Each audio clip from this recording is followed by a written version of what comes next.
大林子听说没？樱花国昨晚彻底被星兽占领了。唰，一大股记忆袭来。林佑辰环顾四周，武高一中操场，我重生了。看到林佑辰一脸恍惚，陆涛笑道：“怎么，那些老师死了，你难过了？”林佑辰晃了晃脑，脑子渐渐清醒过来，呵呵笑道：“那倒不至于，不过真的是有点可惜。老师们都是经验丰富、德艺双馨的大神啊，弄回来打包分给广大读者也行啊。”陆涛咧嘴一笑，向林佑辰竖起大拇指：“靠，人才啊，真不愧是宠粉专家。”不远处，叶轩一脸讥笑地看着林佑辰，戏谑地笑道：“林佑辰，昨天你家都被搬空了吧？”叶轩学校里有名的富二代，家里是做房地产的，哥哥是做高利贷的。哎，你们看林佑辰欠钱不还，昨天我哥去他家要账的，唯一值钱的电视都被我哥搬走了。林佑辰的妹妹林子夏得了一场怪病，借了一些高利贷给妹妹看病，因为没有及时还钱被催收了，去催收的就是叶轩的哥哥叶虎。叶轩那一伙人都在指指点点嘲笑着林佑辰，他们都是不学无术的富二代，每次考试都是垫底，而林佑辰却是学霸，每次都是全校第一。难得遇到林佑辰出糗一次，肯定要好好踩一下。你们都闭嘴，叶轩你嚣张什么呢？替林佑辰出头的是校花的唐婉，同时也是班长。他老妈是龙城10大富豪之一，家里很有钱也很有实力，他们两人就是一对欢喜冤家，两人互相看不惯。但是有人欺负林佑辰，他又会第一时间站出来替林佑辰出头。3年前林佑辰曾经救过唐婉一命，虽然唐婉嘴上不说，但是心里一直记得。这时林佑辰的死党陆涛也要上前和叶轩理论，陆涛家里开武馆的，他可不怕叶轩。还未等陆涛反应过来，一群女生直接干过去，开启群殴模式。草你妈的叶轩，林佑辰是你欺负的吗？指挥者是武高的大姐大刘雅诗，家里生意做的也很大，比叶轩家里还有钱，人长得非常性感，身材比龙泽罗拉还火辣。他垂涎林佑辰的美色很久了，一心想把他给推了。在武高有这种想法的女生已经破百，这还是在公共场合明确表达出来的，那些暗恋的估计没有1000也差不多。疼吗？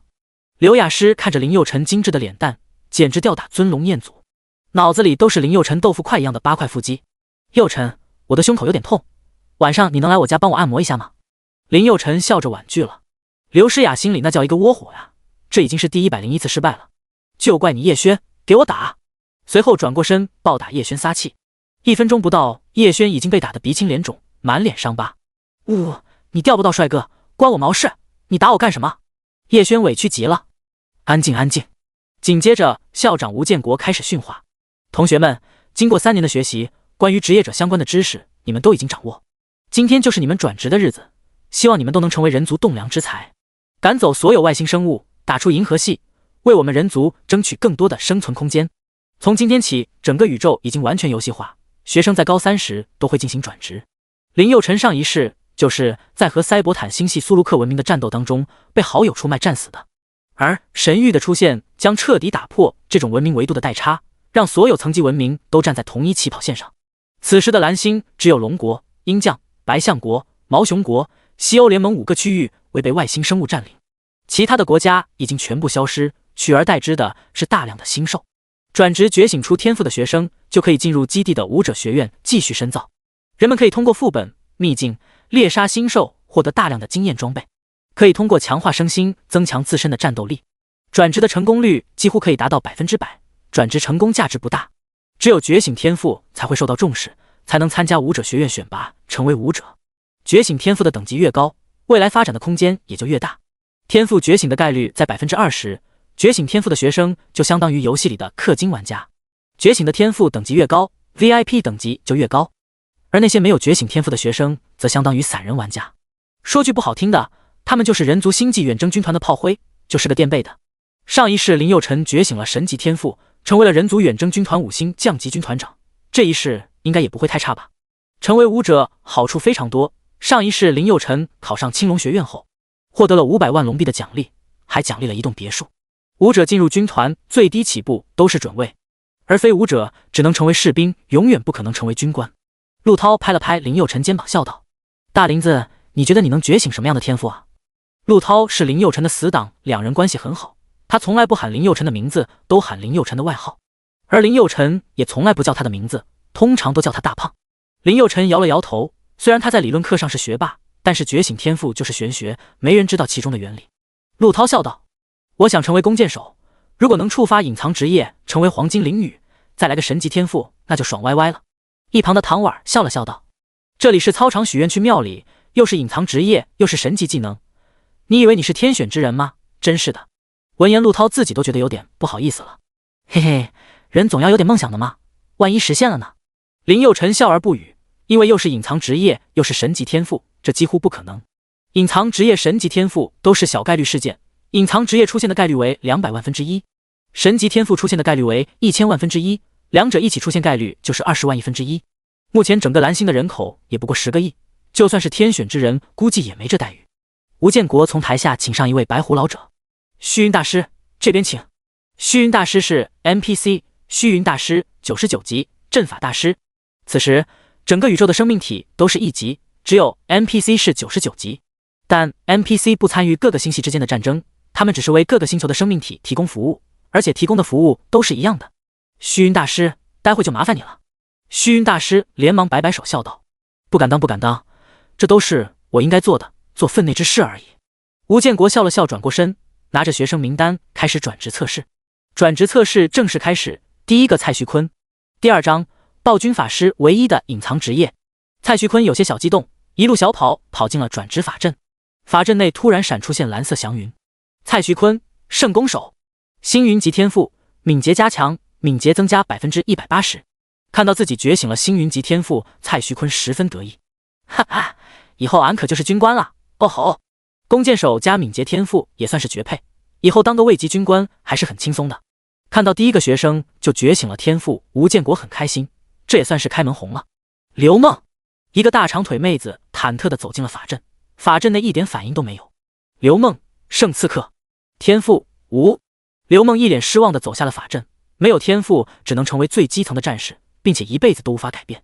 天赋决定了一个人的实力上限，当然超级富豪除外。后期一些超级富豪可以通过购买装备获得不俗战力，不过那是题外话，毕竟这个世界富豪是极少数的。紧接着一连串的学生都是无天赋，这让吴建国有点心慌了。龙城基地的兴衰都指望这些人才了，如果都是无天赋的低端人才，那怎么才能战胜那些外星星兽啊？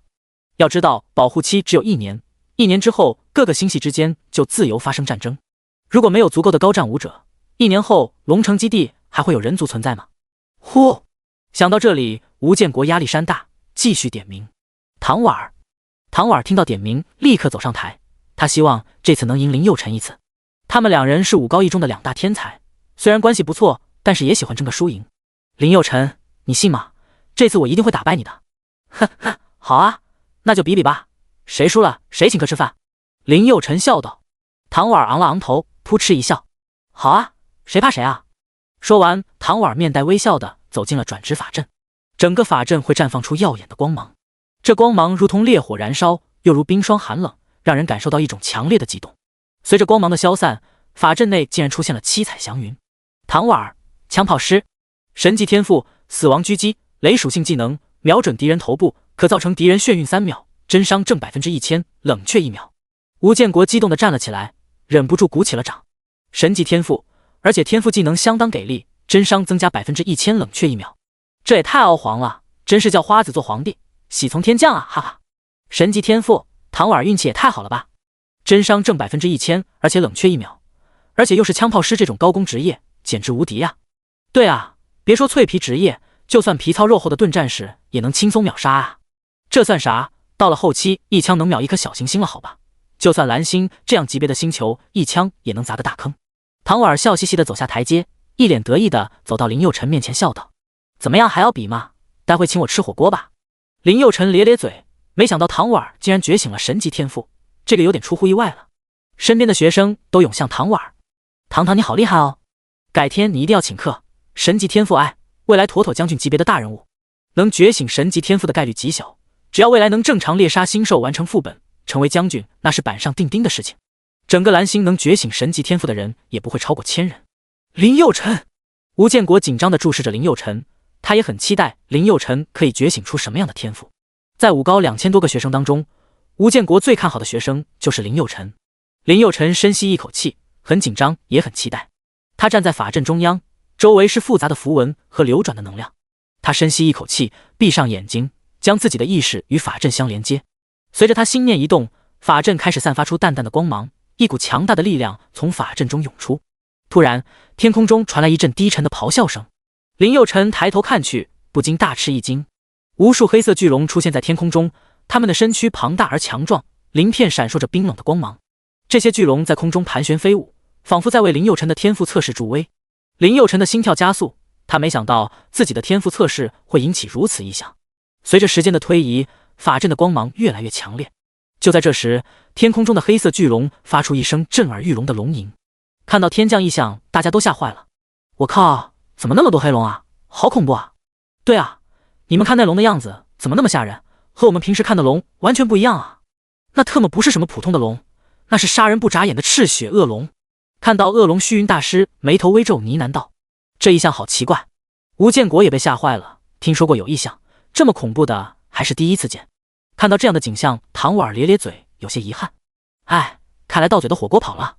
林佑辰，暴君法师，唯一的隐藏职业，天赋傀儡暴君。看到这个结果，虚云大师白眉紧皱，一脸不解的呢喃道：怎么搞的？这小子的天赋怎么没有显示品阶的？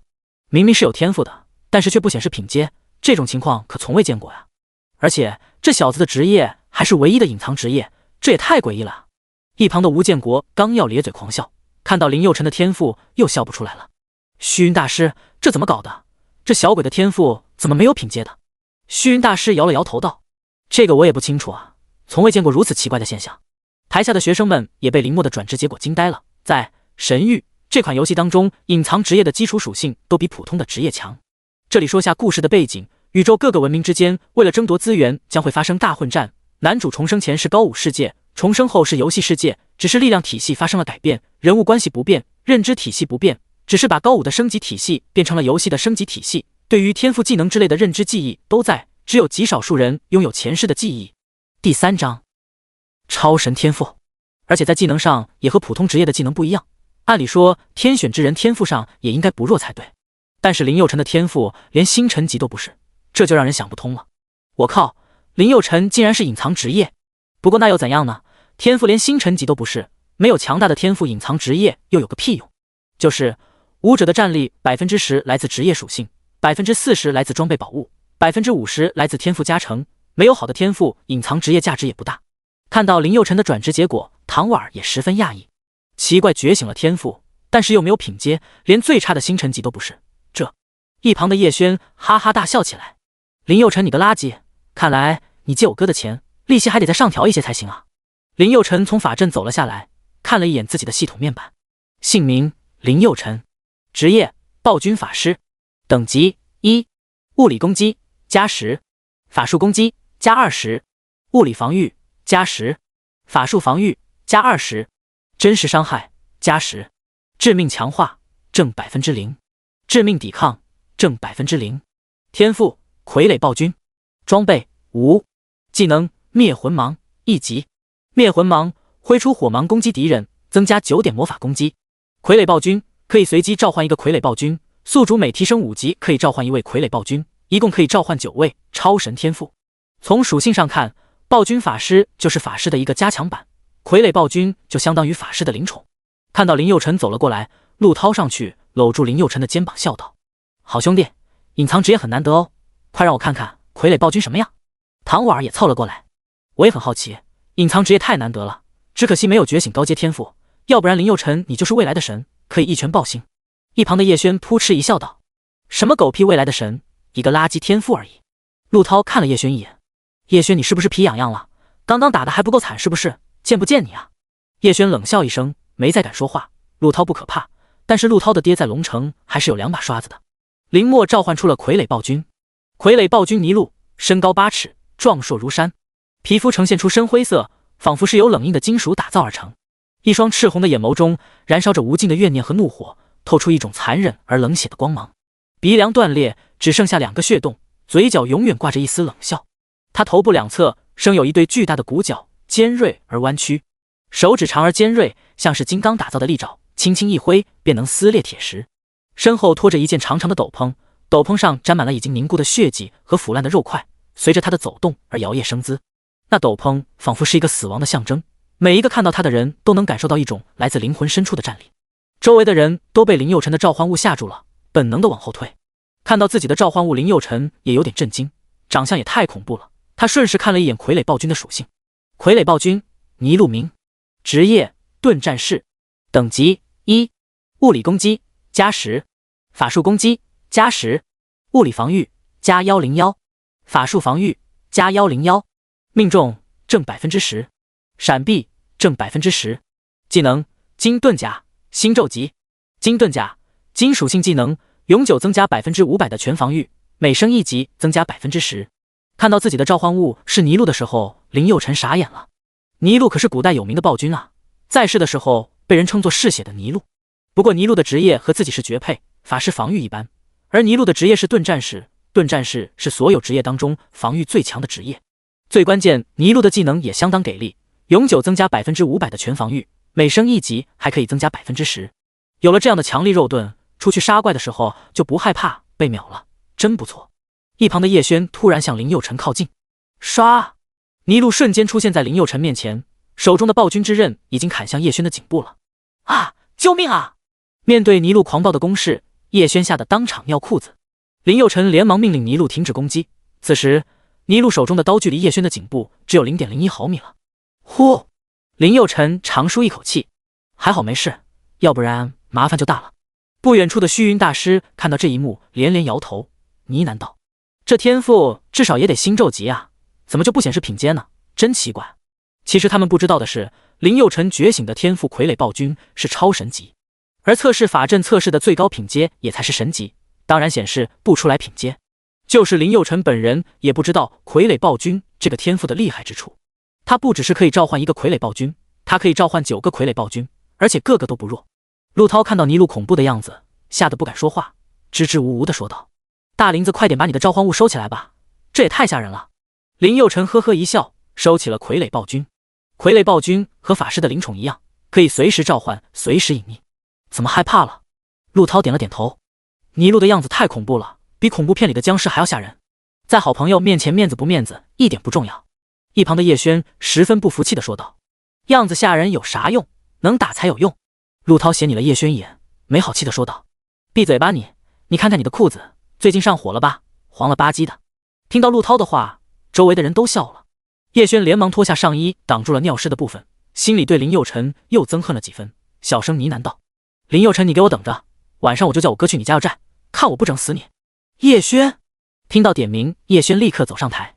第4章试炼开启，未来的神已上路。叶轩圣弓手，星河级天赋，无限空间，拥有无限的仓储空间。看到自己觉醒了星河级天赋，叶轩十分得意，还不忘挑衅地看了林佑辰一眼。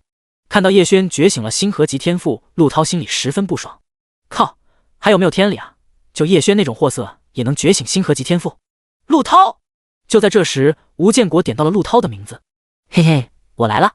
陆涛听到叫自己的名字，立刻激动地跑向法阵。林佑辰脑子里都是3界魔尊与外星系武者激战的画面。就在刚刚天空出现异象的时候，他看到他麾下的傀儡暴君竟然融合成了冥王哈迪斯。哈迪斯在一个陌生星系当中血战众多外星系高手，场面十分热血。让人振奋的是，哈迪斯竟然以一己之力打败了所有外星系高手。林佑辰相信，连自己的召唤物都那么强，自己的实力也一定不弱，未来他也可以轻松吊打外星系高手。转职法阵发出金色的光芒，陆涛转职结束。陆涛龙枪圣，星域级天赋，断星合木，可以对目标造成木属性伤害，增加699%的木属性伤害，并且降低目标9%的防御。龙枪圣输出和防御都不错，关键陆涛觉醒了星域级的天赋，星域级天赋加上龙枪圣这个高级职业，未来一定会有一番成就的。陆涛也十分兴奋，笑嘻嘻地跑了过来。哦耶，今天太开心了，我竟然觉醒了星域级天赋，远远超乎我的想象。唐婉笑道：“既然你这么开心，待会要请客哦。”陆涛笑着摆摆手道：“必须的，想吃什么尽管点。”林佑辰和陆涛的关系很好，他也没客气，笑道：“那待会请我们吃炸鸡吧。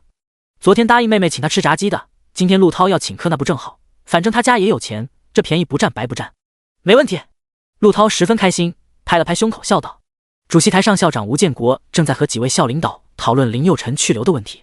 林佑辰的情况比较特殊，拥有唯一的隐藏职业，也觉醒了天赋，但是天赋连最低的星辰级都不是。经过一番商讨，学校还是决定给林佑辰一个机会，决定让林佑辰参加武者学院的选拔。在蓝星所有武高学生高3毕业后，只要觉醒了天赋，都要进入武者学院进行培训。成绩前50的进入高级武者学院培训，出来军衔最低也是少尉级别，而剩下学生则进入普通武者学院进行培训，相对于高等武者学院起点相对要低一点。毕业生的军衔清一色都是准尉，只有极少数表现特别优秀的学员能够成为少尉。进入武者学院的好处特别多，实际一点的，只要进入武者学院就会发钱发房子。就拿国字号青龙武院来说，只要你考进去，立马分配别墅1套，奖金500万龙币，每个月津贴3万龙币。这些只是明面上的好处，还有一些隐藏的好处，比如择偶优先权。只要是高级武者学院毕业的学生，就算长得再丑，也能找到肤白貌美的极品女友。所以进入高级武者学院是每一个龙国男性毕生的梦想，只要进入财富、地位、美女就全都有了。不过选拔的难度也很大，这次武高参加转职的学生一共有3000人，而获得参加武者学院选拔的只有600人，能进入省级武者学院的最多50人。顶级国字号武院，整个龙城基地能有1-2个就算无敌了。这次600人参加转职，1人觉醒神级天赋，1人觉醒星咒级天赋，2人觉醒星域级天赋，4人觉醒星河级天赋，剩下的绝大部分都是星辰级和星辰级。而林佑辰觉醒了超神级天赋，纵观全球来看，这个成绩也算是顶级的。虽然其他人垃圾了一点，但是林佑辰一个超神级就能吊打4-5个神级天赋。这么说吧，林佑辰一个人就能撑起龙城武者半边天。要是校长吴建国知道实情的话，绝对会开心死，而且一定会把这件事上报国家。国家也直接派人把林佑辰接走，直接让他进入青龙武者学院接受训练，出来直接少校军官起步。只可惜没有伯乐发现林佑辰这匹千里马。其实不要说别人，就算林佑辰自己也都没意识到自己有多牛。吴建国对于这个结果还是很满意的，毕竟龙城只是一个小基地，能出现神级天赋的学生已经很开心了。同学们，转职已经结束了，明天龙城各个新手练基地和副本都将对你们开放，希望大家能够认真对待，毕竟普通武者学院和高级武者学院的待遇差别还是很大的。最后也希望1周后的考核大家都能取得好成绩。新手训练基地和副本相关资料系统都会有提示，到时候通过提示练级就好。新手训练基地就相当于网络游戏当中的新手村，新兽等级都集中在1到10级，相对于野地新兽伤害也没那么大，是专门给武高毕业的新生使用的。社会上的那些转职者则一律都在野地训练升级，而且他们也没有多少补助，这个也是国家对武高毕业生的一个优待吧。因为天赋这东西越年轻觉醒出来，提升的空间也越大。社会上的成年人也能觉醒天赋，但是他们成长的空间就很小了。比如一个30岁的成年人和一个18岁的少年同样觉醒星辰级天赋，但是最后的战力，18岁的少年可能是30岁的成年人的几倍还要多。离开学校后，陆涛拉着林佑辰和唐婉向一家炸鸡店走去。陆涛兴奋的心情直到现在还没消退，都这么久了还在咧嘴傻笑。嘿嘿，今天心情太好了，本来我想着能觉醒星海级的天赋我就很满意了，没想到我竟然觉醒了星域级天赋，还是隐藏职业，待会你们随便点，不要跟我客气。林佑辰笑着点了点头，脸上十分淡定，他可是觉醒了超神级天赋哎，可是就好像没事人一样。给我来2只炸鸡，外加2杯可乐。林佑辰拍了拍陆涛的肩膀笑道，胖子，我打包1只回家给我妹妹吃，你没意见吧？陆涛瞪了林佑辰一眼，没好气的说道，当然可以啊，什么话说的，我们可是多年的好兄弟，别说1只10只都可以。陆涛回头对着服务员笑道，服务员，麻烦再给我来10只炸鸡打包。说完看向林佑辰叮嘱道，大林子，这几天你一定要吃好了，这7天直接决定了我们的未来，多吃些肉升级的时候有劲。陆涛知道林佑辰的家庭情况，平常他也没少帮衬林佑辰。一旁的唐婉儿也和林佑辰一个德行，觉醒了神级天赋，脸上一丝喜悦都没有。林佑辰，你还欠我1顿火锅哦，不要忘了。这次转职明面上唐婉儿完胜林佑辰，林佑辰愿赌服输。好的，没问题，不过我现在没钱，还是等到进入武者学院发奖金再说吧。唐婉儿捂着嘴笑道，火锅那就不用了，我只要你认输的态度就好了，嘿嘿，我就是想感受一下打败你的感觉，哼。说完唐婉儿一脸得意，一旁的陆涛扑哧一笑，喂，我说唐婉儿，你该不会看上林佑辰了吧？想追他快点下手哦，你知道他打篮球的时候迷倒多少妹子了吗？多了不敢说，一个加强脸有了，狗嘴吐不出象牙来。唐婉儿怒瞪了陆涛一眼，谁喜欢林佑辰了？我和他只是竞争关系，他是我在武高唯一的对手。说完，唐婉双眼微虚看向林佑辰，幼稚的笑道，林佑辰这次考核我还会比你强的，以后出去提我的名字，我罩着你。唐婉儿是千金大小姐，物质上什么都不缺，好胜心极强，凡事喜欢争个输赢。林佑辰扑哧一笑，一个神级天赋挑战超神级天赋，这不明摆着找死吗？好啊，比就比，如果你赢了，以后我就是你小弟，我喊你堂姐。但是你要输了，那以后见面必须喊我哥哥，而且要嗲嗲的那种。唐婉儿一脸高傲不屑地笑道：好，一言为定，到时候你可别耍赖。吃完以后，林佑辰带着10只炸鸡回到了出租屋。子夏，你看哥哥给你带什么好吃的了？林子夏一脸兴奋地跑了出来，看到林佑辰手里的炸鸡十分开心。林佑辰再次看到可爱的妹妹，心里一阵唏嘘。他清晰地记得上一世林初夏最后成为了妖帝，成为宇宙当中最邪恶的魔君血煞魔君的首领。这一世他一定要好好照顾妹妹，绝对不能让她黑化。第5章，唯一性隐藏神级天赋。哥哥，我太爱你了。林佑辰放下手中的炸鸡，摸了摸妹妹的小脑瓜，笑道：当然啊，哥哥什么时候骗过你？快去洗手，哥哥让你今天吃个够，一共10只呢。好嘞。林子夏十分开心地走到里屋洗手。砰！话音刚落，出租屋的房门被林虎一脚轰开，叶虎带着一帮小混混嚣张地走了进来。叶虎看了一眼桌子上的炸鸡，咧嘴一笑，泄出一抹阴狠：操，特么的有钱买炸鸡，没钱还钱是吧？说完走到桌子前，拿起桌子上的炸鸡狠狠地摔在地上，破口大骂道：老子让你吃，操！真不愧是叛徒的后代，欠钱不还。说完还在炸鸡上踩了几脚。这时林子夏一脸兴奋地从里屋走了出来，看到叶虎和他的手下脸上的笑容瞬间消失。叶虎看了林子夏一眼，露出一抹邪笑：还剩10万块钱，今天必须给，要不然我就拉着你的妹妹去我厂子里陪客赚钱，直到把钱还完为止。叶虎色眯眯地看向林子夏：还别说，你妹妹长得还真水灵，嘿嘿。听到这话，林佑辰火气瞬间上来了：10万？昨天不是才9万，怎么今天就变成10万了？呵呵，跟我算账，就你特么的也配！叶虎一边敲击着林佑辰的胸口，一边狞笑道：在龙城，老子的话就是法律，老子说什么就是什么，你不服来练练。此时的蓝星法律很不健全，谁有实力谁就是爷，根本没地方说理。林佑辰已经动了杀心，冷笑道：欠账还钱这个我认，但是谁敢动我妹妹一个手指头，我就弄死谁。哟，就你！叶虎闻言扑哧一笑：一个连星辰级天赋都没能觉醒的废物，你怎么有这逼脸跟我说这妖牛比的话的呢？说完，身后的小跟班都跟着笑了起来。叶虎继续说道：老子也是武者，老子觉醒的可是星河级天赋，弄死你就跟弄死只蚂蚁一样简单。叶虎昨天就看上了林子夏，昨天因为有事没带走林子夏，刚刚正好又听叶轩说林佑辰在学校有人欺负他，叶轩添油加醋的胡乱说一通，头脑简单的叶虎瞬间火爆3丈，立刻带着小弟过来找林佑辰算账。说完，叶虎使了一个眼色给身后的小弟，那几个小弟瞬间像饿虎一样扑向林子夏，另外几个小弟扑向林佑辰。住手！林佑辰瞬间挡在林子夏身前，并且召唤出了泥路。泥路面对着8个打手，他紧握着暴君之刀，眼神坚定，仿佛没有一丝畏惧。给我上，晚上老子就要尝尝这小美女的味道！哈哈！叶虎一声令下，8个打手一拥而上，他们动作迅速，各展绝技。泥路，给我上，灭了他们！吼吼！突然间，泥路暴喝一声，挥起暴君之刀，轰轰！一道凌厉的刀芒划破空气，瞬间将一名打手击飞出去。其他打手见状，纷纷后退一步，对泥路的实力产生了忌惮。泥路趁机展开反击，他快速移动着脚步，暴君之刀在手中翻飞，时而劈砍，时而刺激，每一刀都带着凌厉的气势。打手们纷纷后退，试图躲避泥路的攻击，但泥路的速度更快，一时间刀光闪烁，打手们一个个倒在了地上。叶虎见状，破口大骂道：一群废物，连个小废物都收拾不了，曹！说完，叶虎挥舞着手中的长剑向泥路扑来。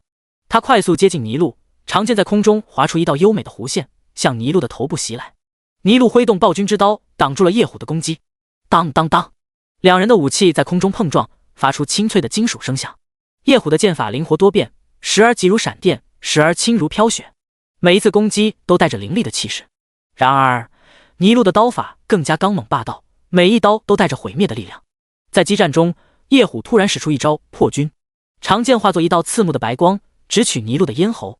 泥路见状，眼神一凛，他挥动暴君之刀，刀锋瞬间将叶虎的剑击为2段。靠，怎么？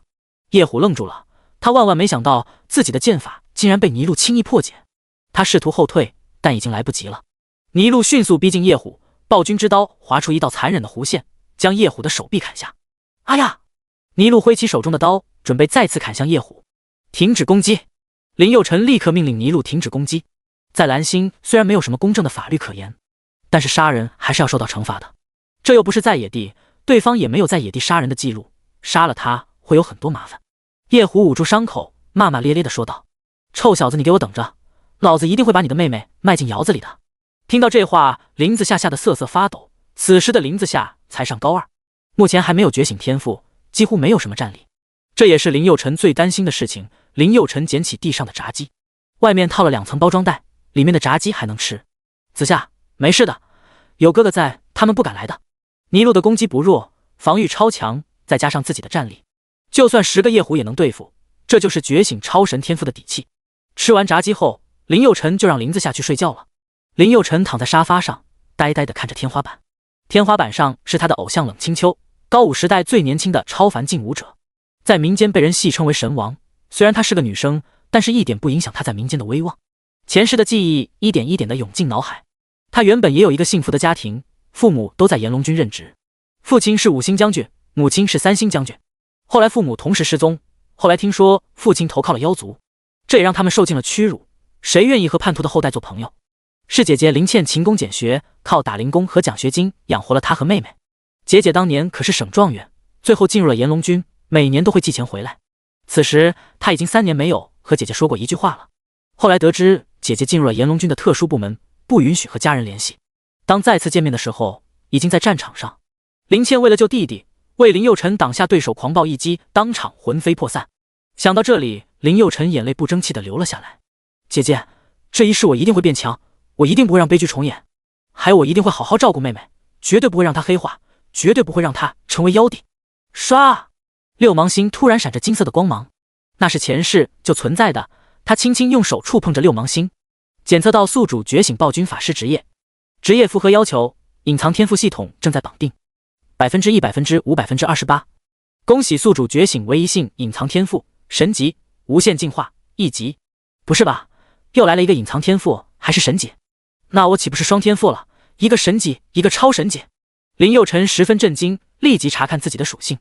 姓名林佑辰，职业暴君法师，等级1，物理攻击加10，法术攻击加20，物理防御加10，法术防御加20，真实伤害加10，致命强化正0%，致命抵抗正0%，血量99，魔法值99，天赋傀儡暴君超神级无限进化神级隐藏，装备无，技能灭魂芒1级，灭魂芒挥出火芒攻击敌人，增加9点魔法攻击，可升级，升级后属性会大幅增强。傀儡暴君可以随机召唤一个傀儡暴君，宿主每提升5级可以召唤1位傀儡暴君，一共可以召唤9位。无限进化，所有技能装备都可以吞噬相同品阶或者相同品阶以下的装备技能书完成进化，召唤物的技能也能通过吞噬技能书的方式完成进化，全宇宙唯一。林佑辰惊呆了，天哪，这么强的吗？呼！林佑辰想想都觉得恐怖，这个天赋可比上一世的神级天赋战八荒强的不是一星半点啊！姐姐，我一定要找到你，我要告诉你弟弟觉醒超神天赋了，以后你不用那么辛苦了，我也可以养家了。真不愧是神级天赋，果然不一般。第6章可随机抽取神装1件，而且现在又增加了一个隐藏天赋，还是神级天赋。林佑辰非常激动。无限进化，所有技能装备都可以通过吞噬完成自我进化。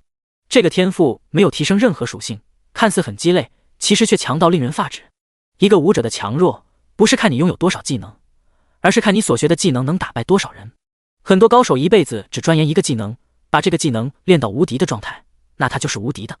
你技能再多，每一个都半斤八两，技能再多也没什么卵用。唰！胸口的六芒星突然发出耀眼的金色光芒，靠着什么情况？渐渐的金色光芒越来越弱，直至消失。难道这是来自上一世的祝福吗？第二天一早，林佑辰带着妹妹找到了唐婉，说明了昨晚的情况。唐婉二话不说就让林子夏住进了自己的别墅，每天上下学都有专门的司机接送。就算叶虎后面的势力也不敢对唐家动手，更别说叶虎那样的小混混。安排好林子夏，林佑辰悬着的心这才放下。谢谢你，唐婉。唐婉呵呵一笑道。这有什么？3年前要不是你，我可能已经淹死了。林佑辰转过脸看着唐婉精致的脸蛋笑道：“那件事都这么久了，你还记得呢？”唐婉看向林佑辰冷峻的侧颜，认真的说道：“我会记一辈子，那可是救命之恩呢。”好吧。林佑辰也不知道该说什么好，两人径直向人民广场走去。所有觉醒天赋的学生都会在这里集合。龙城几所武高一共有1000人觉醒天赋，他们在这里统一办理系统接入手续，每一个学生都将会获得一枚武者勋章，他们的所有数据都会和武者勋章连接。武者勋章的用处很多，既是身份认证，也是了解武者界动态的窗口。武者界的所有消息都能通过武者勋章发送给武者。办理好手续之后，学员们就被安排上了去新手训练基地的大巴。上车后，所有学员都很激动，叽叽喳喳的讨论个不停。林佑辰和唐婉坐在一起，陆涛坐在林佑辰身后。大林子，待会我们3个一起升级呗，一边吹牛一边刷怪多好。林佑辰摇了摇头说道：“还是单独升级比较好，这样效率最高。1周后就要参加考核了，这1周对我们来说真的太重要了。”陆涛有些失望：“大林子感情淡了呀，再说了你一个脆皮法师能行吗？”一旁的唐婉笑道：“陆涛人家林佑辰可是唯一的隐藏职业，隐藏职业的基础属性和我们这些普通职业是不一样的。林佑辰的脑子难道比你笨？你想到的人家早想到了。”林佑辰说的一点没错，一个人独自升级对于实力的提升是最快的。难道你想去普通武者学院？不想的话，那就别想着什么孤独寂寞冷，快速升级，然后我们3个一起进入国字号武者学院。陆涛听了有些失落。好吧，陆涛天生喜欢热闹，一个人刷怪总觉得有些孤单。其实陆涛的想法并没有错，对于非天才组团刷怪升级才是王道。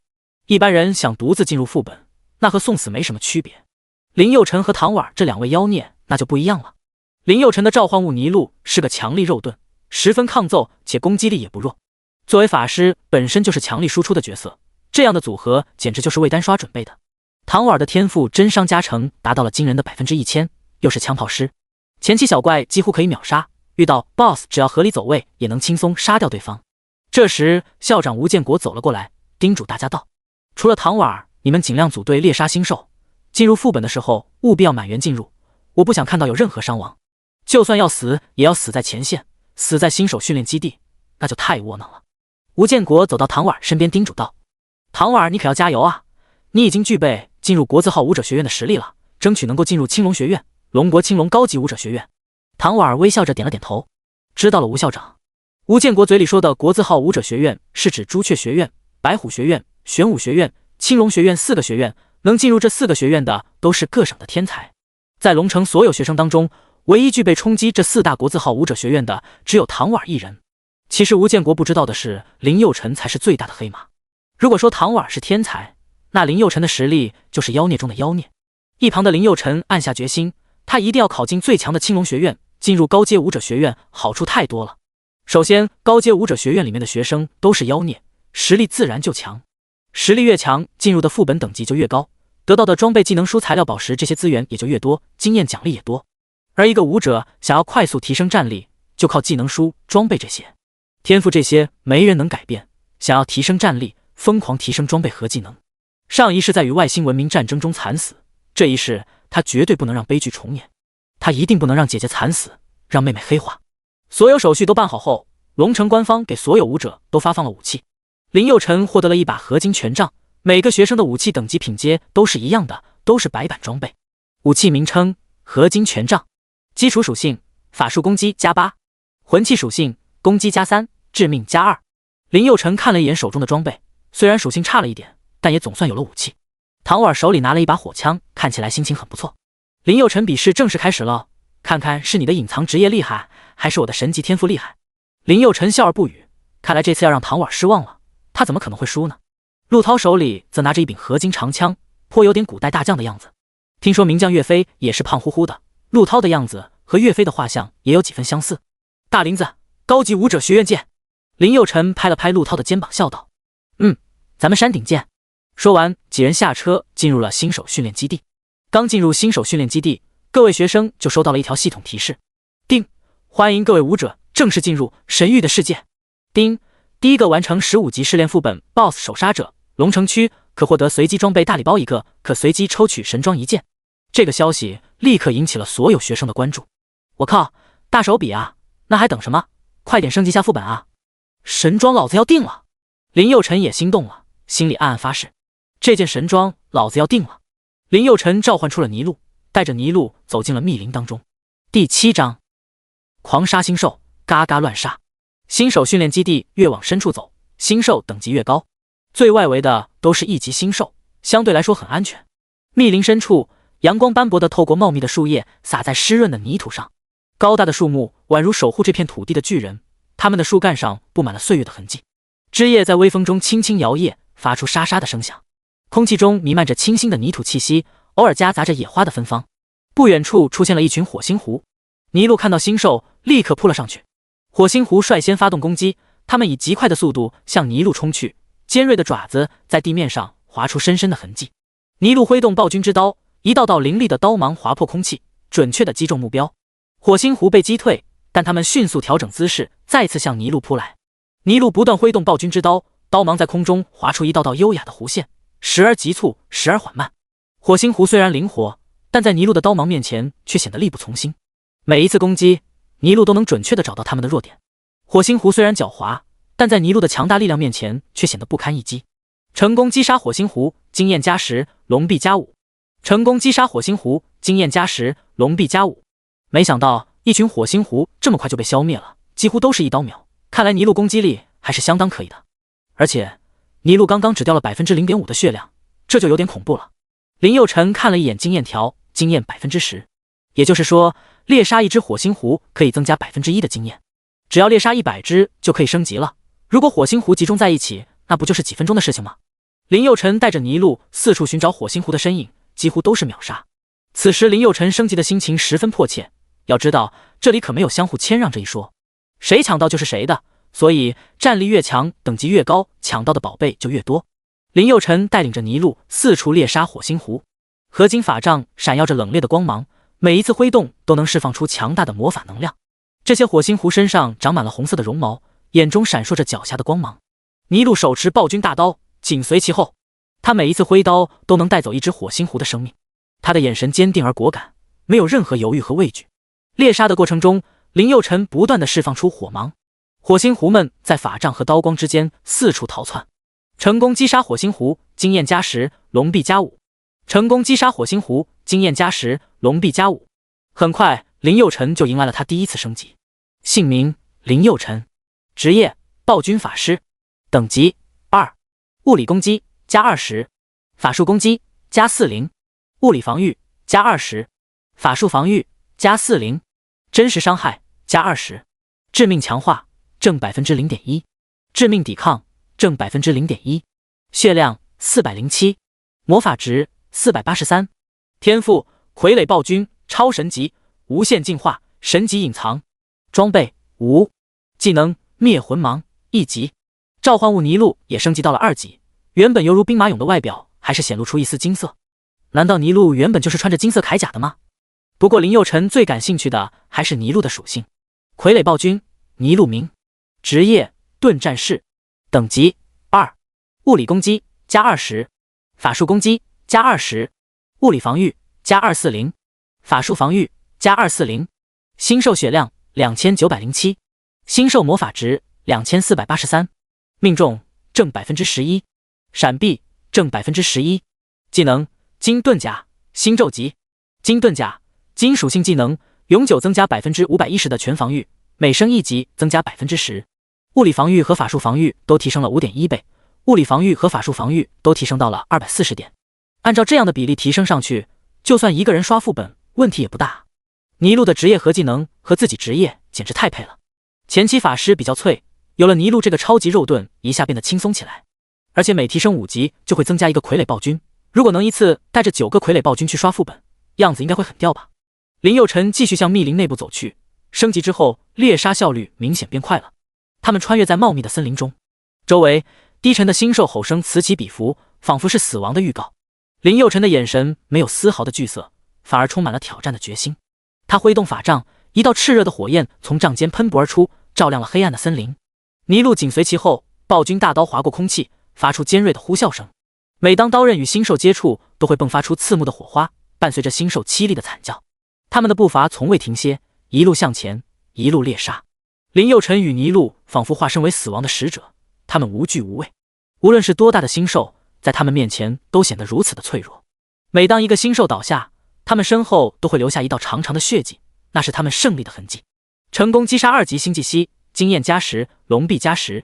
成功击杀2级星际蜥，经验加20，龙币加10。成功击杀3级火星狼，经验加30，龙币加15。成功击杀4级火星狐，经验加40，龙币加20。嘿嘿，秒杀就是爽啊！吼吼！突然，几只火星狼扑向林佑辰，林佑紧握权杖，聚集全身的魂力。突然，他大喝一声，灭魂芒瞬间释放出一道炽热的火芒，向不远处的火星狼疾驰而去。火星狼察觉到危险的气息，发出一声尖锐的嚎叫，想要转身逃离。然而，火芒的速度极快，瞬间便穿透了火星狼的身体。火星狼在痛苦的嚎叫声中化为一阵青烟，消散在空气中。林佑辰的攻击并未就此结束，火芒继续飞驰，接连击溃了数只火星狼，场面震撼至极。周围的草木在火芒的炽热气息下枯萎，空气中弥漫着烧焦的气息。林佑辰喘息着，虽然消耗了大量魂力，但他的脸上露出了胜利的微笑。呼呼，小样，还想偷袭我？成功击杀3级火星狼，经验加30，龙币加15。成功击杀3级火星狼，经验加30，龙币加15。灭魂芒这个技能是火系技能，不知道这个技能无限进化以后会变成什么样，不知道能不能进化成火龙攻击目标。火系技能是林佑辰比较喜欢的技能，看起来炫酷无比，伤害值也比较高。林佑辰胆子越来越大，此时已经来到了训练基地的腹地，这里的星兽级别也越来越高了，最低等级都是5级的木星娘。如果不是为了加快效率，就算尼禄一个人打都没问题。为了快速升级，林佑辰不敢闲着，他一定要成为龙城第一个进入15副本的人。15级 BOSS 必须属于他林佑辰。3个小时过去了，以林佑辰为中心，1公里范围内再也找不到活着的星兽。林佑辰带着尼禄一路秒杀，只有偶尔遇到7级星兽需要补下刀。很快，林佑辰就升级到了4级。姓名林佑辰，职业暴君法师，等级4，物理攻击加40，法术攻击加80，物理防御加40，法术防御加80，真实伤害加40，致命强化正 0.4%， 致命抵抗正 0.4%， 星兽血量807，星兽魔法值783，天赋傀儡暴君超神级，无限进化，神级隐藏，装备无，技能灭魂芒1级。尼禄的各项数据也有大幅提升，就算是7级星兽攻击尼禄也基本不掉血。不得不说，尼禄这肉盾真的太肉了，太能扛了。林佑辰的胆子越来越大，直接来到了新手训练基地最危险的地方。第8章暴君羔羊狂揍史莱姆。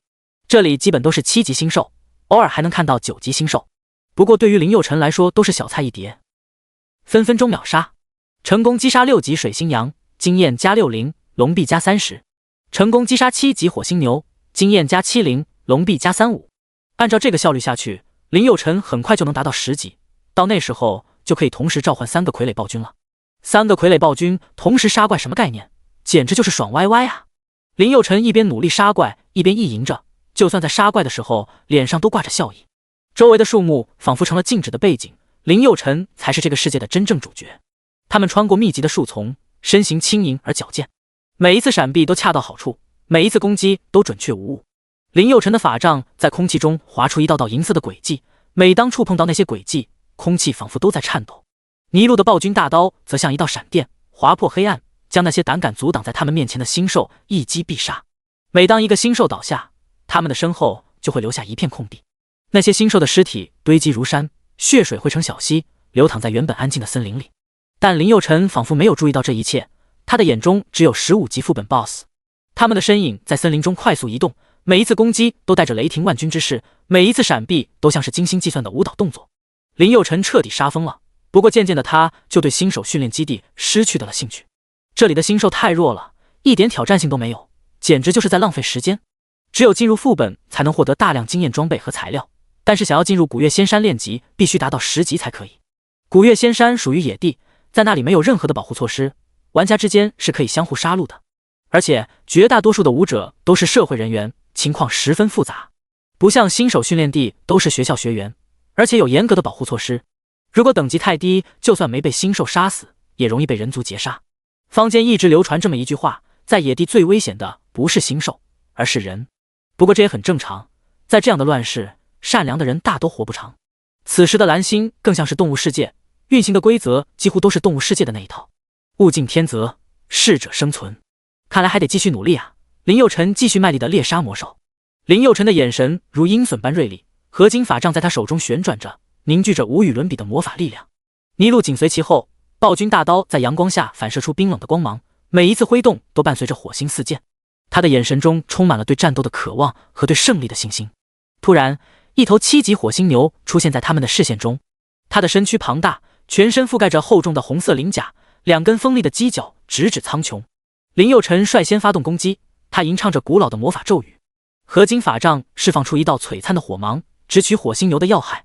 与此同时，尼禄的身形瞬间消失在原地，暴君大刀在空中划过一道优雅的弧线，朝着火星牛的侧翼猛然劈下。火星牛发出一声震天的怒吼，他那坚固的鳞甲在魔法光束的轰击下瞬间崩碎。然而，这并未能阻止尼禄的攻击。暴君大刀重重地劈在他的侧翼上，火星四溅，鲜血飞溅。这头强大的7级星兽轰然倒地。林佑辰再次升级，他十分兴奋，终于可以再召唤一个傀儡暴君了。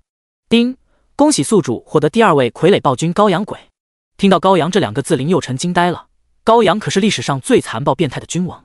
逼宫女做出骑在绳子上的羞耻动作，事后玷污了宫女。他迫不及待地点开羔羊的属性栏看了一眼，傀儡暴君羔羊鬼，职业弓箭手，等级1，物理攻击加15，法术攻击加10，物理防御加10，法术防御加10，血量107，魔法值183，命中正 15%， 闪避正 10%， 技能冰破防星咒级，冰破防冰属性技能，对单体目标造成 800% 真伤伤害， 800% 的冰属性伤害。看到第2个傀儡暴君的属性，林佑辰眼前一亮，这简直就是偷塔神器啊！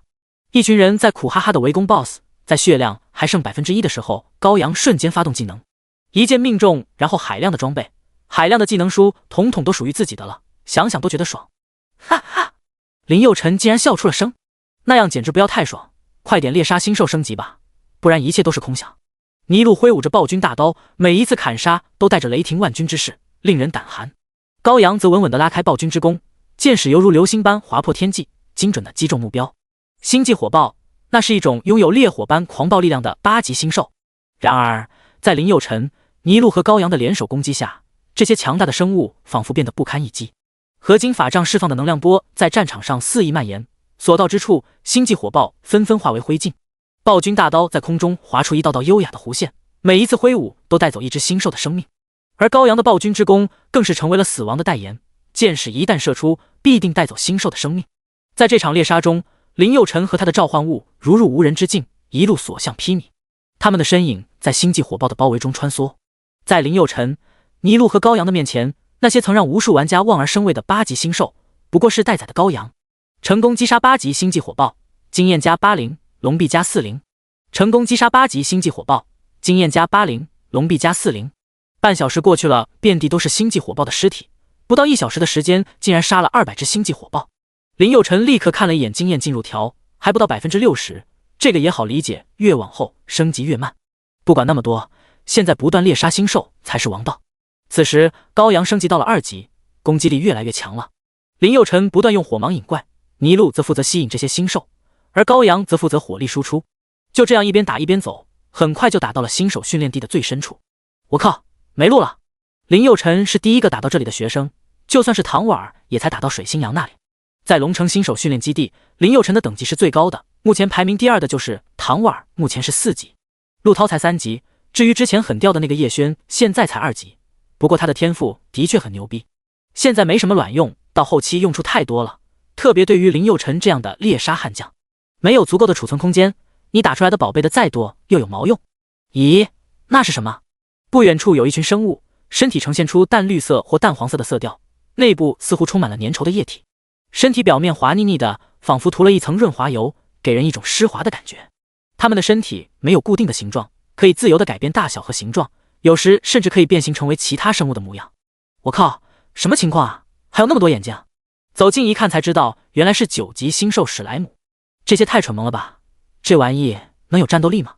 看到史莱姆憨态可掬的样子，林佑辰忍不住走上前，想要用脚踢几下。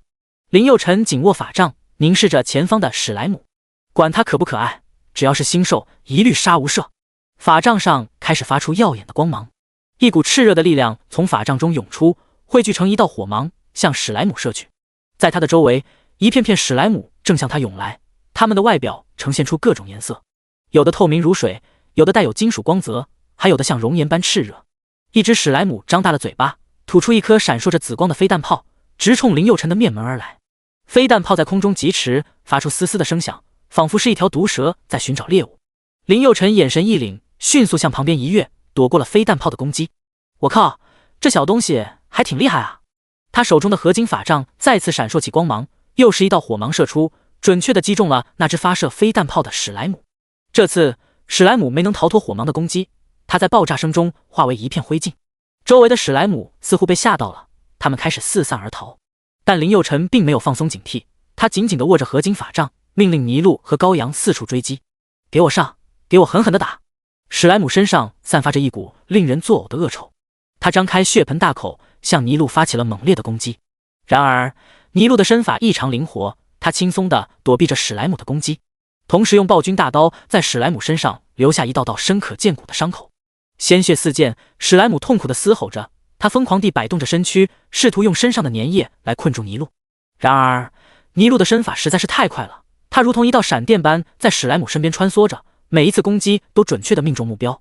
与此同时，高阳则站在远处的一处高地上，手持暴君之弓，他眼神坚定，瞄准着远处的史莱姆。弓弦猛然一松，一只闪耀着寒光的箭矢急射而出，准确地穿透了史莱姆的身体。箭矢上附带着强大的魔法力量，瞬间将史莱姆笼罩在一片冰冷的能量场中。史莱姆的身体被冰封住，动弹不得。高阳再次拉弓射箭，这一次的箭矢带着狂暴的寒冰之力，瞬间将冰封的史莱姆打成粉末。第9章血战赤炎火蟒，成功击杀9级史莱姆，经验加130，龙币加45。成功击杀9级史莱姆，经验加130，龙币加45。丁，玩家林佑辰成功升级到7级。丁，傀儡暴君尼禄升级到7级，获得新技能战苍穹。战苍穹连续发起多次攻击，技能附加攻击35点攻击力。单体进程。丁，傀儡暴君高阳升级到5级，获得新技能冰破刺骨。冰破刺骨攻击单体目标，技能附加35点攻击力，单体远程。看到系统提示，林佑辰嘴角微微一咧，两个暴君又多了2个技能，猎杀的动力更强了。林佑辰带着2位暴君继续猎杀史莱姆，很快周围的史莱姆就被林佑辰猎杀殆尽。丁，10级世界 BOSS 混世魔王2小时后将出现在坐标 112.889， 成功击杀可以获得海量装备和经验。看到这条信息，林佑辰眼前一亮，我靠，世界 BOSS， 这个可以有啊！还有2个小时，争取利用这段时间先升到8级。说完，林佑辰继续猎杀星兽。不远处有一窝10级星兽赤炎火蟒，林佑辰先让尼禄去拉怪，自己和高阳在后面不断输出。赤炎火蟒身躯庞大，全身覆盖着炽热的火焰，散发出强烈的热浪。他的眼神充满了野性和威胁，口中的火焰不断喷吐，仿佛要将一切焚烧殆尽。随着赤炎火蟒的攻击越来越猛烈，尼禄迅速移动着脚步，躲避着火蟒的火焰攻击，同时他也在寻找着机会，准备展开反击。突然间，尼禄看准时机，暴喝一声，挥起暴君大刀向赤炎火蟒砍去。当当，刀身与火蟒的鳞甲碰撞，发出刺耳的金属声响。赤炎火蟒痛苦地翻滚着，火焰四溅，但尼禄的身形已经迅速闪躲到一旁。尼禄继续展开攻击，他运用着暴君大刀的锋利和力量，一次次地劈砍、刺激、斩击着赤炎火蟒。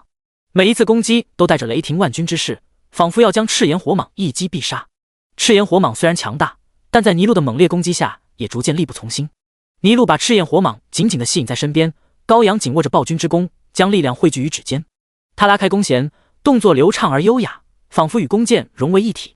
弓弦拉到极致时，空气中弥漫着一股肃杀之气。突然间，高阳松开手指，一支冰箭瞬间射出，嗖嗖，冰箭划破空气，发出尖锐的破风声，凝聚着强大的能量。赤炎火蟒似乎察觉到了危险，他猛然抬头，张开血盆大口，试图用火焰将冰箭吞噬。然而冰箭的速度太快，赤炎火蟒的反应已经来不及了。冰箭准确无误地击中火蟒的头部，爆发出强大的能量。冰与火的碰撞产生了惊人的效果，赤炎火蟒的火焰被瞬间冻结。嘿嘿，有了2个暴君做半打怪就是爽啊！看我的！林佑辰挥动手中的合金权杖，一道火芒瞬间从杖头喷射而出，与赤炎火蟒的烈焰相撞。火芒与烈焰在空中交织，发出剧烈的爆炸声。赤炎火蟒被爆炸的气浪掀翻在地，他挣扎着想要重新站起，但林佑辰已经趁机发动了攻击。他快速跃起，合金权杖在手中旋转，一道道火芒不断从杖头喷涌而出，准确地击中了赤炎火蟒的要害。赤炎火蟒在林佑辰的猛烈攻击下痛苦地翻滚着，火焰四溅。林佑辰身形灵活地躲避着烈焰的攻击，同时不断挥出火芒，对赤炎火蟒造成更大的伤害。经过一番激烈的战斗，赤炎火蟒终于无法抵挡林佑辰的攻击，身体逐渐变得虚弱。林佑辰看准时机，最后一击狠狠地砸在了赤炎火蟒的头部，将其彻底杀死。星兽等级变高了，几乎很难秒杀，毕竟林佑辰现在才8级，越级猎杀10级星兽已经很强了。成功击杀10级赤炎火蟒，经验加200，龙币加50。成功击杀10级赤炎火蟒，经验加200，龙币加50。经过接近2个小时的猎杀，林佑辰终于升级到了8级。呼呼，这2个小时他几乎没有休息，一直在猎杀星兽。林佑辰看了一眼时间，马上世界级 BOSS 混世魔王就要出现了，他立刻向坐标点跑去。坐标点已经围满了人，林佑辰看了一眼，几乎看不到超过6级的，基本上都以3到5级最多。就这样的实力也敢来打世界级 BOSS， 简直痴心妄想。不过这种心情也很好理解，世界级 BOSS 可以掉落海量的装备和奖品，谁又不想来碰碰运气呢？万一能捡到漏呢？你说是不是？啪！陆涛看到林佑辰，立刻跑了过来。我靠，大林子，你都8级了！林佑辰看了陆涛一眼，现在他6级，升级速度也还是可以的。怎么，你的速度也挺快的呀？都6级了，你看看他们，都比你差老远了。林佑辰指了指面前的那些3、4级的玩家。陆涛嘴角微微，一脸笑道：嘿嘿，也是的哈，俺可比他们优秀多了。突然一阵浓厚茉莉花香味传来，林佑辰转过脸，原来是唐婉，头上戴着一圈茉莉花编织成的花环，笑道：什么情况？唐婉，这是在 cosplay 花仙子吗？唐婉似乎对自己的造型很满意，笑道：谁在 cosplay 了？我就是花仙子本仙好吧。哇！当唐婉看到林佑辰等级的时候傻眼了。我靠，你看到口齿不清的唐婉，林佑辰笑了笑道：干嘛一惊一乍的，不像你的风格啊。你都8级了呀。唐婉瞪大眼睛，一脸不可思议。林佑辰莞尔一笑道：这个有什么大惊小怪的，你现在也不是7级了吗？唐婉有些失望，咧咧嘴，人家可是神级天赋哎，而你只不过是隐藏职业而已，你的天赋连星辰级都不算呢。哼，气死我了。唐婉气鼓鼓的撅着小嘴，鼻子一鼓一鼓的像极了小青蛙。看到唐婉生气的样子，林佑辰和陆涛都笑了。完了，唐大小姐又生气了，后果很严重哦。说完，陆涛识趣的转身就要离开。大林子，你好自为之吧，俺走了。林佑辰看了唐婉一眼，无奈的耸了耸肩，他早就习惯了，每次和自己比试输了，唐婉都是这个样子，他早就见怪不怪了。唰，世界级 BOSS 混世魔王出现了。混世魔王身高超过8尺，仿佛是从地狱深渊中走出来的恶鬼。第10章，激战世界级 BOSS 混世魔王。他的身躯壮硕，肌肉如钢铁般坚硬，皮肤呈现出深褐色，仿佛是被烈火焚烧过的焦炭。头部形状怪异，额头突出，双眼深陷，目光凶狠而残忍。鼻孔宽大，嘴角上扬，露出了一排锋利的牙齿。每当他张开口，便有一股恶臭的气息弥漫开来，令人闻之欲呕。胸前有一个巨大的绿色魔眼，散发出幽绿色的光芒，仿佛能够吞噬一切生命。林佑辰并没有急着攻击混世魔王，他双手插兜，等着别人先上。这种情况下，谁先上谁先死，脑残才先上呢。等了半天，竟然没有一个人敢上前的。操，一帮懦夫，怎么一个个都不敢打呢？一点血性都没有，还他妈是男人吗？林佑辰那些玩家身后骂骂咧咧道。唐婉怒瞪了林佑辰一眼，没好气的说道：你还有脸说别人？你也不是不敢上嘛。唐婉还在气头上呢，嘴里跟放了炸药一样，说话冲得很。林佑辰咧咧嘴笑道：我是诸葛孔明在世，玩的是脑子，一天到晚打打杀杀不是我的风格。切，打不过就说打不过，就知道装13。唐婉怒对道。林佑辰一脸黑线，咧嘴笑道：我要打得过怎么办？我们来打个赌怎么样？打就打，谁怕谁啊？哼！唐婉昂着头，一股天不怕地不怕的神态。看到唐婉头铁的样子，林佑辰一脸坏笑的点了点头。好，那我们今天就玩个大的，我今天要打败混世魔王，你要当众向我求婚，然后我当众拒绝你，你敢不敢玩？啥？听到这，唐婉下巴都快掉下来了。玩的这么大的吗？林佑辰一脸无所谓的样子。要玩就玩大的，你就说你敢不敢玩吧。啊！唐婉儿想了半天，终于下定了决心。玩，谁怕谁啊？唐婉儿一脸坏笑。如果你输了，你也要向我求婚，我拒绝你，然后你还要死皮赖脸的求我，还要在龙城最繁华的商场内求婚。我靠！没想到唐婉儿玩的这么狠，林佑辰也有点傻眼了。但是话都说到这份上了，不跟那就太不男人了。好，我跟，我林佑辰是那种玩不起的人吗？到时候就在万达商场。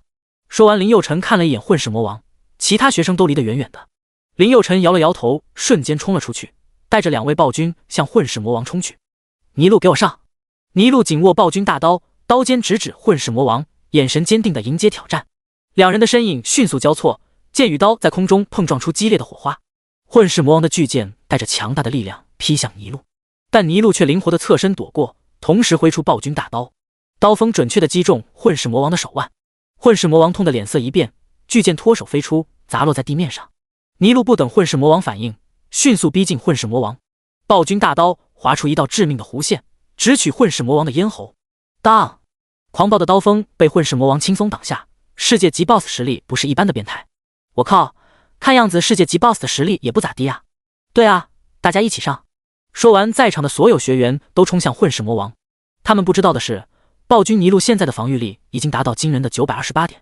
这时林佑辰悄悄地离开了混世魔王的攻击范围，他的目的已经达到了，先让其他人先打，等差不多了自己再上。混世魔王威风凛凛地站在中央，面对着数百名学员的围攻，他的眼神充满自信与傲慢，身上散发着一股不可一世的霸气。数百名学员分布在战场的各个角落，他们手持各式各样的武器，眼神坚定地注视着混世魔王。他们虽然人数众多，但每个人的脸上都写满了紧张与不安，毕竟他们面对的是世界级 BOSS 混世魔王。战斗瞬间打响，学员们发起了猛烈的攻击，一道道剑气、枪芒向混世魔王呼啸而去，但都被他轻松躲过或挡下。混世魔王身影灵动，时而出现在学员们的左侧，时而出现在右侧，让所有人都感到手忙脚乱。混世魔王的手中握着一把巨大的巨剑，每一次挥动都带着强大的力量。他时而横扫千军，时而直刺要害，每一次攻击都能让学员们后退数步。学员们虽然人数众多，但在混世魔王的猛烈攻击下却显得力不从心。半个小时过去了，混世魔王的血量还剩 41.78%， 原本900多位学员只剩下300来位。按照这样的战损比来算，等这300多人都战死了，混世魔王的血量至少还剩 10% 左右。看来还得先等等，等这些人都消耗完了再上也不急。唐婉儿在远处不断朝着混世魔王射击，1000%的真伤加成还是相当彪悍的。毫不夸张的讲，唐婉儿一个人的输出就能赶上20个学员输出总和。混世魔王的身影在战场上来回穿梭，手中的重剑舞得密不透风，时而劈砍，时而横扫，每一击都带着雷霆万钧之势。300学员紧密地围成一圈，配合默契，不断地发动攻击。他们的攻势如潮水般汹涌澎湃，但却始终无法突破混世魔王的防御。混世魔王身形灵活，他快速闪避着攻击，同时也不断地发动反击。他的重剑在空中划出一道道凌厉的弧线，每一次挥剑都能将学员们逼退数步。学员们的攻势越来越猛烈，但混世魔王依旧稳如泰山。他的重剑在手中翻飞自如，时而斩击，时而刺激，不过都未能击穿混世魔王的防线。最终，在混世魔王强大的实力面前，300学员的围攻被一一击破。混世魔王看准时机，终于发动了反击。他瞬间冲入学员们的阵型之中，手中的武器划出一道道凌厉的弧线。学员们纷纷倒下，他们的身体在空中划过一道道抛物线，最终落在地面。300学员全都倒在了地上，只有混世魔王依旧屹立不倒。目前战场上唯一还剩下的只有唐婉儿和林佑辰2人。林佑辰看了一眼混世魔王的血条，还剩不到 9%。 嘿嘿，是时候该我出场了。林佑辰立刻命令尼禄拖住混世魔王。尼禄紧握暴君大刀，调动全身的力量，准备迎接即将到来的狂风暴雨。第11章杀死 BOSS， 装备满地。突然，混世魔王发出一声震天的怒吼，身体化作一道闪电，猛然向尼禄扑来。尼禄瞬间反应过来，他紧握大刀，全身肌肉紧绷，准备迎接这一击。就在混世魔王的巨剑即将劈中尼禄的瞬间，尼禄猛地一跃而起，躲过了这一致命的一击。他顺势在空中翻转身体，一刀劈向混世魔王的头顶。刀光剑影交织在一起，发出刺耳的金属碰撞声。尼禄凭借着超凡的技巧和勇气，一次次化解了混世魔王的攻击。他的大刀犹如一道闪电，不断在混世魔王身上留下一道道伤痕。就在尼禄死死拖住混世魔王的时候，身后的羔羊也展开了猛烈的攻击。暴君之弓在夕阳的余晖下闪烁着冷冽的光芒，羔羊的指尖轻轻搭在弓弦上。突然，羔羊用力拉紧弓弦，一股无形的力量在空气中凝聚，他的呼吸变得缓慢而沉重，每一次呼吸都伴随着冷冽的气息。周围的空气仿佛也受到了影响，开始弥漫着一股寒意。就在这一刹那，羔羊松开手指，一支冰箭瞬间离弦而出，划破天际。嗖嗖，带着凄厉的呼啸声直扑混世魔王。冰箭所过之处，空气仿佛都被冻结，留下一道长长的白色尾迹。混世魔王感受到了这股强烈的威胁，他瞪大了眼睛，身体猛地一颤。但为时已晚，冰箭已经射入了他的身体，留下一道冰冷的伤痕。吼吼！混世魔王发出一声凄厉的惨叫，身体瞬间僵硬，后退了几步。嘿嘿，看来世界 BOSS 是我的啦！林佑辰紧握着合金权杖，聚集全身的魂力。突然，权杖释放出一道炽热的火芒，向混世魔王疾驰而去。火芒划破空气，留下一道长长的尾迹，散发着灼热的气息。混世魔王感到了一股强大的能量冲向他，他急忙挥剑抵挡。然而，火芒的力量超出了他的想象，巨剑瞬间被击飞，砸在了大殿的石壁上，发出震耳欲聋的撞击声。混世魔王后退了几步，眼中闪过一丝惊恐。他从未遇到过如此强大的对手，这使得他内心的狡猾与残忍更加疯狂地涌动。林佑辰并未停止攻击，他再次聚集魂力，挥出火芒。这一次，火芒化为了数道，从不同方向攻向混世魔王。在大殿的石壁上，火芒留下一道道焦黑的痕迹，空气中弥漫着烧焦的气息。混世魔王在火芒的攻击下显得手忙脚乱，他不断的挥剑抵挡，但火芒的速度太快，他根本无法完全防御。最终，一道火芒穿透了他的铠甲，令他发出一声凄厉的惨叫。大殿中回荡着混世魔王的惨叫声，令人毛骨悚然。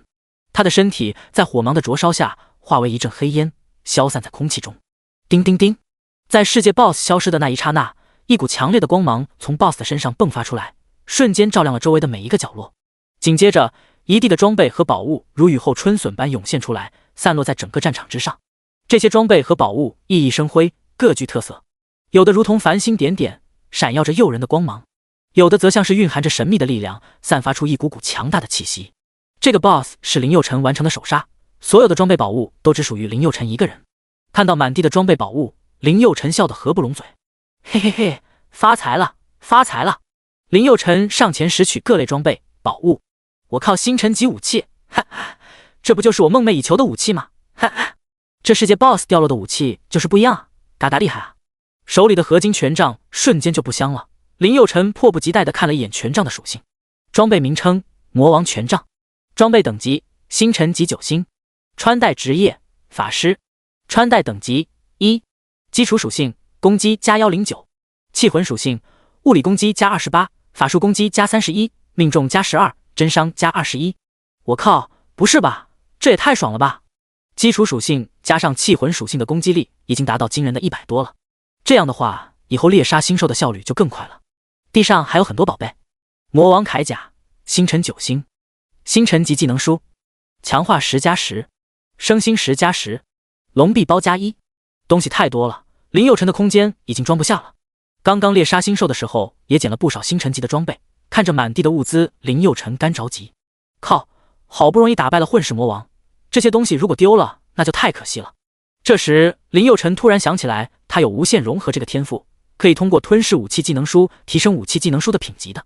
把不用的武器和技能书吞噬掉，不就有空位置了吗？林佑辰打开系统面板，首先把灭魂芒技能放入融合处，一次可以融合10本技能书。目前林佑辰一共有9本，他把所有技能书全部放到融合框里，9本技能书瞬间被吞噬。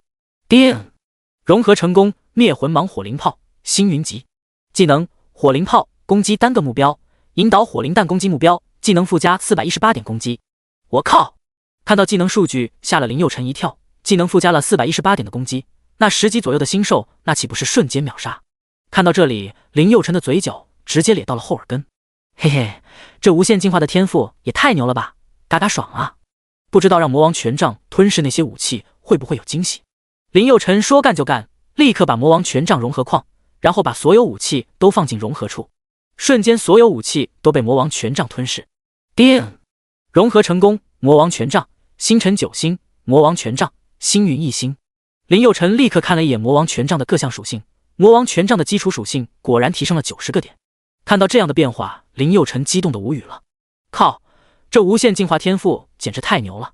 在猎杀星兽的过程当中，都会掉落大量的武器装备，这样自己的武器装备就可以不断变强了。这个神级天赋绝对算是神级天赋当中的王者，比唐婉的那个神级天赋不知道高级多少倍。嘿嘿，林佑辰捡起地上所有的宝物，离开了新手训练基地。基地外，吴建国焦急地看着训练基地出口。新手试炼是非常重要的事情，学校的重要领导都会在新手试炼基地外等候，万一遇到什么突发事件也好及时处理。唉，不知道林佑辰这小子怎么样了。虽然在新手训练基地会有严格的保护措施，但也有出意外的时候。唐婉，你出来的时候，林佑辰还在和混世魔王打吗？唐婉点了点头道：我被强制送出训练基地的时候，林佑辰还在跟混世魔王激战呢。一旁的陆涛也担心起来：大林子你千万不能有事啊！一旁的叶轩脸上露出了一抹得意：嘿嘿，让你得罪我，看你倒霉了吧，哈哈。吴建国急得满头大汗，他万万没想到林佑辰能那么彪悍。第12章，血红的身影。就连觉醒神级天赋的唐婉都打不过混世魔王，林佑辰竟然能撑这么久，简直就是奇迹啊！哎，这小子真是有点可惜了，有勇有谋，就是没有好的天赋啊。如果能和唐婉一样能拥有神级天赋，那这小子未来绝对是当将军的料。就在这时，新人训练场的出口处，一个红褐色的身影缓缓走来。你们看，那是什么？不是吧？那好像是林佑辰，是林佑辰。林佑辰从那破碎的沙石与烟尘中走来，每一步都伴随着沉重的呼吸与坚毅的目光。他的血衣不是那种炫目的红色，而是一种深深的近乎黑色的暗红，如同黄昏后的晚霞，沉甸甸地承载着战场的残酷与悲壮。脸上沾满了尘土与血迹，却无法掩盖那份坚毅与果敢。眼神仿佛一把锐利的刀，穿透众人心灵，让人无法直视。那是一种经历了生死、战斗与磨砺的眼神，充满了沧桑与故事。周围的众人看到这画面，无不感到震惊震撼。靠，不是吧，林佑辰竟然升到了9级！唐婉惊呼道。吴建国看向林佑辰，也被林佑辰的一身血衣震撼到了。他的头皮有些发麻，一个人打败混世魔王，这种事情要不是亲眼看到，谁能相信啊？而且林佑辰还把等级升级到了9级，真的太不可思议了。周围的小女生们看着他，眼神中充满了爱慕和敬仰。她们被林佑辰的英勇和坚定所吸引，仿佛在他身上看到了自己所向往的强大和勇气。一位小女生轻轻地咬了咬嘴唇，眼中闪烁着星星般的光芒。她心中暗暗发誓，一定要推倒那家伙，不管用什么手段，一定要得到他。就算得不到他的心，也要得到他的身体。如果不从，只能来点强硬的，霸王硬上弓也不是不可。另一位小女生则低下了头，脸上泛起了一抹羞涩的红晕。她感觉自己仿佛被林佑辰的魅力所吸引，无法自拔。嘤，林佑辰好帅啊！一个肤白貌美的大家子嗲嗲的轻声呢喃道。一旁的刘雅诗气得半死，上去猛地抓住那个女孩子的脖子，怒吼道：谁他妈让你这么夹的？她是我的！靠！吴建国主动迎了上去，拍了拍林佑辰的肩膀，笑道：世界级 BOSS 混世魔王被你杀了。林佑辰点了点头，展示出了手中的魔王权杖。杀了，那家伙真难杀，太费劲了。还好奖励比较丰厚，捡了一个权杖，几本技能书。吴建国看着林佑辰手中的星云级的权杖，两眼发光。这件星云级的装备在龙城可能算是最好的装备了。好，实在太好了。吴建国说话的语气都有点激动了。一旁其他学校的几个校长也都羡慕坏了，一个人打爆世界级 BOSS， 这也太妖孽了。看到一旁自己学校的学生，无奈地摇了摇头。没有对比，感觉都很不错，可是和林佑辰一对比，他们和狗屎饭桶有啥区别？二中校长走到吴建国身边笑道：老吴啊，这小子就是你们学校觉醒神级天赋的那个天才吧？听到这话，一旁的唐婉咧咧嘴，低下了头。吴建国摆摆手笑道：没有，觉醒神级天赋的是个女孩，你也认识，龙城最大直播公司唐总的女儿唐婉。二中校长瞪大眼睛看着林佑辰，人才呢？难道是觉醒的是星咒级天赋，外加隐藏职业？吴建国还是摇了摇头。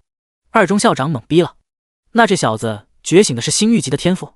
星域级已经是二中校长想到的最低级别的天赋了。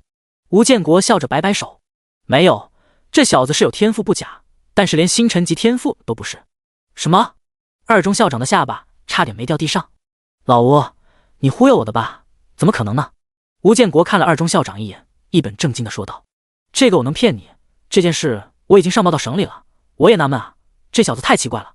二中校长笑眯眯地看着林佑辰，心里那个羡慕嫉妒恨啊！妈的，老吴这老小子运气就是好，碰上这么个妖孽，看来教育署副署长的位置一定是这老小子的了。所有学生都到齐了，随后车队就返回了龙城市区。路上，唐婉撅着小嘴气鼓鼓的。林佑辰看了一眼唐婉，咧嘴笑道：“唐大小姐，刚刚的赌约还算数吗？”哼！唐婉气呼呼地转过了脸。我唐婉可不是言而无信的人，算数。虽然嘴上答应了，但是心里十分不爽。这次的赌约可不一般，要当着那么多人的面向林佑辰求婚，然后林佑辰还要当着那么多人拒绝他，他还要死皮赖脸的求林佑辰，这多丢人啊！要是在没人的地方，忍忍也就过去了。万达商场那么多人，这次丢人丢到姥姥家了。此时的唐婉心在滴血啊！她唐婉身材一流，脸蛋一流，平时都是她拒绝别人，什么时候去跪舔过别人啊？哎，真倒霉！当时脑子是抽了什么风，才和林佑辰打这种赌？这下好了，完犊子了！一想到这，唐婉心里就窝火。该死的林佑辰，我恨你，我恨死你了啊！唐婉无声的呐喊着。林佑辰的死党陆涛凑了过来：“大林子，你也太猛了吧！直接干掉世界级 BOSS 混世魔王。”林佑辰咧嘴笑道：“一般一般啦，运气比较好而已。”陆涛有些无语说道：“大林子，你怎么这么谦虚啊？稍微谦虚一下就好了，意思意思，你倒好直接来真的。就你这战绩，别说咱龙城，就算是整个龙国，也都算是超级牛逼的存在，好吧？”陆涛语重心长的劝说道：“我说兄弟，这种社会像你这么谦虚，会失去很多机会的。你看那个叶轩，只觉醒了一个星河级的天赋，那个吹啊，不知道的还以为觉醒了神级天赋呢。你看看，只用了1天的功夫就泡了一个妞呢，估计下车就去开宾馆了。”林佑辰笑了笑道：“好吧，关键星兽也不听你吹牛逼啊。1年之后星际战争开始，当外星武者大举进攻的时候，那个时候吹牛逼能救命吗？”啊！陆涛有点语塞。好像也对啊。林佑辰拍了拍陆涛的肩膀，认真的说道：“胖子，你是我为数不多的朋友，相信我这1年不要泡妞，不要玩游戏，努力升级，努力提升自己。1年后你会感谢我的。”陆涛看着林佑辰的眼睛，他从未看到过林佑辰这种表情。第13章，校花妈妈的称赞。陆涛脸上的笑容渐渐消失，点了点头道：“好的，我知道了，大林子。”不一会，车子停在广场前，林佑辰和唐婉一起下了车。唐婉看了一眼林佑辰，撅了撅嘴说道：“走吧，去万达商场，我向你求婚，然后我让你打脸。”闻言，林佑辰扑哧一笑，拍了拍唐婉的后脑勺，笑道：“算了，看你表现良好，这次就算了，等下次打赌再惩罚你吧。”切！唐婉咧咧嘴，一脸不服气：“下次没有下次了，我可不是那种争强好胜的女孩，以后不和你比了。”唐婉那是不想和林佑辰比，这是被打怕了，每次都是输，这还怎么玩？以前吧，还是在势均力敌的情况下输也还好理解，而这次就不同了，这次他可是神级天赋啊，而林佑辰只不过是不入流的5品级天赋，在这么大的优势下都赢不了，这还怎么比？自取其辱吗？说着，两人走到了唐婉的别墅前。走吧，去我家住吧，反正你现在也没房子住。唐婉看向林佑辰：“啊，这不好吧？”林佑辰有点不好意思：“走吧，客气什么？”唐婉拉着林佑辰就向别墅院子里走去。哇，你家好大呀！林佑辰第一次看到这么豪华的别墅，忍不住叫出声来。还好吧，以你的实力，这样的别墅未来对你来说就是唾手可得。走到客厅，唐婉才把林佑辰的手放下。小姐，你回来了。唐婉的佣人恭敬地说道。徐妈，我肚子饿了，帮我做点吃的，做5人份吧。5人份？徐妈吓了一跳。唐婉指了指林佑辰说道：“我1份，另外4份是给他的。”徐妈看了一眼林佑辰，连忙点点头笑道：“好的，小姐，我马上就去。”林佑辰有点不好意思了，摸了摸后脑勺笑道：“真的不好意思啊，我们家子夏已经很麻烦你了，你看我现在又在你家住着，这个多不好意思啊。”唐婉起身拿了2个苹果，丢了1个给林佑辰笑道：“这有什么？我家房子这么大，多几个人小意思的。再说了，我妈说了，在学校不让我和别的男生玩，但是我和你玩，我妈却什么也不说，还支持我和你玩。不是吧？”听到这话，林佑辰有些吃惊。为什么啊？唐婉耸了耸肩笑道：“我哪知道，等我妈回来了，你自己亲自问她呗。”不一会，林子夏放学了，3个人一起吃了晚饭，随后就各自回房间了。晚上，唐婉的母亲唐慕雪走进了唐婉的房间。婉儿，今天试炼的感觉怎么样？需不需要妈妈给你点支持？妈妈看到唐慕雪，唐婉立马变得像小孩一样，声音也加了起来。需要，我当然需要。唐婉一把搂住了唐慕雪的腰，呜呜的假哭起来。我今天又败给了林佑辰了。我一个神级天赋的天才，竟然打不过一个拥有垃圾天赋的废材。唐暮雪扑哧一笑道：“你又输给林佑辰了。”唐婉儿委屈的点了点头。他也太变态的，我都怀疑他不是人。你知道吗？他一个人灭了世界级 BOSS， 我们900多人一起围攻，都被界 BOSS 混世魔王打败了。他个妖孽竟然一个人打爆混世魔王，还捡了好多装备呢。唐暮雪笑道：“所以啊，妈妈才让你和他一起玩。想要变成妖孽，就必须和比你还妖孽的人在一起玩。我听你们吴校长说，你的表现也很不错，现在都7级了呢。”听到这，唐婉儿嘴角才露出一丝笑意。那当然，在我们学校也只有林佑辰一个人能打败我，其他人在我眼里都是渣渣。呵呵呵。唐暮雪摸了摸唐婉儿的额头，笑道：“我们家婉儿最棒了。”说完，从身后拿出一件包装精美的礼盒，交到唐婉儿手上。看到母亲手中的礼盒，唐婉儿眼前一亮：“妈妈，这是什么礼物啊？包装这么精美？”唐暮雪看到唐婉儿开心的样子，十分欣慰，笑道：“你打开看看不就知道了，这件礼品可价值5000万哦。”哈！唐婉儿吓得半死，5000万的礼物，这不是顶上10辆劳斯莱斯了吗？唐婉儿立刻打开包装，里面装的是一把星辰8星的寒冰弓。哇，星辰8星 I 还带元素伤害。看到这么好的武器装备，唐婉儿笑得合不拢嘴。妈妈，那你知道星云1星的武器价值多少钱吗？唐婉儿好奇地问道。唐暮雪扑哧一笑，点了点唐婉儿的小脑瓜，笑道：“你是不是又想和那个林佑辰比？你看人家用的是星云级的装备，心里痒痒了是吧？”看到被母亲识破了，唐婉儿咯咯地笑了起来。世界 BOSS 首次爆出的装备是无价的，特别是第一把武器，每一把武器都蕴含着无穷无尽的潜力。就算不是 BOSS 级武器，普通副本爆出来的星云级武器，目前最起码价值1个亿。关键现在是有价无市，根本买不到啊！你这把寒冰弓可能算是龙城最好的武器之一了，我还是在熟人面前买的，不是熟人人家根本不卖。越早拥有好的武器，就发展的越快，这就是为什么要赢在起跑线上，一步赢步步赢。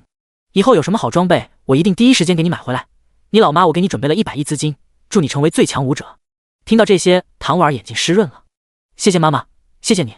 另一边，林佑辰看着手中的魔王权杖，啧，还是太弱了，世界级 BOSS 最起码要爆出星河级的装备出来吧。如果唐婉儿听到林佑辰这么说，估计打死他的心都有，都不知道现在武器装备多难得。说句不好听的，整个龙城都没几把星辰级装备，他拿着唯一一把星云级的武器，还挑3拣4的，关键还是 BOSS 级的武器，真的太拉仇恨了。第14章上头条，获得群攻技能。林佑辰躺在床上无聊地刷着手机，浏览着武者论坛。靠！我竟然上了头条了！龙城第一少年高手林佑辰成功击杀世界级 BOSS， 龙城少年楷模，值得所有武者学习。看到这些浮夸的标题，林佑辰都觉得不好意思了。这些自媒体为了博取流量，把自己捧得这么高，也是无语了。哎，没有办法，网络时代成为万众瞩目的焦点，也只需几个小时而已，看来得慢慢适应了。突然，论坛的一条消息引起了林佑辰的注意。限时副本龙王殿明日上午10点开启，会掉落大量宝石技能书。48小时后，副本永久消失，整个龙城只有10次机会。这条消息让林佑辰眼前一亮。我去，可以掉落大量的宝石装备和技能书，不错不错。技能升级以后，战斗力飙升，这让林佑辰有点欲罢不能。灭魂芒进化成火灵炮，攻击力一下提升400多点，谁能抵抗住这种诱惑？明天我一定要去野地，一定要多搞一点技能书，用来升级技能等级。有了这些牛逼技能，就算进入青龙学院也不是梦。进入青龙学院好处太多了，出来军阶最低也是少校级别，嘿嘿。刷副本用单体技能效率太慢，还是群攻技能比较划算。这时，林佑辰在背包里找到了一本技能书《天火丸》星辰级。天火丸学习以后可以召唤50颗火球进行地毯式攻击，技能伤害加16，法师专用。天火丸系技能，技能伤害竟然可以达到16点，这让林佑辰有些意外。这世界级 BOSS 手杀掉落的宝贝质量就是高啊！要知道，之前法师职业自带的技能灭魂芒，单体攻击伤害也才附加13点技能伤害，这特么是群攻技能，竟然比单体技能附加的伤害值还要高，这就离谱。看来世界级 BOSS 还是手杀更有性价比啊！第二天一早，所有学生都在广场集合，林佑辰找到了吴建国。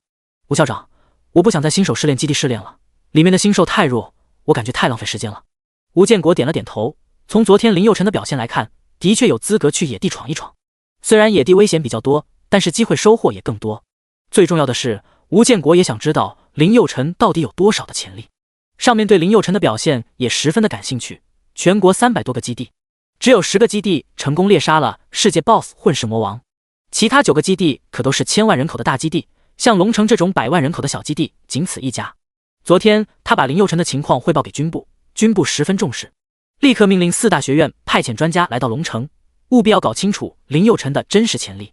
好，那我给你开具通行证明，不过你一定要小心，野地就是基地以外的地方，那里有更多更强大的星兽，而且在野地没有任何的保护措施，如果你被星兽杀死，那你就真的死了。林佑成并没有直接出城，而是来到了市场，卖掉了背包里的所有没用的材料。丁，成功出售狼肉加10，获得龙币加20000。丁，成功出售狐皮加15，获得龙币加45000。卖掉所有材料后，背包的容量一下大了许多。从市场出来，林佑成来到基地城门前，城门前有很多社会上的武者排队出城，等了半个小时左右，才轮到林佑成。守城的卫兵看了林佑成一眼，你才9级啊，按照规定非成年武者出城必须满10级才可以。林佑成拿出了自己的书面证明，证明其有实力进入野地。守卫看到学校的书面证明和介绍信，也就没有理由不让林佑成出城了。小鬼，野地不是新人试炼基地，小心星兽，更不要相信任何人。林佑成笑着点了点头，卫兵还是有良知的。其实在野地的确人比兽更加危险。走出城门是一片辽阔的草原，看起来一片静谧的景象，绿色的草地在阳光的照耀下泛着淡淡的光泽，仿佛一片翡翠的世界。然而这片看似平静的草原之下，隐藏着不为人知的危机。在草丛中，一只只星兽静静地潜伏着，它们绿色的眼睛在草丛中闪烁着狡黠的光芒。这些星兽体型各异，有的形似狼，有的如同巨猿，还有的身形如蛇。它们身上的鳞片闪烁着冷光，散发着一股凶残的气息，空气中弥漫着一股肃杀的气氛。呼，城内城外就是2个世界啊！林佑成快步向不远处的密林走去，一路上看到不少星兽的尸体，这些都是前面武者杀死的，周围的砍杀声也此起彼伏，看来大家猎杀星兽的动力还是很强的。现在星兽的肉的确挺值钱的，1斤就能卖到2000龙币呢。吼吼！不远处几只狂暴魔熊嘶吼着。星兽狂暴魔熊，等级11，物理攻击加220，法术攻击加70，物理防御加189，法术防御加90，血量2207，魔法值2283，技能狂暴。林佑成很快召唤出了高阳和尼禄2位暴君，给我干掉他们！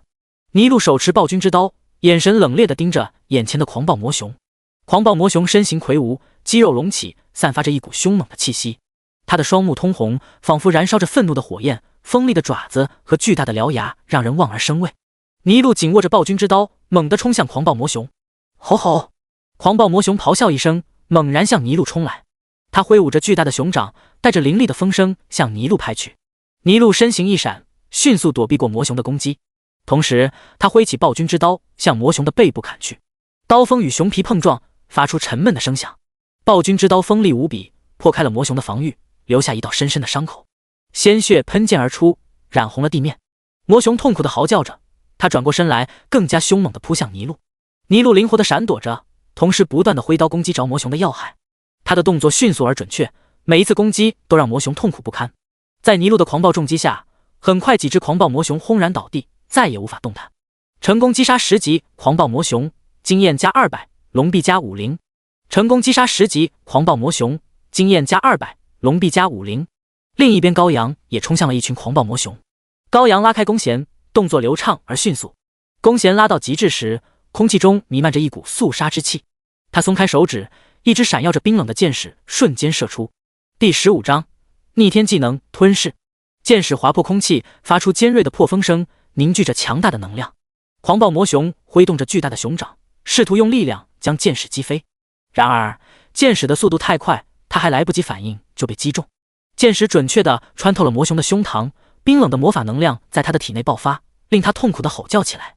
高阳没有放松警惕，他继续拉弓射箭。这一次的箭矢带着火焰之力，准确地命中了魔熊的头部。火焰在魔熊的毛发上迅速蔓延开来，熊皮被烧得焦黑。魔熊愤怒地咆哮着，他用锋利的爪子疯狂地扑向高阳。然而高阳的身法异常灵活，他轻松地躲避着魔熊的攻击。同时他再次射出一支冰箭，准确地命中了魔熊的侧腹。冰冷的魔法能量再次爆发，令魔熊痛苦地翻滚着。高阳抓住机会，快速接近魔熊，用暴君之弓猛击他的头部。弓身与熊头的碰撞发出一声巨响，魔熊被击退数步，成功击杀10级狂暴魔熊，经验加200，龙币加50。成功击杀10级狂暴魔熊，经验加200，龙币加50，星辰级技能书加1。嘿嘿，两个暴君战力相当给力啊！等到以后实力变强了，老子都不用出手就能分分钟灭了对手。林佑辰笑着，心里有一丝丝得意。不远处有4个武者鬼鬼祟祟地观察着林佑辰，看没看见那小子就是林佑辰。一个身穿黑色长袍的胖子指着林佑辰说道，他手里拿着的就是魔王权杖，基础属性非常好，听说还有隐藏技能，我们会长看上了，今天必须杀了他，抢到魔王权杖。另外一个光头皱了皱眉，我听说那小子很强啊，夜狐你知道吧？前天被那小子砍了一个胳膊。一个妖艳的美女冷笑道，呵呵，谁说一定要强攻啊，现在玩的都是脑子。说完，4个凑在一起窃窃私语起来，似乎在谋划着什么。哎呀，没事做太无聊了，我也来锻炼锻炼身体吧。林佑辰双手结印，口中念动着神秘的咒语。随着咒语的完成，一个炽热的火球在林佑辰的掌心缓缓凝聚成型。火球散发着高温，周围的空气都变得灼热起来。林佑辰用力一甩，火球如同流星般划破天空，朝着狂暴魔熊呼啸而去。狂暴魔熊感受到了危险，它发出震耳欲聋的咆哮声，抬起巨大的爪子，猛地拍向飞来的火球。然而，火球却巧妙地绕过了魔熊的攻击，直接命中了它的侧脸。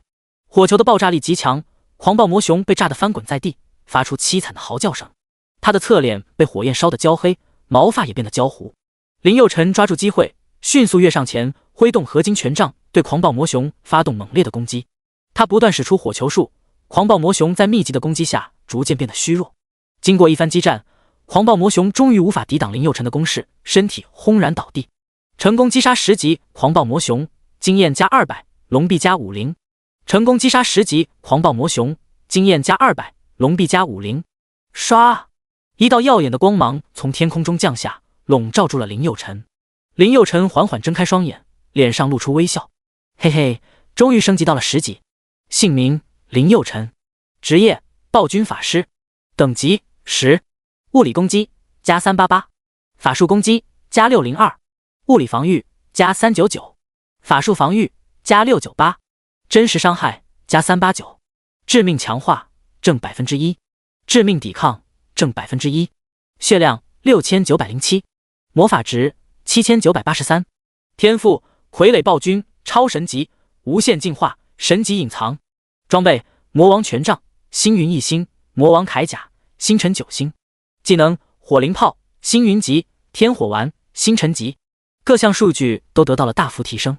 刷刷，高阳和尼禄也双双升级，高阳现在已经升级到了9级，尼禄升级到了10级。嘿嘿，实力越来越强大了，嘿嘿。林佑辰看了一眼时间，马上到9点了，龙王殿副本马上就要开始了。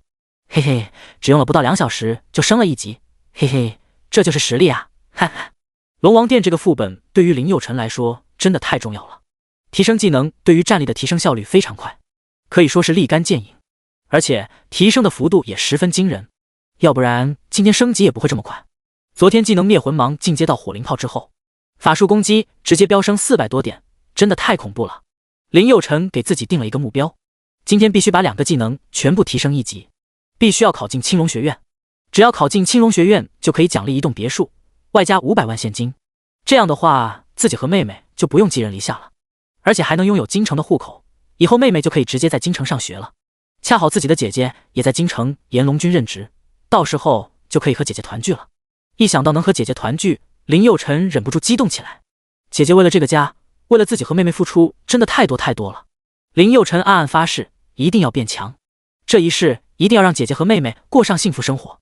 丁，恭喜宿主获得第3个暴君商纣王，傀儡暴君商纣王杀，职业圣刺客，等级1，物理攻击加20，法术攻击加10，物理防御加10，法术防御加10，爆发正10%，闪避正10%，星兽血量207，星兽魔法值283，技能火焰域，星咒级，吞噬，星域级。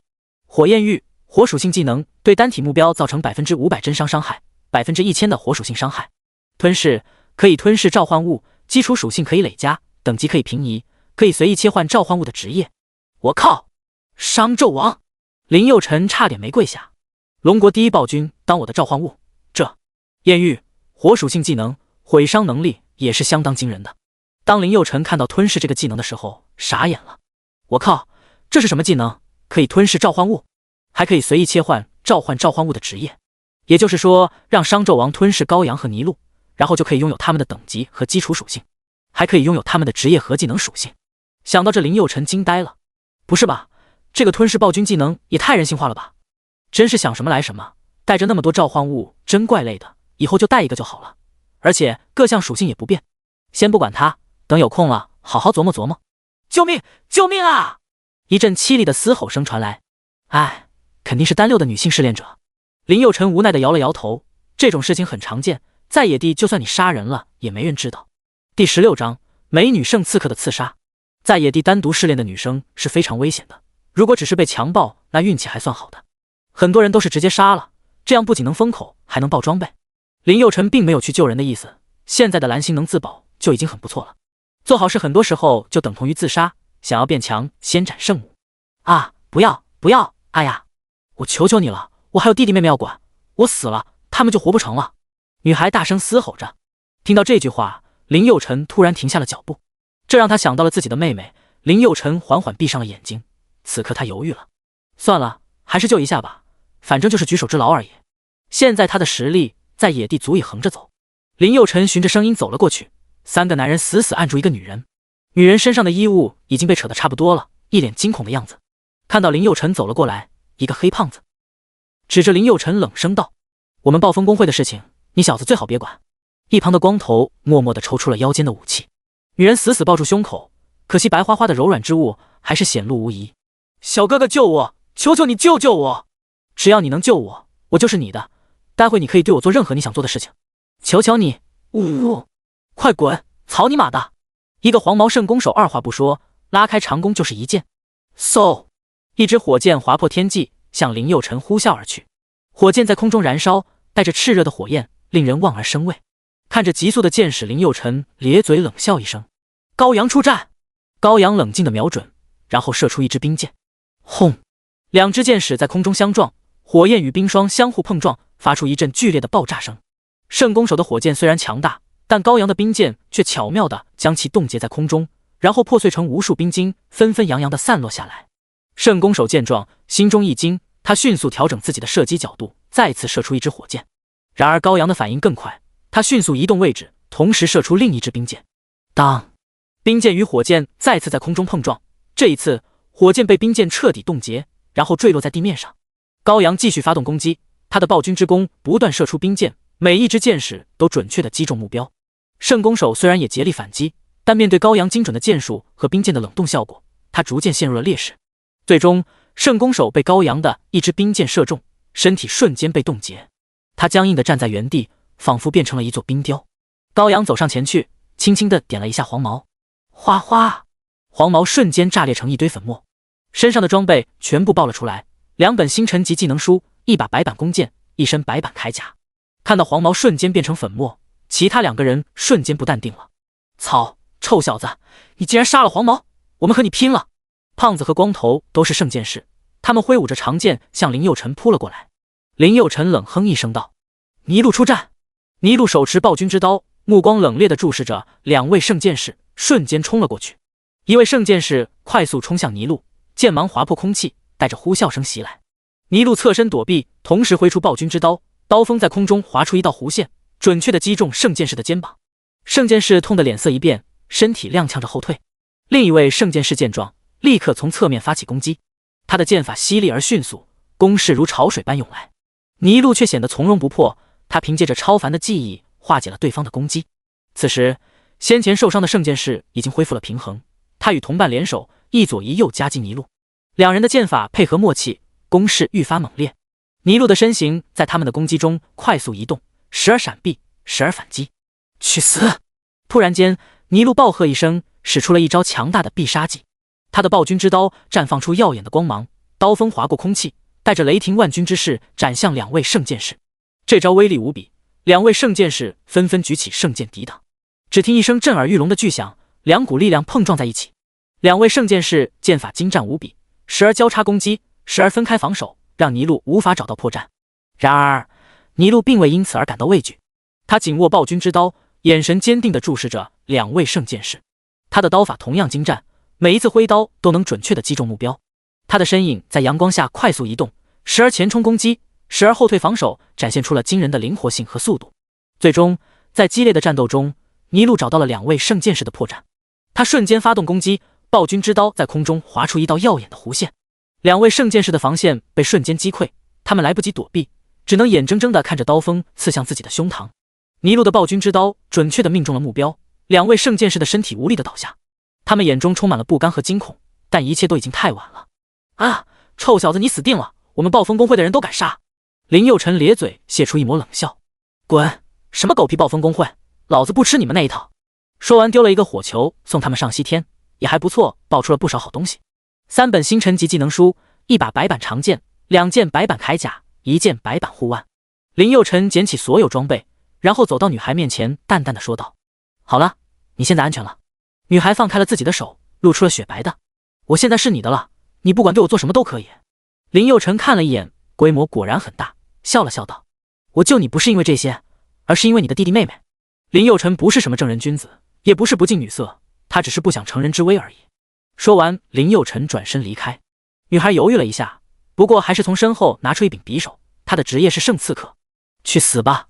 林佑辰突然感到一阵寒意袭来，他瞬间警惕地握紧了手中的权杖。女孩的眼神冷冽，手中握着一把尖锐的匕首，正迅速朝他刺来。第17章单刷龙王殿。林佑辰反应迅速，侧身躲过了这致命的一击。女子一击未中，眼神中闪过一丝惊愕，但很快恢复了平静。她再次挥动手中的匕首，以更快的速度朝林佑辰攻去。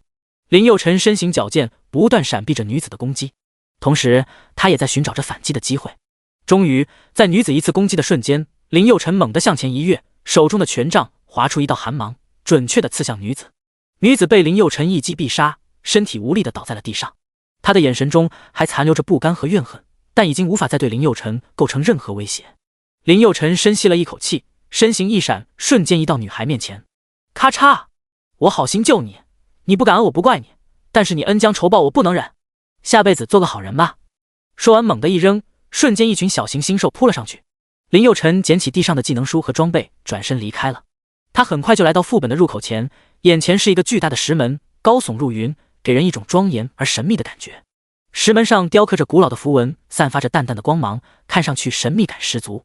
周围熙熙攘攘的人群都在忙着组队，他们相互交流着，挑选着可靠的队友。林佑辰静静地站在一旁，观察着这些人的动态。组队，4等2，来输出和奶妈，美女优先啊！暴风公会3等3，只要实力武者，垃圾滚一边去！一个7级盾战士用手抵了抵身边的美女奶妈。快，10级大佬林佑辰，是展现你魅力的时候了。只要他能加入我们，通关龙王殿副本就稳了。暴风公会的老大肖战高傲地看着林佑辰，这小子怎么没死？难道？说完，立刻对身边的手下说道：快去找黄毛他们。当肖战看到林佑辰手里的魔王权杖的时候，眼睛都直了。这么好的武器在你小子手里就是浪费，这装备老子要定了。当林佑辰迈步踏入副本时，周围的人群瞬间安静下来，他们的目光都集中在他身上，眼中流露出惊讶、敬佩和一丝丝的敬畏。我靠，够刁的呀，一个人就敢进副本。那小子是林佑辰，人家有这实力。林佑辰是谁？很刁吗？林佑辰你都不知道啊？昨天在新手试炼基地杀了世界级 BOSS 混世魔王的那个妖孽。我靠，是他呀！操，妖孽就是妖孽，真牛逼！林佑辰的背影在传送门的光芒中逐渐消失，留下一群敬仰他的玩家。踏入龙王宫，首先映入眼帘的是由珊瑚构建而成的绚烂拱门，形态各异的海鱼在其间穿梭，仿佛在欢迎着每一位到访者。宫殿的墙壁上镶嵌着各种色彩斑斓的宝石，它们在海水的映照下熠熠生辉，宛如夜空中璀璨的星辰。沿着蜿蜒的通道深入龙宫，可以看到形态各异的海底植物摇曳生姿，它们的叶片在海水的流动中轻轻摆动。林佑辰带着3位暴君向龙王殿走去，很快就遇上了一大群寒冰章鱼。星兽寒冰章鱼，等级12，物理攻击加300，法术攻击加298，物理防御加199，法术防御加276，血量2907，魔法值2983，技能寒气逼人，给我上，一个不留。尼禄紧握暴君之刀，刀身散发出炽热的光芒，与周围的冰冷气息形成鲜明对比。身形矫健地躲避着寒冰章鱼的攻击，每一次挥刀都带着雷霆万钧之势，划破冰冷的触手，留下一道道深深的伤口。高阳则凭借着暴君之弓，不断射出冰箭攻击寒冰章鱼。冰箭在水中穿梭，留下一道道冰冷的轨迹。每当冰箭击中章鱼的身体，都会留下一道冰冻的痕迹，削弱它的防御力。寒冰章鱼愤怒地摆动着触手，试图将尼禄和高阳击退。他的触手坚硬如冰，释放出强大的寒气，试图将他们冻结。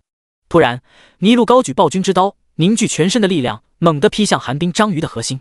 刀锋所过之处，海水翻涌，释放出一股强大的能量。寒冰章鱼的核心被瞬间击溃，身体逐渐崩溃，化为一股股冰冷的能量，消散在海水中。成功击杀12级寒冰章鱼，经验加300，龙币加60。成功击杀12级寒冰章鱼，经验加300，龙币加60。很快，一群寒冰章鱼就被消灭。尼禄矫健地穿梭在寒冰章鱼巨大的触手之间，每一次挥刀都伴随着一道凌厉的刀芒，将触手斩断。章鱼的血液呈蓝色，散发着冰冷的气息，与周围的海水融为一体。与此同时，高阳站在远处，手持暴君之弓，瞄准了寒冰章鱼的受合部位，每一次拉弦都凝聚着强大的力量。一支支冰箭划破海水的束缚，带着凄厉的呼啸声直扑目标。冰箭击中章鱼的核心时，发出一声震耳欲聋的爆炸声，溅起一片冰冷的浪花。寒冰章鱼愤怒地摆动着巨大的触手，试图抓住尼禄和高阳，但尼禄和高阳配合默契，他们不断变换位置，让章鱼无法锁定目标。经过一番激战，一只寒冰章鱼终于支撑不住，庞大的身躯缓缓下沉。成功击杀12级寒冰章鱼，经验加300，龙币加60。成功击杀12级寒冰章鱼，经验加300，龙币加60。一路嘎嘎乱杀，很快一大群寒冰章鱼就被消灭差不多了。林佑辰带着3位暴君继续向前搜索，商纣王等级太低，林佑辰并没有让他出战。不远处又出现几只寒冰章鱼，这次林佑辰准备亲自出手，手中的魔王权杖，杖尖散发着炽热的红光，仿佛一颗跳动的心脏。他低吼一声，周身瞬间凝聚出几十个火球，它们在空中旋转着，散发着高温与烈焰。寒冰章鱼们纷纷张开巨大的冰爪，释放出刺骨的寒气。火球如同流星般划过空中，准确地击中了那些寒冰章鱼。火球与寒冰碰撞的瞬间，发出滋滋的声响，冰与火交织出一幅壮观的画面。寒冰章鱼们在炽热的火焰下挣扎着，身体逐渐溶解。它们的冷气在火球的攻势下显得苍白无力，无法阻挡林佑辰的猛烈攻击。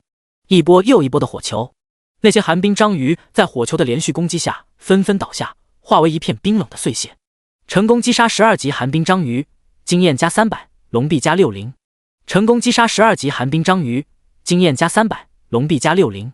嘿嘿，有了好装备就是不一样，一路切瓜砍菜一样，真的太爽了。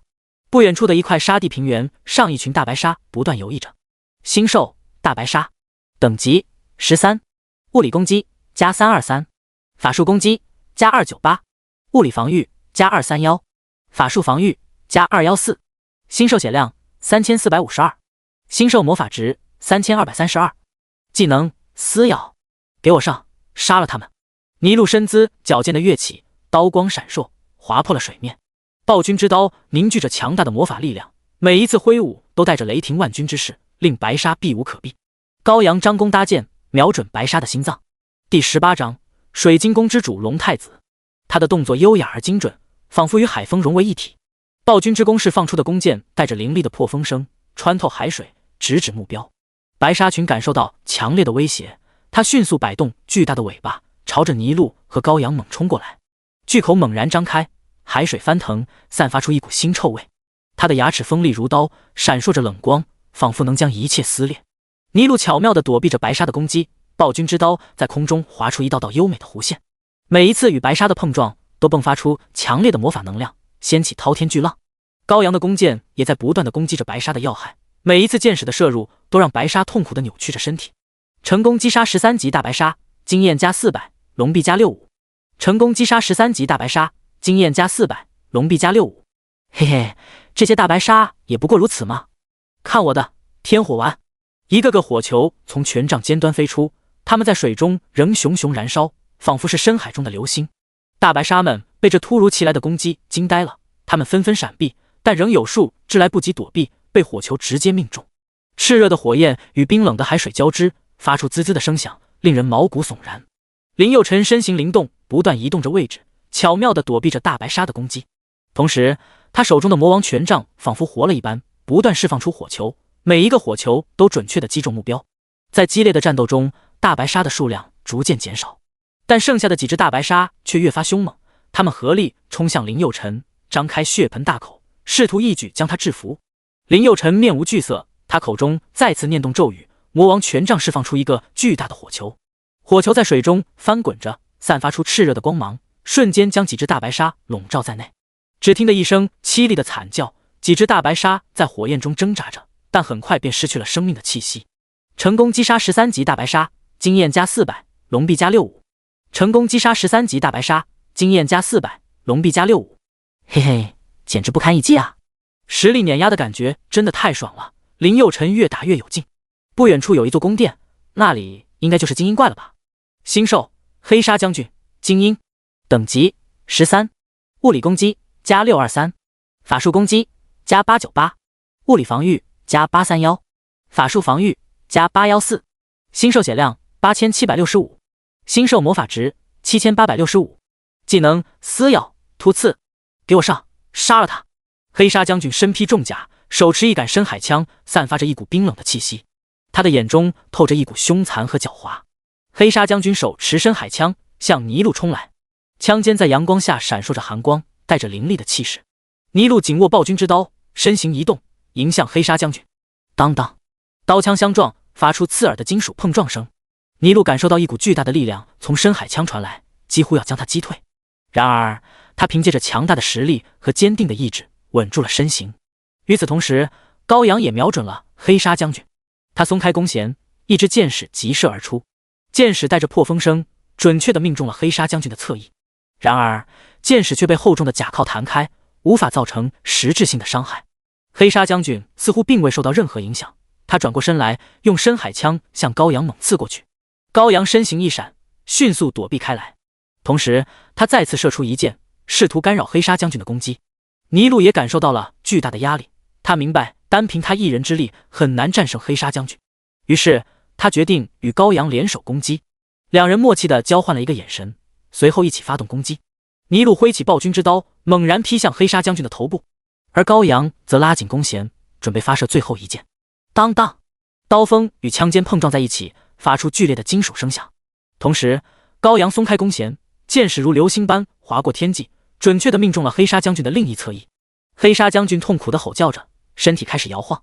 尼禄抓住机会，一刀砍向他的头部，刀锋划过坚硬的甲壳，留下一道深深的伤口，鲜血从伤口中喷涌而出，染红了周围的海水。最终，黑鲨将军无法承受连续的攻击，缓缓沉入海底。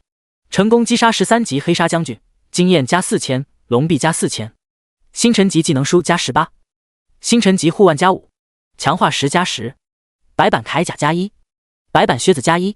看到掉落一地的装备技能书，林佑辰笑得合不拢嘴。我的，都是我的。林佑辰捡起了所有的宝物，心里那叫一个美滋滋。嘿嘿，太爽了，一个人单刷真的太爽了。说完继续向龙王殿方向走去。刚走出宫殿不久，就遇见了一群虎鲸兽。星兽虎鲸兽，等级13，物理攻击加323，法术攻击加298，物理防御加231，法术防御加214，血量3213，魔法值2986，技能撕咬。虎鲸兽体型庞大，身形矫健，全身覆盖着坚硬的鳞甲，散发着残忍的气息。它们的双眼闪烁着凶残的红光，张开血盆大口，露出锋利的獠牙。尼禄以极快的速度冲向虎鲸兽，在接近虎鲸兽时，他挥起暴君之刀，刀锋闪烁着凌厉的光芒，向虎鲸兽砍去。虎鲸兽反应迅速，用坚硬的鳞甲挡住了尼禄的攻击。高阳瞄准时机，松开手指，一支箭矢疾飞而出，箭矢带着强大的魔法能量，准确地命中了其中一只虎鲸兽的头部。魔法能量在虎鲸兽的体内爆发，令它痛苦地翻滚起来。尼禄继续攻击，他灵活地躲避着虎鲸兽的反击，同时不断地挥刀砍向他们的要害。暴君之刀锋利无比，破开了虎鲸兽的鳞甲，留下一道道深深的伤口。高阳不断射出箭矢，每次命中都能给虎鲸兽造成不小的伤害。他的箭矢速度快，力量强，让虎鲸兽防不胜防。经过一番激烈的打斗，10只虎鲸兽终于支撑不住，纷纷倒在了地上。成功击杀13级虎鲸兽，经验加400，龙币加65。成功击杀13级虎鲸兽，经验加400，龙币加65。林佑成看着远处隐隐约约有一座半透明的水晶宫殿，看起来十分壮观。嘿嘿，看来又有精英怪。现在林佑成一看到精英怪就忍不住激动，刚刚黑鲨将军爆出那么多装备，简直不要太爽。吼吼！龙太子身披鳞甲，巨大的龙翼展开，散发着强大的气息。他的双眼闪烁着狡黠的光芒，张开巨口，露出锋利的獠牙。第19章，成功猎杀 BOSS 嗜血龙王。他用强壮的龙尾扫荡着地面，卷起一片尘土。尼禄调动全身的力量向龙太子冲去，暴君之刀释放出强大的能量，划破空气，发出刺耳的破风声。与此同时，高阳拉开了暴君之弓，凝聚着全身的力量。他瞄准龙太子，射出一支寒冰箭，箭矢带着冰冷的气息，划破空气，凝聚着强大的魔法能量。寒冰箭准确地命中了龙太子的身体，冰冷的魔法能量在他身上爆发，令他痛苦地嘶吼起来。林佑成没有错过这个机会，他挥动魔王权杖，释放出一枚威力巨大的火球。火球呼啸着飞向龙太子，炽热的火焰在他身上燃烧着。龙太子的鳞甲被烧得焦黑，痛苦地嘶吼起来。吼吼！龙太子张开巨大的龙翼，尾巴一摆，掀起阵阵狂风。他喷出炽热的龙息，令空气都变得灼热起来。高阳射死龙太子！高阳拉开弓弦，凝聚着全身的力量，然后松开了手指。一支闪耀着寒冷光芒的箭矢破空而出，凝聚着寒冰之力。箭矢准确地命中了龙太子的侧脸，冰冷的魔法能量瞬间冻结了他的脸颊。与此同时，林佑成高举魔王权杖，口中念动着咒语。随着咒语的完成，一个炽热的火球在他的权杖尖端凝聚成型。他用力一挥，火球呼啸着飞向龙太子。火球与寒箭同时击中龙太子，冰火两重天的攻击让龙太子痛苦地咆哮起来。他的鳞甲被火球烧得焦黑，而寒箭则让他感到刺骨的寒冷。尼禄见状，毫不犹豫地冲向龙太子。他挥舞着暴君之刀，刀锋划破空气，发出尖锐的破风声。他连续斩击，每一刀都带着惊人的力量。龙太子愤怒地甩动着尾巴，试图将尼禄击飞。然而，尼禄的身法异常灵活，他躲过了龙尾的攻击，继续发动猛烈的攻势。经过一番激战，龙太子最终无法抵挡三人的联手攻击。他发出一声悲鸣，身体轰然倒地。成功击杀13级龙太子，精英怪，经验加4000，龙币加4000。星辰级技能书加2，星辰级护腕加1，强化10加10，白板铠甲加1，白板靴子加1。发财了，发财了！看到满地的装备，林佑成笑得合不拢嘴，迅速捡起所有装备。在这一刻，所有的疲惫都烟消云散，取而代之的是满满的成就感和自豪。林佑成踏出水晶宫殿，不远处就是威严的龙王殿了。嘿嘿，嗜血龙王老子来了！整个龙王殿的外观呈深蓝色，与海洋的颜色相呼应，给人一种庄重而神秘的感觉。殿顶上镶嵌着无数闪亮的宝石，在阳光的照射下熠熠生辉，宛如繁星点点。龙王殿的入口处是一扇巨大的石门，门上雕刻着复杂的龙纹，每一道纹路都显得精致而生动。林佑成走进龙王殿，嗜血龙王则持有龙王权杖，杖身缠绕着一条血红的龙魂，散发着狂暴的气息。星兽嗜血龙王，终极 BOSS， 等级13，物理攻击加3130，法术攻击加2280，物理防御加2310，法术防御加3940，血量32123，魔法值29867，技能龙王能量波。他咆哮着，巨大的龙眼闪烁着残忍的光芒。给我杀龙王！尼禄率先冲向嗜血龙王，暴君之刀划破空气，发出刺耳的声响。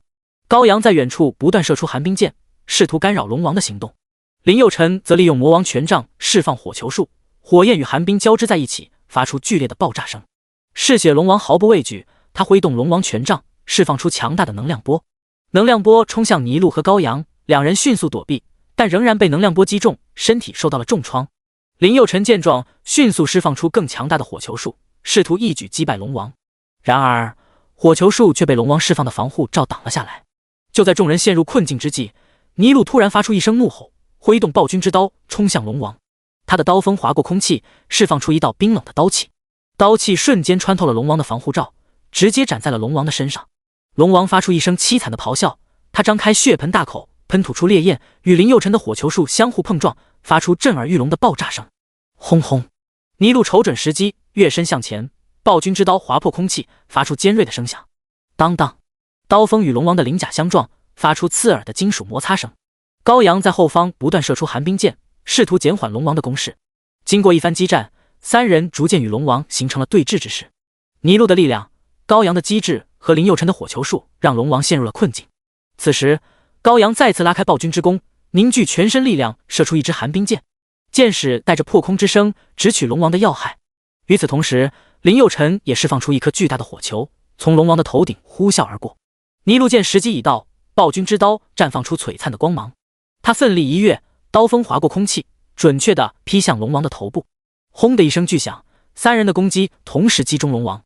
嗜血龙王发出一声凄厉的惨叫，身体被炸得四分五裂。成功击杀13级嗜血龙王，终极 BOSS， 经验加8000，龙币加8000，星辰级技能书加19，星辰级技能书加2，星辰级项链加1，强化石加10，白板铠甲加1，白板靴子加1，红宝石加1。通关后，林佑辰不出副本，看到林佑辰走出副本，人们自动围成了一个圈，他们的目光都集中在这个英勇无畏的英雄身上，每个人的脸上都写满了敬仰与崇拜，仿佛林佑辰是他们心中的神祇。林佑辰，你太厉害了！一个美女激动地拍着他的肩膀，嗲嗲地说道：“能不能带我一起啊？晚上去你家吃香蕉，吃鲍鱼好不好？”可嗨嗨！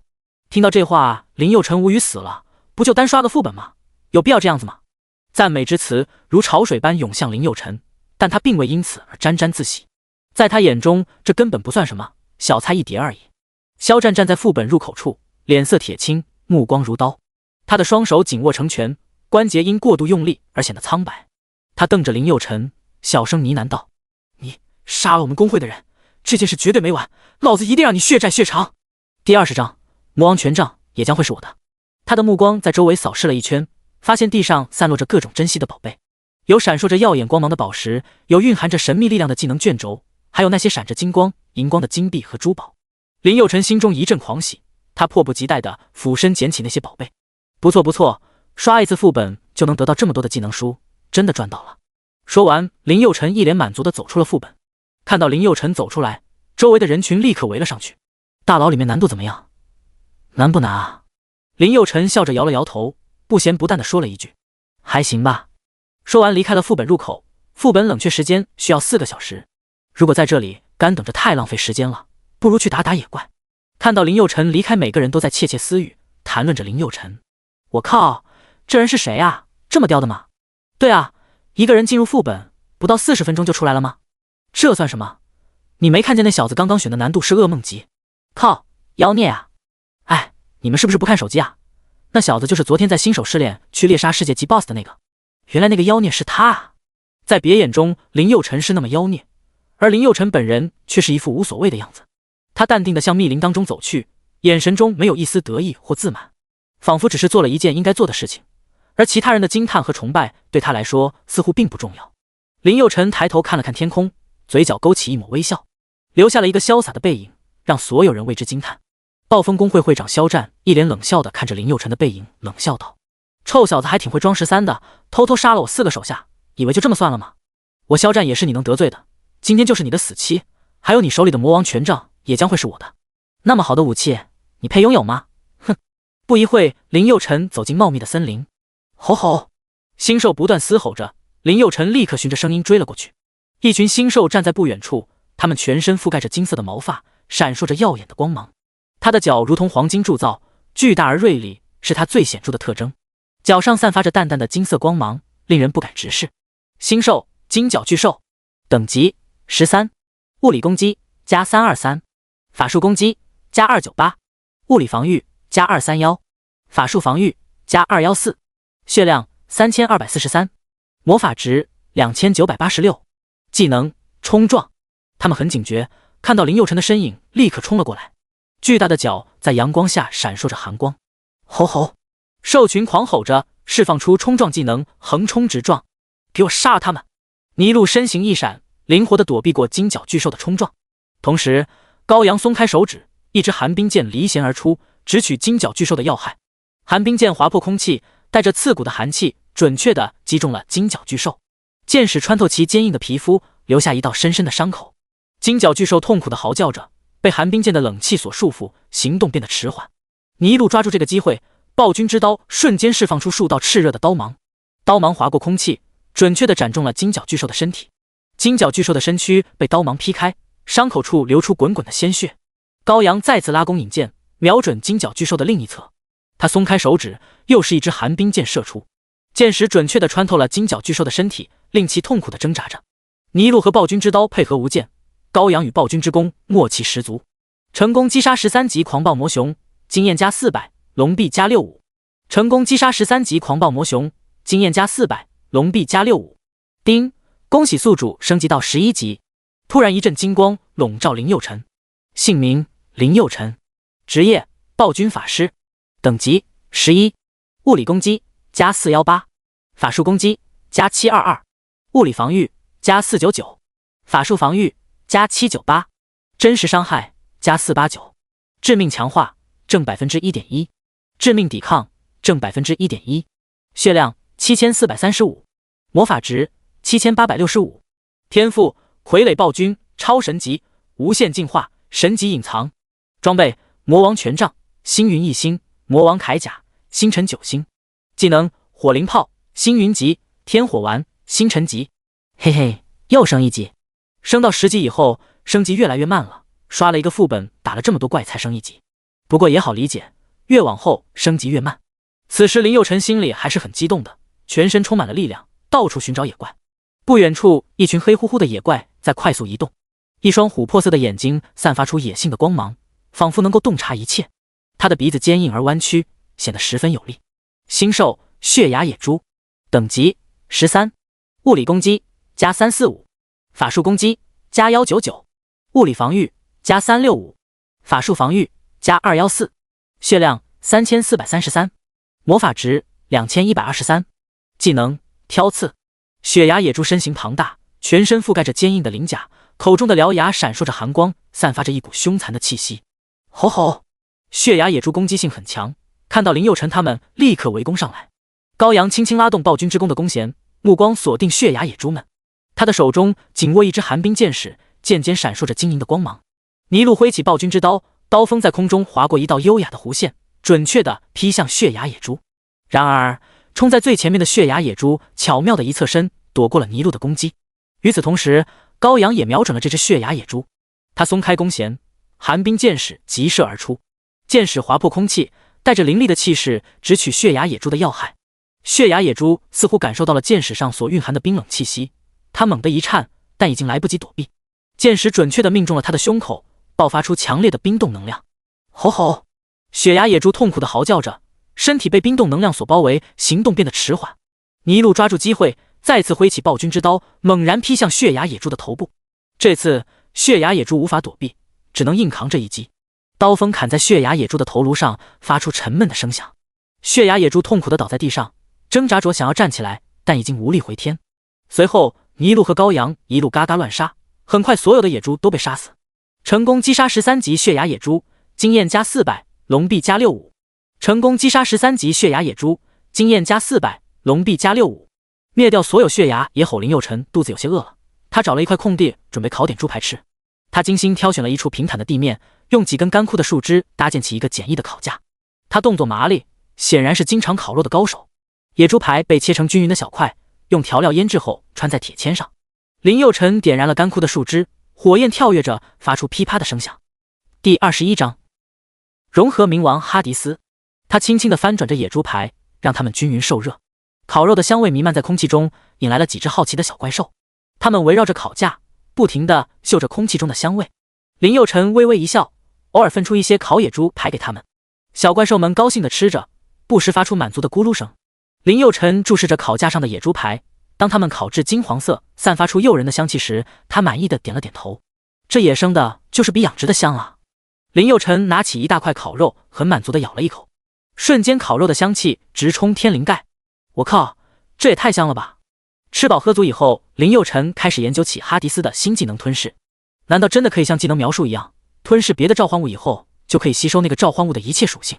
林佑辰有点将信将疑，不过强烈的好奇心促使他想尝试一下。天灵灵地灵灵，保佑我吞噬也能行。吞噬！召唤物一栏里的尼禄哈迪斯和羔羊全部消失。唰！天空突然变得阴沉沉的，乌云密布，仿佛一块巨大的幕布遮住了整个天空。一阵阵狂风呼啸而过，卷起地面的尘土和落叶。接着，一道道闪电划破天际，伴随着震耳欲聋的雷声，仿佛天空在颤抖。在这电闪雷鸣之中，无数恶龙突然出现在天空中。吼吼！他们咆哮着，声音震天动地，仿佛要把整个世界都吞噬。恶龙们在空中盘旋飞舞，他们的鳞片闪烁着冷冽的光芒。地面的人们惊恐地望着天空，他们感到无助和恐惧。在这股强大的力量面前，他们仿佛渺小如尘埃。我靠，怎么会有这么吓人的异象？难道魔王诞生了吗？活见鬼，该不会有邪神诞生了吧？有些人吓得趴在地上，紧紧闭上眼睛，不敢再看这恐怖的一幕。整个世界仿佛陷入了混乱和绝望之中。轰！一道黑暗的光束从天而降，驱散了乌云和雷电。嗖！这道光束全部在林佑辰面前消失。林佑辰连忙看了一眼召唤物那一栏。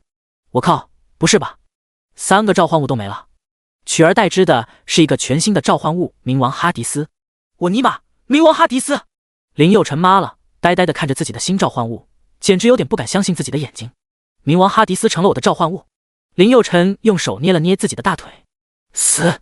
有痛感，看来不是梦境。林佑辰也渐渐接受了这个事实，真的太让人难以置信了。他立刻看了一眼冥王哈迪斯的属性：傀儡暴君冥王哈迪斯，职业圣刺客、盾战士、圣弓手，等级11，物理攻击加4400，法术攻击加4400，物理防御加4400，法术防御加4400，爆发正32%，闪避正32%，血量44800，魔法值45343，技能火焰域星咒级，冰破防星咒级，金盾甲星咒级，吞噬星域级，战苍穹星域级，冰破刺骨星河级。看到这个数据，林佑辰惊呆了。我操，这要牛比的吗？怎么那么吓人啊？这特么不是惊喜，这是惊吓呀！该不会是出现什么 bug 了吧？怎么这样牛逼？职业一栏竟然有3个职业，技能方面也集合了3个傀儡暴君的所有技能，各项属性在各种技能的加成下提升了20倍。冥王哈迪斯的4维属性都有了大幅提升。虽然冥王哈迪斯现在只有11级，但是战力却相当于20级的战力，面对小怪就是无敌，可以轻松秒杀，就算面对大 boss 也不落下风。那以后在这世界还不横着走？嘿嘿！突然一阵急促的脚步声传来，踏踏。听到脚步声，林佑辰瞬间拿起身边的魔王权杖。刚刚的异象就是在这里消失的，快点跟上！天降异象必定有什么宝物降临，能够捡到绝世神装，那就发达了。这时，一队猎杀小队出现在林佑辰面前。咦，怎么？看到林墨和面前香喷喷的烤肉，众人傻眼了。不对啊，刚刚的光束就在这里消失的呀，怎么什么都没有？这个小队一共5个人，3男2女，为首的是一个手臂上纹着毒蝎的年轻人。我去问问那个小哥哥有没有看到什么异象。一个穿着清凉的年轻女孩嗲嗲地说道：小哥哥，刚刚你有没有看到什么奇怪的光束啊？林佑辰看了一眼女孩，长相甜美，身材丰腴，真是绝世好炮架。指了指猪排下的篝火，装傻充愣道：我一直在看啊，这篝火很旺，烤猪排嘎嘎香。女孩看了一眼篝火上的猪排，咽了一口口水。一天没吃饭了，的确有点饿了。不是这个，是天降异象的光束。林佑辰依旧装傻充愣，摇了摇头道：我不知道呢，一直注意力都在烤肉上，没看见什么天降异象。看到这女孩一脸失望，小妖别问了，那小子就是一傻憨憨。说完，一个手臂上有毒蝎纹身的男人叫回了小妖。小妖走到毒蝎面前，毒蝎在小妖面前语了几句。什么？暴风公会？毒蝎小妖相视一笑，点了点头。小妖转过身，走到林佑辰面前蹲了下来，眼睛直勾勾地看着他。小哥哥，能分一点食物给我们吗？林佑辰警惕地看了5个人一眼。小妖也看出了林佑辰的警惕，笑道：我们没有恶意，就是肚子饿了想讨点东西吃而已。这些人似乎也没有什么恶意，而且这么多烤肉自己一个人也吃不完。这些烤肉都是你们的了。林佑辰吃了3大块猪排，早就吃饱了。闻言，5个人笑嘻嘻地坐了下来。小妖冲着林佑辰甜甜一笑道：谢谢小哥哥哈。小哥哥，你叫什么名字？大家都叫我小妖。小妖长相甜美，她身穿一件白色的连衣裙，裙摆随着微风轻轻飘动，她的长发自然的垂落，流淌着淡淡的清香。我叫林墨。林佑辰还是很警惕，并没有说出自己的真名，随便想了一个名字。小妖甜甜一笑，林墨哥哥你真好，加入我们小队吧，待会我们去刷10级副本。林佑辰并没有说话，给他们肉吃并不代表信任他们。上次就差点吃了那个妹子的亏，在野地人甚至比野兽更可怕。不过10级副本的诱惑力还是很大的，组队刷的话也会掉落很多技能书。副本可以选择单刷和群刷，两者的难度是不一样的，掉落的物品也不一样。第22章极地世界一路杀杀杀。这时另外一个女生开口笑道，你是5高1中的吧？林佑辰看向另外一个女生，淡淡问道，怎么你也是？女生猛地点了点头笑道，我也是，比你大一届，我们以前还一起做过事。林佑辰眉梢微微一挑，仔细地打量着那个女生，突然惊呼道，你是苍老师？苍老师微微一笑。苍老师原名叫苍兰，因为平时言谈举止很像老师，所以周围的同学都叫他苍老师。好巧，在这里遇见了。呵呵，谁说不是呢？看到熟人，林佑辰的防备心理没之前那么强了。待会跟我们一起刷10级副本吧，我们正好少一人。林佑辰看了一眼，笑道，好啊。林佑辰也想进入10级副本，他不会放过任何一个变强的机会，一定要考上最强学院青龙学院，只有这样才能获得更多资源，才能在1年后的星际大战中生存下来，不然只能当牲口一样被外星武者随意屠杀。随后苍老师向林墨介绍了另外3个人，这3位是我们队的主力，黑龙、关公和毒血。林佑辰看向3人点头致意。吃饱以后，6人向10级副本入口处走去。副本前人头攒动，大家都在吆喝着。6等1有肉盾有奶妈，却一输出。5等2江南公会来2个肉盾，立马开车。林佑辰一行人来到副本入口处，蝎子找到 NPC 领取了任务。随后6人进入了副本，随着一道白光闪过，6人消失在副本入口处。当林佑辰睁开眼的时候，周围是一片冰雪世界，大地被厚厚的积雪覆盖，洁白的雪花在阳光的照耀下闪耀着晶莹剔透的光芒。四周的树木被冰晶点缀，仿佛披上了华丽的外衣。寒风吹过，树枝轻轻摇晃，发出沙沙的声响，寒气逼人，呼吸间似乎都能感受到冰冷的空气在肺腑间游走。呼呼，好冷！几个人忍不住打着哆嗦。走吧。林佑辰带着大家向前方走去。6人来到一片树林，嘶嘶嘶，周围不断传来异响。定睛一看，四周都是蛇妖，蛇妖上身是性感的美女，而下身却是蟒蛇的身子。星兽冰霜蛇妖，等级11，物理攻击加366，法术攻击加298，物理防御加231，法术防御加314，血量3907，魔法值3983。技能冰霜。冰霜蛇妖释放出冰霜技能，冷气弥漫，令人感到刺骨的寒冷。小妖率先发起攻击，他挥动苍月剑，剑芒划破空气，凝聚出一道炽热的火芒。火芒如同流星般划过天际，向冰霜蛇妖袭来。冰霜蛇妖身形一晃，释放出一道冰霜护盾，试图抵挡火芒的攻势。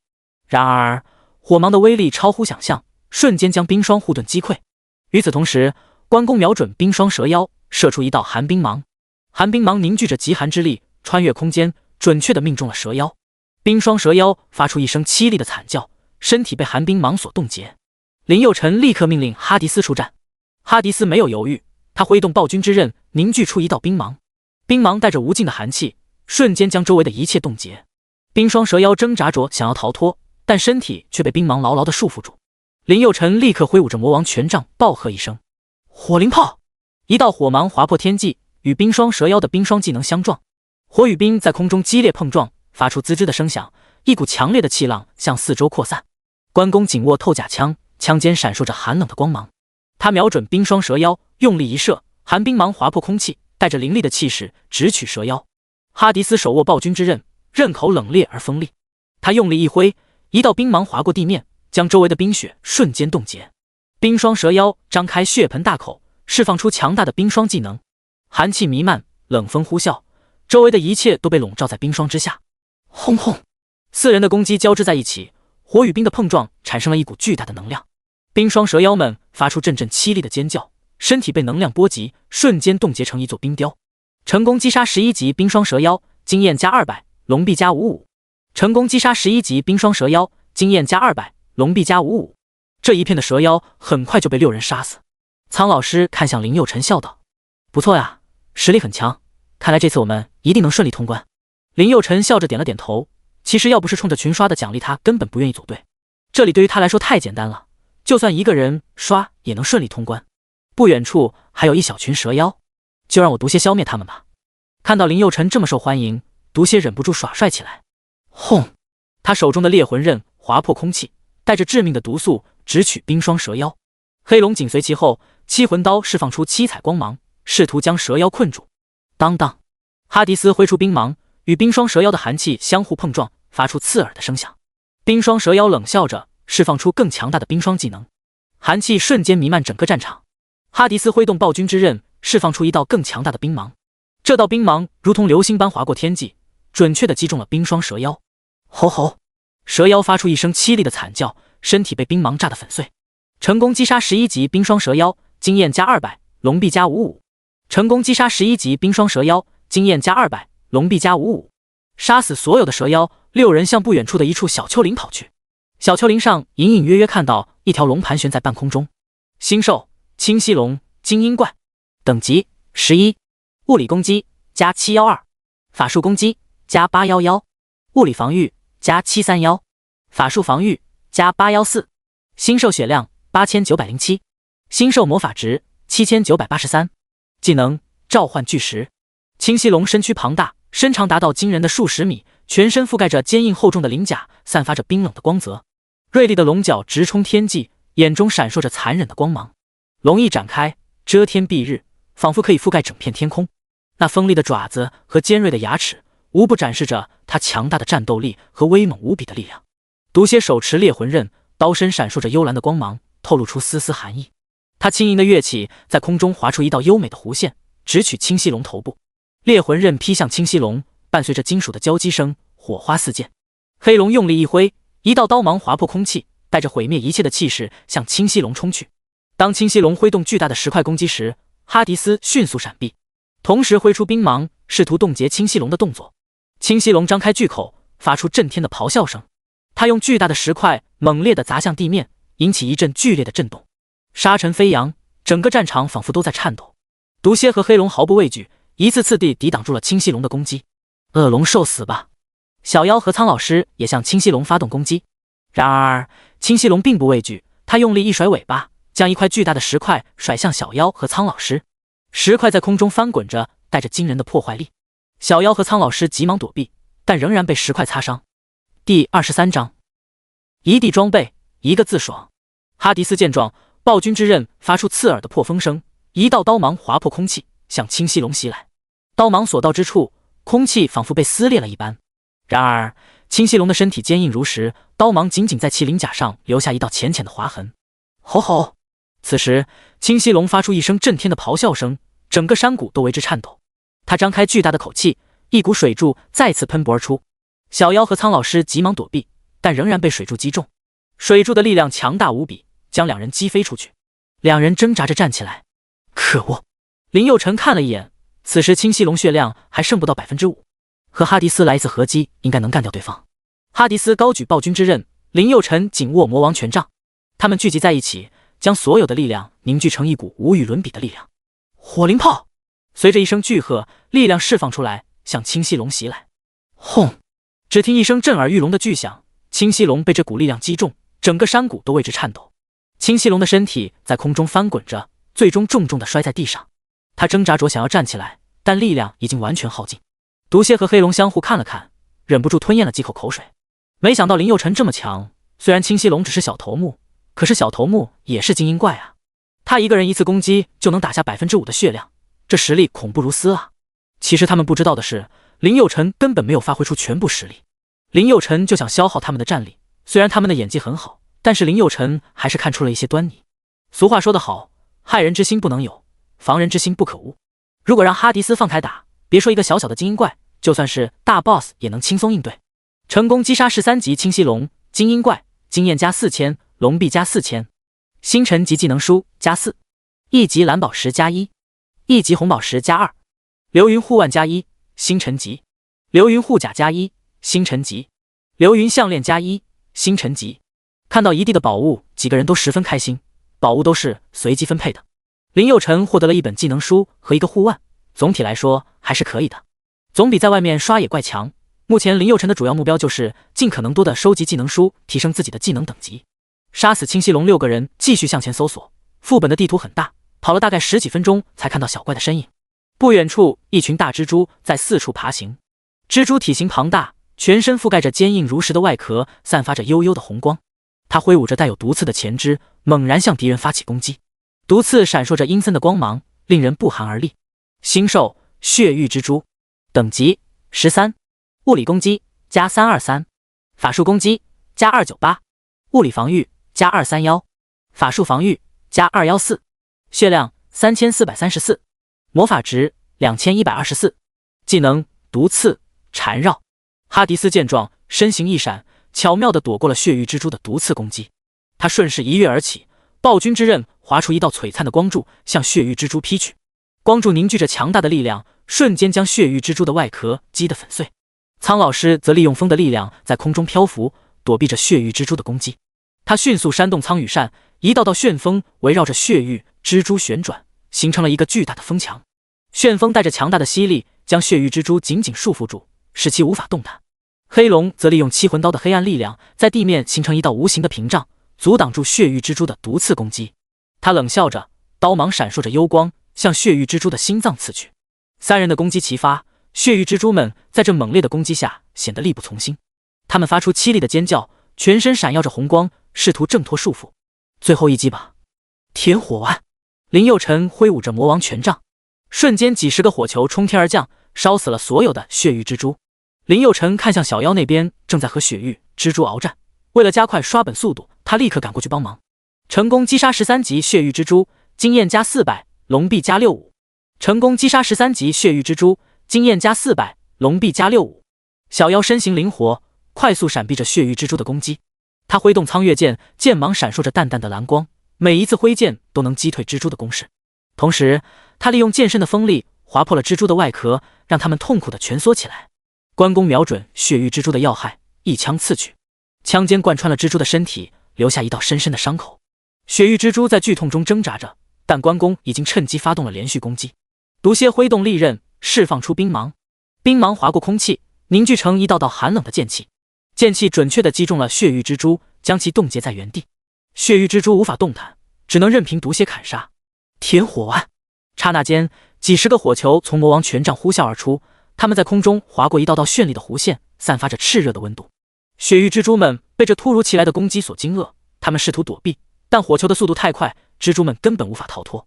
随着火球的猛烈撞击，血域蜘蛛们发出凄厉的惨叫声，它们的身体在高温下瞬间被焚烧成灰烬，空气中弥漫着一股焦糊的味道。天火丸技能不仅攻击力惊人，更可怕的是它还带有持续的燃烧效果，让血域蜘蛛们在痛苦中挣扎。小妖被眼前的景象惊呆了。小哥哥，你的技能好帅啊！林佑辰淡淡一笑，还好吧，也就一般般吧。嗨嗨！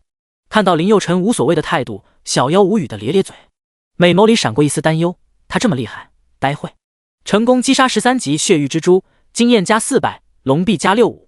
成功击杀13级血域蜘蛛，经验加400，龙币加65。走吧，不要浪费时间，待会我还要赶着去现实副本呢，48小时后就消失了。林默看了一眼时间，觉得还是有些太慢了。毒蝎看了林佑辰一眼，嘴里小声呢喃道：“臭小子，你是老大还是我是老大？待会副本结束的，看老子怎么收拾你！刚刚进来的时候比较匆忙，精神力药水没多少了，还要留着待会的现实副本使用。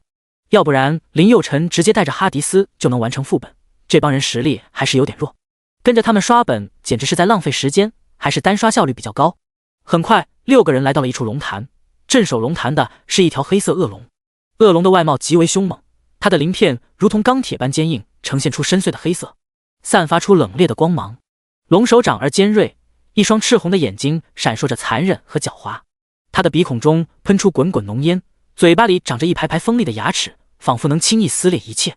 星兽黑玲珑精英怪，等级13，物理攻击加823，法术攻击加998，物理防御加631，法术防御加914，血量8768，魔法值9456，技能火晶咒。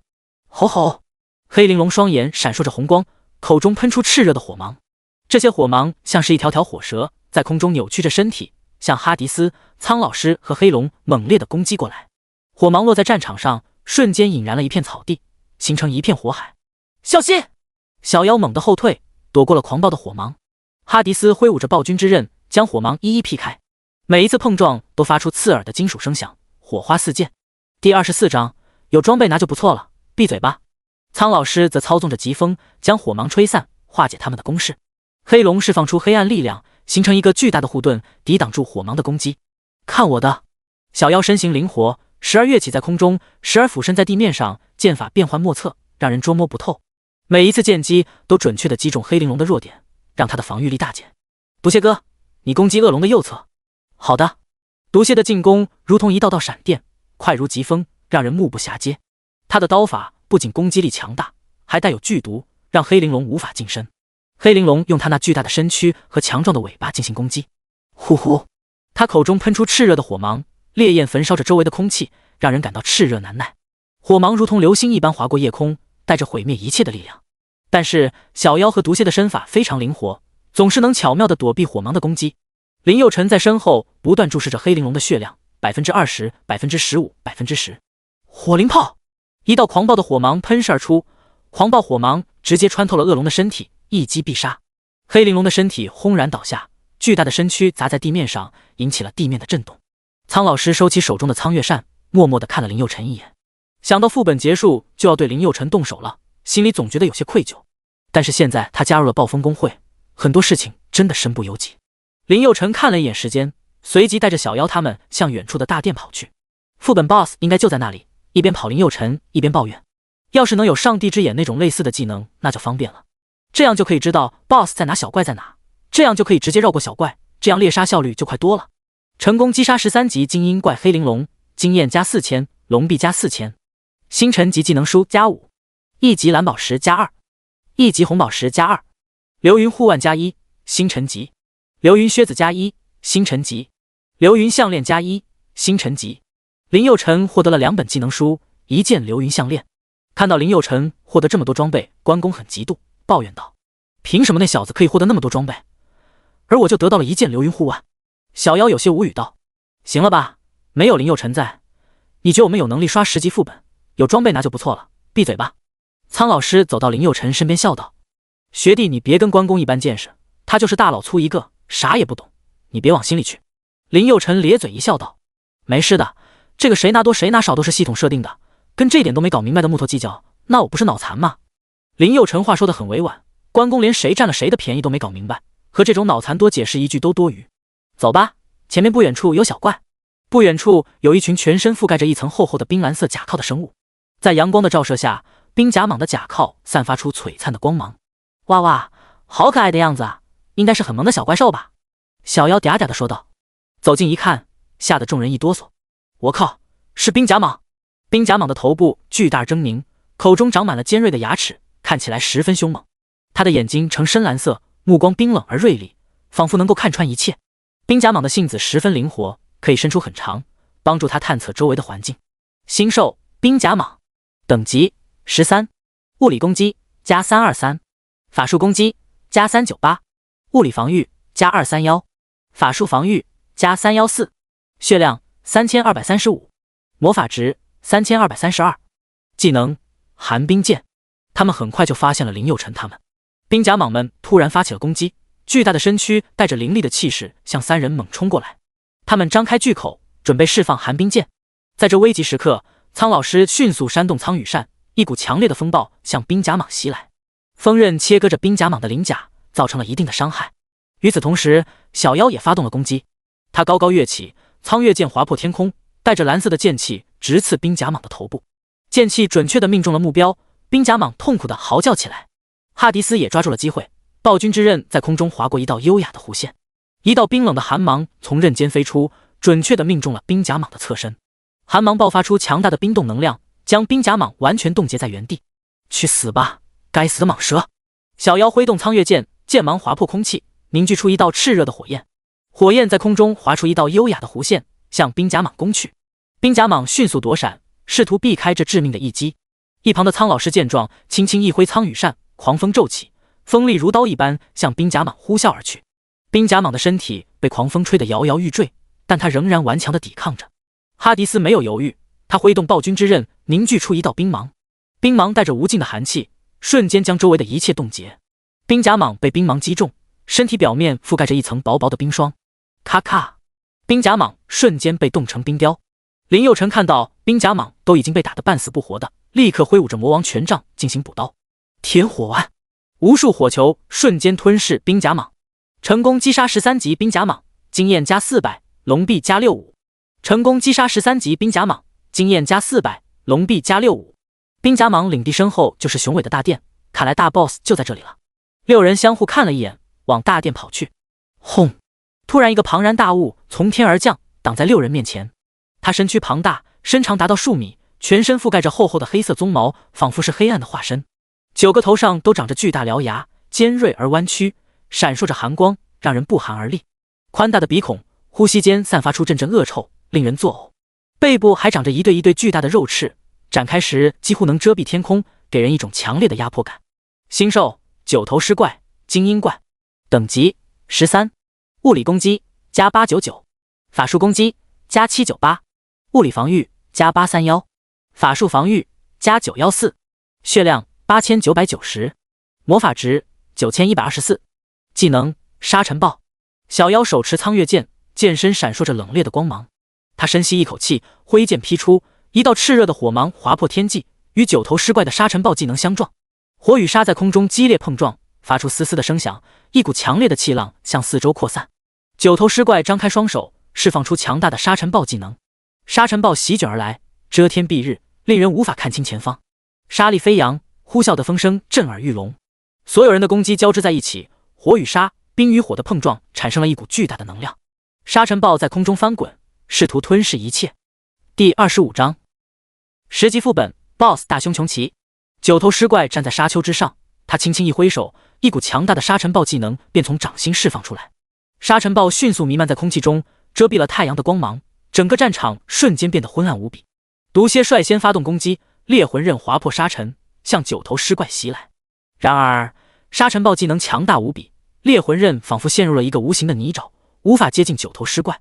黑龙见状，七魂刀一挥，一道黑色的刀芒划破沙尘，刀芒凝聚着强大的力量，带着毁灭一切的威势向9头尸怪袭来。然而沙尘暴仿佛一道无形的屏障，将刀芒尽数挡下。哈迪斯紧随其后，暴君之刃在空中划出一道优雅的弧线，瞬间一股强大的能量从刃间释放出来，化作一道璀璨的光柱。光柱凝聚着暴君之刃的威力，向9头尸怪猛烈轰击而去。然而沙尘暴技能强大无比，光柱瞬间被吞噬得无影无踪。9头尸怪冷笑着，沙尘暴技能越发强烈，整个战场仿佛陷入了一个无尽的沙漠之中，黄沙漫天飞舞，遮蔽了太阳的光芒。毒蝎、黑龙和哈迪斯在这无尽的沙漠中迷失了方向，仿佛被困在一个无形的牢笼之中。林佑辰知道，若不能打破这沙尘暴的束缚，他们将成为9头尸怪的瓮中之鳖。不要分散，大家集中精力一起攻击。毒蝎、黑龙他们和哈迪斯聚集在一起，他们的力量凝聚成一股无与伦比的力量。他们挥动武器，向沙尘暴的中心猛烈攻击而去。轰！9头尸怪瞬间爆裂开来，看到毒蝎他们气喘吁吁的样子，林佑辰嘴角微微一咧，毒蝎他们已经被消耗的差不多了，就算待会想玩什么花样，估计也没力气了吧。待会最好不要玩什么花样，不然哼哼。成功击杀13级9头尸怪，精英怪，经验加4000，龙币加4000，星辰级技能书加4，星云级技能书加1，1级蓝宝石加1，1级红宝石加2，流云护靴子加1，星辰级，流云头套加1，星辰级，流云护甲加1，星辰级，流云项链加1，星辰级。林佑辰获得了一本星云级技能书，一本星辰级技能书，一颗蓝宝石，外加一件流云头套，收获还是可以的。林佑辰收下所有宝物，随后带领众人向大殿走去。巨大的石门矗立在大殿入口，上面雕刻着古老的符文和魔兽的图案，散发着沧桑的气息。进入大殿，一股冷冽的空气扑面而来，令人不由自主地打了个寒战。大殿内昏暗的灯光摇曳，映照出奇异的阴影，仿佛有无数双眼睛在暗处窥视着闯入者。四周的石壁上刻满了古老的魔法符文，每当一阵冷风吹过，符文似乎都在发出低沉的咒语声，令人不寒而栗。吼吼！一个巨兽出现在众人面前，星兽大凶穷奇，等级13，物理攻击加3230，法术攻击加2980，物理防御加2310，法术防御加3140，血量34534，魔法值32456，技能召唤雄灵。它的体型巨大，身躯如同山岳一般，给人以强烈的压迫感。全身覆盖着厚重的鳞甲，每一片都呈现出深邃的黑色，仿佛吸收了所有的光明，散发着冷酷而神秘的气息。它的头部长着一对巨大的弯曲的角，角尖锋利如刀，可以轻易地刺穿任何防御。眼睛深陷，闪烁着狡黠而残忍的光芒，仿佛能够看穿一切虚伪与谎言。四肢粗壮有力，爪子尖锐而弯曲，像是金刚打造的利刃。每一次踏地都让地面为之颤抖。看到大 boss， 大家都十分激动，双手不断颤抖着，这是激动也是害怕，毕竟是他们第一次见到大 boss。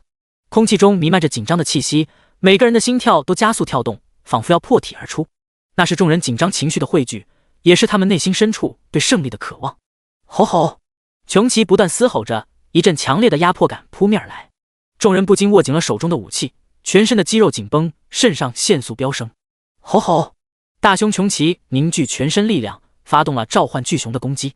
随着一声巨响，地面裂开一道深沟，一头巨大的棕熊从地下升起，带着惊人的力量和速度冲向小妖他们。这巨熊不仅体积庞大，而且力大无穷，仿佛连山都能一击推翻。吼吼！他咆哮着扑向敌人，令人望而生畏。毒蝎手持猎魂刃，每一次挥动都带着凌厉的破风声，刀锋闪烁着幽蓝的光芒，仿佛能割裂一切阻碍。他运用自如的技巧，使得猎魂刃在手中翻飞，令人眼花缭乱。他用力一挥，一道黑色的刀芒划破天际，凝聚着强大的力量向大凶穷奇攻去。哈迪斯高举暴君之刃，挥出冰芒，冰芒凝聚着无与伦比的威力，带着凌厉的气势向大凶穷奇袭来。周围的空气仿佛都被冻结，令人感到刺骨的寒冷。大凶穷奇面对众人的攻击，并未惊慌失措，他淡然一笑，双手结印，低喝一声：“雄灵现身！”又一只庞大的雄灵从地面钻出，挡在了大凶穷奇身前。吼吼！雄灵咆哮一声，挥动巨大的熊掌，将黑龙的刀芒拍散。毒蝎见状，心中一惊，他迅速调整自己的攻击策略。猎魂刃划出一道优美的弧线，直取雄灵的眼睛。然而雄灵反应迅速，他猛然侧身避开了这一击。黑龙和哈迪斯也迅速反应过来，他们意识到不能小觑大凶穷奇的召唤雄灵技能。两人交换了一个眼神，默契地点点头，同时发动攻击。轰轰！黑龙的七魂刀与哈迪斯的暴君之刃交织在一起，发出狂暴的攻击之芒。大凶穷奇利用雄灵挡住了所有的攻击，战斗陷入焦灼状态，一时间难以分出胜负。大 boss 还是有一些战力的，让我圣刺客来终结你吧。毒蝎手持猎魂刃，这把锋利的刃器在月光下闪烁着冷冽的光芒。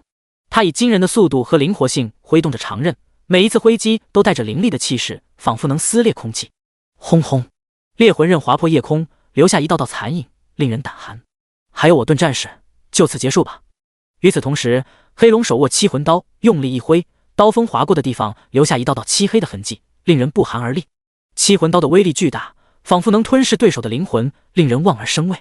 我是冥界之王，无尽的黑暗将笼罩一切，胆敢反抗我的人都将化为灰烬。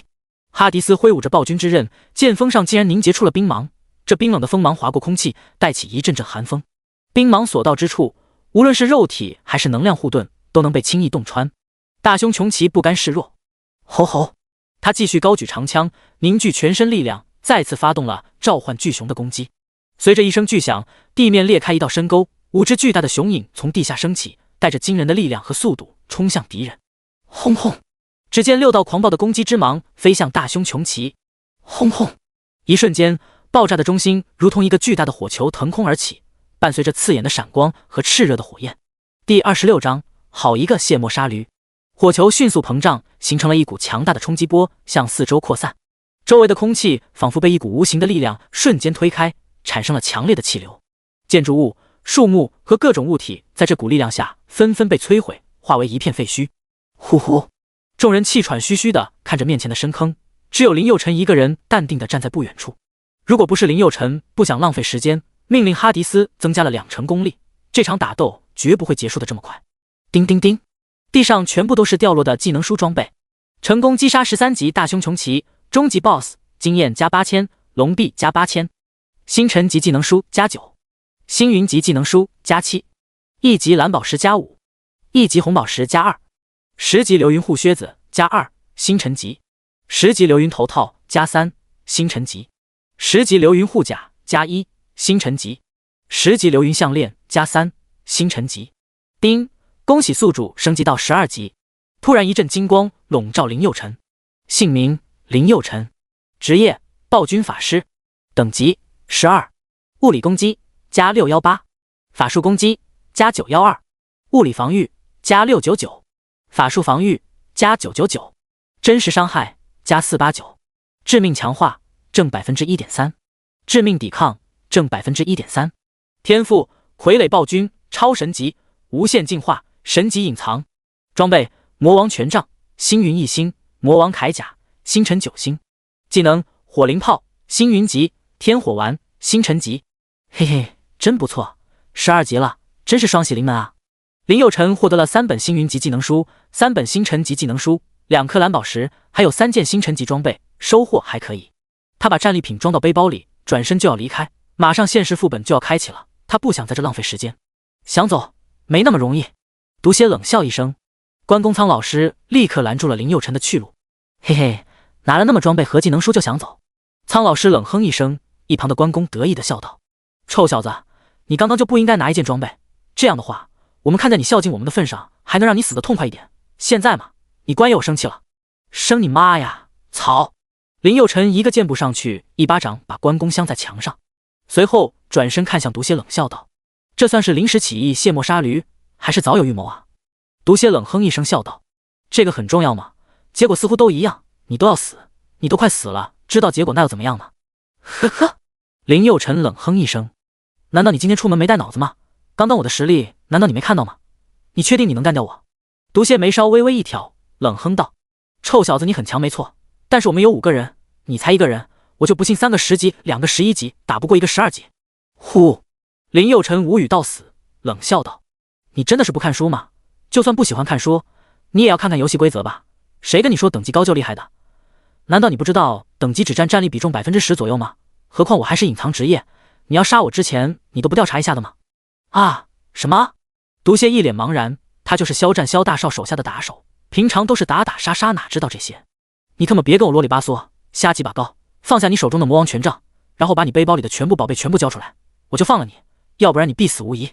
其实毒蝎也就说说而已，在他的计划当中，林佑辰必死无疑，根本没有留活口的打算。这是他的行事风格，也是肖战的命令。肖战想称霸龙城，绝对不允许龙城有天才崛起，有的话要么臣服他，加入暴风公会，要么除掉他，没有第3种选择。至于林佑辰，他直接选择杀掉他，这都拜叶轩的哥哥叶虎所赐。叶虎被林佑辰砍断一条胳膊，心里怀恨在心，在肖战面前说了林佑辰很多坏话，这才让肖战起了杀心。林佑辰扑哧一笑，看了看手中的魔王权杖，大笑道：就这破玩意也用得着来抢吗？说实话我都没看上，只不过先拿来过渡一下罢了。虽然是手杀魔王级武器，但是又要升级又要升阶，太过麻烦，老子最不喜欢麻烦了。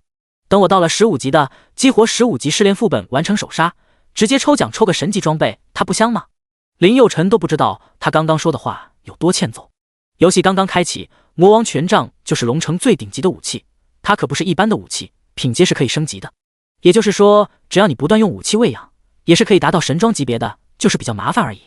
这样的武器就算到后期也是很牛逼的存在。目前龙城这样的小基地收购价至少1个亿龙币，一些大基地至少价值2至3个亿龙币，但是在林佑辰眼里却是鸡肋一样的武器。毒蝎咧咧嘴骂娘道：臭小子，你是在我面前秀优越感吗？你他妈牛比什么？就算你很牛逼，今天不是也栽在我手上吗？呵呵。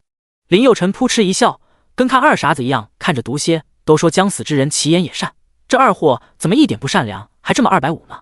我说大哥，你他妈能不能不要把假设当事实？我不是还喘着气了吗？毒蝎冷哼一声，使了一个眼神给小妖和关公。呵呵，马上你就凉了。小妖和关公立刻上前了一步。那个关公林佑辰早就看着不顺眼了，那个小妖不管长相性格都可以，如果死了还挺可惜的。小妖，我劝你还是离开这个是非之地，不然真的会要命的。小妖也有点纠结，经过一段时间相处，觉得林佑辰人很不错，但是他现在已经加入了暴风公会，如果不听命令，后果很严重的。严厉的惩罚不用说，自己也会被毒蝎拉过去接客，他不想再过那样的生活了。不，今天我要杀了你，我绝对不会对你手下留情的。林佑辰仁至义尽，冷冷一笑。哈迪斯出战。冥王哈迪斯手持暴君之弓出现在关公和小妖面前，眼神冷冽如冰，对峙着小妖与关公2位勇士。周围的空气弥漫着浓浓的肃杀气息，仿佛连时间都凝固了。哈迪斯轻轻拉动弓弦，暴君之弓发出低沉的嗡鸣声。嗖！突然，一支冰箭划破虚空，散发着寒冷的气息。他精准地射向小妖，带着一股凌厉的杀意。小妖手持苍月剑，身形灵活地躲避着冰箭的追击，同时挥剑反击，试图斩断那股冰冷的杀意。另一边，关公手持长枪，与哈迪斯遥遥相对。长枪在他手中翻飞自如，时而如龙出海，时而如虎下山，威猛无比。哈迪斯轻蔑一笑，暴君之弓再次响起嗡鸣声。嗖嗖，他连续射出数支冰箭，每一支都如同致命的寒风，令人胆寒。小妖与关公躲避着冰箭的同时，也不断发动攻击。当当，他们的武器在黑暗中划过一道道耀眼的轨迹，与冰箭交织在一起，发出清脆的金属碰撞声。小妖身形灵活地躲避着冰箭，矫健的乐器在空中划出一道优雅的弧线，然后猛然俯冲向哈迪斯，剑尖指向哈迪斯，仿佛划破了时空的屏障。与此同时，关公挥舞着手中的长枪，枪芒闪烁，伴随着雷霆般的气势。去死吧，臭小子！关公的长枪横扫而过，枪尖划出一道道凌厉的轨迹，仿佛能撕裂一切阻挡。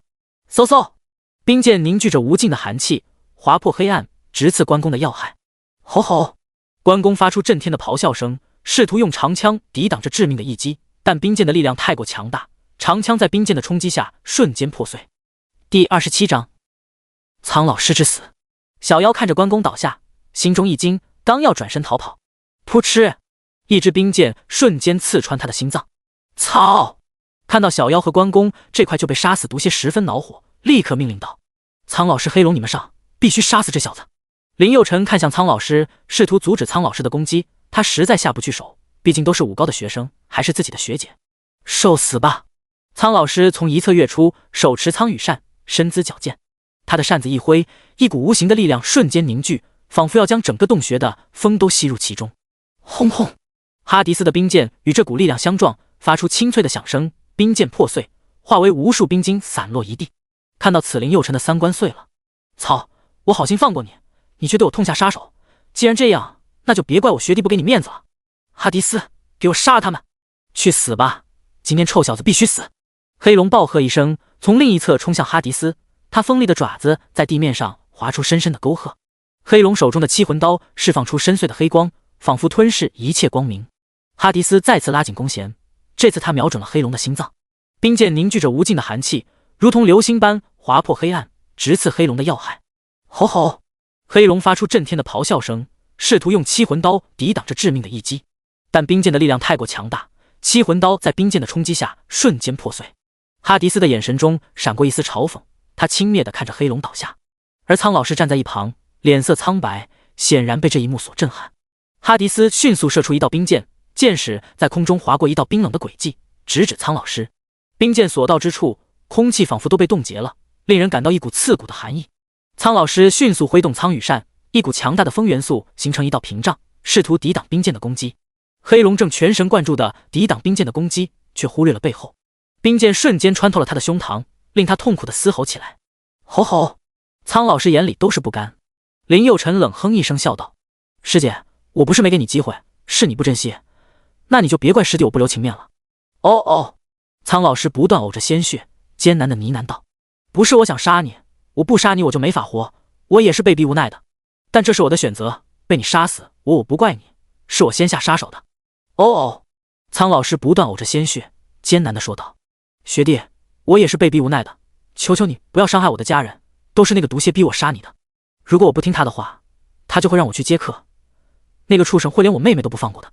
苍老师，你的话有点多，看来你是想你的妹妹真的变成苍老师啊？毒蝎威胁道。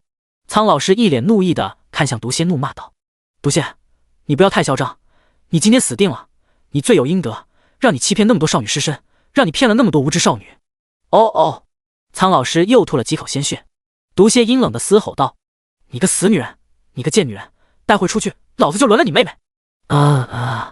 苍老师怒目圆瞪地死死盯着毒蝎。你个畜！苍老师在悲愤中咽下了最后一口气。林佑辰也大概知道怎么回事了，毒蝎会用他们的家人控制这些人，让这些人替他们卖命。看来这一切罪魁祸首都是毒蝎啊！毒蝎，你是自我了断，还是让我杀了你？现在你还有选择权，待会就没机会喽！我呸！毒蝎冲着林佑辰吐了一口浓痰，冷笑道：“去你妈的！你以为你是谁？草！”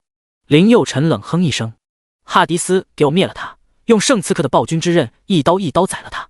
哈迪斯瞬间化作一道火芒，暴君之刃在空中划出一道耀眼的轨迹，火芒与气魄刀在空中相撞，发出刺耳的金属碰撞声。毒蝎的身形瞬间消失，化作一阵毒雾，试图从四面八方攻击哈迪斯。哈迪斯眼神一凛，迅速舞动暴君之刃，形成一道坚不可摧的防御。毒雾在刀芒的切割下纷纷散开，露出了毒蝎的真身。毒蝎嘴角上扬，露出一抹冷笑，七魄刀再次劈向哈迪斯。这一次，七魄刀劈出的不再是紫色的毒液，而是一道黑色的能量波。哈迪斯挥动暴君之刃，火焰化作一道巨大的火龙卷，向毒蝎席卷而去。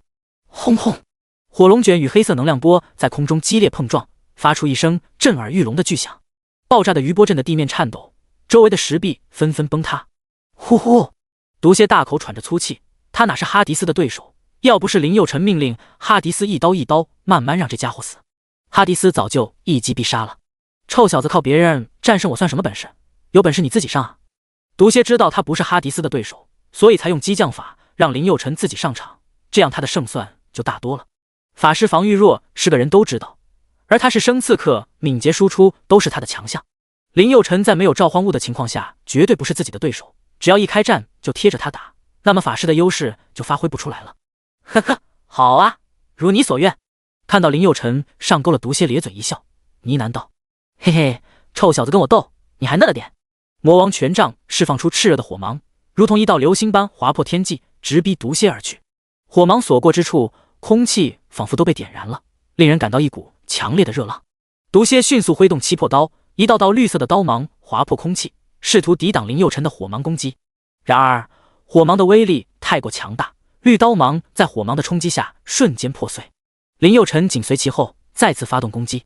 魔王权杖释放出一道更加强大的火芒，如同一道火龙般咆哮着冲向毒蝎。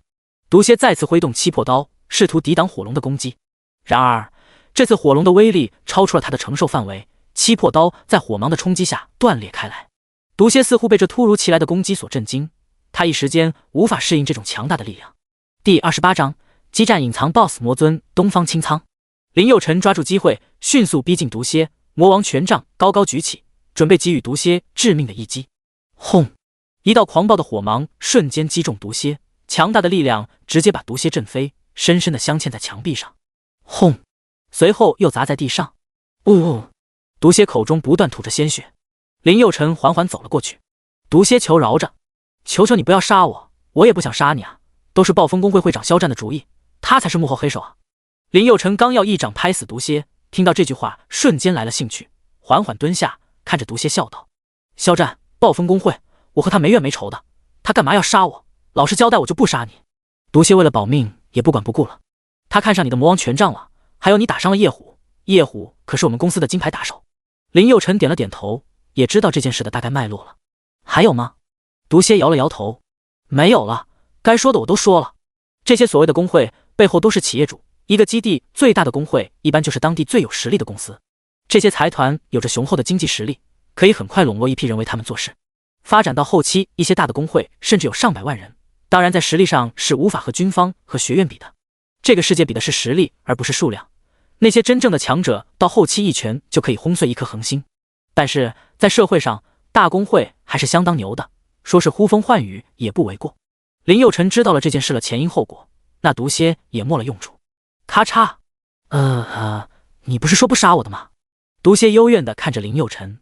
林佑辰点点头笑道：“对啊，是哈迪斯杀的，我也没杀你啊。”你……毒蝎背包里的所有宝物全部掉落出来。林佑辰毫不客气，什么技能书、装备、宝石、升星石、强化石，统统没收。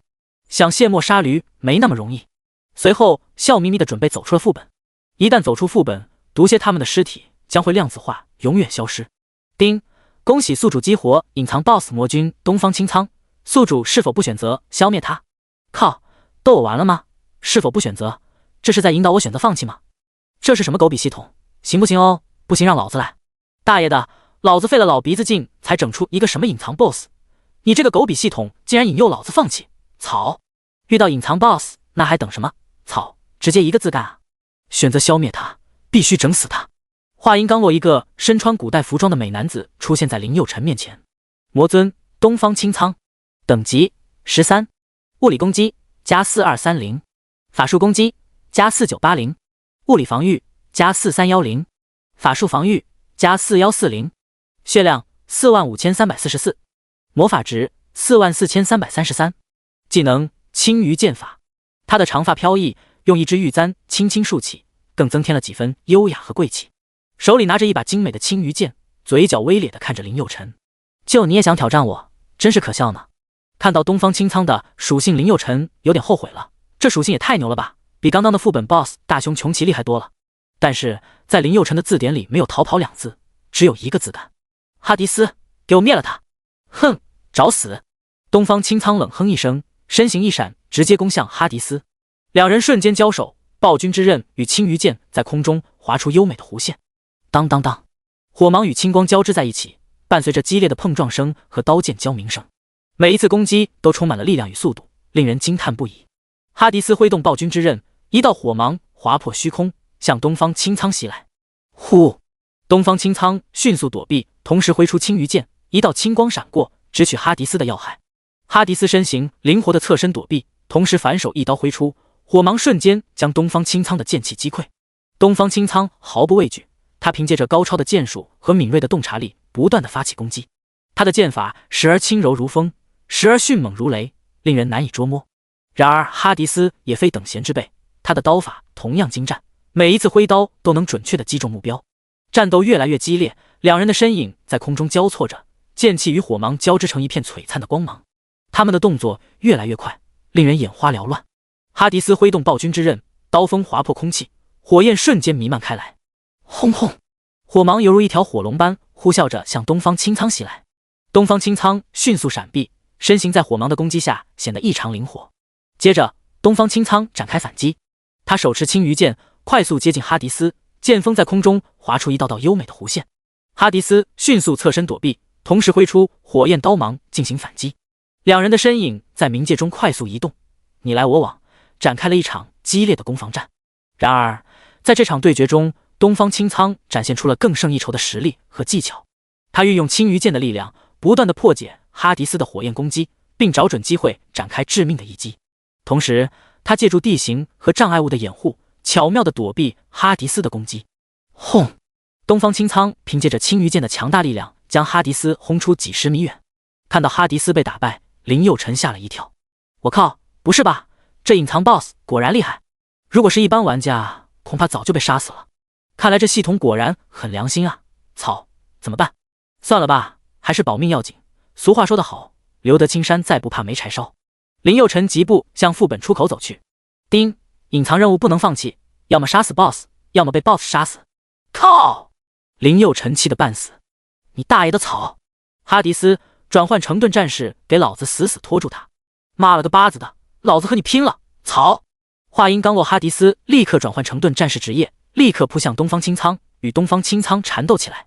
他死死地拖住东方青苍，尽管身上已经多处受伤，但他依然顽强地抵抗着。他的眼神坚定而冷酷，仿佛要将一切吞噬。林佑成不断使用魔王权杖，释放出火球攻击，火球划破黑暗的空间，带着熊熊烈焰直扑东方青苍。东方青苍在哈迪斯的拖住下，身形变得有些迟缓。他试图躲避林佑成的火球攻击，但火球的轨迹异常刁钻，让他难以逃脱。轰！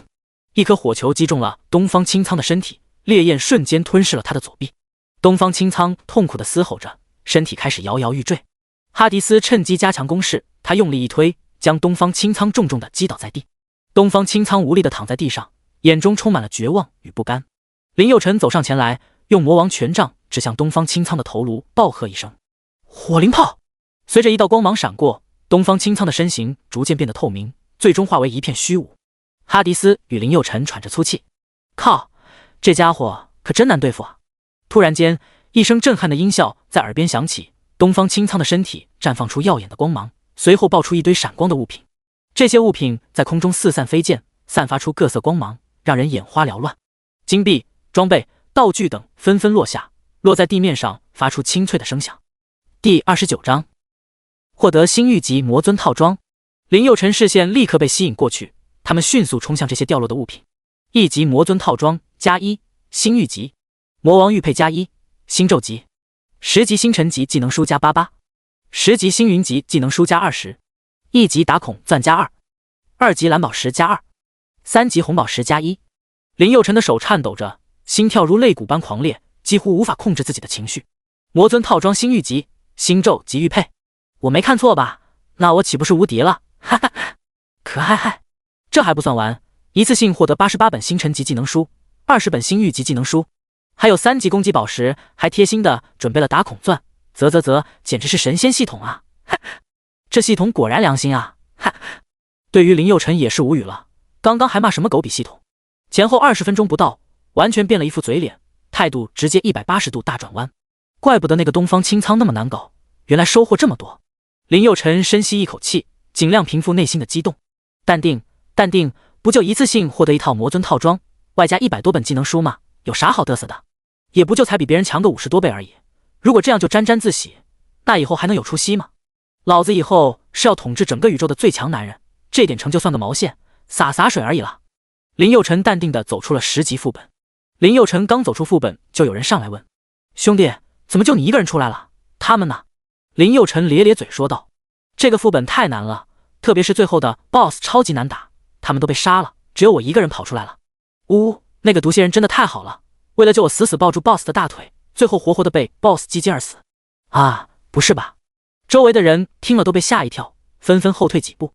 不会那么惨吧？副本 BOSS 这么变态的吗？林佑辰摇了摇头道：我也不知道啊，可能现在的新兽们正处在发情期吧。说完，林佑辰假装十分伤心的离开了。那些还没有进入副本的人纷纷离开了副本入口处。林佑辰背包满满的，是时候清理一下了。他打算升级一下技能，背包里主要就是技能书，目前至少上100本了。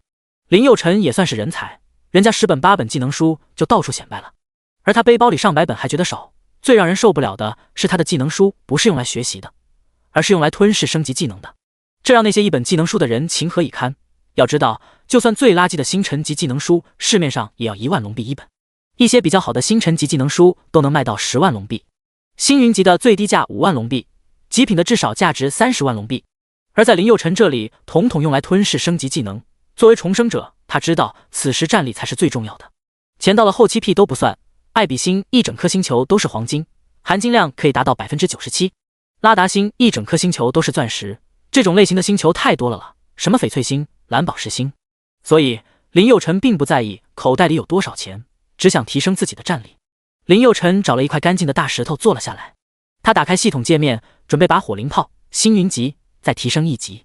点击一看，吓了林佑辰一跳，靠不是吧？升级到星辰级需要100本星云级技能书。林佑辰看了一眼自己的背包，总共加起来才不到60本星云级，其他300多本都是星辰级，这特么就尴尬了。看来只能升阶星辰级的天火丸这个技能了。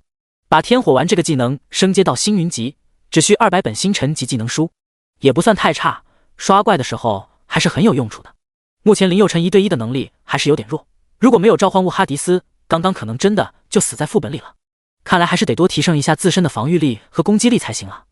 如果能捡到那种可以转移伤害的技能就好了。现在哈迪斯的防御力血量都是自己的好几十倍，而且哈迪斯的属性会越来越强，等到40级的时候，哈迪斯的综合能力可能是自己100倍。如果可以把伤害全部转移到哈迪斯身上，那就意味着近乎无敌。在这龙城可以横着走，就算到青龙学院那样天才扎堆的地方也能当野。嘿嘿，看来比上一世强多了。上一世指觉醒了神级天赋，与外星顶级高手对战的时候压力很大很大，有些高手一拳可以轰飞半个星系，太阳这种恒星在他们眼中和小米粒一样不值得一提。这一世恐怕自己也能达到这种境界吧。我靠，又开始歪歪了，差点连正事都忘了。升阶，哗，一阵金色的光芒闪过，天火丸已经升阶为天火狼豹丸，星云级。背包里消失了200本星辰级技能书。技能天火狼豹丸，描述：一次射出100颗带有饿狼属性的火球，每一颗带有法术攻击属性100%的威力，相当于130口径榴弹炮，一次攻击可以毁灭一个中型小区。看到描述还是相当吊的，不知道升阶到神级会是怎样的一种威力。记得上一世有一种火系技能，一次可以轰出上一颗9999万当量的核弹头，一次攻击就能毁掉一个微型星系。林佑辰的思绪又回到了前世记忆当中。吼吼！突然一群嗜血恶虎扑了过来。星兽嗜血恶虎，等级10，物理攻击加213，法术攻击加298，物理防御加231，法术防御加234，血量2130，魔法值2453，技能利齿撕咬。去你大爷的！林佑辰挥舞权杖，数百个天火狼爆完飞了出去，紧接着发出了剧烈的爆炸声。轰轰！一群嗜血恶虎炸得毛都不剩。杀死10级星兽，获得经验加100，龙币加50。杀死10级星兽，获得经验加100，龙币加50。杀死10级星兽，获得经验加100，龙币加50。看到眼前恐怖的景象，林佑辰站了起来。我靠，可以啊，威力挺猛啊，10级怪可以群秒杀了呀！嘿嘿，未来可期，绝对是群刷利器啊！哈哈。林佑辰看了一眼，时间不早了，现实副本马上就要开始了。走了，继续刷现实副本，捡技能书。不一会，林佑辰来到了现实副本入口，入口处人山人海的，但是大都是来看热闹的。现实副本难度还是很大的，龙城99%的人并不具备进入现实副本的能力。暴风公会的会长肖战还在门口，他有的是钱，是绝对不会亲自进去冒险的。第30章，一路秒怪爽爽爽。他只要花钱收购技能书和装备就好了，这样既省力又安全。看到林佑辰走了过来，肖战眼珠子都快瞪出来了。靠，那小子怎么还没死？难道毒蝎他们也被这小子杀了？肖战咧咧嘴呢喃道：操，这小子特么上辈子属蟑螂的吗？林佑辰走到肖战面前，并没有表露出任何生气的样子，还向肖战咧嘴一笑，打招呼道：你好啊，肖大少。说完，林佑辰走到 NPC 面前接取了任务，随后消失在副本入口。肖战看着林佑辰的背影，后槽牙都快咬碎了。好你大爷，曹！咦，不对啊，这小子怎么知道我是肖战的？刚刚出来的时候他根本不认识我啊。肖战似乎想到了什么，靠，毒蝎在死之前肯定什么都说了。肖战越想越气，妈的，该死的毒蝎，临死之前还摆我一道，看我怎么收拾你老婆的。林佑辰进入了龙王殿，有了上一次的经验，林佑辰立刻向寒冰章鱼群跑去。星兽寒冰章鱼，等级13，物理攻击加300，法术攻击加298，物理防御加199，法术防御加276，血量3124，魔法值2765，技能寒气逼人。哈迪斯给我上，一个不留。一群寒冰章鱼从四面八方涌来，他们的身体呈现出淡蓝色的光泽，眼中闪烁着狡黠的光芒。寒冰章鱼口中喷出冰毒针，这些针状物在水中划出优美的弧线，散发着幽幽的蓝光。冰毒针在空中交织成密集的攻击网，试图将哈迪斯困住。哈迪斯眼神一凛，迅速瞄准一只寒冰章鱼，用力一拉弓弦，弓弦发出震耳欲聋的声响。一道冰箭以迅雷不及掩耳之势射向那只寒冰章鱼，冰箭划破水面的声音几乎被弓弦的响声掩盖。它穿透章鱼的身体，留下一个明显的伤口。其他寒冰章鱼见状纷纷涌来，他们围绕着哈迪斯快速游动，试图找到机会发动攻击。然而哈迪斯冷静地应对着他们的攻击，他身形灵活地穿梭在章鱼之间，时而侧身躲避冰毒针的攻击，时而快速射出冰箭反击。看到寒冰章鱼全部围绕在哈迪斯周围，林佑辰立刻释放天火狼爆丸技能，轰轰！寒冰章鱼瞬间就被火焰吞噬，直接秒杀，成功击杀13级寒冰章鱼，经验加400，龙币加60。成功击杀13级寒冰章鱼，经验加400，龙币加60。杀完这一群，立刻攻击下一群。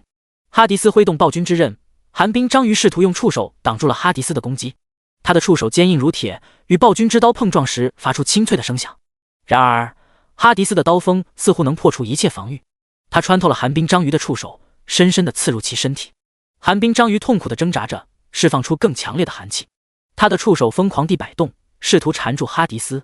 然而哈迪斯似乎早有准备，他灵活地躲避着寒冰章鱼的攻击，继续发动猛烈的攻击。寒冰章鱼无法承受哈迪斯的攻击，身体逐渐崩溃，化为一片冰冷的碎片。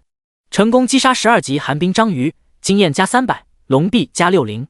成功击杀12级寒冰章鱼，经验加300，龙臂加60。我靠，就算不参与哈迪斯猎杀效率也很快啊！看到哈迪斯转换成圣刺客后，猎杀效率是最快的。刺客敏捷度高，输出高，还蛮适合刷怪的。紧接着，哈迪斯又很快的灭了另外2群寒冰章鱼。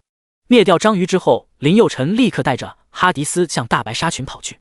星兽大白鲨，等级13，物理攻击加323，法术攻击加398，物理防御加331，法术防御加314，血量3424，魔法值3241，技能撕咬。哈迪斯上去二话不说，猛地一挥暴君之刃，一道冰芒从刀锋上急射而出，准确的击中了一只大白鲨。冰芒瞬间穿透了他的身体，将那只大白鲨冻结成冰块。大白鲨在海面上翻滚着，很快就失去了生命。其他的大白鲨见状，纷纷发起了猛烈的攻击。他们张开血盆大口向哈迪斯扑来。哈迪斯灵活地躲过了一只大白鲨的撕咬，然后迅速反击，用暴君之刃划开了那只大白鲨的腹部。大白鲨痛苦地扭动着身体，鲜血在海水里散布开来。哈迪斯继续与大白鲨激战，他凭借着高超的技巧和强大的力量，一次又一次地击退大白鲨的攻击。每一次寒芒闪过，都会有一只大白鲨被冻结，很快大白鲨就被全部消灭了。成功击杀13级大白鲨，经验加400，龙臂加65。成功击杀13级大白鲨，经验加400，龙臂加65。另外一群大白鲨也很快被消灭了。嘿嘿，简直不堪一击啊！3个召唤物融合成哈迪斯后，战斗力急速飙升，效率比之前快多了。看来这次副本只需要半个小时就能搞定，要比上一次节省1半的时间，真爽！嘿嘿。第31章，37分钟通关副本，龙城扛把子。林佑成很快来到了精英怪黑鲨将军的领地。星兽黑鲨将军，精英，等级13，物理攻击加623，法术攻击加898，物理防御加831，法术防御加814，血量9876，魔法值8754。黑鲨将军身披坚固的铠甲，手持一把巨大的战斧，眼中闪烁着冷酷的光芒。他以惊人的速度和力量向哈迪斯猛烈攻击，战斧划破空气，发出尖锐的破风声。面对黑鲨将军的猛攻，哈迪斯挥动手中的暴君之刀，刀锋在空气中划出一道道耀眼的火芒。火芒与黑鲨将军的战斧相撞，发出震耳欲聋的撞击声，迸发出激烈的火花。每一次刀锋相撞，都会引发一连串的爆炸，威力惊人。黑鲨将军的攻势被暂时遏制，而哈迪斯的火芒攻击却愈发凌厉。他利用自己对火焰的控制力，让火芒化为一团团炽热的火焰球，向黑鲨将军猛烈袭去。火焰球在黑鲨将军身上炸开，使他身躯颤抖，痛苦地发出嘶吼。黑鲨将军虽然强悍，但在哈迪斯的火芒攻击下，逐渐显得力不从心。最终，哈迪斯发出一道巨大的火芒，直接穿透了黑鲨将军的铠甲，将其贯穿。黑鲨将军的身躯在火焰中燃烧，化为灰烬。成功击杀13级黑鲨将军，经验加4000，龙臂加4000，星辰级技能书加12，星云级技能书加3，星辰级护腕加3，强化10加10，10级白板铠甲加5，10级白板靴子加2。我靠，这次4本技能书比上一次多了2本星云级技能书，发财了，发财了！看到地上4本技能书，林佑成开心坏了。他的目标就是在大考之前把火灵炮技能提升到星辰级，还有一点就是尽快提升到15级，触发15级隐藏任务，获得神级装备，而且又可以多一个暴君召唤物，这样哈迪斯就会更加强大了。到那时，进入青龙学院还不跟玩一样？嘿嘿。捡起地上所有掉落的物品之后，林佑成立刻向虎鲸兽群跑去。星兽虎鲸兽，等级13，物理攻击加323，法术攻击加298，物理防御加231，法术防御加215，血量3245，魔法值2123。虎鲸兽们咆哮着向冥王哈迪斯冲去。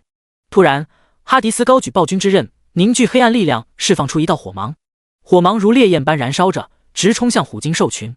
在火芒的攻击下，虎鲸兽们纷纷痛苦地翻滚，皮肤被烧焦，发出阵阵凄惨的哀嚎。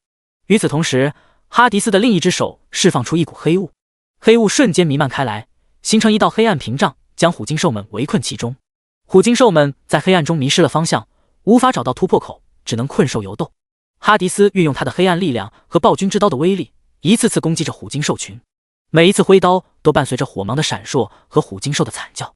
经过激烈的战斗，最终虎鲸兽群败下阵来，成功击杀13级虎鲸兽，经验加400，龙币加65。成功击杀13级虎鲸兽，经验加400，龙币加65。我靠，不是吧？才用了20分钟就打到龙太子这边了。新兽龙太子，等级13，物理攻击加988，法术攻击加898，物理防御加831，法术防御加914，血量10008，魔法值9564。龙太子化身为一条巨大的飞龙，展开绚丽的翅膀冲向哈迪斯。他的龙息如同熔岩般灼热，但面对哈迪斯的火芒，龙息的力量似乎被削弱了许多。哈迪斯身形矫健，犹如幽灵般在龙太子身边穿梭。他利用暴君之刀的锋利和火芒的炽热，不断地对龙太子发动攻击。每一次刀锋的接触都伴随着金属的交鸣声和火芒的溅射，令人眼花缭乱。龙太子虽然力量强大，但在哈迪斯的火芒攻击下，逐渐显得力不从心。他的鳞甲被火芒灼烧的焦黑，伤口不断涌现，鲜血与火焰交织在一起。最终，在哈迪斯猛烈的一击下，龙太子终于支撑不住，倒在了地上。成功击杀13级龙太子，经验加4000，龙币加4000。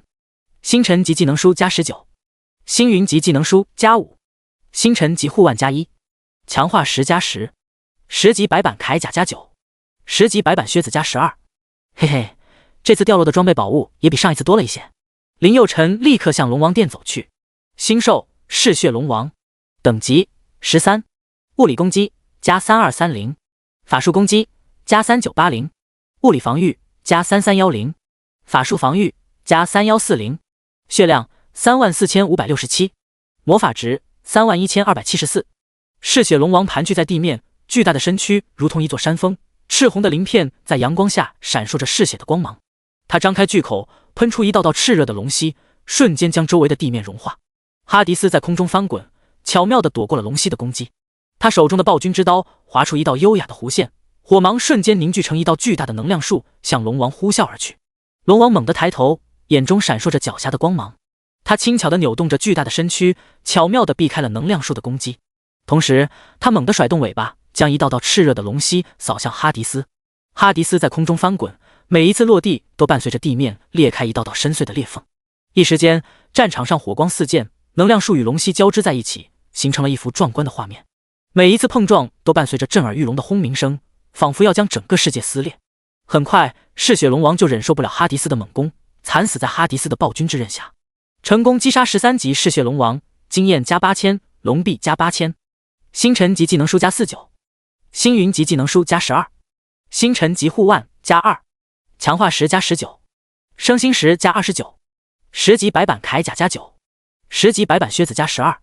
看到满地装备，林佑辰心里那叫一个爽。嘿嘿，超级奈斯，只用了半个多小时，这效率真的太快了，哈哈！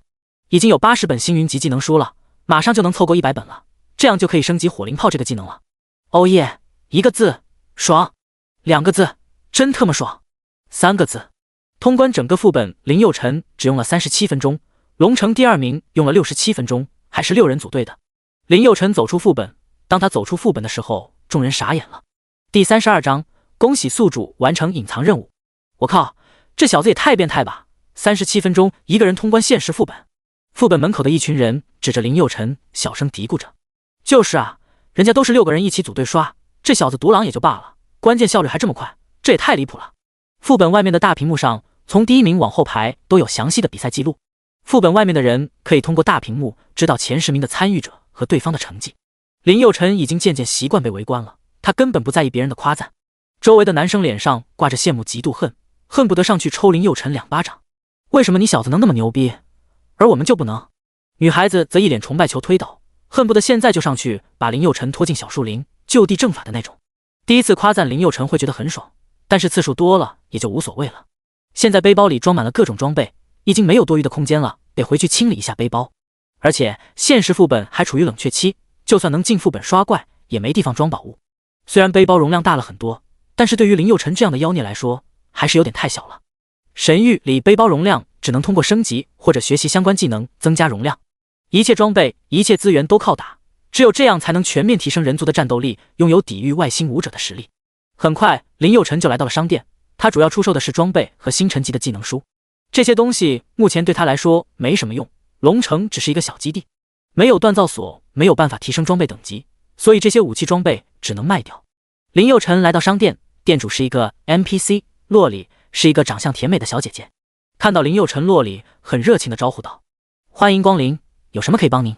林佑辰微微一笑道：“背包里满了，想出售一点东西腾点地方。”说完，林佑辰把所有出售的东西都放到一个大箱子里，系统会自动计算价值。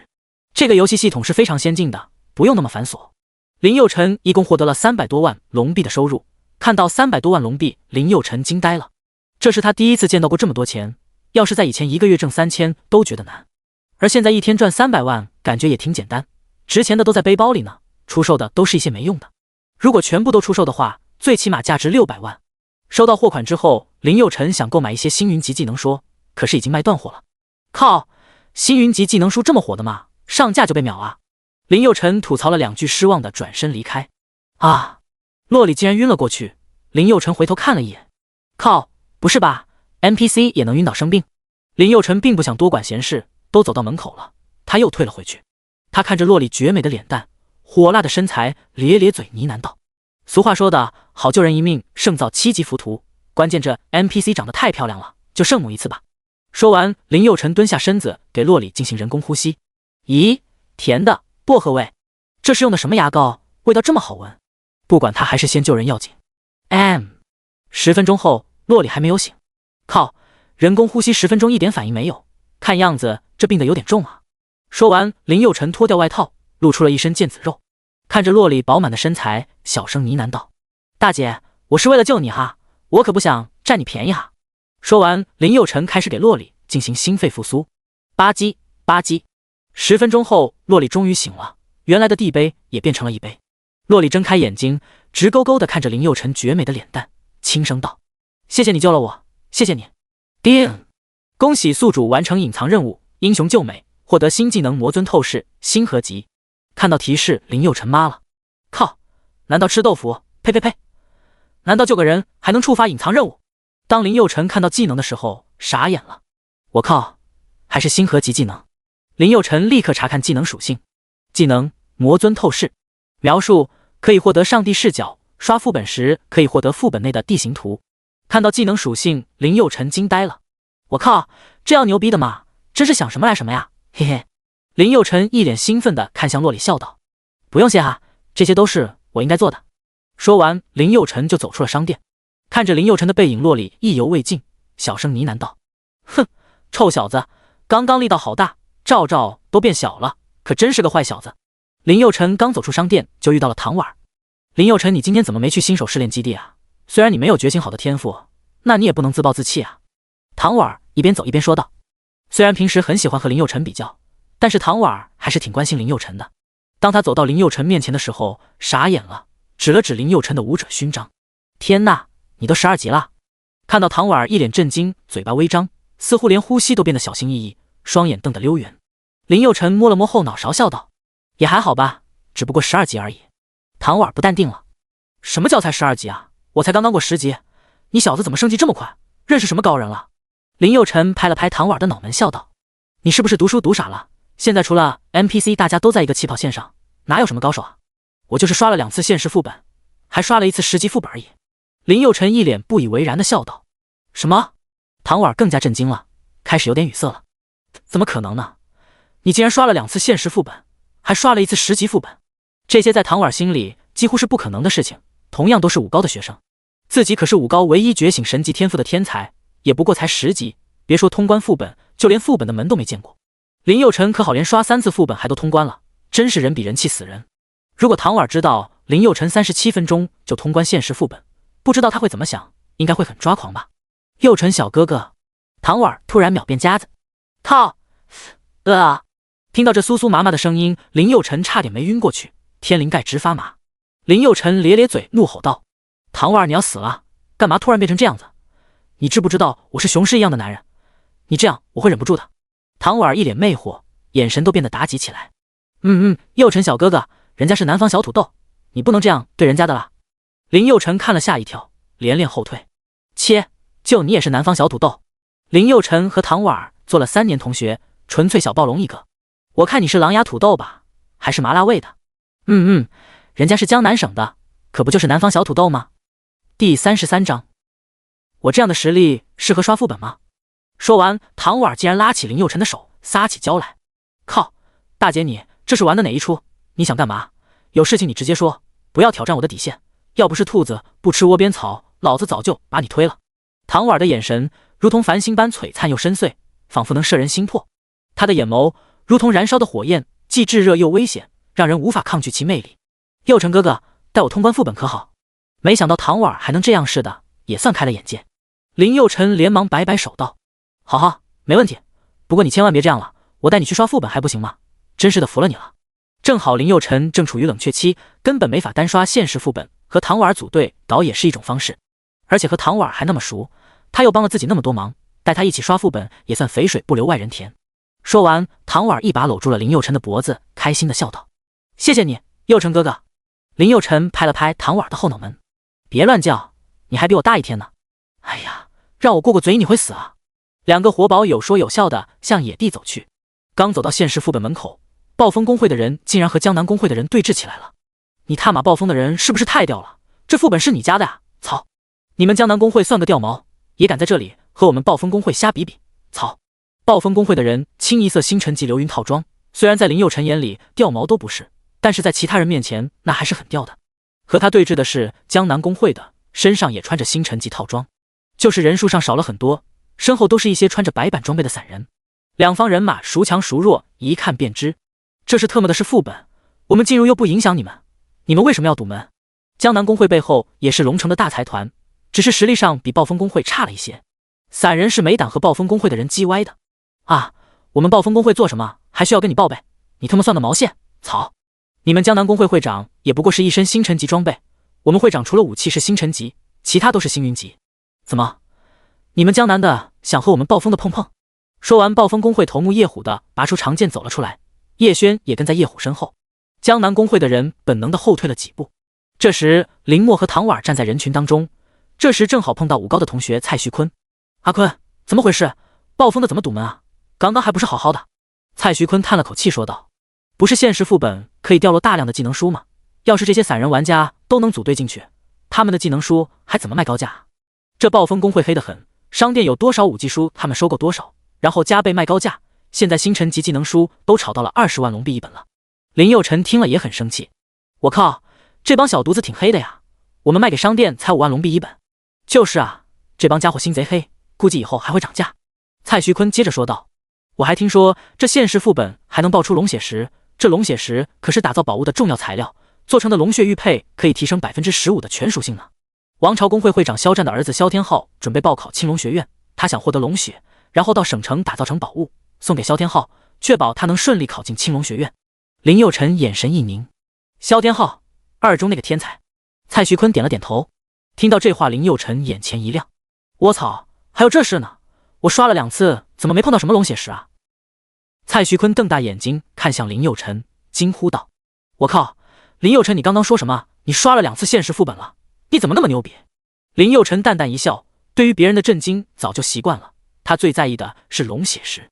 阿坤，你确定能掉落龙血石？我也是听他们议论的，这龙血石掉落几率不足1/1000。林佑辰点了点头，那帮小犊子好处足够多才会堵门，这年头谁杀比一样没事找事。龙血石有点意思，唐婉我们走。说完，林佑辰就向副本入口处走去。蔡徐坤一把拉住了林佑辰的手，你想干嘛？对方是暴风公会啊。林佑辰咧咧嘴笑道，管他是暴风公会还是人来疯公会，只要不妨碍我便强管他干什么，但是妨碍到我了那就不行了。看到林佑辰带着唐婉走了过去，在场的所有人都安静下来了，他们都在等着看好戏呢。这时暴风公会的叶虎拦住了林佑辰，咧嘴怒骂道，滚，一身白板装备就敢来送死，你他妈是不是傻？操！之前被林佑辰打伤，叶虎肚子里憋了一肚子的气，正愁没地方撒呢。林佑辰看了看自己的装备，才想起来自己刚刚融合魔王铠甲，临时穿着白板装备没有换下去。呵呵，一身星辰级流云装备很掉吗？叶虎咧嘴一笑，一脸不屑地看着林佑辰，你小子是不是傻？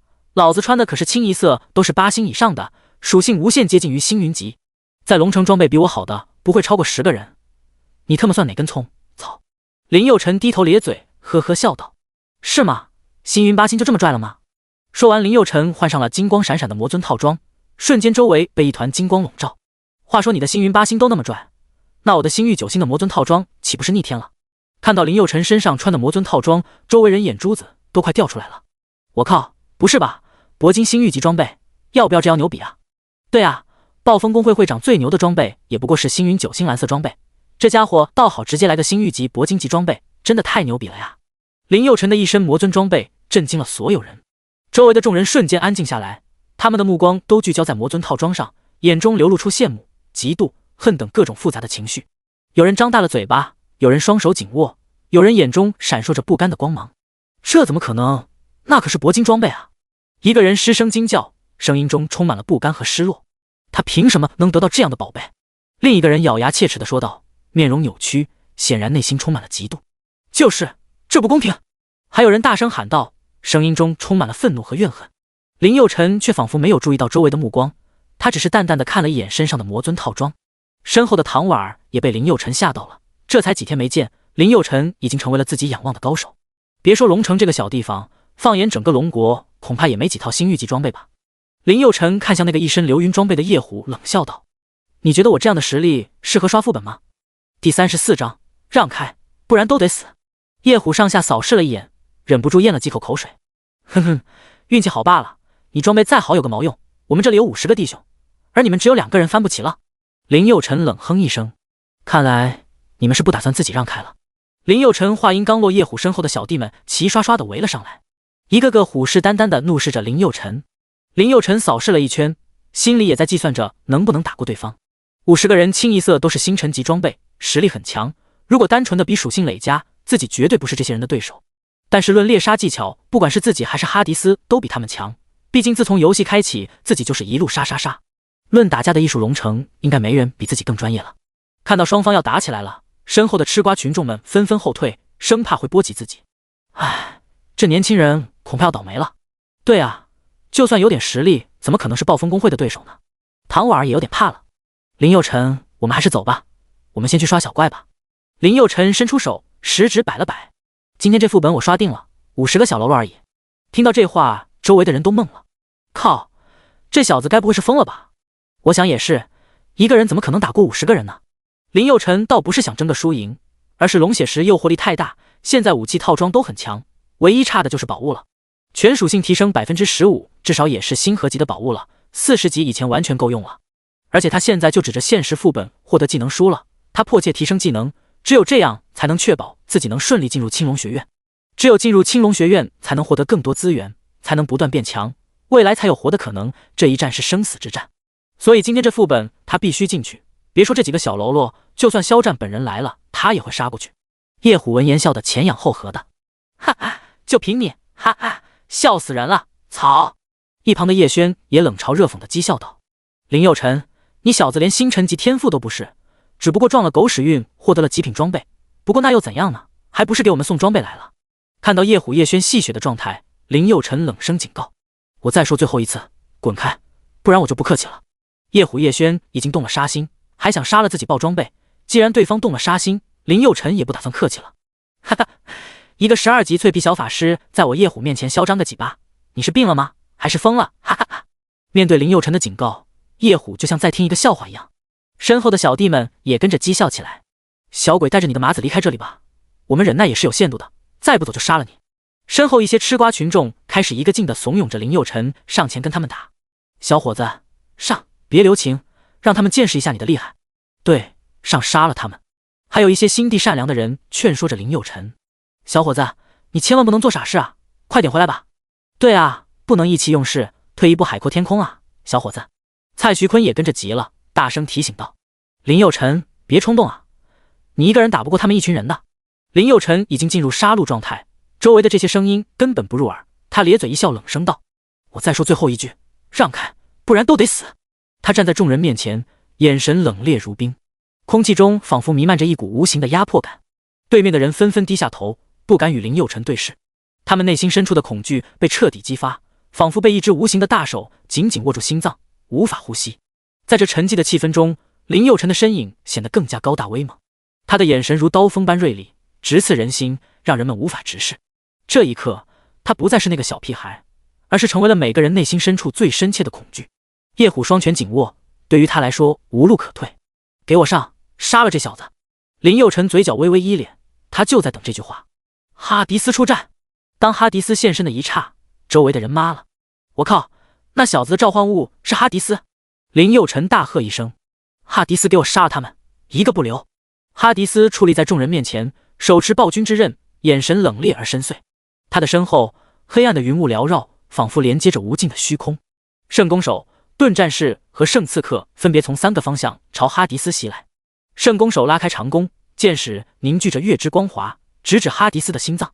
月光箭矢，盾战士挥舞着巨大的盾牌冲向哈迪斯，伴随着雷霆般的脚步声。圣刺客则以迅雷不及掩耳之势袭向哈迪斯，手中匕首发出了刺眼的寒芒。面对3人的联手攻击，哈迪斯毫无惧色，反而是嘴角勾起一抹冷笑。他手中的暴君之刃瞬间释放出强大的黑暗能量，化作一道漆黑的剑芒，迎向了3人的攻击。轰轰，剑芒与月华剑矢相撞，发出一声震耳欲聋的巨响。咔嚓，盾战士的盾牌在剑芒的冲击下瞬间破碎，整个人被狠狠地击飞出去。与此同时，圣刺客的匕首也在黑暗剑芒的切割下化为2段。他脸色一变，身形迅速后退，而圣弓手的剑矢则在剑芒的压迫下无法前进，最终无奈地落在了地上。哈迪斯并未停歇，他迅速发动攻击，暴君之刃划出一道漆黑的轨迹，直逼圣弓手而去。圣弓手眼中闪过一丝惊恐，他深知自己无法抵挡这致命的一击。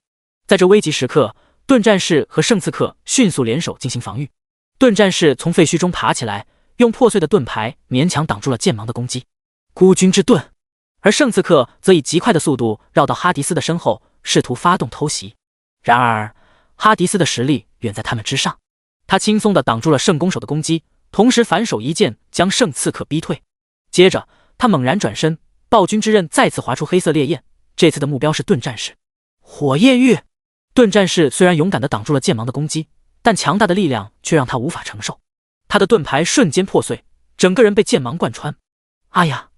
鲜血四溅，他无力地倒在了地上。看到此，叶虎大手一挥，急呼道：“都给我一起上！”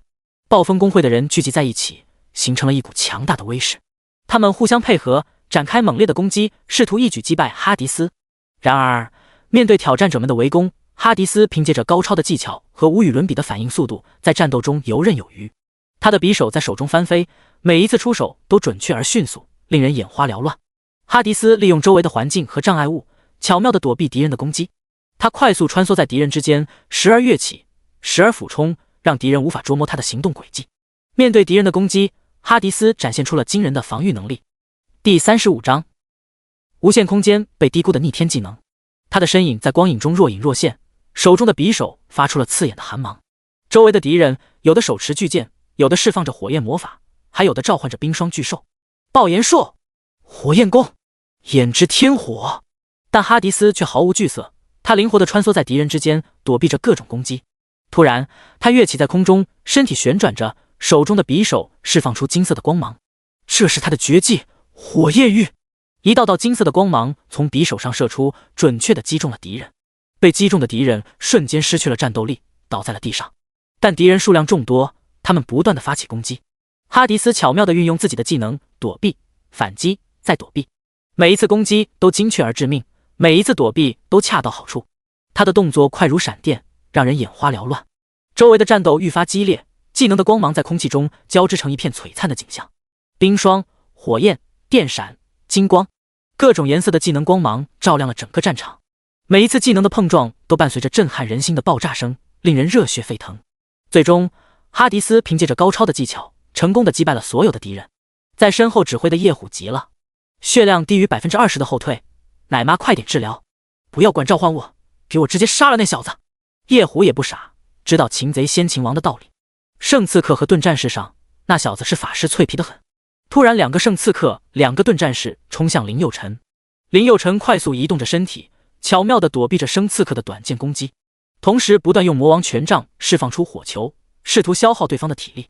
轰轰！火球在空中划出一道道炽热的轨迹，准确地击中目标，爆炸出一团团火焰。圣刺客身形灵活地躲避着火球的攻击，同时不断地发动迅猛的攻势。他的短剑犹如毒蛇般灵活，不断地刺向林佑辰的要害。林佑辰凭借着高超的反应速度和技巧，成功地抵挡住了对方的攻击。与此同时，盾战士也加入了战斗，他挥动着巨大的盾牌向林佑辰猛冲过来。林佑辰瞬间反应过来，用魔王权杖抵挡住盾牌的攻击。盾战士的力量惊人，林佑辰被震得后退了几步，但他并没有放弃，而是用魔王权杖顶住盾牌，试图找到对方的破绽。圣刺客见状，抓住机会，迅速接近林佑辰，短剑划出一道优美的弧线，直取他的咽喉。林佑辰眼神一凛，用魔王权杖挡住了这一致命攻击。但圣刺客的攻势愈发猛烈，短剑不断地划过林佑辰的身体，留下一道道浅浅的伤痕。林佑辰快速思考着对策，发现圣刺客的攻击虽然迅猛，但破绽百出，而盾战士虽然坚不可摧，但行动缓慢。他心中有了一计。林佑辰突然松开魔王权杖，向后倒去。圣刺客见状，以为得手，正欲发动致命一击。然而就在这时，林佑辰迅速起身，用双手抓住圣刺客的双腿，用力一拉。圣刺客措手不及，被林佑辰死死控制在手里。紧接着，林佑辰猛地向前一跃，将圣刺客重重地压在盾战士的盾牌上。盾战士被突如其来的攻击打乱了阵脚，一时间无法做出反应。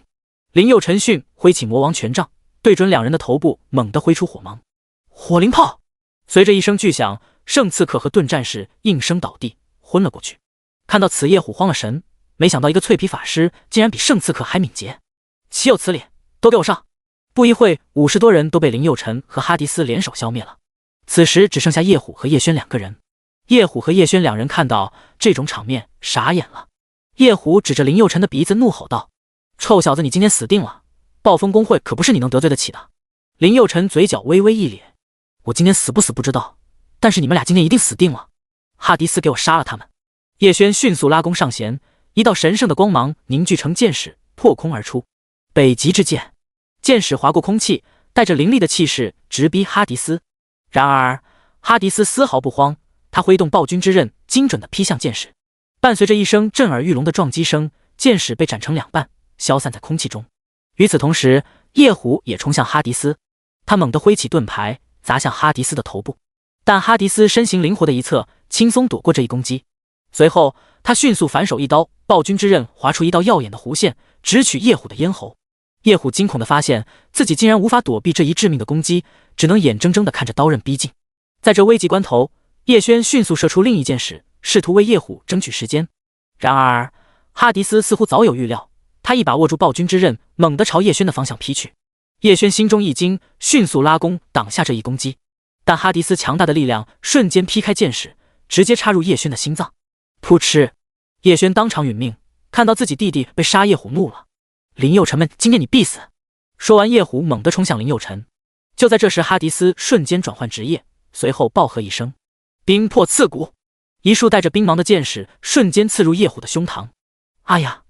叶虎瞬间被冻成冰雕。林佑辰看了一眼，嘴角微微一咧，看着满地的装备技能书，心里开心的不得了。收集完所有装备技能书，林佑辰走到叶轩面前，小声呢喃道：“无限空间，你终于来了。”哈迪斯，吞噬技能。嗖！叶轩的尸体陡然飘在半空中。呼！他的尸体瞬间分散成了一缕黑色烟雾，吞噬完成。哈迪斯就用了无限空间这个技能，哈迪斯有也就相当于林佑辰有，只要他活着，哈迪斯就不会消失。此刻看热闹的人早就跑得没影了，只有唐婉一个人站在不远处。他的内心只有震撼，林佑辰什么时候变得这么厉害了？对方可是50多个装备精良的武者，这才不到10分钟就全灭了，这实力也太恐怖了吧！有了足够的空间，林佑辰瞬间变成收集怪，不管什么装备技能书统统收下，就算价值1000龙币的白板装备也不放过，主打一个不挑食，苍蝇肉也是肉。无限空间就是任性，想装什么就装什么。无限空间就是被低估的逆天技能，在林佑辰眼中，这就是披着星河级技能外衣的神级技能。打扫完战场后，林佑辰走到唐婉身边笑道：“发什么呆呢？你去接取团队任务啊！”听到林佑辰的提醒，唐婉才反过神来。哦，唐婉立刻转过身走到 NPC 身边接取了团队任务，也只有通过这种方式，林佑辰才能进入现实副本。刷！两人的身影瞬间消失。当唐婉进入副本的时候，傻眼了。哇哇，这里的景色好美啊！听到这话，林佑辰有些无语。景色好美，这里可是要人命的地方，真是无知者无畏啊！第36章，林佑辰你慢点，急着投胎啊！林佑辰打开魔尊透视技能，整个龙王殿地图展现在眼前。有了这个技能，刷怪那不要太轻松，只要能找到合适的路线，就可以绕过所有的小怪，直接到达精英怪的领地。这样直接击杀精英怪多爽，经验多，掉落的装备技能书也多，最关键节省时间啊！林佑辰仔细地观察着地图，终于找到了一条不接触任何小怪领地的路线。嘿嘿，就这条线路了。看到林佑辰自言自语的，唐婉十分奇怪，小声呢喃道：“这是要干嘛？装神弄鬼的。”话音刚落，林佑辰拍了拍唐婉的脑门，笑道：“发什么呆呢？走了，带你飞。”说完，林佑辰向第一个精英怪黑沙将军飞奔而去。这次他要创造一个龙城任何人都不能完成的记录，争取20分钟内完成副本。林佑辰，你慢点，急着投胎啊！唐婉累得半死，在后面埋怨着：“大姐，你看看你身后吧。”听林佑辰这么一说，唐婉回头看了一眼，我靠，林佑辰，我恨死你了！你怎么不早说？身后是一群凶残的大白鲨，距离已经很近了。唐婉瞬间加速逃命，0至100只需1秒钟，一溜烟的跑到林佑辰前面了。看到这一幕，林佑辰也傻眼了。我靠，刚刚还嫌累的呢，现在怎么这么积极了？唐婉闭着眼睛没命的往前跑，根本不看面前的路。哎呀，妈妈，我要妈妈，我害怕！靠，唐婉你不要命了！唐婉竟然跑进了黑沙将军的领地。星兽黑沙将军，精英，等级13，物理攻击加823，法术攻击加998，物理防御加831，法术防御加814，血量8754，魔法值8343，技能撕咬突刺。黑沙将军看到这一幕也傻眼了，从来没见过这么着急送死的人族啊！当，唐婉一头撞在黑沙将军的小腿上，猛地被反弹到地上。哦，好痛啊！看到这一幕，林佑辰吓得心脏都快跳出嗓子眼了。唐婉快跑啊，你特么不要命了！唐婉用手揉了揉额头，怒骂道：“什么玩意，竟然敢当本姑娘的路！”当他睁开眼看到身高10丈的黑沙将军的时候，傻眼了，厉声嘶吼道：“我靠，这是什么怪物？救命啊！救命啊！”黑沙将军挥起手中的武器，咧嘴一笑，随后猛地刺下。啊！唐婉已经吓懵了，双腿都是软的，完全走不了了。就在这危机时刻，林佑辰大喝一声：“哈迪斯出战！”嗖嗖，哈迪斯瞬间拉弓射箭，箭矢带着冰芒轰鸣的爆射出去。黑沙将军为了躲避箭矢的攻击，瞬间闪避。哈迪斯瞬间化作一道黑芒，急速冲向庞大的黑沙将军，手中握着一把泛着冷芒的匕首。黑沙将军感受到来自哈迪斯的威胁，他摆动着巨大的尾鳍，向哈迪斯猛烈的冲撞过去。哈迪斯灵活的跃起，轻松躲过黑沙将军的攻击，迅速绕到黑沙将军的侧面，手中匕首划出一道优美的弧线，直刺向黑沙将军的软腹。黑沙将军痛苦地扭动着身躯，巨大的尾巴疯狂地摆动着，试图将哈迪斯击飞。但哈迪斯似乎早有准备，他紧紧地抓住黑沙将军的鳞片，匕首再次刺出。这次他瞄准了黑沙将军的眼睛，只听扑哧一声，匕首准确地刺入黑沙将军的眼中，鲜血从伤口喷涌而出，染红了周围的海水。黑沙将军痛苦地挣扎着，巨大的身躯在海水中翻滚，而哈迪斯则紧紧地贴在黑沙将军的身上，继续发动猛烈的攻击。黑沙将军在哈迪斯的攻击下逐渐失去了抵抗，他的身躯缓缓地下沉，最终消失在深邃的海底。成功击杀13级黑沙将军，经验加4000，龙币加4000，星辰级技能书加19，星云级技能书加8，星辰级靴子加1，强化10加10，白板帽子加1，白板靴子加1。因为是组队的缘故，所以获得经验、龙币、装备、技能书什么的都要和唐婉平分。没有办法，要不是唐婉组队，自己根本没法进入副本。这是副本规则，不管你是单刷还是组队，只要你是发起人，都有6个小时的冷却期。想要就进入副本，只能被其他人邀请。其实这也不算吃亏，唐婉也算自己人，帮助一下朋友也不算圣母。而且自己的妹妹在唐婉家白吃白住那么长时间了，也应该表示一下。哇哇！我升级了，哈哈！一阵白色光芒笼罩唐婉，我终于升阶到11级了，哈哈！当他看到背包里的技能书和装备的时候，傻眼了。不是吧？怎么这么多10几本星辰级技能书，还有8本星云级技能书？唐婉脸上绽放出灿烂的笑容，双眼闪烁着兴奋的光芒。他忍不住拿起一件闪耀着金色光芒的星云级装备，轻轻地抚摸着它，仿佛在感受它的质感。心跳不由自主的加速，那份喜悦和满足感几乎要溢出来。看到唐婉喜悦的样子，林佑辰有些无语。不就这点装备吗？至于那么高兴吗？真是的。唐婉咧着嘴笑道：“原来刷副本这么爽啊，待会我还要再来。”林佑辰耸耸肩笑道：“很可惜，待会你来不了了，有6个小时的冷却期。”唐婉儿有些失落。啊，这样啊。林佑辰拍了拍唐婉儿的脑门笑道：“走吧，说好的带你飞的。”说完，林佑辰带着唐婉儿直接绕过虎鲸兽，来到龙太子的宫殿。哇哇，好漂亮啊！看到精致奢华的龙太子宫殿，唐婉儿都忘了这是在刷副本了，就好像在逛灯会一样。别瞎看了，注意保护自己。林佑辰提醒道。哦，唐婉儿点点头。我知道了。林佑辰立刻命令哈迪斯，给我杀了他。星兽龙太子精英怪，等级13，物理攻击加923，法术攻击加998，物理防御加931，法术防御加914，血量9654，魔法值8754。哈迪斯速度快如闪电，让人无法看清他的动作。他身形忽隐忽现，时而出现在龙太子的左侧，时而出现在右侧，每一次攻击都带着凌厉的杀意。龙太子见状，心中一凛，但并未慌乱。他挥舞着重锤，稳稳地挡住了哈迪斯的攻击。随着战斗的持续，双方的力量都不断升级。第37章，离谱！跟 NPC 谈生意。龙太子的重锤带着雷霆万钧之势砸向哈迪斯，而哈迪斯的匕首则如毒蛇般刺向龙太子的要害。每一次碰撞都激起一阵阵狂风，飞沙走石，让整个空间都为之震动。哈迪斯凭借着超凡的技巧，成功击败了龙太子，成功击杀13级龙太子，经验加4000，龙币加4000，星辰级技能书加21，星云级技能书加9，星辰级护腕加1，强化10加10，白板铠甲加1，白板靴子加1。看到哈迪斯这么快就杀死了精英怪，唐婉十分震惊。他走到哈迪斯面前，笑着问道：“林佑辰，你的召唤物是谁啊？这么厉害？”哈迪斯，林佑辰淡淡的说道：“都说法师前期很弱，后面才厉害，我怎么觉得你前期就已经很无敌了，比我枪炮师都厉害？”唐婉歪着头仔细观察着哈迪斯，一脸好奇的样子。咦，哈迪斯这个名字怎么这么耳熟呢？林佑辰嘴角微微一咧，这一点让他很得意。冥王哈迪斯！扑通！唐婉竟然笔直的跪在地上，瞪大双眼看着林佑辰。你说什么？你的召唤物是冥王哈迪斯？林佑辰眉毛一挑，有些得意，但是又不想让唐婉看出来。也就一般般吧，不过战斗力还是很彪悍的。唐婉看了一眼哈迪斯，忍不住吞了一口口水，从地上站了起来。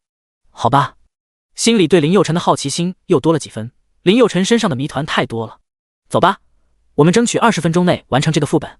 林佑辰捡起地上的所有装备，立刻向嗜血龙王跑去。唐婉则紧紧跟在林佑辰身后。星兽嗜血龙王终极臂灵 SS， 等级13，物理攻击加3230，法术攻击加3980，物理防御加3310，法术防御加3140，血量32123，魔法值33865。很快，两人就到了嗜血龙王面前。看到林佑辰，嗜血龙王头都大了。大哥，怎么又是你啊？你不是还没到冷却时间了吗？老子今天都被你杀3回了，你就不能换个口味吗？这里有10级副本的，出门一直走不到半小时的路程就到了。林佑辰咧咧嘴笑道：“我也不想啊，所有副本当中，只有你这个副本掉落的宝贝最多。”嗜血龙王闻言差点没吐血。操，原来是这样。林佑辰笑了笑道：“你忍忍哈，这次我速度尽量快一点，让你死得痛快一点哈。”唉，嗜血龙王深深的叹了一口气。好吧，真无语，别的基地我的同乡都闲得很，老子可好一天死了6回，现在又要死1回。操，心里很窝火。戴哥你待会快一点哈，我给你放水，最好一刀毙命的那种。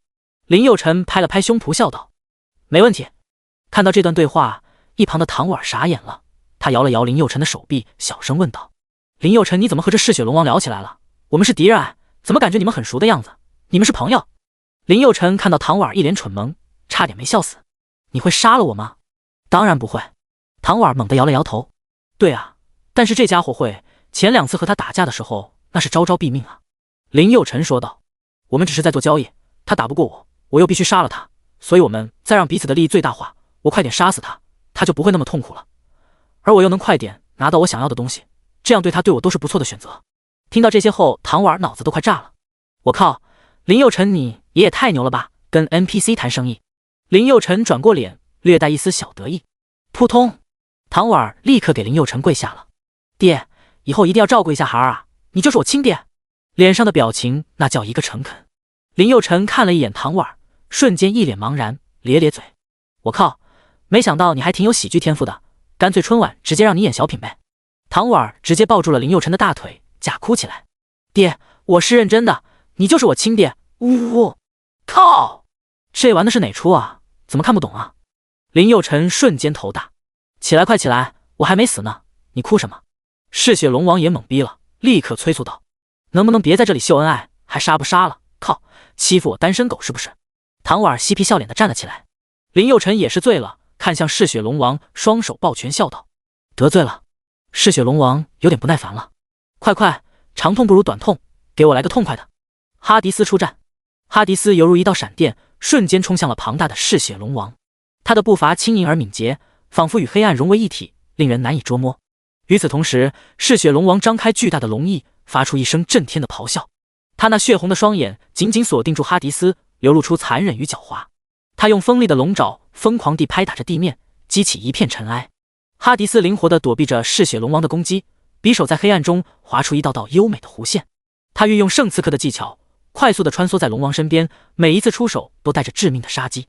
然而，嗜血龙王的力量惊人，他猛然甩头，一道强大的龙息喷涌出。哈迪斯身形一晃，迅速向一侧翻滚，躲过了这致命的一击。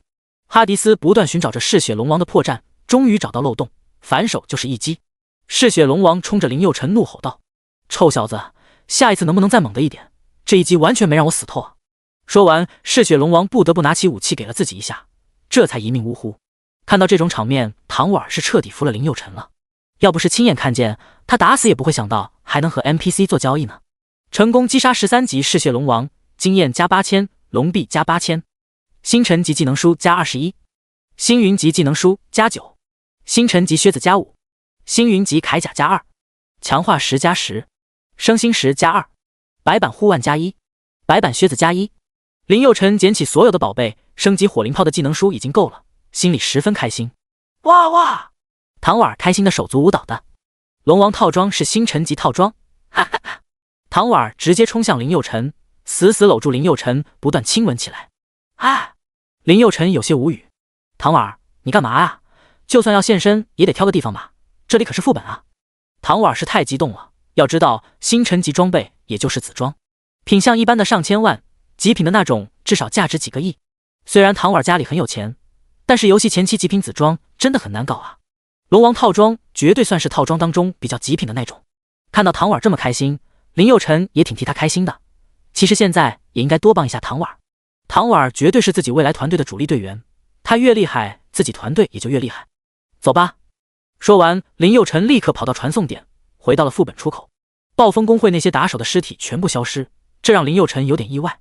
暴风公会向来睚眦必报，这次有点反常啊，该不会有大动作吧？林佑辰判断的一点没错，现在暴风公会正在密谋除掉林佑辰。第38章火灵龙炮吞噬半个森林的神迹。肖战召集了暴风公会1000名精锐，他们打算在野地进入龙城必经之路猎杀林佑辰。因为林佑辰穿的是魔尊套装，暴风公会那边还为这次猎杀行动起了一个响亮的名字——除魔大会。思考了一会，林佑辰还是让唐婉先回去，万一有什么事情，有他在就是个累赘，到时候一边打架一边照顾他太浪费时间了。唐婉，时间也不早了，你快点回家吧，你长得这么漂亮，一个人在野地很危险。唐婉一身臭汗，对于一个富家千金来说，这是不可忍受的。那我回去了。林佑辰笑着点了点头。路上小心点哈。林佑辰打算再等一等，还有3个小时，他就可以进入现实副本了。现实副本额掉落技能书的概率是普通副本的10倍，这真的太难得了。林佑辰不愿意放弃任何一次变强的机会。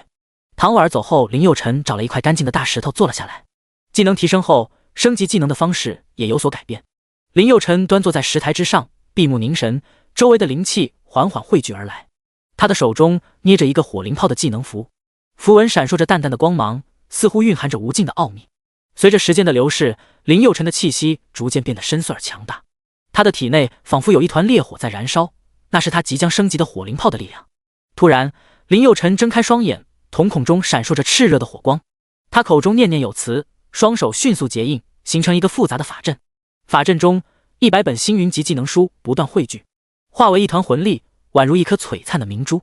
林佑辰深吸一口气，将那团魂力猛地吸入体内。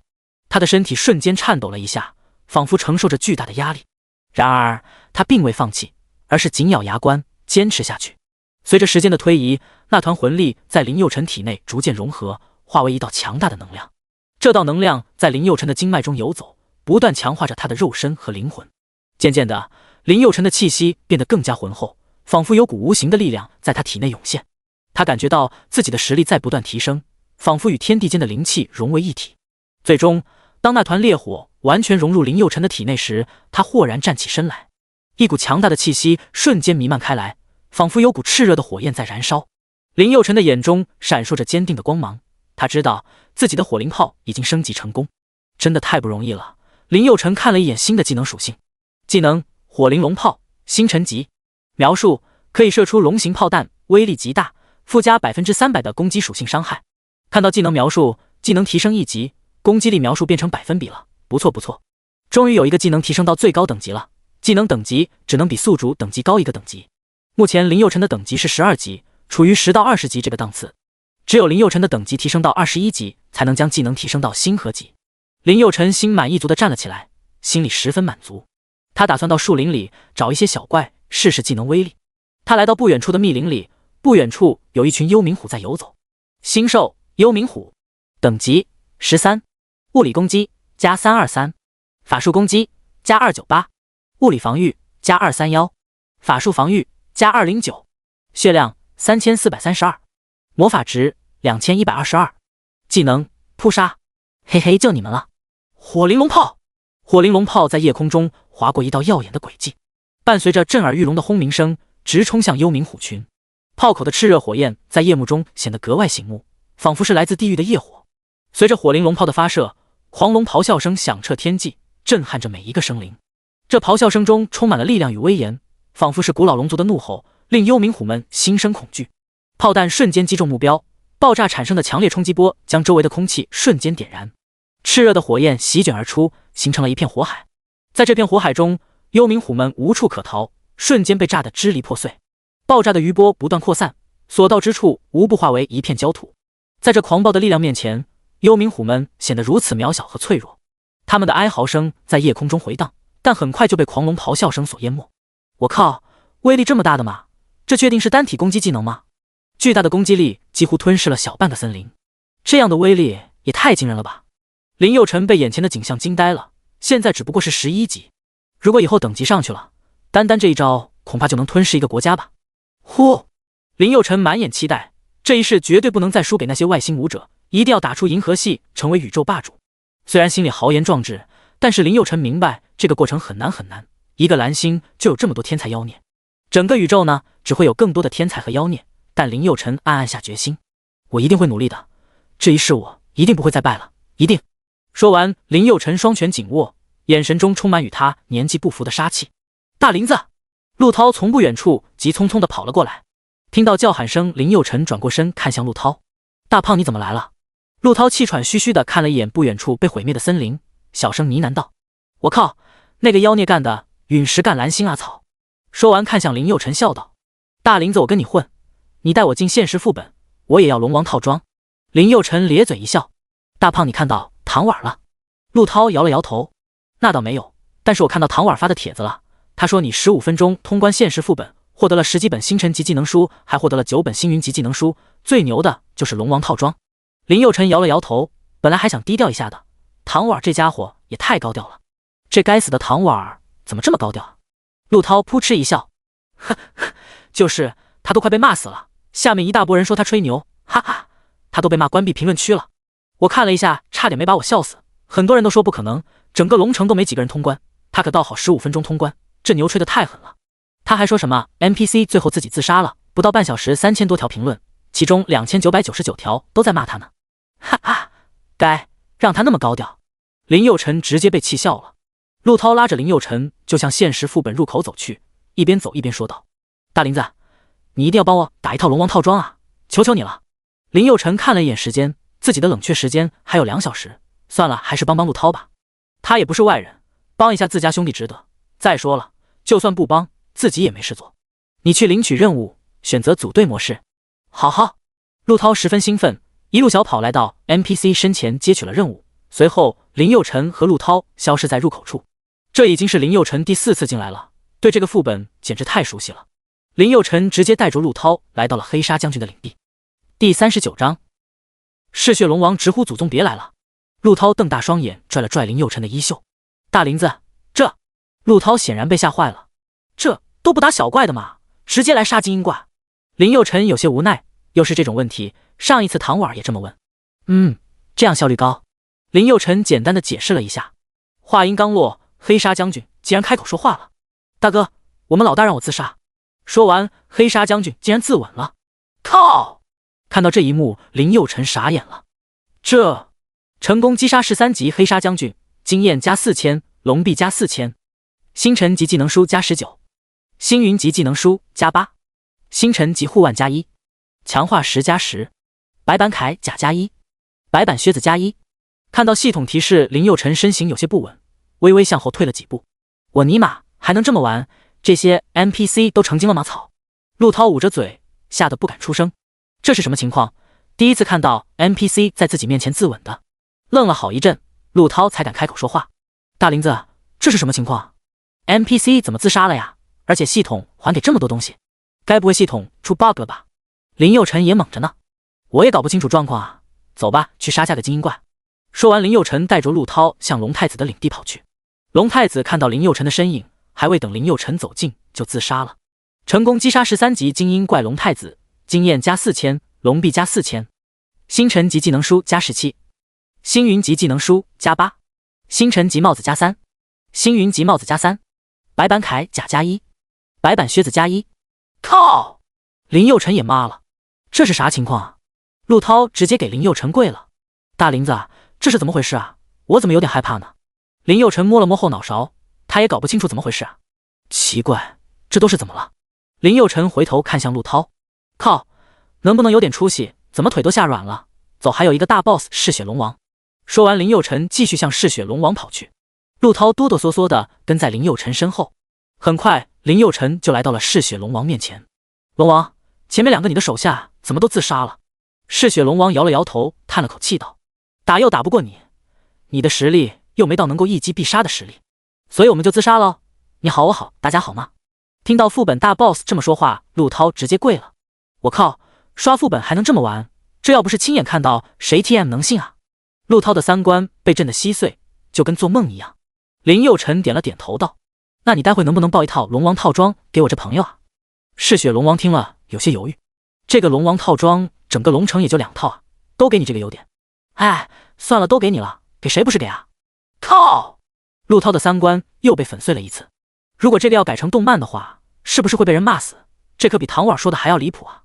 NPC 自杀也就算了，还能和 NPC 讨价论价，直接让 NPC 爆出非常稀有的套装。我第一神啊，能不能再离谱一点啊？林佑辰点了点头，继续说道：“对了，听说你还会掉落龙血石，这个就一起掉落呗。”嗜血龙王面露难色，这个有点不好吧？龙血石掉落的概率只有 0.1%， 龙城到现在通关的也才6队人马，一次爆出龙王套装和龙血石2样高品质宝贝，这我有点为难啊。哦，好吧。林佑辰也非常善解人意，我单独刷的冷却时间还剩1个多小时，待会我再来呗。听到这话，嗜血龙王不淡定了，厉声喝道：“祖宗，你是我的祖宗，你他妈别来祸害我了，行不行？我他妈一次性都给你还不行吗？”说完，嗜血龙王自己给自己抹了脖子，死前说的最后一句话是：“祖宗你别来了，算我求你了。”听到这话，林佑辰有些尴尬。成功击杀13级终极 BOSS 嗜血龙王，经验加8000，龙币加8000，龙血10加1，星辰级技能书加89，星云级技能书加55，星辰级护腕加14，幸运级铠甲加9，白板铠甲加10，白板靴子加19。看到掉落的装备时，林佑辰傻眼了，小声呢喃道：“我靠，不是吧？89本星辰级技能书，55本星云级技能书，外加龙血石，真是大手笔啊！看来嗜血龙王真的不想再看到我了。”陆涛呜咽的大哭了起来。终于有了龙王套装，真的太激动了。林佑辰看了一眼时间，仅用了3分钟就结束了现实副本，这效率估计永远没人能追上吧。哈哈，走了。林佑辰拉着陆涛走出了副本，副本入口处大屏幕上闪烁着自己的成绩，心中波澜不惊，他也没觉得多牛逼。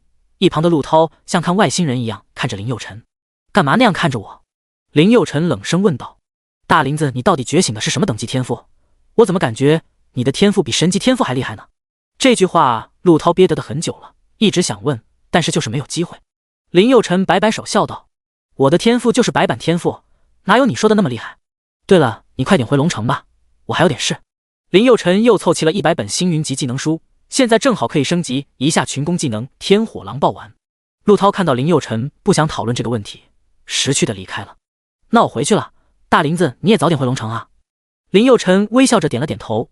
陆涛看了一眼副本前的大屏幕，第一名林佑辰陆涛团队用时3分钟，第二名肖战肖天浩团队用时62分钟，2个人组团用了3分钟，6个人组团用了62分钟，这差距。而且自己全过程就是打酱油的，不得不说林佑辰的实力太过恐怖。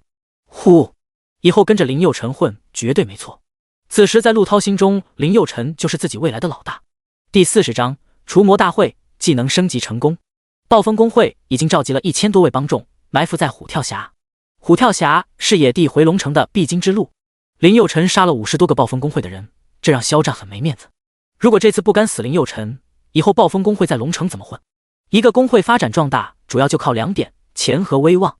钱暴风公会多的是，而威望就是靠打出来的。如今被林佑辰这么一搞，别说威望脸都没有了。所以这个场子必须找回来，而且必须当着所有人的面找回来。这次暴风公会一共纠集了1000多个弟兄，目的就一个，干死林佑辰。在蓝星不能在基地杀人，基地以外不管发生什么城主也不管。在肖战眼中，干掉林佑辰100人足够了，但为了显示暴风公会的实力，直接一次上1000人，目的就为了2个字：面子。而且他还派了大量的人手在网上发帖子、发视频造势，他们想让龙城所有人都知道和暴风公会作对的后果是什么，也想通过这次直播展示暴风公会的实力，招募更多的帮众。这个消息一公布到网上，立刻引起了所有人的注意，大家都在讨论这件事。你们听说了吗？暴风公会待会要杀林佑辰了。林佑辰是谁啊？我靠，林佑辰你都不知道啊？下午的时候一个人干翻了暴风公会50人。不是吧，一个人干翻暴风公会50人，这么猛的吗？这算什么啊？我发张图给你看看。这时聊天群里出现了一张现实副本战绩榜的照片，这张照片就像一颗炸弹一样，瞬间引起了大家的热议。我靠，不是吧，3分钟通关副本，这特么还是人吗？操，这尼玛是 P 图的吧？真是真的，不信你们自己去看。没想到我们龙城竟然出了这妖牛的妖孽。哎，再牛又有个毛用，还不是马上就要死了。也对啊，一个人再牛也干不过1000人啊。哎，真是天妒英才啊。此时林佑辰对这件事全然不知，脑子里想的都是如何快速提升自己的实力。林佑辰找了一块干净的大石头，准备升级技能天火狼暴丸。林佑辰端坐在大石块上，周围堆放着大量的技能书。他闭上双眼，深呼吸一口气，开始吞噬第1本技能书。随着技能书的吞噬，林佑辰感觉到一股强大的能量涌入体内，这股能量如同火焰般炽热，在体内四处流窜，不断冲击着他的经脉和骨骼。他咬紧牙关，忍受着那股剧烈的痛苦，默默地运转着心法。随着时间的推移，那股能量逐渐融入林佑辰的武技之中，他的身体仿佛被一层无形的力量包围，每一次呼吸都伴随着能量的涌动。渐渐的，他感觉到自己的武技在不断提升，变得更加精湛和强大。林佑辰继续吞噬着技能书，每一次吞噬都伴随着能量的涌入和痛苦的折磨。林佑辰终于完成了武技的升级，他睁开双眼，感受到体内那股强大的力量。他看了一眼技能天火狼暴丸，这次并没有改变技能名称，但是等级的确提升了。技能天火狼暴丸星辰级，描述一次射出1000颗带有恶狼属性的火球，附加技能伤害正 300%。 看到技能描述，林佑辰眼前一亮，这群伤效果一流啊。虽然哈迪斯这个召唤物已经很强了，但是在林佑辰眼中那远远不够。他的目标不是制霸蓝星，他的目标是制霸全宇宙，所以必须不放过任何一丝变强的机会。而且他也明白暴风公会绝对不会放过他，但他不害怕任何威胁，不管什么威胁，在绝对的实力面前都不值得一提。只要他不断提升自己的实力，不管暴风公会玩什么花样，都对他产生不了任何威胁。林佑辰从大石头上站了起来，他看了一眼，时间也不早了，该回龙城了。这几天一直在外面杀怪升级，身上都臭了，也该好好休息一晚了。林佑辰开始向虎跳峡走去。这时，不远处的阴暗角落，一个暴风公会的帮众小声说道：“林佑辰离开现实副本了。林佑辰到了红树林了。林佑辰已经进入虎跳峡了。暴风公会的人一路上都在监视林佑辰，整个过程都在现场直播。林佑辰并没有看手机，对这些事情一无所知。暴风公会的直播十分浮夸，找了2个性感的妹子大声宣传着暴风公会。因为2个妹子性感火辣身材的缘故，直播间里瞬间涌入了大量的老色批，在线人数一下飙到了10万加，大家都在欣赏性感妹子的性格动体。大家好，欢迎来到暴风公会的直播间，欢迎收看这次除魔大会。暴风公会还为这次猎杀活动起了一个响亮的名字——除魔大会，也真是煞费苦心了。林佑辰这个大恶魔真是太坏了，一次杀了我们暴风公会50个人。他就是不折不扣的畜生大魔头，他连一只怀孕的狗都不放过啊！呜！主播怀里抱着一张2哈的黑白照片。呜！所以我们暴风公会要替天行道，杀了这个大魔头。为了抹黑林佑辰，暴风公会彻底没底线了。听到这个消息，直播间里瞬间炸了。我靠，谁这么厉害啊？一次性杀了暴风公会50个人。林佑辰你都不知道啊，5高的一个废物。真的假的？哦，废物还这么厉害。当时我就在场，50个人5分钟不到全部解决，那叫一个解气啊。我也在场，暴风公会太霸道了，堵着现实副本的入口不让我们进，只允许暴风的人进。这副本不是谁想进谁进的，进副本对他们也没有任何影响啊。对啊，但是人家就是不让你进，你有什么办法呢？你们也不看看他们卖的技能书，现在星云级技能书都炒到100万龙币一本了。靠，怪不得这暴风公会心真黑啊。对啊，不过跟着暴风公会真的有肉吃，说的我都有点想参加暴风公会了。这个世界就是这么讽刺，谁都讨厌恶人，谁都想做恶人。大家安静，大魔头现身了。性感女主播激动地摇晃起来，胸前山峰不断摇晃着。林佑辰出现在了手机屏幕上，这一切他都不知情，还沉浸在5G 升级的喜悦当中。肖战开始通过无线电指挥这场声势浩大的除魔行动。你们都给我隐蔽好了，这小子鸡贼得很，一定要让他进入我们包围圈再行动。这次行动成功以后，每个人奖励1万龙币。1万龙币对于普通家庭来说是2个月的收入了。众人听了都十分开心。谁能杀了林佑辰，奖励100万龙币，外加2件星云级装备。听到这句话，所有人都震惊了，一个嗷嗷叫，恨不得现在就手刃了林佑辰。第41章，被1000人围攻啥感觉？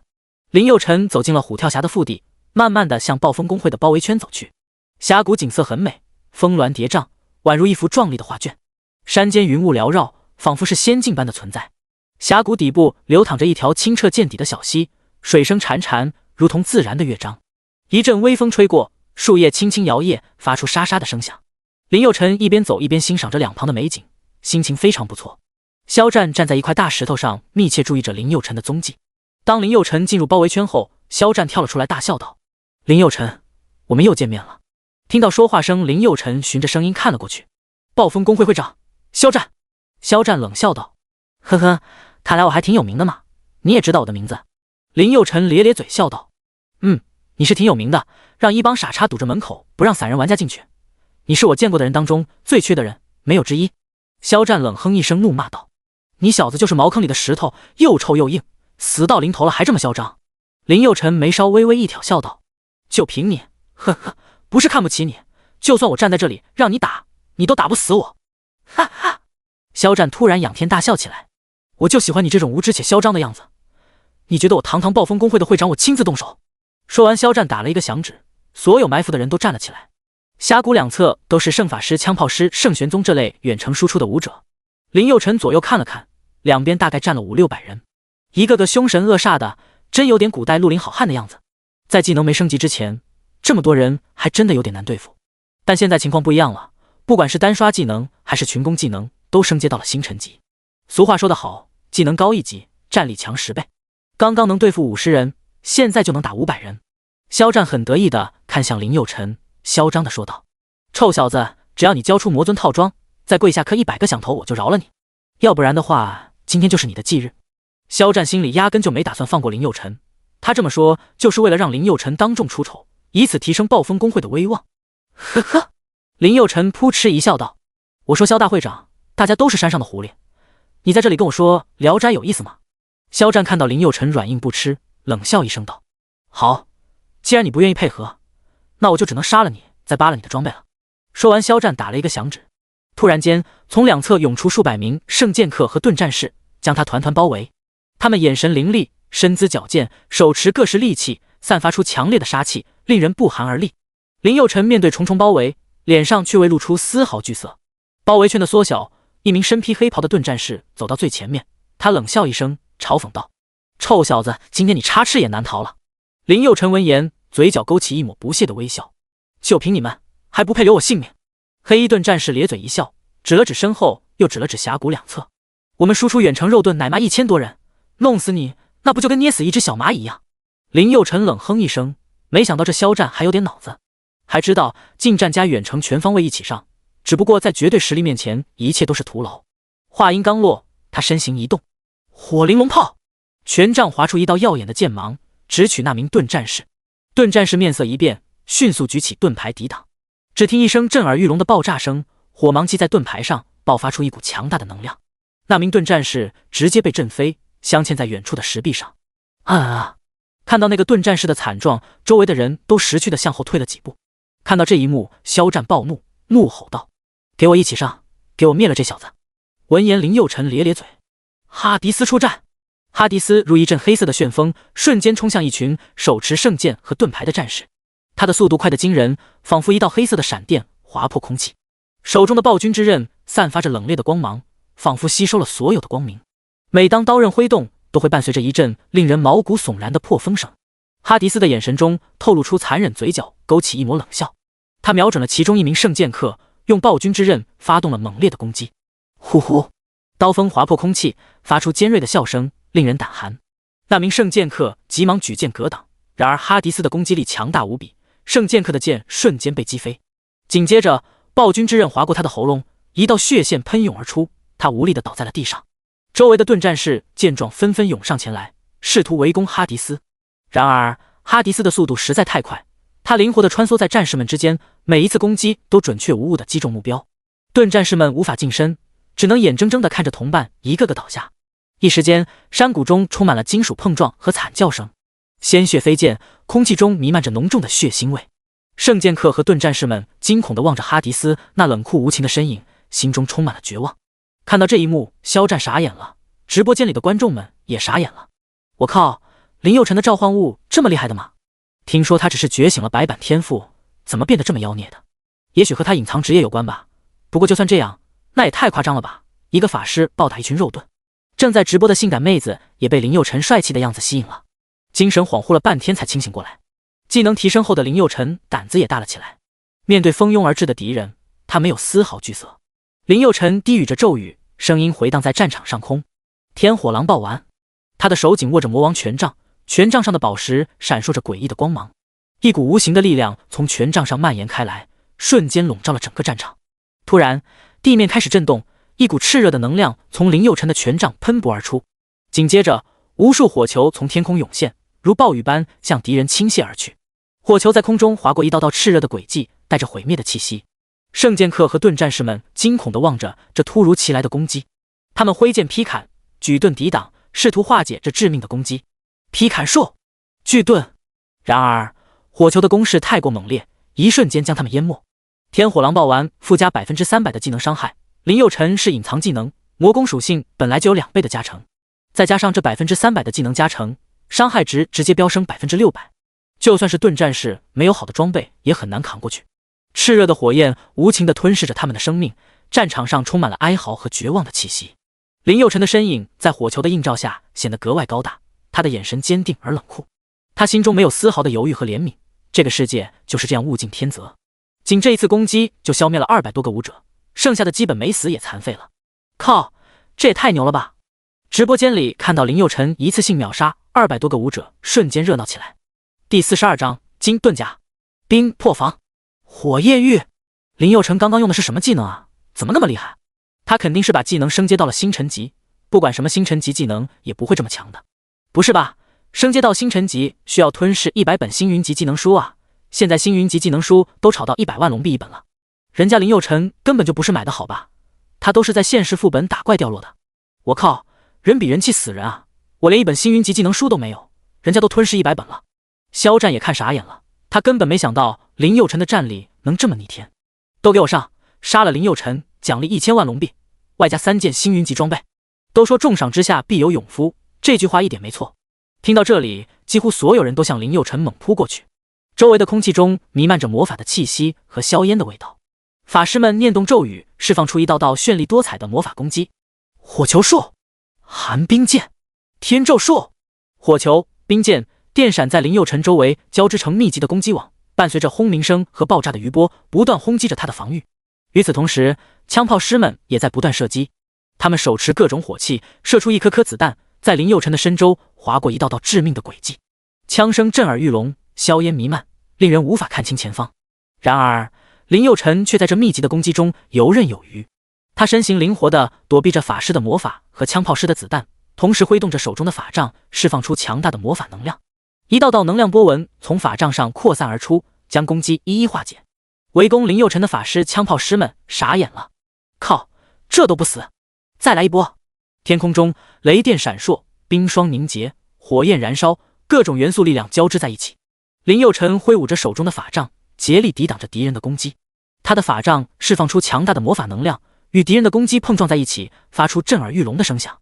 同时，地面上的枪炮师也在向他开火，火光闪烁，弹雨纷飞。林佑辰在枪林弹雨中快速移动着，躲避着致命的攻击。在强大的魔法攻击下，他的身上多处被弹片划伤，流淌着鲜血。林佑辰的气息开始急促起来，他的脸色苍白，身形也变得有些摇晃。他知道，如果不能尽快摆脱这群敌人，自己很可能会陷入危险之中。然而，敌人似乎察觉到了他的虚弱，攻势更加猛烈了。一道道魔法能量和子弹向他袭来，让他应接不暇。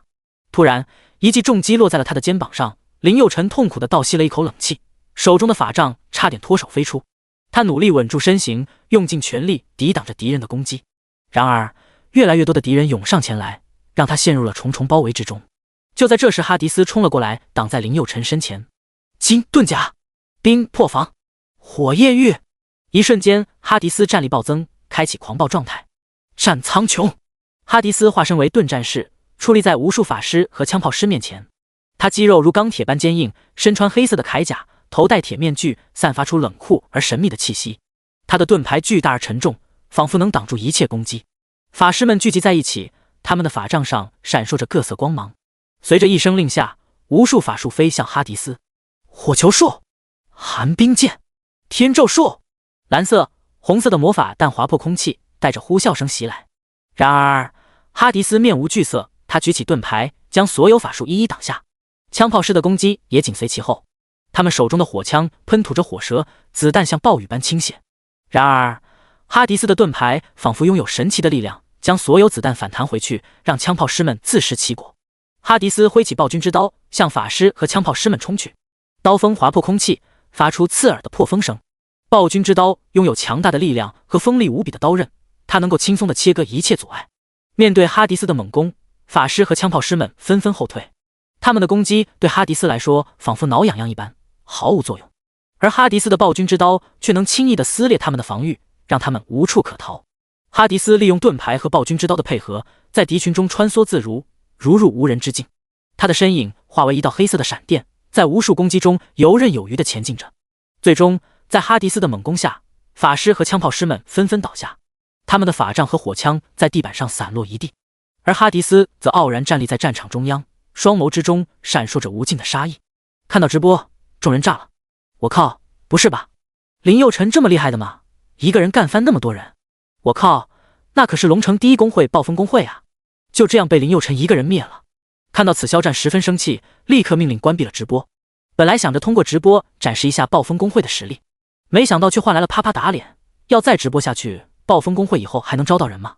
肖战环顾四周，还剩下不到200人。现在林佑辰也受伤了，还有一战的本钱。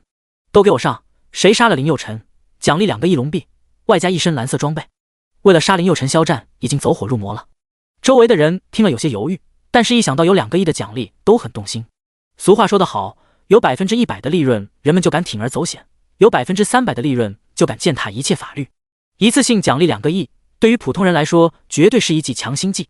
再加上林佑辰已经受伤了，很多人都想搏一搏。万一杀死了呢？那不就摩托变单车了吗？一个法师瞬间启动，猛地向林佑辰发起攻击。看到法师往前冲了，身后的人也不想错失这次逆天改命的机会。冲啊！杀了林佑辰！林佑辰捂着伤口，看着冲过来的武者，咧嘴一笑，双眸突然燃起一团火。哈迪斯，给我上，一个都不留！法师们率先发动攻击。赤炎弹、雷电咒、飓风术，一道道绚丽的魔法能量波直取哈迪斯。枪炮师们也不甘示弱，他们瞄准哈迪斯开枪射击。一时间，魔法能量和枪炮的弹雨交织在一起，轰击着哈迪斯的盾牌。第43章超强召唤物九眼金蝉。然而，哈迪斯的盾牌仿佛拥有无尽的防御力，所有攻击在他面前都化为无形。他沉着应对，每一次挥盾都能挡下密集的攻击，甚至将部分魔法能量反弹回去。他的步伐稳健，如同磐石般难以撼动。随着战斗的进行，法师们开始意识到他们的攻击对哈迪斯无效，他们试图变换战术，运用更高阶的魔法进行攻击。然而，无论什么样的魔法能量都无法突破哈迪斯的盾牌。此时，哈迪斯终于发动了反击，他挥动手中的暴君之刀，刀身闪烁着寒光。轰轰！一道道刀芒划破空气，带着无与伦比的破坏力斩向法师和枪炮师们。刀芒所过之处，无不留下深深的伤口和残骸。法师们和枪炮师们的攻击虽然强大，但在哈迪斯的暴君之刀面前显得不堪一击。他们的防御被轻易破除，一个个倒在了血泊之中。刚刚200多人，只剩下5、6个人，见状纷纷丢下武器，四处逃散。肖战看到这里肺都快气炸了，操，一群没用的家伙！肖战仗着自己一身蓝色装备，又有星河级天赋，根本不掉林佑辰。而且他的天赋还很特别，可以把所有的伤害全部转移到自己的召唤物身上。只要他的召唤物不死，他就不会死。他从高处跳下，身后跟着他的召唤物九眼金蝉，大摇大摆走到林佑辰面前，冷笑道：“臭小子，有点实力啊！”林佑辰捂着伤口冷笑道：“知道老子有实力，你还来送死？”肖战冷哼一声笑道：“哼，是有实力，只是不多。本来想着拿你的命来为我们暴风公会打广告，只是那些垃圾太无能。你小子有点本事，但绝对不是我的对手。”林佑辰看了一眼肖战身后的召唤物九眼金蝉，他的战力应该很强。九眼金蝉周身覆盖着闪烁着金色光泽的鳞片，这些鳞片宛如宝石般璀璨夺目。一双巨大的金色眼睛闪烁着神秘的光芒，他嘴巴宽阔而巨大，露出2排锋利的牙齿，让人不寒而栗。背上生长满了巨大的肉瘤，每个肉瘤上都有一个金光闪闪的眼睛，这些眼睛同时注视着不同的方向，使得九眼金蝉能够观察到周围的一切动静。肖战不是沙比，不是那种送人头的250，如果没有足够的把握，他绝对不会亲自出面和自己决斗的。臭小子，明年今日就是你的忌日，去死吧！只见肖战大手一挥，九眼金蝉猛地一跃，瞬间跳到空中。嗖嗖，几枚火焰弹猛地砸向地面，林佑辰猛地向后退了数百米。轰轰，剧烈的爆炸在地面形成了直径几十米的大坑。怪不得肖战敢一个人站出来，原来却有2把刷子。哈迪斯出战！哈迪斯转换成圣弓手职业，迅速拉弓搭箭，一道冰芒瞬间凝聚成型。嗖嗖，箭矢带着刺骨的寒意划破空气，向九眼金蝉疾驰而去。九眼金蝉见状，张开口，一团炽热的火焰弹瞬间爆发，向冰芒射去。轰轰，2股强大的能量在空中相遇，发出震耳欲聋的爆炸声，激起一片气浪。冰与火的碰撞在地下魔窟中回荡，散发出耀眼的光芒。九眼金蝉仿佛燃烧的火焰，散发出强大的威压。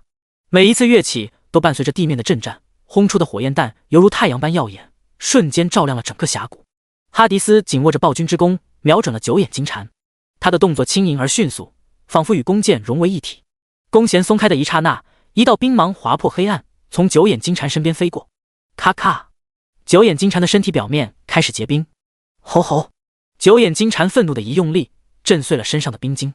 呼呼，猛地吐出一个火焰弹，朝哈迪斯猛烈袭来。哈迪斯冷静地射出一支冰箭，抵挡住这股炽热的冲击。轰轰，火焰与冰芒在黑暗中激烈碰撞，发出震耳欲聋的轰鸣声。整个山谷的空气仿佛都在这一刻凝固了，唯有战斗的余波在四处回荡。爆炸的产生的强大余波夹杂着冰雪，向四周急速扩散。哈迪斯趁机再次拉弓射出冰芒，这次瞄准了九眼金蝉的腹部。嗖，箭矢在飞行的过程中不断结出许多寒冷的冰晶。噗嗤，冰晶瞬间射入金蝉腹部。咔咔，九眼金蝉腹部不断被冰晶覆盖。金蝉虽然痛苦不堪，但仍然顽强地抵抗着。轰轰，他不断喷射出炽热的火焰弹，试图逼退哈迪斯。哈迪斯身形矫健地躲避着九眼金蝉的攻击，同时不断射出冰芒，试图压制对手。而九眼金蝉凭借着强大的力量和防御力，不断轰出火焰弹抵挡兵箭。轰轰！剧烈的爆炸在地面上炸出几十米深的大坑。呼呼！哈迪斯不断喘息着，九眼金蝉实力真的很强，要不然肖战也不会那么嚣张了。冰魄刺骨！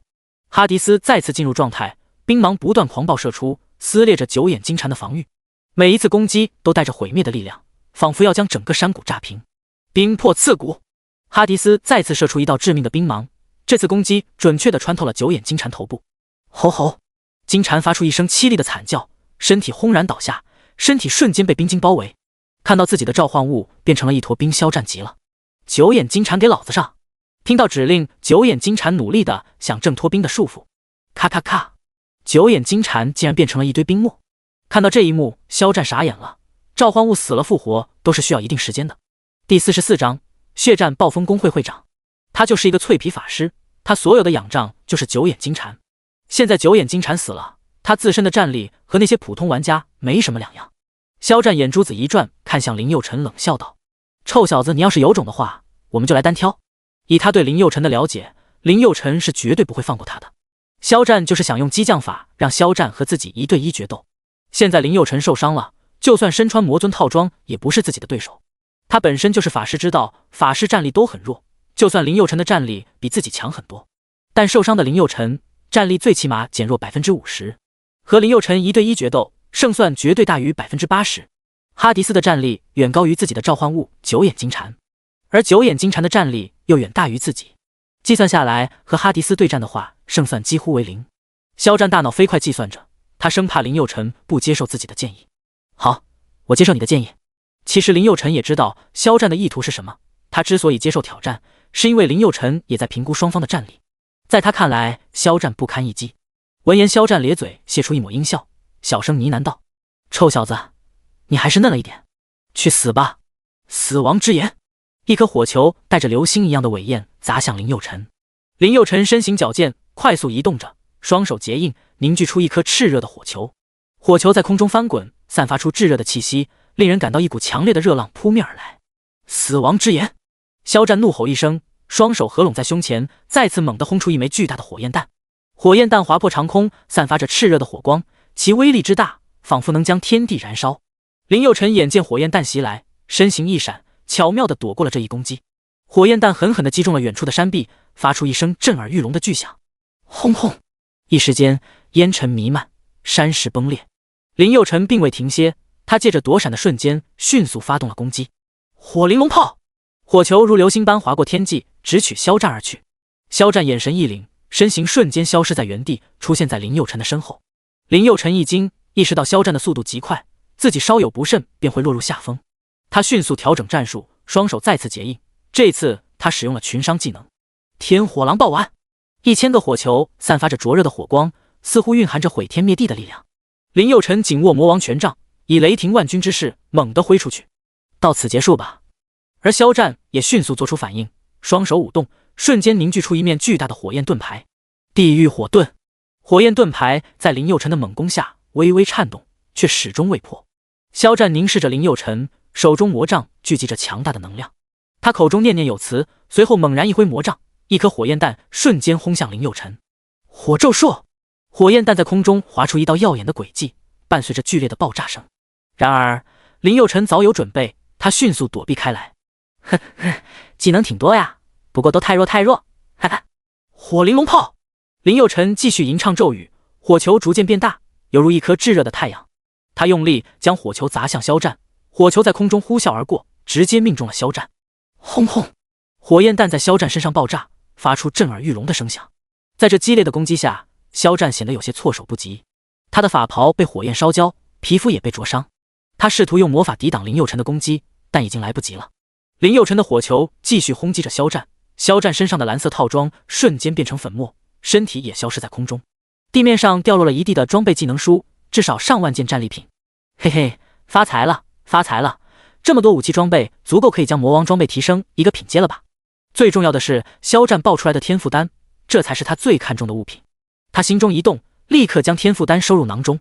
带着天赋丹回到龙城基地安全区后，林佑辰找了一个僻静的地方坐了下来，看着手中的天赋丹，嘴角微微一咧。不知道会是什么等级天赋，真有些期待啊。他深吸一口气，将天赋丹缓缓吞入腹中，顿时一股强大的能量从天赋丹中释放出来，迅速融入他的体内。这股能量在林佑辰的经脉中游走，不断强化着他的身体和技能，每一次脉动都伴随着力量的涌动，让他感受到了前所未有的强大。随着时间的推移，天赋丹的能量逐渐稳定下来。此刻的林佑辰满心欢喜，他明白自己的努力没有白费。这次的千人绞杀战胜利不仅为他带来了宝贵的经验，更让他获得了梦寐以求的天赋提升。林佑辰查看了一下自己的天赋，傀儡暴君超神级，可以随机召唤一个傀儡暴君，宿主每提升5级可以召唤一位傀儡暴君，一共可以召唤9位。无限进化神级，所有技能装备都可是吞噬相同品阶或者相同品阶以下的技能书或者装备完成进化。召唤物的技能也能通过吞噬技能书的方式完成进化，全宇宙唯一。灵魂汲取星河级，法师专用技能，可以将所有伤害转移到召唤物身上。看到新天赋之后，林佑辰惊呆了。不是吧，灵魂汲取可以把所有伤害都转移到召唤物身上，这不就是自己心心念念的天赋吗？有了这个天赋，林佑辰几乎就是有了不死之身，对于法师来说真的太重要了。林佑辰笑眯眯地向城内走去，在龙城入口处还有几百人埋伏着，但是看到林佑辰大摇大摆地走着，都吓坏了。靠，我们还上不上了？上个毛线，你没看那小子没事人一样，前面1000多人都没打过人家，我们这么点人，那不是明摆着送死吗？也是啊，走吧，肖战会长死了，我刚刚收到的消息。不是吧，肖会长可是星河级天赋啊，召唤物也非常牛掰的。千真万确，前面有幸存的弟兄发来视频了。埋伏的人一个个面面相觑，都不敢往前冲，只能眼睁睁地看着林佑辰从面前走过。其实林佑辰、哈迪斯受伤都挺严重的，如果他们冲下来的话，林佑辰还真不一定是他们的对手。不一会，林佑辰走出虎跳峡，进入了龙城。呼，林佑辰长吁一口气，这一战真的危险啊！林佑辰缓缓闭上眼睛，暗暗发誓，我一定要考上青龙学院，我一定要赚足够多的钱，只有这样才能治好妹妹身上的怪病。不过未来一定会越来越好的。很巧，在路上到了陆涛，陆涛跟着他妈去超市买菜呢。此时陆涛还不知道刚刚的千人围剿林佑辰的事情。大林子，你回来了，走，待会去我们家吃饭去，晚上我妈做红烧排骨。陆涛的妈妈看到林佑辰，笑着问道：涛涛，这是你的同学啊？陆涛点了点头道：是的妈，他是我好兄弟林佑辰。陆涛的妈妈看向林佑辰，微微一笑道：小林同学很用功嘛，你看为了升级搞了一身伤。陆涛妈妈得意地看向陆涛。陆涛，我说你也是的，你怎么升级的时候不带着小林同学？同学之间应该相互帮助才对的嘛。你看你3分钟就能完成现实副本，这么强的战力，难道不应该帮助一下同学吗？妈！陆涛刚要说话，就被他妈妈打断了。我平时是怎么教你的？对待人品好的弱者，我们尽量帮助别人。我们家是开武馆的，你爸最近正在考虑建立工会呢。明天你去野地试炼，一定要带上小林啊！以后让小林加入我们家工会。妈！林佑辰的变态战力。还未等陆涛说完，陆涛你怎么骂人呢？平时我是怎么教你的？虽然现在这个世道世风日下，但是基本的素质还是要的。妈，你能不能让我把话说完？陆涛妈妈咧咧嘴，欲言又止。第45章上千件装备，进度条只有1%。陆涛指着林佑辰激动地说道：他就是一个妖孽，我怎么带他混？今天下午是人家林佑辰带着我，我才完成现实副本的，整个过程我没有动一下，都是林佑辰一个人打的，终极 BOSS 见了他直接自杀，你让我带他混？陆涛妈妈闻言震惊地看着林佑辰，表情有些尴尬。啊，呵呵，原来是这样啊，哈哈。陆涛妈妈挽了挽耳畔的碎发，脸颊有些发烫。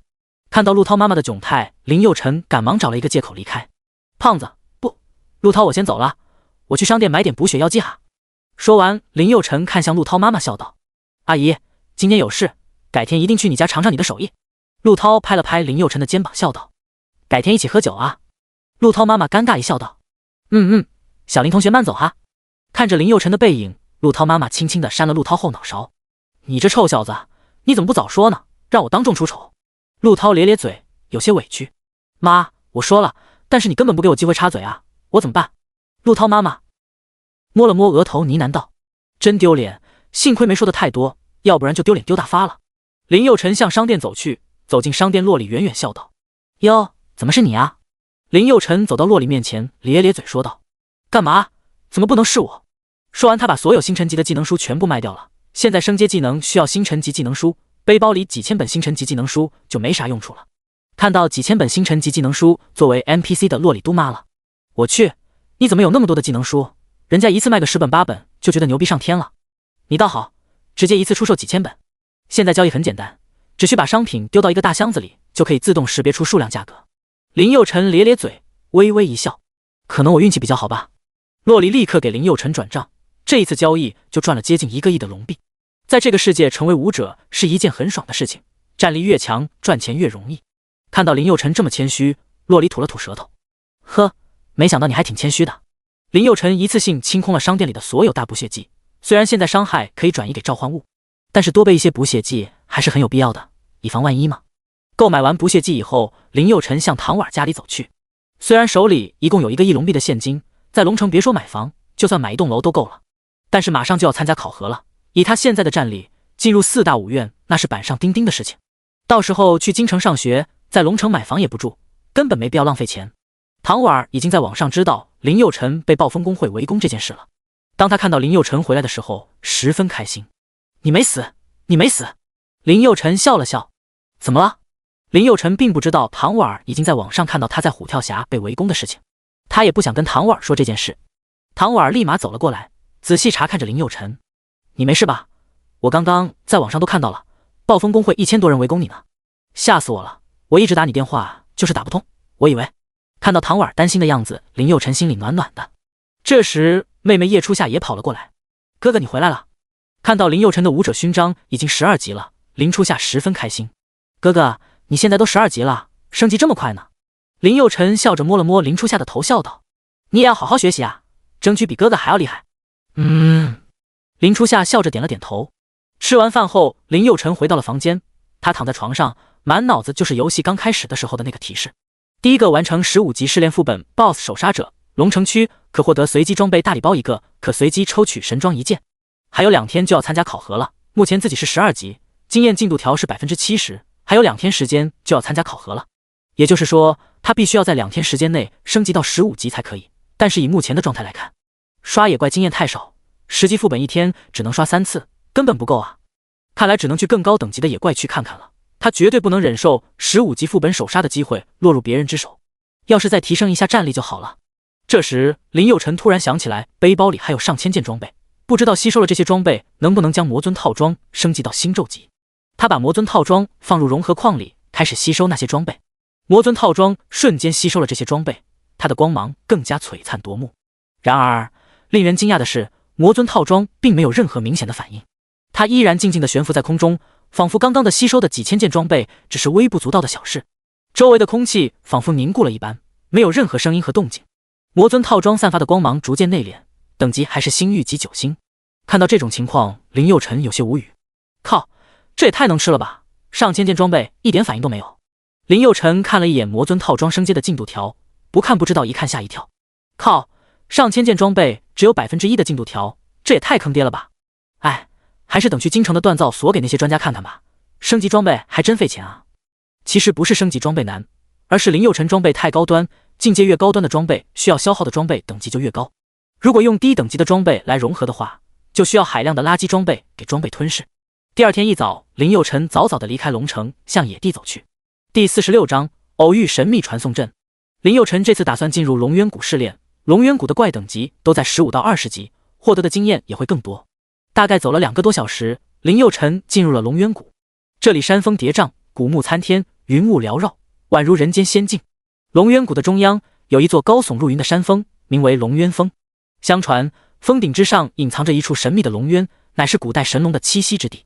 谷中有一条蜿蜒曲折的小溪，溪水清澈见底。看到这样的美景，林佑辰心情十分愉悦。哇，没想到龙城周围还有这么漂亮的地方。林佑辰抬脚向龙渊谷腹地走去。吼吼，谷内密林丛生，树木高大而茂密，遮天蔽日。阳光透过树叶的缝隙洒在地上，形成斑驳的光影。一阵阵阴风吹过，树叶沙沙作响，令人毛骨悚然。在密林中，各种妖兽出没，它们身形巨大，面目狰狞，散发着强大的气息。有的妖兽长着锋利的爪牙，面目可憎；有的妖兽身上覆盖着坚硬的鳞片，身体庞大无比；还有的妖兽能吐出毒物，让人防不胜防。这些妖兽在林间穿行，不时传来低沉的吼声和尖锐的嘶鸣，仿佛在警告着入侵者。这里果然比之前的试炼地恐怖多了，而且整片试炼地方圆几百里，只有他一人。此时龙城除了林佑辰以外，没有任何一个人有能力进入龙龙渊谷。吼吼！一群暗夜魔狼冲了过来。星兽暗夜魔狼，等级15，物理攻击加723，法术攻击加798，物理防御加631，法术防御加814，血量7343，魔法值8432，技能撕咬、敏捷。这些魔狼身形高大，皮毛闪烁着幽蓝的光芒，眼中透着残忍与狡猾。他们张开血盆大口，露出锋利的獠牙，咆哮声在空旷的地下城回荡。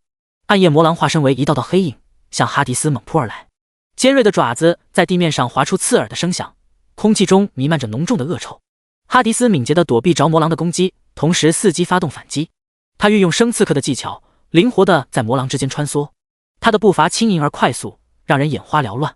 暴君之刃在黑暗中划出一道道银色的轨迹，准确无误地刺入魔狼的身体。每一次攻击都带着致命的毒液，让魔狼痛苦地哀嚎着。然而，暗夜魔狼的数量众多，他们不断地发动攻击，让哈迪斯陷入了苦战。哈迪斯凭借着过人的毅力与技巧，继续与魔狼激战。他用暴君之刃斩断了一只魔狼的前爪，又刺穿了另一只魔狼的喉咙，鲜血四溅，染红了地面。最终，在哈迪斯的努力下，暗夜魔狼被一一击败。杀死15级星兽暗夜魔狼，获得经验加700，金币加70。杀死15级星兽暗夜魔狼，获得经验加700，金币加70。杀死这些暗夜魔狼之后，林佑辰继续向前搜索。这时，不远处有一个巨大的洞穴吸引了林佑辰的注意。咦，那个山洞好神秘啊，不知道有没有什么宝贝灵果什么的。说完，林佑辰进入了那个神秘洞穴。洞穴入口处布满了茂密的藤蔓，仿佛一道天然的门帘。轻轻拨开藤蔓，林佑辰便进入了这个神秘的世界。洞穴内部漆黑一片，只有偶尔滴落的水声和石壁上的荧光虫发出微弱的光芒。空气中弥漫着一股湿润的泥土气息，令人感到一种原始而神秘的气息。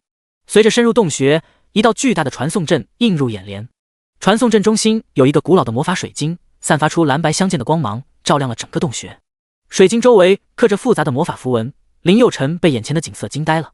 哇，这么漂亮啊！他走到传送阵前，看着传送阵呢喃道：“这是什么玩意？难道是传送阵吗？”林佑辰站在魔法水晶前，心跳加速，手心微微出汗。他深吸一口气，伸出手，轻轻触碰水晶表面。突然间，一道强烈的光芒从水晶中迸发出来，笼罩住林佑辰。他只觉得身体被一股巨大的力量吸住，瞬间被拉入了一个未知的世界。眼前的景象变得模糊，然后逐渐清晰。他发现自己置身于一个充满奇幻色彩的世界。高耸入云的魔法塔，漂浮在空中的岛屿，奇异的生物在林间穿梭。这里的一切都超乎他的想象，让他惊叹不已。林佑辰好奇地探索着这个世界。他踏上漂浮的岛屿，抚摸着奇异的生物，攀爬着高耸入云的魔法塔。每一个地方都充满了神秘和未知，让他感到兴奋和好奇。靠，这是什么地方？林佑辰观察着周围奇异景色，这是蓝星从来没有见过的地方。吼吼！一阵异兽的吼叫声突然传来，林佑辰看向远处，一群大蜘蛛追着一个白发老者。星兽噬魂蜘蛛，等级15，物理攻击加723，法术攻击加798，物理防御加631，法术防御加809，血量7654，魔法值8754，技能撕咬噬魂。白发老者身上伤痕累累，不断朝着林佑辰这边跑来。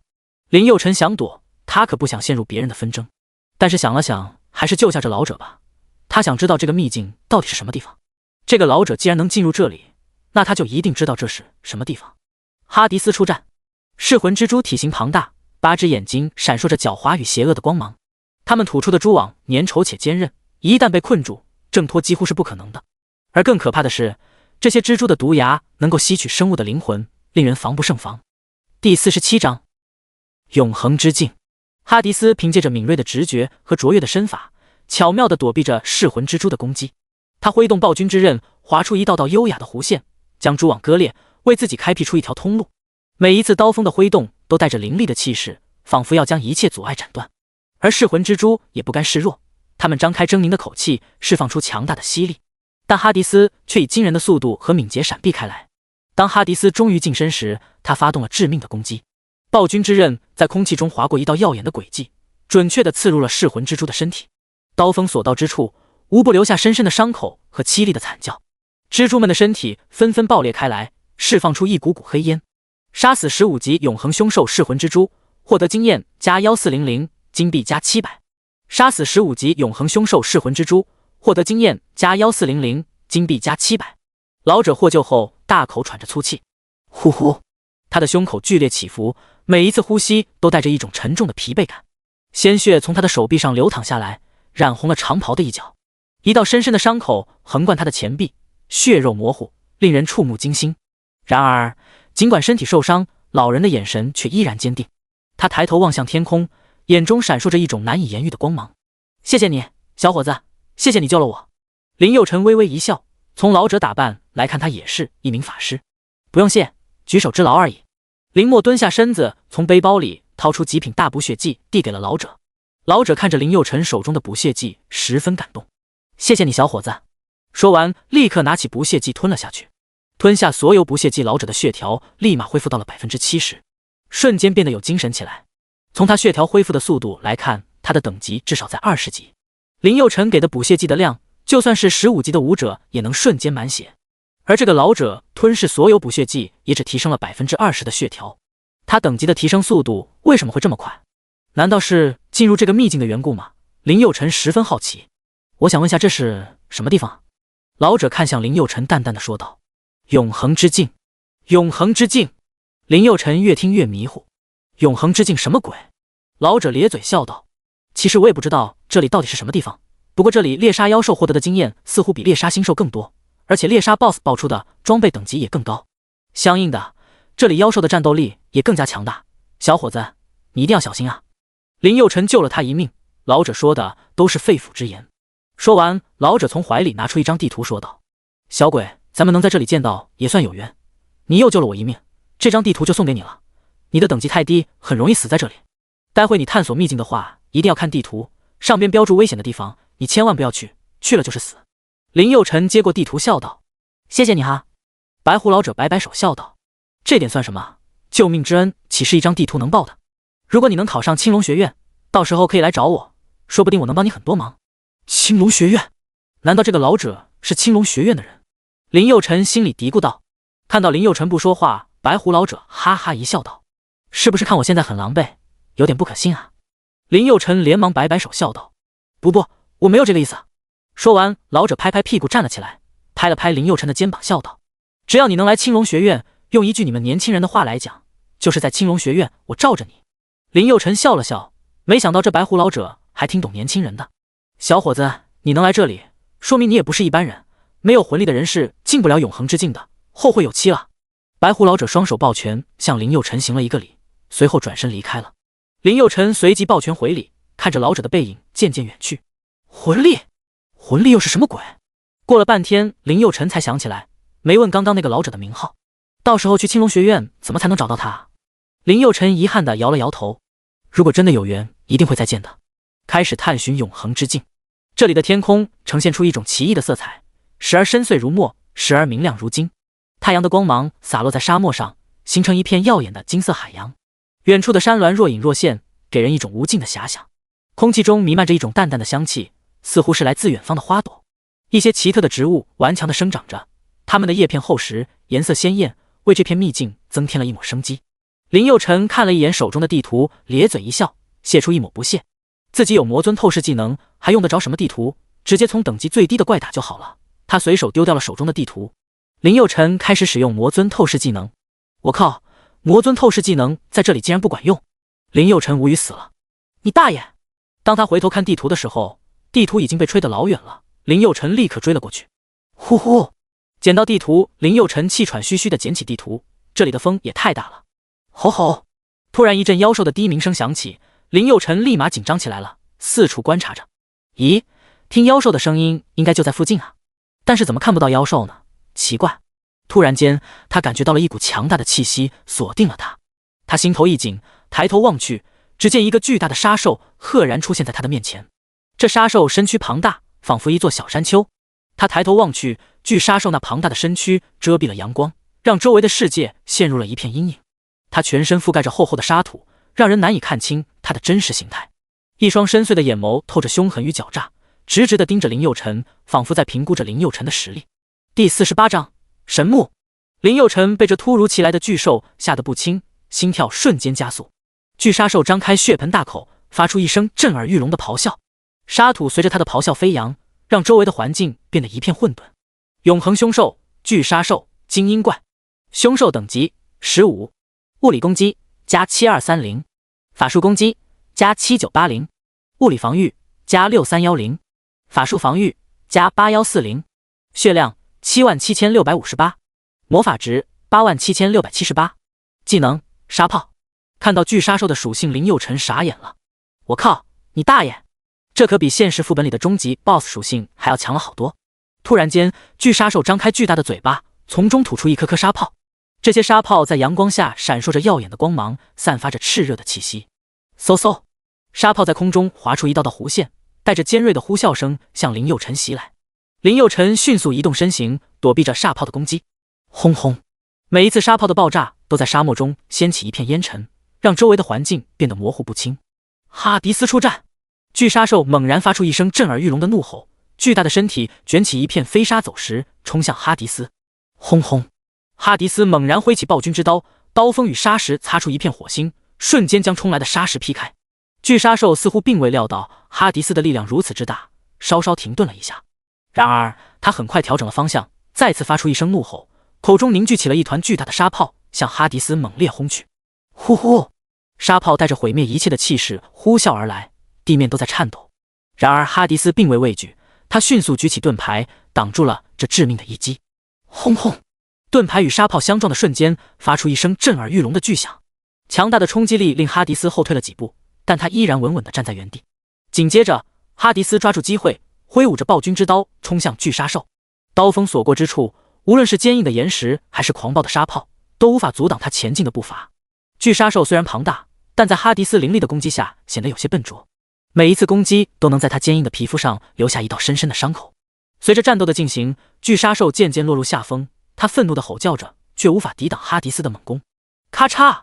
最终，哈迪斯一刀劈向巨沙兽的弱点，将其一分为二。在一片飞沙走石中，巨沙兽轰然倒地，巨大的身躯在沙地上翻滚了几下后便不再动弹。成功击杀15级巨沙兽精英怪，经验加40000，龙臂加40000，星辰级技能书加19，星云级技能书加8，星辰级技能书加2，巨沙护腕加2，星云级，巨沙铠甲加20，星辰级。看到收获，林佑成十分震惊。靠，不是吧？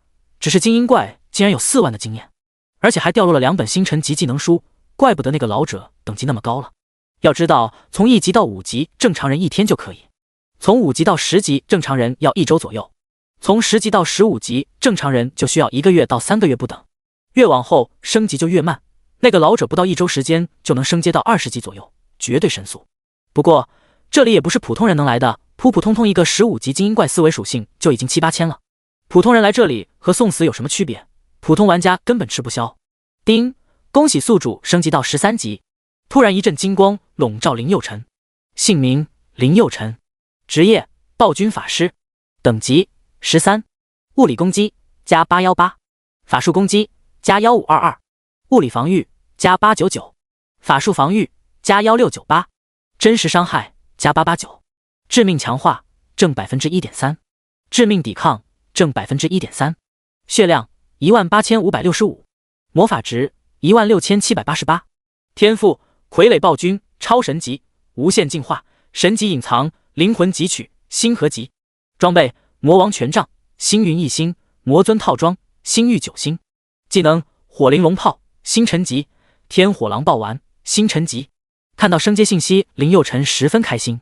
嘿嘿，终于升阶到13级了，在这里升阶效率就是快啊！哈哈。升级以后，林佑成打怪的动力更足了。嘿嘿，15级 BOSS 首杀必须是我林佑成的。首杀本来奖励就多，还能有抽神装的机会，真的太难得了。这样的机会绝对不能被别人抢走。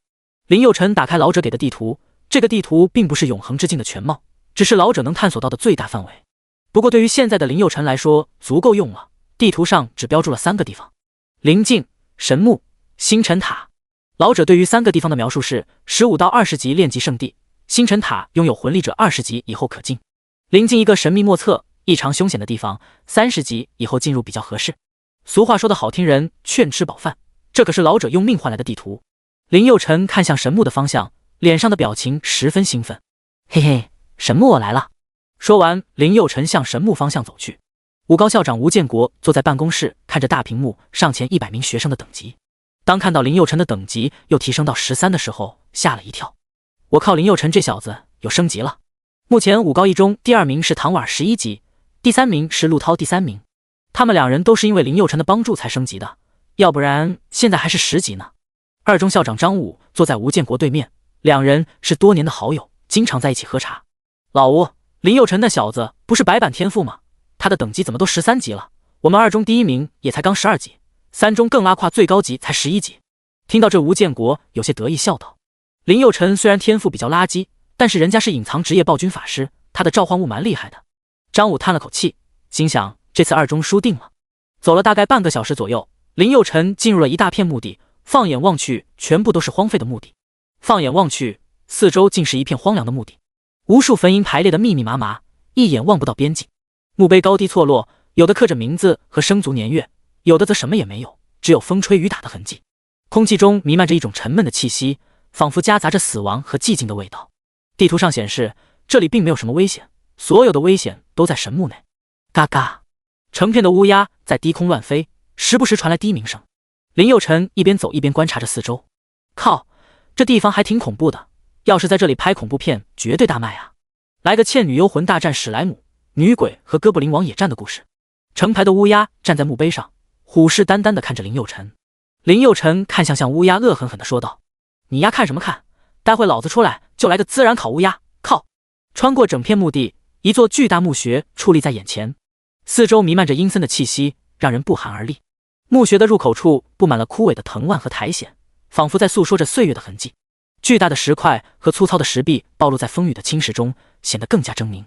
偶尔有几只乌鸦在墓穴上方盘旋，发出沙哑的叫声，给这片死寂之地增添了几分诡异和恐怖。靠！林佑辰脑子里闪现的都是之前看过的各种恐怖片，那些厉鬼的样子历历在目，虽然表面淡定，但是心里慌的一笔。那里有个门，林佑辰走上前仔细查看，在墓穴的中央有一扇巨大的石门，高度几乎与墓穴的入口持平。石门的表面布满了模糊的刻纹，这些刻纹看似随意，但又似乎隐藏着某种神秘的寓意。第49章，豪华墓室暗藏铁血守卫，门上镶嵌着几颗暗淡的宝石，散发出微弱的光芒，给这片黑暗带来了一丝诡异的光亮。呼呼，当风吹过时，石门会发出沉闷的响声，仿佛是来自另一个世界的召唤。门后的空间充满了未知和神秘，那种恐怖和阴森的气息又让人望而却步。靠，难道那些妖兽就在这里吗？林佑辰心里有些抵触，但是为了能升级，豁出去了。他大步走进墓室内，越往里面走，空间越大，里面竟然还有亮光，虽然不如白炽灯那么耀眼，但是能看清墓室里的一切，只是比较昏暗罢了。吼吼，一阵低吼声传来，随之而来的还有一股莫名的酸臭味。我靠，那是什么？木乃伊吗？一群木乃伊突然从暗处冲向林佑辰，他们的身体被精致的裹尸布紧紧包裹，面容被永恒的死亡所凝固，散发出一种诡异而恐怖的气息。木乃伊的外貌千篇一律，每个都如同复制品一般，只有细微的差别。皮肤呈现出暗淡的黄褐色，仿佛经过了无数岁月的风化和侵蚀。眼睛深陷在眼窝中，瞳孔失去了光彩，只剩下无尽的黑暗。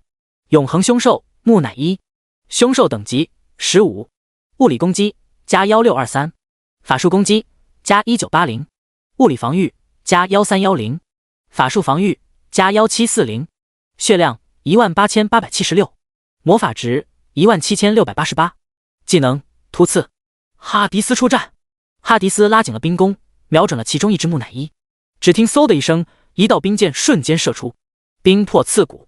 冰箭划破了空气，带着凌厉的气势向木乃伊飞去。冰箭击中了木乃伊的绷带缠绕的胸膛，发出一声清脆的响声。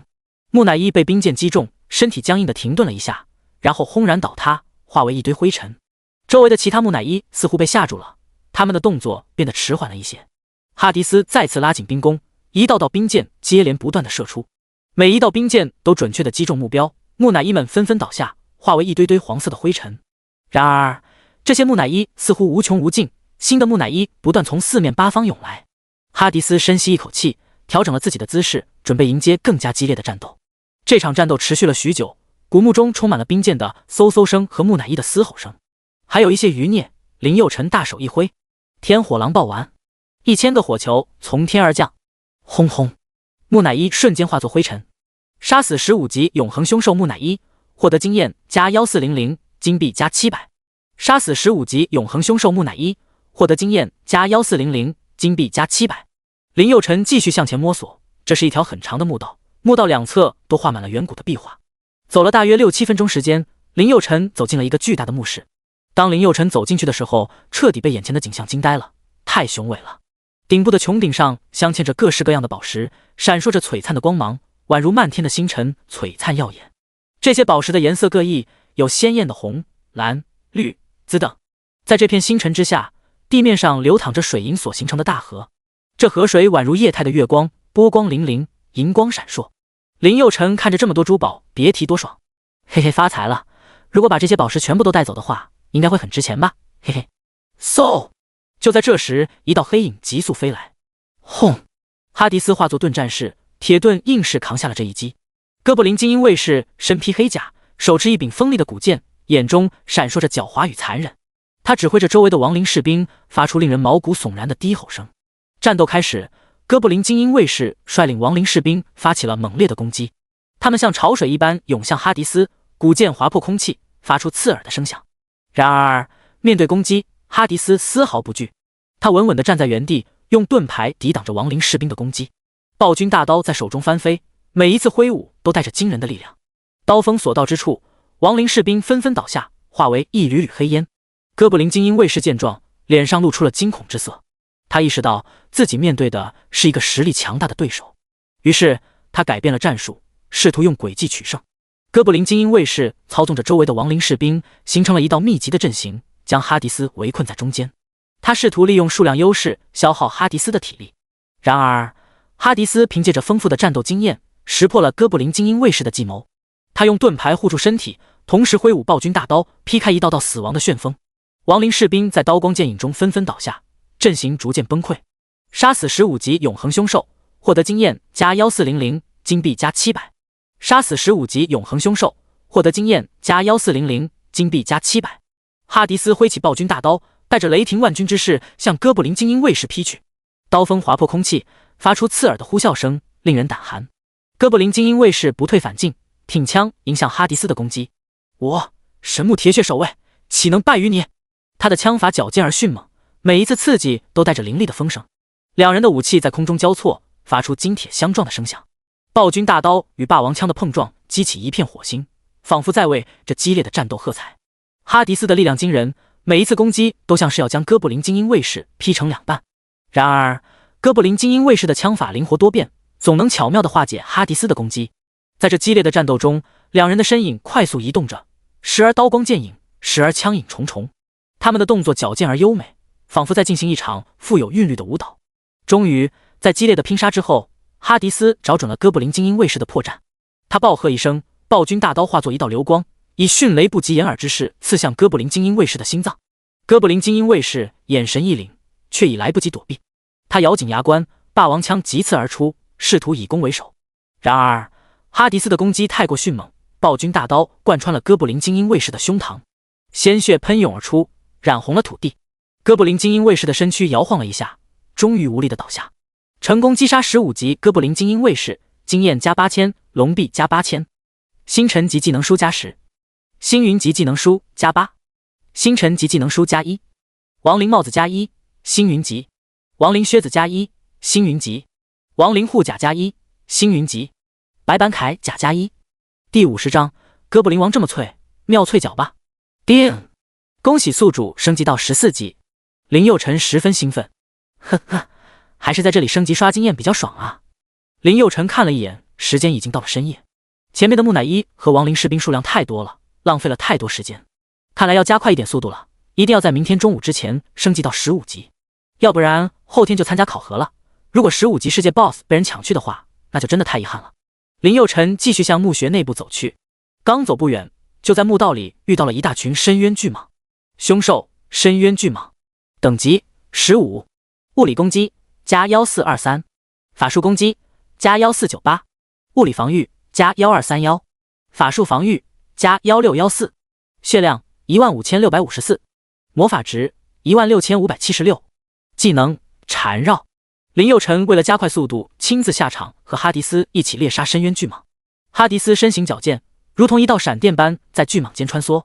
呼呼，刀锋所过之处，巨蟒的鳞片纷纷脱落，流淌出墨绿色的血液。巨蟒们翻滚着巨大的身躯，疯狂地攻击着哈迪斯。它们的毒牙和利爪在地宫的石壁上留下了深深的痕迹。蟒群发疯一样攻击着哈迪斯，但每一次攻击都被哈迪斯巧妙地闪避或挡下。呼呼，暴君之刃在黑暗中划出一道道银色的弧线，每一次碰撞都激起一片火星。嘶嘶，地宫中充满了巨蟒垂死的挣扎和凄厉的嘶吼。林佑辰也没闲着，一直使用技能天火狼暴丸攻击蟒群，杀死15级永恒凶兽深渊巨蟒，获得经验加1400，金币加700。杀死15级永恒凶兽深渊巨蟒，获得经验加1400，金币加700。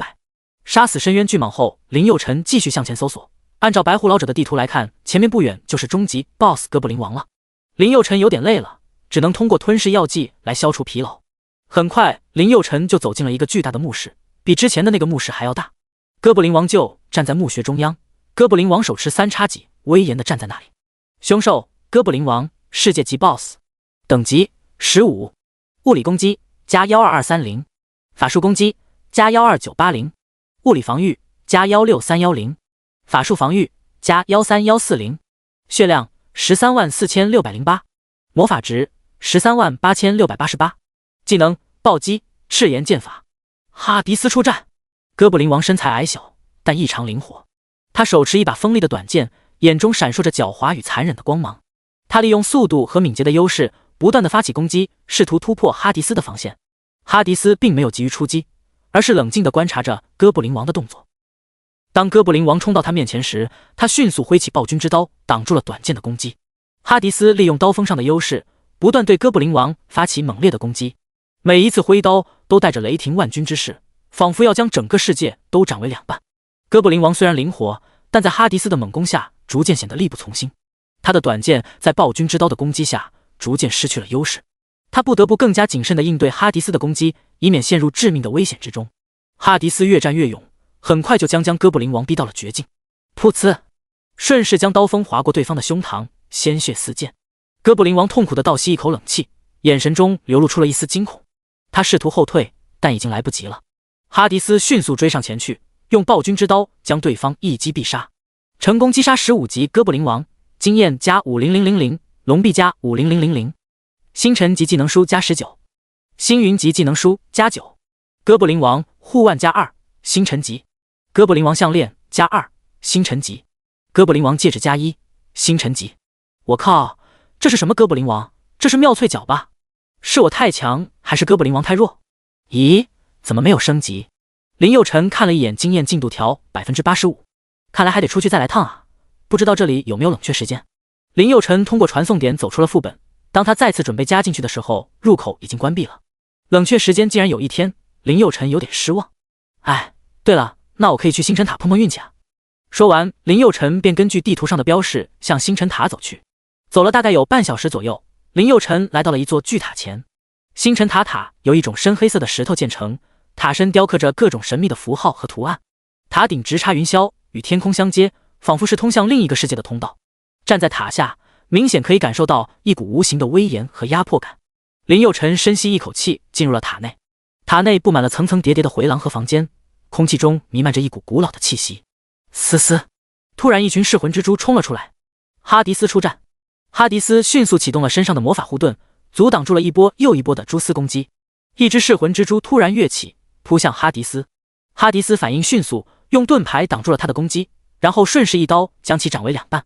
其他噬魂蜘蛛见状纷纷后退，但仍不肯放弃攻击。他们从四面八方涌来，试图将哈迪斯围困在中间。看到此，林佑辰微微一咧，释放出上千个火球。轰轰！刹那间，整个大殿就被烈火吞噬。虽然直接杀死的噬魂蜘蛛不多，但是大大削弱了蜘蛛们的战斗力。哈迪斯噬魂蜘蛛的围攻中游刃有余，他快速移动着身体，躲避着蛛丝的攻击，同时不断发动反击。每一次刀锋的挥舞都能带走一只噬魂蜘蛛的生命，让他们在痛苦的嘶吼声中倒下。越来越多的噬魂蜘蛛倒在了哈迪斯的刀下。当最后一只噬魂蜘蛛倒下时，整个地下迷宫都陷入了寂静之中。叮，恭喜宿主升级到15级。看到系统提示，林佑辰十分兴奋，嘿嘿，终于升阶到15级了。就在这时，大殿内出现了一个高大凶兽的身影。我靠，是凤凰！凶兽烈焰凤凰，世界级 BOSS， 等级16，物理攻击加21723，法术攻击加22798，物理防御加21631，法术防御加21814，血量214330，魔法值215588，技能凤凰之炎。看到烈焰凤凰的属性，林佑辰傻眼了，比刚刚的哥布林王强太多了。林佑辰不由得有点担心起来，刚刚哈迪斯对战哥布林王的时候就已经有点吃力了，不知道对战烈焰凤凰结果会怎么样。思考了一会，林佑辰还是决定搏一把。哈迪斯出战，烈焰凤凰在火焰中翩翩起舞，每一次振翅都带起一股炽热的火焰风暴，他的尖喙和利爪都如同燃烧的火焰，威力无比。而哈迪斯的每一次攻击，尽管用尽了全力，却总是被烈焰凤凰的火焰所化解。第51章马达加斯加女王。哈迪斯感到了一种从未有过的挫败感，他的盾牌在烈焰凤凰的火焰攻击下逐渐变得炽热，几乎要融化。而暴君之刀虽然锋利，但在烈焰面前却显得有些无力。他努力地挥舞着刀锋，试图找到突破口，但烈焰凤凰的火焰总是能迅速地恢复，对他的攻击毫不留情。金盾甲，冰破防，火焰玉。哈迪斯将所有的大招一股脑的全部放了出来，但是对面的烈焰凤凰也只是掉了不到 5% 的血量。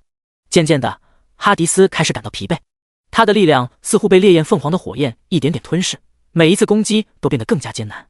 而烈焰凤凰则越战越勇，他的火焰更加猛烈，攻势更加凶猛。最终，在一次猛烈的攻击中，烈焰凤凰的火焰彻底击溃了哈迪斯的防线。就在这时，林佑辰瞬间召回了哈迪斯，同时释放了火灵龙袍。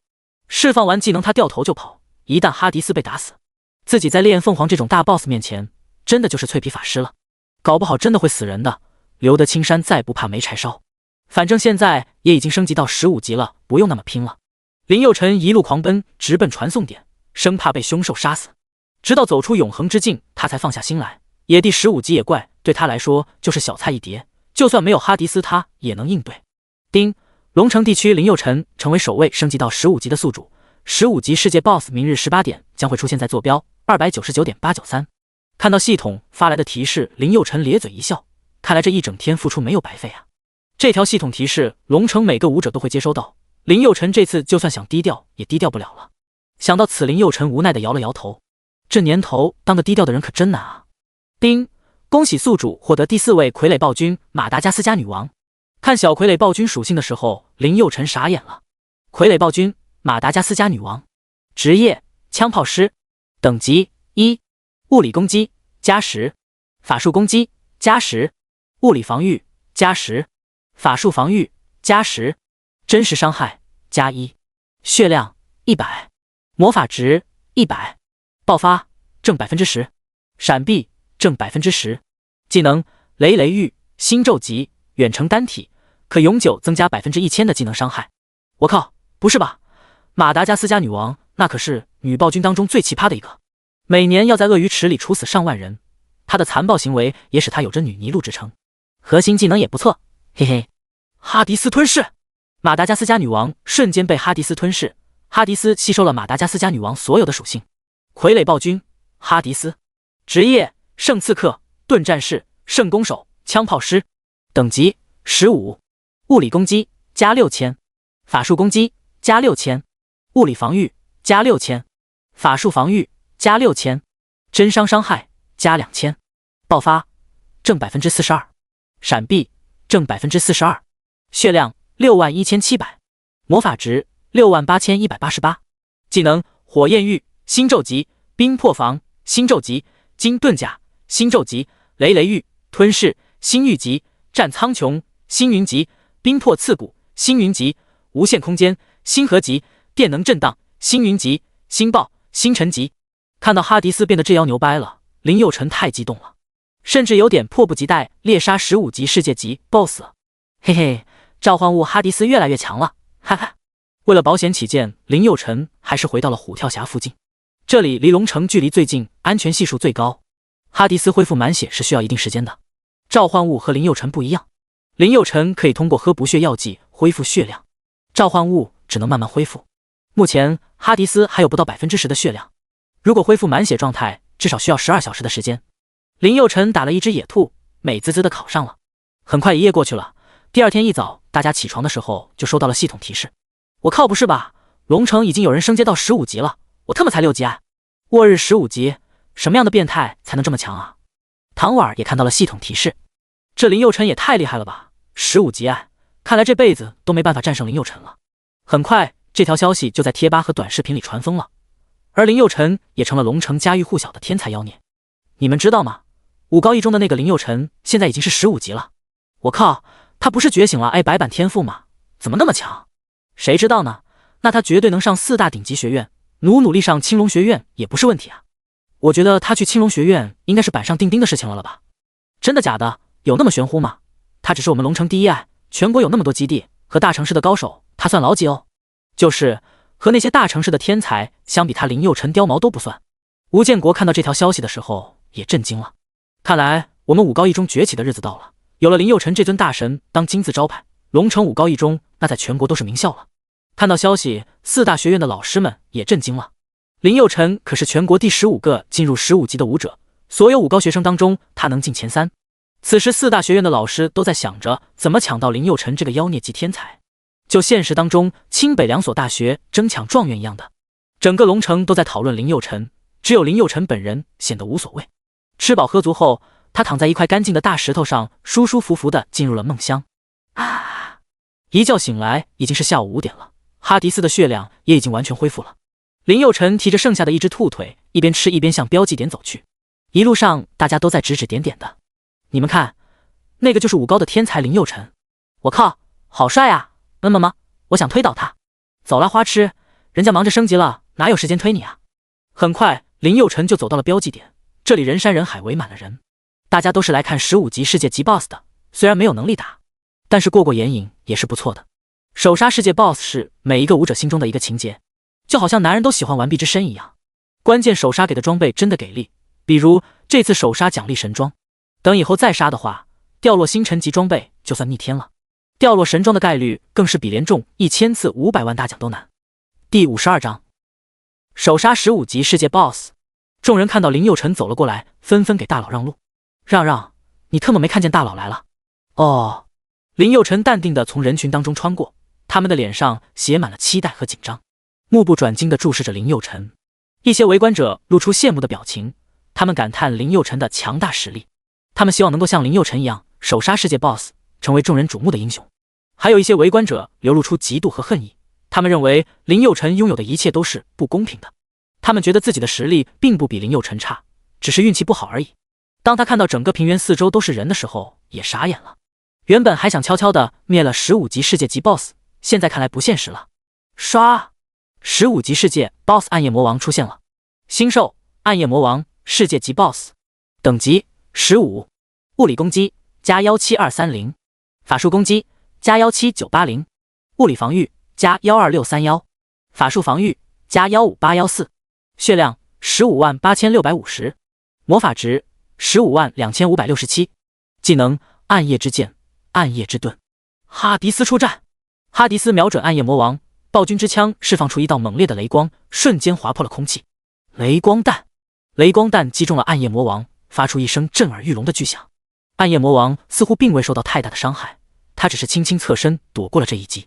突然一阵低沉的嘶吼声响起，呵呵，不过如此。暗夜魔王嘲笑道，随后他拉紧了暗夜之弓，一箭射向哈迪斯。暗夜之剑，剑矢带着凌厉的气势飞来，仿佛要将哈迪斯贯穿。然而哈迪斯反应迅速，他迅速向一侧跃去，成功躲过了这一剑。随后双方展开了激烈的攻防战。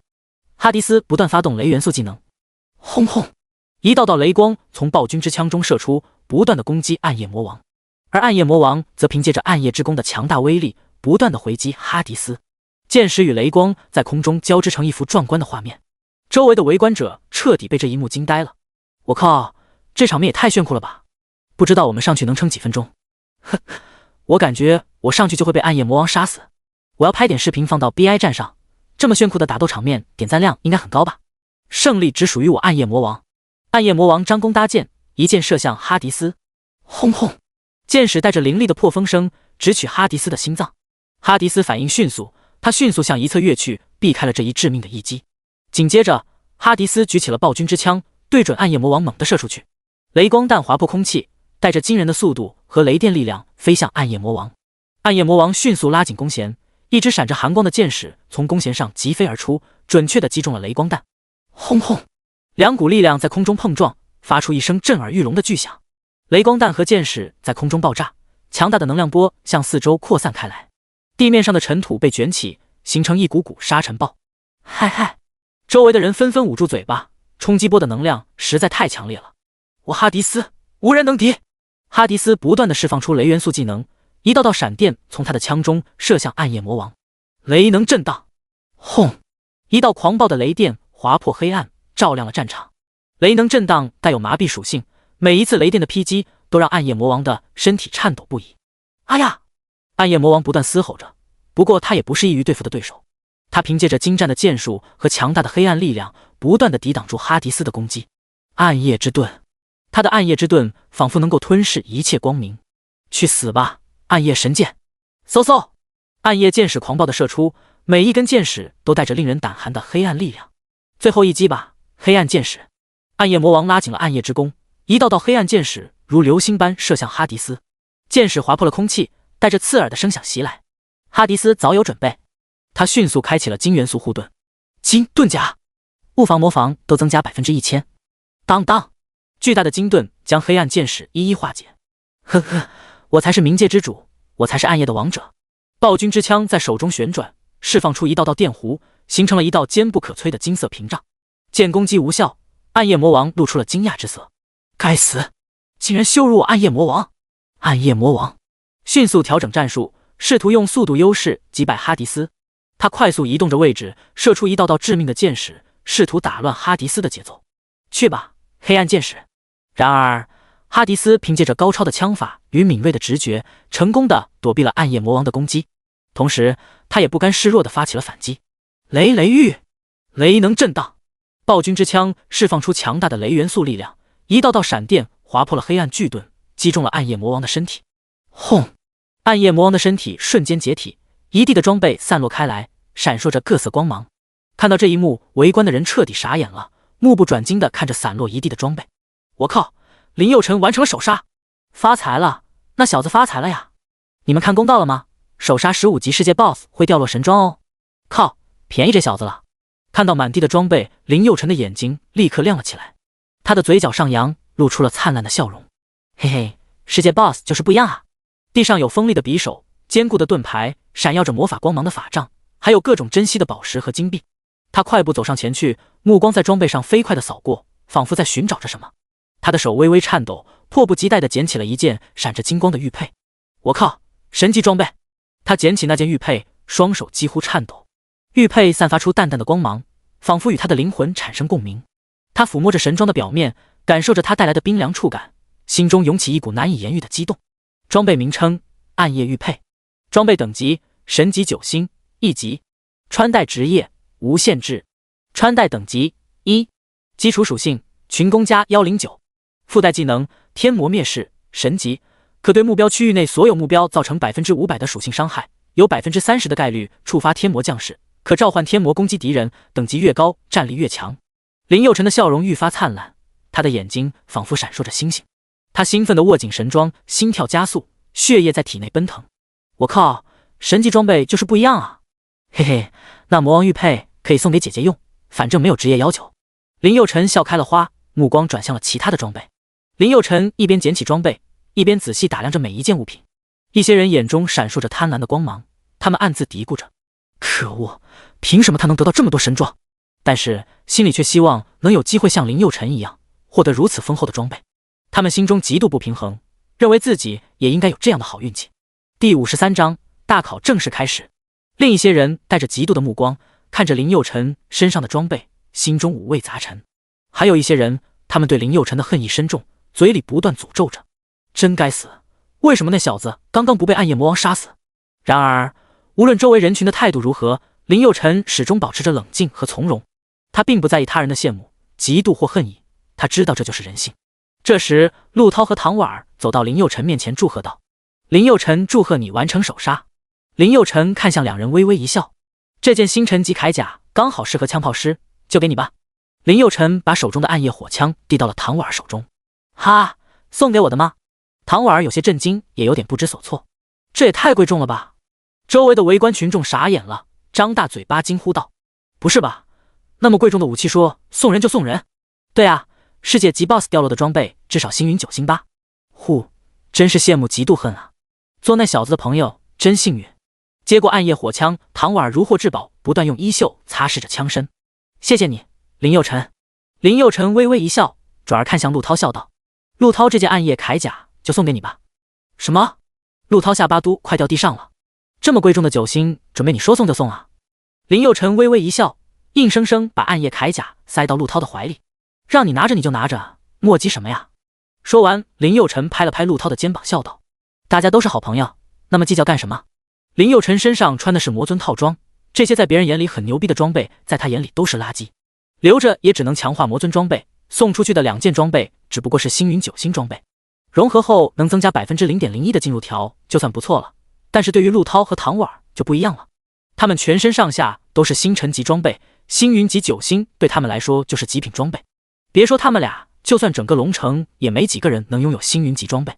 周围的人都羡慕坏了，都在后悔为什么不早点成为林佑辰的朋友。学生们都在往回赶，马上就要开始大考了。各个校长虽然表面上风淡云轻，但是心里都在暗暗较着劲。回来的学生等级都在10到12级居多，到现在还没有看到一个13级的。吴建国十分得意，别的学生怎么样他不知道，至少林佑辰现在铁定15级了。刚刚还手杀了世界 BOSS 暗夜魔王，心里暗自得意着。突然副本出口，一道身影缓缓地走了出来。林佑辰一身魔尊套装，腰间还有一块神级装备暗夜玉佩。他的脸上没有任何表情，但眼神中却充满了坚定和自豪。紧接着，陆涛和唐婉儿也从副本中走了出来。陆涛穿着暗夜铠甲，唐婉儿手里拿着暗夜火枪。当3人站在一起时，气势顿时变得无比强大。他们迈着大步向集中点走来，带着超强的威势，就像3只凶猛的恶猛虎朝着众人走来。周围的人都被这一幕惊呆了，他们目不转睛地看着他们。面对扑面而来的威势，顿时觉得呼吸都有点困难。就连几个校长也都被这一幕震惊了。靠，什么情况？一身极品装备？难道他们杀了15级世界 BOSS？ 吴建国则高高抬着下巴，一脸得意。陆涛13级圣龙枪，唐婉儿13级枪炮师。陆涛还差 10% 不到的经验值就能升级到14级，唐婉儿还差 3% 不到的经验值就能升级到14级。2个人都是学生当中的佼佼者。林佑辰15级暴君法师。靠！吴建国一脸得意，其他校长倒吸冷气。林佑辰竟然到了15级，全龙城等级最高。别说在全龙城，就算在全国，那也是牛逼的存在。这速度真的太快了，简直神一般的存在。看到自己的学生这么争气，吴建国笑道：“你们3个表现不错，都上车吧。”3人点了点头，向大巴走去。吴建国一脸笑意地看向其他校长：“哼，他们3小只成绩也就一般般，我感觉都没有发挥好。”其他校长听了，心里那叫一个窝火呀，恨不得上去暴揍吴建国一顿。这不是直戳人家肺管子吗？真是哪壶不开提哪壶。林佑辰3人走上车的时候，立刻引起了同学们的欢呼。林佑辰，你刚刚击杀世界 BOSS 的样子太帅了。林佑辰，帮我签个名吧，我觉得未来你就是神一样的人物啊。林佑辰未来成为5星将军，别忘了我们啊，一定要提携我们一下。同学们的热情让林佑辰有点不习惯，他只能一边笑一边走到最后一排。第2天一早，大考正式开始，所有学生就集中在考试院的试炼秘境内。考试院是蓝星官方考试机构，每个省每个基地都有相应等级的考试院，考试院的权力很大。在一个基地，其威望几乎可以和城主不相上下。觉醒天赋决定了一个人下限，大考成绩决定了一个人的上限。如果能进入4大武院，那100%是人上人。如果进入青龙武院的话，未来成为炎龙军高层也有可能。大考是所有优秀武者最看重的一次考核，进入高级武院好处太多了，高价值的副本，海量的高阶技能书，极品装备应有尽有。特别是高价值的副本，级别越高的武院副本的产出就越多。想要成为顶级强者，进入青龙武院是唯一的选择。炎龙军当中的顶级强者 90% 来自青龙武院，只有不到 10% 顶级高手来自其他3大国字号武院。龙城所有学生都集中在秘境的广场上，院长柳无邪清了清嗓子：“安静安静，在这里不准大声喧哗，谁敢违反规则，立刻取消考试资格。考生们四处张望着，但是总是找不到说话的人。考试院院长柳无邪也是 NPC， 他是位99级的阵法大师，这里的一切都是他构建的虚拟场景，他根本不用现身就能看到这里的一切。话音刚落，就有几个学生不信邪，开始窃窃私语起来。什么玩意？牛比什么？草！就是！突然，那几个学生身上闪过一阵光芒，消失在了试炼秘境当中。我再重申一次，考试院里没有戏。柳无邪冷声道，言语当中充满威严。刚刚那几个将永远失去成为人上人的机会，一辈子都将成为底层人。下面学生看到这样的场面，瞬间老实起来，连呼吸都不敢大声，整个试炼秘境落针可闻。第54章，省考能难住这小子，直接给我来国考。武者非武者待遇差距太大，高级武者和普通武者的待遇也是一个天上一个地下。现在的蓝星想要成为人上人，就必须不断往上爬，成为高阶武者。努力了这么久，如果在这节骨眼上失去考试资格，那就太悲催了。林佑辰看向唐婉和陆涛，做出了闭嘴的手势。随后三人用眼神交流，相互打气。柳无邪的声音再次响起：为了做到考试成绩的公平公正，每个职业都有相应的考试场景。通过基础考核进入下一阶段考核，考生可以根据自身实力选择不同的难度，不同难度的考核场景获得的积分也不一样。积分即是你们的考试成绩，也是你未来在武院里的重要资源。积分可以在武院兑换一切你想要的东西，装备、技能书、锻造装备的资格。在武院积分的价值是龙币的100倍、1000倍都不止，关键积分你花钱买不到。考试过程中不允许使用辅助丹药，考场里已经屏蔽了你们的背包功能。这些规则看似严苛，其实都是为了保证考试公平性。如果没有这一条，只要你家里有钱就能获得好成绩，那些富二代根本不用去野外试炼就能获得各种装备，这样底层穷人就没了上升通道。最关键的是，国家得不到有用的人才，这才是最重要的。要知道，1年后各个星系之间就会发生战争，没有实力的星球就会被无情的灭掉。现在考核正式开始，学生们通过虚拟的指示牌向测试秘境走去。学生们一进入测试秘境，悠哉秒怪，震惊四座。林佑辰竟然仅用了不到2分钟时间就解决了所有的骸骨卫士，而其他学生还在苦苦鏖战，这让4大武院的老师都倒吸一口冷气。林佑辰竟然真的达到了炎龙军顶尖战士的战力要求，也就是说，林佑辰可以一边在武院上学，一边执行任务了。冷清秋满意的点了点头，他对林佑辰的表现十分满意。突然又有一群幽灵战士冲了过来，这些骷髅兵皮肤干枯而紧贴着骨头，他们的骨头呈灰褐色，每走一步都会发出嘎吱嘎吱的声音。骷髅兵的眼眶里没有眼球，只有深邃的黑洞，仿佛能够吞噬一切生命的光辉。星兽幽灵战士，等级15，物理攻击加1723，法术攻击加1798，物理防御加1631，法术防御加1832，血量18767，魔法值18768，技能邪恶镰刀斩。幽灵战士们身形飘忽不定，面目苍白，手持着闪烁着冷光的邪恶镰刀。他们的镰刀舞动时，仿佛能够割裂空气，发出令人胆寒的声响。幽灵战士们发起了猛烈的攻击，他们以惊人的速度冲向哈迪斯，镰刀在空中划出一道道诡异的弧线。然而哈迪斯反应迅速，他举起盾牌挡住了幽灵战士们的攻击。盾牌与邪恶镰刀相撞，发出一声声刺耳的金属碰撞声。哈迪斯凭借着强大的力量和精准的技巧，不断地抵挡住幽灵战士们的攻击。他时而用盾牌撞击敌人，时而巧妙地利用敌人的攻击反弹回去。林佑辰看到幽灵战士都在围攻哈迪斯，他立刻挥出权杖，天火狼爆丸，1000个火球飞向幽灵战士，伤害加300，伤害加300。这群幽灵战士不到3分钟的时间就被林佑辰消灭了。其他学生第一轮怪还没有消灭了。林佑辰有些奇怪，怎么还没有看到积分提示？难道系统出故障了吗？他自己都不知道自己有多变态，别人1轮还没杀完，他2轮已经结束了。打了2轮，林佑辰也大体知道，只要场上骷髅兵全部战死，立刻就有更强大的骷髅兵围上来。考核的目的很简单，就是想知道学生在遇到饱和攻击的情况下的反应能力和持续作战的能力。这已经是加强怪了，这小子效率还是这么高，这实力真的太恐怖了。对啊，这小子打骷髅兵可比其他学生强大3倍都不止。这小子是我见过最牛的法师。按道理说，法师不都是后期才强的吗？这小子倒好，一开始就这么变态，后期还怎么得了啊？第3波骷髅兵围了上来，就算林佑辰不出手，哈迪斯也能轻松应对。4大5院的招生老师已经失去观看的兴趣了，转而去看其他学生表现，看能不能找出一些好苗子。唐婉儿手持暗夜火枪不断射击，一边射击一边跳跃，基本上一枪就能杀死一个骷髅兵。他的天赋可以增加1000%的真伤，伤害还是很高的，但是比起林佑辰那就要差很多了。冷清秋也看上了唐婉儿，他的实力很强，只是有林佑辰在，显得很弱而已。唐婉儿的实力完全可以进入青龙5院，而朱雀5院的招生老师则看上了陆涛，在他看来，陆涛表现可圈可点。最主要冷清秋看不上，要是他看上了，就算自己想要也没用啊。暴风公会的萧天浩的表现引起了白虎、玄武2个5院老师的关注。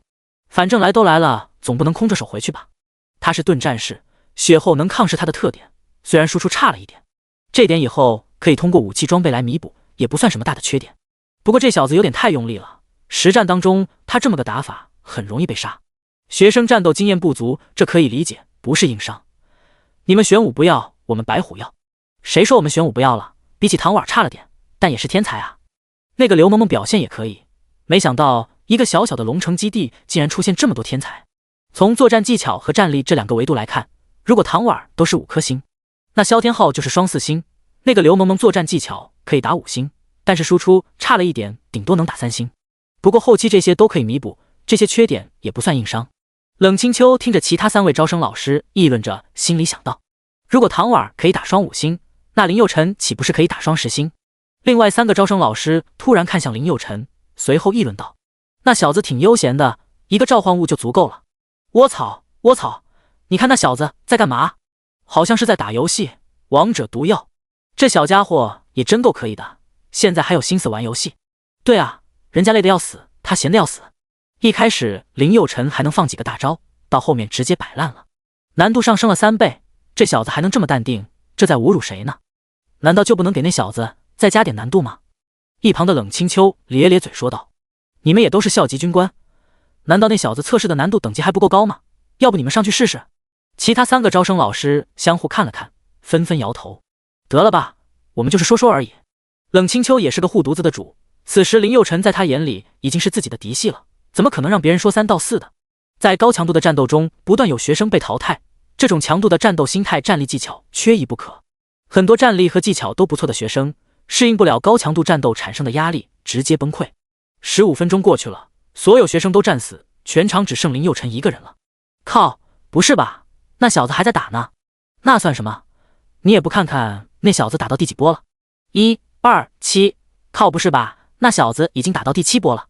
3个招生老师傻眼了，这也太强了吧！其他学生最强的也才打到第3波，这，嘿嘿，5连杀，一个字爽。林佑辰抱着手机傻笑着，这一幕让4位招生老师差点没晕过去。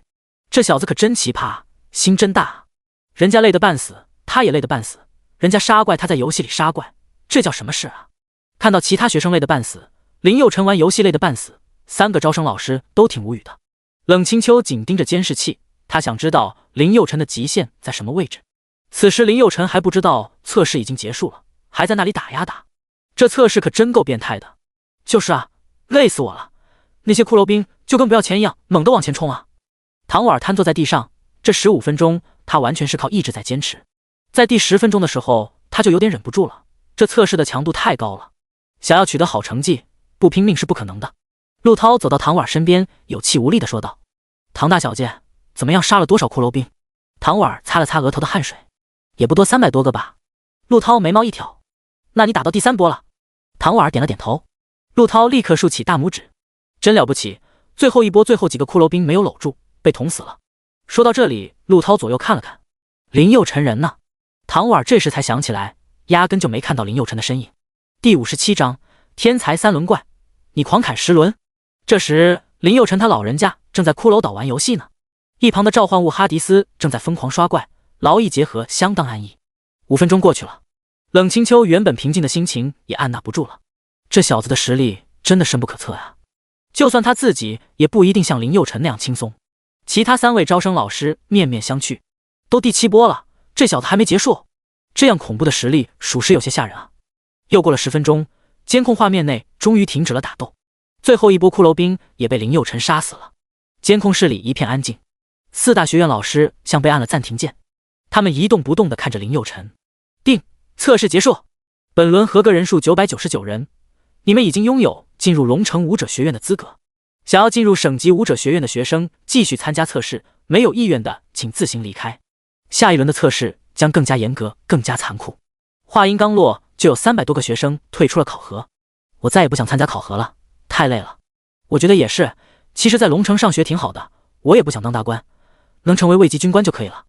目前场上还剩588名考生，所有放弃考核的学生离场后，幻境中传来鼓励声。哼，很不错，你们都是人族的勇士，接下来请接受更变态的考核吧。话音刚落，又有几个意志不坚定的考生选择放弃。我不想那么累，我放弃。我也放弃，人生不过3万天，那么辛苦干嘛？看到那些自动放弃测试资格的人，很多人感到惋惜。都走到这一步了，放弃多可惜。对啊，如果获得参加省级武院的考试资格，未来可就是校级军官了。本轮测试结束，恭喜418位同学获得进入下一轮测试的资格。下面公布上一轮测试的成绩。第一，林佑辰，总积分8250分。第二，唐婉儿，总积分692分。第三，刘萌萌，总积分671分。第四，肖天浩，总积分649分。第10，陆涛，总积分601分。什么？怎么可能？看到林佑辰的成绩，肖天浩大声吼道：一轮怪150只，第一轮每个怪1个积分，第二轮每个怪2个积分，以此类推。林佑辰获得8250积分，也就是说他打了10波怪，我们连第3波都承受不了，他凭什么可以打到第10波？这明显有 bug， 而且林佑辰总共花费的时间也才不到半小时，就算用了半个小时，一共30分钟，也就是说林佑辰1分钟杀了50个怪，而且越到后面怪的战力越强，第2波怪的战力是第1波怪的 150%， 第3波怪的战力又是第2波怪的 150%， 按照这样的战力递增，最后一波怪的战力至少是第1波怪的10倍都不止。他林佑辰怎么可能有这么强的战力？怎么可能？萧天浩可是2中战力最强的天才，要不是咬牙坚持，第2波就挂了。其实这么想的不仅是萧天浩，在场的所有人都这么想，就连唐婉和陆涛都表示看不懂。他们知道林佑辰很强，但是看到林佑辰得到了8000多积分的时候，也傻眼了。陆涛转过脸看向唐婉，靠，大林子今天是怎么了？唐婉耸耸肩，一脸懵。我也不知道。虽然萧天浩心里觉得有猫腻，但是他不敢说，柳无邪可是 NPC， 是龙城城主都不敢得罪的角色。别说他，就算搭上整个萧家，也不是柳无邪的对手。看到林佑辰的成绩，吴建国开心的合不拢嘴。嘿嘿，这可是我们武高一中培养出来的天才，别说在龙城，就算到省城，那也是妖孽级别的。水水，一旁的副校长提醒道。吴建国看到倒满的茶水杯，恍然大悟，茶杯早就倒满了。他得意一笑，摇了摇头笑道：人逢喜事精神爽，这句话一点没错，当年老子入洞房都没这么开心过，嘿嘿。其他武高的校长一个个十分不服气，虽然嘴上不说话，但是心里都在骂吴建国。你一中狂什么狂？不就出一个妖孽级天才吗？至于那么嘚瑟吗？这点成绩算屁啊，有种考个青龙武院试试啊。第3轮测试开始，所有学生自行挑选难度。测试里的所有怪物都是幻境里的镜像，一旦幻境消失，所有的伤害和疲惫值也会跟着消失。这轮考试有3个难度等级，普通级难度1000积分，地狱级难度3000积分，黑洞级难度10000积分。测试的内容和规则和上一场测试几乎一样，唯一不同的是上一场是群战，这一场是1对1的打斗。考核要求考生不得使用任何辅助技能。看到3个难度等级，林佑辰也有点犹豫。思考片刻之后，林佑辰果断选择了黑洞级难度。其实他心里还是有一点忐忑的，但是看到黑洞级难度可以获得10000积分，还是决定搏一把。3个武院老师看到林佑辰的选择，再次吐槽起来：这小子竟然选择了黑洞级的难度，他可是法师啊，青龙武院标准的黑洞级，那不是一般的变态啊！如果他能通关的话，实力那就太恐怖了。冷清秋双手交叉在胸前，静静地看着监控里的一切。他的性格和他的名字十分贴切，十分的孤傲。萧天浩看到林佑辰选择了黑洞级难度，他也跟着选择了黑洞级难度。哼，你林佑辰可以，难道我萧天浩就不行？在龙城，我们萧家才是最厉害的，我萧天浩绝对不会让你赢。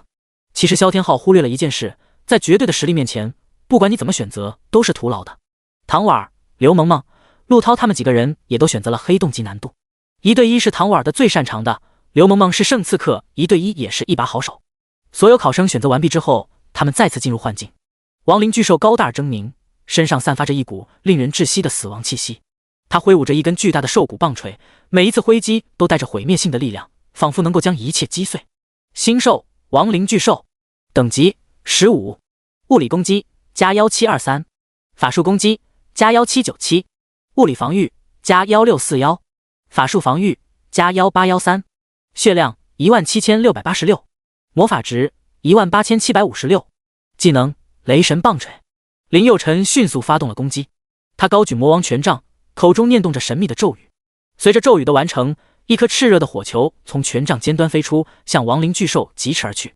火球带着烈焰的呼啸声，径直击中了亡灵巨兽。火焰在巨兽身上燃烧，发出一声惊天动地的巨响。第58章遇见偶像，保送青龙5院。然而亡灵巨兽的生命力异常顽强，虽然被火焰所包围，但并未受到太大的伤害。面对攻击，亡灵巨兽发出一声震天的怒吼，挥舞着兽骨棒槌向林佑辰冲来。林佑辰灵活地躲避着攻击，同时继续发动火球术。一颗颗火球从魔王权杖中飞出，不断地攻击着亡灵巨兽。随着战斗的进行，林佑辰逐渐发现了亡灵巨兽的弱点。他利用火球的爆炸力，不断地消耗着巨兽的生命力。他凭借着魔王权杖释放出的强大魔法力量，成功地击败了亡灵巨兽。巨兽在火焰中轰然倒下，化为了一堆灰烬。亡灵巨兽相当于副本当中的精英怪，战力比之前的那些骷髅兵强太多了，想秒杀基本不可能。3位5院的招生老师十分震惊。不是吧，3秒钟，仅仅3秒钟就被打死了啦？这可是精英怪，有没有搞错啊？召唤物逆天也就算了，没有召唤物这小子战力一样逆天，这也太说不过去了吧？就是啊，一个法师不用召唤物也能这么强，这还让别的职业怎么玩？林佑辰的战力已经完全征服所有人，包括冷清秋。黑洞级的怪兽已经很强了，别人都打得很辛苦。唐婉儿不断在战场上游走，陆涛拼命死战，刘萌萌不断转换着走位，伺机发动攻击。而林佑辰一动不动，稳如泰山，只需挥动几下手中的权杖即可。这小子，我们朱雀5院罩不住，我们玄武5院也装不下这样的大神。呵呵，我们白虎学院，白虎5院老师还没说话，就被冷清秋打断了。呵呵，你们想要，但也要有资格要啊。冷清秋还是很护犊子的，在他眼中，林佑辰已经是他的嫡系了。第3轮测试很快就结束了，仅仅不到30分钟而已。而林佑辰只用了不到3分钟，这就是差距。这轮考核淘汰的人更多，直接淘汰了1多半，现在只剩下不到200人了。陆涛满脸笑意，嘿嘿，刚刚的考核可真刺激啊！唐婉儿长吁一口气，满头大汗，这1万积分拿得太不容易了。萧天浩也十分兴奋，看来这第3轮测试难度也就这样嘛，分分钟拿下。那些没有通过测试的学生都一脸崇拜地看着萧天浩，看看人家萧天浩，真不愧是2中的天才，那么轻松就能通过测试。萧天浩听到这些话十分得意，虚荣心得到了极大的满足。但是他看到大屏幕上前3名的通关时间后，他笑不出来了。第一，林佑辰用时15分，总积分28250分。第二，唐婉儿用时24分钟，总积分10692分。第三，刘萌萌用时25分钟，总积分10671分。第四，萧天浩用时27分钟，总积分10649分。第十，陆涛用时28分钟，总积分10601分。什么？怎么可能？怎么可能才用15分钟就通过测试了？萧天浩心里十分不甘，他也是2中的顶尖天才，林佑辰凭什么比自己强那么多？凭什么？而且林佑辰凭什么获得2万积分的奖励？这些话萧天浩不吐不快。等等，我觉得这场测试不公平。萧天浩此言一出，所有人都看向萧天浩。凭什么林佑辰可以获得2万积分的奖励，而我们只能获得1万积分的奖励？这不公平。萧天浩的疑问也是很多人的疑问。对啊，凭什么林佑辰的奖励比我们多？凭什么要这样？这不公平。这时柳无邪淡淡笑道，这有什么不公平的？你要觉得不公平，我可以给你再测试一次，如果你也能用15分钟通关测试，我也给你2万积分，你看行吗，同学？这萧天浩就像吃了一个苍蝇，双拳紧握气得半死。柳无邪笑道，这里没有什么不公平，只是你的实力太弱，没有触发加倍奖励的资格罢了。要知道林佑辰选择的黑洞级和他们选择的黑洞级可不是一个等级。林佑辰面对凶兽的战力要远高于其他学生面对的战力，如果林佑辰面对的凶兽和他们是一个等级的，恐怕通关时间只需3分钟就够了。考核全部结束，林佑辰获得了这次测试的第1名。这次测试一共有89名学生获得参加省考的资格，而林佑辰则跳过省考，直接被青龙学院录取。他的表现十分抢眼，让法神冷清秋十分满意。唐婉也被破格录取了，萧天浩、刘萌萌则被朱雀五院提前录取，陆涛最后被玄武五院提前录取。不过这只是五院那边的意思，最终也要这些学生同意才行。如果被录取的学生不满意，可以拒绝这些五院，只要脑子没病都会接受。这个就相当于保送，这是多少学生梦寐以求的啊！不用考试，直接被龙国最好的五院录取，这是祖坟冒青烟的节奏。别说青龙五院，就是最差的白虎五院，也是万千考生眼中的梦中情校。林佑辰、唐婉他们此时还不知道自己已经被内定了。终于考完了，累死了。唐婉长吁一口气吐槽道。陆涛咧嘴笑道：嘿嘿，俺可是第10名哎，嘻嘻，可以去省城五院上学了。此刻俺光宗耀祖了。林佑辰脸上没有任何表情，一个小小的基地级别的考核第1名也不算什么。大林子，待会我请你喝酒，去龙城最好的酒店。陆涛搂着林佑辰的脖子笑道。话音刚落，冷清秋出现了。冷清秋穿着一身青龙五院的教授制服，走到林佑辰和唐婉身边，冷声道：你们两个小鬼跟我走。林佑辰看了冷清秋一眼，简直不敢相信自己的眼睛。他可是自己的偶像啊！林佑辰的脑子嗡嗡的，一切就像做梦一样。我靠，你们看，那是谁？冷清秋的出现就够劲爆的了，还带走了林佑辰和唐婉2个人。周围的学生都惊呆了，纷纷开始议论起来。我靠，青龙五院的教授来我们龙城干嘛？就是啊，他不应该在京城青龙五院吗？对啊，很奇怪，你看他还带走了林佑辰和唐婉。所有学生都目瞪口呆地看着林佑辰他们的背影，该不会他们已经被青龙五院提前录取了吧？我看不可能吧，只有通过省考才有资格报考4大学院的资格，到时候这4大学院还会举行一次更加严格的测试，才能进入这4大五院呢。那这是……话音刚落，朱雀学院的招生老师走了进来。我靠，朱雀学院的教授也来了。一个青龙五院就已经让人够惊讶的了，这次又来一个朱雀五院。你跟我走。朱雀五院的招生老师带走了萧天浩和刘萌萌。看到这里，其他学生心里毛了。靠，不是吧？他们该不会真的被提前录取了吧？我感觉是的，要不然为什么单独点他们走啊？肯定是啦，林佑辰和唐婉是第1、第2，萧天浩和刘萌萌是第3、第4，这不明摆着被提前录取了吗？好羡慕他们啊！所有学生都一脸羡慕地看着他们的背影渐渐远去。第59章，一中吊打所有中。最后，陆涛被玄武五院的教授带走了，他们分别被带到不同的房间，开始询问他们的意见。冷清秋坐在办公桌上，看着林佑辰和唐婉2人。很高兴认识你们，我叫冷清秋，是青龙五院的教授。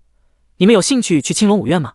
林佑辰、唐婉相互看了看，激动地说道：当然想啊。冷清秋笑了笑道：那好，你们现在正式被青龙五院录取了，待会回去收拾一下，明天去京城报道。什么？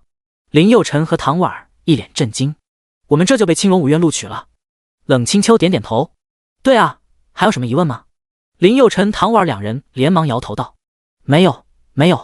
好，那就这样吧，这是传送符。冷清秋面无表情地说道。他话很少，几乎不会多说一个字。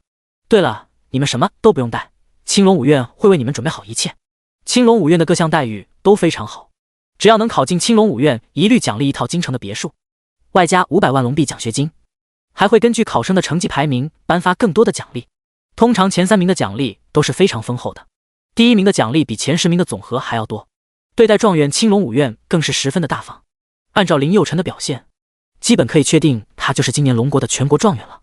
不过省考还没有开始，目前奖励也不好发放，还得等省考结束后才能确认名次。到了联系我找人接待你们。唐婉和林佑辰接过传送符，激动地走出房间。太好了，我竟然被青龙五院提前录取了。唐婉十分激动，林佑辰则显得十分淡定，说不高兴那是假的，但是他的性格就是那样，就算天上下刀子也就那么回事，淡定。其实以他的实力，就算不是提前录取也能稳上青龙五院，不过现在提前录取了，也倒是省了不少事情。刚没走几步，陆涛喜笑颜开地走了过来。哦耶，我被玄武五院提前录取了。看到陆涛开心的样子，唐婉笑道：那我们3个人可以一起去京城上学了。陆涛看向林佑辰和唐婉，稍稍有些遗憾，真羡慕你们可以进入青龙五院。林佑辰拍了拍陆涛的肩膀笑道：没事，以后机会多的是。说完他们就各自回家了，本来还打算去吃饭庆祝一下的，明天就要去京城，时间这遥赶，根本没时间吃饭了。考场外的吴建国得知林佑辰和唐婉双双被青龙五院录取，喜极而泣。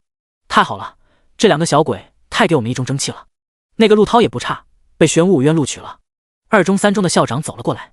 老吴，这次你们一中真是发达了，一次就有2个学生被青龙五院提前录取，这绝对是天大的荣耀啊！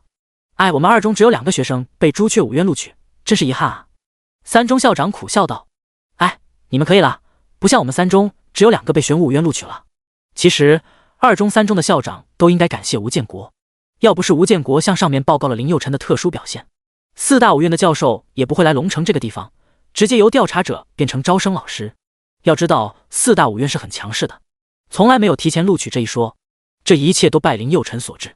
第二天，林佑辰和唐婉儿通过传送符来到了青龙五院。林佑辰的妹妹被寄养在唐婉儿家，林佑辰打算等在京城稳定了再把妹妹接过去。唐婉儿的母亲也希望林佑辰能照顾一下唐婉儿，毕竟远在京城有一个男孩子照顾一下比较有安全感。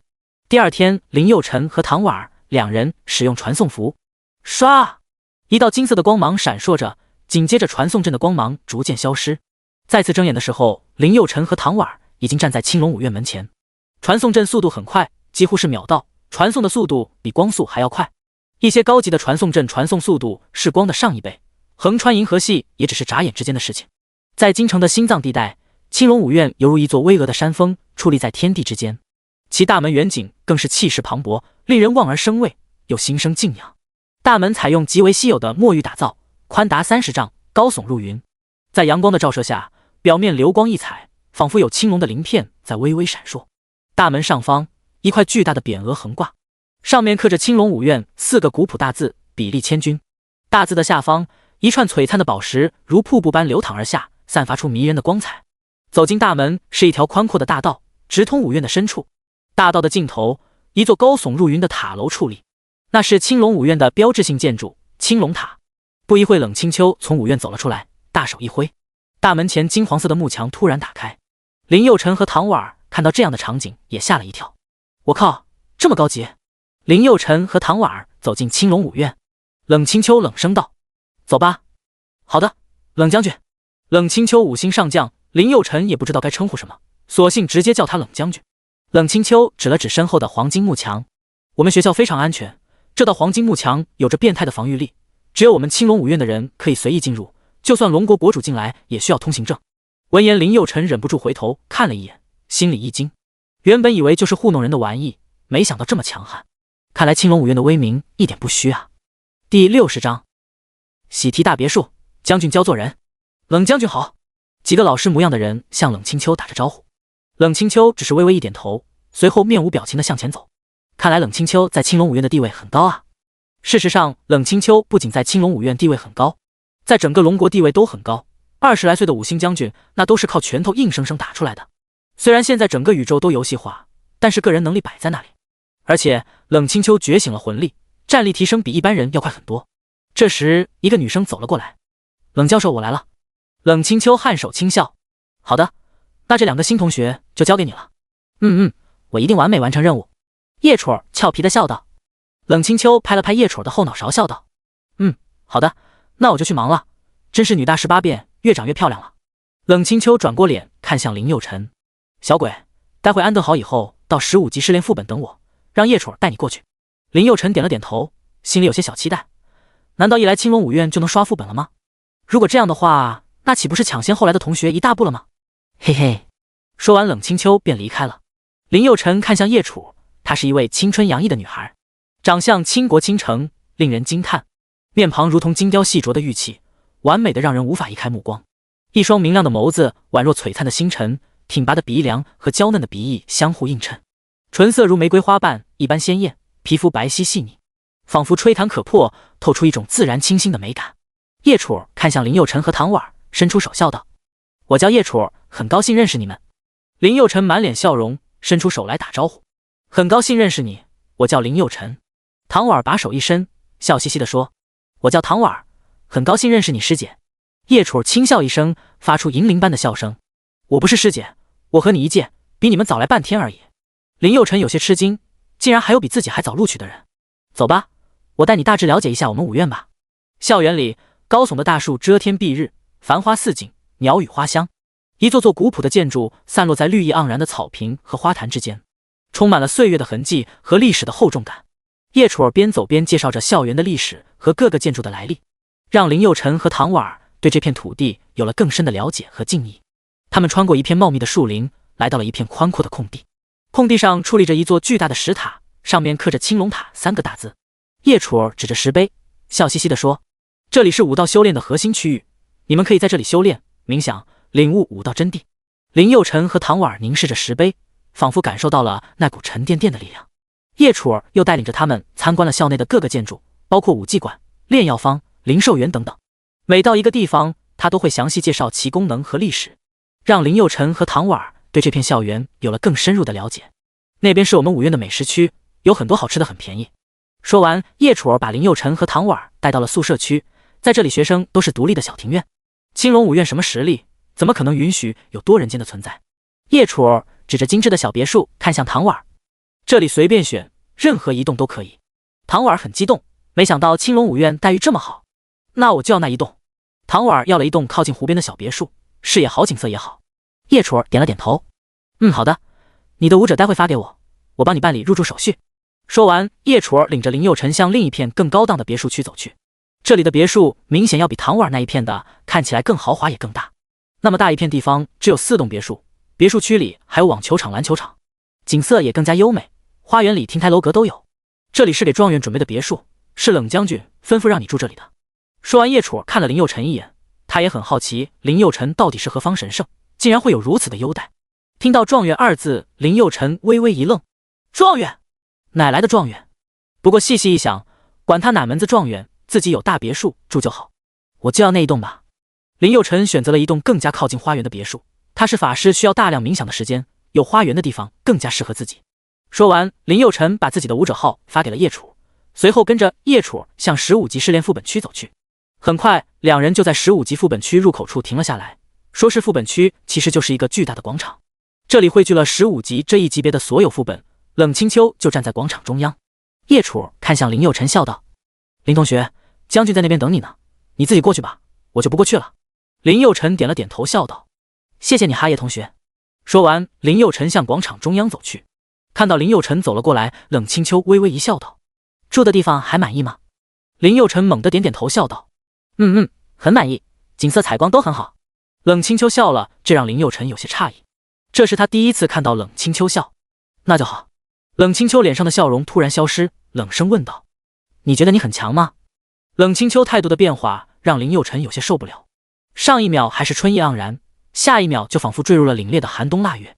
林佑辰点了点头：“还好吧，反正不弱。”冷清秋冷哼一声：“哼，看来你对你的实力还没有一个清楚的认知啊，你很弱很弱，简直就是跟垃圾一样。”啥？林佑辰眉头紧蹙，眼神中透露出一丝疑虑。他静静地凝视着冷清秋，这是什么情况啊？是要打压自己吗？林佑辰立刻开始反思自己的行为，我并没有表现出嚣张的态度啊。冷清秋嘴角微微一翘，我看你在测试秘境里很悠闲嘛，别人累死累活刷怪，你在那里打游戏，你的态度很嚣张啊。我嚣张？林佑辰眉梢一挑，用手指了指自己，嘴角微微一咧，这个也不怪我呀，怪太弱，我能怎么办？就算我玩游戏，我也不是得了第一嘛。冷清秋冷哼一声，无知者无畏，你的实力是有点，但是真的不多，一旦遇到顶级高手，你连1秒钟都撑不了。我靠！听到这话，林佑辰不乐意了。冷将军，你说这话就有点人身攻击了，什么对手能让我1秒钟都撑不了？不是我吹15级以内我随便单挑。你确定？第61章，属性6位数的黄金法师。冷清秋微微一笑，突然觉得林佑辰有点意思，还蛮好玩的。当然，要不我和你比试比试也可以。林佑辰话到嘴边，莫收住，说完就后悔了。靠，大意了，都不知道对方多少级呢。你这臭小子，在整个青龙武院，你是第一个敢跟我讲这种话的人。冷清秋忍不住笑了起来。那如果你输了怎么办？我输了，林佑辰有点胆怯了，都说知己知彼，百战百胜，现在根本不知道冷清秋的实际战力啊。我输了的话，我当你佣人，你让我干嘛我就干嘛。林佑辰思来想去，只想到了这一个比较好的赌注。他笃定冷清秋绝对不会让自己当佣人的，他那种冷冰冰的性格根本不可能喜欢有别人在他身边。冷清秋似乎也察觉到了林佑辰的小心思，嘴角微微一咧道：“当我佣人就算了，我只要你后面那句。”冷清秋这也算魄力了，她可不是什么柔弱女子。20多岁的年纪就能当上5星将军，那都是踩着数百万尸体爬上去的。他是因为珍惜人才，才这么纵容林佑辰的。更重要的是，他也有意让林佑辰成为他的亲信，换做别人，估计早就被他一刀砍了。林佑辰内心的好胜心立刻被冷清秋激活了，这一路走来都是秒杀，还没遇到什么像样的对手。冷清秋竟然这么看清自己，他越想看清自己，林佑辰就越想证明给他看，自己不是绣花枕头，而是金刚石，很能打的金刚石。好，一言为定。冷清秋目前对魂力的控制还不能做到收放自如，他不敢和林佑辰打，万一真的出手重了，那他就真的嗝屁了。思前想后，还是让他进入试炼副本里和那些镜像打，这样既能让他认识到自身的不足，又不会伤及他的生命。那你就去转职大师那个副本吧，只要你任意战胜任意一个职业大师，就算你赢。如果你赢了，等新生开学的时候，我当着所有学生的面向你认输；如果你输了，请收起你的傲慢和自负虚心学习。你看怎么样？当着学校所有学生向我认输？听到这样的赌注，林佑辰有些震惊。靠，都玩这么大的吗？这其中不会有诈吧？林佑辰突然觉得后背凉飕飕的。冷清秋立刻激将道：该不会怂了吧？林佑辰立刻反驳道：怎么可能呢？我怎么可能认怂呢？说完，林佑辰转身向转职大师试炼副本走去，他的身影立刻消失在传送阵前。看到此，冷清秋嘴角微微一咧，稍稍有些得意。林佑辰进入转职大师副本内，副本内一共有12座雕像，分别应对着12个职业。靠，这么看不起我，也不看看我是怎么咔咔秒杀的。林佑辰决定先拿防御力最弱的法师开刀，他是法师，也最了解法师。呵呵，看小爷我是怎么秒杀对方的，我一定要让你当着全校学生的面向我认输。林佑辰选择了黄金法师作为挑战对象。刷，林佑辰和黄金法师一起进入了决斗场。黄金法师则手持一根黄金法杖，法杖上雕刻着复杂的符文，散发着古老而神秘的气息。他的身上穿着一件华丽的金色长袍，头戴一顶金色的尖顶帽，显得威风凛凛。武者黄金法师，等级15，物理攻击加，法术攻击加，物理防御加，法术防御加，血量9999999，魔法值9999999，技能炎龙破，星辰陨落。林佑辰看了一眼对方的属性，竟然都是隐藏的。我不管你是什么实力，我一定不会败的。这段时间一路秒杀林佑辰，的确有些飘了。我才是最强法师！林佑辰低吼一声，魔王权杖上赤红的宝石瞬间爆发出一团炽热的火球，呼啸着向黄金法师飞去。黄金法师面无惧色，法杖一挥，一道金色的屏障出现在身前，挡住了火球的攻击。林佑辰见状，嘴角勾起一抹冷笑，他双手握紧魔王权杖，猛然一挥，去死吧，火灵龙炮！一道道火球如同流星般划过天际，铺天盖地般向黄金法师倾泻而去。黄金法师面不改色，法杖在空中划出一个又一个金色的圆弧，凝聚成一条巨大的黄金巨龙。巨龙咆哮着向林佑辰冲去，巨大的龙息将火球一一吞噬。林佑辰眼中闪过一丝惊愕，靠，不是吧？他没想到黄金法师竟然能够如此轻易地挡住自己的攻击。他迅速调整姿势，魔王权杖再次指向黄金法师。轰轰，一道道火球不断地从权杖上飞出，形成一片密集的火球雨。黄金法师则继续挥动法杖，一条条黄金巨龙不断地从法杖上跃出，与火球相互碰撞。轰轰，每一次碰撞都发出震耳欲聋的爆炸声，震撼着整个战场。然而就在这时，黄金法师突然发出一声惊天动地的咆哮声，炎龙破！他的全身绽放出强烈的光芒，一股无与伦比的力量从他身上爆发出来。林佑辰被这股力量震得后退了几步，眼中满是惊恐之色。黄金法师高举法杖，凝聚全身的力量向林佑辰猛地砸去。轰轰，一道金色的光芒划破天际，瞬间穿透了林佑辰的身体。林佑辰发出一声凄厉的惨叫，身体在金光中化为一片虚无。被打败后，林佑辰退出了决斗场，再次回到了12尊雕像前。我真的被秒杀了！林佑辰有点不敢相信。靠，不是吧？一招被秒杀！林佑辰抬头看着黄金法师的雕像，双拳紧握，忽然似乎想到了些什么。不对啊，刚刚那个黄金法师属性怎么都是隐藏的？林佑辰有些不服气，打算再来一次。他再次选择挑战黄金法师。刷！林佑辰进入决斗场，黄金法师站在对面冷笑道：臭小子，你根本不是我的对手，别徒劳了。林佑辰仔细查看这黄金法师的属性，还是隐藏的。不过从隐藏数字的位数来看，物理攻击属性是5位数，魔法攻击的属性是6位数，林佑辰猛地一惊。第62章，父母，姐姐的秘密。什么？这么变态的魔攻，6位数的魔攻最低也是10万点了，最高。林佑辰不敢再往下想了。哈迪斯出战。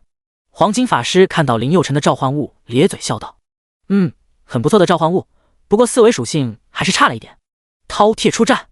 话音刚落，一头高达数十丈的巨兽饕餮站了出来。吼吼！饕餮的嘶吼声产生阵阵声波，他面目狰狞，口中獠牙尖锐，散发着浓重的恶臭。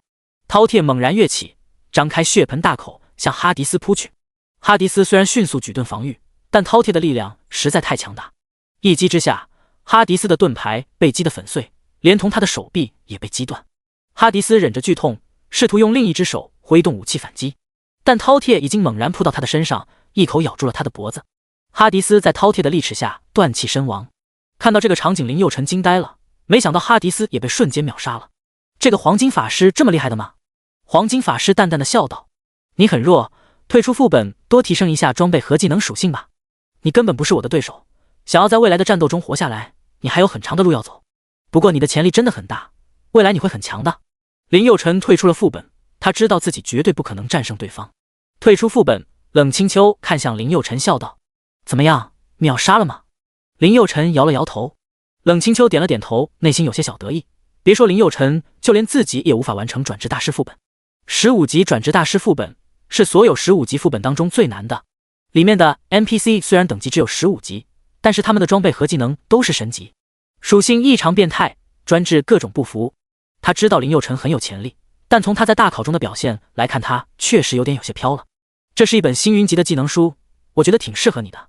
冷清秋递过手中的技能书，林佑辰接过技能书：“你很有潜力，只要用心，一定会成为绝世高手的。”林佑辰满脸笑意。这时他突然想起来，冷清秋也在京城炎龙军任职，他想打听一下姐姐的下落。冷将军，我想跟你打听一个人。谁？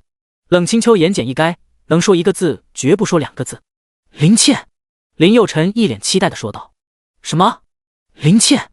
林倩是你姐姐？”看到冷清秋震惊的表情，林佑辰有些奇怪。怎么了，冷将军？冷清秋深呼吸着，他不敢相信眼面前的少年竟然是叶倩的弟弟。那你父亲是林九霄？冷清秋继续问道。林佑辰点点头：“是的。对了，冷将军，你怎么知道我父亲的名字的？”冷清秋一时间不知道该怎么回答。你父亲作为炎龙军的高级将领，我自然了解。你的母亲我也熟悉，只不过……冷清秋欲言又止。只不过什么？冷将军，您知道我父母的消息吗？他们不是叛徒是不是？是不是？林佑辰有些激动，不断寻找着答案。冷清秋微微一笑，眼睛湿润起来。你还小，很多事情我不能说，但是你要相信你的父母，他们都是好人。别的以后有机会我会告诉你答案的。还有，你一定能见到你姐姐的，我想应该快了。说完，冷清秋转身就离开了。他不知道该如何面对林佑辰，很多事他不想欺骗林佑辰，但是他又不能说实话，所以离开也是很好的选择。走之前，他留下一句话：回去好好休息，明天叶楚会带你做占领世界副本任务，等你变强了，一切秘密你都会了解的。什么？世界副本？林佑辰看着冷清秋的背影有点懵，这幸福来得太突然，明天竟然可以刷世界副本，这是在龙城那样的小基地一辈子都不敢想的事情。副本分很多种类型，基地、学校、军队都有自己的专属副本，实力越强的地方，副本质量也就越高，相应的副本难度也越大。青龙五院是龙国最强的5大，又有强大的军方背景，青龙五院副本资源都是1等1的，属于国家级副本，掉落的装备物品也很丰厚，对于武者来说绝对是提升自己战力的绝佳去处。而世界副本不属于任何国家，那个国家先抢到归属权就是谁的。我一定会变强的，我一定会找到姐姐，我一定会让世人知道我的父母不是叛徒，绝对不是。林佑辰看着手中的技能书，暗暗发誓，老子一定能像黄金法师一样强的超级暴君法师。林佑辰向聚宝阁走去，聚宝阁是青龙武高的专属商店，里面应该有很多不错的技能书。林佑辰身上还有1个翼龙币，他打算全部购买技能书，用来吞噬升阶技能等级。刚刚的黄金法师真的太厉害了，在基础属性上他们不会有多大的差别，差的就是技能等级和武器装备的等级。很快，林佑辰来到聚宝阁，里面没有任何销售员，全部都是自动售货机，上面明码标价，技能品阶介绍都很详细。如果要买的话，直接扫码支付就好了。林佑辰来回逛着，他在寻找低价星云级技能书，升阶5级只要星云级技能书就可以，所以价格越低越好。林佑辰转了好久，在角落发现一本星云级技能书，上面标价1000，嘿嘿，好便宜啊！我有一个翼龙币，买个200本星云级技能书那还不简单？他立刻扫码支付，定，只能支付积分，是否支付？靠！林佑辰这才想起来，在青龙5院所有消费都需要积分来支付。想了想，林佑辰还是放弃支付了。他一共就有2万多积分，还是等等再说吧。明天刷世界副本肯定会掉落技能书的。林佑辰回到了自己的别墅，里面设施非常齐全，什么都有。客厅中央，一张巨大的实木咖啡桌显得格外引人注目，桌上摆放着精美的瓷器茶具和一束鲜艳的花束，散发出淡淡的香气。走上楼梯，来到宽敞的露台，在这里可以俯瞰到整个别墅的花园和远处的景色。花园里，碧绿的草坪、繁茂的树木和五彩斑斓的花卉构成了一幅美丽的画卷。露台上摆放着舒适的躺椅和茶几，是休闲放松的好地方。不错不错，林佑辰坐在露台的藤椅上，看了一眼冷清秋送的技能书。技能断魂刺，星云级。描述：从地面突然刺出大面积毒刺，可以大面积杀伤敌人，并且让目标陷入眩晕，持续6秒，冷却30秒。随着技能等级提升，技能也会越来越强。不错不错，这个技能还是相当给力的。第二天一早，叶楚早早的就来敲门。林佑辰，睡醒了没有？林佑辰走过去，打开房门，笑道：“你起得这么早？”叶楚笑了笑道：“习惯了，人的时间都是一样的，浪费的时间多了，战力自然也就弱了。”林佑辰微微一顿，没想到这句话是从叶楚这样的美女嘴里说出来的。在他印象当中，这种类型的美女大都是花瓶，而叶楚却能参加世界级副本，看来有些时候真的不能以貌取人。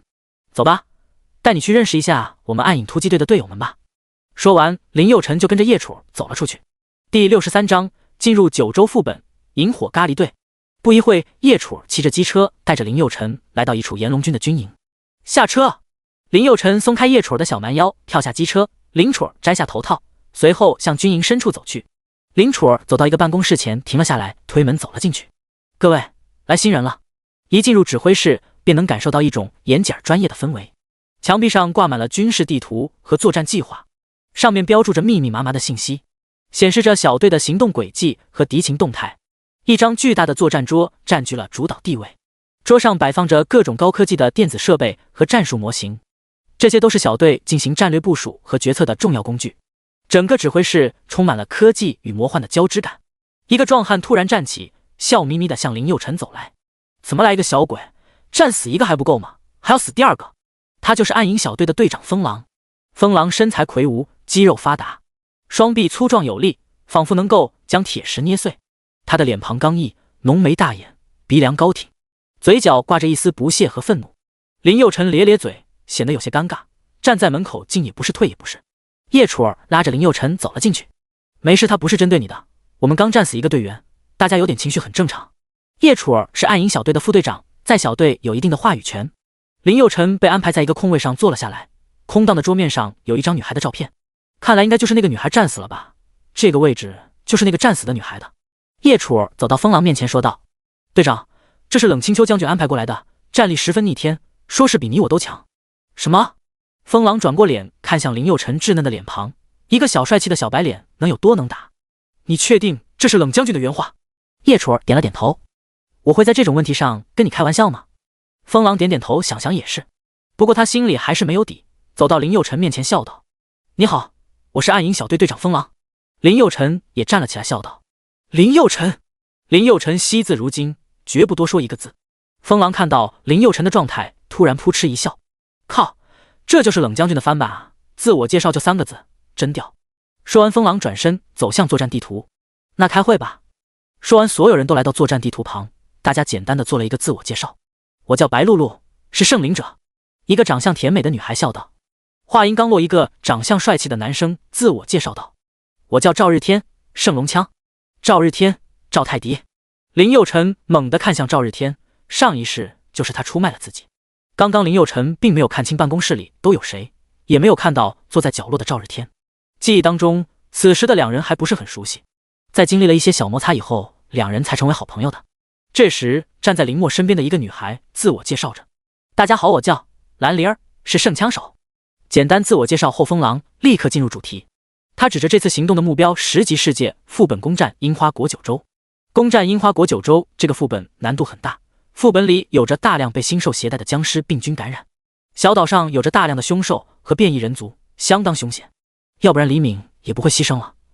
我们这次务必要占领这个副本。九州副本会掉落大量传送卷轴，这对于我们龙国来说是非常重要的战略物资，绝对不能让别的国家抢先占领了。大家明白吗？明白。大家齐声说道。蓝星世界世界级副本那个国家占领的归属权就属那个国家的，没有占领国的允许，任何其他国家都不能进入该副本，就算进入了掉落的装备也全部归属占领国。每个世界级的副本都会产生大量稀有装备和稀有资源，所以蓝星现有的5个国家打破头了在争夺世界各地的副本。副本里的环境也是极其残酷的，有伤亡那是再正常不过的事情了，这也是冷清秋提前录取林佑辰的根本原因了。说完，风狼给大家分配了很多红和蓝，在暗影小队这些东西随便造，根本不用花钱买，这也算是暗影小队的一个特权吧。在暗影小队特权还有很多，有什么好装备好材料，暗影小队有优先选择权。怎么说呢？如果说炎龙军是保护龙国的战狼，那暗影小队就是战狼嘴里的最锋利的狼牙，他们必须是最强的，没有暗影的存在，怎么活活咬死侵犯龙国的坏东西。炎龙军像暗影这样的特种作战小队还有很多，他们各司其职，但是目的都是一样的，那就是保护龙国，守卫龙族。大家分配好蓝后，开始进入组队模式。风狼拿出星云级传送卷轴，瞬间6人被传送到了樱花国九州传送点。地上到处都是星兽的尸骸，弥漫着浓厚的血腥味。麦克，又来了一波人，快点引怪灭了他们。一个金发碧眼的年轻人鸡贼的笑道，好像还是龙国的队伍。嘿嘿，好嘞。另一个胖乎乎的白人男生笑着说道，泰坦引怪，杀死那群人，我们鹰将得不到的东西，别的国家也别想得到。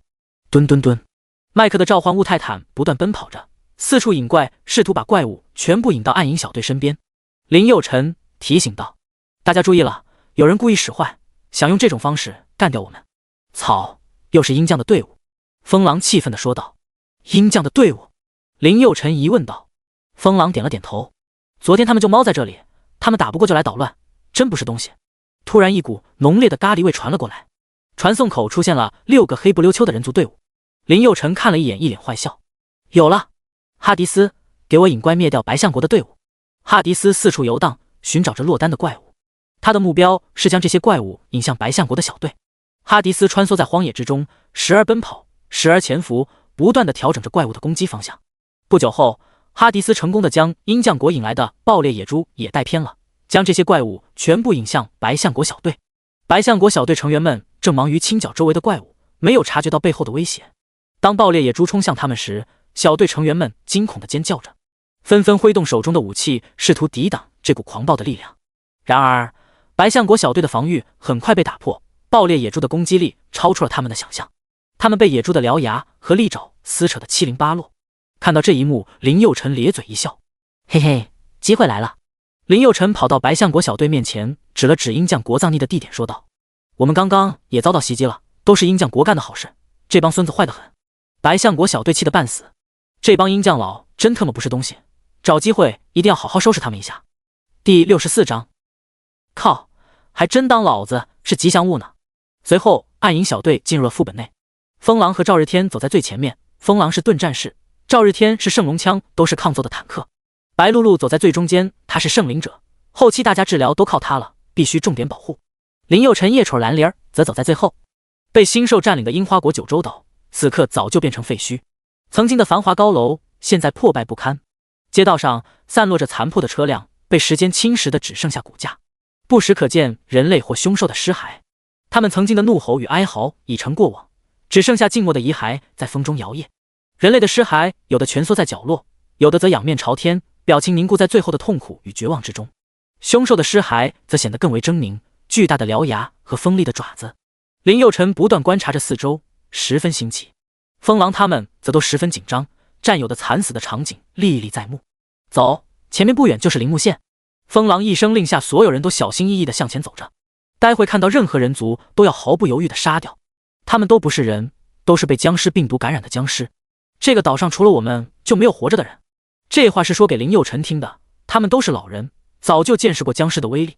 数以万计的僵尸扑面而来，那种感觉真的让人窒息。突然，一股新鲜血液的味道传来，吼吼！不远处的树林里突然传来一阵阵嘶吼声，风狼立刻停了下来，紧紧握住手中的大刀。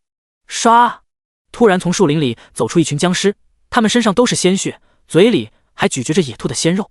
他们看着林佑辰，他们突然两眼放光，吼吼！在他们眼中，人肉的味道比野兔美味多了。你们打辅助，我肉盾当先锋。新来的小鬼，你要小心一点哦。在风狼眼中，林佑辰也是被保护对象，也是弱者。林佑辰也不想出力，能摸鱼竿吗？那么卖力。他好奇地看着那些僵尸。我靠，不是吧？龙泽罗拉、波多野结衣，这些老师们也变成僵尸了。林佑辰惋惜地摇了摇头，叹息道：真的太可惜了，要不然一定整回龙国去。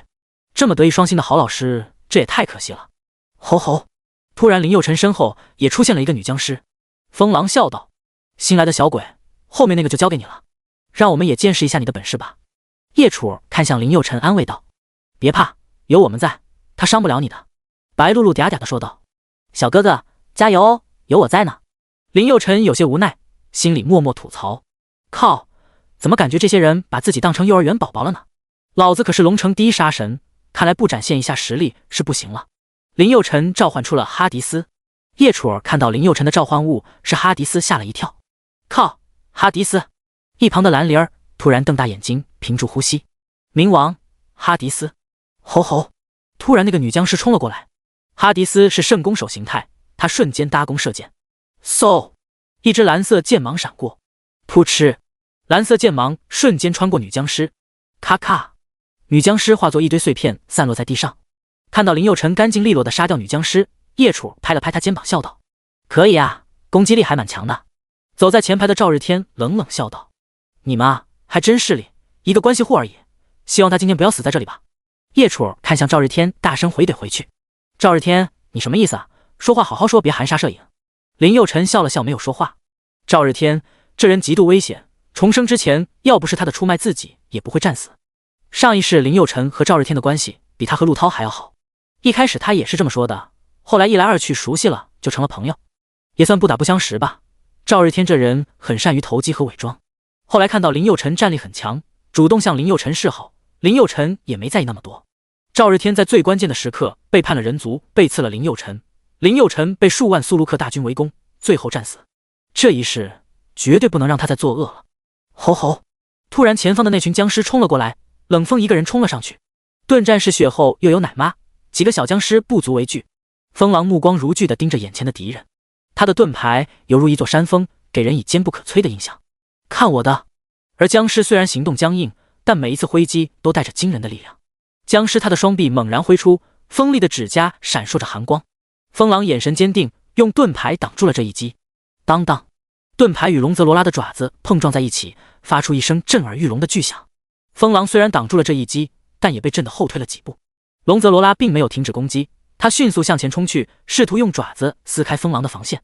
吼吼！风狼冷静地观察着龙泽罗拉的动作，他迅速侧身躲过龙泽罗拉的攻击，同时用盾牌猛地撞向龙泽罗拉的腰部。这一击让龙泽罗拉的身形一顿，风狼趁机发动了反击。他用力挥动手中的盾牌，将龙泽罗拉打退了几步，然后他迅速冲上前去，用盾牌狠狠地撞击龙泽罗拉的头颅。剩下的那几个樱花国僵尸一一被风狼斩杀，包括那个波多野结衣。林佑辰静静地看着，风狼的确很强，怪不得能当队长。一个人杀了这么多的僵尸后，风狼有些得意，笑道：就是一些变异的人类，战力一般。这次运气比较好，没有遇到大规模的僵尸潮，如果几万个僵尸聚集在一起的话，还是非常危险的。走吧，继续向铃木县出发。走了大概1个小时左右，林佑辰他们出现在了铃木县外，远远的就可以看到很多怪在街道上溜达。小心，这里的怪很强，大家一定要小心。说完，暗影小队继续往前走，突然一头爆裂野猪拦住了众人的去路。新兽爆裂野猪，等级10，物理攻击加923，法术攻击加598，物理防御加931，法术防御加832，血量9654，魔法值8343，技能冲撞。风狼看向身后的林佑辰，小鬼一个10级新兽能对付吗？一旁的赵日天冷笑道：老大，你还是别让那小子上吧，我看他也就能打打僵尸。靠，还真当老子是吉祥物呢。林佑辰冷笑一声，10级新兽而已，不够塞牙缝的。哈迪斯出战！哈迪斯瞬间冲向爆裂野猪。第65章小露一手，惊带众人。爆裂野猪全身覆盖着厚厚的鳞甲，眼中闪烁着凶狠的光芒。吼吼！他冲向哈迪斯，口中喷出炽热的火焰，地面瞬间被烧得焦黑。哈迪斯挥动手中的暴君之刃，一道火芒瞬间划过空气，直取野猪的头部。火芒与火焰在空中碰撞，发出震耳欲聋的声响。火芒的威力强大无比，瞬间穿透了野猪的头颅，将它炸成了碎片。爆裂野猪的尸体倒在了地上，火焰也随之消散。秒杀！众人都十分惊讶，风狼也被林佑辰的实力震惊到了。叶楚看向林佑辰，一脸赞赏的笑道：“可以啊，怪不得冷将军那么器重你。”一旁的蓝莲儿和白露露也向林佑辰投来了赞许的目光。赵日天十分不屑的笑道：“不过是一只10级新兽而已，算什么呀？有种待会到县城秒杀精英怪啊！”看到赵日天一直针对林佑辰，叶楚有些不开心了，回怼道：“行了吧，赵日天，你能你上啊？干啥啥不行，说闲话第一名。”赵日天咧咧嘴，十分不服气。他之所以这么恨林佑辰，一方面是看到叶楚对林佑辰那么好，赵日天暗恋叶楚很久了，但是叶楚一直对他不咸不淡的。另外一方面，他也有私心，本来赵日天打算推荐自己的发小的，结果杀出个林佑辰，本来赵日天就小肚鸡肠，遇到这种事他能忍。面对赵日天的处处挑衅，林佑辰并没有说话，跟一个将死之人有什么好说的？此时林佑辰已经动了杀心，这样的人越有能力，危害越大。这一世他绝对不会被他伪善的嘴脸欺骗了。很快小队就进入了陵墓县，风狼提醒大家一定小心，这里有很多建筑物，视野不是很开阔，一定要注意星兽偷袭。风狼话音刚落，四周突然跑出来几十只幽冥血狼。吼吼！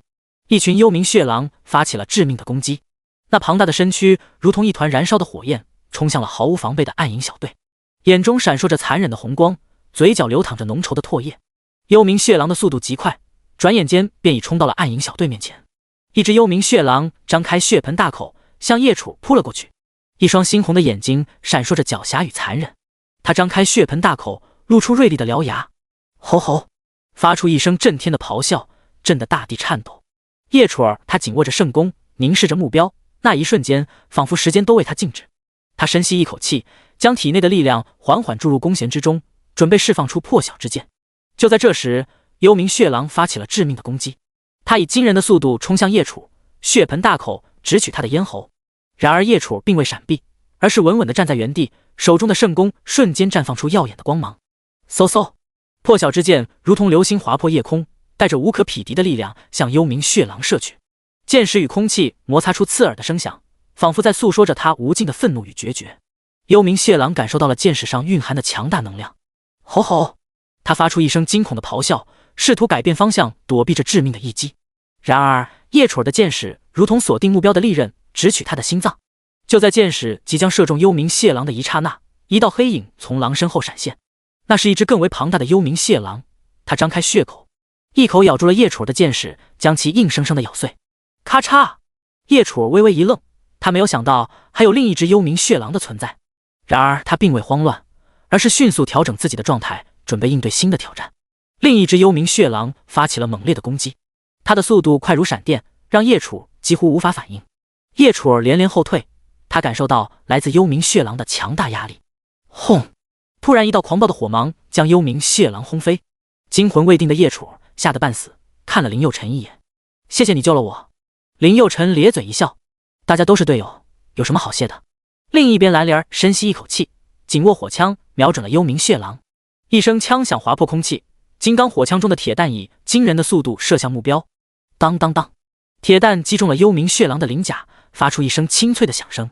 幽冥血狼被铁弹击中后，发出一声痛苦的咆哮声。吼吼！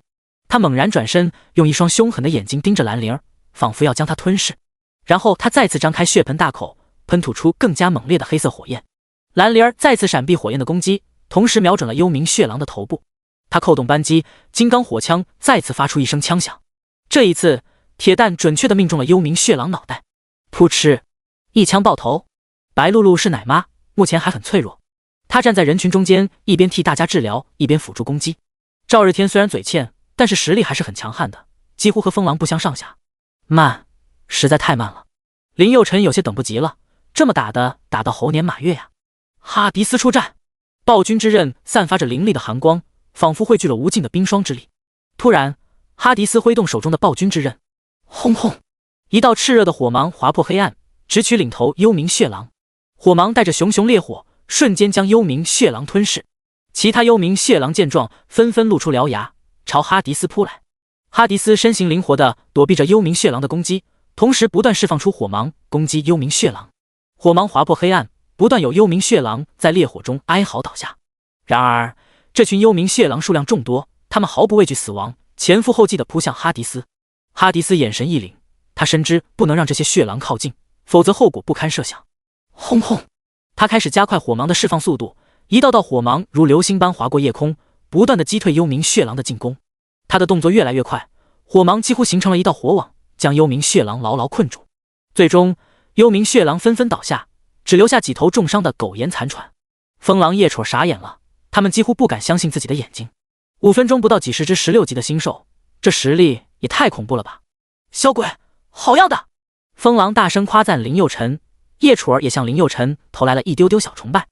赵日天十分生气，操，这该死的家伙又抢我的风头，我让你抢！这时正好有一头幽冥血狼扑向他。第66章，啥？10级世界副本大 BOSS， 小菜一碟。赵日天身子一侧，幽冥血狼径直向林佑辰飞扑过去。小心！看到幽冥血狼扑来，叶楚惊呼道。林佑辰眼神一凝，身子微微一侧，幽冥血狼从他身边擦过，径直向白露露冲去。我靠！林佑辰赶忙挥舞着魔王权杖，暴喝道：天火狼爆丸！巨大的火球瞬间将天火狼爆丸吞噬，烧得连毛都不剩。啪啪啪！哇，好棒棒！白露露用夹子音拍手说道。叶楚儿怒气冲冲地走到赵日天面前，怒斥道：赵日天，你到底想干嘛？刚刚你为什么要躲？你知道刚刚有多危险吗？赵日天摸了摸后脑勺，开始装傻充愣。我只是不小心而已，用得着这样吗？你！叶楚儿气得半死。好一个你不小心！如果刚刚不是林佑辰，而是白露露，她的头就没有了。这是你一句不小心就能挽回的吗？白露露听到这话，脖子一缩，吓得不敢说话。不是也没事吗？赵日天咧咧嘴，一脸无所谓的样子。再说了，如果连这点随机应变的能力都没有，也配在我们暗影小队？行了，都别说了，副本是有时间限制的。风狼拍了拍赵日天的肩膀，用力抓了抓，也算是警告了。赵日天的狡辩可以骗过其他人，但是欺骗不了风狼。你小子别在副本玩花样，不然出了事我饶不了你。赵日天咧咧嘴，怒火中烧。可恶！说完，风狼领着大家向精英怪幽冥血狼王走去。想要彻底占领九州，就必须杀死岛上3个10级世界级的 BOSS。上次暗影小队就是在第3个世界级 BOSS 那里被打败的。10级世界级，这对于林佑辰来说很简单，又不是没杀过。吼吼！幽冥血狼王身躯庞大，全身覆盖着厚重的黑色狼毛，闪烁着冷冽的金属光泽。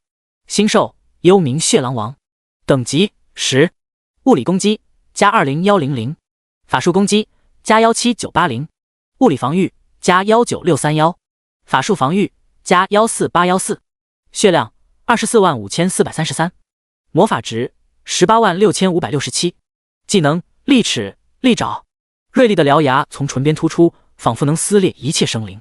双眼赤红，仿佛燃烧着熊熊的火焰，透露出无尽的狂暴与残忍。随着狂暴的能量涌动，幽冥血狼王周身环绕着一圈血色的气旋，仿佛是无尽的怨念与杀戮汇聚而成。吼吼！他仰天长啸，那声音如同来自深渊的怒吼，令人胆寒。风狼不断向后退，如临大敌。大家一定要小心，这可是世界级 BOSS， 超厉害的。快，大家都准备好红和蓝，随时准备补充。白露露，待会你什么都不要管，只管给奶，听到没有？你那点攻击还不够塞牙缝的，只要保住我和王一博就没问题。林佑辰、蓝玲儿、叶楚儿，你们3人在后面什么也不要管，一个劲的给老子输出啊！虽然只有10级，那也是非常难对付的。对于别人10级世界级 BOSS 算是噩梦级，对于林佑辰来说就是妙脆角。哈迪斯出战！哈迪斯迅速向幽冥血狼王发动了攻击，他挥剑如闪电般刺向狼王，同时身体灵活地躲避着狼王的反击。然而，幽冥血狼王的力量和速度同样惊人，他猛然跃起，用锋利的爪子滑向哈迪斯。在这危急关头，哈迪斯展现出了惊人的反应速度，他迅速侧身躲避，同时挥剑击向狼王的爪子。当当，轰轰，火光四溅，哈迪斯的暴君之刃上附着的火焰与狼王的黑暗力量相撞，发出剧烈的爆炸声。哈迪斯的突然出击惊呆所有人。风狼惊呼道：“林佑辰，你疯了！一个人打世界级 BOSS！” 叶楚儿也像看外星人一样看着林佑辰，他压根没想到林佑辰能这么彪悍。白露露瞪大眼睛，就像看好莱坞大片一样，时不时的发出惊叹声：“哇哇，好精彩，太帅了！”吼吼！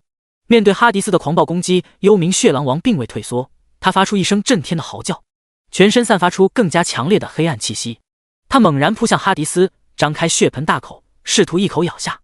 在这千钧一发之际，哈迪斯发挥出了他的绝技火焰玉。他瞬间释放出强烈的火焰攻击，暴君之刃上迸发出的火芒像一条火龙般向狼王呼啸而去。轰轰！火芒与黑暗力量相撞，发出一声惊天动地的巨响。幽冥血狼王在这猛烈的攻击下被击退数步。吼吼！他痛苦地嚎叫着，全身被火焰所包围。而哈迪斯则趁机冲上前去，用暴君之刃猛地刺向狼王的心脏。随着一声凄厉的惨叫，幽冥血狼王倒在了地上。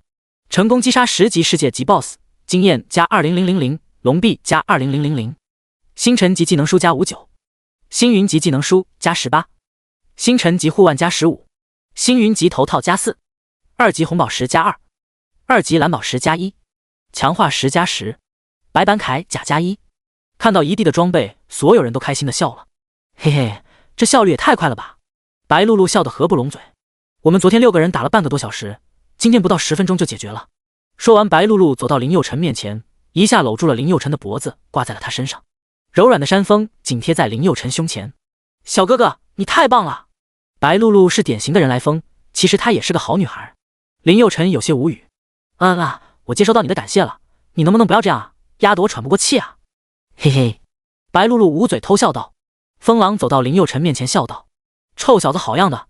没想到你这么强呢，真不愧是冷将军看上的人，刚刚简直帅爆了。”林佑辰摆摆手笑道：“10级世界 BOSS 而已，小菜一碟啦。”此话一出，周围无人下巴，差点目的掉地上。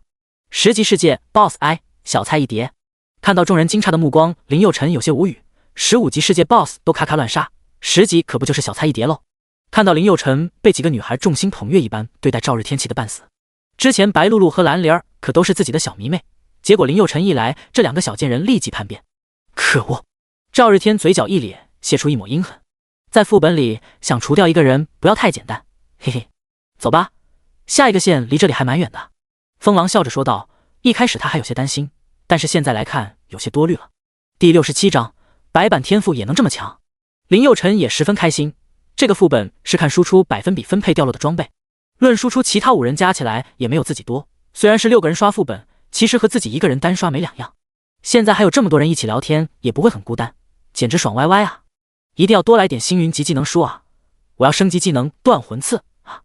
轰隆隆！突然，前方一群3头魔犬向暗影小队扑来。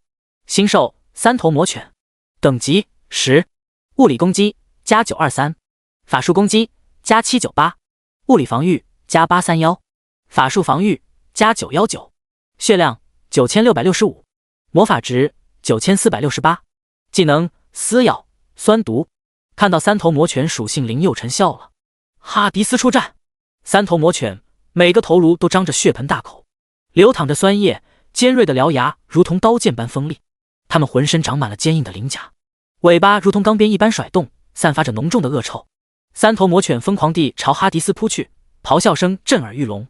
哈迪斯身形灵动地躲避着他们的攻击，同时挥出手中的暴君之刃，发出一道道火芒，准确地击中魔犬的弱点。火芒在接触到魔犬的身体时，瞬间爆发出一团团烈焰，魔犬被烧得惨叫连连。然而3头魔犬的数量众多，他们不断地围攻上来，一次次地向哈迪斯发起猛烈的攻击。哈迪斯却突然发出一声低吼，全身爆发出一股强大的能量。星爆！他挥动手中的暴君之刃，一道巨大的火芒划破黑暗，形成一个巨大的火球。火球的体积不断变大，渐渐吞噬周围的一切。轰！火球突然爆炸，几十只魔犬瞬间被烈焰吞噬，发出凄厉的惨叫声。其他魔犬被这突如其来的攻击惊呆了，他们纷纷后退，眼中流露出畏惧之色。想跑！哈迪斯迅速起身转换职业，继续发动攻击。一道道淡蓝色的冰箭嗖嗖地飞了出去，逃跑的几只3头魔犬瞬间碎成粉末。杀死10级新兽，获得经验加1000，金币加70。杀死10级星兽，获得经验加1000，金币加70。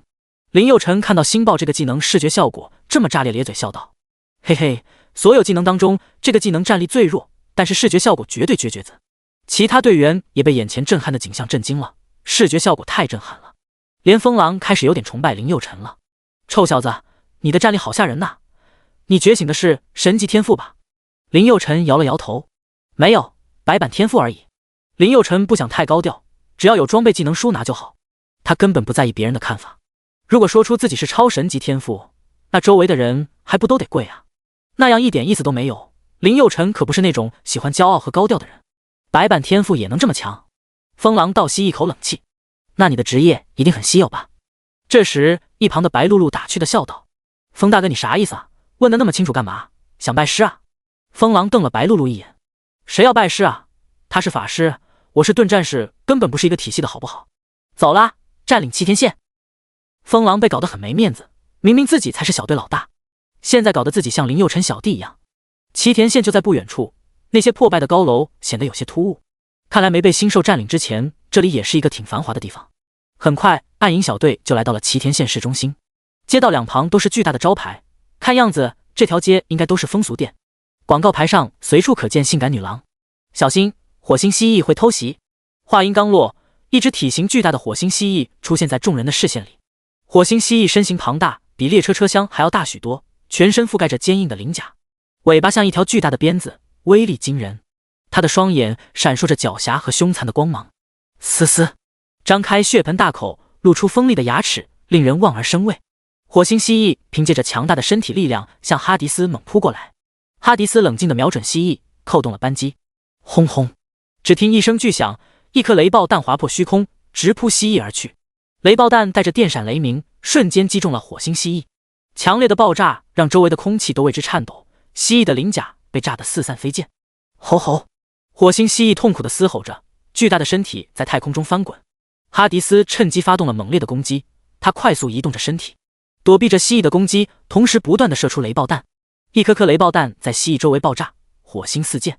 雷爆弹在蜥蜴的周围爆炸，引发了一阵剧烈的雷暴。电闪雷鸣中，火星蜥蜴被炸得连连后退，全身的鳞甲都被炸得翻飞起来。哈迪斯迅速换上新的弹夹，再次瞄准蜥蜴。又是一颗雷爆弹射出，准确地命中了蜥蜴的胸口。这次攻击更加猛烈，蜥蜴的身体被炸得飞了起来，重重地摔在地上。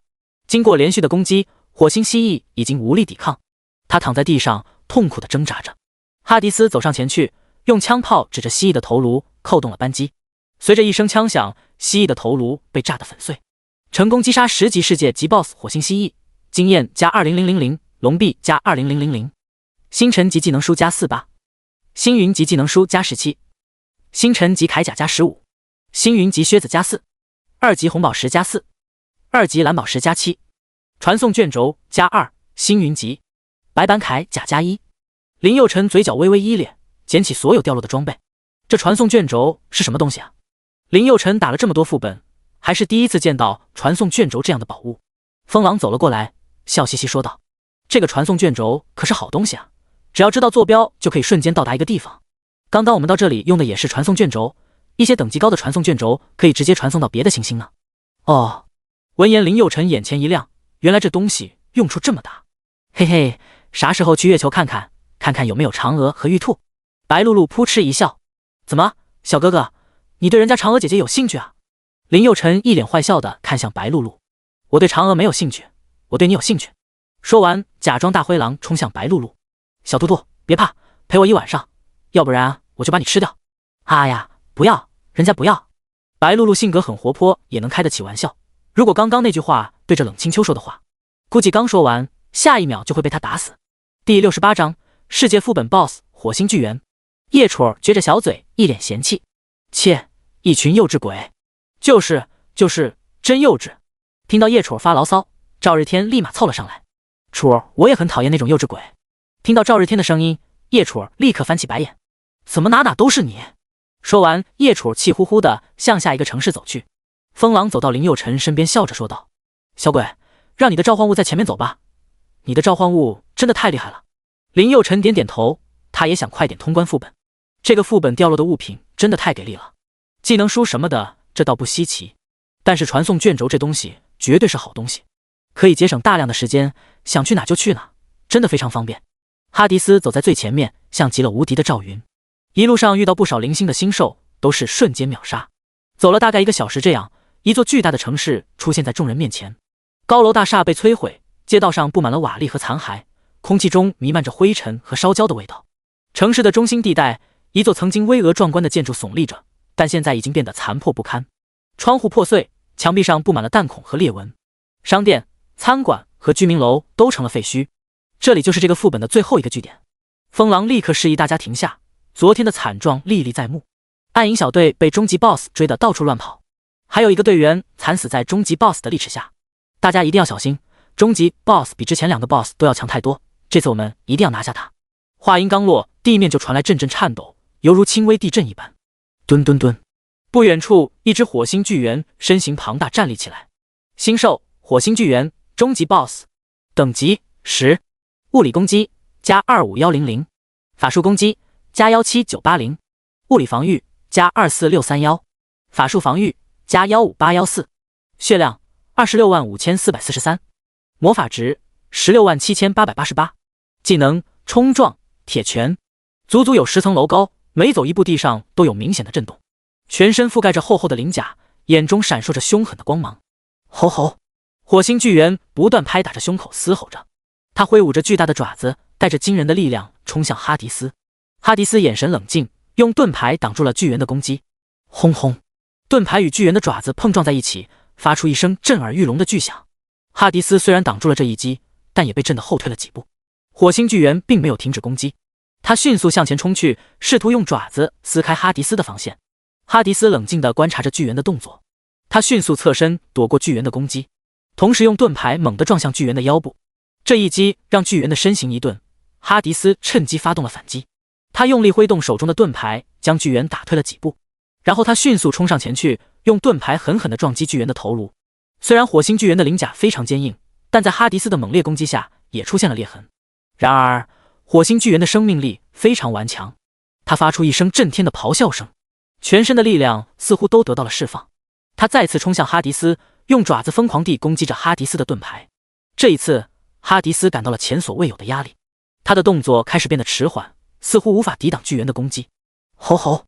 火星巨猿发起了猛烈的攻击，他咆哮着冲向哈迪斯，试图用强壮的爪子撕开他的防线。然而哈迪斯却异常冷静，他巧妙地运用盾牌抵挡住巨猿的攻击，同时寻找着反击的机会。在一次碰撞中，哈迪斯敏锐地抓住了巨猿的破绽，他用力挥动手中的盾牌，将巨猿击退了几步，然后他迅速向前冲去，用盾牌狠狠地撞击巨猿的腹部。吼吼！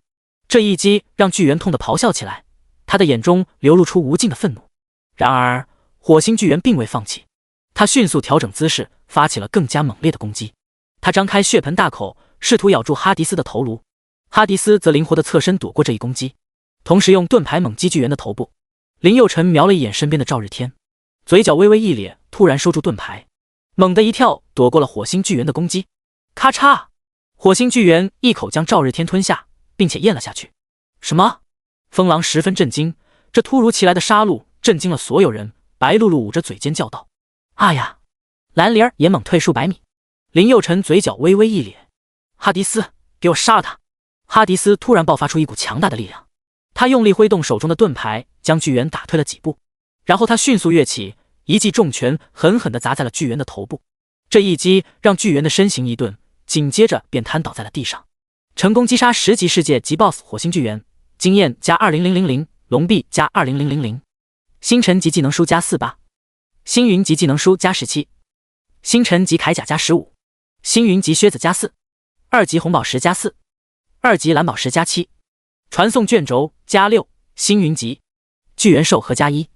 这一切叶楚都看在眼里，他知道如果林佑辰不防水，赵日天根本不会死。这家伙还真是有仇必报啊，心狠手辣的家伙。叶楚不知道的是，赵日天的死是在为人族除掉了一个大祸害。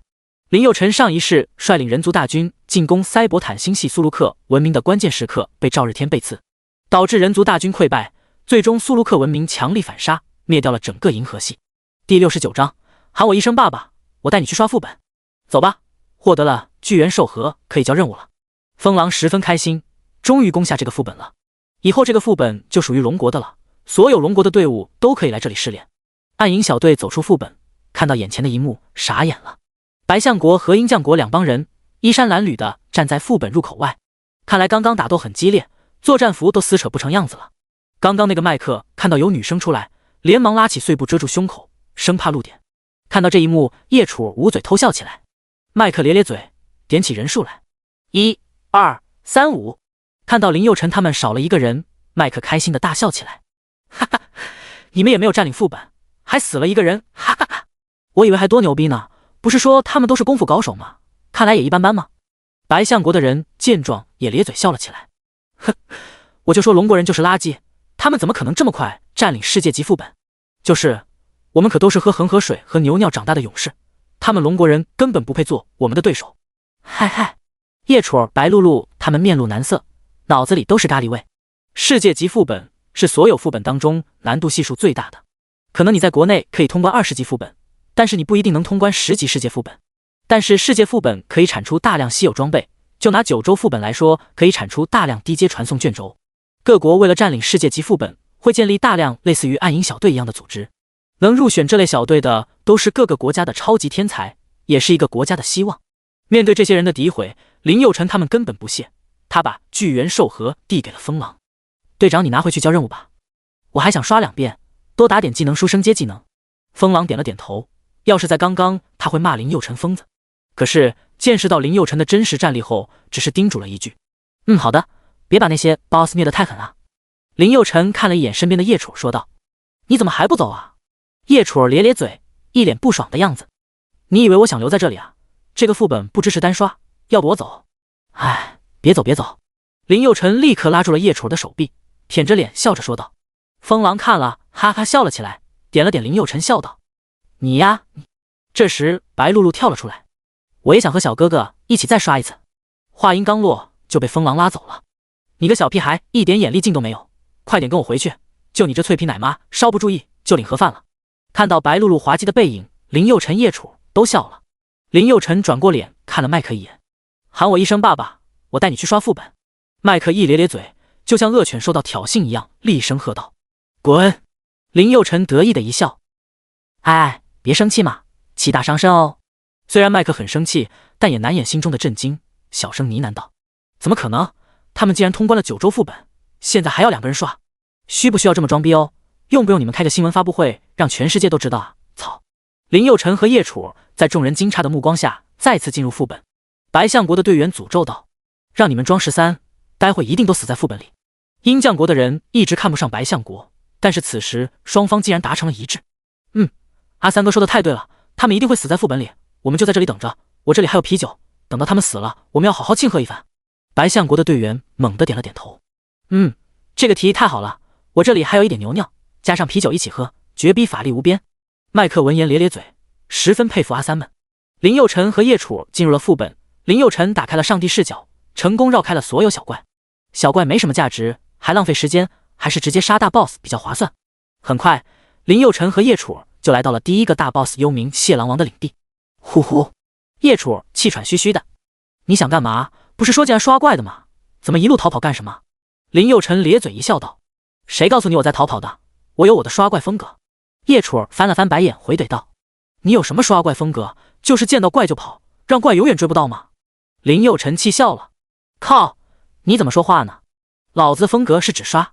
吼吼，一股腥风吹来，幽冥血狼王站在林佑辰面前，嘴角不断滴落着鲜红的血液，看来这家伙刚吃完午饭。新兽幽冥血狼王，等级10，物理攻击加20100，法术攻击加17980，物理防御加19631，法术防御加14814，血量21122，魔法值157,688，技能利齿利爪。叶楚下意识地退了2步。林佑辰看了一眼幽冥狼王的属性，世界副本里的怪就是强啊，只是10级怪的战力就赶上别的副本里15级的怪。哈迪斯出战，哈迪斯身形如风，快速移动着，躲避着幽冥血狼王的攻击。他用敏锐的直觉和超凡的反应能力，在狼王的攻击间隙中寻找破绽。突然，哈迪斯瞄准了幽冥血狼王的头部，以迅雷不及掩耳之势挥出了暴君之刃，一道火芒划破空气，带着炽热的力量向狼王呼啸而去。轰轰，火芒准确地命中了狼王的头部，发出一声震耳欲聋的巨响。幽冥血狼王被火芒击中，鳞甲上燃起了熊熊火焰。吼吼，他痛苦地咆哮着，疯狂地摇晃着脑袋，试图扑灭身上的火焰。然而哈迪斯并没有停下攻击的脚步，他继续挥动着暴君之刃，一道道火芒不断从刃间迸发而出，准确地击中狼王的身体。哈迪斯不断变换攻击的角度和方式，让幽冥血狼王无法捉摸他的行动轨迹。他时而从侧面发动攻击，时而从背后进行偷袭，时而利用环境制造障碍来消耗狼王的体力。幽冥血狼王身体无力地瘫软在地面上，口中吐着血沫。成功击杀10级世界级 BOSS 火星蜥蜴，经验加20000，龙币加20000，星辰级技能书加48，星云级技能书加17，星辰级铠甲加15，星云级靴子加4，二级红宝石加4，二级蓝宝石加7，传送卷轴加6，星云级白板铠甲加1。看到此，叶楚咧咧嘴，这家伙也太变态了，我都没动一下啊。叶楚看着林佑辰的背影，有些小崇拜，也就说，如果副本允许，他一个人单刷也是没问题的。呵，看来还是有点本事的嘛。第70章，我们打小林元构，物理输出吊打蓝星。叶楚的春心有些荡漾了，但是一向高傲的他不想承认。呸呸，我才不会喜欢他呢。林佑辰捡起所有的宝贝，立刻向下一个 BOSS 跑去。发什么呆呢？走啦，你思春了吧？你才思春了呢。叶楚气呼呼地看着林佑辰，蒙凶蒙凶地挥了挥小粉拳。再乱说，看我不打死你！很快，两人就通过传送卷轴就来到了陵墓县。新鲜人肉的味道立刻引起了火星蜥蜴的兴趣。新兽火星蜥蜴，等级10，物理攻击加2230，法术攻击加17980，物理防御加19631，法术防御加14565，血量221646，魔法值143886，技能利齿利爪。嘶嘶嘶，火星蜥蜴迅速向林佑辰这边爬了过来，灭了他。哈迪斯挥动手中的暴君之刃，一道炽热的火芒划破沙漠的寂静，向火星蜥蜴猛烈的劈去。当当，火芒与蜥蜴坚硬的鳞甲碰撞，发出刺耳的金属撞击声。火星蜥蜴凭借着强大的防御力，硬扛了这一击。呼呼，火星蜥蜴也不甘示弱，他用尾巴猛然扫向哈迪斯。哈迪斯灵活的侧身躲避，同时挥出暴君之刃，再次释放出火芒攻击。火芒划过蜥蜴的身体，留下一道深深的伤口。吼吼，火星蜥蜴痛苦的嘶吼着，愤怒地向哈迪斯发起更加猛烈的攻击。哈迪斯身形矫健地躲避着火星蜥蜴的攻击，同时不断发动火芒攻击其弱点。每一次火芒的释放都带着炽热的力量，令空气为之震颤。而火星蜥蜴也凭借着强大的生命力与防御力，不断地抵挡住火芒的攻势。两人的身影在沙漠中快速移动，刀光与尾击交织在一起，释放出一道道惊人的能量波动。哈迪斯凭借着高超的技巧击败了火星蜥蜴，成功击杀10级世界级 BOSS 火星蜥蜴，经验加20000，龙币加20000，星辰级技能书加48，星云级技能书加17，星辰级铠甲加15，星云级靴子加4，二级红宝石加4，二级蓝宝石加7，传送卷轴加4，星云级白板铠甲加1。叶楚看了一眼时间，倒吸了一口冷气，杀死一个世界副本里的大 BOSS 只用了3分钟而已，这样的实力真的太恐怖了。看来爷爷让他和林佑辰好好相处是有原因的。在此之前，叶楚的爷爷非常反对他早恋，到林佑辰这里，爷爷的态度立马变了，让他谈恋爱也就算了，还让他当舔狗去追林佑辰。叶楚越想越气，该死的家伙！林佑辰捡起宝贝，用手轻轻拍了一下林楚的后脑勺。走啦，花痴！靠你！叶楚刚想开骂，林佑辰已经走远。她可不是什么温柔的女孩子，叶楚也只是在林佑辰面前像个小猫而已，在其他男生面前妥妥母老虎。想当年他可是京城武高最能打的人，不服就干，不管男女。你等等我！有了传送卷轴，刷怪过程相当丝滑。如果单纯靠腿走的话，普通人需要2天，走路2小时，打怪用2天。就算林佑辰这样的顶尖武者，也要2个小时。有了传送卷轴后，几乎可以瞬间秒到，可以节省大量时间。也难怪每个国家都在争抢世界该副本，好处太多了。你怎么又用传送卷轴啊？你知道传送卷轴有多贵吗？叶楚埋怨道。你知道吗？现在市面上一个星云集传送卷轴价值20万龙币呢。林佑辰瞄了叶楚儿一眼，咧咧嘴：“哎呀，这不简单，多刷几次不就有了？我说你这人怎么这么唧唧歪歪呢？早知道就不带你来了，哼好心当成驴肝肺。”叶楚儿气呼呼瞪了林佑辰一眼：“为你省钱还变成错了。”蹲蹲蹲，地面不断颤抖着。火星巨猿来了，新兽火星巨猿，终极 BOSS， 等级10，物理攻击加25100，法术攻击加17980，物理防御加24631，法术防御加15818，血量265437，魔法值158787，技能冲撞铁拳。吼吼！看大林佑辰火星巨猿猛地冲了过来，同时哈迪斯也冲了出去。哈迪斯灵活地躲避着火星巨猿的攻击，同时挥动手中的暴君之刀，展开猛烈的反击。轰轰！刀锋划过空气，发出刺耳的破风声。火星巨猿的身上留下一道道深深的伤口，血水从伤口中涌出，染红了他的红色毛皮。然而，火星巨猿的生命力异常顽强，即使身受重伤，他也没有丝毫退缩。吼吼！他发出一声震天的咆哮，全身瞬间爆发出一股强大的能量，朝哈迪斯猛扑过去。哈迪斯紧握着暴君之刀，稳稳地站在原地，迎接火星巨猿的攻击。他用盾牌挡住火星巨猿的利爪，同时用暴君之刀狠狠刺向他的要害。吼吼！刀锋刺入肉体的声音令人毛骨悚然。火星巨猿发出一声凄厉的惨叫。经过一番激烈的战斗，火星巨猿终于倒在了地上，再也无法起身。成功击杀10级世界级 BOSS 火星巨猿，经验加20000，龙币加20000，星辰级技能书加48，星云级技能书加17，星辰级铠甲加15，星云级靴子加4，二级红宝石加4，二级蓝宝石加7，传送卷轴加9，星云级白板铠甲加1。靠不是吧？整个过程12分钟01秒。叶楚儿灵魂激荡着，昨天他们6个人刷了6个小时都没过，还死了一个，此刻仅用了12分钟01秒，真的太恐怖了啊！一定要向爷爷报告。叮，恭喜宿主升级到16级。突然一阵金光笼罩林佑辰，姓名林佑辰，职业暴君法师，等级16，物理攻击加1300，法术攻击加2675，物理防御加1381，法术防御加2786，真实伤害加1323，致命强化正2%，致命抵抗正2%，血量26786，魔法值27650，天赋傀儡暴君超神级，无限进化，神级隐藏。装备魔王权杖，星云1星，魔尊套装，星域9星，暗夜玉佩，神级9星。技能火灵龙炮，星辰级，天火狼暴丸，星辰级，魔尊透视，星河级，天魔灭世，神级，断魂刺，星云级。林佑辰、叶楚儿走出副本，鹰将国和白象国的队员正在那里意淫。龙国那么垃圾，怎么可能比我们白象国厉害？我们上厕所都不用纸的，魔法防御这块天生就厉害。麦克拍了拍胸脯笑道：“谁不是呢？我们打小就0元购，物理输出吊打整个蓝星。”说完，麦克一脸得意。哎，可惜那个妹子了，那妹子皮肤好好啊。第71章，秒杀白象鹰将国武者。阿三点了点头，一脸惋惜。哎，龙国美女太多了，龙国男人都不知道珍惜啊。刚刚那女孩弄回我们白象国，一定能当大明星。哎，对了，听说你们白象国男人很吊的，连排气管和蜥蜴都不放过，是真的吗？阿三虚心的点了点头。这不假，要不然我们白象国能在受灾中存活下来。麦克竖起大拇指，还是你们白象国吊。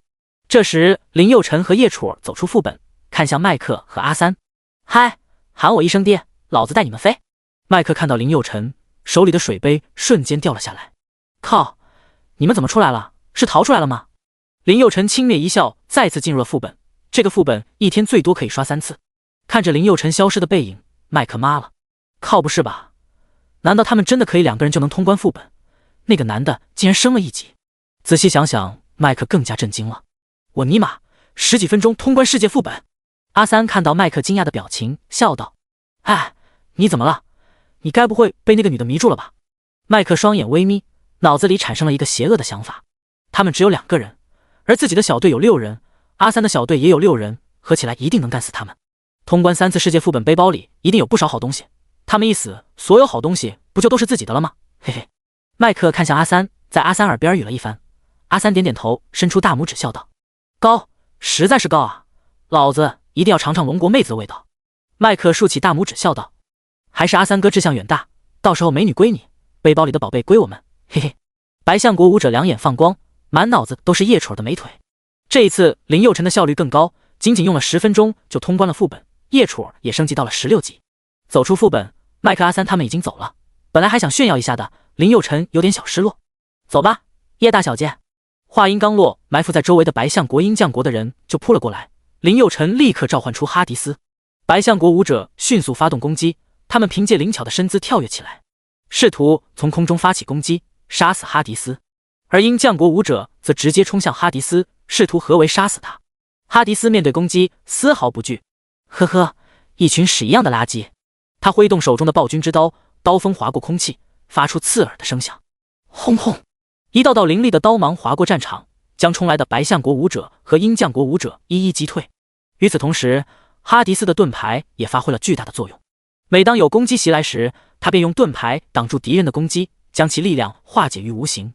很快，白象国舞者和鹰将国舞者纷纷败退，哈迪斯一个不留。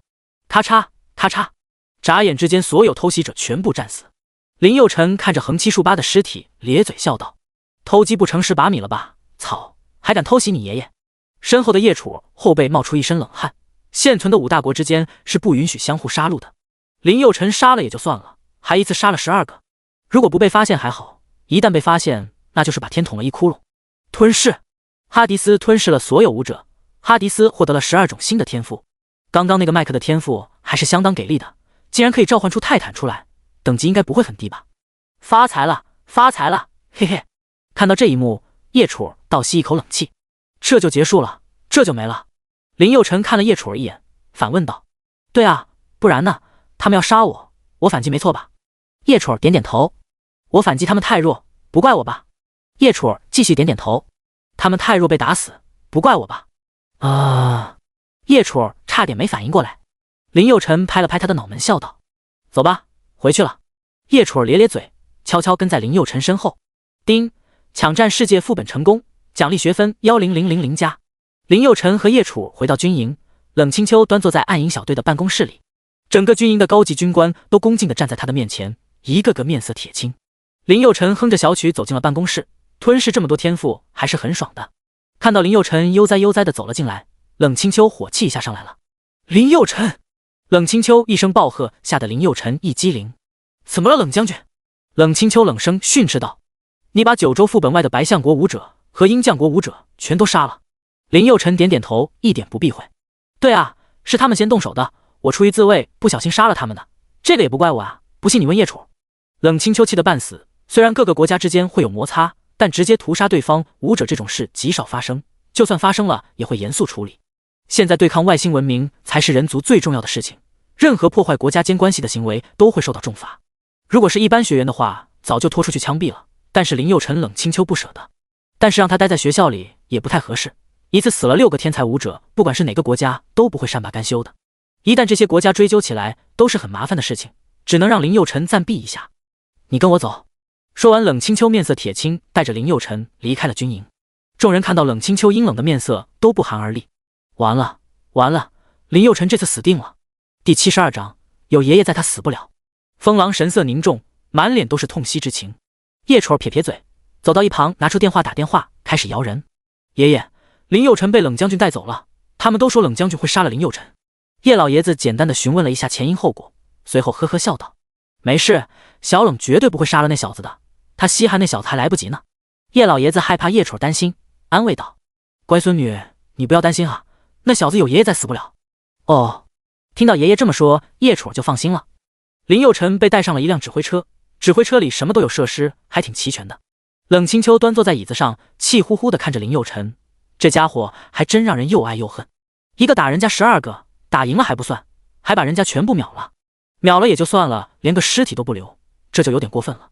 林佑辰啊，林佑辰，算你狠啊，这还没开学呢，你就给我捅了这么大一篓子。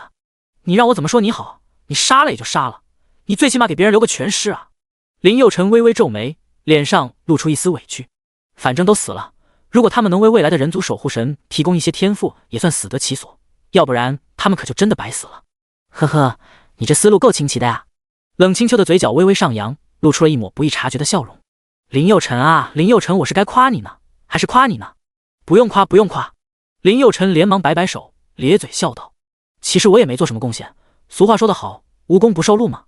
冷清秋血压又上来了，手指点了点林佑辰：臭小子，算你聪明。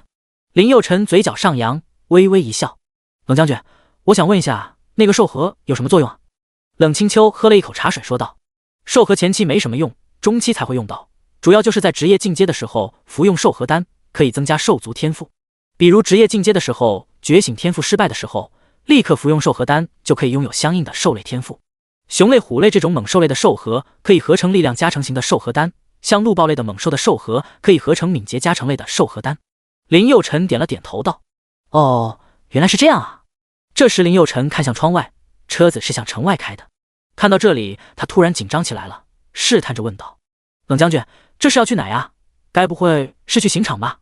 看到林佑辰担忧的样子，冷清秋扑哧一笑道：呵呵，你也有害怕的时候啊。林佑辰吞了几口口水，一想到刚刚那些高级军官对他毕恭毕敬的样子，就有点后怕。冷清秋这种级别的将军想要枪毙一个人，就是一句话的事情，根本不用跟任何人请示。冷清秋没有说话，他就想让林佑辰体会一下这种提心吊胆的感觉。有了怕觉后，在遇到这种事的时候也能分个轻重。而且一下杀了12个天才武者，鹰将国、白象国那边绝对不会善罢甘休。这个时候让林佑辰消失几天也是很有必要的。不过让他消失并不意味着让他休息。很快车子在一处隐蔽的地下堡垒停了下来。冷清秋看向林佑辰笑道：下车吧。林佑辰看向窗外有些担心，笑着说道：冷将军，你确定不会枪毙我？走吧你。冷清秋拍了拍林佑辰的后脑勺：要想枪毙你，我直接在军营你就枪毙你了，还用把你带到这里，想什么呢？哦。林佑辰长吁一口气，他可听说冷清秋狠起来，连他亲弟弟都能毙了。虽然冷清秋说了不杀他，但林佑辰还是心怀忐忑。冷清秋领着林佑辰向里面走，一边走一边吩咐道：现在各省的天才正在考试，离开学还有几天，你就在这里先练级吧，正好也可以避避风头。我只给你5天时间，如果你升不到20级的话，我真的会枪毙你的。林佑辰脖子一缩，咧咧嘴。冷清秋继续说道：这里是炎龙军特种作战小队专属的副本基地，这里有大量的副本，难度要比我们青龙学院的还要大一些，不过这些也不能怪别人，要不是你乱杀人，你也不用这么辛苦了。冷清秋领着林佑辰来到了一个作战室，里面有个壮汉正在看着军事地图。壮汉看到冷清秋，立刻走了过来，恭敬地敬了一个军礼。冷将军。冷清秋摆摆手，指了指林佑辰：这小子就交给你了，给我往死里练。5天之后他不满20级，不用问我，直接毙了。对了，冷却符这小子要多少给他多少。啪！壮汉恭敬地敬了一个军礼。知道了，冷将军。说完，冷清秋就起身离开了。从那个壮汉身边路过的时候，冷清秋给壮汉使了一个眼色。壮汉立刻心领神会，咧嘴笑道：遵命，冷将军。冷清秋满意的笑了笑，随后转身离开了。林佑辰站在作战室里，一脸懵逼。靠，这还有人性没有？5天之内不升级到20级就要枪毙。壮汉转过脸看向林佑辰，伸出手笑道：我叫李旭，是这个副本基地的负责人，走吧，带你去副本广场。这个副本基地是军方专用的副本基地，而且是专供各特战小队训练用的，普通炎龙军根本没有权限使用这个基地。那个房间就是你的休息室，累了可以到里面休息，这里没有食堂，待会我让人给你送几箱军用罐头。李旭一边走一边介绍着：你小子可以啊，让冷将军亲自送到副本基地，还那么照顾你。嗨嗨，你大爷！林佑辰心里暗骂道：照顾我还逼老子练级，这也就算了，5天之后不到20级就要枪毙我，就这也叫照顾？很快两人就来到了副本广场。广场的中心有一个巨大的石碑，广场上有很多特战小队的战士来回走动，空气中弥漫着一股冷冽的气息，似乎这些都是从副本里传出来的。呼呼，偶尔有风吹过，石壁上发出呜呜的声音。第73章，背靠大树就是爽。基地里有很多特种小队在训练，他们都是炎龙军当中的精英。林默大致看了一下，这里一共有10个副本入口，也就是说这里有10个副本。李旭介绍道：我们军方的副本和学校的副本不同，我们军方的副本都是以实战背景设计的。10级副本棒子国保卫战，副本背景是星兽攻占棒子国首都那场战役，棒子国惨败，不到10小时全线溃退，星兽彻底占领棒子国首都。李旭介绍的十分详细，继续说道：每个副本都有详细的介绍，你进入副本之后就有宣传片，这里我就不一一介绍了。说完，李旭给了林佑辰10张冷却符，每个副本是能刷1次，冷却期24小时，有了冷却符就可以直接跳过冷却期。林佑辰接过冷却符，小声呢喃道：“这么小气才给10张？”李旭耳朵很尖，走回来笑道：“你说啥？才给10张？你知道这冷却符外面卖多少钱1张吗？就这10张，价值500万龙币。”“啥？就这破玩意，1张50万龙币？”林佑辰低头看了看手中的冷却符，一脸惊讶。50万一个普通家庭5年的收入了，他却一次性获得了10张，的确是大手笔啊！看来冷清秋还挺大方的。李旭继续说道：“在我们炎龙郡，顶级队员1个月才发10张，你个小屁孩，一次性给你10张还嫌不够，你能把这10张用完就不错了。”话说到一半，李旭突然想起冷清秋的吩咐：“对了，冷将军的说的是管饱，如果真的用完了，可以再来找我要。”李旭说的很爽快，在他眼中，林佑辰根本用不完10张冷却符。林佑辰抬头看着10级副本，心道：不知道这个副本难度等级怎么样？如果和世界副本一个难度等级，10分钟时间就能刷1次，10张冷却符也就能撑2小时，这里能有那么多冷却符吗？这时，副本入口处来了一小队人，队长是一个20来岁的年轻人。他看了林佑辰一眼，笑道：“小鬼哪个部分的？怎么就1个人啊？”林佑辰耸耸肩：“没有队伍，我单刷。”“啥？”听到单刷2个字，那个年轻人吓得半死。“你刚刚说什么？你1个人单刷？这可是顶级副本啊！”林佑辰颔首示意道：“怎么，不可以吗？”年轻人看向其他队员，说道：“你们稍微等一会，这小子恐怕是新来的，不知道副本的凶险。”说完，年轻人走到林佑辰面前，自我介绍道：“我叫张勋，看来你对军方的副本有些不了解啊。”林佑辰点点头：“我是第一次刷这里的副本。”张勋笑着说：“给我10万龙币，我卖点秘籍给你。”林佑辰想了想，给了张勋10万龙币。他现在有1个多亿的龙币，10万块钱小钱而已。张勋接过钞票，开心的笑了起来，脸上洋溢着喜悦的笑容。他一边数着钞票，一边嘴里念念有词。看来他也是财迷一个。清点完钱，张勋开口说道：“这个副本基地一共有10个区，我们所在的区是2区，主要是给10到20级的军方顶级武者训练用的。进入一次需要消耗200功勋。你现在有多少功勋？”林佑辰摇了摇头：“我没有功勋。功勋是什么？”张勋眉头紧锁，有些吃惊：“什么？你没有功勋值？你不是炎龙军系统的？”林佑辰点了点头，如实说道：“我是青龙武院的学生。”青龙武院的学生？张勋越听越迷糊：“你是关系户？”林佑辰摇了摇头：“这里可是军方特战专用副本，那你是怎么进来的？”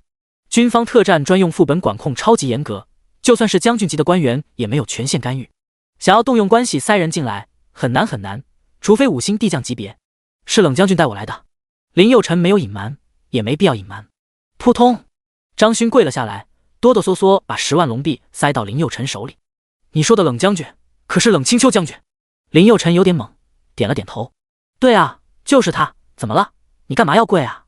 张勋说话都有点不利索了：“大哥，求求你，千万不要把这件事告诉冷将军，我求求你了，求求你了。”说完，张勋竟然给林佑辰磕起了头。他害怕的不是林佑辰，而是冷清秋。冷清秋的冷血与残暴，那是全军出名的，要不然也不会在20多岁的年纪就能当上5星帝将。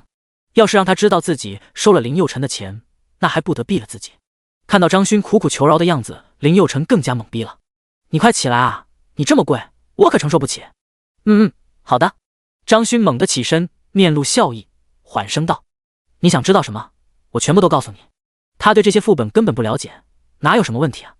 林佑辰想了想，说道：“这样吧，你把你知道的全部说出来。俗话说的好，知己知彼，百战百胜，多知道一点内幕总没坏处，而且还是免费的。”“张勋猛地点了点头。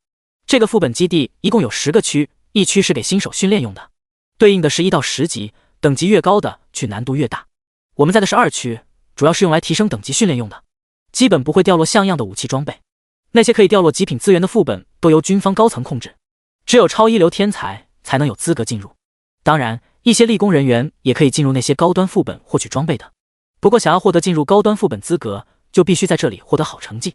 这里就是炎龙军战神的孵化器。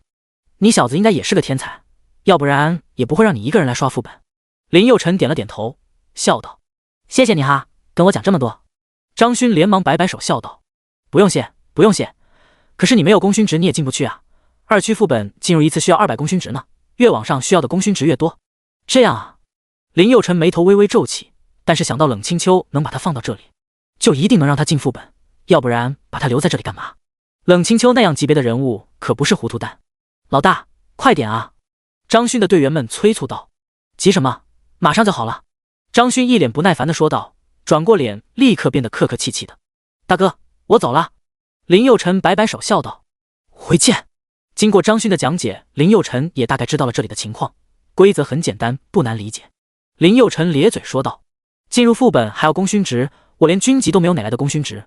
不管他，还是先去看看什么情况吧。第74章血色首尔100万大屠杀。林佑辰来到了10级副本入口处，入口有一块紫色的传送水晶，他伸出手去触摸紫色水晶。叮，进入副本需要消耗200功勋值或者200积分，请问是否选择进入副本？可以刷学分进。冷清秋果然神通广大，林佑辰果断选择了进入副本。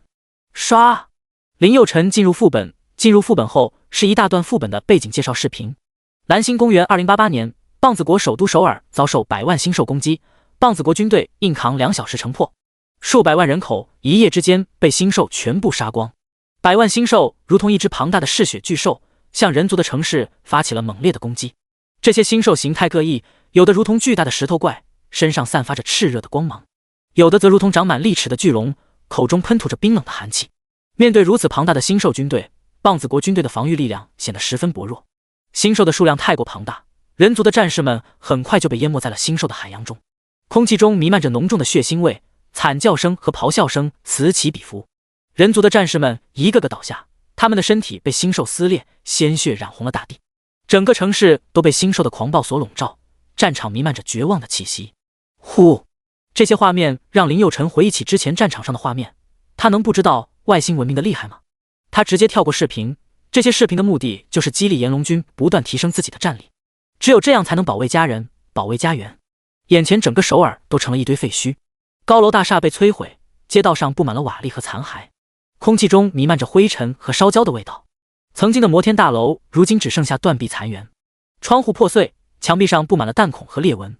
曾经熙熙攘攘的街道如今空无一人，只有风在吹动着散落的纸张和残破的招牌。此刻林佑辰有些庆幸生活在龙国，有着强大的武者集团，硬是扛下了外星文明的屠戮。林佑辰召唤出了哈迪斯，哈迪斯又召唤出了泰坦。靠！林佑辰看了看泰坦，又看了看哈迪斯，彻底骂了。泰坦身躯高大而强壮，仿佛是天地间的支柱，他的皮肤坚硬如铁，肌肉鼓动着无尽的力量，手中握着一柄巨大的战锤，散发出令人胆寒的威严。原来哈迪斯吸收了麦克的天赋，巨兽泰坦，可以召唤泰坦成为他的召唤物。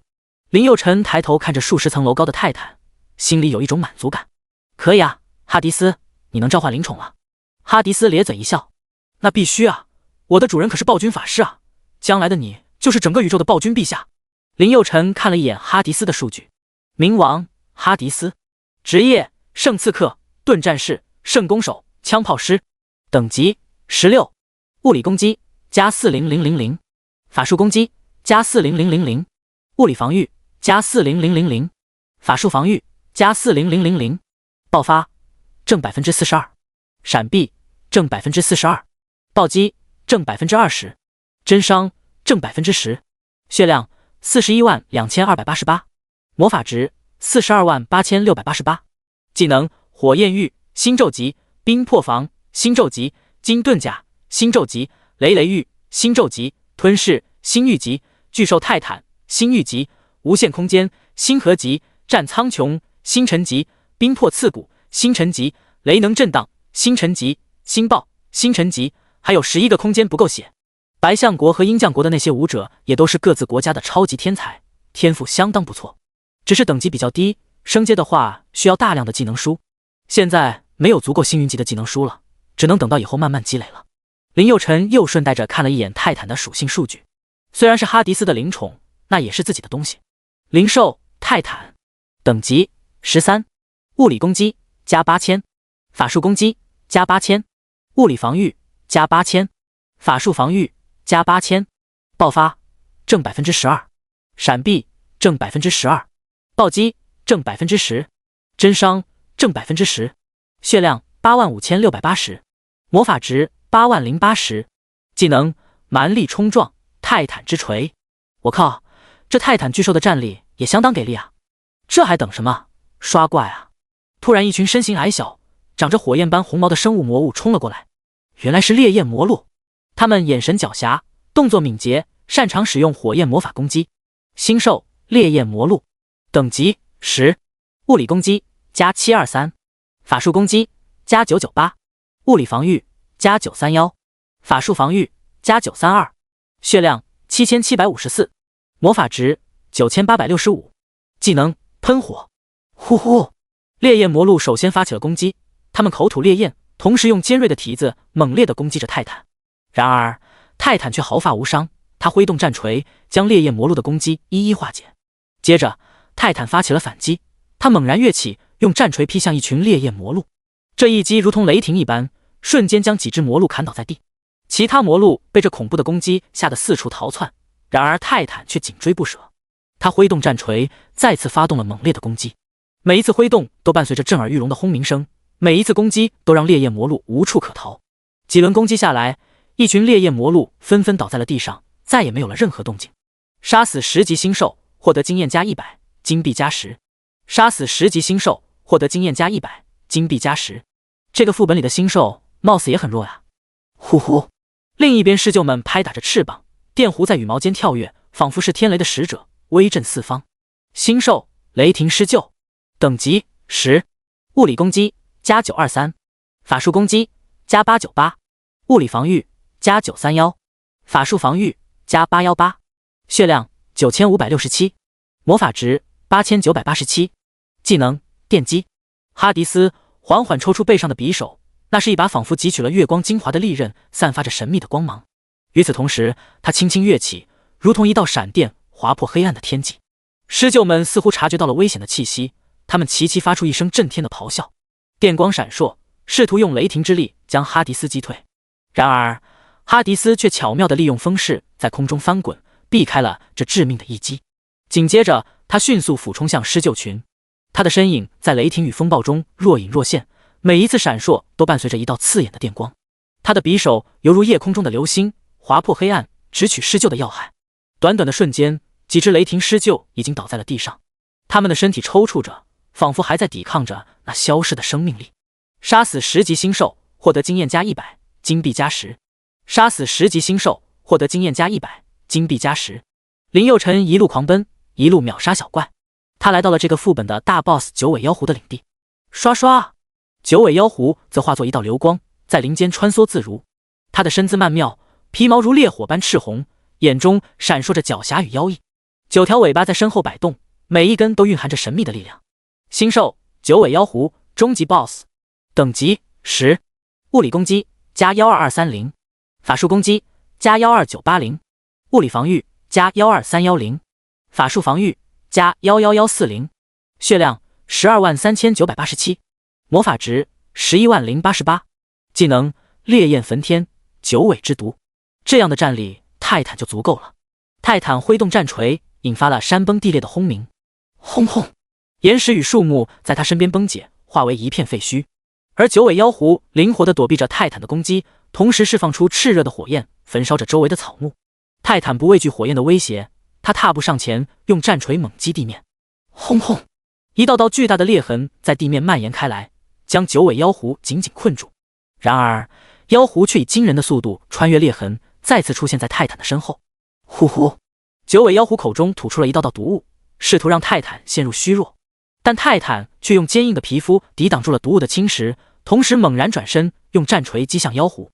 九尾妖狐快速地移动着，用尾巴攻击着泰坦。泰坦则用战锤挡住了他的攻击，同时用巨大的拳头狠狠地砸向妖狐。嘤嘤！九尾妖狐发出一声尖锐的叫声，他的身体变得模糊不清，似乎在不断变换着形态。泰坦的眼神变得警惕起来，他知道不能被妖狐的外表所迷惑。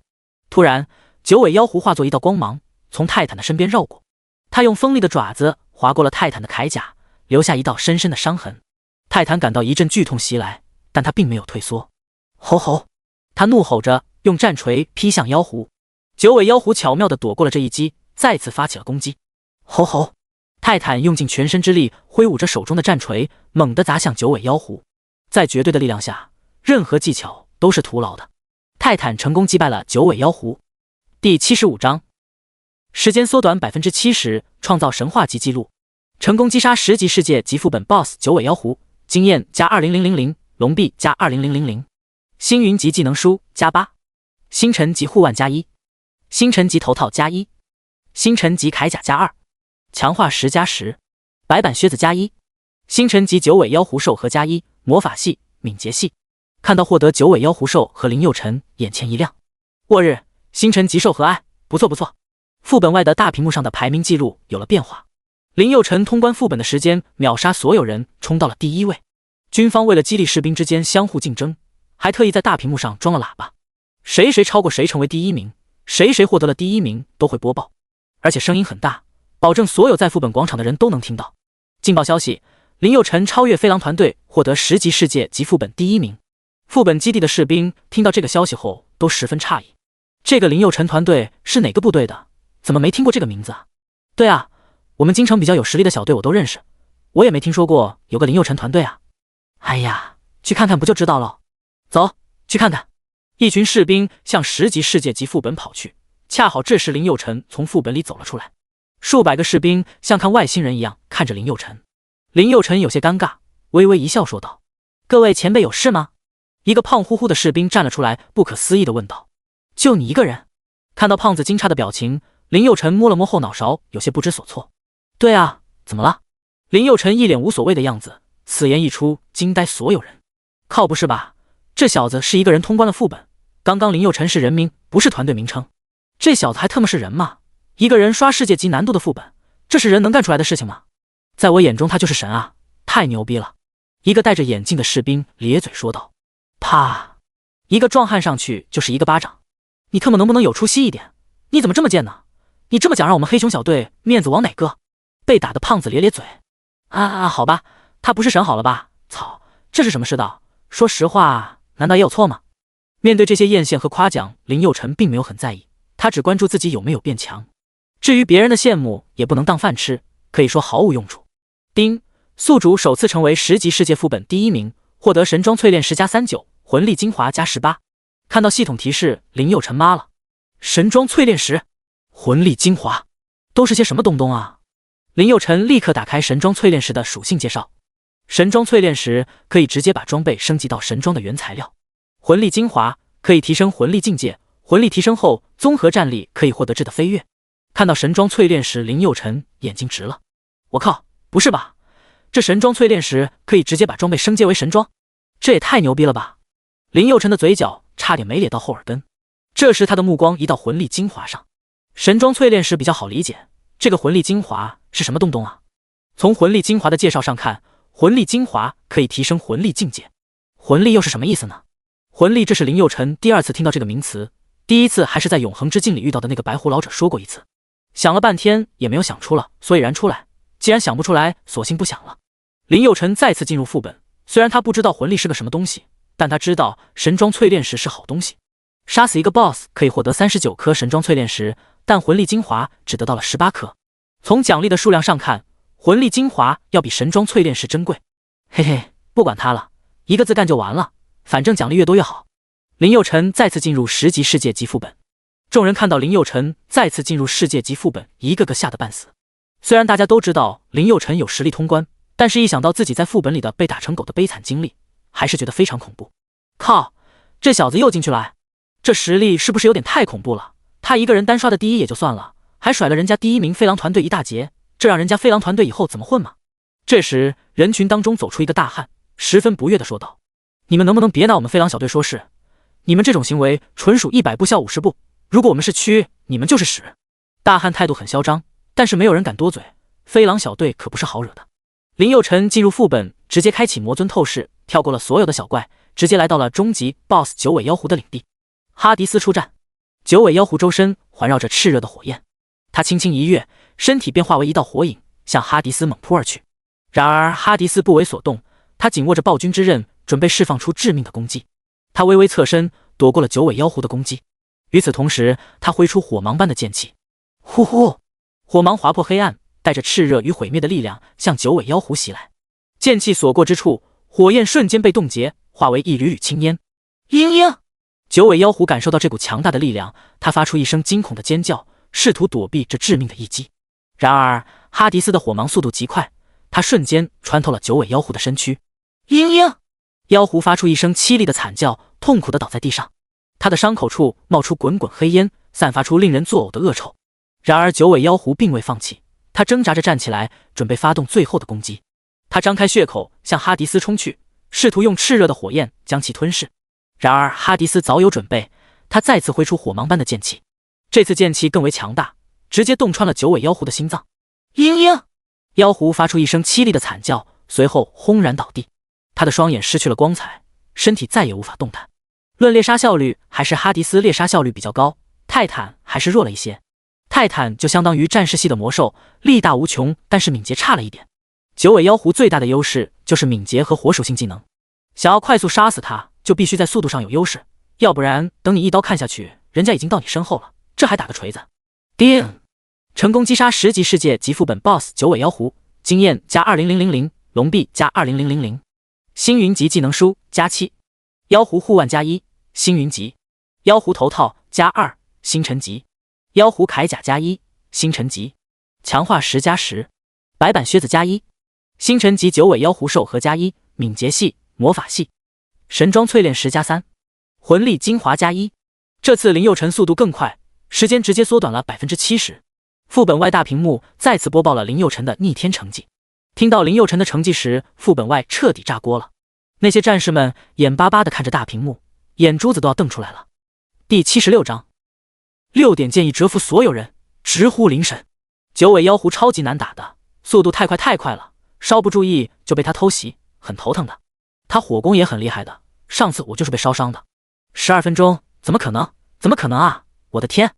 就是啊，上一次用了40分钟，已经很逆天了，这次竟然只用了12分钟。这小子每天吃的都是什么啊？该不会天天吃油矿石吧？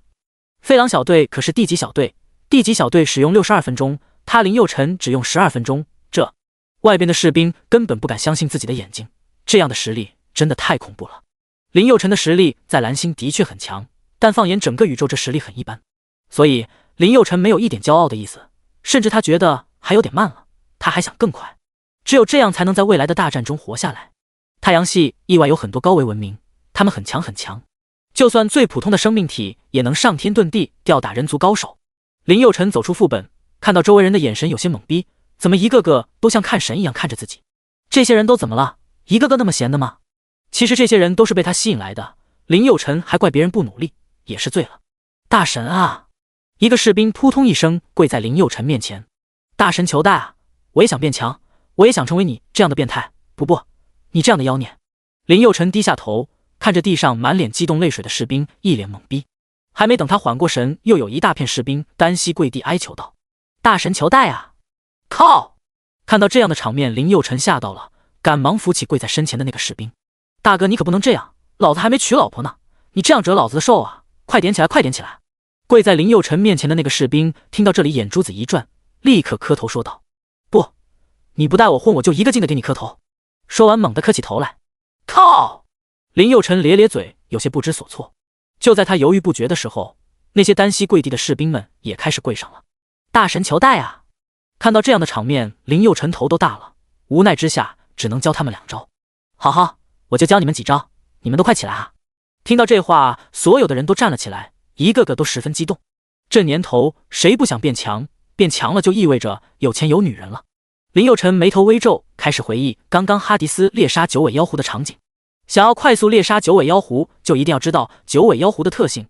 九尾妖狐最大的特点就是高敏捷。下面的士兵看到林佑辰一下就说到了核心问题，心里就更加崇拜林佑辰了。大神不愧是大神啊，进去2次就能知道 BOSS 的核心优势，要不然人家12分钟就能通关副本，闹呢。你说这小子会不会超过冷将军？我感觉很有可能，不过冷将军的实力也超级变态，要不然也不会被人起外号魔神了。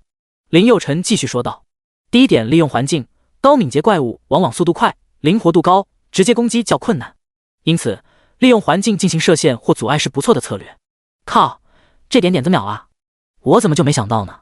呵呵，如果你想到了，你也不是神了。这就是神和我们这些普通人的差别，我们也都是天才好不好？能来这里的那个不是天才。呵呵，你在林佑辰面前也敢说自己是天才，脸不红吗？就这，你们就开始崇拜上了，是不是有点太妄自菲薄了？人群当中也有一些看不上林佑辰的高手，高手之间没交手之前都是相互看不上了，有实力的人性子大多有些高傲，这个是人之常情。那些崇拜林佑辰的人听了也只能在心里暗骂，牛比什么？你牛逼你也去12分钟通关试试。林佑辰继续说道，采取分散和集中的策略，在高敏捷怪物的攻击下，玩家应避免过度集结，以免成为群攻的目标。如果队伍里有眩晕技能的，可以释放眩晕技能，等到九尾妖狐眩晕的时候，集中火力猛攻，一定要全力输出，不要给九尾妖狐一点喘息的机会。整个过程要根据实际情况灵活调整战术。众人听了猛地点头。刚刚人群当中一些看不上林佑辰的高手也开始有点动摇了，毕竟一次说到核心点可能是运气，连续2次那就有点东西了。第3点，运用远程攻击。由于高敏捷怪物速度快，近战攻击往往难以命中，因此利用远程攻击可以增加命中率。组队时，队伍里要有圣弓手、枪炮师、法师等远程职业，从远处攻击敌人。啪啪啪！话音刚落，台下突然响起雷鸣一般的掌声。好，说得太好了！林佑辰的专业彻底折服了大家，刚刚几个不服气的高手也有点开始佩服起林佑辰了，纷纷向他投去赞许的目光。第4点，观察和预测怪物的行动模式。通过观察和预测高敏捷怪物的行动模式，玩家可以更好地预判其下一步行动，从而提前做出应对。这需要玩家有一定的猎杀经验和观察力，这一点最重要也是最难做到的。第4个建议彻底征服了所有人，包括那几个不服气的高手。前面那3点那些高手也总结出来了，所以他们听了没啥感觉。但是这一点是他们没想到的，也给他们很大的启发，给他们提供了很好的思路。林佑辰继续说道，第5点，合理利用技能和武器法宝的特性。在副本中，我们可以使用各种技能和法宝来对抗高敏捷怪物，例如某些技能可以降低怪物的速度，某些道具可以提供短时间内的高防御力等。合理运用这些技能和道具，可以在战斗中获得优势。这一点下面的很多人可能没有太深的体会，他们当中最强技能也就是星辰级，至于法宝更是看都没看过，哪像林佑辰有那么多逆天技能，还有神级法宝。唉，这一点就有点鸡肋了，我们哪有资格获得什么法宝啊？就算那些高手都没有法宝，更别说我们了。你们没有，但是人家灵神有啊。那些人竟然都不叫林佑辰了，直接改叫灵神了。你怎么知道灵神有法宝的？众人一脸不屑地看向那个人，那人不紧不慢地笑道，没吃过猪肉的人是怎么知道猪肉是什么味道的呢？这句话对得所有人哑口无言。林佑辰并不在意下面的议论，继续说道，最后一点也是最重要的一点，那就是团队协作。在副本中，团队协作是战胜高敏捷怪物的关键。我们可以分工合作，利用各自的优势来对抗敌人。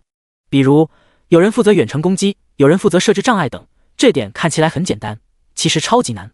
这一点在场的人都深有体会，很多团队一遇到魔兽立马慌了，完全就是热锅上的蚂蚁，一个个瞎打乱打，根本不能有效攻击。到最后人心乱了，团队的人心一乱，战力立刻打5折。这个也就是为什么一些队伍的个体都很强，一旦组队立刻变弱的核心所在。说完，林佑辰转身向下一个副本走去。第77章升级圣地动金保卫战。众人看着林佑辰的背影，心中全部都是深深的敬佩。不知道是幻觉还是怎么的，总觉得林佑辰背后有一圈圈金色的光芒。林佑辰脸上没有任何表情，在别人眼中逆天的事情，在他眼中也都是稀松平常。在众人崇拜目光的注视下，林佑辰进入了11级副本动金保卫战。林佑辰进入副本，开篇还是一段宣传片。对于动金的毁灭，林佑辰还是很有兴趣观看一下的。千万人口的大都市动金，高楼大厦鳞次栉比，繁华的街道充满了生机。突然间，大地开始颤抖，仿佛有什么巨大的力量正在觉醒。紧接着，数以百万计的魔兽从四面八方涌向这座都市，他们咆哮着，嘶吼着，带着毁灭一切的决心。城市的防御系统瞬间启动，巨大的城墙开始闪烁着耀眼的光芒，试图阻挡这股洪流。然而魔兽的数量实在太多，他们如同潮水一般涌来，城墙在他们的冲击下开始破裂。大街上人们惊恐地尖叫着，四处奔逃，有的试图爬上高楼躲避，有的则挤在狭小的角落里瑟瑟发抖。火焰、破坏和死亡充斥着每一个角落，原本繁华的都市变成了一片废墟。在这混乱之中，战士们挺身而出，他们挥舞着武器，奋力抵抗着魔兽的进攻。但面对如此庞大的数量，他们的抵抗显得苍白无力。随着时间的推移，越来越多的高楼被摧毁，街道被鲜血染红，整个动金宛若人间地狱一般。林佑辰缓缓闭上眼睛，他绝对不允许这种场景出现在龙国的领土上。随后，林佑辰向动京市中心走去，道路两旁到处都是人族的尸骸，尸骸上密密麻麻地站着一群黑色的乌鸦，它们都是食腐动物。当林佑辰走过，地上的乌鸦突然飞起，无数的乌鸦飞到天空，遮天蔽日，仿佛末日一般。嘤嘤嘤！突然，不远处飞来一群大鸟。林佑辰看了一眼，原来是嗜血秃鹫。星兽嗜血秃鹫，等级11，物理攻击加1123，法术攻击加1098，物理防御加931，法术防御加816，血量10987，魔法值8665，技能利爪。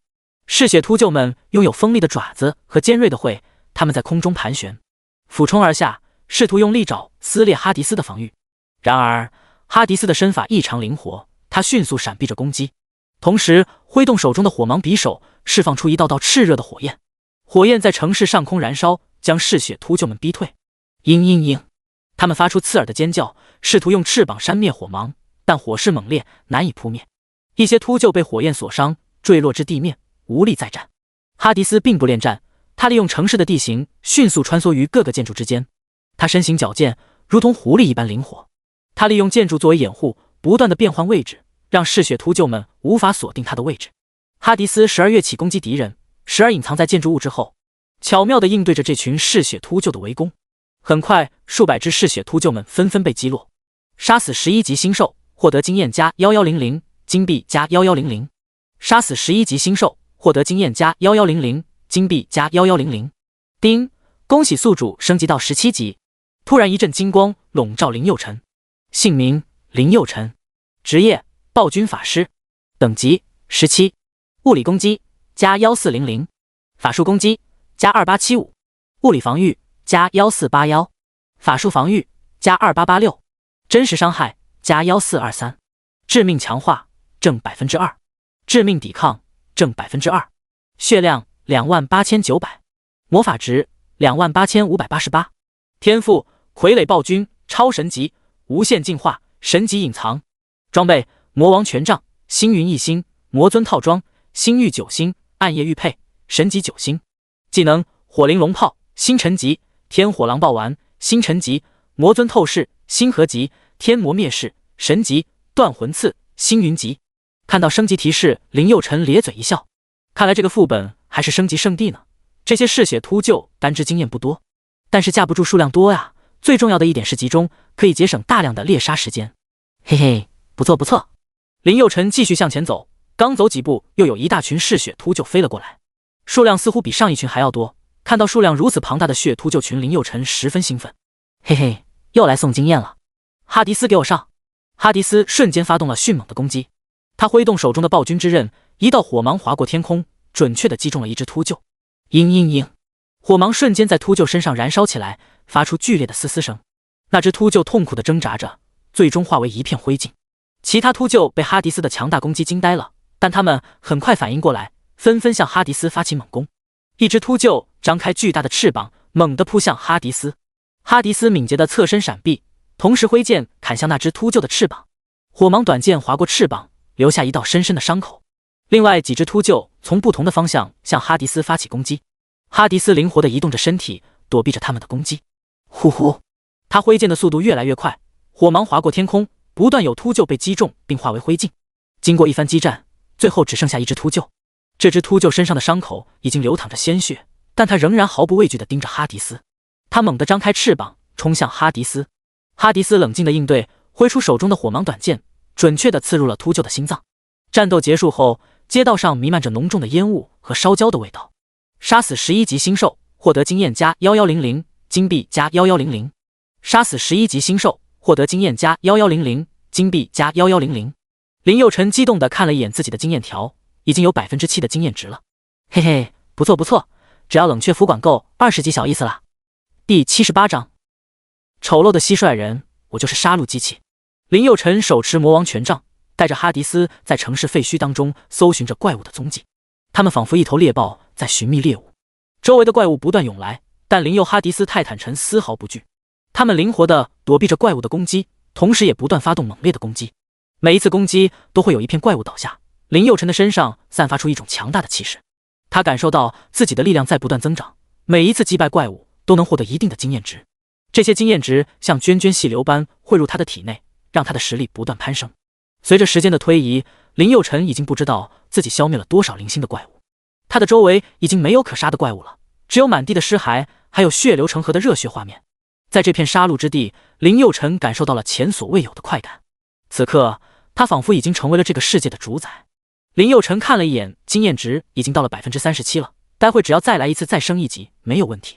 嘿嘿，真的太爽了。不一会，林佑辰来到了动精室中心。嘶嘶嘶，在废墟的掩护下，蟋蟀人怪们悄然出现。新兽蟋蟀人，等级11，物理攻击加1123，法术攻击加998，物理防御加931，法术防御加819，血量11231，魔法值8898，技能钢齿刀手。他们的外貌令人毛骨悚然，身高只有人类的一半，却拥有远超常人的力量。全身覆盖着硬化的甲壳，仿佛是从远古走来的生物。每一片甲壳都如同天然的盾牌，能够抵挡普通子弹的攻击。头部尖锐，一双红色的眼睛在黑夜中闪烁着狡黠的光芒，仿佛是寻找猎物的狼。粗壮的手臂异常发达，可以轻易地撕裂钢铁，指尖则长满了锋利的钩爪，随时准备刺入敌人的身体。踏踏，他们从四面八方涌现，浩浩荡荡地朝林佑辰所在的位置逼近。地面上留下一道道深深的足迹，那是他们的强大力量留下的印记。日光下，这些蟋蟀人怪的影子拉得长长的，仿佛是死神降临的预兆。周围的建筑在他们的步伐下微微颤抖，仿佛任何一刻都会崩塌。空气中弥漫着一种肃杀的气氛，让人不寒而栗。虽然林佑辰完全有能力干掉这些怪物，但他看到如此密集的蟋蟀人的时候，头皮也有点发麻。哈迪斯出战！哈迪斯立刻召唤出他的灵宠泰坦。林佑辰、泰坦、哈迪斯三人背靠背，同时向蟋蟀人发起攻击。林佑辰深吸一口气，紧握魔王权杖，暴喝一声：“天火狼暴丸！”刹那间，数千火球凭空出现在他的周围，每一个火球都散发着炽热的光芒，照亮了整个街道。林佑辰挥动魔王权杖，上千火球如同流星般划过空中，朝蟋蟀人猛烈的攻击而去。轰轰！火球与蟋蟀人碰撞的瞬间，发出一声声震耳欲聋的爆炸声，火焰四溅，照亮了四周的石壁，空气中弥漫着烧焦的味道。蟋蟀人在火球的攻击下纷纷倒下，化为一片灰烬。林佑辰的攻击异常凶猛，火球的威力令人啧舌，即使是一大群蟋蟀人也无法抵挡这毁灭性的攻击。随着火球的不断落下，蟋蟀人的数量迅速减少，他们的尖叫和咆哮声变得越来越微弱。最终，当面前最后一个蟋蟀人倒下时，林佑辰才松了一口气。杀死11级星兽，获得经验加1100，金币加1100。杀死11级星兽，获得经验加1100，金币加1100。另一边，哈迪斯几乎同时出战。我哈迪斯无人能敌！突然，哈迪斯发出一声低沉的咆哮，体内的能量瞬间爆发。他的双手迅速划过一道神秘的符文，空气中出现了一团炽热的火球。火球的体积不断扩大，最终化作一颗巨大的爆炸能量球，直冲向密集的蟋蟀人群。轰轰！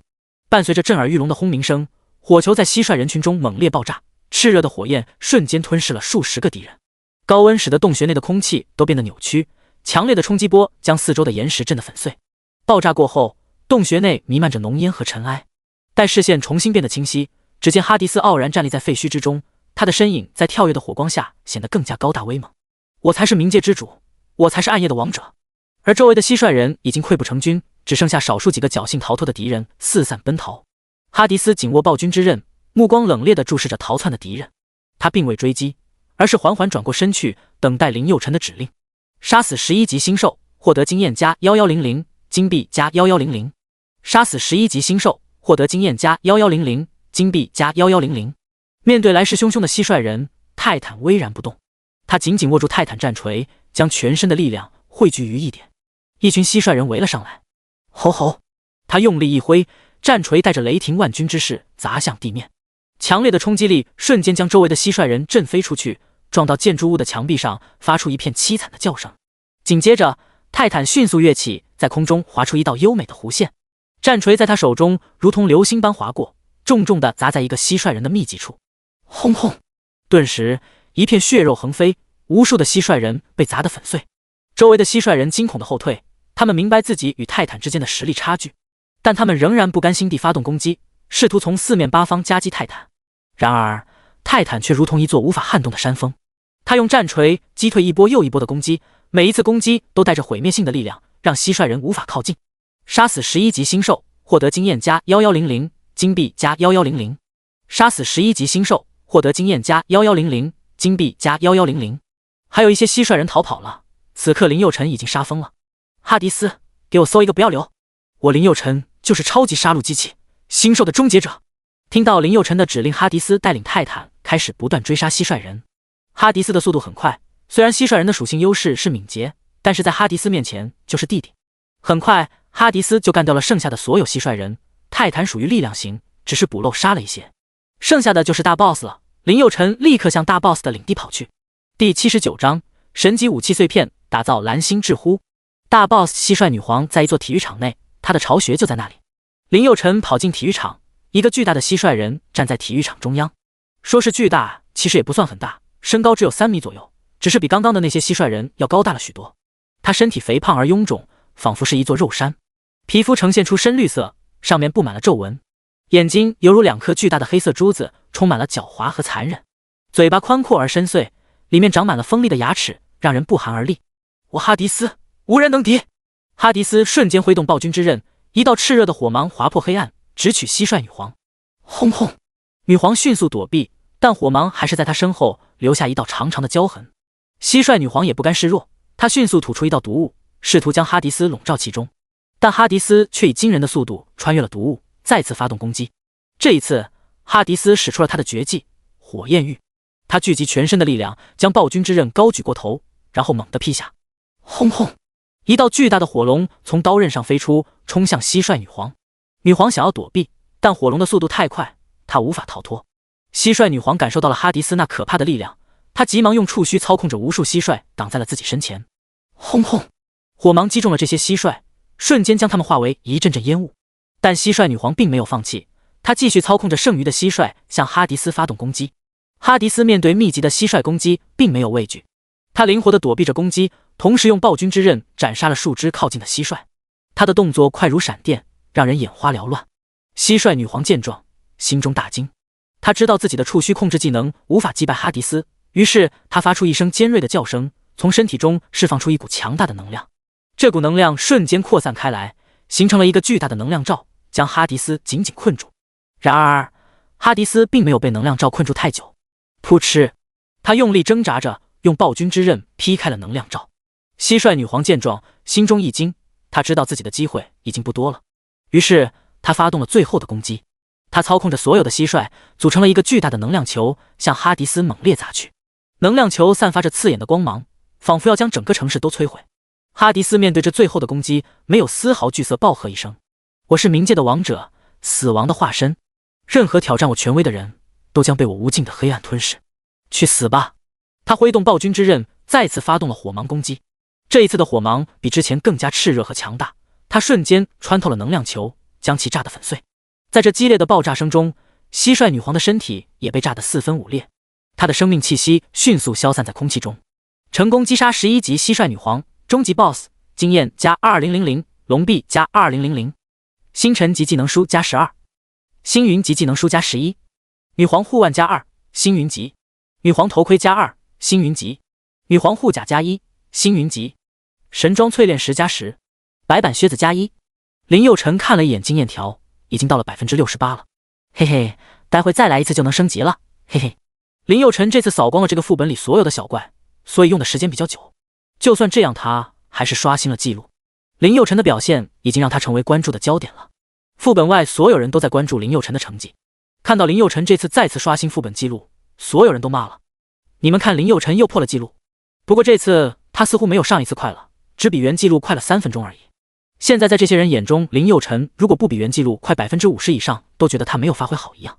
他们不知道的是，原记录团队只杀了 60% 的小怪，而林佑辰杀了所有小怪，虽然最后都通关了，但两者的概念完全不一样。林佑辰通关难度至少要比原记录保持者高了 50% 以上。去杀散落的小怪虽然猎杀难度不大，但是搜寻过程需要花费大量的时间。丁，恭喜林佑辰首次清怪，获得隐藏奖励神级武器碎片加161，只要集齐所有碎片，可以获得与本职业配套武器暴君权杖1级神级9星。看到提示，林佑成惊呆了。暴君权杖神级9星，林佑成手中的魔王权杖瞬间不香了。嘿嘿，没想到清怪还有意外之喜，真是爽歪歪啊！林佑成十分兴奋地离开了副本。看到林佑成走了出来，又有一群人围了上去。哎，林神快说说这个副本应该怎么打？林佑成想了想，他可没有那么多时间浪费在免费教育上。老子又不是圣母玛利亚，怎么可能天天给你们义务教育呢？哎，有了！林佑成突然觉得这是一个商机，他可以开发一个 App 啊，到时候把每一个副本的心得体会还有通关技巧全部总结出来，进行知识付费，可以通过副本等级来收费。普通级通关秘籍价值9999龙币，噩梦级通关秘籍价值99999龙币，黑洞级通关秘籍价值299999龙币，世界级通关秘籍价值599999龙币。嘿嘿，这个想法似乎很不错哦，来个异界版知乎。就这么定了，等升到20级的就去开个网络公司，专门做知识付费。这样的话，又能帮助龙国变强，又能赚钱，一举两得，不错不错。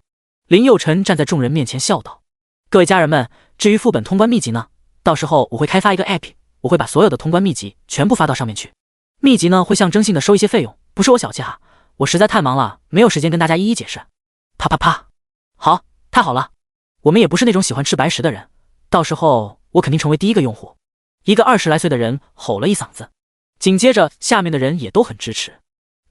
我感觉不错，你要说免费教那肯定不现实，花点钱买通关秘籍还是相当划算了。运气好的话，一次副本赚的钱就能有几10万龙币了。那可不，钱不钱的倒是次要的，增加战力才是最重要的。看到众人的表现，林佑成心里有了底，如果这个知识付费平台上线的话，一定会受欢迎的。第80章，那小子也觉醒了魂力，大佬的称赞。林佑成为了获得第一批种子用户，当场宣布道：“到时候我的知识付费平台上线后，这里的所有弟兄一律打9折。一个新的平台，首批种子用户非常重要，少赚那么一点点也无妨。”下面的人听了，一个个都欢呼起来：“林神太帅了，你就是超级无敌大帅比！”听到这话，大家都哈哈大笑起来。林佑成立刻转身向副本走去。当他想再次进入副本的时候，系统传来提示声：“叮，副本试炼时间已结束，请明日再来。”原来副本基地并不是24小时全天开放，每天都有4个小时的休息时间。军队和学校不一样，在军队里有很多拼命三郎，为了快速升级，连命都不要。最夸张的一个记录是连续1周不休息，一直刷副本，结果那个天才活活累死。后来军方不得不制定强制休息的政策。林佑成有点失落，刚刚有点小爽就不能继续打了。唉，没得办法，只能去休息休息了。林佑成一脸失落地向寝室走去。冷清秋和叶天灵坐在亭子里，周围的环境静谧而优美，只有偶尔传来的鸟鸣打破这份宁静。他们一边品茶一边聊天，话题自然而然地转向了林佑成。听到不远处的欢呼声，冷清秋立刻站了起来，看向副本广场。冷清秋看到林佑成失落的样子，淡淡一笑：“呵呵，这小鬼有点意思，第一天来就打上瘾了。”林佑成的表情十分抢眼，比他预想的要强很多。叶天灵端起茶杯，小酌了一口香茶，呵呵笑道：“这小鬼不错，能力强还愿意吃苦，以后绝对差不了。”冷清秋转过身坐了下来，看向叶天灵：“叶院长，你也太心急了吧？”叶天灵有些莫名其妙：“小冷，你这话是什么意思？”冷清秋端起茶杯笑道：“院长，你以前是非常反对叶楚儿谈恋爱的，怎么？”叶天灵扑哧一笑，说道：“这小鬼三观很正，而且这小子还是我的救命恩人呢。我们家楚儿和这小子就是绝配。”“什么？还有这事呢？”冷清秋有些意外，叶院长和林佑成两个八竿子打不着的人，怎么可能会有交集呢？叶天灵放下茶杯，思绪回到了永恒之境。“对啊，上次我在永恒之境遇到了危险，就是这小子救的我。”“什么？”冷清秋突然站了起来，面色十分凝重。“叶院长，你刚刚说什么？林佑成进入了永恒之境？”叶天灵点了点头：“是的，那小子也觉醒了魂力。”冷清秋的眼神里带着一丝敬意和好奇，因为整个龙国目前知道的也就3人觉醒了魂力：叶天灵、冷清秋，还有一个林佑成。当然，这并不是说全世界就他们3人觉醒了魂力，也许还有其他人，只是目前知道的只有他们3个人而已。叶天灵点点头，放下手中的茶杯，神色凝重地说：“确实，他的实力深不可测，假以时日，实力不在你我之下。”冷清秋深有同感地点点头：“我也觉得这小子潜力很大，要不然我也不会早早的把他带回来了，还让他参加世界副本争夺战。叶天灵轻叹一声，这就是他与其他人的不同之处。他的武学天赋和实力都让人望尘莫及，而且他不仅在武功上出类拔萃，在心性、智慧上也远超同龄人。冷清秋若有所思地说：“杀伐果断又不失道义，是领军打仗的不二人选。”两人沉默了一会儿，似乎都在思考着同一个问题：林佑辰的实力究竟达到了怎样的地步？他的未来又会是怎样的？最后，叶天灵轻声道：“我们龙国如果有更多林佑辰这样的少年英雄出世，那真是人族幸事。”冷清秋微微一笑，心中却不禁为林佑辰的未来感到期待。清秋，你听说过召唤暴君的天赋吗？叶天灵好奇地问道。冷清秋微微皱了皱眉，思索片刻后回答道：“召唤暴君天赋是一种相当罕见且强大的能力，据说拥有这种天赋的人能够召唤出具有强大战斗力的暴君来协助自己作战。不过，这种天赋在历史上也极为少见，我曾经在一本古籍中看到过相关的记载。”“是啊，我也是最近才听说这种天赋。”叶天灵道。据说林佑辰这小子就觉醒了这样的天赋。召唤暴君天赋不仅需要强大的精神力量，还需要对元素力量的掌控达到极高的境界。林佑辰年纪轻轻就能够觉醒这样的天赋，实在是令人佩服。冷清秋感叹道。不过觉醒天赋的时候显示的却是白板天赋，这也让人挺意外的。叶天灵摸了摸下巴上的胡须，淡淡的说道：“小冷，你说林佑辰会不会觉醒的是比神级天赋还要逆天的天赋呢？我孙女叶楚儿也是神级天赋，回来的时候说的最多的就是林佑辰是个变态，当然此变态非比变态。”冷清秋点了点头，其实这个问题也是他最近一直考虑的事情，要不然真的很难解释林佑辰为什么会这么彪悍，他成长的真的太快了。林佑辰回到宿舍，宿舍里什么都有，虽然都是罐头之类的，但味道都还不错，可见军方还是很用心的。第二天一早，林佑辰早早的来到副本广场，继续开始他的升级计划。昨天尝到甜头了，他打算2刷动金保卫战副本。林佑辰刚踏入副本广场，就有很多人围上来主动打招呼：“林神早！林神昨天老帅了，林神今天打算怎么破纪录？”林佑辰一一跟大家打招呼，随后林佑辰径直来到副本入口，进入了副本。昨天刷过一次了，也大体知道小怪的分布了。林佑辰让哈迪斯去打蟋蟀人，泰坦去打嗜血秃鹫，他直接去打蟋蟀皇后。分配好任务，林佑辰径直向蟋蟀皇后领地跑去。嘶嘶嘶！蟋蟀皇后全身覆盖着厚厚的甲壳，呈现出深褐色，布满了各种凸起和尖刺，仿佛是经过亿万年演化而来的天然防御。第81章灭蟋蟀女皇，暴打挑衅者。一张长满獠牙的大嘴不时地开合，仿佛在咀嚼着猎物的恐惧。林佑辰凝视着蟋蟀皇后，魔王权杖在他手中旋转，伴随着他每一次呼吸，空气中弥漫着一股炽热的气息。他深吸一口气，将全身的力量汇聚于魔王权杖上，一道火芒瞬间从权杖上迸发而出，如同一道流星划破天际，直扑蟋蟀皇后。呼呼，火芒所过之处，空气仿佛被点燃，发出噼啪的声响。蟋蟀皇后见状，急忙挥舞着巨大的前肢，试图抵挡这致命的一击。然而火芒的威力超出了他的想象，在一阵剧烈的爆炸声中，强大的冲击波将周围的树木震得东倒西歪。蟋蟀皇后被炸得连连后退，坚硬的甲壳上出现了一道道裂痕。轰轰！林佑辰见状，没有丝毫犹豫，再次挥动魔王权杖，一道道火芒如暴雨般倾泻而下。天火狼爆丸！每一次火芒的碰撞都激起一片片火星，空气中弥漫着烧焦的气息。蟋蟀皇后头顶上2根长长的触须摆动，散发出强烈的气场。她猛然跃起，巨大的身躯朝林佑辰砸来，力道惊人。林佑辰迅速闪避，灵活地跃到一旁，同时挥动魔王权杖，一道炽热的火芒划破空气，向蟋蟀皇后袭去。火芒在接触到蟋蟀皇后的一瞬间爆炸开来，形成一片火海。蟋蟀皇后在这烈焰中挣扎着，外壳被火焰烧得焦黑，散发出浓烟。嘶嘶嘶！她发出刺耳的鸣叫声，愤怒地挥舞着触须，试图扑灭火势。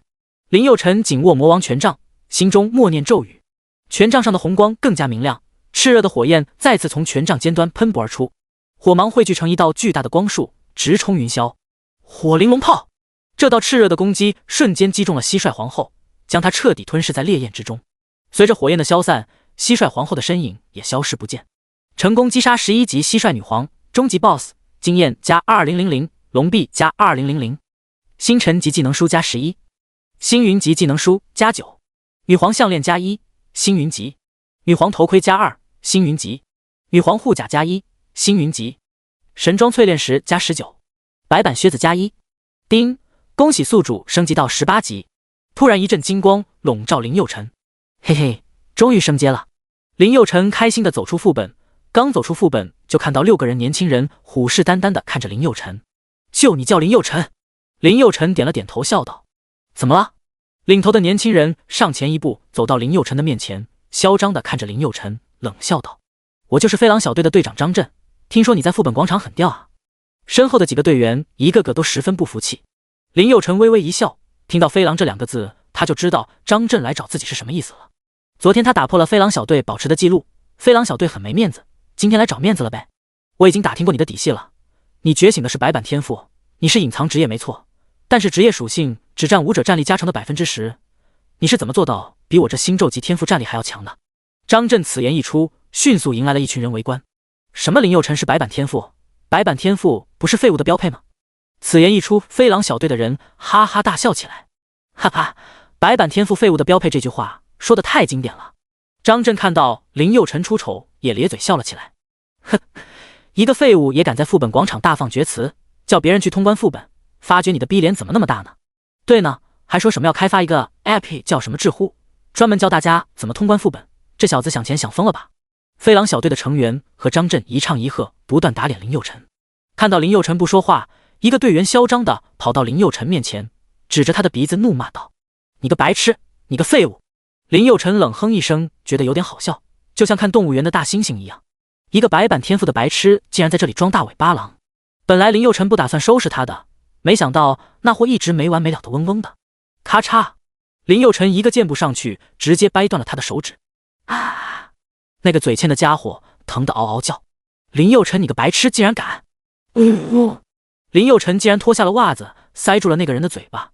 这2天一直在杀怪，那袜子都2天没洗了，那酸爽嘿嘿。哦哦，那嘴欠的家伙蹲在地上不断干呕着。张震看到自己的小弟被打得气不打一处来。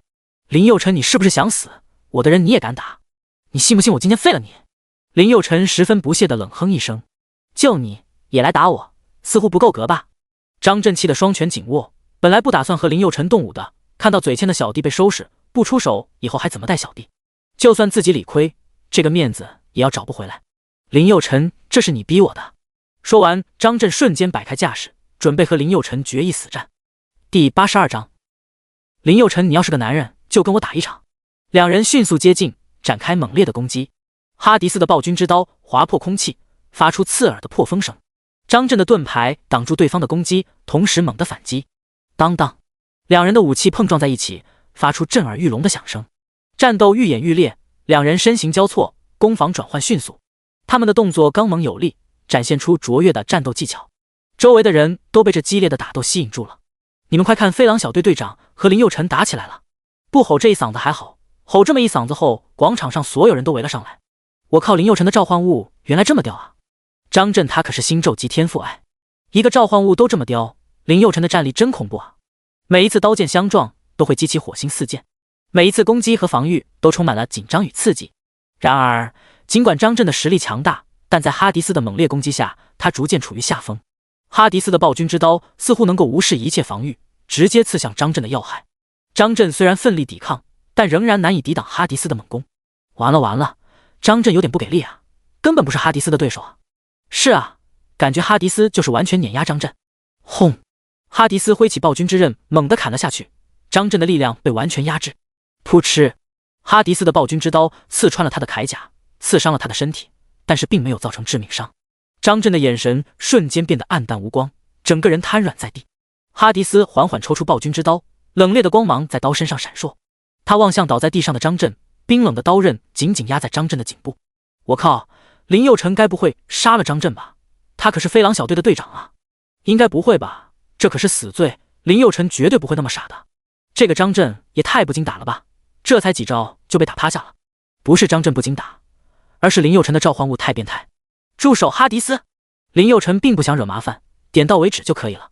说完，林佑辰转身向副本走去。张震站了起来，指着林佑辰大声吼道：林佑辰，靠着你的召唤物打败我算什么本事？有种你自己和我打呀！听到张震的叫嚣，林佑辰回头咧嘴一笑道：兄弟儿，你露点了。张震低头看了一眼，铠甲被哈迪斯狂暴的刀气直接撕裂。靠！张震赶忙护住胸口，怒气冲天。林佑辰，你要是个男人，就跟我打一场。林佑辰冷哼一声笑道：老子不吃你那一套，这点小伎俩对我毛用没有。说完，林佑辰转身离开。张震每天都被周围的垃圾奉若神明，什么时候遇到过这种屈辱的感觉？这个面子今天一定要找回来，要不然以后还怎么混？周围上百号人看着呢。张震就想激怒林佑辰，让林佑辰自己和他打。是个人都知道法师前期很弱，就算很牛逼，法师失去召唤物也跟狗屎一样。不得不说，张震很聪明，很会算计。在他看来，不管林佑辰接不接招，都是林佑辰输了。如果接招了，他会把林佑辰打出翔；不接招，那就更好了，面子直接找不回来了。呵呵，林佑辰无奈地摇了摇头，继续向前走。想套路我，没那么容易。张震看到林佑辰不理睬，胆子愈发大了起来。林佑辰，你特么就是坨屎，牛比什么？在我张震面前，你就是蚂蚁，分分钟拿捏你。张震越叫越兴奋，而身后的围观者都为张震捏着一把汗。靠，这张震今天怎么了？怎么跟疯狗一样？对啊，他以前不是这样的啊，今天怎么这么不理智？人家林佑辰一个人通关首尔保卫战副本，他们6个人通关首尔保卫战副本，这实力强弱太明显了呀！这货就是找死的节奏啊！林佑辰，你个懦夫，以后见到我必须给老子下跪，喊声爹再走！嗨，张震彻底玩嗨了，他觉得林佑辰绝对不会出手，这就是千载难逢装逼的好机会啊！你们看，林佑辰他怕我，根本不敢和我叽歪的。飞狼小队的队员都向张震竖起了大拇指，老大真屌啊！啪！一个大嘴巴子猛地拍在张震的脸上，你个掉毛，跟个苍蝇一样，嗡嗡嗡，你他妈叫个毛线啊！林佑辰本来不打算和张震那个掉毛计较的，但是张震那个掉毛一直唧唧歪歪的，林佑辰实在烦了。张震被打以后瞬间炸毛，林佑辰，你竟然敢打老子，老子今天不弄死你，老子就不姓张！说完，张震走向身后的同伴，说道：把你的铠甲借我一用，老子今天必须要让林佑辰这小子见识一下老子的厉害。换上铠甲之后，张震手持一面巨大的盾牌，一脸狞笑，全身笼罩在厚重的铠甲中，显得异常坚不可摧。林佑辰嘴角微微一咧，泄出一抹不屑，这可是你逼我的。话音刚落，林佑辰瞬间发动攻击，呼呼，他挥动魔王权杖，一道炽热的火芒划破了空气，向张震飞去。火芒所过之处，空气都变得灼热起来，仿佛连时间都被点燃。张震感受到了火芒的可怕威力，他迅速用盾牌抵挡。然而，火芒的力量超出了他的想象，盾牌瞬间被击穿，火芒继续向他身体袭来。在这危急关头，张震展现出了惊人的反应速度和力量。他用力一跃，在空中翻滚着躲过了火芒。落地后，他迅速调整姿势，准备发动反击。呵呵，有点实力嘛。林佑辰并没有给张震喘息的机会，他再次挥动魔王权杖，一道道火芒如同流星般划过天际，向张震不断袭来。张震在火芒的攻击下左躲右闪，每一次都险之又险地躲过了致命一击。然而，林佑辰的攻击越来越猛烈，火芒的数量和速度都不断增加。张震渐渐感到了力不从心，他的动作开始变得迟缓，身上也不可避免地出现了伤痕。就在这时，林佑辰发动了最后的攻击，他聚集全身的力量，将魔王权杖高高举起，然后猛地劈下。火灵龙炮！一道巨大的火龙从权杖上飞出，冲向张震。火龙席卷着一切，所到之处都化为一片火海。张震面对这最后的攻击，知道自己已经无法躲避，他紧握盾牌，用尽全身的力量挡在了身前。然而，火龙的威力实在太强大，盾牌在他面前如同纸糊一般脆弱。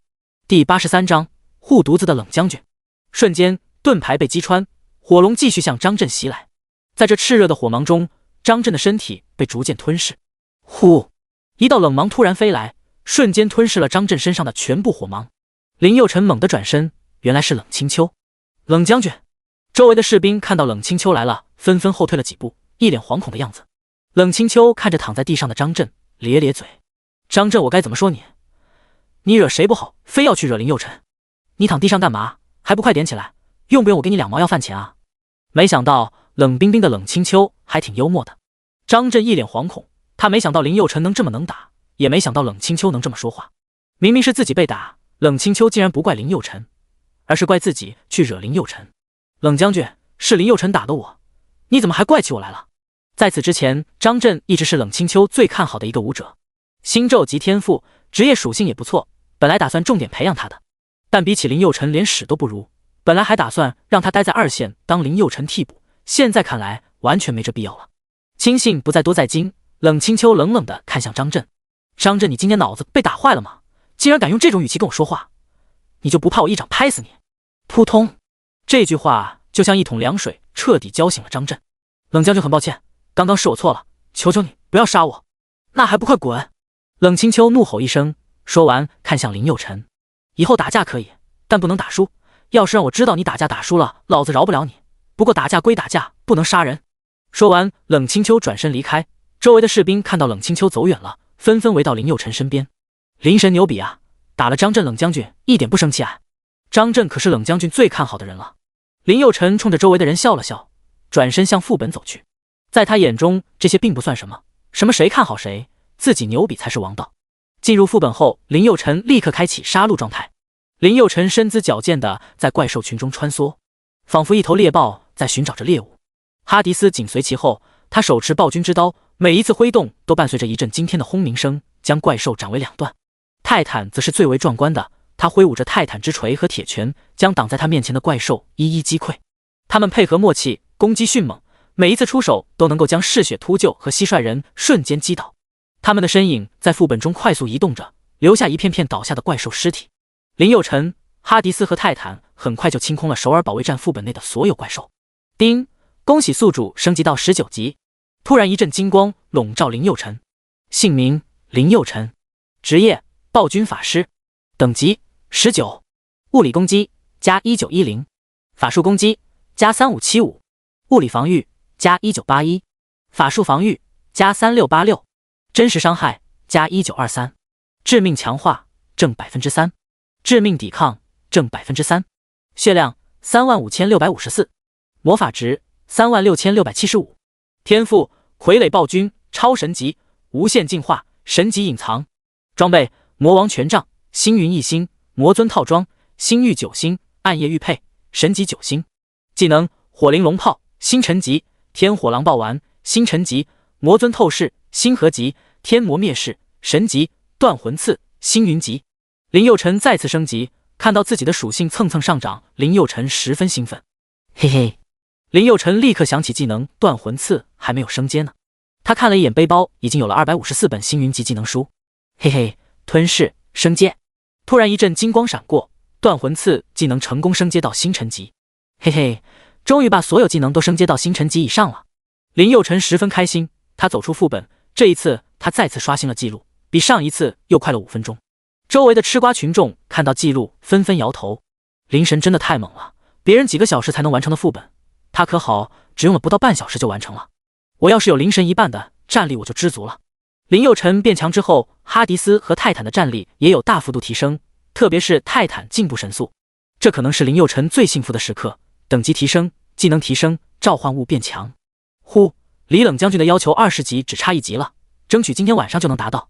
林佑辰一脸期待，到了20级，他又可以多一个召唤物，那他的战力又能大幅提升了。嘿嘿，不知道下一个召唤物是谁，可以给我带来什么样的新技能？林佑辰并没有进入动金保卫战副本，而是进入了下一个副本。老是在一个副本里转悠，感觉有点没意思。林佑辰进入副本血战马尼拉，这次林佑辰选择跳过副本宣传片，直接进入杀戮状态。热带城市马尼拉变成了废墟，到处都是凄凉而荒芜的景象。曾经的繁华街道，如今杂草丛生，砖石碎裂，残垣断壁。高楼大厦的窗户破碎，墙壁上布满了岁月的痕迹和战争的创伤。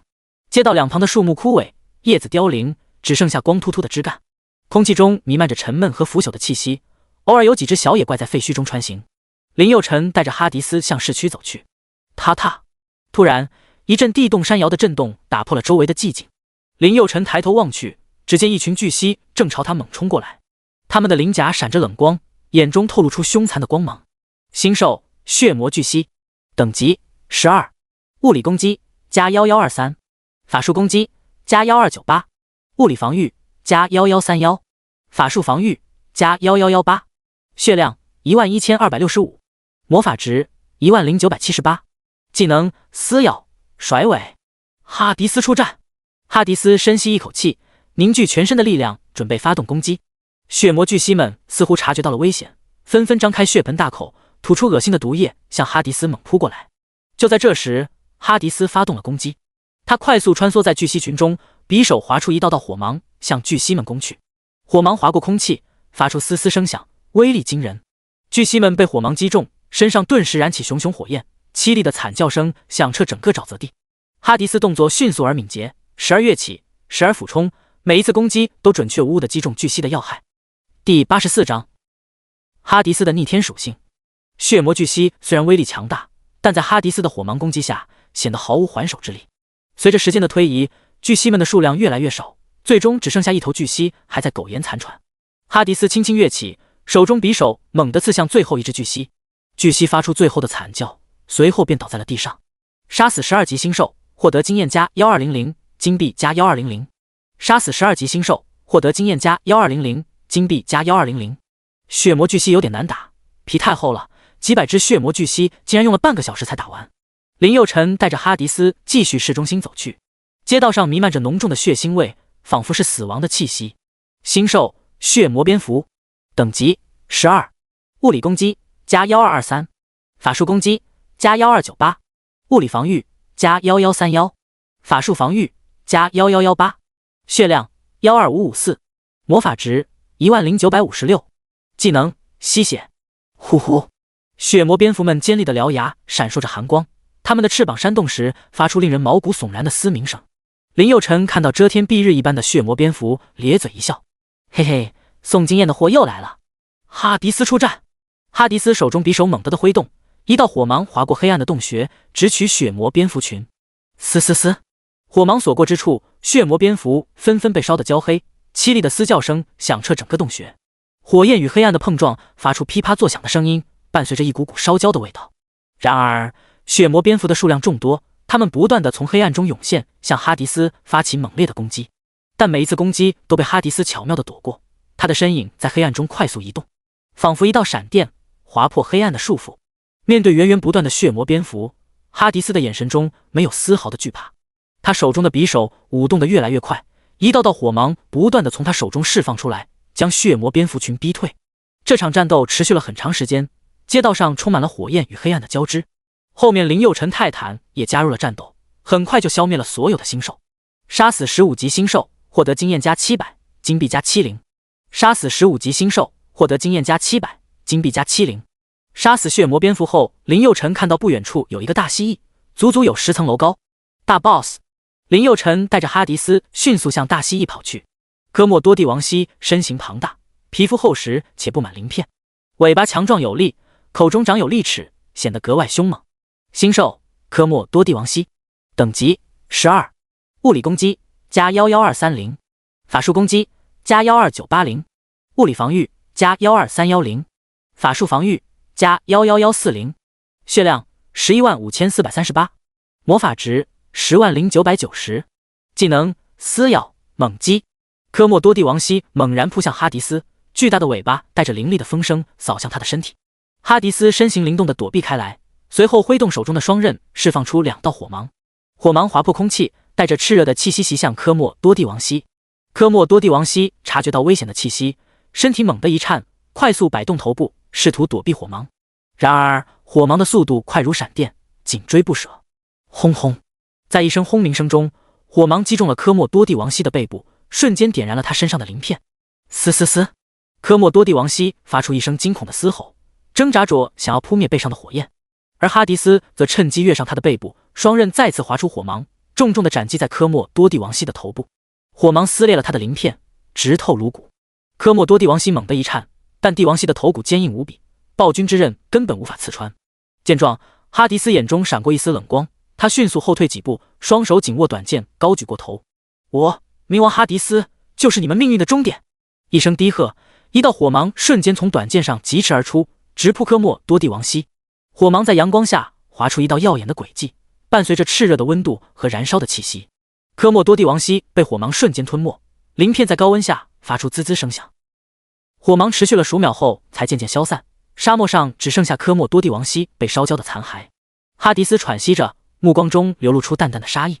成功击杀12级科莫多帝王蜥，经验加24000，龙币加24000，星辰级技能书加12，星云级技能书加12，王蜥护腕加1，星云级。魂力精华加10，白板靴子加1。林佑成看了一眼自己的经验条，只有 30%， 看来这个副本还是没有动静保卫战那个副本多啊。不过完成首杀可以获得大量的神装淬炼石和魂力精华，也是不错的。随后林佑成开启狂刷副本状态，一天之内就把2区的所有副本全部扫完了。10个副本个个都是第一，林佑成的效率吓傻了所有人，包括冷清秋。而林佑成也升级到了21级，等级越高需要的经验越多。从最后一个副本出来以后，林佑成并没有在副本广场逗留，而是回到了宿舍。累死了，林佑成冲了一杯咖啡，舒舒服服地躺在沙发上。他现在又可以召唤一位暴君了。为了快速刷本，他一直忍着没看，现在终于可以看看是哪个暴君了。丁，恭喜获得第5位暴君玛丽一世。玛丽一世，都铎王朝的第5位统治者，也是约翰牛王朝历史上第1位有实际权力的女王，因在统治期间迫害被新教徒而被称为血腥玛丽。看到暴君信息，林佑成眼前一亮，立刻查看了属性和技能。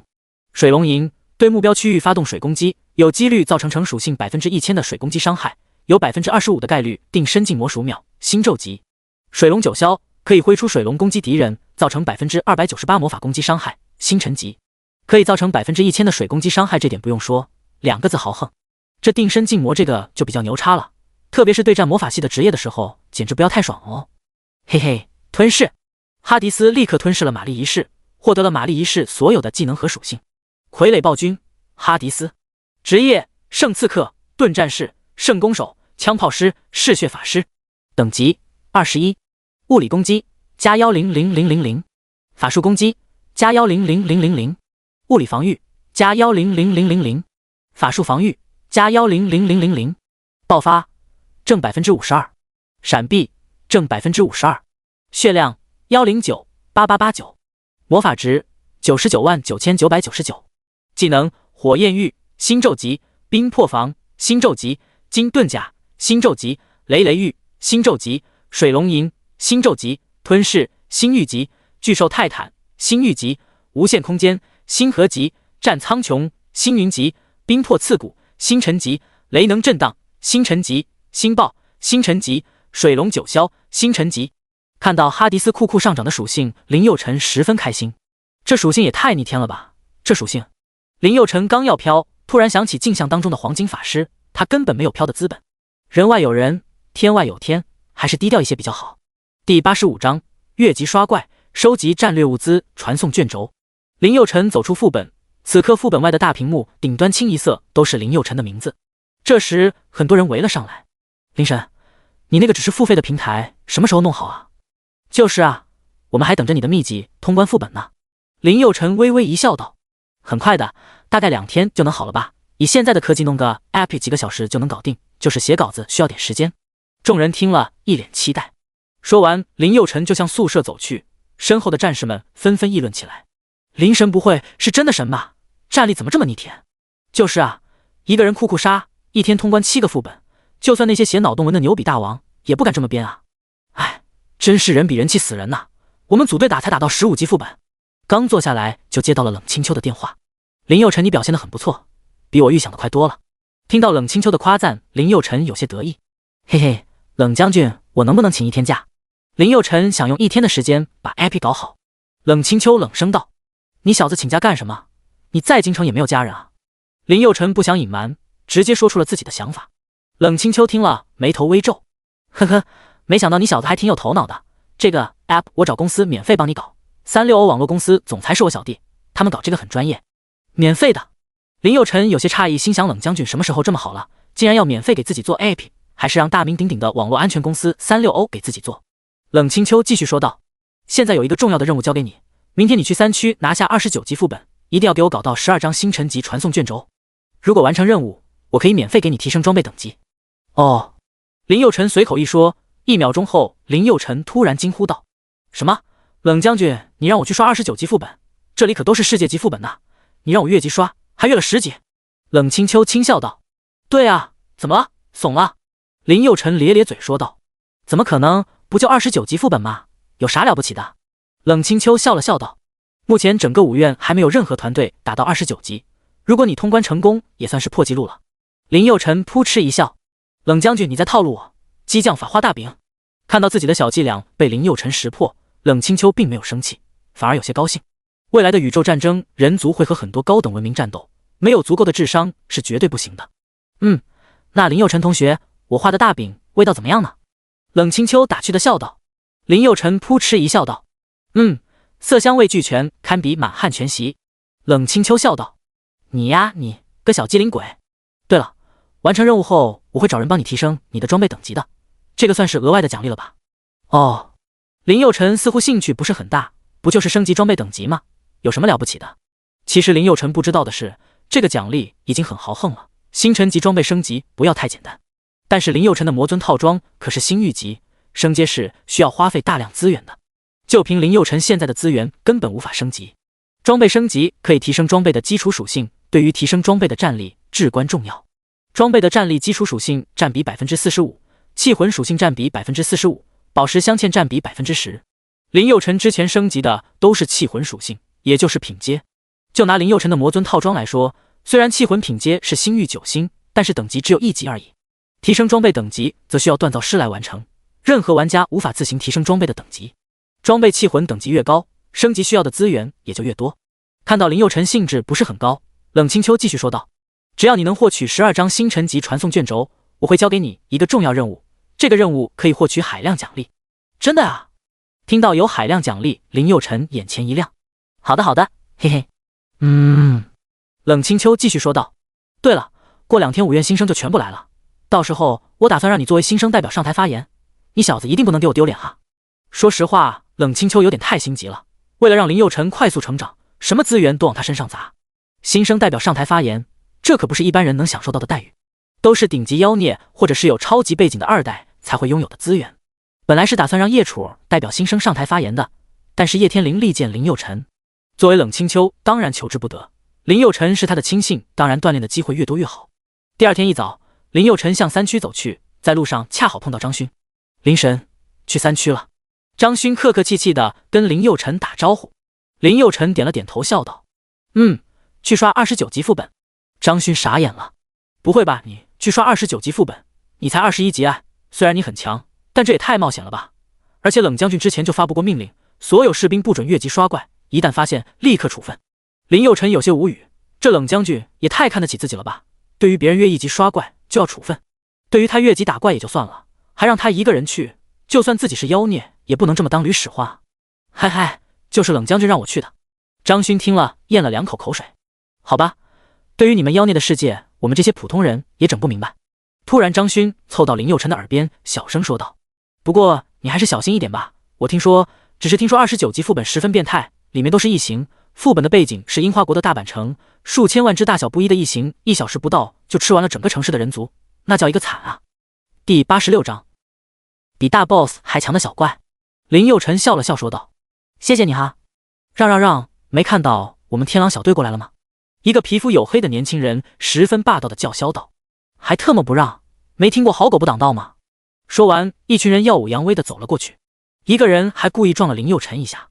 怎么，小子不服气啊？不服气来练练啊！林佑辰咧嘴一笑，说着就要冲上去。你特么！张勋一把拉住了林佑辰。别，他们看了不好惹，他们是天阶小队，虽然你很强，但是你一个人斗不过他们6个人的。林佑辰点了点头笑道：不跟他们一般见识，最主要今天有任务，要不然天阶小队算毛线。张勋看了一眼天狼小队，等他们走远了才敢说话。那你就错了，天阶小队都非常厉害的，他们清一色都是星咒级天赋，每个人都有非常强的战力。我听说他们已经打到28级副本了，当然你也不弱，呵呵。林佑辰点点头，其实张勋这人还可以能处，如果是那种小人，一定会添油加醋让自己去和天狼小队的人打。张勋，改天聊，我得去刷29级副本了。说完，林佑辰就向3区走去。刚刚天狼那帮人还在副本入口处等人。刚刚那个黑胖子看到林佑辰走了过来，嗤笑道：什么情况啊？想跟着我们进28级副本啊？哈哈。黑胖子半开玩笑半嘲笑的说道。林佑辰有些无语，不就刷28级副本吗？很了不起吗？在别人眼中很牛逼，在他眼中跟屎一样。看到林佑辰一言不发，径直向29级副本走去。黑胖子拿起一颗槟榔砸向林佑辰。喂，臭小子，那不是9级副本，也不是2级副本，那是29级副本呐，我们6个都不行，你去找死啊！哈哈哈。其他天狼小队的队员也都露出了鄙夷的眼神。这小子该不会是傻子吧？我看有可能，要不然怎么一个人去刷超级变态的29级副本，里面的异形多难搞，分分钟整死他。林佑辰听到这些议论，无奈地摇了摇头，看来觉醒天赋也不是按照智商来的。刷，林佑辰的身影消失在副本入口，天狼小队的人全都一愣，靠，那小子真的进去了哎？有什么啊？进入谁不可以？关键是要看能不能出来啊！我感觉那小子纯粹在装逼，刚刚副队长撞了他一下，他心里不爽，跟到这里来秀肌肉给我们看的。我觉得没错。这时，一个留着寸头的年轻人走了过来，他就是天狼小队的队长吴昊。哎，队长，刚刚有一个傻子进了29级副本，还是一个人进去的。什么？吴昊微微一愣，一个人进入29级副本？对啊，你说是不是傻子？哈哈，纯粹找死吗？吴昊双眼微眯，冷声道：我看你们才是傻子，一个个二货一样。29级副本需要5000功勋才能进入，你觉得一个人一次性能支付得起5000功勋，他是傻子？你们有5000功勋吗？吴昊眼角抽了抽，看着29级副本，内心深深的震撼着。不管能不能通关，就凭能一个人进去，那就需要莫大的勇气。林佑辰进入副本，直接跳过宣传片，阳光透过破碎的云层，洒在这片废墟之上，却无法驱散那股冰冷与荒凉。曾经的街头巷尾，如今只剩下断壁残垣，仿佛在诉说着曾经的辉煌与苦难。在这片废墟中，生命已经消失，只剩下死寂和沉默。林佑辰不断向市区探索，道路两旁散落着很多人类的骸骨，不远处一些小型星兽正在啃噬着什么。嘶嘶嘶！突然，一只蜘蛛异形出现在林佑辰面前。星兽，蜘蛛异形，等级29，物理攻击加18978，法术攻击加18798，物理防御加17631，法术防御加19814，血量188900，魔法值178770，技能利爪。他的身体呈现出深黑色，表面覆盖着坚硬的甲壳，看起来十分恐怖。8只长长的触枝紧贴着墙壁，每一个触枝上都长满了锐利的爪子，随时准备猎杀猎物。这只蜘蛛异形的头部特别巨大，长着一双红色的眼睛，散发出凶狠的光芒。它的嘴巴长满了尖锐的牙齿，可以轻松地撕裂任何猎物。在它的腹部有一对巨大的毒牙，一旦被咬中，猎物将无法逃脱死亡的命运。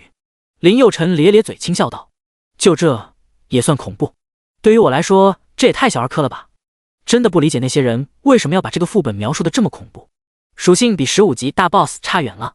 咔咔咔，突然传来无数节肢动物走路的声音。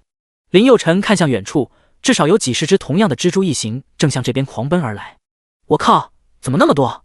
我低心啊，上来就是灭顶之灾啊！哈迪斯出战，圣刺客形态。蜘蛛异形属于敏捷加成型怪，所以哈迪斯以生刺客形态出战比较合适。哈迪斯瞬间进入了战斗状态，他身形矫健地穿梭在蜘蛛异形之间，匕首在手中翻飞，划出一道道凌厉的弧线，一道道火芒随着匕首的挥动而迸发出来，如同一道道炽热的流星，狠狠地砸向那些蜘蛛异形。火芒击中了蜘蛛异形，引发了一连串的爆炸。嘶嘶嘶，蜘蛛异形被火焰吞噬，凄厉的惨叫声在废墟中回荡。然而，这些异形生命力顽强，即使在火焰中也能快速恢复。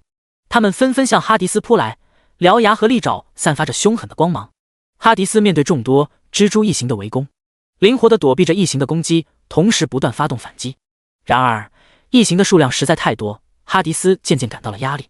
他身上多处被异形的利爪划伤，血液染红了他的黑色斗篷。在这激烈的战斗中，哈迪斯发挥出了他的极限实力。他不断挥动暴君之刃，火芒如同狂风暴雨般倾泻而出。最终，在一道巨大的火芒爆发中，所有的蜘蛛异形都被消灭殆尽。哈迪斯喘息着站立在原地，黑色斗篷在微风中飘扬。杀死29级永恒凶兽，获得经验加29000，金币加2900，获得蜘蛛牙加1。杀死29级永恒凶兽，获得经验加29000，金币加2900，获得蜘蛛牙加1。林佑辰深吸了一口气，看来这个副本的确不简单，就单单是一个小怪就赶上之前副本里的大怪了。虽然哈迪斯吞噬了5个暴君，属性大涨，但同时面对如此多的蜘蛛异形也有点吃力。这还是第一波怪，林佑辰突然觉得心里有些没底，这是他从未有过的感觉。呼，林佑辰深吸一口气，继续沿着公路向前搜寻着。这次月球之战十分重要，本来冷清秋打算自己来刷29级副本的，但是想到林佑辰以后也要独当一面，所以还是让林佑辰过来锻炼一下。第87章玄关僵尸新娘。林佑辰走到了一处大型购物广场前，地面上到处都是黑色的乌鸦，嘎嘎，它们成群的聚集在一起，叫声十分瘆人。扑哧扑哧，突然这群乌鸦全部飞了起来。林佑辰警惕地观察着四周，并没有看到怪兽。咦，那是什么？不远处似乎有一大群水珠一样的物体，它们的身体呈现出半透明的蓝色，仿佛是由流动的水构成，仿佛是海洋深处的神秘生物。这个难道也是异形？突然一个水形生物猛地冲向林佑辰，刺啦！林佑辰的右肩突然出现了一道伤口。靠，还真的是异形。星兽水形异形，等级29，物理攻击加18978，法术攻击加18798，物理防御加17631，法术防御加19818，血量188990，魔法值178860，技能踏水无痕。哈迪斯出战，暴君法师形态。水形异形身形如同流动的水流，身体呈现出深蓝色，仿佛融入了海洋的色彩。他的眼神狡黠而凶狠，仿佛一头饥饿的鲨鱼。水龙吟，哈迪斯挥动暴君权杖，一道巨大的水龙从杖端喷薄而出，向水形异形猛烈的攻去。水龙张牙舞爪，带着强大的冲击力，瞬间穿透了水形异形们的防御，让他痛苦地挣扎着。水形异形迅速反击，身体如同一股激流般向哈迪斯冲去。他张开巨大的口气，释放出一股强烈的吸力，试图将哈迪斯吸入其体内。但哈迪斯却轻蔑的一笑，手中的暴君权杖再次挥动，一道道水刃向水形异形飞去。水龙九霄，水刃瞬间化作水龙轰向四周的水形异形。轰轰，战斗愈发激烈，你来我往，互不相让。哈迪斯的暴君权杖舞得越来越快，一道道水刃不断地从杖身释放出来，让水形异形们应接不暇，而水形异形们的攻击也变得越来越凶猛。但哈迪斯的水龙显然攻击力更强，杀死29级永恒凶兽，获得经验加2900，金币加2900。杀死29级永恒凶兽，获得经验加2900，金币加2900。林佑辰原本还想着在副本当中撰写通关秘籍，但是现在看来有点不现实了。他四处观望着，这些水形异形自带隐身，如果不注意很难发现。靠，这副本还真的有些难度啊。林佑辰自从转职成功就一路秒怪，这是他第一次感叹一个副本比较难。首先异形本身战力就很变态，再加上水形异形这种怪咖，不仔细看根本看不出来是异形。人族很容易被偷袭，平均接近2万的属性，就算盾战士这样的肉盾打起来也很吃力，更别说法师奶妈这种脆皮了。不过呢，好处也是很大的，经验超级多，仅仅2波怪就增加了 25% 的经验条。哎，看来冷将军还真的看得起我啊。林佑辰笑着感叹道。林佑辰说的一点没错，冷清秋真的是看得起他。其实这么说也不对，应该是器重他才对，要不然怎么可能给他这么多的资源。虽然这个副本很难，但是收获也很多，而且不让林佑辰做出点成绩，将来怎么偏向他多给资源呢？虽然林佑辰是自己的亲信，偏袒一点是正常的，但是偏袒太多也会有人说闲话的。现实不是电视剧，想要唯我独尊几乎不可能。林佑辰继续向市中心走去，街道两侧都是一些性感的女优照片。当然，林佑辰这样的好孩子根本不知道这些女优是谁，只觉得这些女优长得很漂亮，很性感。嗷呜！一声低沉的嘶吼传来，林佑辰突然停下脚步。轰！一个虎形异形突然挡住了林佑辰的去路。星兽虎形异形，等级29，物理攻击加18978，法术攻击加18798，物理防御加17631，法术防御加19818，血量177865，魔法值180987，技能重击利爪。虎形异形的体型高大健壮，身长在5米到7米之间，肌肉发达，身体线条流畅，显示出强大的力量和速度。它的头部形状类似于虎头，有着锐利的牙齿和锋利的爪子，眼睛呈现出深黄色，散发出凶狠的光芒，让人不寒而栗。每只爪子都像刀片一样锋利，可以轻易地撕开钢铁和其他坚硬物质。它的尾巴长而有力，能够用于保持平衡和攻击敌人。吼吼！就在这时，又出现了几只相同的异形。哈迪斯出战！吼吼！虎形异形们张开血盆大口，露出锋利的獠牙，发出一阵阵低沉的咆哮声，仿佛要将眼前的一切吞噬。虎形异形们猛然发动攻击，迅速向哈迪斯扑去。他们的利爪在地面上划出深深的痕迹，空气中弥漫着浓重的恶臭。哈迪斯眼神一凛，紧握暴君之刀，准备应对敌人的攻击。盾战士哈迪斯挥舞着暴君之刀，每一次挥砍都带着雷霆万钧之势。刀锋所到之处，虎形异形纷纷倒下，血肉横飞。他的力量强大无比，似乎无人能挡。然而，虎形异形数量众多，攻击十分迅猛。他们从四面八方围攻而来，试图从各个角度撕咬哈迪斯。哈迪斯身形矫健地躲避着敌人的攻击，同时用暴君之刀进行反击。他的动作灵活自如，仿佛与刀融为一体。虎形异形们虽然凶猛，但面对强大的盾战士哈迪斯仍然显得力不从心。最终，在哈迪斯的猛烈攻击下，这群虎形异形化为一片虚无，消散在空气中。杀死29级永恒凶兽，获得经验加2900，金币加2900，获得虎骨加1。杀死29级永恒凶兽，获得经验加2900，金币加2900，获得虎骨加1。林佑辰继续向前搜索，不远处有一些悬在空中的棺材，显得有些诡异。靠，那是什么？悬棺！替着周围的动静，突然，他的目光落在了远处的一片悬棺上。悬棺密密麻麻地排列在一起，给人一种不祥的预感。林佑辰的好奇心驱使着他慢慢靠近。这些悬棺似乎已经存在了很长时间，表面布满了岁月的痕迹。他试图观察棺材上的雕刻和图案，但随着他越走越近，突然间，所有的悬棺同时打开了，从棺材中涌出一群僵尸新娘。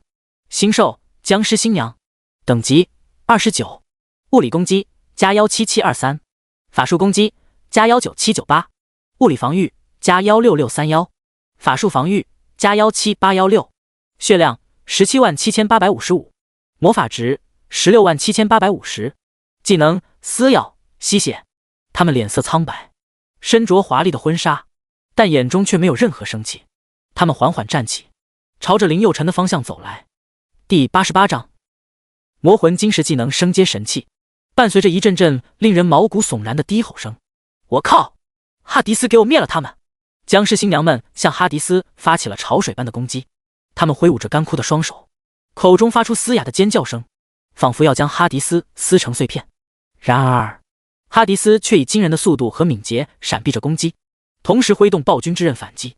暴君之刃在哈迪斯手中化作一道道寒光，每当他划过空气时，都会留下一道道残影。利刃在空中划出优美的弧线，准确无误地劈向那些僵尸新娘。每一次攻击都伴随着一声凄厉的惨叫和清脆的骨骼碎裂声，令人毛骨悚然。尽管僵尸新娘的数量众多，但哈迪斯的每一次攻击都准确地命中目标，将他们一一斩杀。他的动作优雅而果断，如同一位优雅的舞者在空中翩翩起舞。随着时间的推移，越来越多的僵尸新娘加入战斗，他们从四面八方涌向哈迪斯。然而，哈迪斯并未畏惧，反而更加兴奋地挥动暴君之刃迎击敌人。他的眼神中闪烁着狂热的光芒，仿佛享受着这场战斗带来的快感和刺激。街道中回荡着惨叫声和刀剑碰撞的声音，日光下的阴影不断变换着形状，仿佛也被这场战斗所吸引。最终，当最后一个僵尸新娘倒下时，哈迪斯站立在原地，他的长袍和暴君之刃上都沾满了鲜血和泥土混合的污渍，但他却毫不在意。杀死29级星兽，获得经验加2900，金币加2900，获得魔魂晶石加1。杀死29级星兽，获得经验加2900，金币加2900，获得魔魂晶石加1。林佑辰看着背包里的魔魂晶石，有些奇怪，这个有什么用处呢？魔魂晶石，法师专用，可以提升法师召唤物的技能等级。看到魔魂晶石的用处，林佑辰眼前一亮。这些魔魂晶石散发着神秘的气息，每一块都蕴含着强大的能量。这些晶石原来是提升召唤物技能等级的珍贵材料。嘿嘿，不是吧？这运气也太好了吧！林佑辰感到自己仿佛已经拥有了整个世界。这些魔魂晶石不仅代表着他的胜利和收获，更是他迈向更强法师师之路的坚实基石。林佑辰满怀感激地望着手中的晶石，他知道这些晶石将成为他召唤物成长的助力。林佑辰立刻走到哈迪斯面前，他把所有魔魂晶石都放到哈迪斯面前。哈迪斯瞬间吞噬了所有魔魂晶石，随着一股冰冷的气息渗入心肺，哈迪斯感受到力量在体内涌动，仿佛黑暗的洪流在肆意奔腾。魔魂晶石的能量瞬间涌入哈迪斯的体内，他的身形开始扭曲，周身环绕着漆黑的烟雾。吼吼，每一次呼吸都伴随着低沉的嘶吼声，仿佛来自深渊的咆哮。在能量激荡下，哈迪斯的技能得到了显著提升。我是黑暗的守护者，死亡的引领者，无论你来自何方，最终都要在我的统治下屈服。哈哈！在吞噬魔魂晶石后，哈迪斯的技能升级使他更加强大，他终将成为了黑暗的化身，让所有敌人闻风丧胆。林佑成看了一眼哈迪斯的属性，其中有一个星辰级技能升阶成了星河级技能，还真的可以升阶。林佑成眼前一亮，开心极了。哎，就是数量有点少，如果有多一点的魔魂晶石就好了。沙沙，不远处传来一些异响，林佑成猛地看了过去。我靠，那是什么玩意？星兽潜行者轻兵，等级29，物理攻击加19723，法术攻击加18798，物理防御加17631，法术防御加18818，血量199860，魔法值188790，技能利爪敏捷加强。他们的身体呈现出深黑色，表面覆盖着一层光滑而坚硬的甲壳，这层甲壳的质地异常坚硬。潜行者轻兵的头部特别巨大，与身体不成比例，一双红色的眼睛散发出狡猾而凶狠的光芒，眼睛下方是一张长满利齿的大嘴，可以轻松地撕裂各种猎物。6只长而细长的肢体，这些肢体末端长着锋利的爪子。异形潜行者轻兵，林佑成汗毛立马竖了起来。异形潜行者可不是什么好对付的，这些家伙速度极快，特别是锋利的爪子锋利异常，只要稍不注意就会被他割裂而亡。刷刷，几秒钟之间，在那个潜行者轻兵身后就出现了几十只潜行者轻兵，就算一个就让人够恶心的了，突然出现几十个，看得林佑成浑身起鸡皮疙瘩。这些家伙比现实当中的蟑螂还要恶心，特别是那张长满牙齿的大嘴，看着就让人不寒而栗。哈迪斯给我灭了他们！哈迪斯快速地移动着身体，躲避着潜行者轻兵的攻击，同时他挥出了暴君之刃，火焰玉，一道火芒划破了虚空，向一名潜行者轻兵攻去。火芒瞬间穿透了那名轻兵的身体，留下一道焦黑的伤口。其他潜行者轻兵并没有退缩，他们迅速地发起了攻击，一道道冷芒划破空气，向哈迪斯攻来。然而哈迪斯却像一只灵活的豹子，在爪芒之间穿梭，他的身影忽隐忽现，令人难以捉摸。每一次挥出暴君之刃，都会有一道火芒划破虚空，火芒所到之处，潜行者轻兵无不纷纷倒下，他们的身体在火芒下瞬间化为灰烬，只留下地上的一片焦黑，空气中弥漫着浓重的血腥味。然而哈迪斯却越战越勇，他的身影在战斗中舞动得越来越快，他挥出的火芒似乎无穷无尽，每一次攻击都能带走一个潜行者轻兵的生命。技能升级以后，战斗力明显变强了。最后一击吧！星爆！一个火球以哈迪斯为中心，向四周不断扩散，很快就吞噬了所有的潜行者轻兵。嘿嘿，这么强的属性，哈迪斯都能一路横推，这种感觉真的太爽了！哈哈哈！看到哈迪斯这么强，林佑成嘴角直接咧到后耳根。还有谁？就问还有谁？老子天下第一！哈哈哈！林佑成兴奋地大叫起来。反正这里是副本，就他一个人，也没人看见。如果有人的话，林佑成是不敢这样嚣张的。做人太嚣张，一般命都不长，所以还是低调一点比较好。第89章，属性超级变态的异形潜行者。潜行者轻兵。林佑成突然想起之前打过的副本，凡是带有轻兵的小怪周围一定有大怪，潜行者轻兵，那大 boss 一定就是潜行者了。林佑成带着圣刺客哈迪斯四处寻找潜行者，他们穿行在城市废墟中，周围是密集的树木和低矮的灌木，一路上他们遇到了许多小怪。然而对于哈迪斯来说，这些小怪只是他前进道路上的小插曲，根本不堪一击。林佑成在一旁观察着哈迪斯的战斗，十分悠闲。有哈迪斯这个超级杀戮机器在身边，小怪根本不值得一提。哈迪斯绝对是一个精明的战术家，他总是能够准确地判断怪物的攻击方式和弱点，从而轻松地战胜他们。哈迪斯，6点钟方向有10个小怪。哈迪斯，3点钟方向有3个潜行者轻兵正在向你靠近。林佑成负责观察周围的环境和怪物的动向，提供战术建议和支援，而哈迪斯则凭借强大的战斗技巧和敏锐的判断力，一路横推，将阻碍他们前进的敌人一一清除。嘿嘿，有召唤物就是爽呐！很快，林佑辰就来到了大阪市政厅。大号潜行者轻兵。不远处有一个跟潜行者轻兵外形一样的星兽，只是体积大了许多，最起码有5层楼高。星兽，潜行者，终极 BOSS， 等级29，物理攻击加187-230，法术攻击加176-798，物理防御加124-631，法术防御加184-814，血量188-7909，魔法值178-9770，技能撕咬喷火。林佑辰看了一眼那怪兽的属性，我靠，那就是潜行者本尊呐！10几万的属性，这也太强了吧！潜行者本尊和潜行者轻兵外形几乎一模一样，只不过本尊体积大了一点。哈迪斯灭了这畜生！潜行者不是一般的星兽，他们拥有很高的智慧，在智力上相当于10岁左右的人类孩童。他们也有自己的语言体系，也有自己的社会等级。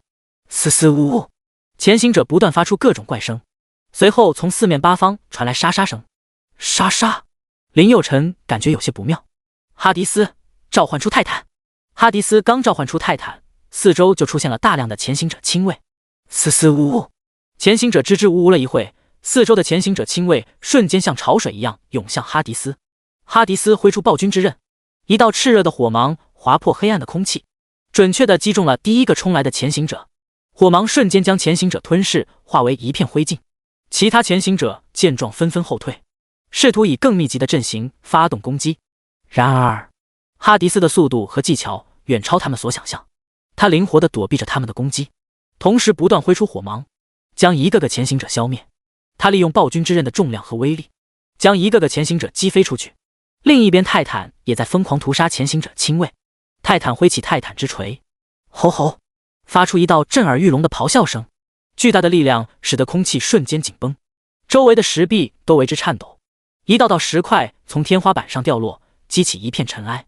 潜行者亲卫们迅速躲避着泰坦的攻击，他们利用地形和障碍物，试图从各个角度对泰坦发动攻击。锋利的爪子划破空气，隐隐发出尖锐的声响。然而，泰坦的防御力惊人，他的重甲仿佛坚不可摧，将敌人的攻击一一挡下。他时而挥舞着泰坦之锤砸向地面，时而用锤柄击退逼近的潜行者亲卫，每一次攻击都带着雷霆万钧之势。很快，所有潜行者亲卫就被林佑辰全部杀死。潜行者看向林佑辰，有些不可思议，这么多的亲卫就这么被杀了？在冥界之中，我才是无上的主宰。哈迪斯迅速向潜行者发动攻击，暴君之刃划出一道火红的轨迹，火芒四溅。潜行者灵活的跃起，避开了哈迪斯的攻击，同时挥出利爪向哈迪斯刺去。哈迪斯反应迅速，身体微微一侧，躲过了潜行者的攻击。他顺势挥出暴君之刃，一道炽热的火芒瞬间击中了潜行者，将其击退数步。火芒在潜行者身上爆裂开来，轰轰，伴随着一阵剧烈的爆炸声，火光四溅，烟雾弥漫，将周围的环境映衬得一片朦胧。吼吼！潜行者发出一声凄厉的惨叫，身形在烟雾中若隐若现。哈迪斯紧随其后，不断发动攻击。暴君之刃舞得越来越快，火芒如同暴雨般倾泻而下。轰轰！每一次火芒的释放都伴随着一声震耳欲聋的爆炸声，令敌人胆寒。然而，潜行者也不是易于对付的对手，他凭借着敏捷的身手和诡异的招式，不断躲避着哈迪斯的攻击，同时也不断发动反击。利爪在黑暗中划出一道道凌厉的弧线，带着凌厉的杀意。哈迪斯与潜行者你来我往，打得难解难分。然而，哈迪斯并没有停下攻击的节奏，他再次挥动暴君之刃，一道道火芒如同流星般划过空中，将潜行者紧紧地锁定在原地。潜行者奋力挣扎，试图摆脱这致命的火网，但每一次的闪避都似乎慢了一步。就在这时，潜行者发动了反击，他利用黑暗的掩护，快速接近哈迪斯，手臂划出2道寒光。哈迪斯眼神一凛，身体微微一侧，巧妙地躲过了这致命的攻击。他顺势反手一刀，暴君之刃在空中划出一道完美的弧线，准确地劈向潜行者的头部。火焰玉！当！火芒与利爪交织在一起，发出刺耳的金属碰撞声。咔嚓！火芒瞬间斩断利爪，狂暴的刀芒瞬间斩下潜行者的头颅。这一战真的太惊险了，林佑辰惊呼道：“呼，这潜行者简直就是杀戮机器啊！”第90章，越级杀怪获得星河级传送卷轴，成功击杀29级前行者，终极 BOSS， 经验加1800000，龙币加1800000，星辰级技能书加19，星云级技能书加8，星辰级技能书加7，异形护腕加12，星河级，异形头盔加9，星河级，异形兽盒加2，星河级，魂力精华加10，传送卷轴加1，星河级，传送卷轴加6，星辰级。嘿嘿，运气真不错，一个怪就能获得6张星辰级传送卷轴，只要再来一次就能完成冷将军的任务了。当林佑辰看到星河级传送卷轴的时候，有些好奇，不知道星河级传送卷轴可以传送多远的距离。他好奇的点开看了一眼，星辰级传送卷轴可以完成短距星际传送，比如月球；星河级传送卷轴可以完成长距星际传送，比如海王星、木星。看到这些信息，林佑辰眼前一亮。我靠，星辰级传送卷轴就这么牛了吗？要知道，月球离蓝星的距离是384400千米，海王星距离蓝星的距离更是达到了惊人的43.7亿千米。林佑辰真的被震惊到了。嘿嘿，看来冷将军还挺看得起我的呀，竟然把这么重要的事情交给我来做。嘿嘿，冷清秋是真的重视林佑辰，最重要的还是林佑辰实力太强，有能力完成任务。换了别人，可能要死在这里的。原本还觉得那么多星辰级装备还挺香的，看到传送卷轴以后，瞬间不香了。不过几件装备大概也能值几千万，还不错。现在武器不像刚开始的时候价格那么高了，不过林佑辰还是很满意的，只要有钱赚就好了。前行者的异形兽盒也是属于敏捷加成型，也是不错的，也能值不少钱。林佑辰开始寻找传送阵，寻找了半天也没有发现传送阵的位置。靠，不会还没有结束吧？林佑辰四处查看着周围，奇怪，这里也没有怪兽了呀，怎么还没有结束呢？林佑辰打开魔尊透视，整个地图都出现在眼前。靠，这个副本真特么大啊！操，怪不得都说29级副本难打。林佑辰继续向前搜索，前面不远处是一个废弃的游乐园，地图上显示第二个大怪就在前面。林佑辰走进游乐园，里面已经没有了往日的喧闹，到处都是破败的样子，树木和藤蔓占领了一切。嗡嗡嗡，不远处飞来一群大黄蜂异形，星兽大黄蜂异形，等级29，物理攻击加18767，法术攻击加17798，物理防御加19631，法术防御加16818，血量186876，魔法值188977，技能毒刺。有一辆重型坦克，差不多大。大黄蜂异形看到林佑辰，立刻向林佑辰飞来，还有一只正在往回飞，应该是回去通风报信的。林佑辰看到数量不多，直接挥出魔王权杖，天火狼爆丸，数万颗火球飞向大黄蜂。嘿嘿，去死吧！林佑辰满脑子都是大黄蜂被烧熟的样子。嗡嗡嗡，大黄蜂异形竟然没死，还有58%的血量。林佑辰咧咧嘴，这才想起来这是29级副本，看来还得努力升级啊，要不然连小怪都打不过。哈迪斯出战，突然哈迪斯发动攻击，暴君之刃划破空气，一道炽热的火芒向几只大黄蜂异形呼啸而去，火芒在空气中燃烧，散发着炽热的气息，仿佛要将一切吞噬。大黄蜂异形感受到威胁，迅速俯冲下来，试图用锋利的尾刺反击。然而哈迪斯的动作异常敏捷，他迅速闪避，同时挥出第二道火芒，火芒在空中划出一道优美的弧线，准确地击中了大黄蜂异形的身体。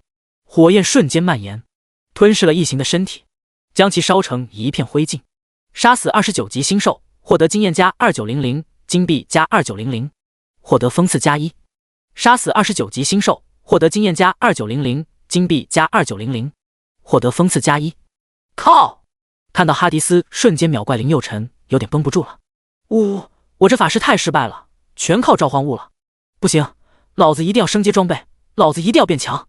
其实林佑辰对自己的要求也太高了，他一个人能打成这样已经很难得了。要知道，现在整个龙国最牛逼的小队也只能打到28级，好多天阶小队都来挑战29级副本，无一例外全部失败，有一些差点小命都不保，都是大爷一样进来，孙子一样爬出去。林佑辰一个人刷副本也就算了，还想不靠召唤物就单刷29级副本，这无异于把炮仗当原子弹来用。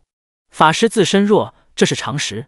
林佑辰比起29级副本里的怪事弱了一点，但即便如此，他也能在不召唤哈迪斯的情况下吊打99%天阶小队队员。林佑成对自己的要求真的太高了，不是一般的高，而是变态的高。不过要求高也有要求高的好处，以林佑成现在的实力，一个人吊打3个天阶小队还是没啥压力的。不过话说回来，现在越强以后活下来的机会就越大，未来的宇宙大混战可不是闹着玩的。上一个星系那么多文明，高手真的很多很多，人类在整个宇宙当中只算中等文明，在高等文明眼中，人族和我们看那些猪狗没啥两样。嗡嗡嗡，突如其来的声响引起了林佑成的注意。林佑成抬眼一看，脸都绿了。卧槽！他被眼前的景象深深的震撼了。无数的黄蜂异形在树木间飞舞，发出嗡嗡的声响，仿佛是死亡的序曲。巨大的身躯犹如一辆辆飞行的坦克，全身覆盖着厚重的甲壳，散发着一股凶猛的气息。他的眼睛闪烁着红光，仿佛燃烧着怒火，让人不寒而栗。他的双翅展开，发出刺耳的嗡鸣声，令人心生恐惧。尖锐的尾刺闪烁着寒光。这些异形不仅拥有惊人的飞行能力，还具备强大的攻击力和防御力。他们的出现让整个废墟都充满了压抑和恐惧。林佑成瞪大了眼睛，看着眼前这不可思议的一幕。靠，怎么这么多？他的心跳加速，血液仿佛凝固了一般，脸上露出了震惊和恐惧的表情。数百辆会飞翔的坦克摆在你面前，那是一种什么体验？只有身临其境才能感受到那种恐惧。嗡嗡嗡，大黄蜂异形通过声波进行交流。一个精英怪瞬间向林佑成飞扑过去。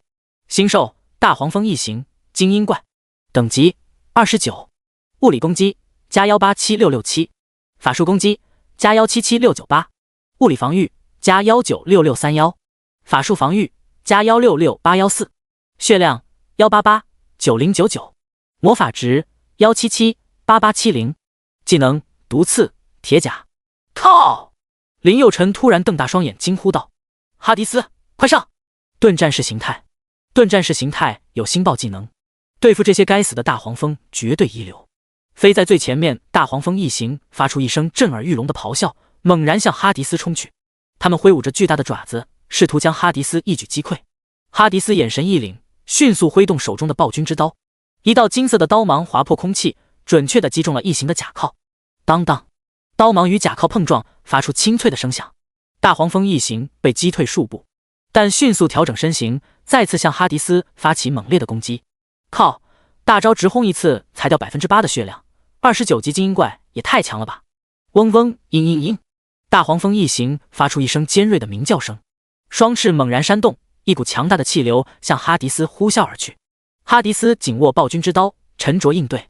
金盾甲，他利用金色的元素之力形成一道坚不可摧的屏障，挡住了异形的攻击，同时用暴君之刀发动反击。一道道金色的刀芒划破空气，准确地击中了异形的头部和躯干。第91章异形犬得祝福，原始女王现身。大黄蜂异形虽然强大，但在哈迪斯的金色元素攻击下，逐渐显得力不从心。他的甲壳被刀芒击打得坑坑洼洼，发出清脆的碎裂声。他的眼睛闪烁着惊恐的光芒，仿佛意识到了自己的败局已定。最终，大黄蜂异形无法抵挡哈迪斯的攻击，整个身体被金色的元素之力吞噬。嘤嘤嘤，他发出一声凄厉的鸣叫声，然后化为一片虚无，消散在空气中。成功击杀29级大黄蜂异形精英怪，经验加1800000，龙臂加1800000，星云级技能书加18，星辰级技能书加9，星河级技能书加2，异形护腕加1，星辰级传送卷轴加3，星河级传送卷轴加1。周围的蜂群看到老大被杀了，一个个跟不要命一样，猛地扑向哈迪斯。嗡嗡嗡，远远看去，场面震撼极了，100多辆空中坦克一起冲锋。看到这些，哈迪斯咧嘴一笑：“我，冥王哈迪斯，就是你们命运的终点。”大黄蜂异形们从四面八方飞来，试图从各个角度攻击哈迪斯。哈迪斯身形矫健地躲避着敌人的攻击，同时挥舞着暴君之刀进行反击。他的动作灵活自如，仿佛与刀融为一体。然而，大黄蜂异形数量众多，攻击十分迅猛。他们从各个方向扑向哈迪斯，试图用毒刺和利爪撕裂他的防御。面对敌人疯狂的攻击，哈迪斯感到有些吃力。他明白必须想出一种有效的应对策略。哈迪斯深吸一口气，集中精神，迅速咏唱起神秘的魔法咒语。随着咒语的完成，他的掌心开始聚集起一团炽热的火焰，火焰越烧越旺，最终形成了一个巨大的火球。星爆！哈迪斯用力将火球掷向天空，火球划破黑暗的虚空，带着炽热的温度迅速扩大。他所到之处，大黄蜂一行纷纷被火焰吞噬，化为一片片灰烬。火焰在地下城中蔓延开来，照亮了昏暗的环境。在火球的攻击下，大黄蜂一行们纷纷掉落，他们的毒刺和利爪再也威胁不到哈迪斯。他趁机挥舞着暴君之刀，冲入剩余的敌人中。每一次挥砍都伴随着火焰的呼啸声，火焰与刀光交织在一起，将大黄蜂一行一一斩杀。最终，在哈迪斯的强大攻击和火球的炽热威力下，这群大黄蜂一行被彻底消灭。火焰逐渐消散，只留下了一片被烧焦的地板和散发着焦味的空气。杀死29级星兽，获得经验加2900，金币加2900，获得封赐加1。杀死29级星兽，获得经验加2900，金币加2900，获得封赐加1。嘿嘿，林佑辰十分得意，老子虽然弱，但是老子召唤物牛逼啊！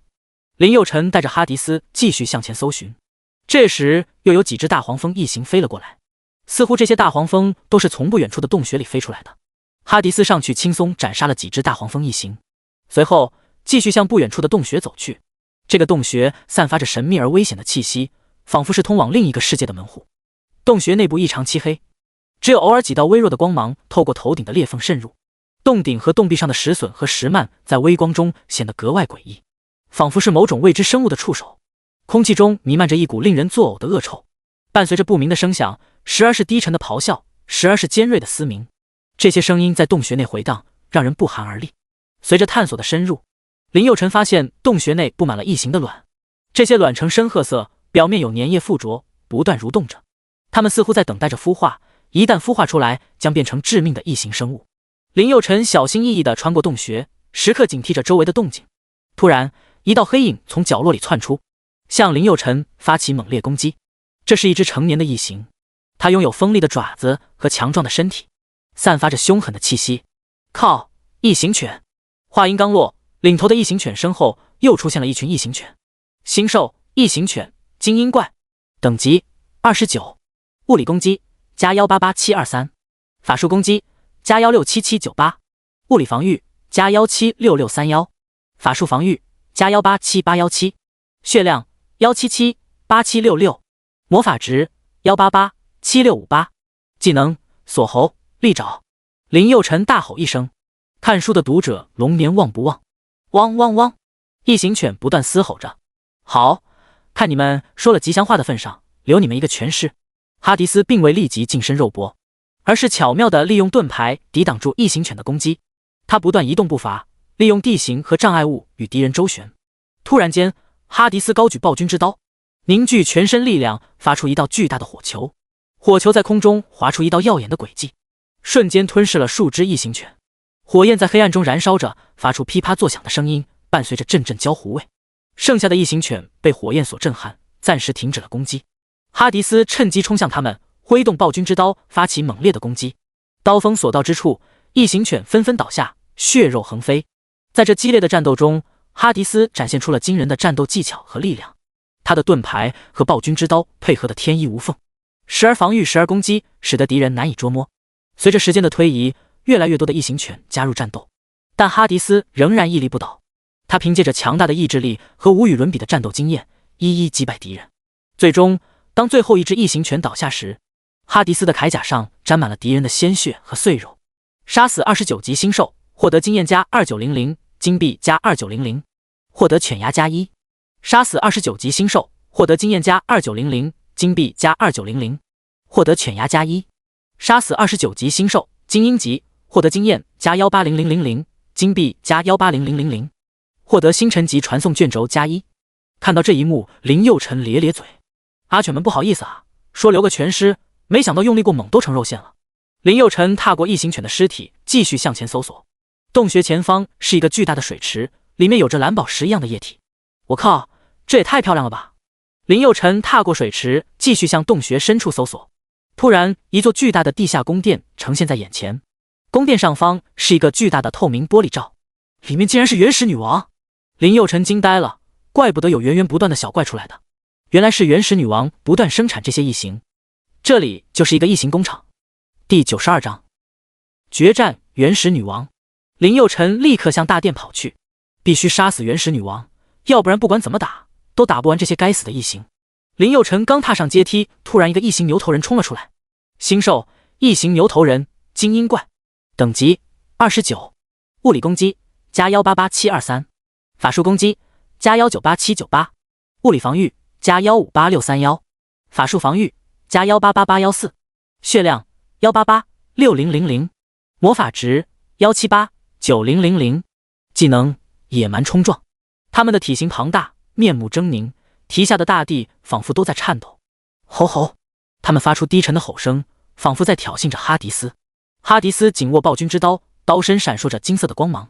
突然，异形牛群向哈迪斯发起了猛烈的冲锋，他们的利角和坚硬的皮肤似乎无坚不摧。然而，哈迪斯并未畏惧，他挥动暴君之刀，利用金元素的攻击力将一头头异形牛击退。每一次刀锋的挥舞都会伴随着一道金色的闪光，这些闪光穿透异形牛的身体，留下一道道深深的伤口。异形牛的鲜血在金光的映照下显得格外醒目，他们的身体在光芒中逐渐崩溃。哈迪斯的动作敏捷而果断，他时而闪避牛群的攻击，时而利用金元素的力量发动反击。很快，哈迪斯就消灭了所有的异形牛头人，杀死29级星兽，获得经验加2900，金币加2900，获得牛角加1。杀死29级星兽，获得经验加2900，金币加2900，获得牛角加1。林佑辰看向大殿上的透明玻璃罩，原始女王还在不断生产异形卵。可恶的家伙，怪不得都说29级副本不好刷，源源不断产出异形卵，你怎么打？就在这时，几只异形鳄鱼怪跑了出来。星兽异形鳄鱼怪，等级29，物理攻击加17723，法术攻击加18798，物理防御加19631，法术防御加17817，血量1789000，魔法值1767000，技能扫尾猛击。异形鳄鱼怪们身形庞大，皮肤粗糙，双眼发出红光，显得格外凶狠。它们张开血盆大口，露出锋利的獠牙，尾巴一扫便能将地面打得粉碎。这些怪物身上散发出强烈的恶臭，令人作呕。哈迪斯挥起暴君之刀，一道金色的光芒划破黑暗，这道光芒蕴含着强大的金元素力量，瞬间击中了一只异形鳄鱼怪。怪物的身体被金光穿透，发出一声凄厉的惨叫。金光在怪物体内爆发，将他的身体炸得四分五裂。其他异形鳄鱼怪并没有被吓到，他们一拥而上，向哈迪斯发起猛烈的攻击。锋利的爪子在地面上划出一道道深痕，尾巴横扫而来，威力惊人。然而哈迪斯却冷静应对，他运用盾牌抵挡住怪物的攻击，同时用暴君之刀释放出更多的金光。金光在空气中闪耀，每一次攻击都能带走一只异形鳄鱼怪的生命。金元素力量不断在怪物们体内爆发，将他们炸得血肉横飞。空气中弥漫着浓郁的恶臭和烧焦的味道，令人窒息。杀死29级星兽，获得经验加2900，金币加2900，获得鳄鱼皮加1。杀死29级星兽，获得经验加2900，金币加2900，获得鳄鱼皮加1。杀死所有异形鳄鱼怪后，林佑辰立刻向大殿跑去，要不然这要打到什么时候？原始女王产卵速度超快，林佑辰快速地冲进大殿，原始女王展现在眼前。星兽原始女王，世界级 BOSS， 等级29，物理攻击加934723，法术攻击加986798，物理防御加875631，法术防御加543814，血量9889000，魔法值9878889，技能冰雪风暴，冰破铠甲。他的身体异常巨大，远超过一般的异形，仿佛是一座山峰。皮肤呈现出深褐色，表面覆盖着厚重的鳞片，这些鳞片坚硬而光滑，具有极高的防御力。在他的嘴巴内部长满了尖锐而坚硬的牙齿，仿佛是一把把锋利的匕首。四肢粗壮，肌肉发达，爪子尖锐而有力，尾巴长而灵活，末端长着一根尖锐的骨刺，可以作为攻击的武器。他的腹部特别庞大，里面充满了卵，这些卵是异形生物繁殖的源头，每一颗卵都孕育着一个全新的异形生命。吼吼！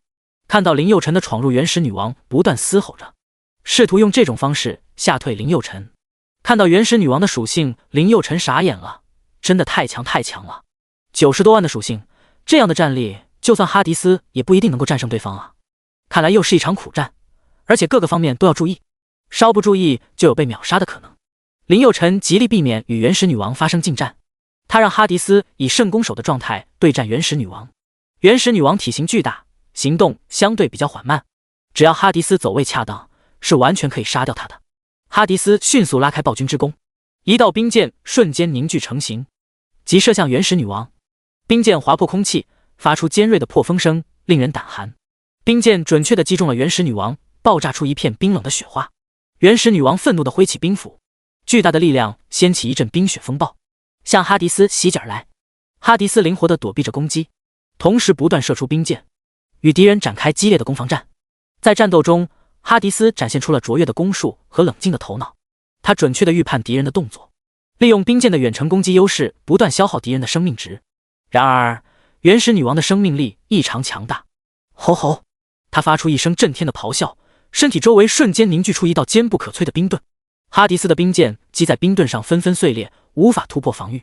面对困境，哈迪斯没有气馁，他迅速调整战术，利用暴君之弓的特殊能力，发出一道强大的冰冻射线。冰冻射线瞬间覆盖了原始女王的身体，令她动弹不得。吼吼！雕虫小技而已，哈哈！原始女王迅速挣脱了冰冻状态，继续向哈迪斯发起攻击。她的爪子划破空气，发出一声声刺耳的声响，令人不寒而栗。去死吧，可怜虫们！他挥起冰斧向哈迪斯猛冲而来，地面上的冰霜随着他的动作泛起一片寒光。哈迪斯迅速闪避，巧妙地躲避了冰斧的攻击。同时，他继续拉弓搭箭，一道道冰箭如疾风骤雨般射向原始女王。冰箭在原始女王身上留下了深深的伤口，她的身体逐渐被冰霜覆盖。然而，原始女王不断地挣脱冰冻状态，继续发动攻击。她的冰斧在空气中划出一道道弧线，带着凌厉的气势向哈迪斯砍去。靠，这家伙可真难打呀！都打了1个多小时，还有30%的血量。林佑辰背包里的蓝有些不够用了，他知道不能再这么拖下去了，必须速战速决。第93章击杀原始女王，获得蓝宝石。林佑辰迅速咏唱魔法咒语，召唤出一条巨大的火龙。火灵龙炮！火龙咆哮着冲向原始女王，炽热的火焰在她的身躯上熊熊燃烧，照亮了整个地下堡垒。原始女王见状，迅速挥动手中的冰斧，释放出一道寒冷的冰霜气息。冰霜气息与火龙相遇，发出一声震耳欲聋的轰鸣声。火龙受到冰霜气息的阻碍，速度逐渐减缓。然而，林佑辰并不气馁，他继续咏唱咒语，增强火龙的力量。火龙重新振作起来，继续向原始女王冲去。这次，原始女王无法阻挡火龙的攻击，被火龙撞飞出去。林佑辰趁机释放出一道强大的火焰魔法，将原始女王笼罩在炽热的火焰之中。火焰不断吞噬着她的身体，让她痛苦地挣扎着。哈迪斯，召唤泰坦！吼吼！泰坦怒吼一声，从天而降。泰坦巨斧在空中划出一道道惊人的弧线，带着凌厉的气势向原始女王劈去。当当，冰斧与泰坦巨斧相撞，发出清脆的金属碰撞声，震颤着周围的空气。泰坦的力量似乎无穷无尽，每一次攻击都带着摧枯拉朽之势，令人胆寒。然而，原始女王却丝毫不落下风，她凭借着冰斧的寒气和锋利，灵活地躲避着泰坦的攻击，同时发动迅猛的反击。每一次攻击都带着凛冽的寒风。原始女王突然发出一声尖锐的呼啸声，一股强大的能量从她身上爆发出来。这股能量瞬间将泰坦击飞出去，重创了他。泰坦挣扎着站起来，但已经无法抵挡原始女王的攻击了。冰斧在空中划出一道致命的弧线，准确地劈中了泰坦的头部。泰坦的身体瞬间僵硬，然后轰然倒下，重重地摔在地上。看到这一幕，林佑辰傻眼了。靠，原始女王还真有点实力啊，这就嘎了。哈迪斯见状瞬间暴怒，怒吼一声，在冥界之中，我才是无上的主宰。哈迪斯迅速拉弓搭箭，一道冰箭瞬间凝聚成型，箭尖闪烁着寒光。他瞄准了原始女王，松开手指，冰箭急射而出，划破空气，带着刺骨的寒意。原始女王挥起战斧挡住了冰箭的攻击，然而冰箭的魔法力量却使她的身体被一层薄薄的冰霜覆盖，行动变得有些迟缓。哈迪斯抓住机会，迅速射出第二箭，冰箭准确地命中了原始女王的胸甲，穿透了铠甲的防御。女王的身体猛地一颤，脸上露出了痛苦的表情。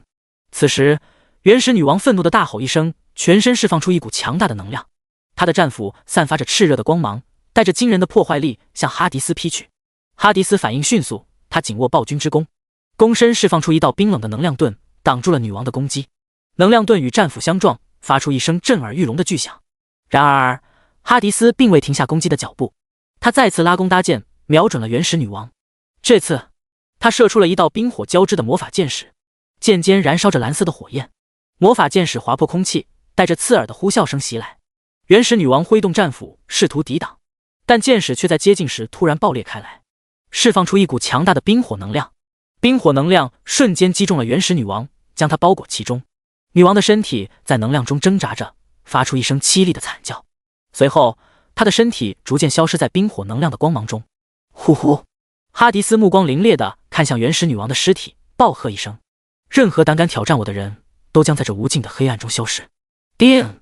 成功击杀29级原始女王，世界级 BOSS， 经验加360000，龙币加360000，星云级技能书加28，星辰级技能书加27，异形铠甲加12，星河级，异形头盔加9，星河级，异形兽核加4，星河级，魂力精华加10，传送卷轴加1，星河级，传送卷轴加9，星辰级，蓝宝石加2，星河级。呼，这原始女王真难打呀，不过收获还蛮多的，一次获得了9张星辰级卷轴，真是大手笔呢，嘿嘿。叮，一阵金光闪过，林佑辰再升1级，现在已经22级了，嘿嘿。虽然29级副本很难打，但真的很香。林佑辰走出副本，这时恰好遇见了刚从28级副本出来的天狼小队。黑胖子看到林佑辰嗤笑道：“哟，小子被打懵了吧？你怎么没死在里面呢？嘿嘿。”啪啪，林佑辰上去就甩了几巴掌。你他妈是不是犯贱？操！第94章，那是我的人，谁也不能挖墙脚啊！黑胖子看向林佑辰，又看了看吴昊，指着林佑辰怒骂道：“臭小子，信不信我一拳打死你？”黑胖子仗着吴昊在身边十分拽，吴昊可是京城10大天才之一，战力更是高的惊人。看到黑胖子跃跃欲试的样子，吴昊立刻拦住了黑胖子：“胖子，退下！”随后朝着林佑辰笑了笑道：“抱歉，刚刚多有得罪。”林佑辰看了看吴昊，又看了看黑胖子，咧咧嘴离开了3区。背包里没有蓝了，如果真的打起来，连哈迪斯都召唤不出来。看到林佑辰离开，黑胖子气不过大声说道：“老大，你看那小子那么狂，我们天狼小队什么时候受过这种气啊？”吴昊看了黑胖子一眼，训斥道：“你小子想死可以别拉上我，你觉得我们是那小子的对手？”黑胖子有些激动：“老大，你可是京城10大天才少年之一，还能打不过一个小镇青年？”吴昊无奈地摇了摇头道：“胖子啊胖子，你的智商什么时候可以和你的战力成正比啊？人家一个人刷29级副本用的时间和我们6个人刷28级副本用的时间一样，你确定我能打过别人？”说到这里，吴昊突然反过神来：“我靠，你小子该不会想他妈害我吧？挑拨我和那小子打架，然后借刀杀人，想取代我的位置？”黑胖子闻言愣住了：“靠，队长，你怎么能说这种话？我对你的忠心天地可见啊！”看到吴昊无动于衷，黑胖子不断抽打着自己的脸：“老大，我错了，我错了。”林佑辰走出副本，刚走出副本，武者勋章附带的通讯器就发来信息。他低头看了一眼，是冷清秋发来的信息：“表现不错，立刻到京城锻造局，我在这里等你。”丁，完成29级副本首杀，获得学院积分加20000，神装淬炼石加218。看到额外的奖励，林佑辰十分开心，笑着向锻造局走去。半小时后，林佑辰出现在了京城锻造局。京城锻造局是整个龙国锻造水平最高的地方了。林佑辰虽然可以通过吞噬武器提升武器的品阶，也就是武器的气魂等级，但是武器等级的话，还是要锻造师来完成。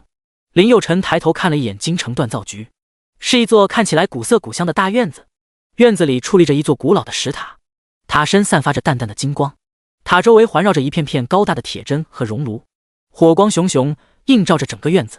空气中弥漫着金属的炽热气息和淡淡的烟雾，让人感受到一种古老神秘的气息。锻造局的墙壁上挂着各式各样的武器，从古老的剑、弓箭到现代的枪械，应有尽有。每一件武器都经过精心的锻造和打磨，散发着冷冽的光芒。林佑辰一边走一边好奇地看着。冷清秋正在和99级 NPC 锻造大师在屋里喝茶了。冷将军，我有些好奇，到底是什么样的学生能让你这么上心，能让你莅临我们锻造局，亲自拜托我帮他升级武器？冷清秋端起茶杯笑道：“也没谁，就普普通通一个学生而已。我看那小子比较刻苦，所以想帮帮他。”锻造大师微微咧嘴，假意笑着。这种话偏偏3岁小孩差不多，他冷清秋什么人，别人不知道他还不清楚吗？一般的天才根本看不上眼，能让他亲自求情的人，要么有超级强大的背景，要么是妖孽。虽然锻造大师只是 NPC， 但他对京城的大人物都是很了解的。不一会，林佑辰走了过来。冷将军，这是你要的12张星辰级传送卷轴。冷清秋接过传送卷轴，十分满意，笑道：“不错不错。叮，恭喜完成高等黄阶5院任务，获得积分加10000积分，魂力精华加121。”看到信息，林佑辰瞪大了双眼。靠，这还有2次奖励了呢。冷清秋指了指身边的座位，笑道：“坐吧，喝杯茶润润喉。”林佑辰点了点头，毫不客气地坐了下来，端起桌上的茶水一饮而尽，毫不客气。锻造大师身后的徒弟咧咧嘴，一脸羡慕。都是晚辈，林佑辰可以坐下喝茶，而他只能站着伺候着，这差距未免太大了。冷清秋看向林佑辰，笑道：“29级副本感觉怎么样？”林佑辰一脸无所谓的样子：“还好吧，前面很简单，后面的原始女王比较难打。不过只要速战速决就能通关，那个原始女王也太能生了。”冷清秋点了点头，笑道：“不错不错。”冷清秋心里嘀咕着：“靠你个小变态，本来以为需要24小时的时间才能通关副本，没想到仅仅用了13小时。”一旁的锻造大师一脸欣赏地看着林佑辰：“靠，这小子不是才22级，22级就能刷29级那个老妖婆原始女王。”说完，锻造大师看向冷清秋，竖起大拇指，笑道：“冷将军真是够啊，这就是你刚刚说的普普通通。”冷清秋扑哧一笑道：“对啊，和你99级锻造大师比起来，可不就是普普通通吗？”锻造大师有些无语，看向身后的徒弟，突然来了无名火：“滚滚滚，一个个不争气的玩意！你们看看人家22级带领一个小队去打29级副本，你看你们呢，让你们锻造一把星云级装备都能打残了，操！”锻造大师身后的徒弟低下头，唯唯诺诺的，生怕再次挨骂。林佑辰拿起桌上的茶壶，倒了一杯茶，小酌一口，笑道：“这茶水口感真不错。”锻造大师一脸欣赏地看着林佑辰：“这小子一看就是机灵鬼，如果做我徒弟，我一定让他在10年之内成为锻造大师。”冷清秋看到锻造大师口水都要流下来了，立马提醒道：“哎，那是我的人，谁也不能挖墙脚啊！还有，那小子是一个人刷的29级副本，不是一个小队，这样的妖孽，谁要和我抢，我跟谁拼命！”锻造大师气呼呼地看向冷清秋：“冷将军你啊，你刚刚还说人家普普通通，现在看到有人看上了，你又这样要跟人家拼命。第95章升级到50级后，你再蓝星就可以无敌。”冷清秋呵呵笑了起来：“那必须啊，我的爱徒怎么可能让别人拐跑了呢？我要是把你身后的小徒弟带走，你愿意啊？”冷清秋打趣地说道。锻造大师指着身后的弟子，笑着说道：“只要你舍得，我可以用我所有徒弟和你换这小子。”冷清秋连忙摆摆手：“别，大师你的好意我心领了，呵呵。”冷清秋心里翻了一个白眼，心语道：“什么情况？占我便宜？我很傻吗？你几百个徒弟在我眼里都比不上一个林佑辰，好吧？”锻造大师呵呵一笑：“好吧，既然冷将军不愿意，我也不能强求。”冷清秋冰冷的脸蛋挤出一点笑容。冷清秋在开玩笑，锻造大师却认真了。他看中了林佑辰的悟性，普通的锻造师只要有力气就可以，但是想要成为锻造大师，却需要超凡的智慧。大师现在就帮我徒儿升级装备吧。锻造大师点点头，笑道：“好，看把你急的。”冷清秋笑道：“这件事当然急啊，这是关龙国能不能首战月球呢？”锻造大师闻言频频点头：“这是大事，事关我们龙国的未来，走吧。”说完，锻造大师起身准备向锻造塔走去。冷清秋也站了起来，笑道：“锻造大师，我还有事先走了，我宝贝徒儿就交给你了哈。”锻造大师笑着摆摆手道：“好的，你去忙吧，老夫绝对不会亏待你的宝贝徒儿的。”说完，看向林佑辰，笑道：“走吧，小鬼，带你去见见世面。”林佑辰跟在锻造大师身后向锻造塔走去。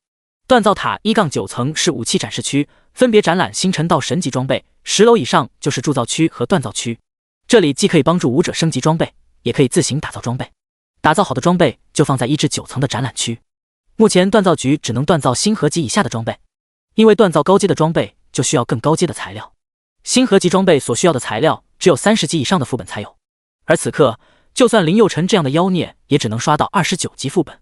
锻造大师空有一身本领，就是没材料。林佑辰跟在锻造大师身后，进入了锻造塔第1层。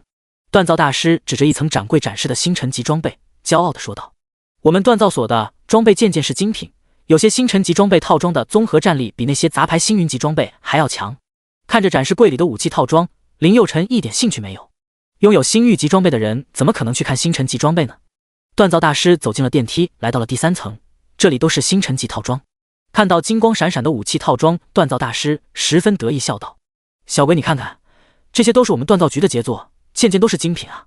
其实你升级装备不如购买装备。你看这套赤炎套装价格也不贵，只需2亿龙币而已。”林佑辰看了一眼属性，摇了摇头，这属性太一般了。话音刚落，锻造大师惊呆了：“啥？你说啥？这可是星辰级套装哎！目前别说龙国，就算整个世界，这也是顶级套装了。”林佑辰看了一眼套装属性，装备名称：赤炎套装，装备品阶：星辰4星，装备等级10级，穿戴职业：法师，穿戴等级1，基础属性：攻击加230，防御加280，气魂属性：物理攻击加213，法术攻击加131，命中加132，真伤加45。摇了摇头笑道：“和我的套装相比，这就是垃圾中的垃圾。”锻造大师呆住了，突然抓住林佑辰的衣领，怒吼道：“小子，你再说一遍，这可是老夫的得意之作，你竟然说是垃圾！别以为你是冷将军的徒儿就能这么狂，这么口无遮拦。”看到锻造大师这么激动，林佑辰有些不解，他只是说了实话而已，用得着这么激动吗？锻造大师有些不服气，带着林佑辰来到一件25级星辰套装前，得意地笑道：“小鬼，你看这件呢？刚刚看的是没升级的套装，这件才能代表星辰级套装的真正实力。”林佑辰看了一眼那件25级星辰级装备，装备名称：邪灵套装，装备品阶：星辰5星，装备等级25级，穿戴职业：法师，穿戴等级1，基础属性：攻击加708，防御加528，气魂属性：物理攻击加528，法术攻击加731，命中加212，真伤加121。看到这个属性，林佑辰眼前一亮，我靠，升级以后战力提升这么恐怖的吗？这2件武器装备品级都是一样的，升级以后属性增加这么多。看到林佑辰震惊的样子，锻造大师点小满足，嘿嘿笑道：“你才知道啊，刚刚看的只不过10级装备而已，如果品阶是星河级的话，属性会指数级增加。”林佑辰猛地点了点头，眼前一亮，激动地问道：“那如果是星域级装备呢？”锻造大师笑着摆摆手道：“目前最高等级的装备也只有单件的星河级，怎么可能有星域级的套装呢？”林佑辰咧嘴一笑，指了指自己笑道：“我有。”锻造大师咧咧嘴，赶忙走到林佑辰面前，试了试林佑辰的额头。奇怪了，也没有发烧啊，怎么这小子说起胡话来了啊？林佑辰有些无语，直接换上了魔尊套装。唰！顿时林佑辰周身闪着铂金色的光芒。靠！锻造大师下巴差点没掉地上，惊呼道：“铂金级装备，而且还是9星！我的天呐，你小子怎么会有这样牛比克拉斯的装备的？”此刻锻造大师已经激动的双腿发软了。林佑辰得意的看着身上的套装笑道：“不小心触发了隐藏任务，杀了东方青苍就得到了这身装备。”此刻锻造大师哈喇子已经流了一地，他轻轻抚摸着林佑辰身上的摸准套装，一直小声呢喃道：“我靠，这也太牛逼了吧！”林佑辰笑道：“这装备属性还挺牛的吧？”锻造大师目光直勾勾的盯着魔尊套装，猛地点点头：“那是当然，我敢打赌整个龙国，不整个蓝星，此刻也只有这一件星域级装备。这已经不是牛不牛叉的事情了，升级到50级后，你再蓝星就可以无敌。因为打造这种品阶的装备材料，只有在80级副本里才有。你小子运气可真好啊！”林佑辰对这些也不太懂，因为前世是高武世界，力量体系和现在的世界不同。呵，那就请大师帮我的装备升阶吧。锻造大师摇了摇头道：“恐怕老夫帮不了你了。”什么？林佑辰闻言十分失落。大师，你刚刚不是还说小事一桩的吗？第96章，武器比京城锻造局都多，这特么叫正常？锻造大师咧咧嘴，无奈的说道：“靠，你小子也没说你的装备是星域级的呀。这种等级的装备，就算升阶到5级，也需要吞噬上千件星云级装备呢。”听到这，林佑辰有些无语。上千件星云级装备，那还叫是吗？说完，拍了拍自己的背包，笑道：“我这里至少有3000件以上的星辰级装备和2000件以上的星云级装备，星辰级装备也至少有几百件了。”嗨！锻造大师再次被林佑辰惊呆了。我靠，你怎么有那么多武器装备的？老子的锻造局都没有那么多。林佑辰有些不好意思了，摸了摸后脑勺，笑道：“这段时间天天刷副本，而且都是单刷武器装备多一些，这不是很正常吗？”锻造大师无语死了。靠，这也叫正常？一个武者拥有的武器比京城锻造局都多，这特么叫正常？锻造大师越想越气，转过身训起自己的徒儿来。妈的一群白痴！你看看人家林佑辰，再看看你们，草！身后的徒儿吓得大气不敢出。看到徒儿畏畏缩缩的样子，锻造大师气得上去就是一脚。滚滚，别在这里碍眼！说完转过身，脸上的怒气立马消失，变得和颜悦色。小鬼，让你见笑了。林佑辰笑着摆摆手，不敢不敢。唉，锻造大师本想显摆一下，没想到打脸的却是自己，又加上那些笨徒弟，心里窝火得很。走吧，我带你去升阶装备。锻造大师打算亲自帮林佑辰锻造装备。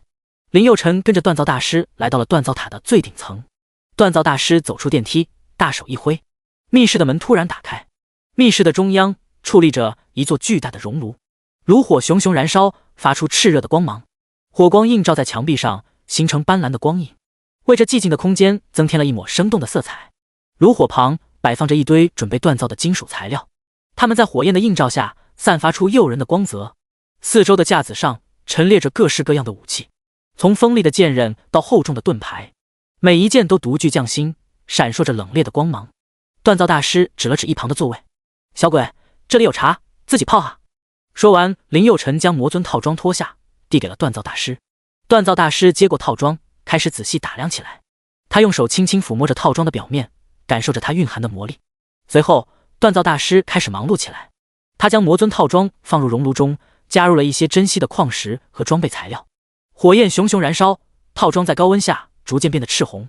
锻造大师不断调整火候，确保温度适中。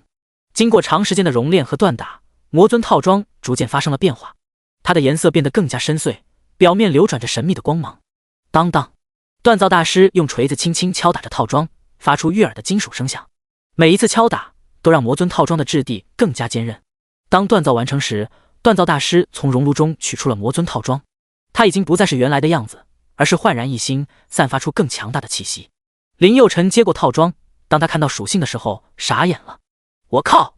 装备名称：魔尊套装，装备品阶：星域9星，装备等级11级，穿戴职业：法师，穿戴等级1，基础属性：魔法攻击加4608，防御4528，气魂属性：物理攻击加3528，法术攻击加631，精神力加1212，真伤加1121。属性怎么增加这么多？这也太……林佑辰看到这么高的属性，有些懵了，这都快赶上自己的属性了。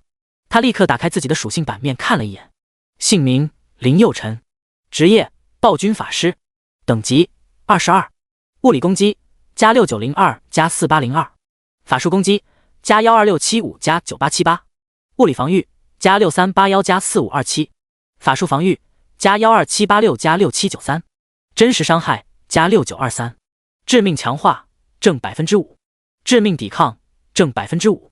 天赋傀儡暴君超神级，无限进化，神级隐藏。装备魔王权杖，星云1星，魔尊套装，星域9星，暗夜玉佩，神级9星。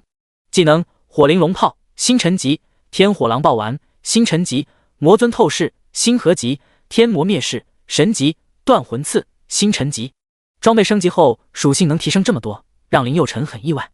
看到林佑辰震惊的样子，锻造大师咧咧嘴笑道：“哎，这才11级而已，到20级以后那才叫恐怖呢。”是吗？林佑辰立刻抓住了锻造大师的手，激动地说道：“大师，那你快点帮我升级啊！我有钱，可以买装备来当材料。”锻造大师笑了笑道：“你的装备都已经11级了，需要太多的装备了。我这里都是套装，用来升级装备太可惜了。现在还有很多武者连像样的白板套装都没有，所以我是不可能把这些套装卖给你用来升级装备的。再说了，11级以后需要的装备量也很大，你的装备等级很高，需要使用的装备数量巨大，我这里的也不够啊。小鬼不要太心急了，慢慢来吧，你的装备已经很牛叉了。”林佑辰点了点头，这时突然想到还有一件神级装备，如果升级以后属性也会增加不少。大师，我这里还有一件装备，你顺便帮我升级一下呗。说完，林佑辰掏出那块暗夜玉佩。靠！看到暗夜玉佩，锻造大师眼睛都直了。神级装备！此刻锻造大师双手已经开始微微颤抖了。这真的是神级装备吗？你小子能不能不要这样啊？这样真的能吓死人啊！锻造大师从林佑辰手中接过暗夜玉佩，瞬间心跳加速。第97章，清空所有蓝，会见36欧总裁。锻造大师的手中捧着暗夜玉佩，玉佩的表面流转着神秘的光芒，他脸上的表情从惊愕到震撼，再到深深的敬畏，仿佛见到了超越凡尘的存在。他的眼睛瞪得大大的，瞳孔在玉佩的璀璨光芒中不断收缩，双手微微颤抖，不是因为力量不足，而是因为激动。锻造大师的嘴半张着，似乎想说什么，但又说不出来。突然他的喉咙里发出了一声低沉的惊叹：极品，绝对的极品，我这就帮你升级。锻造大师转身离开，开始帮助林佑辰升级玉佩。1个小时后，锻造大师激动地把玉佩递到林佑辰手中。小鬼好了，神级装备消耗的武器装备太多了，只帮你升阶到了5级。林佑辰点了点头，只要升级就好，强一点是一点。好的，谢谢大师了。说完，林佑辰看了一眼装备属性，卧槽！装备名称：暗夜玉佩，装备器魂：神级9星，装备等级5级，穿戴职业无限制，穿戴等级1，基础属性：群攻加109加1019，附带技能：天魔灭世，神级，可对目标区域内所有目标造成525%的属性伤害，有31%的概率触发天魔降世，可召唤天魔攻击敌人，等级越高战力越强。等级提升到5，就增加了1019点的群攻，还增加了25%的属性伤害。这样的属性提升速度还是相当给力的。嘿嘿，装备已强化自身战力提升近乎1倍。嘿嘿，林佑辰嘴角咧到后耳根。现在只有魔王权杖是1级，其他武器装备都升级了。背包里只剩下5件星河级装备，其他装备全部被当成材料升级装备等级了。靠，这升级武器装备还真烧钱啊！如果那些装备全部卖掉的话，最少价值3个亿龙币。那升级到满级的话，想想都觉得恐怖。林佑辰看向锻造大师笑道：谢谢你哈，大师。锻造大师摆摆手笑道：不用谢，为未来的战神服务，这是我的荣幸。林佑辰熟练地和锻造大师寒暄着，随后锻造大师亲自把林佑辰送出了锻造局。林佑辰走出锻造局，立刻向商店走去，他需要采购一些蓝。这几天猛刷副本，蓝用得很快，上次购买的1000多万的蓝很快用完了。林佑辰来到商店， NPC 洛里笑盈盈地看着林佑辰：小哥哥，你好久没来了。林佑辰坐在椅子上，看着洛里精致的小脸蛋笑道：怎么想我了？洛里一脸坏笑：当然啊，我想我的每一位顾客。林佑辰出售了所有的物品，什么鳄鱼皮、牛角，一共赚了不到2个亿。无限空间就是好用，要不然像林佑辰这样的打法，估计需要1天3次才能保持有足够的空间。林佑辰看着货架上的蓝，豪横地说道：这些我全部打包。洛里吓得半死：大哥，这些可是我们京城1天的所有库存，京城的武者有20万名呢，你一个人就要购买20万武者的1天的使用量。林佑辰点点头笑道：对啊，你那么漂亮，如果天天来，万一日久生情爱上你怎么办啊？呵呵。洛里扑哧一笑：你呀，嘴巴跟抹了蜜一样。林佑辰支付了3个亿的龙币，买下了所有的蓝，这些蓝应该能用一段时间了。嘿嘿，小不要尝一尝啊。说完，林佑辰闭上眼，撅着嘴，假意要亲洛里。妈妈。洛里抢先一步强吻了林佑辰。好甜啊。林佑辰立刻后退，有些惊讶：大姐你真亲啊。洛里咧嘴一笑：白送的，不亲白不亲。林佑辰无语死了：真服了你了，看来男生出门也要小心一点呐，一不小心就失身了。说完，林佑辰转身离开了商店。刚走出商店，冷清秋发来信息：晚上6点龙腾大酒店，我约了36欧网络公司总裁，准时到啊。看到信息，林佑辰眼前一亮：嘿嘿，冷将军的效率就是高哈，一旦平台搞定，成为万亿富豪指日可待。林佑辰看了一眼，时间还有不到半小时，他打了一辆的士向龙腾大酒店走去。龙腾大酒店，京城唯一家7星级酒店，装修那叫一个豪华。虽然是冷清秋请客，买单的一定是36欧集团的老总，当然要豪华一点，毕竟谈的也是万亿级别的项目。步入酒店大堂，首先映入眼帘的是金碧辉煌的装饰，高耸的大理石柱子上雕刻着精美的图案，散发出古老而神秘的气息。金色的吊灯从天花板垂下，犹如璀璨的星辰，将大堂照耀的金碧辉煌。林佑辰准时来到包间，冷清秋还没到，只有一个50来岁的中年人坐在包间里。林佑辰走了进去，那个中年人客客气气地站了起来，恭敬地问道：请问你就是冷将军的徒儿林佑辰吧？林佑辰点点头。中年人很卑微地走到林佑辰面前，伸出手笑道：你好，林同学，我是36欧集团的老总周天龙。林佑辰伸出手点头示意，简单寒暄后，林佑辰坐到了座位上。他，恰好这时冷清秋也赶了过来。冷清秋看向林佑辰问道：“怎么样，装备升级成功了？”林佑辰点了点头。说完，冷清秋才看向周天龙：“周总来的挺早的呀。”周天乐立马站了起来，恭敬地笑道：“冷将军，这不是应该的吗？你们都是大忙人，我哪敢浪费你的时间啊？”冷清秋笑了笑，的确他没有时间浪费。对了，周总，那个就是我徒弟，他想做一款 app， 你就按他的意思办就好了。说完看向林佑辰：“林佑辰，你有什么想法尽管跟周总说，他们的研发能力还是很强的。”林佑辰点了点头，看向周天龙。周天龙拿出了笔记本，开始记录林佑辰的要求：“我的诉求很简单，就是建立一个知识付费的平台，我可以把我刷副本的经验上传到 app 上，别人可以通过付费购买我的经验，别的人也可以把他的经验上传到平台，每卖一份我拿5%的收入。”周天龙闻言立刻竖起大拇指，这个想法真的太好了，赚钱是小，最主要可以让更多武者快速成长。林佑辰点了点头：“我也是这么想的，如果不收费，他们是不可能重视的，只有让他们花钱了才会珍惜。”第98章进入冷清秋豪宅，建立自己小队。周天龙点了点头：“一点没错，小兄弟非常懂人心啊。”林佑辰摆摆手笑道：“那里。”会谈结束后，林佑辰跟着冷清秋来到了冷清秋位于郊外的家。林佑辰跟在冷清秋身后，进入了冷清秋的别墅。别墅的外部采用淡雅的白色石材，搭配着精致的铁艺栏杆和复古的铜制大门。客厅里摆放着复古的皮质沙发和华丽的织锦窗帘，墙面上挂着一些冷清秋的个人艺术照和古典画作，整个空间散发出一种低调的奢华气息。穿过客厅，后面是一间宽敞的书房，书房的布置充满了文艺气息，书架上摆满了各种书籍，从文学到艺术，从历史到哲学，琳琅满目。你坐吧。冷清秋走到冰箱前，拿了一罐饮料递给林佑辰：“没有热水，这个凑合一下吧。”那是电视遥控，想看电视自己看。我上楼洗个澡，待会回学校。说完，冷清秋走上了2楼。林佑辰有些懵，这是什么情况？这可是龙国5星将军家哎。林佑辰有点拘束，有点放不开，但是想了想，其实也没什么。5星将军也是人，是人机会有情感，他既然让自己随便一点，那就不需要再客气了。林佑辰拿起遥控看起了电视，桌子上的水果也不客气。半小时后，冷清秋走了下来，换了一身新的衣服。走吧，去学校。林佑辰随即起身站了起来。两人走到门外的越野车上，冷清秋发动汽车向青龙5院走去。冷清秋一边开车一边说道：“明天上午举行新生欢迎仪式，想好发言稿，明天你作为唯一的新生代表上台讲话。”哦，林佑辰点了点头。还有明天早上稍微收拾一下，注意点形象，不要这么随意。冷清秋继续说道：“冷清秋看了一眼林佑辰，嘴角微微一咧：“呵呵，你小子怎么突然变得这么高冷的？”冷清秋打趣的笑道。这时林佑辰才回过神来：“没有啊，还好吧。”冷清秋双手搭在方向盘上，继续说道：“明天下午就去月球，一定要占领1号地块，那里有我们龙国需要的资源。”说完，冷清秋把作战计划丢到林佑辰面前。这就是作战计划。林佑辰拿起作战计划，是一张地图，上面标示着这次行动需要占领的区域。什么？怎么是？看到那个区域，林佑辰突然想起当年的战斗。当时他率领一个小队，也是在该区域执行任务，只不过他的小队全部战死，只有他一个人活了下来。当时以他们的战力，完全是可以占领那个区域的。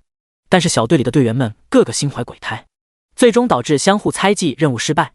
冷清秋看向林佑辰：“怎么，你去过这里？”林佑辰猛地摇了摇头：“没有。”冷清秋笑了笑，没有多问。对了，明天会有另外5个人和你一起去，是一个天阶小队，他们队伍死了1个人，由你补上。那个队长被我撸了，到时候你去当队长。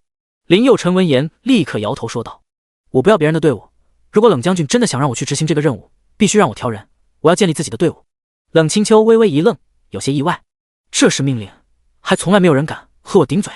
林佑辰冷哼一声：“冷将军，要让我去执行这个任务，就必须按我的要求来，要不然你另请高明。”林佑辰态度十分坚定。你……冷清秋硬是把心中的怒火压了下去。放眼整个青龙5高，根本没人有这能力去月球。炎龙军虽然有几个高手，但是他们都是天阶小队的队长，如果他们全部战死，那损失的不是6个人，而是6个小队。而林佑辰的战力远高于他们，他去执行这个任务再适合不过了。冷清秋渐渐冷静下来，虽然自己组建队伍，放眼整个龙国，这还是第一次，不过也未尝不可。林佑辰一个人就能抗下所有怪，其他人战力弱一点也无妨，有他这个大神在，说句不好听话，就算带着白痴也能完成任务。最重要的是还可以带一些新人，这才是最重要的，怎么看都是一桩稳赚不赔的买卖。好，没有问题。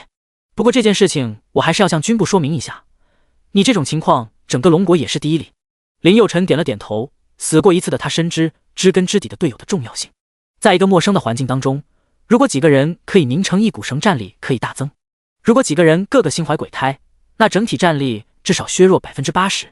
很快，林佑辰和冷清秋来到了青龙武院。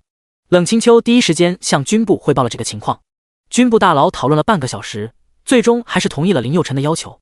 林佑辰可以随便挑人，但是务必要完成占领月球1号区域的任务。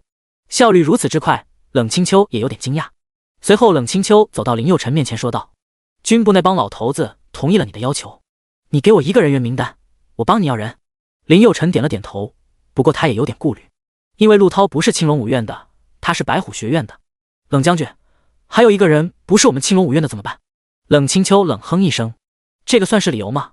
只要我看上的让人，天王老子也得给人，这可是军部那帮老头子的决定，你就不要有这方面的顾虑了。只要你能完成任务，你写我的名字我都要跟你走。什么？林佑辰十分震惊，这是不是有点夸张啊？冷清秋冷哼一声笑道，看来你是不了解军部那几个老头子的实力啊。不要有顾虑，你想要谁你写出来就好了。林佑辰怎么可能不知道军部那些老头子的实力呢？他只不过不想让别人知道自己穿越者的身份。好的。林佑辰很快就把名单递给了冷清秋。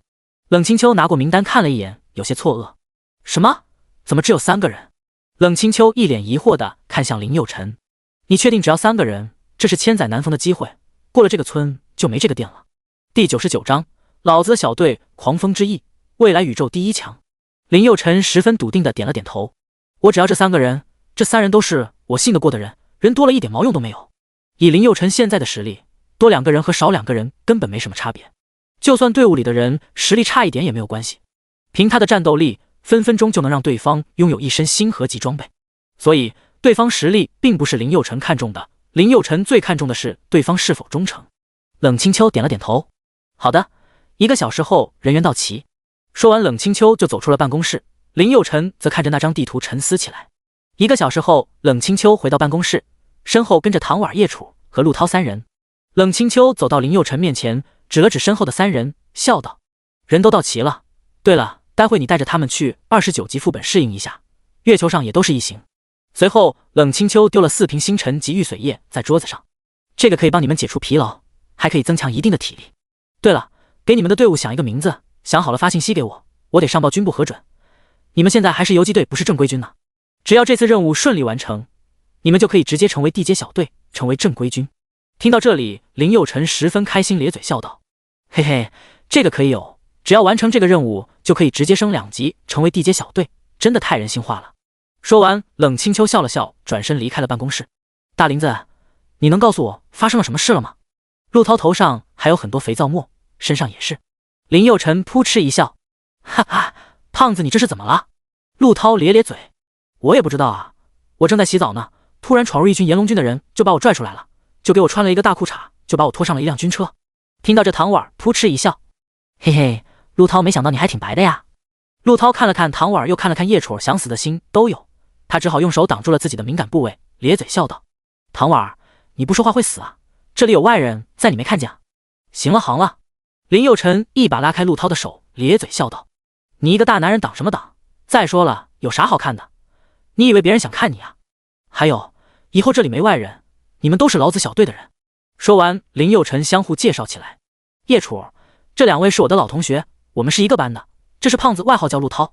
陆涛闻言咧咧嘴，一脸不服气，小声呢喃道，大林子，在美女面前能不能给我点面子啊？能不能不拿我开玩笑？林佑辰根本不听陆涛说什么，而是伸出手捏住了小红豆。闭嘴！陆涛瞬间疼得龇牙咧嘴的。这是唐婉，我们龙城武高的顶级校花。唐婉冲着叶楚笑了笑，您好，以后请多多关照。林佑辰扑哧一笑，看向唐婉，你能不能别装了，再装也是北方大棒槌。唐婉听了快被气死了，林佑辰你是不是想死啊？说完，唐婉就要伸手去打林佑辰。哎，林佑辰用手挡住唐婉的额头，任凭唐婉怎么打都打不到林佑辰。我说你这狐狸尾巴3秒钟都没到就露馅了吧？说完，林佑辰冲着叶楚微微一笑说道：“不过他是校花这点没毛病，当年暗恋他的至少有一个加强连。”叶楚扑哧一笑：“看来你们以前相处挺好的呀。”林佑辰看了看陆涛笑道：“那胖子是，这个小暴龙不算，当了我3年死对头。”说完看向陆涛笑道：“这位是叶楚，超级天才来的。”陆涛看到美女不由自主地笑了起来：“嘿嘿，很高兴认识你哈，我叫陆涛，我是圣龙枪。”林佑辰放开了唐婉：“小暴龙，你也跟人家叶楚学学，人家正宗北方大妞也没像你这么暴力。”4个人都相互认识后，林佑辰看着桌子上的玉髓叶说道：“大眼瞪小眼干什么？一人一瓶都喝了吧。”说完，林佑辰拿起一瓶一饮而尽。吧唧吧唧，这什么味啊？怎么有一股雷碧的味道啊？林佑辰眉头微皱，看着色泽圆润的瓶子，一脸意犹未尽的样子。陆涛一口闷了下去，还不知道什么味呢。哎，有感觉了，身上的疲劳瞬间消失。林佑辰咧嘴笑了起来：“嘿嘿，这东西真不错，以后我一定多搞点给你们喝。”好好，陆涛开心的手舞足蹈的。说完，林佑辰皱起眉头说道：“你说我们小队叫什么名字好呢？”唐婉和叶楚皱起眉头，开始思考起来。我们一定要起一个霸气一点的名称，我们就叫炎龙骑士团怎么样？陆涛第一个说道。不行，唐婉和叶楚异口同声的说道。看到彼此这么默契，唐婉和叶楚两人相互击掌庆贺道。陆涛尴尬的摸了摸后脑勺。暴风领主怎么样？唐婉笑着说道。现场立刻变得安静起来。唐婉可爱的吐了吐舌头。破军之刃怎么样？叶楚笑着说道。霸气，太霸气了。陆涛咧嘴大声说道。林佑辰也点了点头。突然有4个字钻入了林佑辰的脑海里：狂风之翼。林佑辰小声呢喃着：狂风之翼，狂风之翼，破云之巅，无畏无惧，唯我独尊。林佑辰突然说出这句话：狂风之翼，破云之巅，无畏无惧，唯我独尊。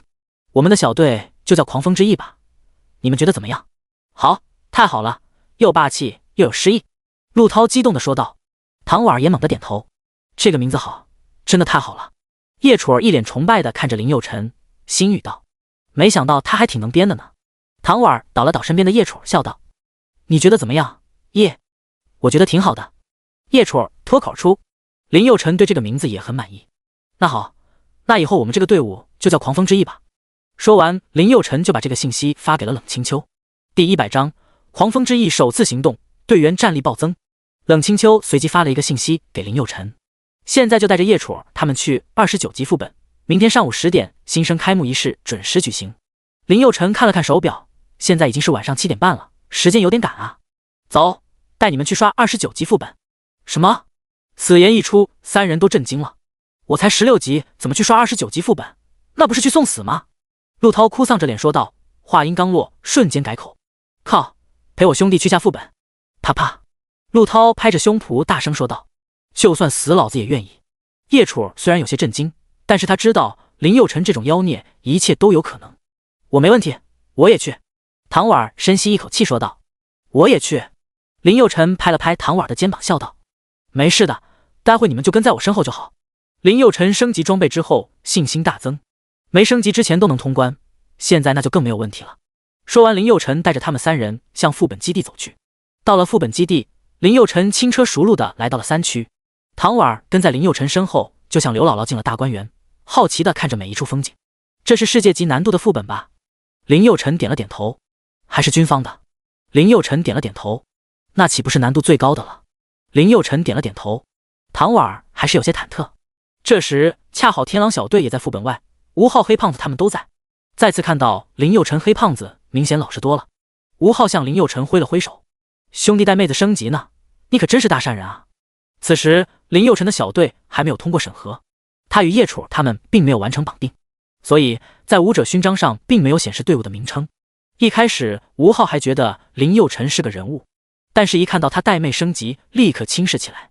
这个世界只有2种人会带妹升级，要么老公带老婆，要么就是傻叉带绿茶，而林佑辰显然是属于后者。林佑辰并没有解释，他也知道吴昊是什么意思。怎么，我带着我的大老婆和小老婆升级有意见？操！说完看向陆涛：小舅子，看什么看，走啊！哈！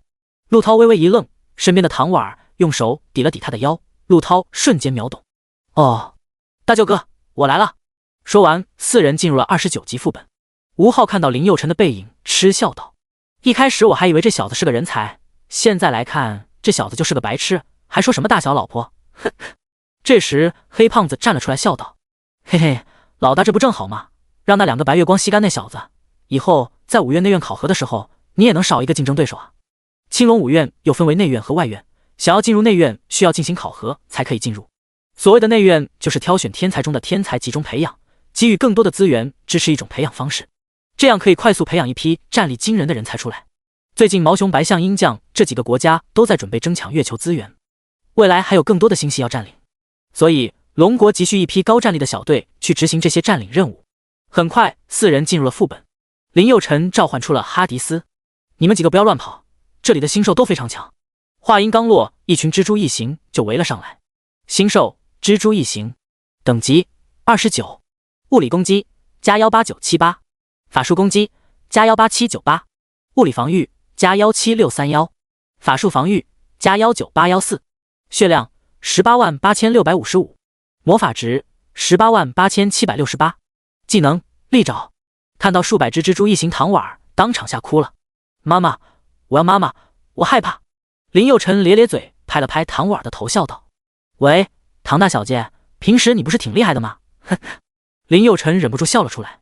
唐婉瞬间不哭了，恶狠狠地看着林佑辰：“林佑辰，我跟你没完，看人家这么伤心，你还那么开心，你这禽兽不如的东西。”林佑辰想忍住笑，可是最后还是忍不住大笑了起来。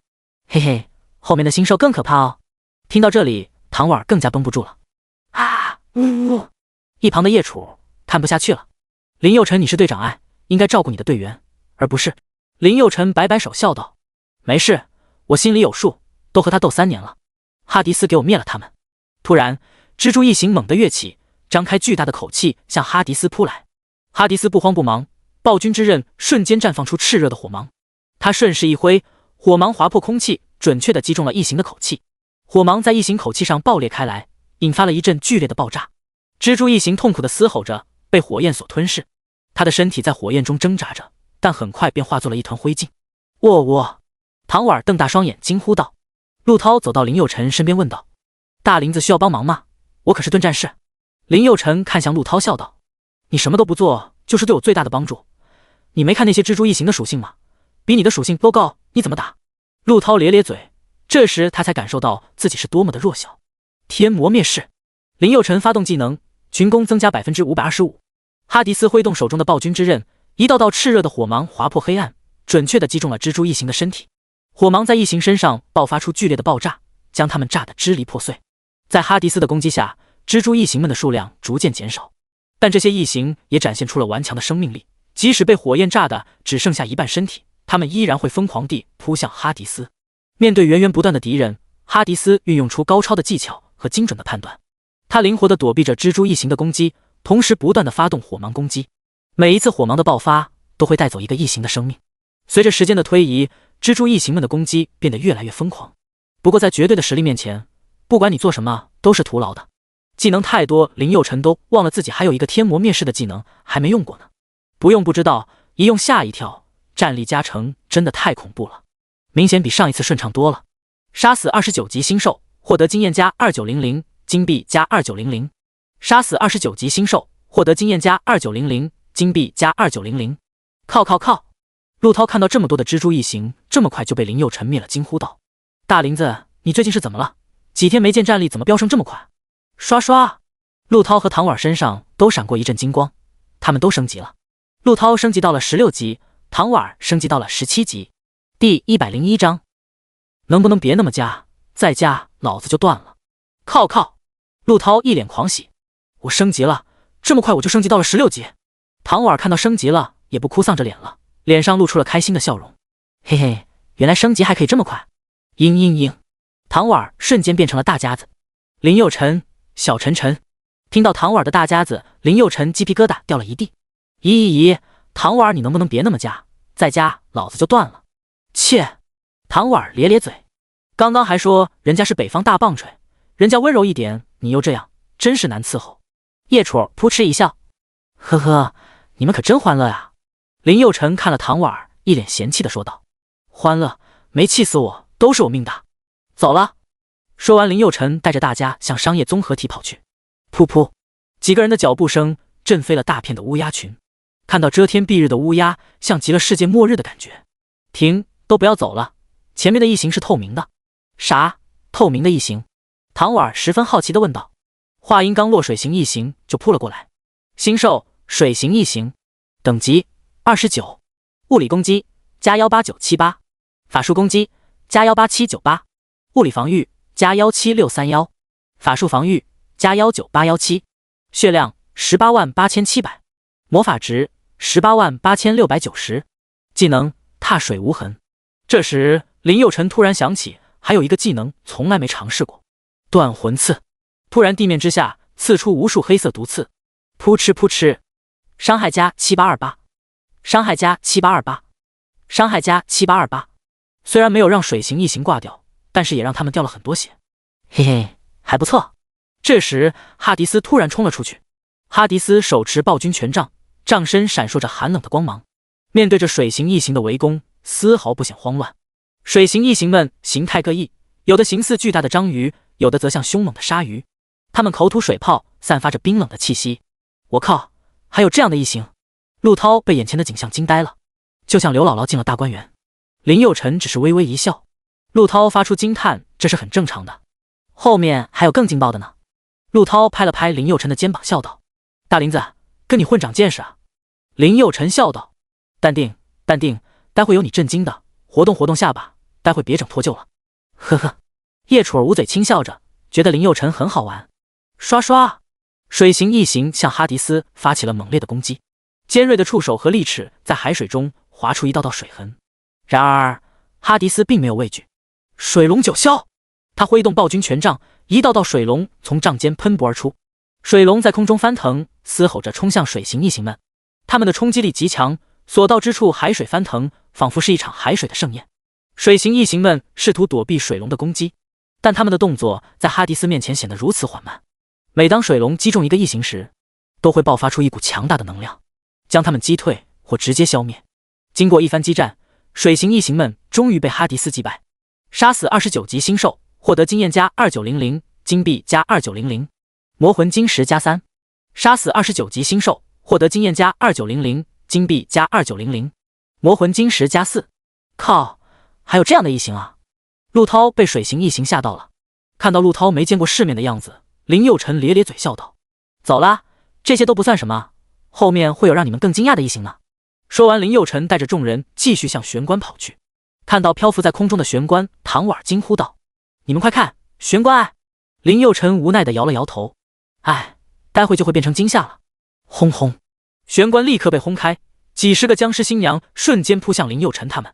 星兽僵尸新娘，等级29，物理攻击加17723，法术攻击加18798，物理防御加19631，法术防御加16815，血量177867，魔法值187665。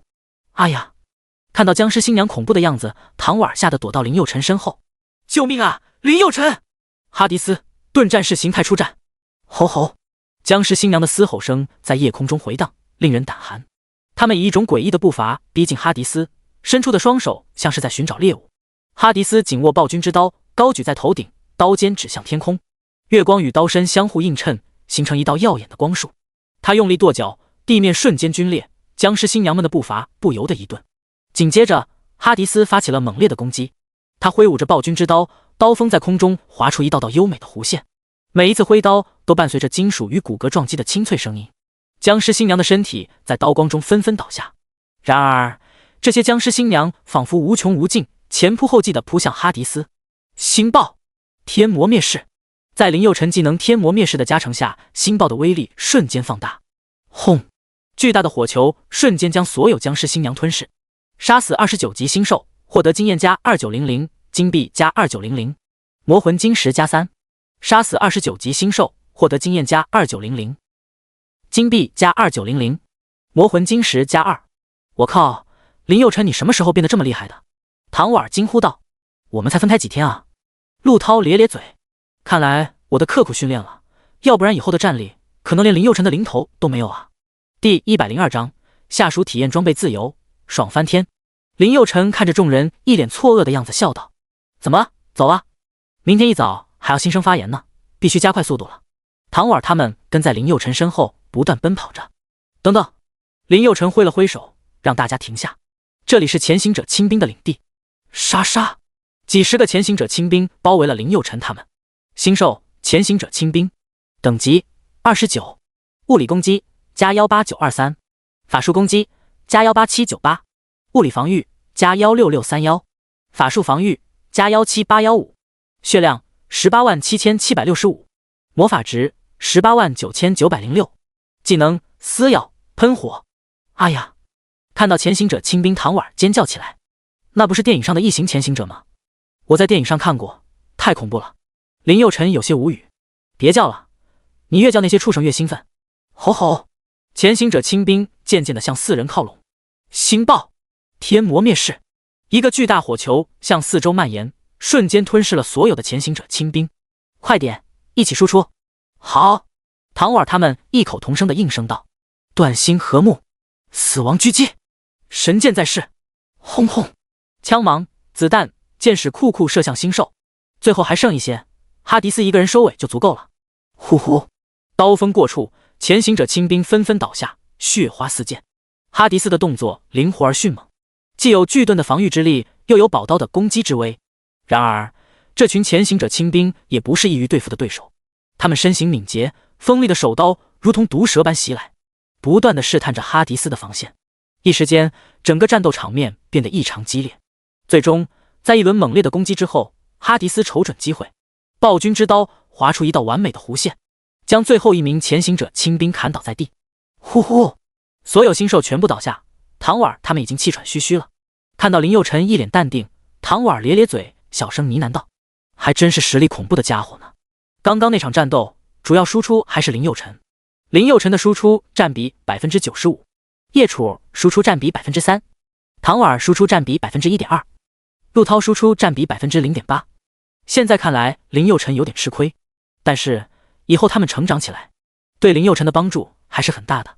他们3人的天赋都不错，最差的陆涛也是星域级，而叶楚和唐婉都是星咒级天赋。只要自己带着他们刷副本，他们会成长得很快。而且他们一旦绑定了自己的小队，就永远无法退出，除非战死。帮助他们就是帮助自己。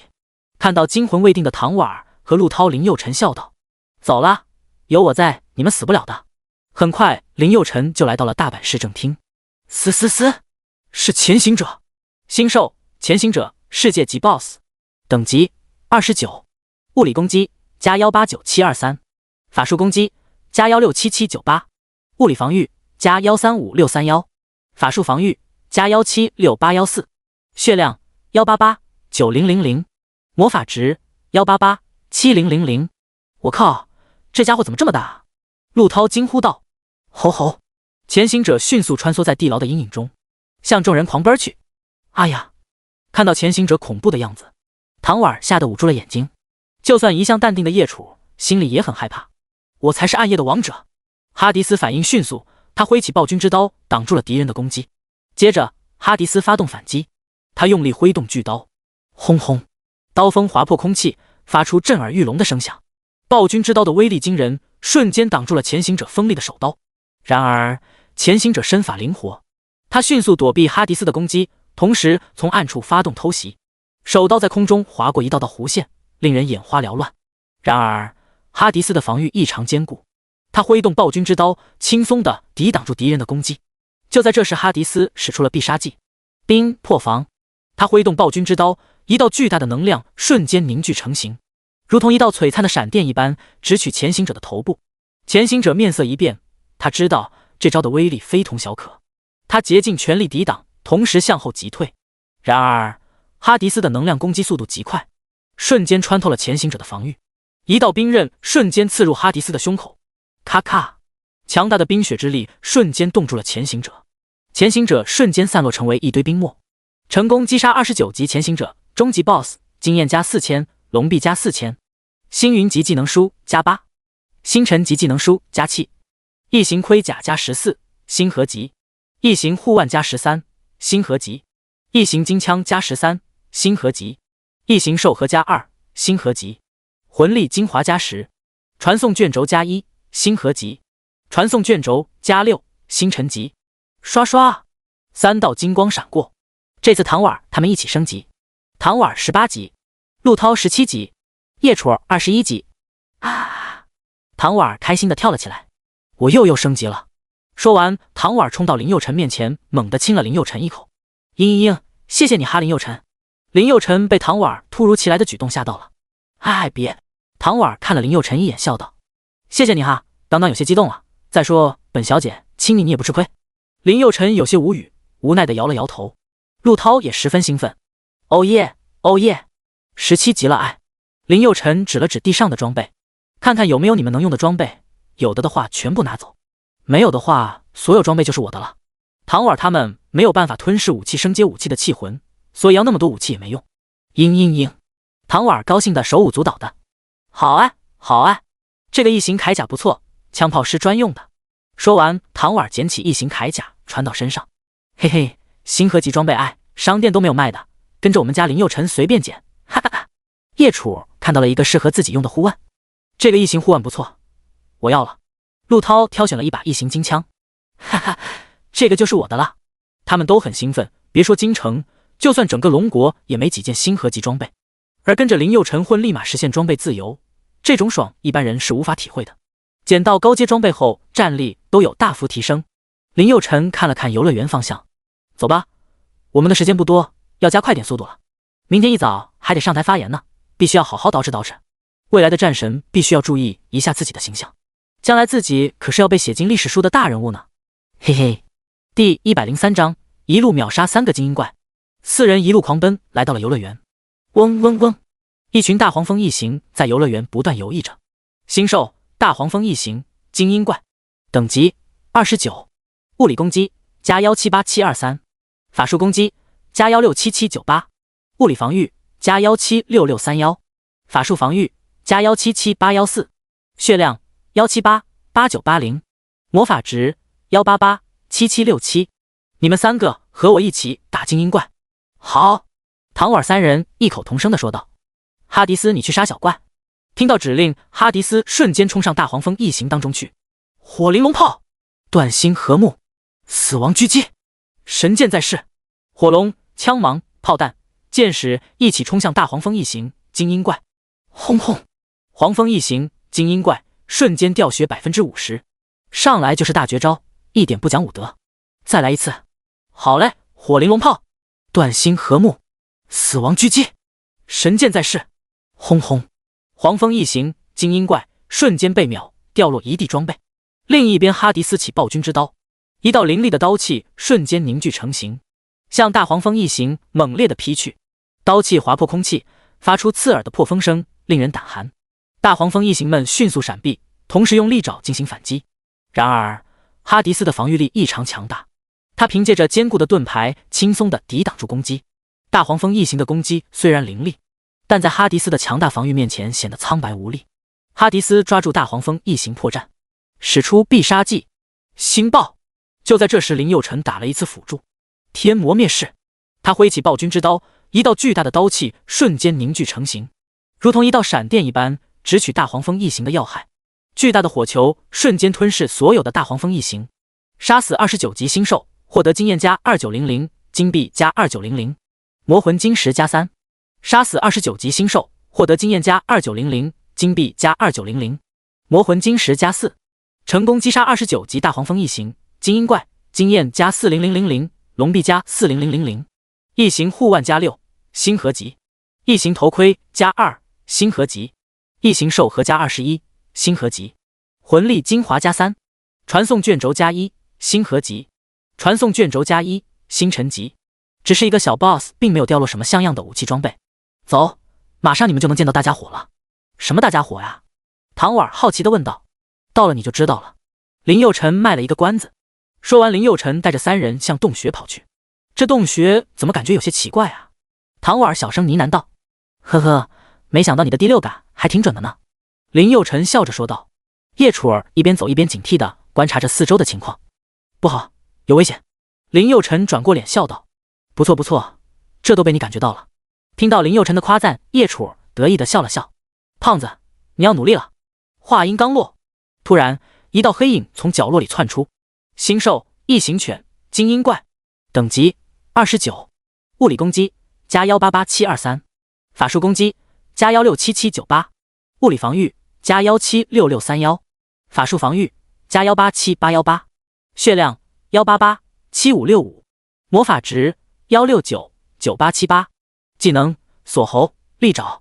异形犬首先发起了攻击，它们以极快的速度向哈迪斯扑去，尖锐的利爪划破了空气，发出刺耳的尖笑声。然而哈迪斯早有准备，他迅速挥起暴君之刀，挡住了敌人的攻击。暴君之刀与异形犬的利爪相撞，发出刺耳的金属碰撞声。哈迪斯的防御力极强，异形犬的攻击无法突破他的盾牌和刀刃。然而异形犬的数量众多，他们不断地涌向哈迪斯，从四面八方发起攻击。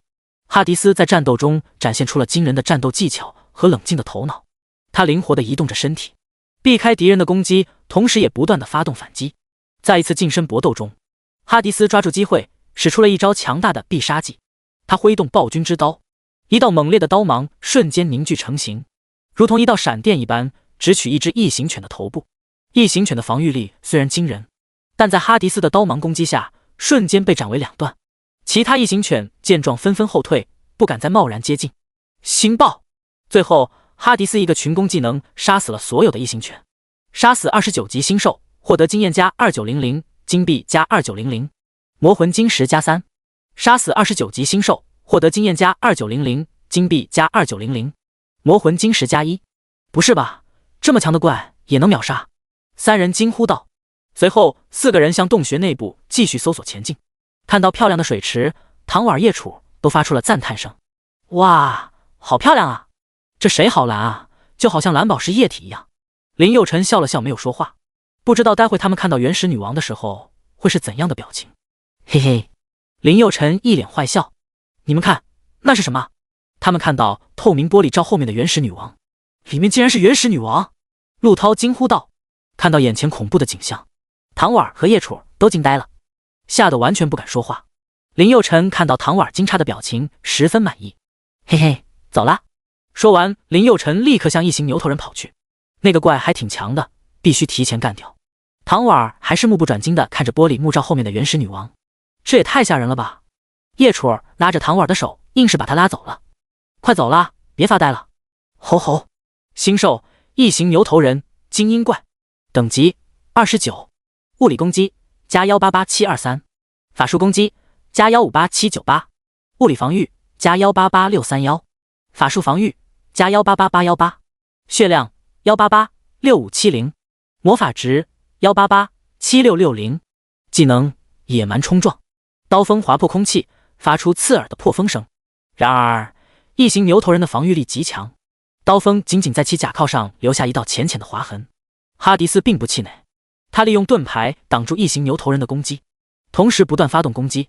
他的每一次挥刀都能让敌人后退一步，展现出了惊人的力量和控制力。哈迪斯的暴君之刀仿佛拥有了灵魂一般，每一次挥动都能释放出强大的能量。火焰域！哈迪斯挥起暴君之刀，一道巨大的能量瞬间凝聚成型，如同一道闪电一般，直取异形牛头人的心脏。第104章，老子我也想低调啊，可是我们队长不允许啊！异形牛头人面色一变，他知道这一招的威力非同小可，他竭尽全力抵挡，同时向后急退。然而哈迪斯的刀芒速度极快，瞬间穿透了他的防御，令其身受重伤，成功击杀29级异形牛头人精英怪，经验加1800000，龙币加1800000，星辰级技能书加7，异形手套加5，星河级，异形项链加2，星河级，魂力精华加4，传送卷轴加1，星辰级。林佑辰，你的召唤物好强啊！叶楚儿走到林佑辰身后，笑着说道，一脸羡慕。林佑辰转过脸看向叶楚儿，笑道，没想到你也会夸人呢，平时看你冷冰冰的，我还以为你是冰做的呢。你！叶楚儿一脸怒气，人家第一次夸别人，你个大臭蛋就不能给人家一点面子吗？不和你说了。就在这时，几只异形鳄鱼怪跑了出来。星兽异形鳄鱼怪，等级20，物理攻击加18723，法术攻击加15798，物理防御加18631，法术防御加17888，血量177800，魔法值187760。异形鳄鱼怪发出嘶哑的咆哮声，向哈迪斯猛扑过来。他们的利爪在地面上划出深深的痕迹，令人胆寒。当第一只异形鳄鱼怪扑到哈迪斯面前时，他迅速挥起暴君之刀，一道凌厉的刀芒瞬间凝聚成型，准确地劈向敌人。刀芒划破空气，轰轰，发出刺耳的破风声，将异形鳄鱼怪一分为二。其他异形鳄鱼怪见状，纷纷改变战术，从四面八方围攻哈迪斯。他们的利爪和獠牙都带着剧毒，一旦被击中，后果不堪设想。哈迪斯的暴君之刀仿佛拥有了生命一般，每一次挥动都能释放出凌厉的刀芒，这些刀芒如同闪电一般向敌人猛烈的劈去。刀芒所到之处，无论是铠甲还是肉体，都在瞬间被切割成两半。杀死29级星兽，获得经验加2900，金币加2900，魔魂晶石加5。杀死29级星兽，获得经验加2900，金币加2900，魔魂晶石加1。灭掉所有小怪后，只剩下原始女王这个大 boss 了。走啦！陆涛一路小跑到林佑辰身边，一把搂住了林佑辰的脖子。大林子，你怎么变得这么强了？强的我都不敢让你做我兄弟了。林佑辰转过脸，用拳头砸了砸陆涛的胸口，笑道：你永远是我林佑辰兄弟，和你的强弱无关。我们永远是好兄弟。陆涛笑着说道。走啦，楚儿姐姐。唐婉拉着叶楚往前走。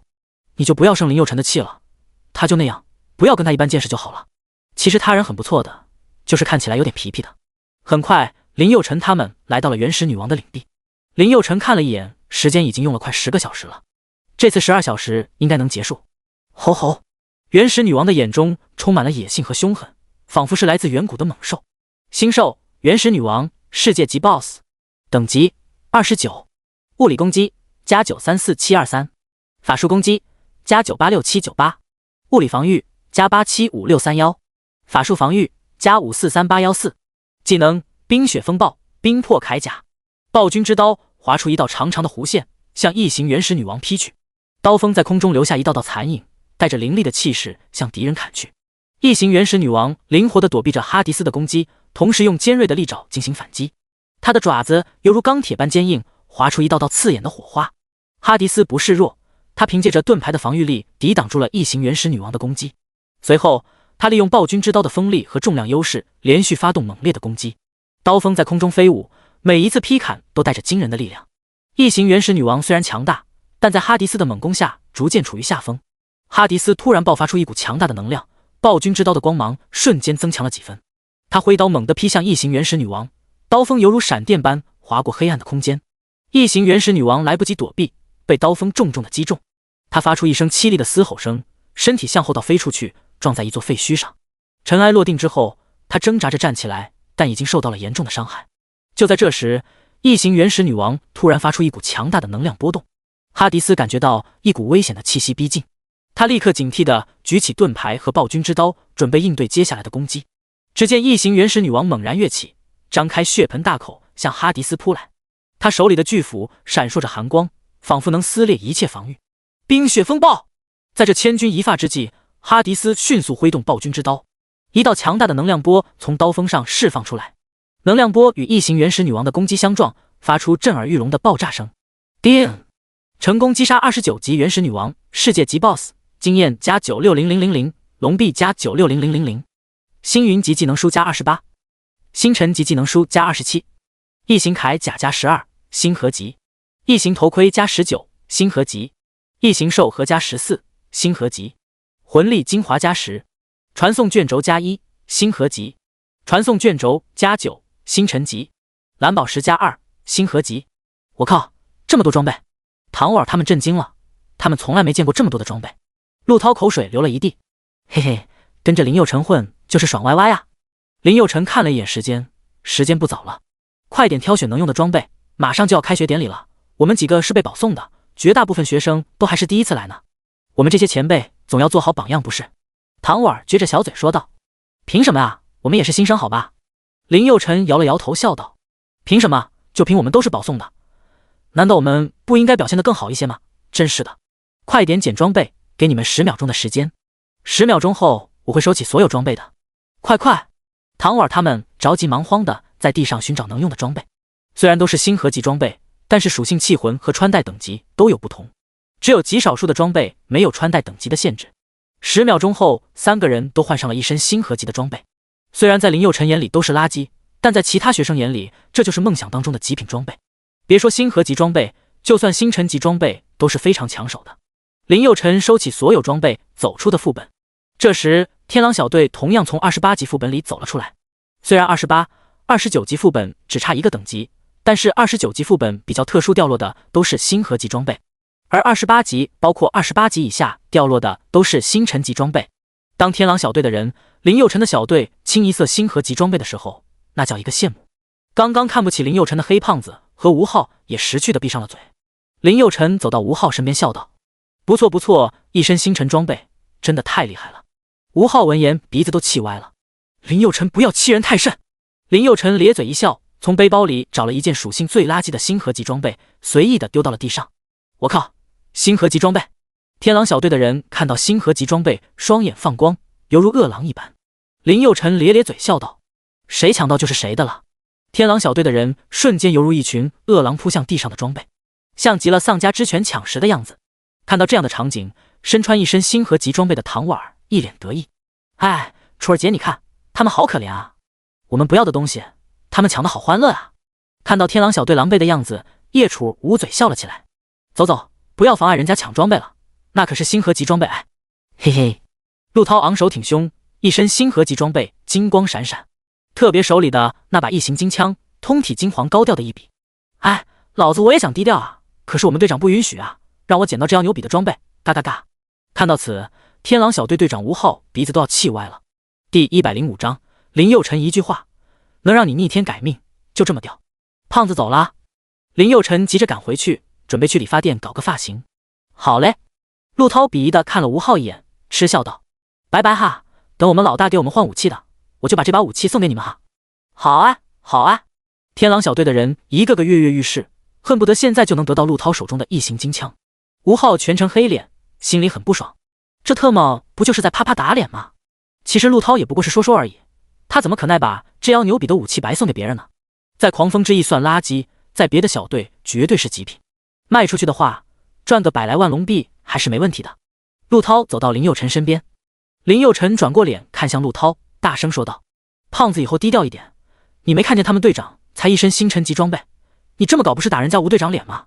人家天狼小队可是天阶小队呢。”陆涛看了林佑辰一眼，咧嘴笑道：“知道了大林子，以后我低调一点就是了。”刚刚陆涛打脸一次就够丢脸的了，没想到林佑辰又来打一次。该死的林佑辰，你特么狂什么狂？这梁子算结下来了，操！说完，吴昊恶狠狠地冲着林佑辰的背影吐了一口唾沫。作为天阶小队队长的吴昊，也只能用这种方式发泄心中的不满了。林佑辰先是回宿舍洗了一个澡，然后又去搞了一个发型，以后是要出现在历史书上的，必须帅气一点。几千年后，人族学生们看到他的照片会说：“我靠，你们看，人族战神林佑辰当年也是大帅逼啊！”嘿嘿。想到此，林佑辰竟不由自主地笑了起来。搞好一切后，林佑辰来到了青龙武院的大礼堂，一共不到1000名新生，他们都是龙国各地的超级天才。你们听说了吗？待会有个很帅气的男生上台代表新生发言呢。我也听我们辅导员说了，还让我向他学习呢。我听说他的小队马上就要去占领月球了。真的假的？他还是学生哎，而且还是大一，怎么可能去攻打月球呢？就是啊，去月球那不都是炎龙军星际远征军干的事吗？你们不知道了吧？那个妖孽一个人刷了29级副本，比炎龙军的精锐还厉害呢。我靠，不是吧？这样牛比的吗？那可不，要不然能让他上台发言。要知道这迎新仪式只有2个人发言，一个是校长，另外一个就是那个妖孽了。不对吧？我听说那个冷清秋也会上台讲话的，他是会议主持者不一样的，还是上台讲话的人比较吊一点。听到这些，林佑辰咧咧嘴嗤笑道：“靠，这些女生还真能八卦，不就上台说几句话吗？搞得那么高大上。”呵呵，哎。林佑辰冷笑一声，从那些女生身边走过。你笑什么？你有资格嘲笑人家吗？一个女生看到林佑辰一脸不屑的笑容，训斥道：“就是你牛逼，你也上台发言啊！”本来只是一个女生对林佑辰不满，结果立马就变成了一群。那些女生七嘴八舌地指责着林佑辰，不要以为长得帅就可以随意诋毁别人，这年头长得帅有毛用啊，能当饭吃吗？你不知道现在漂亮女孩都喜欢英雄了吗？就是只有英雄才有资格拥有极品美女。哎，我们的话题是不是有点跑偏了呀？对哦，就怪他。一个女孩气呼呼地指着林佑辰。对，女生们七嘴八舌地教训着林佑辰。呼，林佑辰有些无语，这特么叫什么事啊？这些小女生难道就不能搞清楚一下情况吗？老子自己嘲笑自己有错吗？关你们毛事，真是的。林佑辰摇了摇头离开了。靠！唐婉指着林佑辰，你怎么这么骚包啊？穿得这么正式，还有那掉到爆的发型。看到林佑辰穿的这么骚包，唐婉有些不适应。我说林佑辰高中3年你都没这么骚包过啊，你今天这是怎么了？你是去上台讲话的，还是上去钓鱼的？林佑辰一脸懵，啥情况？我当然是代表新生去讲话的了，怎么可能去钓鱼呢？钓你啊，真是的。说完，林佑辰一脸嫌弃的看了一眼唐婉。唐婉十分不服气，那你之前没这么骚包过，胖子你说是不是？陆涛看到林佑辰穿的这么骚包，也有点不适应，摸着后脑勺尴尬的笑道：哈哈哈啊，其实吧，我觉得是有点骚包了点，不过是真的帅啊，哈哈哈。林佑辰有些得意，开始拨弄着发型。一旁的叶楚儿也微微一惊，小声呢喃道：没想到这小子还真的有点痞帅呢。这时冷清秋走上了主席台。嗨，大家静一静。冷清秋脸上没有一丝表情，比哈迪斯的表情还臭。话音刚落，现场立刻变得安静起来，说是真落可闻也一点不为过。首先欢迎各位来到龙国第一武院青龙武院，在座的各位都是各省的天才，也是我们龙国未来的顶梁柱。我们龙国的未来就在你们手上，你们强则我们龙国强，你们弱则我们龙国亡。所以我希望在接下来的日子里，你们一定要努力升级，成为人族的栋梁之才，成为像林佑辰那样的妖孽。啥？听到这句话，林佑辰有些惊讶，自己竟然成为了别人家的孩子。别当众这么一夸，林佑辰倒有些不好意思起来。这个当着这么多人面这么猛夸我，是不是有点不好啊？唐婉咧嘴小声说道。切，你别装，你小子心里得意坏了吧？这么多漂亮妹子在，爽歪歪了吧？林佑辰瞪了唐婉一眼，老子再装也没你能赚，冒牌大家子。你！唐婉被对得哑口无言，气得半死。冷清秋继续说道，下面我要宣布一件重要的事情，我们武院大一新生林佑辰、唐婉、叶楚还有陆涛4位新生，由于表现优异，现经军部特批正式加入炎龙军，成为炎龙军的一员，并且成立了属于自己的特战小队狂风之翼。他们4位是非常优秀的新生，是你们每一位学习的榜样。其实陆涛、唐婉他们能参加炎龙军，都是林佑辰的功劳。要不是林佑辰坚持向他们招募到自己的小队，以唐婉的实力根本没有进入炎龙军的实力。陆涛那就更不用说了，他一个白虎武院的学生，哪来的实力大一就能进入炎龙军？而此刻就因为林佑辰的一句话，陆涛不但进入了炎龙军，学籍也迁到了青龙武院。可能林佑辰此刻还没有意识到这件事的牛逼之处。京城首富万达科技公司老总王健林花了200亿龙币给他的儿子王思聪买装备，也没有进入青龙武院，而林佑辰却能一句话让陆涛进入青龙武院，这就是逆天的实力，比超能力管用1万倍。第106章，官阶中尉，星际远征军成立。冷清秋继续说道，希望你们也能早日加入炎龙军，获得军衔，这样就能得到武院和军方的共同培养，给予的资源也会更多。对了，跟你们说一下，林佑辰小队的3个队员仅仅下了一次副本，就已经全身星河级装备了，这就是军方和武院共同培养的好处。这句话就像核弹一样，炸得学生外焦里嫩的。什么？全身星河级装备？那可是星河级装备哎！尼玛，这青龙武院可真不是人待的地方啊！都他妈妖孽，在我老家有一件星辰级装备就老牛逼了。谁说不是呢？我们家是小城市的，别说星辰级，就算是星云级装备都算牛逼的。人家倒好，下一个副本出来就全身星河级装备了，这也太牛逼了吧！这青龙武院资源机会就是比那些普通武院多啊！这不是废话吗？要不然怎么说是龙国第一武院呢？那能乱来吗？安静安静。冷清秋示意大家不要说话，随后继续说道，在我们青龙武院机会都是平等的，只要你们刻苦训练，你们一样也有机会。这次林佑辰的小队表现十分优异，12小时通关29级副本，这也打破了我们龙国的记录。军部和我们武院都十分重视，军部和武院分别给予相应的奖励。军部奖励如下：队长林佑辰奖励功勋值加1万，副队长叶楚奖励功勋值加5000，唐婉功勋值加2000，陆涛功勋值加2000。林佑辰军阶升级为中尉，叶楚少尉军衔，唐婉上士军衔，陆涛上士军衔。狂风之翼小队直接升级为地阶小队。听到这里，下面再次沸腾起来。我靠，不是吧？直接官至中尉，这绝对是神速啊！我听说成为军官以后，每个月都有月俸的，会发大量的资源的，这也太牛逼了哎！那算毛，人家直接升阶为地阶小队了，这个才是重点。要知道，地阶小队占领资源地以后，可以获得资源地40%的资源，只需交60%的资源给国家就好了。我靠，这要牛逼的吗？要不然呢？那些人傻吗？拼了命的升级，拼了命的刷副本，为的是什么？那些天阶小队更牛逼，可以获得50%的资源呢。怪不得那些天阶小队的队长都是豪宅无数，老婆都是一线明星呢。原来这么有钱啊！听到这个奖励，林佑辰也有点意外。本来觉得能混个少尉就很好了，没想到竟然直接来个中尉，而且小队里所有人都有了官职。虽然上士只是士官，但对于普通人而言，那也是难以逾越的鸿沟。士官也是官，别不拿九品芝麻官不当官。安静，安静。冷清秋继续说道。还有一个非常重要的事情，我要在这里宣布，龙国第一支星际远征军今天正式成立，而这支远征军就是我们的狂风之翼小队，请大家鼓掌，也向首支远征军小队致敬。刷！突然，林佑辰叶楚儿的照片出现在了主席台上的大屏幕上，啪啪啪，台上掌声一片。我靠，今天怎么都是劲爆的消息啊！就是啊，你说若干年以后，今天会不会出现在历史书上？我感觉绝逼有可能，这可是龙国首支星际远征军呢。这一届的青龙五院也太牛逼了吧！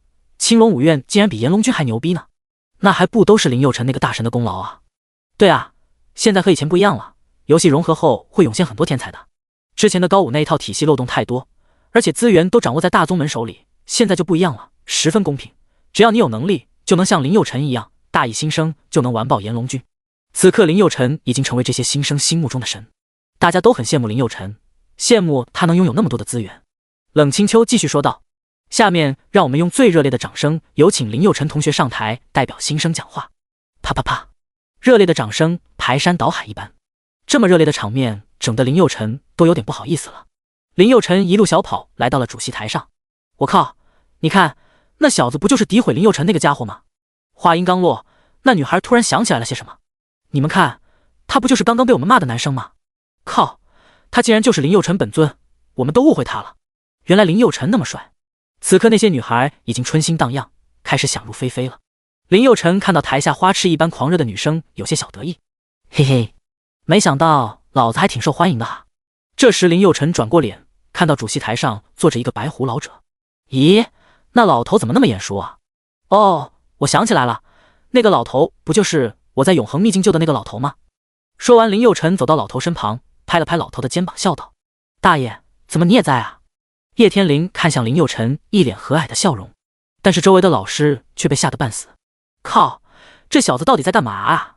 这可是青龙五院的院长啊，这小子特么在找死吧？林佑辰该不会是傻子吧？他知道他在干什么吗？完了完了，这小子一定会被开除的。叶院长什么人啊？一校之长，军部元老院4大元老之一。叶天灵身后的警卫跃跃欲试，时刻准备着将林佑辰击毙。准备，一旦那小子对叶元老有任何危险举动，立刻猎杀。遵命！叶天灵已经感受到了身后凌冽的杀气，他伸手示意他们退下。随后，叶天灵看向林佑辰，笑道：哼哼，好巧啊，在这里遇上小友了。听到这句话，四周的人瞬间骂了：小友，这小子和叶院长什么关系啊？叶院长竟然称呼他为小友。台下的学生也骂了：靠，这林佑辰到底是何方神圣啊？林佑辰爽朗一笑，看向院长叶天灵：呵呵，是挺巧的，大爷你身体好多了吧？林佑辰十分关心叶天灵的伤势。呵呵，当时要不是你小子，老夫可能死在……叶天灵突然站了起来，在林佑辰耳边语一番：小鬼，不要透露永恒之境里的任何事情，不然你我都有危险。林佑辰看了叶天灵一眼，有些奇怪，有那么夸张吗？这时叶天灵拿起面前的名牌放到林佑辰的面前。当林佑辰看到院长2个字的时候，惊呆了。你是青龙五院的院长？看到林佑辰震惊的样子，叶天灵微微一笑：没错，我就是你的老大的老大，快去发言吧。林佑辰咧咧嘴，就像做梦一样。这特么是怎么搞的？第107章迎新大会也是誓师大会。林佑辰走到话筒前，看着台下的新生们开始演讲：尊敬的各位领导、教官，亲爱的同学们，大家好，我叫林佑辰，很荣幸作为新生代表站在这里，与大家分享我的想法。我们聚集在这里是为了一个共同的目标，对抗外星文明，保卫我们的家园。我知道这是一个艰巨的任务，但我们不能退缩，不能畏惧。林佑辰说完，台下响起雷鸣一般的掌声。林佑辰说的太好了，说的我都热血沸腾了。人帅也就算了，口才还这么好，真的太完美了。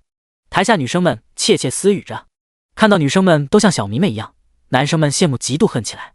口嗨算什么本事？有种一个人占领整个月球啊！就是他只不过是运气好一点罢了，真不知道那些女生为什么会那么疯狂。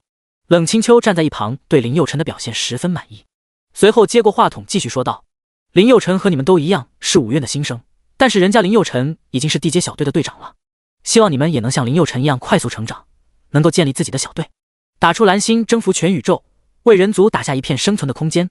啪啪啪！说完，台下响起了热烈的掌声。就在这时，一辆骁龙重型装甲车开进了校园，一瞬间就吸引了所有学生的目光。啪！车门突然打开，从上面走下几个炎龙军的军人。军人走下车，向台上的冷清秋和叶天灵敬了一个军礼。冷清秋点了点头，大声说道：狂风之翼小队出发。林佑辰、唐婉4人在所有人的注目下向军车走去。台上的冷清秋看着4人的背影，有些激动。毕竟这是龙国第一批星际远征军，月球上的一切都是未知。月球上有哪些星兽，星兽战力几何，这些都是未知。而且这一战对于龙国至关重要，只要占领1号地区，就能获得大量的寒宫水晶。而寒宫水晶又是建造远距传送阵的重要材料。建立传送阵后，就可以向月球派出成建制的军队了。采矿设备也能传送过去，这样就可以采集到月球上的资源了。可以说，那个国家占领1号地区，哪个国家就赢得了在月球上的主动权。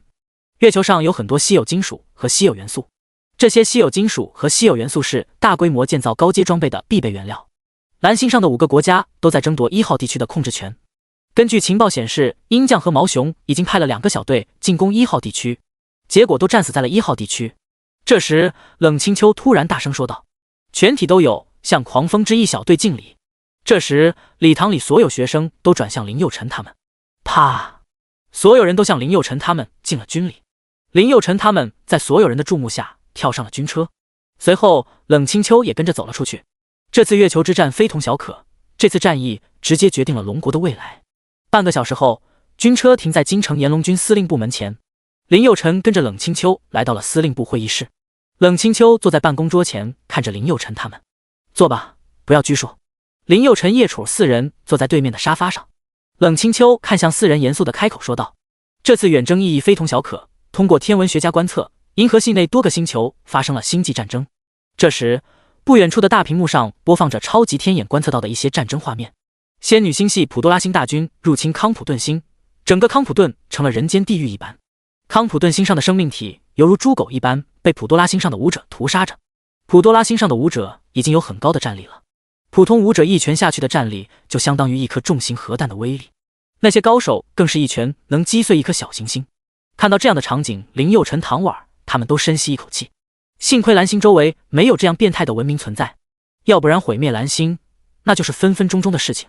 要知道，康普顿星的体积是蓝星的几百万倍，这么大的星球都被虐成狗，何况像蓝星这样的小型星球。唐婉小声呢喃道：真的太恐怖了，他们好没人性啊。冷清秋冷笑道：人性？哼，星际战争哪有人性？我们人类每年要吃那么多猪牛羊，不杀戮我们吃什么喝什么？闻言，唐婉脖子一缩：听冷将军这么一说，好可怕啊！怕有个毛用？难道我们人类会因为猪牛羊害怕就不杀他们了吗？林佑辰冷声道。冷清秋点了点头。林佑辰说的一点没错，如果我们人族很弱，在更强的文明面前，我们就是他们眼中的猪牛羊，我们会随意的被他们杀害屠戮，根本不会有任何怜悯可言。而且潘多拉魔盒已经打开，资源就那么多，你不抢别人的，别人就会抢你的。我们蓝星想要在这场宇宙浩劫当中生存下来，就必须获得更多资源来增强我们人族军队的装备战斗力。而这次月球之战就是我们蓝星成为超级行星的起点，这次远征必须要胜利，这关系到我们龙国的未来，也关系到整个人类文明的未来。林佑辰4人听到这些，瞬间觉得有了压力。呼！冷清秋看向林佑辰，严肃地说道：林佑辰，这次任务就看你的了。林佑辰点了点头。冷将军，我一定会占领1号地区的，我林佑辰定将不辱使命。冷清秋一脸欣赏地点了点头。我相信你的能力。说完，冷清秋走到林佑辰他们面前，发了4枚丹药在他们面前。这是还魂丹，吃下去，就算你们被秒杀，也会瞬间恢复30%的血量， 30%的血量足够你们通过传送卷轴回到蓝星了。林佑辰拿起桌子上的还魂丹，心语道：靠，没想到冷清秋还真大方，这还魂丹超级值钱，他在青龙五院的商店里看过，零售价10万积分一枚。10万积分什么概念？很多学生大学4年也不一定能积累10万积分。看来这次任务非同小可呀。冷清秋越大方越不是什么好事，不过越难的任务奖励也越多，风浪越大鱼越贵。想到这，林佑辰道有点小激动了。嘿嘿，不知道月球上能掉落什么好东西。林佑辰他们吞下还魂丹，冷清秋走到林佑辰身边，拍了拍他的肩膀，叮嘱道：臭小子一定要活着回来。林佑辰笑着点了点头，你就放心吧，冷将军，我一定会占领1号地区的。第108章神王公开师徒关系，沙场点兵。冷清秋点了点头，眼神中闪烁着一些复杂的情绪，是担心，是期望，也是感动。一旦你在1号地区站稳脚跟，我就派人上去支援你们。你们狂风之翼小队就是我们炎龙军撕开猎物的狼牙。真的很抱歉，其实你们也不过是大意新生而已，但是放眼整个龙国，没有比你战力更强的武者了。为师对不起你。说完，冷清秋声音有些哽咽。为师？叶楚十分震惊，当年自己的爷爷让冷清秋做自己的师傅，冷清秋都婉言拒绝了，而此刻冷清秋却主动承认林佑辰是自己的徒弟，这太难得了。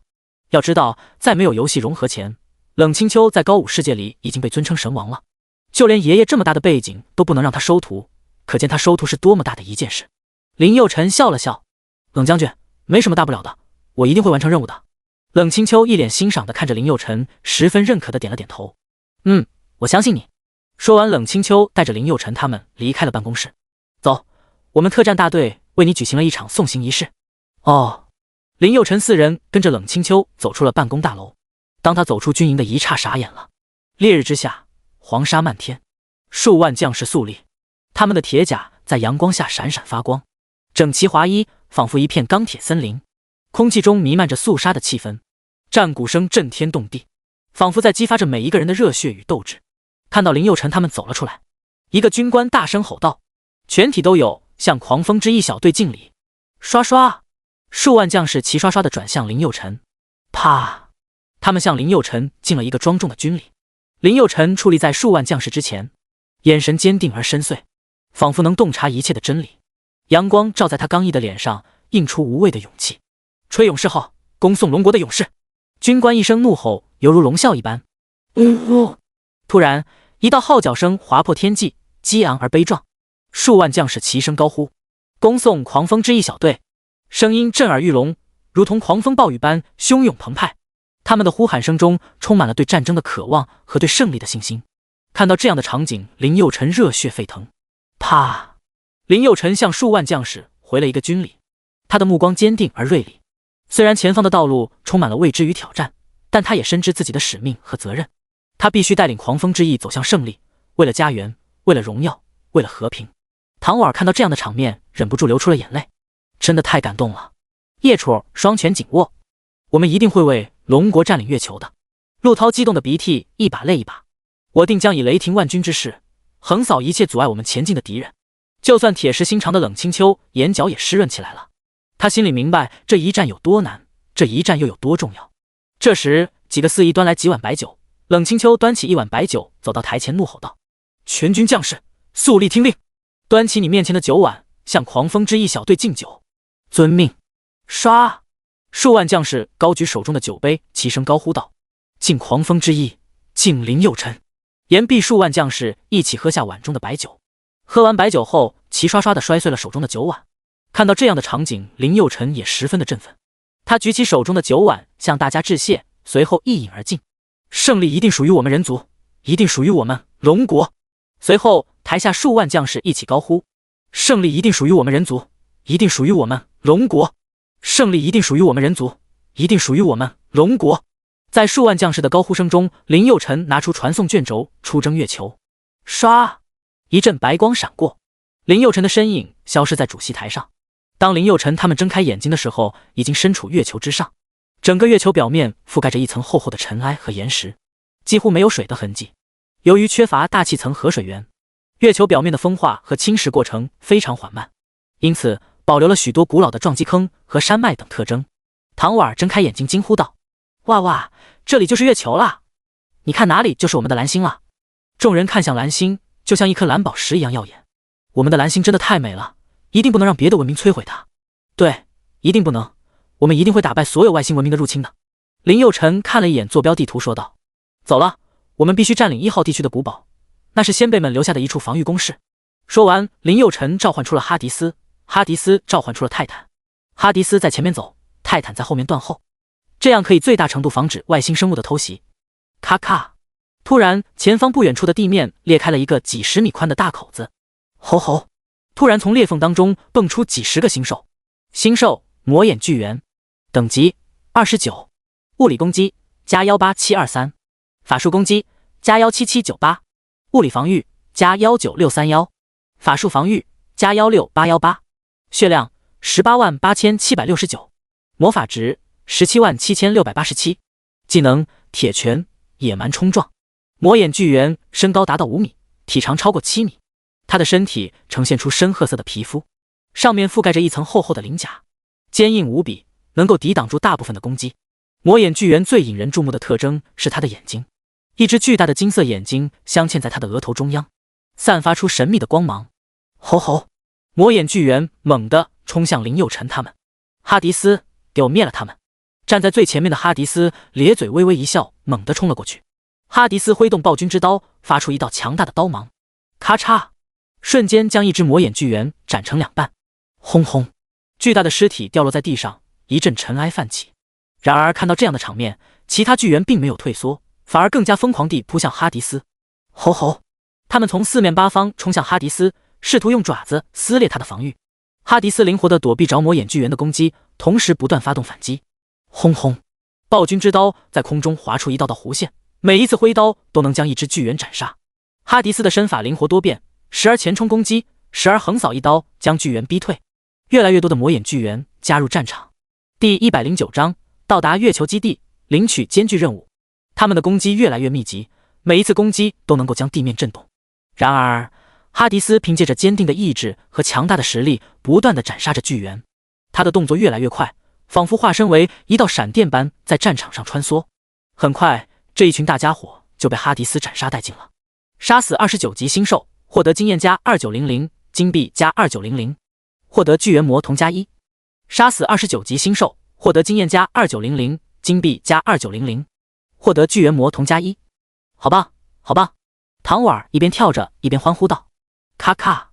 还未等大家缓过神，身后突然出现一声爆裂声，从地面的裂缝中冲出10几只魔眼巨猿。吼吼！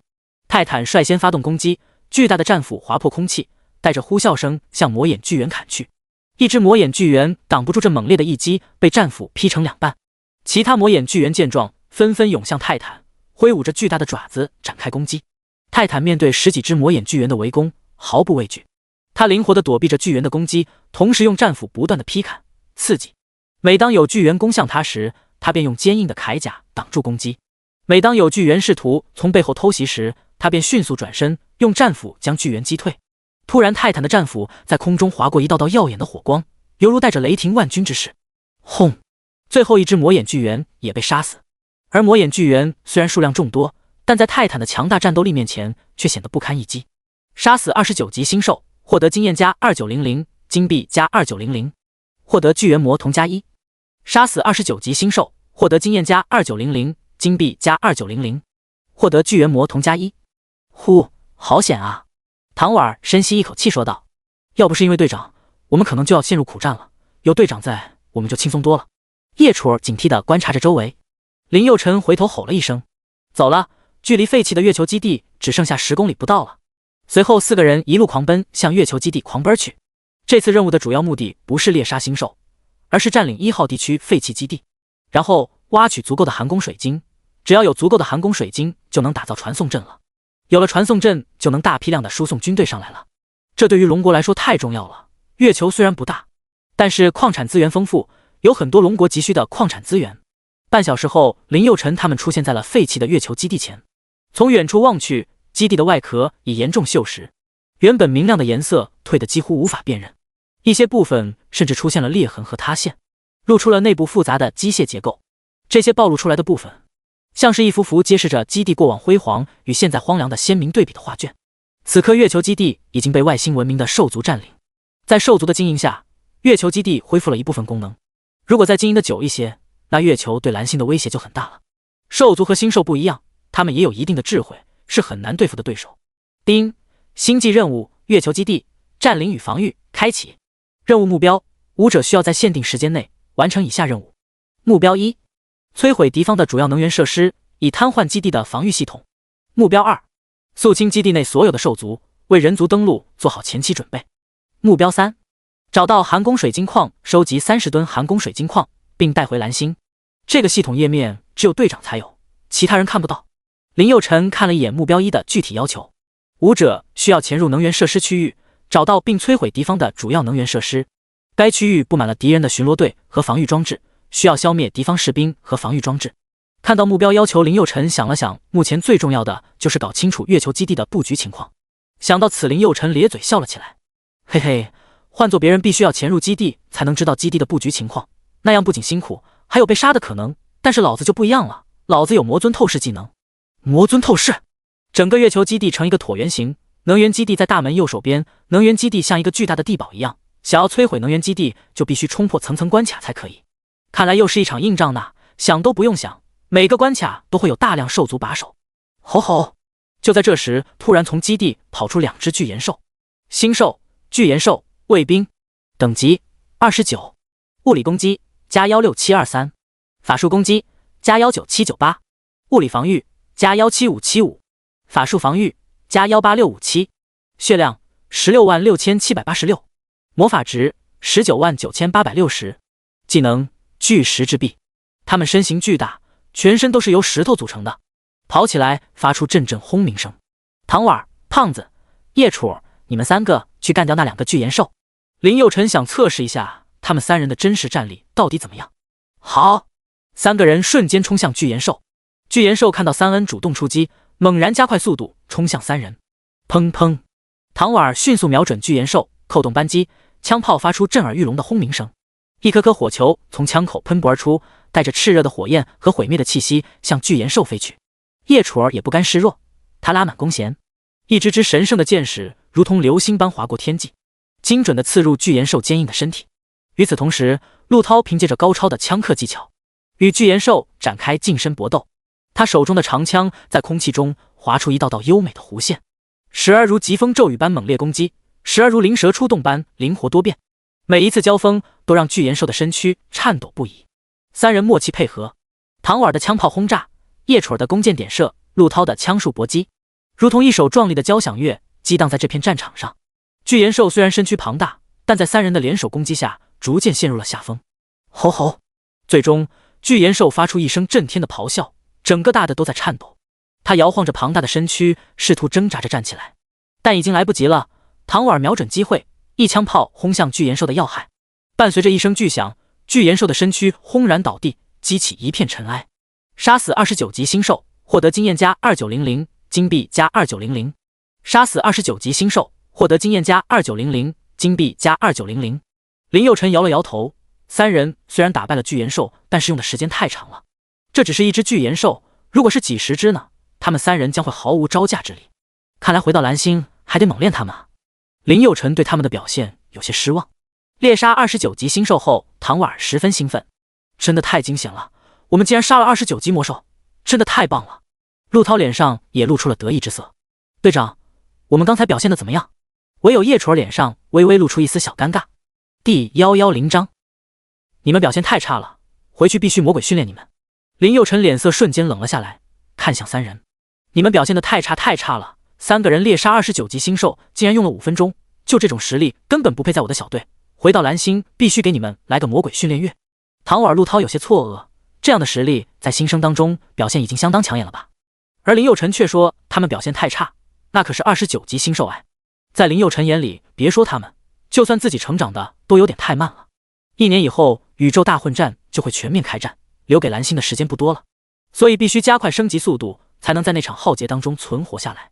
说完，林佑辰转身向基地跑去。走了，跟上。2个卫兵被杀死，林佑辰他们很轻松地进入了基地。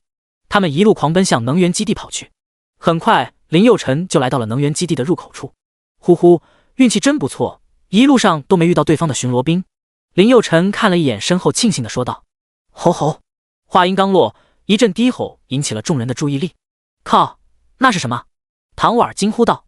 就在入口处不远处的拐角，出现了一个人形怪物。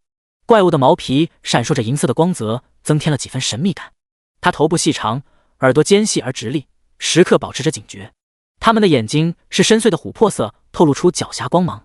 手上张着锋利鹅利爪，像极了电影上的金刚狼。星兽暗影狼，巡逻兵，等级29，物理攻击加18543，法术攻击加12798，物理防御加19876，法术防御加16817，血量188765，魔法值127789，技能暗影钢爪。吼吼！唐婉看到暗影狼开始跃跃欲试起来。林佑辰不过是29级巡逻兵而已，就交给我们3个人了。唐婉摩拳擦掌，跃跃欲试起来。吼吼！瞬间，暗影狼身后又多了10几只同类。看到这样的情景，唐婉吓了一跳，立刻躲到林佑辰身后。嗨嗨，老大还是你来吧，我最近正在吃斋念佛，还是少杀生比较好。看到唐婉变脸这么快，林佑辰气笑了。呵呵，我还以为你多有骨气呢。上啊！唐婉低着头，撅起小嘴，一脸无辜的样子。切，我就是不想打而已。要是来感觉了，别说10几只，就算100只都不够我打的。林佑辰差点没晕死。哈迪斯上！哈迪斯瞬间发动了攻击，火焰匕首划出一道耀眼的火芒，向暗影狼群冲去。轰轰！火芒所到之处，暗影狼纷纷躲避，他们的毛发被火焰点燃，发出阵阵焦糊味。然而，暗影狼并非毫无还手之力，他们挥舞着金刚爪，释放出一道道凌厉的爪芒，试图抵挡住哈迪斯的攻击。哈迪斯灵活地躲避着暗影狼的爪芒，同时不断发动攻击。他的身影在废墟间快速穿梭，每一次跃起都带着一道火芒，将暗影狼逼退。然而，暗影狼的数量众多，他们从四面八方围攻哈迪斯。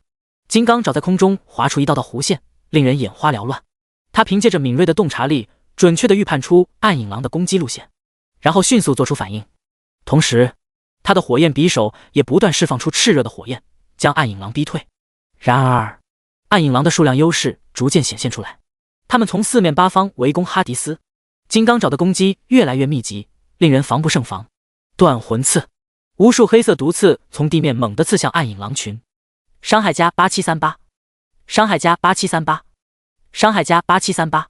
这一群攻瞬间杀死3只暗影狼，其他的暗影狼也受到了不同程度的伤害。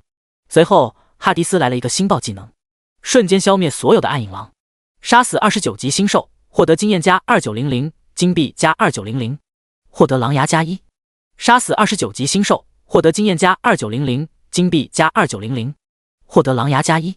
狼牙有什么用呢？林佑辰点开狼牙，看了一下属性。狼牙可以融入武器当中，可以为武器增加附加伤害。嘿嘿，还有点用处，就留着吧。林佑辰看了一眼时间，仅仅用了不到40秒的时间。唐婉咧咧嘴，心里有1万个不服气。不就实力变态一点吗？有啥了不起的？切！叶楚指了指唐婉的腰部笑道：“你呀，就是煮烂的鸭子，嘴硬。队长这么变态的战力，就是很了不起。”唐婉虽然心里佩服的五体投地，但是就是不想显示出来。一旁的陆涛打趣的笑道：“别管他了，他就那样，他哪天要是不对林佑辰，就不叫唐婉了。”走了。林佑辰吼了一嗓子，继续向能源区核心位置跑去。基地里巨大的太阳能板整齐划一地排列着，源源不断地吸收着太阳的能量，发出稳定的热量，为整个基地提供着持续的动力。但这些并不是基地的主要能源，所以林佑辰并没有发起攻击。管道纵横交错，将各种能源输送到基地的各个角落。基地内部，智能仿生人忙碌地穿梭于各种设备之间，维护着这个庞大的能源系统。此刻林佑辰已经非常接近能源区核心区了。噗嗤，一根毒刺突然射出了唐婉的屁股上，嫣红的鲜血突然流了出来。哎呀！剧烈的痛感让唐婉疼得满头大汗。林佑辰猛地回头，身后是一群毒刺兽。星兽毒刺兽巡逻兵，等级29，物理攻击加19723，法术攻击加18798，物理防御加16314，法术防御加16818，血量199654，魔法值188755，技能毒蛇之针。靠，这些该死的家伙竟然伤害我的人！哈迪斯给老子灭了那些该死的玩意！哈迪斯迅速拉弓搭箭，瞄准了一只战毒刺兽。他的手指轻轻一松，冰芒箭矢划破空气，准确地射中了目标。被射中的战毒刺兽发出一声凄厉的惨叫，身体瞬间被冰芒冻结。其他战毒刺兽见状，纷纷涌向哈迪斯，试图用尖锐的刺攻击他。哈迪斯面对这群战毒刺兽的攻击，不慌不忙。他灵活地移动着身体，躲避着刺激的同时，不断地射出冰芒箭矢。每当有战毒刺兽攻向他时，他便迅速后退一步，同时射出一箭，将敌人击退。哈迪斯每一次攻击都带着凌厉的寒气。毒刺兽虽然数量众多，但在哈迪斯的冰芒攻击下却显得不堪一击。战场还剩7、8只半死不活的毒刺兽。林佑辰冷笑一声：“竟然敢伤我的人，天火狼爆丸！”数千个火球齐齐落下，烧的毒刺兽连毛都不剩。杀死29级新兽，获得经验加2900，金币加2900，获得毒刺加1。杀死29级新兽，获得经验加2900，金币加2900，获得毒刺加1。消灭了所有的毒刺兽后，林佑辰立刻跑到唐婉身边询问道：“怎么样了？唐婉伤得重不重？”第111章围猎数百兽兵，4人齐升级。唐婉疼得龇牙咧嘴的：“还好，这毒刺似乎有毒。伤害加289，伤害加289，伤害加289。”唐婉的血条还在不断的往下掉。林佑辰从背包里掏出一些止血丹药和解毒丹药：“给你，你的背包里没有准备这些应急用的丹药吗？”唐婉咧咧嘴：“我的背包那么小，哪有空间装这些丹药啊？再说了，跟你混，还要这些丹药干嘛？”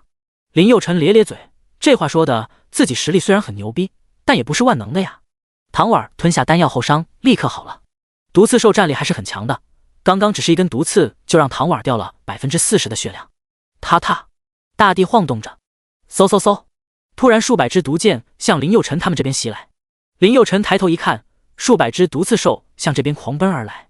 我尼玛，快跑！说完抓起唐婉就向基地深处跑去。叶楚儿、陆涛跟在林佑辰身后一路狂奔。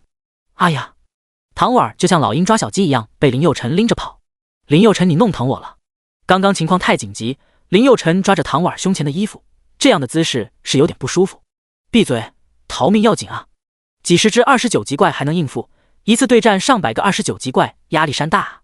嗖嗖，毒针不断从4人身边飞过。林佑辰一边跑一边看地图，他发现不远处有一个密闭的堡垒，只要能跑进去就能挡住大多数箭矢的攻击，这样通过射击口和他们对战的时候就轻松多了。快，加快速度，跟上啊！林佑辰左转右转，连续跨过几条巷子才来到密闭堡垒里。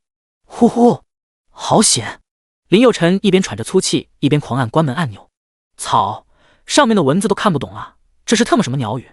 是火星文吗？不远处数百只毒刺兽已经离得很近了。唐婉瞪大双眼惊呼道：“老大，快，老大他们马上就要进来了。”知道了，你别喊了好不好？林佑辰急得满头大汗。操，到底是哪个啊？真要命啊！慌忙之中，林佑辰无意当中按下了一个按钮。滴滴滴，密闭堡垒的大门缓缓关上。看到这里，林佑辰才放下心来。呼，林佑辰悬着的心突然放了下来。当当当，就在大门关上的一刹那，数千支毒针射了过来。我靠，这么猛的吗？刚刚好险啊！几秒钟后，毒刺兽围绕在堡垒外，不断攻击着堡垒的外壁。当当当，在巨大的冲击力下，堡垒外壁开始出现细微的裂痕。如果不反击的话，估计很快堡垒就会被攻破。林佑辰大喝一声：“全体都有，给我杀！”此刻正是升级刷经验的绝佳时刻。数百只29级怪，足够唐婉他们升1级的了。好，这千载难逢的机会，不耍经验还等什么？唐婉兴奋的要命，话音刚落，唐婉就跑到第4层，开启狂暴射击状态。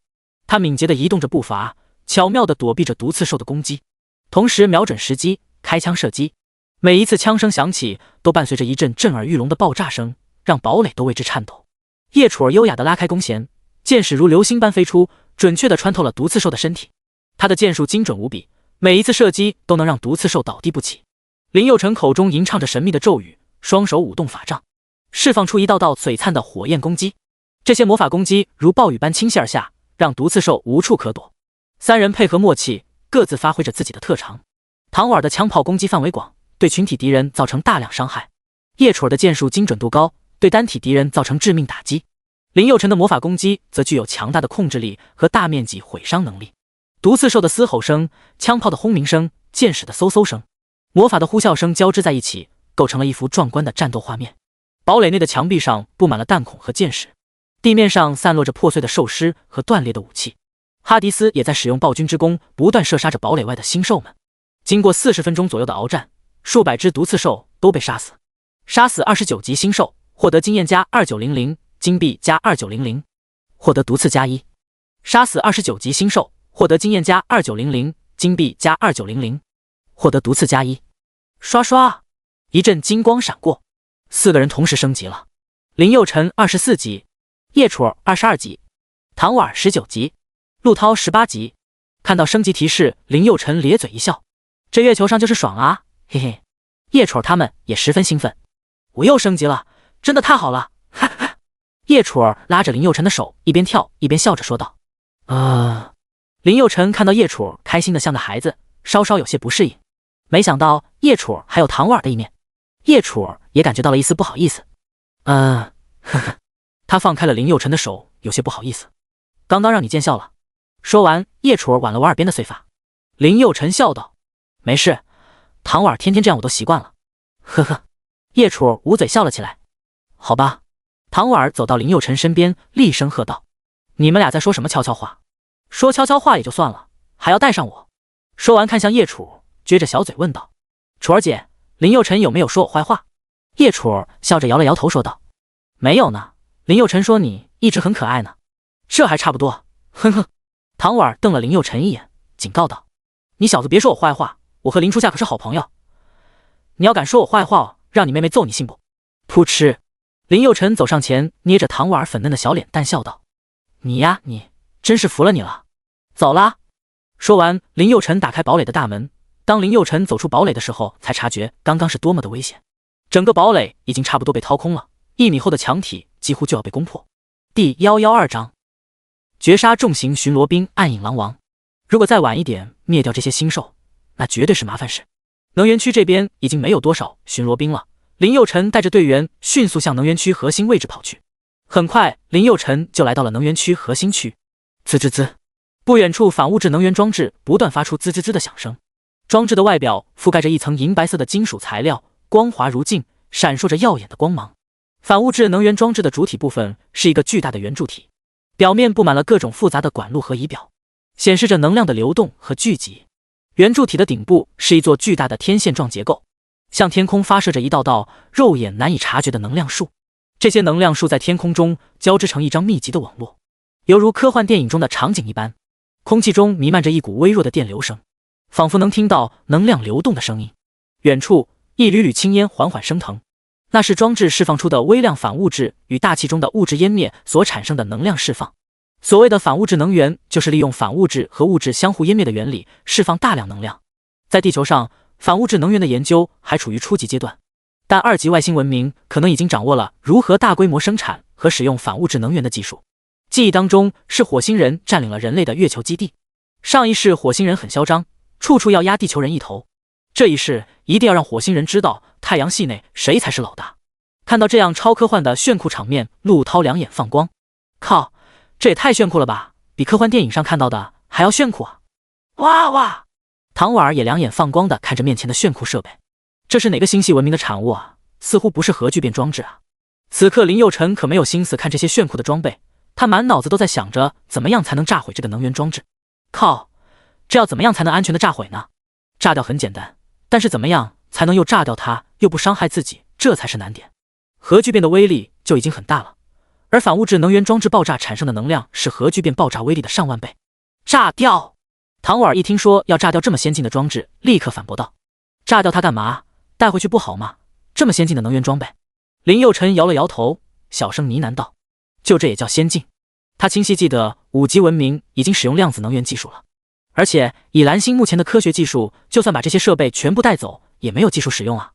文明的代差可不是1年2年可以弥补的。好啊，那你把它背回去呗。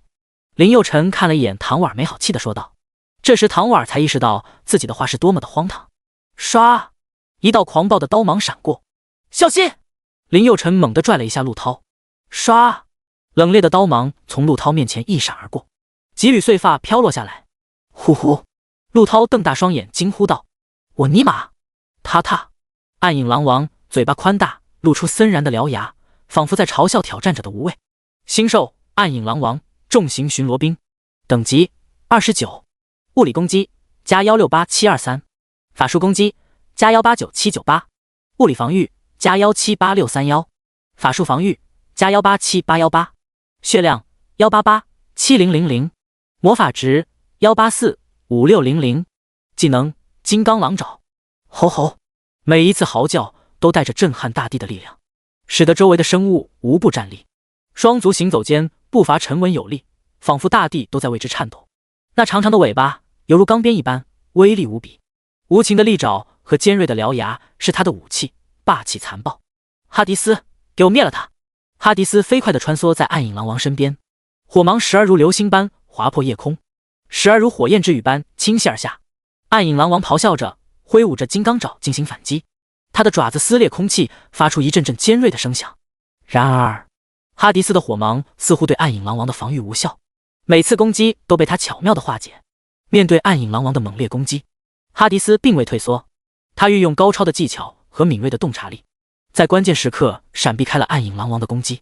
同时他再次凝聚火芒，从不同角度向暗影狼王发动攻击。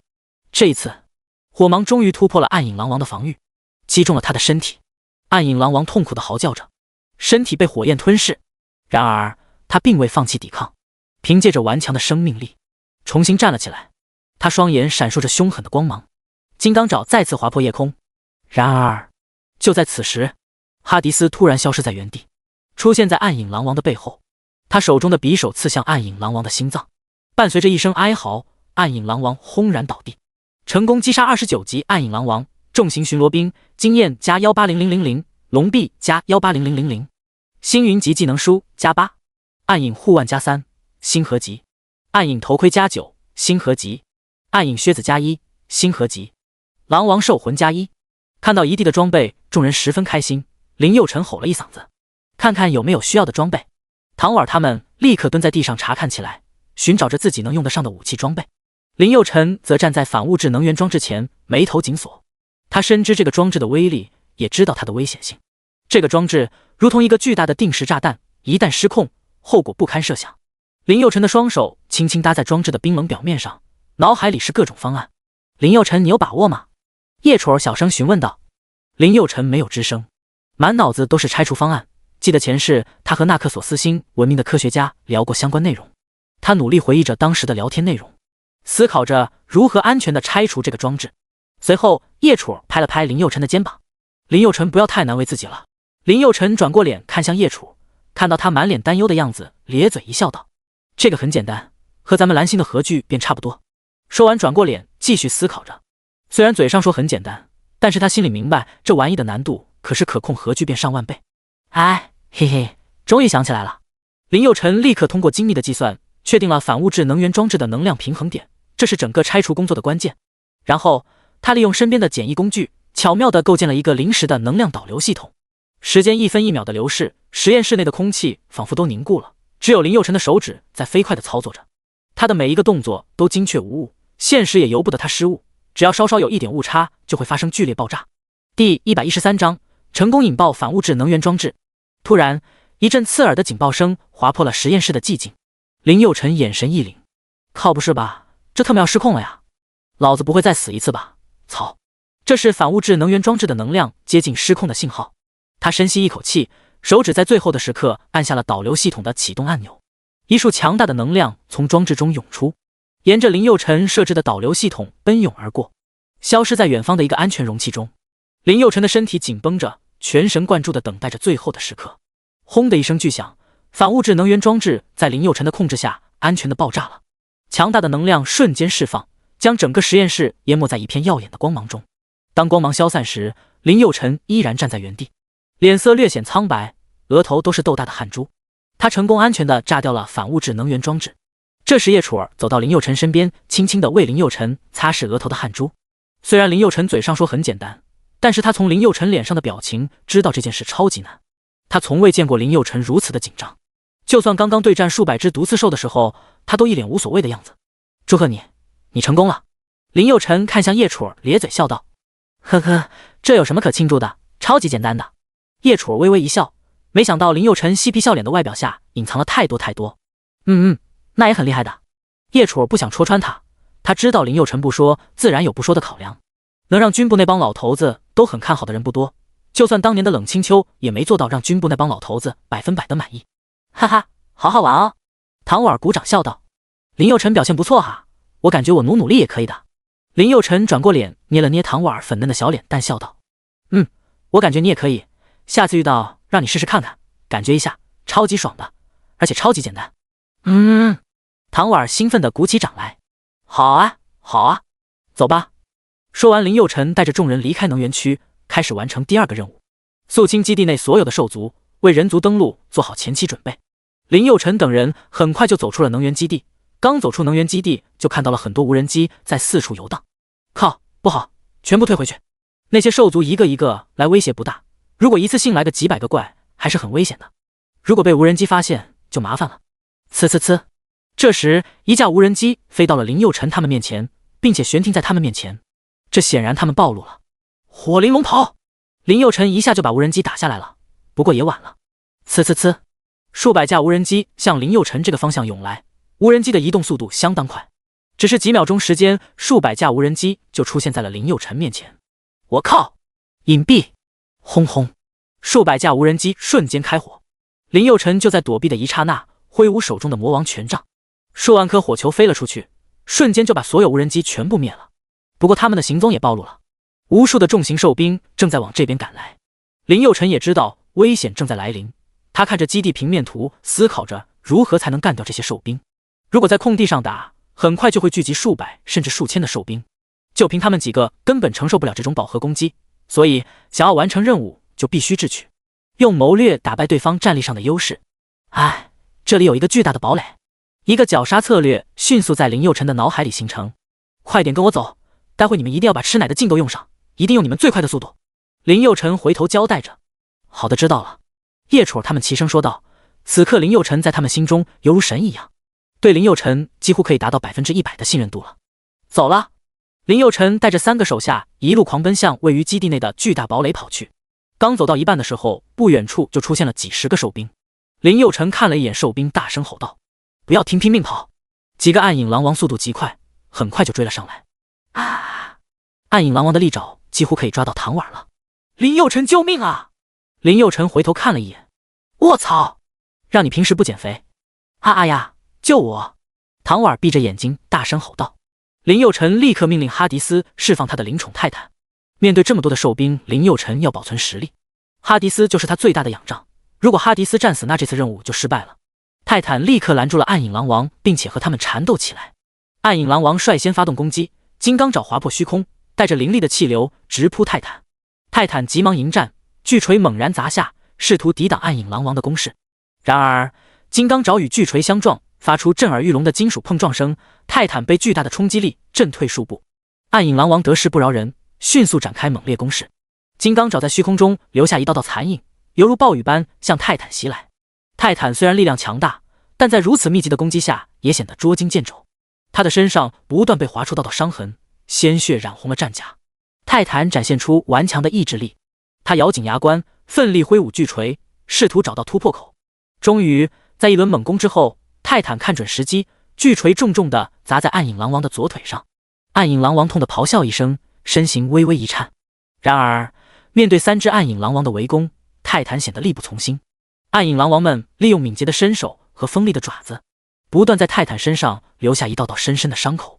泰坦虽然力量强大，但在暗影狼王们的快速攻击下，渐渐显得力不从心。泰坦虽然奋力抵抗，但身上的伤口越来越多，体力也在迅速消耗。最终泰坦在一轮猛烈的攻击下，被暗影狼王们合力击败。他倒在了地上。吼吼！暗影狼王踏过泰坦的尸体，继续追击着林佑辰，而林佑辰他们却趁着这个机会跑进了堡垒当中。呼呼，4人大口喘着粗气。第114章围猎。林佑辰知道现在不是休息的时候，估计5秒钟之后，暗夜狼王就会到达战场。他环顾四周，观察着四周的环境，迅速思考着应敌对策。怎么办？我该怎么办？修筑防御工事显然来不及了。制造混乱。对了，可以制造混乱。林佑辰突然想起哈迪斯金盾甲技能附带眩晕技能，可以造成敌人进入数秒的眩晕状态。就这几秒的眩晕状态，就足以抢先一步发动各种技能了。哈迪斯释放技能金盾甲，你们谁有眩晕技能的，快点跟上。好嘞。唐婉的技能死亡狙击有带眩晕效果。就在哈迪斯释放技能的同时，3个暗影狼王已经到了门口。堡垒的内部空间虽然很大，但是门口很小，只能同时进入3个暗影狼王这样大小的兽兵。暗影狼王进入哈迪斯的技能释放范围，瞬间进入眩晕状态。林佑辰见状，瞬间发动技能天魔灭世，可对目标区域内所有目标造成 525% 的属性伤害。断魂刺，2个技能叠加起来，伤害还是相当炸裂的。哈迪斯则不断转变职业，不断释放各种新咒及技能：火焰玉、冰破防、水龙吟、雷雷玉。唐婉则释放出死亡狙击，叶楚和陆涛也疯狂输出着。在4人的猛攻下，3只暗影狼王瞬间被杀。这3只暗影狼王只是开胃菜而已，大部队还在后面呢。暗影狼王刚到下，数百只毒刺兽就杀了过来。但是堡垒的大门入口就那么大，就算有数百只毒刺兽也没办法全部进来。在这生死存亡的时刻，林佑辰也豁出去了，使出了自己的全力，不断猎杀着兽兵。我没蓝了，我没蓝了。唐婉大声说道。林佑辰咧咧嘴，竟在这关键时刻掉链子，你就不能多准备一点吗？说完，林佑辰丢了价值上千万的蓝在地上。这些蓝足够你们用了，给我狠狠的打。众人看到地上成堆的蓝傻眼了。老大，你的背包是无限容量的吗？这么多蓝？林佑辰的注意力全部在兽兵身上，哪有时间跟他们扯那些？闭嘴，现在可不是插科打诨的时候，快点把你们吃奶的劲全部使出来，给我狠狠的打。瞬间，唐婉和叶楚火力全开，不断向兽兵发起攻击。陆涛是近战职业，以他现在的战力根本没那能力与兽兵近战，他只能不断发动技能断心和睦，可以降低敌人 9% 的防御。伤害加20342，伤害加19092，伤害加18002，伤害加22091。唐婉的枪炮在兽兵群中开出一条火线，火焰瞬间点燃了兽兵的身体，烧焦的皮毛和凄惨的嘶叫声此起彼伏。叶楚儿的箭矢如同长了眼睛一般，准确地穿透兽兵的身体，一箭穿心。林佑辰的魔法攻击更是让兽兵们无处可逃，雷电劈中他们，冰霜冻结他们的脚步，火焰焚烧他们的身躯。3人的配合天衣无缝，唐婉的枪炮轰炸为叶楚创造了极佳的射击机会，叶楚的箭矢则给予兽兵致命的打击，而林佑辰的魔法攻击则在关键时刻给予兽兵重创。尽管兽兵数量众多，但3人的强大实力和默契配合使得他们无法近身。1个小时后，所有围攻林佑辰的兽兵们被全部消灭殆尽。此刻堡垒外已经血流成河，成堆的兽兵尸体在堡垒外形成了一道厚厚的尸墙。看到外面没了动静，林佑辰带着大家走出了堡垒。兽兵的尸体堆积如山，形成了一道凄凉的风景线。这些曾经凶猛的生物如今静静地躺在地上一动不动，他们的身上布满了各种伤口，血液已经流干，只剩下惨白的皮肉和断裂的骨骼。空气中弥漫着一股浓重的血腥味，令人作呕。偶尔有几只兽兵的爪子或者牙齿露出在尸堆外，显得格外狰狞。原本绿色的草地被鲜血染成了暗红色，那些曾经繁茂的植物也被践踏得七零八落。看到这样的场景，唐婉3人全身都麻了。这也太血腥了吧，这些兽兵都是我们杀的吗？唐婉捂住嘴巴，不敢相信自己竟然能干掉这么多兽兵。一向冰冷叶楚也有些动容，他从未想过能面对这么多残暴的兽兵，而且还能杀死这么多兽兵，简直太不可思议了。林佑辰面无表情，这点杀戮并不算什么。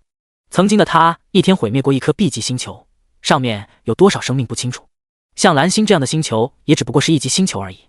走了。林佑辰大步踏出尸堆，系统并没有出现任务2完成的提示，也就是说基地里还有很多兽兵没有猎杀完毕。4人在基地中四处搜索着兽兵的踪迹。突然间，一阵低沉的吼声从远处传来，唐婉立刻举起枪炮瞄准声音的方向，叶楚也迅速拉弓搭箭，瞄准着声音传来的方向。林佑辰开始吟唱咒语，准备释放魔法攻击，陆涛则紧紧握住重剑，准备随时冲锋陷阵。很快，几只兽兵出现在他们的视线中，这些兽兵身形高大，面目狰狞，显然极具威胁。唐婉瞄准其中一只兽兵开火，炮弹呼啸而出，准确地击中了目标。爆炸声响起，烟尘弥漫，另一只兽兵被炸得倒飞出去。叶楚也迅速射出一箭，准确地穿透了另一只兽兵的身体。林佑辰开始吟唱咒语，一道道璀璨的魔法攻击从他的法杖上释放出来，分别击中了不同的兽兵。陆涛则冲锋上前，用重剑狠狠劈向一只兽兵。越来越多的兽兵出现在基地中，但唐婉、叶楚、林佑辰和陆涛4人毫不畏惧，他们继续并肩作战，展现出了出色的战斗技巧和团队配合能力。3个小时后，林佑辰几乎搜寻了基地的每个角落，灭掉了所有能看到的兽兵，但是还是没有听到任务2的完成提示。第115章寒宫巨龙。林佑辰眉头微皱，想了想，算了，还是先去收集寒宫水晶吧。说完，林佑辰根据地图来到了基地外的矿区。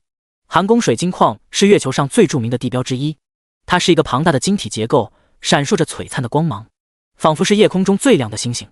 这光芒并非来自太阳，而是源自水晶内部蕴含的能量。哇，好漂亮啊！看到美轮美奂的矿区，唐婉忍不住惊呼起来。林佑辰则机警地环顾四周，生怕又有上千只星兽一起围攻。陆涛一边走一边看着精美的矿石。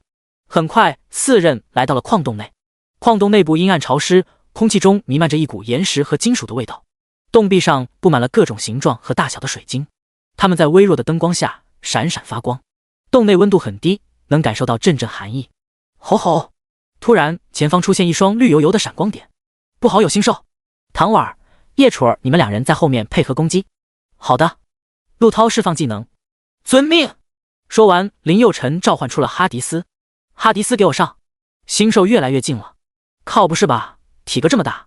星兽刺骨熊重型巡逻兵，等级29，物理攻击加1787723，法术攻击加1877798，物理防御加1566311，法术防御加166814，血量1776549，魔法值1889000，技能冰雪铁甲刺骨巨爪。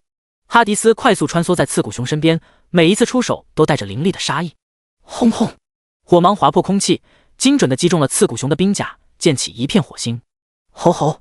刺骨熊痛得发出一声震天的咆哮，挥舞着巨大的爪子向哈迪斯拍去。哈迪斯身形灵活地躲避着刺骨熊的攻击，同时也不断发动反击。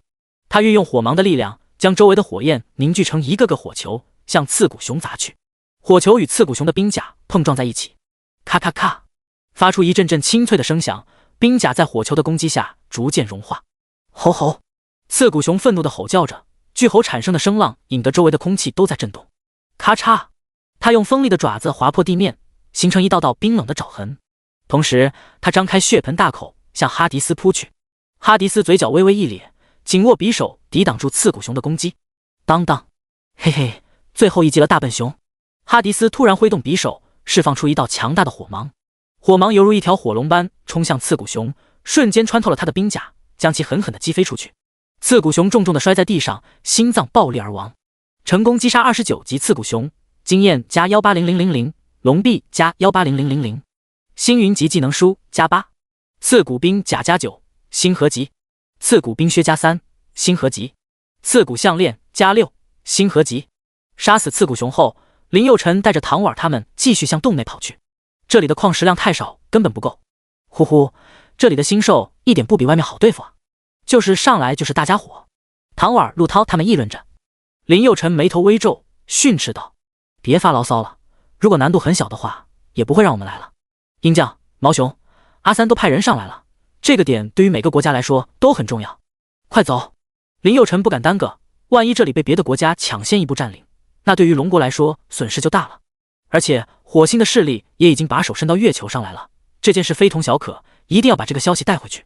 月球可是蓝星最好的防线，同时也是别的星球攻打蓝星的一个绝佳跳板。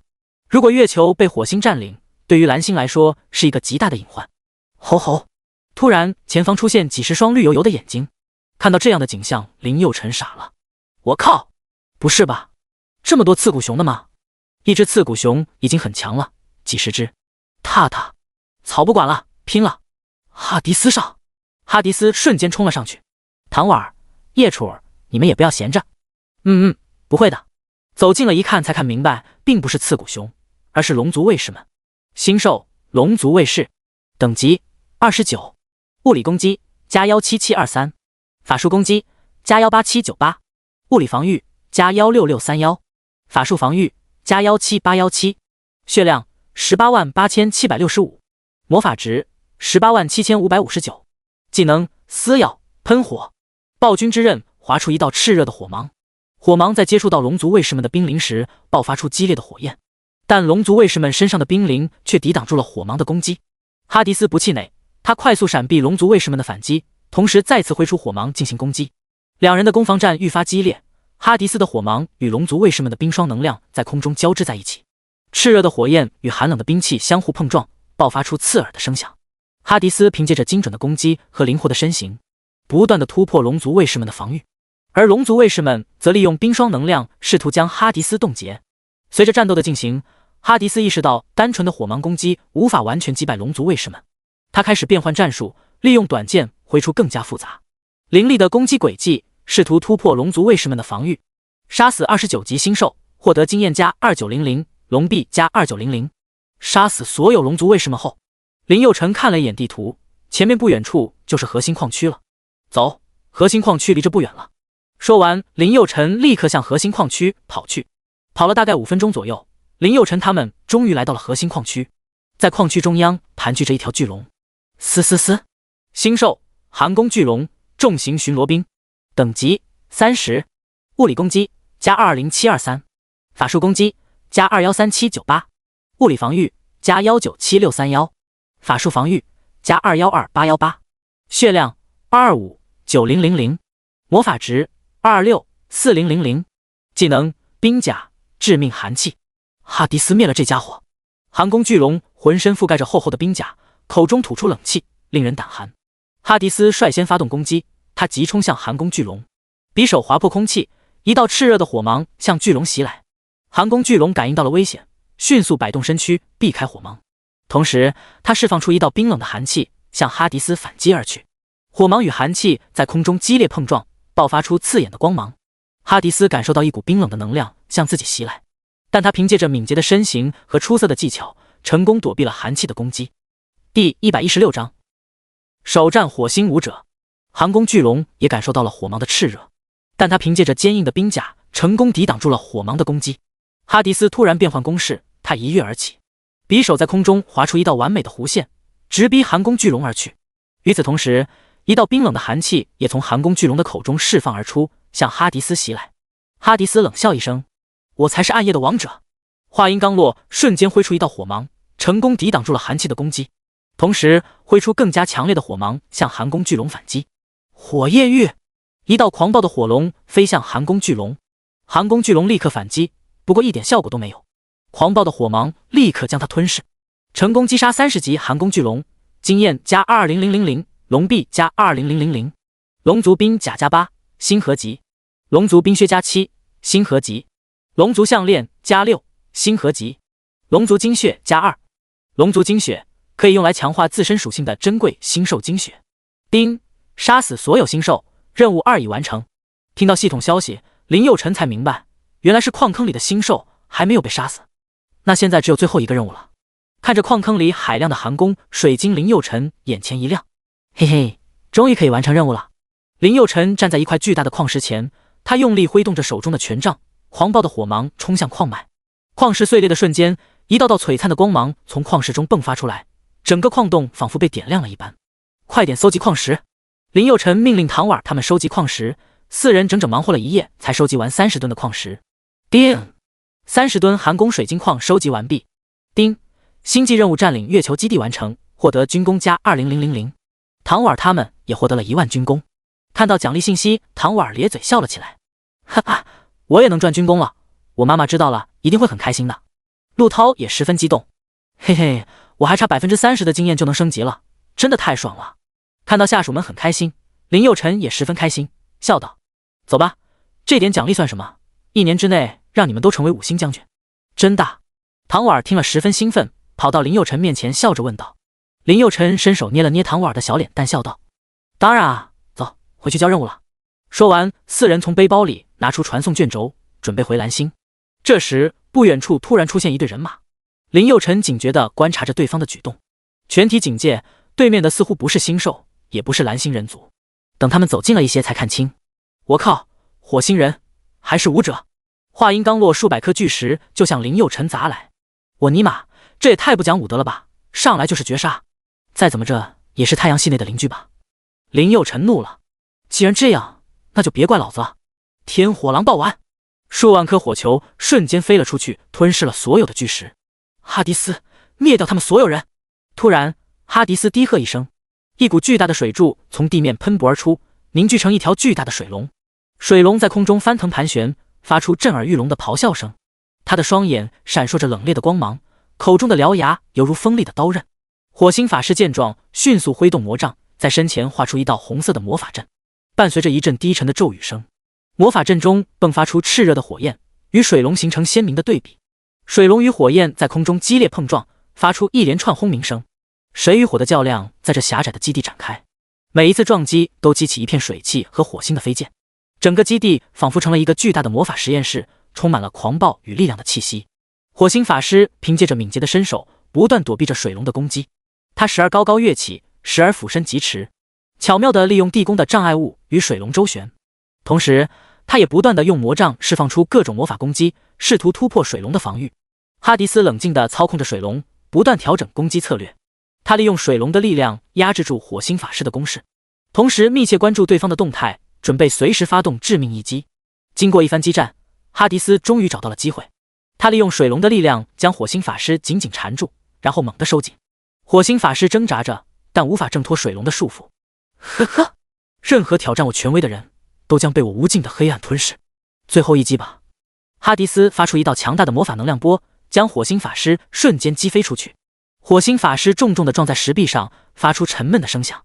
随后，哈迪斯又将另外几个火星武者打败。林佑辰向前走了几步，捡起了掉落的武器：破碎之剑，星河级；龙鳞护甲，星河级；灵魂之弓，星河级；火焰之杖，星河级；夜影之刃，星河级。装备清一色星河级，就算放在蓝星也算是顶级装备了。看着地上火星武者的尸体碎片，呢喃道：没想到火星武者还挺强的，哈迪斯也只能勉强打过他们，真的让人有些担忧啊。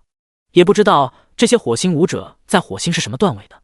如果这些火星武者的战力是火星最顶级的武者，那还好；如果只是些小卡拉米，那就比较可怕了。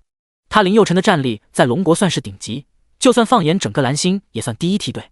如果面前的这些火星武者在火星只是中等段位的武者，那蓝星就比较危险了。看到林佑辰担忧的样子，叶楚走上前询问道：怎么了？你在担忧什么？林佑辰看向叶楚，微微一笑，没想到这么快就被他看穿了。没有什么，走吧。叶楚不是糖碗，他从小在军人家庭长大，天天耳濡目染那些人精，察言观色的能力还是很强的。那些火星武者的战力让你感到有压力了？林佑辰点了点头。他们很强，如果是一流武者还好，如果他们在火星只是二流武者，那就比较可怕了。听完叶楚后背也直冒冷汗。月球和蓝星相距不远，火星人能到月球就能到蓝星。走吧，不要想那么多了，想了也没用，快速变强才是硬道理。说完，林佑辰拿出传送卷轴，准备回蓝星。回到蓝星，林佑辰第一时间找到了冷清秋。冷清秋正在和五院的副院长苏晴谈论林佑辰攻占月球基地的事情，不知道那4个小鬼能不能攻下1号区域的废弃基地。苏晴端起茶杯，小酌一口说道：第117章剑指破军谷。冷清秋笑了笑道：我想问题应该不大，林佑辰的战力已经很强了，对付月球上的星兽问题应该不大吧。咚咚，林佑辰站在门外敲了敲门。请进。冷清秋说道。林佑辰走进冷清秋的办公室，向冷清秋敬了一个军礼。虽然是在青龙五院，但是他已经有了军籍，就需要按照军队的礼仪来做。冷清秋指了指一旁的沙发，笑道：还站着干嘛？在我家的时候也没见你这么拘谨啊。林佑辰摸了摸后脑勺，尴尬的笑了笑，走到一旁的沙发旁坐了下来。怎么样，水晶搞到了吗？冷清秋笑着问道。林佑辰点了点头。一共30吨。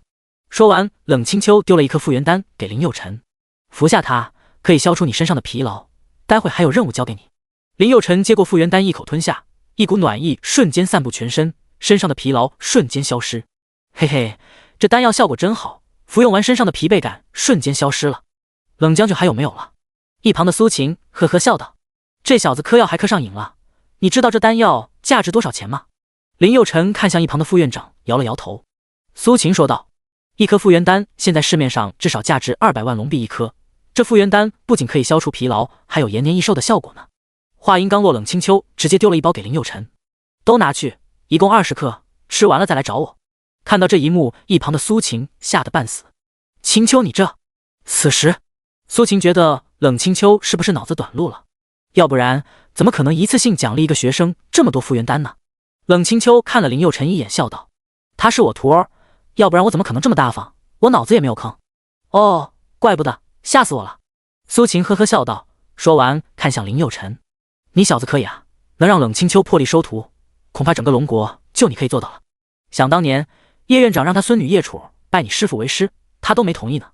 哎呀，你小子不知道是走了哪门子狗屎运了。”听到这，林佑辰也不知道该说些什么好了，摸着后脑勺嘿嘿一笑，嘿嘿。其实此刻的林佑辰战力已经和冷清秋相差无几，不过冷清秋掌握大量的资源，有了冷清秋这棵大树，林佑辰可以成长得更快。冷清秋凑到苏晴耳边小声说道：“这小子体内蕴含着惊人的能量，实力已经很接近我了，以后不要再说这些让我没有面子的话了，拜托。”什么？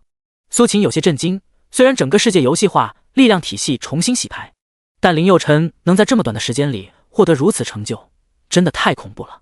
说完，冷清秋突然站了起来，看向林佑辰说道：“走吧，臭小子，跟我去军部一趟。”林佑辰也跟着站了起来，临走的时候还不忘拿了几个大苹果，待会路上吃。林佑辰坐在副驾驶，冷清秋一边开车一边问道：“小鬼星际战争感觉怎么样？”林佑辰皱起眉头思考着：“还好吧，1号区域里的星兽和副本里的都差不多，但是火星势力似乎已经渗透到了月球上。”什么？我在月球上遇到了一支火星小队，然后呢？然后被我杀了，被你杀了。听到这个消息，冷清秋十分震惊。游戏融合之后，火星文明发展的这么快了吗？竟然比我们还要先去。在冷清秋的印象里，游戏融合之前，火星文明是很菜的，说句不好听话，连给蓝星提携的资格都没有。游戏融合之后，竟然能发展这么快，这是一个非常重要的情报。看来必须加大训练量了，不仅仅是林佑辰，整个炎龙军都必须来一次大练兵，要不然到时候别说征战全宇宙，可能没走出太阳系就被灭了。林佑辰待会有一个重要任务交给你，奖励十分丰厚。听到奖励十分丰厚，林佑辰眼前一亮。好啊好啊，林佑辰想变强，这种想法特别强烈。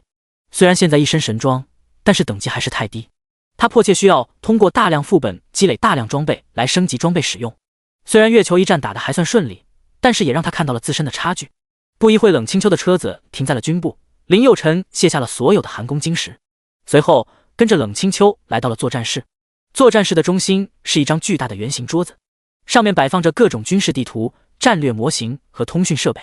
桌子的四周环绕着高科技显示屏，上面滚动着各种数据和情报信息，让整个作战室充满了紧张神秘的气息。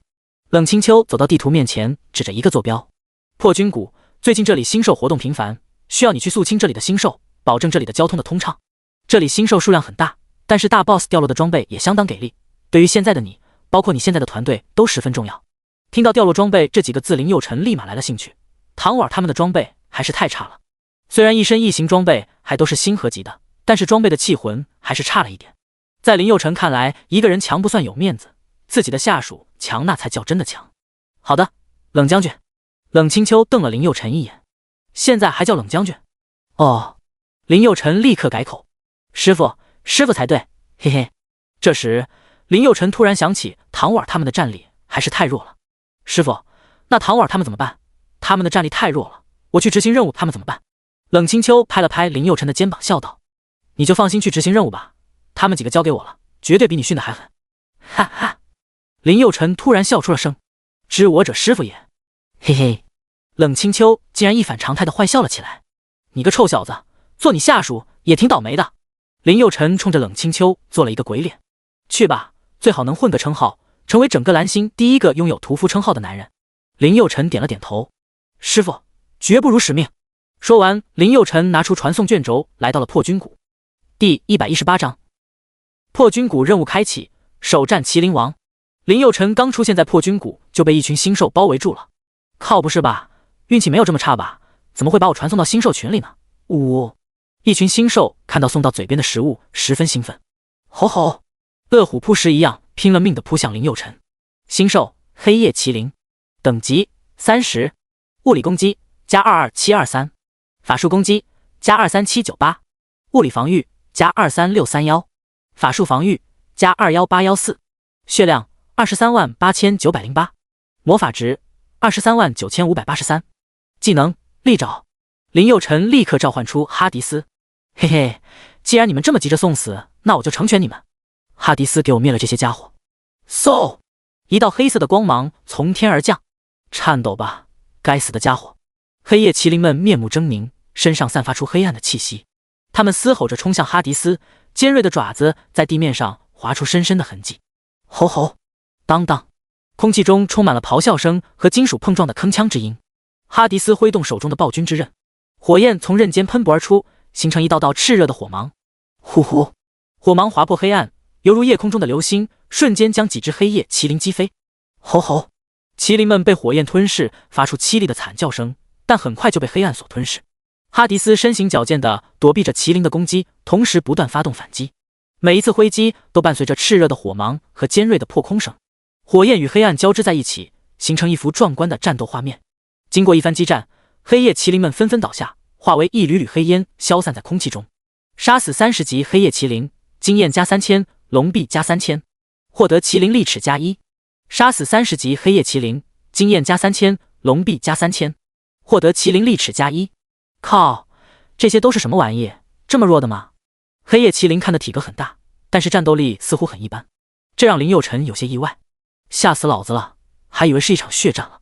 林佑辰把注意力从黑夜麒麟身上抽离出来，他看着周围遍地尸骸的残酷场景，有些不适。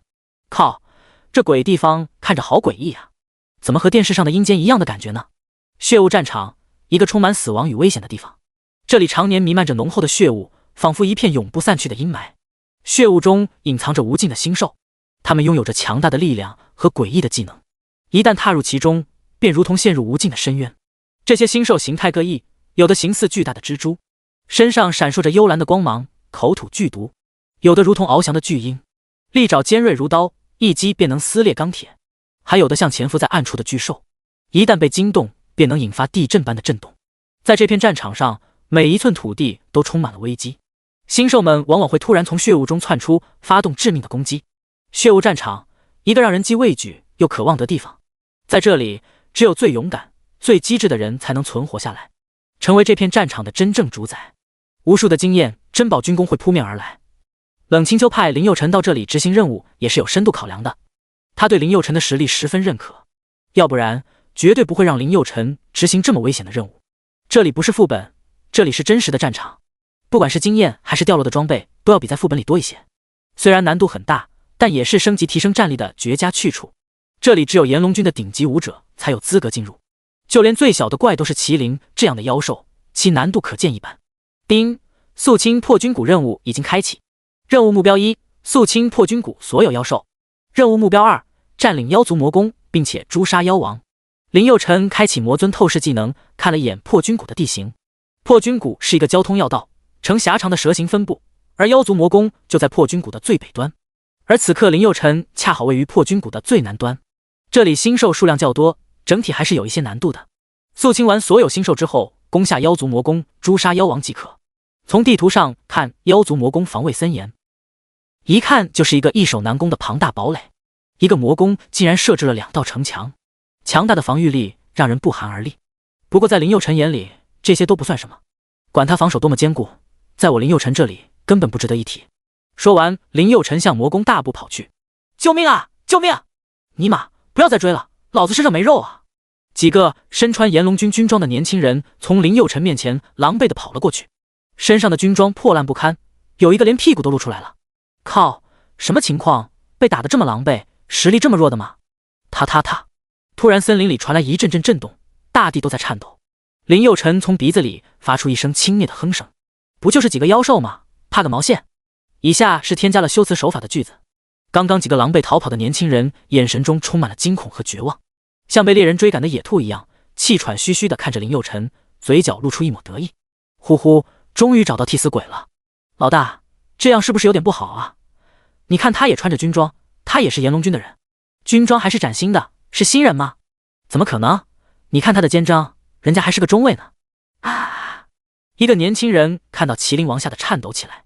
老大，麒麟王来了，快跑啊！还等什么？说完，几个炎龙军的人一溜烟地跑向一座小山。踏踏，吼吼！麒麟王身躯庞大，壮硕的四肢支撑着庞大的体重，仿佛是一座巍峨的山峰，全身覆盖着鳞片，头顶上长着一根金色的独角，四只强壮的蹄子踏在地上，每一步都能让大地颤抖。麒麟王全身散发着一股极其强大的威势。星兽麒麟王妖王，等级31，物理攻击加4344723，法术攻击加456798，物理防御加456454，法术防御加422814，星兽血量4898908，星兽魔法值4789583，技能地狱裂缝利爪。看到麒麟王的属性，林佑辰终于明白那几个人为什么像孙子一样没命的逃跑了，原来是真的强啊！哈迪斯出战，我才是冥界之主，我才是暗夜的王者！哈迪斯挥动暴君之刃，火芒划破空气，带着炽热的温度向麒麟王攻去。火芒击中麒麟王的鳞甲，溅起一片火星，但鳞甲却抵挡住了火芒的攻击。吼吼！麒麟王发出一声震天的咆哮，用锋利的爪子向哈迪斯拍去。就这也想攻击本王，简直痴心妄想！哈迪斯身形灵活地躲避着麒麟王的攻击，同时也不断发动反击。他运用暴君之刃的力量，将周围的火焰凝聚成一个个火球，向麒麟王砸去。轰轰！火球与麒麟王的鳞甲碰撞在一起，发出一阵阵清脆的声响。鳞甲在火球的攻击下逐渐变得焦黑。麒麟王愤怒地吼叫着，他用锋利的爪子划破地面，形成一道道裂痕。咔咔咔！第119章攻入妖族魔宫。同时，他张开血盆大口向哈迪斯扑去。他用火芒的力量与麒麟王抗衡着，双方陷入了僵持之中。麒麟王血后防御也很强，活脱脱一个大肉坦克。虽然攻击力一般，但是不好下手啊。哈迪斯转换形态，用弓箭远程攻击。尼玛，如果将哈迪斯的所有技能都能融合，那就好了。这样来回转换真的太麻烦了。轰轰！麒麟王猛然跃起，巨大的身躯在空中翻滚，向哈迪斯发起猛烈的攻击。他张开巨大的口气，喷吐出炙热的火焰，瞬间将周围的黑暗蒸发殆尽。哈迪斯迅速闪避，身体化作一道虚影，巧妙地躲过了麒麟王的攻击。他瞄准麒麟王的双眼，猛地松开手中的弓弦，冰芒犹如闪电般划破黑暗的虚空，精准地击中了麒麟王。冰芒瞬间穿透了麒麟王的眼眸，深入其脑海，引发了剧烈的震荡。麒麟王发出一声凄厉的嘶吼，身体在空中摇晃不定。哈迪斯没有放过这个机会，他迅速上前，挥动手中的暴君之弓，释放出一道道冰冷的能量波。能量波在麒麟王身上留下深深的创伤，鲜血从伤口中喷涌而出，染红了黑暗的大地。麒麟王痛苦地挣扎着，试图用烈火反击，但他的力量已经虚弱不堪。哈迪斯毫不留情地继续攻击，每一次攻击都让麒麟王身躯颤抖。最终，麒麟王无法承受更多的创伤，巨大的身躯轰然倒下。而哈迪斯则站在一旁，眼神冷漠地看着倒在地上的麒麟王，嘴角露出一抹邪笑。去死吧！瞬间，一支巨大冰箭射穿了麒麟王的身体，成功击杀30级寒宫巨龙，经验加420000，龙臂加420000，麒麟兵甲加28，星河级；麒麟兵靴加12，星河级；麒麟项链加16，星河级；麒麟鳞片加13。麒麟鳞片可以打造护甲的重要原料，可以增加护甲的防御力。我靠！当林佑辰看到这些武器的气魂的时候，十分开心。气魂属性这么高，比那个异形装备的属性强多了。嘿嘿，如果唐婉他们搞一身麒麟装备，战力应该会提升很多吧？哎，老大你看，不远处躲在小山后面的那群年轻人惊呆了。我靠，不是吧？那小子竟然杀了麒麟王，那可是妖王级别的星兽啊！那小子的实力可以啊，我还以为那小子也会被吃了呢。走，我们去会会那小子。林佑辰捡起所有的装备，这时那几个年轻人走了过来。喂，小子身手不错呀，那个部分的。一个少尉看向林佑辰问道。林佑辰嘴角微微一咧，上去就是一巴掌。你特么的跟谁说话呢？没大没小的！我操！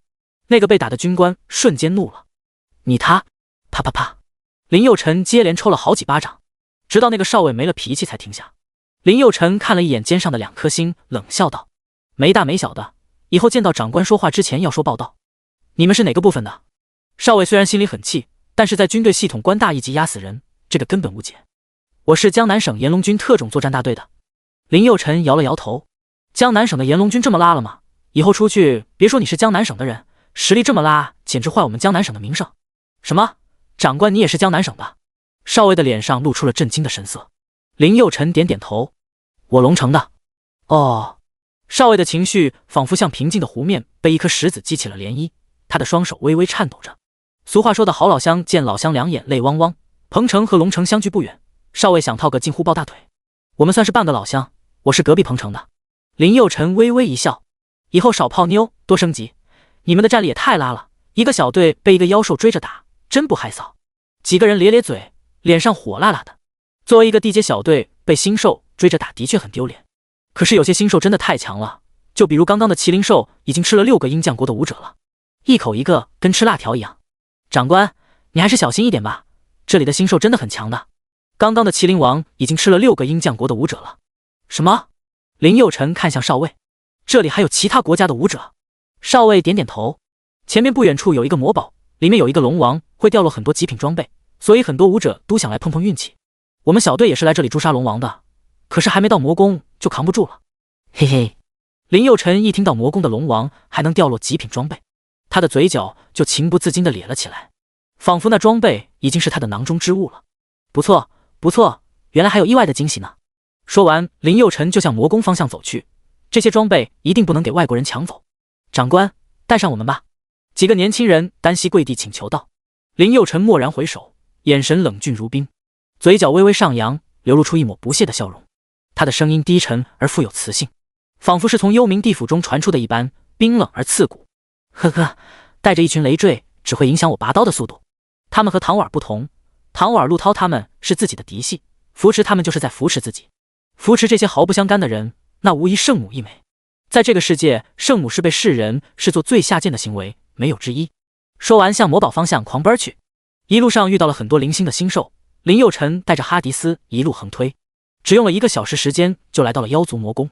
妖族魔宫四周环绕着浓密的雾气和陡峭的悬崖，宫殿的外观呈现出黑沉沉的石质，仿佛是整块巨石雕刻而成。宫殿周围还散落着一些神秘的符文和雕刻，它们在夜色中若隐若现，散发着一股神秘的力量。整个宫殿给人一种庄严而神秘的感觉。魔宫门前有一群魔龙守卫把守着，并没有发现明显的打斗痕迹。看来那些外国武者并没有攻打这里，林佑辰悬着的心也放了下来。新兽魔龙守卫，等级30，物理攻击加24723，法术攻击加26798，物理防御加26454，法术防御加22814，血量189890，魔法值218983，技能魔龙之焰，魔龙寒气。魔龙守卫们身形庞大，长着尖锐的利齿和坚硬的鳞甲，他们喷吐着火焰和寒气，向哈迪斯发起猛烈的攻击。哈迪斯面对着魔龙守卫的围攻，丝毫不畏惧，他挥舞着暴君之刃，灵活地躲避着攻击。哈迪斯瞬间发动攻击，暴君之刃划破空气，一道炽热的火芒向一头魔龙守卫袭来。轰轰，火芒击中魔龙守卫的鳞甲，爆发出剧烈的爆炸声，周围的魔龙守卫被爆炸波及，纷纷后退。哈迪斯趁机挥出更加强烈的火芒，一道道炽热的能量向周围的魔龙守卫攻击而去。魔龙守卫们虽然强大，但在哈迪斯的猛烈攻击下，也显得有些力不从心。随着战斗的进行，哈迪斯越战越勇，他的身影在魔龙守卫中快速穿梭着，每一次挥刃都能带走一头魔龙守卫的生命。火焰与寒气的交织中，哈迪斯的身影愈发显得威猛无比。杀死30级魔龙守卫，经验加3000，龙币加3000，获得魔龙鳞片加1。杀死30级魔龙守卫，经验加3000，龙币加3000，获得魔龙鳞片加1。这些魔龙守卫皮糙肉厚，真是有些费时间。技能攻击力相比起之前的小怪，攻击力强了很多。虽然对哈迪斯没有多少作用，但是对于其他武者还是很大的威慑。不然这妖族魔宫早就被其他武者攻下了。嘿嘿，这难道就是传说当中的因祸得福吗？林佑辰十分得意，这么好的资源，怎么要是让别人先染指那多恶心。第120章，魔殿我来了。现在好了，妖族魔宫这么难打，压根没人能打进来，那这里的所有东西全部都是自己的了。嘿嘿，妖王老子来了，不要太着急，我马上就来灭了你。林佑辰一脸得意地向妖族魔宫跑去。不远处有一群龙族巡逻兵在游弋。新兽魔龙守卫，等级31，物理攻击加24723，法术攻击加26798，物理防御加26458，法术防御加22818，血量189890，魔法值178983，技能魔龙之焰，魔龙寒气。龙族的体型都很大，远远看去压迫感极强。就算林佑辰现在有着通天的本领，看到这种画面也有点发怵。人族，人族，这是妖族的语言。宇宙当中每个族群都有自己的专属语言，这些语言在低级人族武者耳中就是噪音一般。人族只有在进入灵脉境以后才能听懂这些语言。林佑辰虽然听不懂那些巡逻兵说什么，但是从龙族巡逻兵的体态可以看出他们正在讨论如何杀死自己。哈迪斯，上！吼吼！龙族巡逻兵猛地冲了过来。哈迪斯紧握着暴君之刃，冷笑着面对眼前的敌人。暴君之刃散发出淡淡的蓝光，与哈迪斯的黑眸相映成趣。嘿嘿，小崽子们，你爷爷我来了。他身形矫健，每一次跃起都带着风声，地面因他的重量而微微颤抖。龙族巡逻兵们咆哮着冲向哈迪斯，他们挥舞着锋利的爪子，口中喷吐着火焰。哈迪斯不惧威胁，他手中的暴君之刃仿佛活了一般，划出一道道火芒，与龙族的火焰相撞，发出滋滋的声响。火芒与火焰交织在一起，形成一片火海，温度瞬间升高，烤得人皮肤生疼。巡逻兵们被火芒逼退，他们的鳞甲在火光下闪耀着刺眼的光芒。然而，哈迪斯并未停下攻击的脚步，他借助墙壁的支撑，连续翻滚，穿越火海，逼近敌人。一场激烈的近身战随之展开。暴君之刃在哈迪斯手中翻飞，时而劈砍，时而刺激，每一次攻击都带着炽热的火焰。巡逻兵们虽然强悍，但在哈迪斯的猛攻下，逐渐全部被杀死。杀死30级魔龙守卫，经验加3000，龙币加3000，获得魔龙利齿加1。杀死30级魔龙守卫，经验加3000，龙币加3000，获得魔龙利齿加1。最终，当最后一个巡逻兵倒下时，哈迪斯愤怒地咆哮起来：“不够打，真的不够打！”看到此，林佑辰笑了：“我靠，这哈迪斯杀疯了呀！”林佑辰跑到哈迪斯身边笑道：“伙计走了，想要杀怪里面多了去了。”哈迪斯停止咆哮，跟在林佑辰身后。这些妖族都是游戏融合之前别的星系的妖族在蓝星遗留下的。蓝星在一些高阶文明眼里根本不算菜，直接把蓝星当作他们的放牧场。人族就是他们眼中的牧草。后来人族觉醒鼓舞，开启了高武时代，这才打破这种被妖族肆意凌辱的状态。不过可惜的是，人族并没有因为高武改变人族的命运，最终也被外星文明所灭。林佑辰已经连续攻破了2道城门，他带着哈迪斯进入了妖族魔宫内。首先映入眼帘的是一条宽大的走廊，至少有上百丈宽。走廊两侧的石壁上闪烁着幽蓝的火光，走廊两旁站立着一排排高大的石像，他们是曾经的妖族战士，被魔法变成了永恒的守卫。看着栩栩如生的巨大石像，林佑辰呢喃道：“看来这些妖族智商不弱呀，就连宠物的住所都这么豪华。妖族并非猪狗牛羊的形态，妖族、人族、魔族、神族在外形上几乎无异，这里的龙族只不过是妖族的宠物而已。”咔咔咔，突然石像动了起来，林佑辰惊呆了，连连后退。操，这石像怎么动了起来？咔咔咔，瞬间所有石像全部像活了一样，他们面朝林佑辰，眼眸瞬间变成黑色。吼吼！星兽石龙守卫，等级31，物理攻击加24723，法术攻击加26798，物理防御加26455，法术防御加22817，血量229890，魔法值248983，技能石龙巨尾，石龙阵地。石龙守卫瞬间向林佑辰这边冲了过来，他们每走一步就像一次轻微地震一般。石龙守卫们身形巨大，坚硬的外壳仿佛天然的铠甲，但面对哈迪斯的火芒攻击，他们也不得不连连后退。火芒落在他们身上，虽不能直接破开其外壳，却也在其表面留下了焦黑的痕迹，散发出难闻的烧焦味。吼吼！石龙守卫们发出低沉的嘶吼，愤怒地朝哈迪斯冲去，他们的尾巴如铁棒般猛烈地扫荡，巨大的爪子在地面上留下深深的抓痕。然而哈迪斯早已洞悉了他们的攻击模式，每一次都能在关键时刻躲过，或是以暴君之刃将那凶猛的攻击化解于无形。空气中充满了浓重的硫磺味和战斗的硝烟味，火光与黑暗交织在一起，形成一幅壮烈的画面。每一次刀锋与龙鳞的碰撞都激起一片火星，而每一次火芒的挥出都伴随着石龙守卫痛苦的嘶吼。吼吼！突然，石龙发出一阵阵震耳欲聋的咆哮声，向哈迪斯冲来。他们的利爪在地面上划出深深的沟壑，尾巴则像铁棒般猛烈地扫向哈迪斯。哈迪斯毫不畏惧，他挥动手中的暴君之刃，发出一道炽热的火芒，火芒划破黑暗，直击领头的石龙。吼吼！那石龙被火芒击中，身体瞬间燃烧起来，发出一声凄厉的惨叫。其他的石龙守卫被哈迪斯的强大力量所震撼，但他们并未退缩，相反，他们更加疯狂地冲向哈迪斯，试图用数量优势来压制他。哈迪斯身形矫健地躲避着石龙的攻击，同时不断挥出火芒。每一次火芒的释放都伴随着石龙的悲鸣，火焰在石龙身上燃烧，将它们变成了燃烧的石头雕像。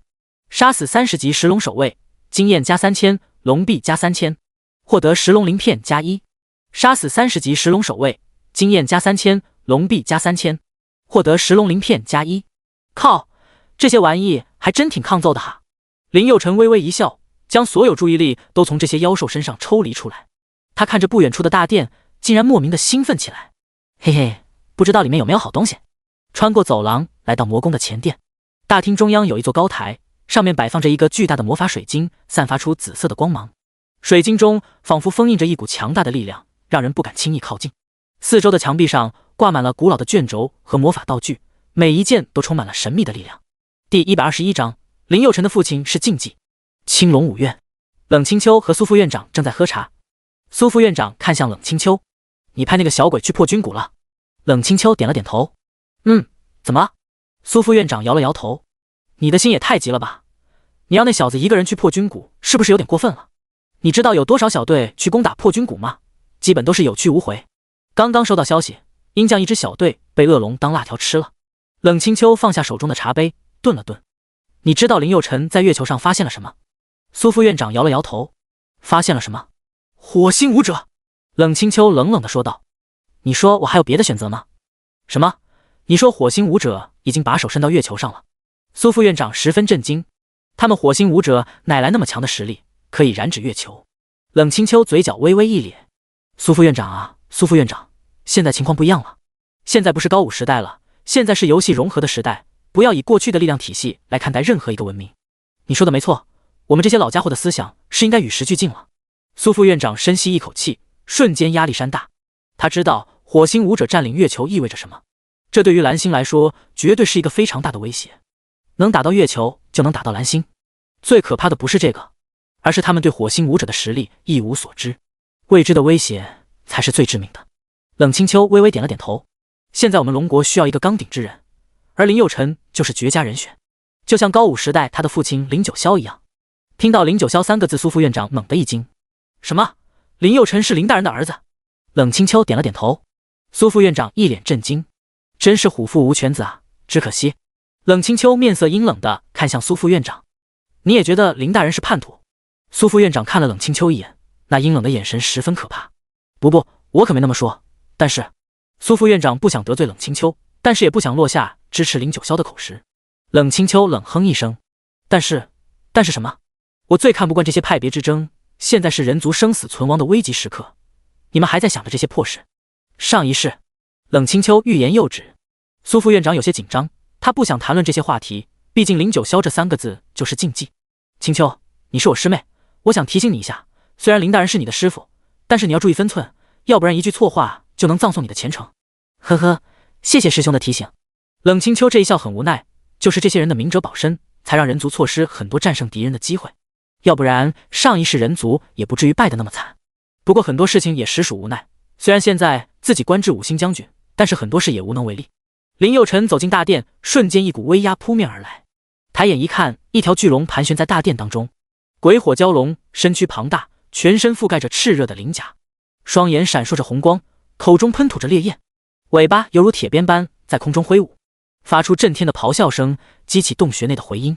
星兽鬼火蛟龙精英怪，等级31，物理攻击加234-723，法术攻击加256-798，物理防御加256-454，法术防御加228-114，血量289-8900，魔法值278-9830，技能龙鳞护盾，恶龙撕咬。看到这大家伙，林佑成莫名的兴奋起来。嘿嘿，这大家伙一定能爆出不少好东西出来吧？嘿嘿，属性太一般，根本不够打。哈迪斯出战！轰轰！哈迪斯挥动暴君之刃，火芒划破空气，带着炽热的温度向鬼火蛟龙攻去。火芒击中鬼火蛟龙的鳞片，溅起一片火星，但鳞片却抵挡住了火芒的攻击。吼吼！鬼火蛟龙发出一声震天的咆哮，用锋利的爪子向哈迪斯拍去。嘿嘿，想抓我没那么容易。哈迪斯身形灵活地躲避着鬼火蛟龙的攻击，同时也不断发动反击。他运用暴君之刃的力量，将周围的火焰凝聚成一个个火球，向鬼火蛟龙砸去。嘿嘿，去死吧，臭长虫！火球与鬼火蛟龙的鳞片碰撞在一起，轰轰，发出一阵阵清脆的声响。鳞片在火球的攻击下逐渐变得焦黑。吼吼！鬼火蛟龙愤怒地吼叫着，他张开血盆大口向哈迪斯扑去。哈迪斯眼神坚定，紧握暴君之刃抵挡住鬼火蛟龙的攻击。他用火芒的力量与鬼火蛟龙抗衡着，双方陷入了僵持之中。我哈迪斯无人能敌！哈迪斯诡秘一笑，瞬间挥动暴君之刃。最后一击了！轰！释放出一道强大的火芒，火芒犹如一条火龙般冲向鬼火蛟龙，瞬间穿透了他的鳞片，将其狠狠地击飞出去。鬼火蛟龙重重地摔在地上，痛苦地挣扎着。而哈迪斯则猛地冲上前，一刀秒了鬼火蛟龙，成功击杀30级鬼火蛟龙，经验加20000，龙币加20000，星河级技能书加18，鬼火铠甲加28，星河级，鬼火项链加12，星河级，鬼火靴子加16，星河级，蛟龙鳞片加15。林佑成看着鬼火蛟龙的尸体，摇了摇头，嗤笑道：太弱太弱，根本不用自己动手，这样真的很无聊，还是得自己亲自动手啊，这样也可以打发一下无聊的时间。不过看到丰厚奖励的时候，林佑成还是忍不住笑出声来。嘿嘿，不得不说五星将军给的任务含金量还是非常高的，一下子爆了这么多星河级装备，而且气魂属性也相当给力。这么多装备如果拿去卖的话，一定能值不少钱吧。说完，林佑成踏过大殿，对面应该就是魔宫的主殿了。嘿嘿，我来了。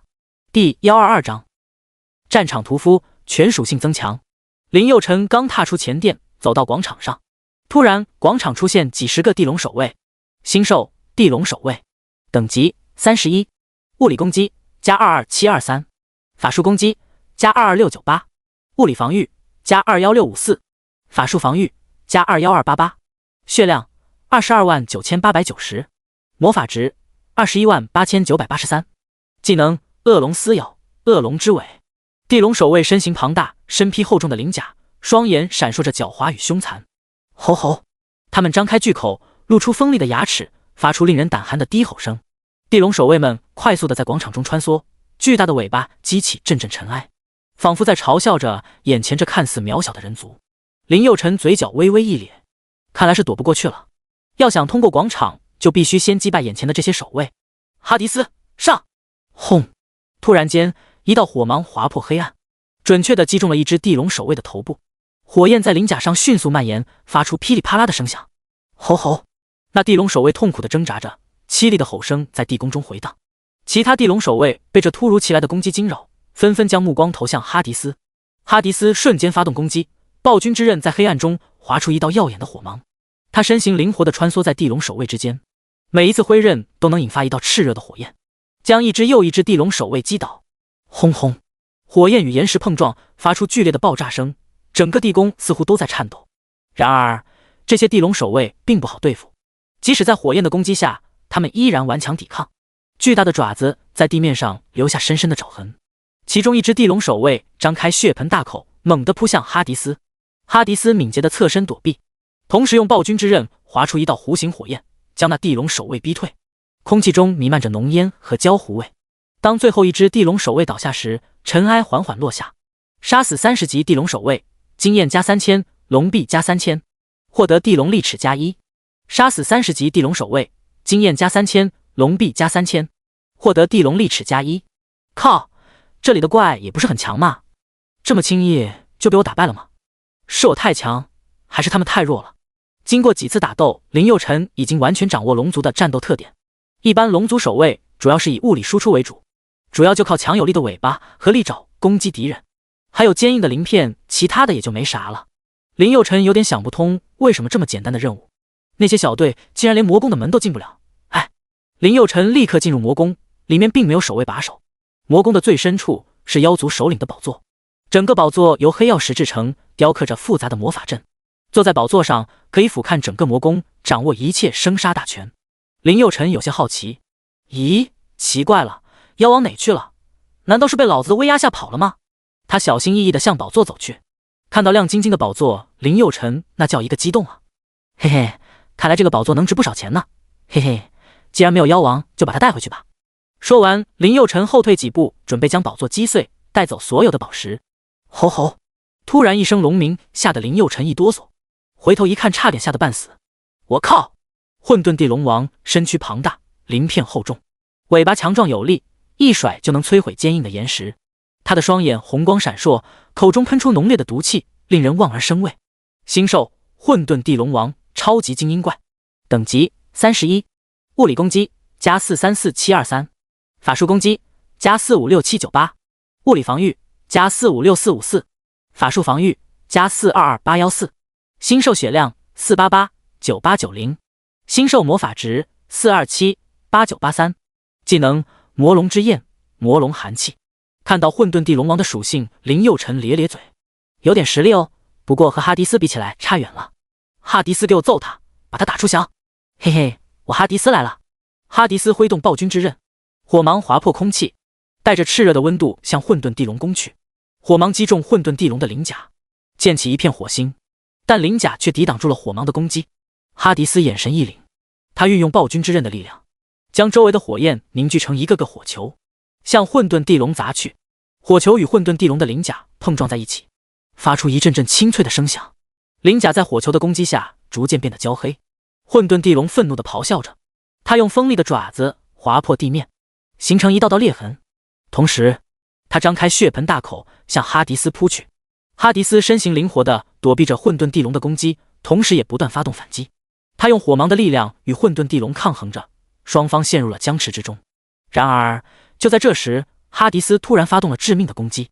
他挥动暴君之刃，释放出一道强大的火芒，火芒犹如一条火龙般冲向混沌地龙，瞬间穿透了他的鳞甲，将其狠狠地击飞出去。混沌地龙重重地摔在地上，痛苦地挣扎着。突然，哈迪斯瞄准混沌地龙的头部，暴君之刃瞬间释放出炽热的火芒，火芒划破黑暗的洞穴，准确地命中了目标。混沌地龙发出一声震耳欲聋的吼叫，头部被火芒击中，鳞片瞬间变得焦黑。哈迪斯抓住机会，迅速贴近混沌地龙，又是一刀横扫而过。这次，暴君之刃释放出的火芒更加猛烈，直接将混沌地龙的鳞片切割开来，伤口深可见骨。混沌地龙痛苦地翻滚着，巨大的身躯几乎将整个洞穴填满。吼吼！混沌地龙王发出阵阵悲鸣，虽然身受重伤，但是还有一丝气息尚存。林佑成怀着一颗圣母心，猛地挥出权杖，看你受伤挺痛苦的，还是让你死了比较舒服。火灵龙炮！一个巨大的火球猛地冲向混沌的龙王，轰！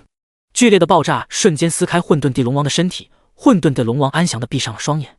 成功击杀30级混沌地龙王，经验加420000，龙臂加420000，龙王兵甲加28，星合级；龙王冰靴加12，星合级；龙王项链加16，星合级；龙王鳞片加13。叮！恭喜宿主获得战场屠夫称号。称号战场屠夫，全属性增加 10%。第123章黄金战王。我靠！林佑成还没来得及兴奋，突然系统又响起提示：丁，恭喜宿主升级到25级，姓名林佑成，职业暴君法师，等级25，物理攻击加12300加1230，法术攻击加26750加2675，物理防御加12381加1230，法术防御加27860加2786，真实伤害加12323加1232，致命强化正 5%， 致命抵抗正 5%， 血量125900加12590，魔法值267780加26778，天赋傀儡暴君超神级，无限进化，神级隐藏，装备魔王权杖，星云1星，魔尊套装，星域9星，暗夜玉佩，神级9星。技能火灵龙炮，星辰级，天火狼暴丸，星辰级，魔尊透视，星河级，天魔灭世，神级，断魂刺，星云级。我靠！叮！恭喜宿主获得第6位暴君伊凡4世。这系统压根不给林佑成开心的时间啊，叮叮响个不停。恭喜获得新召唤物技能水回梦融合。水回梦，水系技能，对目标造成伤害后，可以让目标陷入睡眠状态，持续10秒，附加 600% 的技能攻击。融合，可以融合召唤物所有技能，不再有职业之分。召唤物哈迪斯称号由冥王升阶为冥皇，召唤物哈迪斯职业升级为黄金战王，融合了所有暴君职业及技能。傀儡暴君哈迪斯冥皇，职业黄金战王，等级25，物理攻击加720000，法术攻击加720000，物理防御加720000，法术防御加720000，爆发正52%，闪避正52%，血量720000，魔法值720000，技能火焰域新骤级，冰破防新骤级，金盾甲新骤级，雷雷域新骤级，水龙吟新骤级，水梦回新骤级，吞噬新御级，融合新御级，巨兽泰坦新御级，无限空间新合级，战苍穹新云级，冰破刺骨星辰级，雷能震荡星辰级，星爆星辰级，水龙九霄星辰级。我靠，不是吧，这幸福来得太突然吧。此刻林佑辰的嘴角已经咧到后耳根，比裂口女的嘴巴还要大。嘿嘿，林佑辰看着系统版面，哈喇子流了一地。嘿嘿，老子有称号了。战场屠夫这个称号是粗俗了一点，但是很霸气啊，不错不错。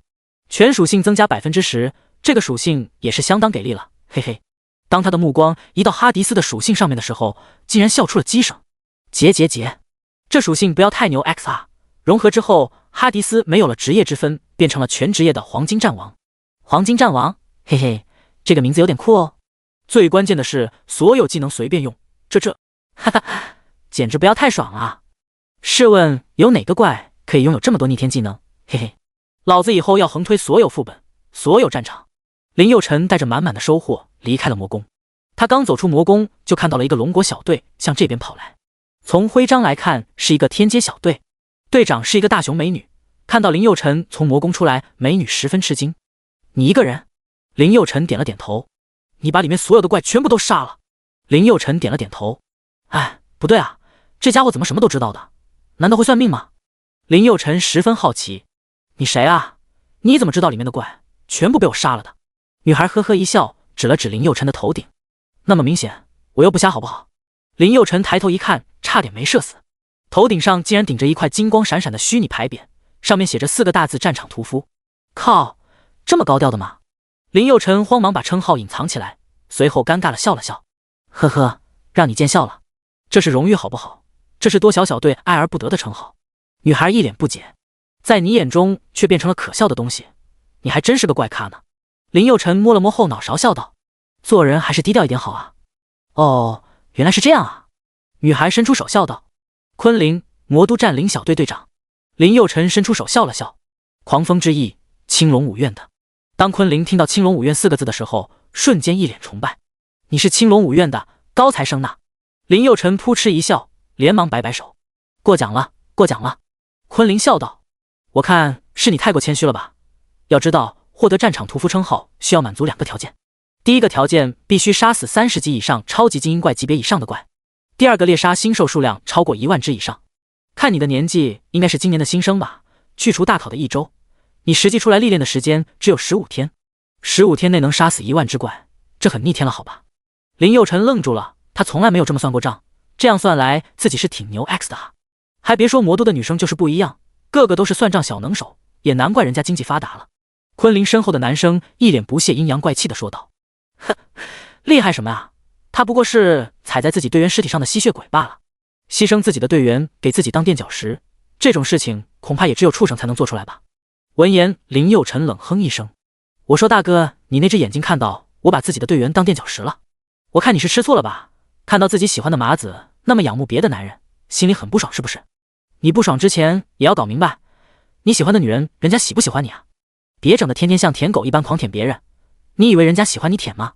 林佑辰一眼看穿了那个男生的心理，既然他当面颠倒黑白羞辱自己，那就没必要惯着他。那男生听了瞬间火冒三丈，指着林佑辰破口大骂起来：你他妈的再说一遍！啪！林佑辰身形一闪上去就是一个大比斗。你他妈没事唧唧歪歪干什么呀？操！老子又不是复读机，你他妈是不是耳朵有病？还他妈让我重说一遍！操！噗嗤！昆凌捂住笑了起来。男生看到女神嗤笑自己，内心的愤怒达到了极点。他指着林佑成怒骂道：“臭小子，今天是你先招惹我的，那就不要怪我不客气了。”咔咔，男生活动了关节，摆出要和林佑成决一死战的架势。不知死活的家伙，别以为攻下魔宫就牛逼了，老子也不是吃素的。第125章，雷神小队的挑衅。林佑成笑了：“我靠，想打架是不是？灭你分分钟的事情。不过老子要是再生，没时间和你唧唧歪歪的。”说完，林佑成在背包里翻找着传送卷轴，任务完成了，他也该回去了。臭小子别走，有种跟我打一架！昆凌立刻拦住了那个男生。张扬，你闹没闹够？人家根本不想和你一般见识，你看不出来吗？张扬觉得很没面子，一定要把面子找回来。臭小子，你要是男人，你就别走！张扬怒吼一声。林佑成停下脚步，回头看了一眼，冷声道：“好吧，既然你这么喜欢被打，那就成全你吧。”张扬冷哼一声，挥起手中的利剑，就向林佑成猛扑过去。哈迪斯，让泰坦跟他打，这种垃圾根本不配让你上。哈迪斯嘴角微微一咧，泄出一抹不屑：“操，竟然让召唤物的宠物和我打，你小子欺人太甚！”林佑成冷哼一声：“你还是先打败你面前的大猩猩，再说话也不迟。”咔咔，张扬紧握双拳，关节咔咔作响。林佑成，别欺人太甚，等我杀了这大猩猩，我再杀你也不迟。看剑，疾风剑法。张扬剑法娴熟，每一次挥剑都带着凌厉的风声。他的剑光在阳光下闪烁，时而如流水般灵动，时而如闪电般迅猛。然而泰坦的防御力似乎无穷无尽，任凭张扬如何攻击，都无法突破他的防线。泰坦不紧不慢地迎向张扬的攻击，他的巨手如同铁锤般砸向张扬。张扬身形灵活，迅速躲避开来。他围绕着泰坦转动，寻找着破绽。就在张扬稍有松懈之际，泰坦猛然发力，一拳击向张扬。张扬反应不及，被泰坦的巨拳击中，整个人飞了出去。他重重地摔在地上，手中的长剑脱手飞出。泰坦一步步走向张扬，他俯视着倒在地上的张扬，眼中闪烁着无尽的蔑视。然而就在此时，张扬突然跃起，手中出现一把短剑，直刺向泰坦的胸口。泰坦眼中闪过一丝惊讶，他迅速侧身躲避，短剑划破空气，留下一道淡淡的痕迹。泰坦突然发出一声震天的咆哮声，一股强大的能量从他体内爆发而出，将张扬震飞出去。张扬重重地撞在远处的石壁上，一口鲜血喷涌而出。他抬头看向泰坦，眼中满是绝望。他泰坦一步一步向张扬走去，双眸之中满是杀气。不！张扬十分害怕，惊恐地看着泰坦一步一步向他靠近。就在这时，昆凌走到林佑成身边，哀求道：“小哥哥，求求你不要杀他，求求你了。”林佑成看向身边的昆凌，点点头道：“好吧，看在你的面子上，这件事就算了。如果待会他再瞎比比，那就别怪我不客气了。”昆凌不断点头，一脸感激：“我保证让他闭嘴，谢谢你了。”说完，林佑成转身准备离开。张扬看到泰坦离开瞬间，又觉得自己行了，指着林佑成破口大骂道：“来啊，有种！”轰！昆凌一个飞膝上去，直接踢晕了张扬。“你他妈闭嘴吧，成事不足败事有余的家伙！”林佑成并没有急着回青龙武院，系统提示附近珍贵的玄金果可以提升武者的魂力。在100级之前，武者是没有境界之分的，到了100级以后，武者就不再有等级之分。100级经验满了以后，武者就会进入宁脉境，而吃玄金果这类的灵果就可以提升武者境界。现在吃玄金果虽然不能提升等级，但是可以增强体魄，也就相当于变相提升武者战力了。嘿嘿，玄金果我来了。因为距离不远，林佑成并没有使用传送轴，直接步行过去了。很快，林佑成就来到了玄金果树前。玄金果树下盘着一条金色巨蟒，足足有10层楼那么高，看着还挺吓人的。星兽玄金巨蟒，精英怪，等级31，物理攻击加234-723，法术攻击加256-798，物理防御加256-454，法术防御加222-814，血量289-8900，魔法值278-9830，技能毒液毒牙。在不远处还有人用法术刻下的一段文字：“这是我们雷神小队的猎物，敢强者杀。”林佑成看了一眼，嘴角微微一咧：“靠，这些人是来搞笑的吗？你以为是学校图书馆啊？”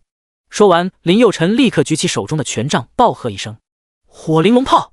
轰轰，几发炮弹轰了出去。看到血条，林佑成傻眼了：“靠，只掉了10%的血条，还是让哈迪斯来吧。”玄金巨蟒鳞片闪烁着金属般的光泽，双眼透出狡黠与凶残。他猛然发动攻击，巨大的蛇躯以惊人的速度袭向哈迪斯，张开血盆大口，露出锋利的毒牙。哈迪斯用力一挥，一股强大的雷元素能量从刀刃喷薄而出，雷域形成一道闪电，直击向巨蟒。滋吱滋，玄金巨蟒被突如其来的雷电击中，巨大的身躯瞬间僵硬，双眼爆出。嘶嘶嘶，哈迪斯抓住机会，跃上巨蟒的脊背，挥动明皇之刃劈砍而下。当当，刀锋与鳞片碰撞，发出刺耳的金属摩擦声，火花四溅。巨蟒疯狂地扭动身躯，试图将哈迪斯甩落。然而哈迪斯凭借出色的平衡感和力量，稳稳地站在蛇背上，不断发动攻击。每一次刀锋的劈砍都伴随着雷元素的爆发，令巨蟒痛苦不堪。很快，巨蟒终于支撑不住，瘫倒在地。成功击杀30级玄金巨蟒，经验加20000，龙臂加20000，玄金铠甲加8，星河级；玄金靴子加9，星河级；玄金项链加6，星河级。升阶为明皇后，哈迪斯的战力猛增，猎杀效率比之前快多了。林佑辰十分得意，大步向玄金果树走去。嘿嘿，我来尝一尝这果子的味道。就在这时，林佑辰背后突然有人大喝道：“站住！谁让你摘果子的？这灵果是属于我们雷神小队的。”林佑辰猛地转头看向身后的雷神小队，清一色金发碧眼，看来是鹰将国人。一个黄金骑士，2个圣弓手，其他3个都是盾战士，身上清一色是星河级装备，看来还是有点实力的。林佑辰冷哼一声，转过脸，指着身后的玄金巨蟒说道：“这巨蟒是我打死的，这灵果怎么就是你的了？如果是你的，你叫2声，看这灵果答不答应你。如果答应你，我就给你。”说完，猛地一跃，跳上玄金果树，摘下一个灵果，大口吃了起来。嘿嘿，味道还不错。说完，看向树下的雷神小队，笑道：“待会我吃饱了，如果还剩下，就赏给你们几个，看把你们馋的。”雷神小队队长麦克气得半死：“可恶，臭小子，你给我下来！我数到3，如果你不识相的话，那就不要怪我们心狠手辣了。”林佑辰咬了一大口玄金果，从树上一跃而下，走到麦克面前，冷声道：“老子不吃你们那一套，做人别太嚣张，想打架，老子奉陪。”麦克冷笑一声说道：“好，既然你找死，那我就成全你。”突然，麦克长枪直取哈迪斯的咽喉。死！哈迪斯眼神一凛，迅速侧身闪避。第126章团灭雷神小队，获得6套装备，同时挥出明皇之刃，雷能震荡，一道雷霆从刀锋上疾驰而出，直扑麦克。什么？麦克眼中闪过一丝惊诧，但他反应迅速，凭借着超凡的身法，在雷霆击中他的前一刻成功躲过，而他的长枪则趁机刺向哈迪斯的后背。然而哈迪斯似乎预知了麦克的攻击，他身体微微一侧，长枪擦身而过，同时他反手一刀，再次引发雷霆攻击。麦克不得不再次躲避，但他也趁机反击，长枪如灵蛇般缠绕住明皇之刃。2人的战斗陷入焦灼状态，一时间难以分出胜负。但随着时间的推移，哈迪斯凭借着明皇之刃的力量逐渐占据上风，他挥出的雷霆攻击越来越密集，让麦克疲于应对。最终，当一道雷霆劈向麦克时，他似乎已经无法躲避。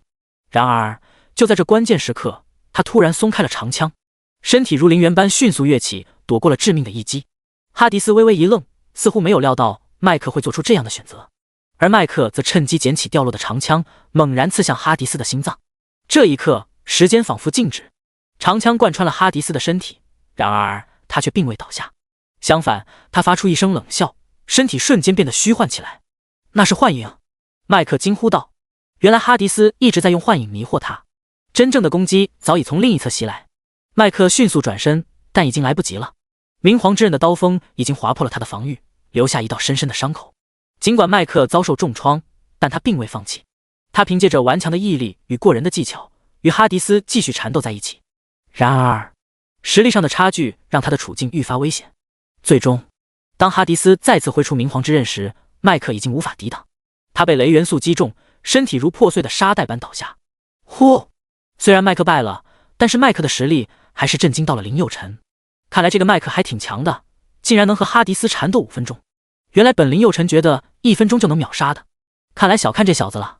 麦克站了起来，猛地后退了几步，大手一挥，怒吼道：“一起上，给我杀了这小子！反正是在野地，就算杀了他也没人知道。龙国人都是垃圾，龙国人根本不配拥有这么上乘的灵果。”这些话彻底惹怒林佑辰，想杀我简直不知死活，羞辱龙国就是找死。本来没打算取你们性命，既然你们想死，那我就成全你。哈迪斯，给我杀了他们！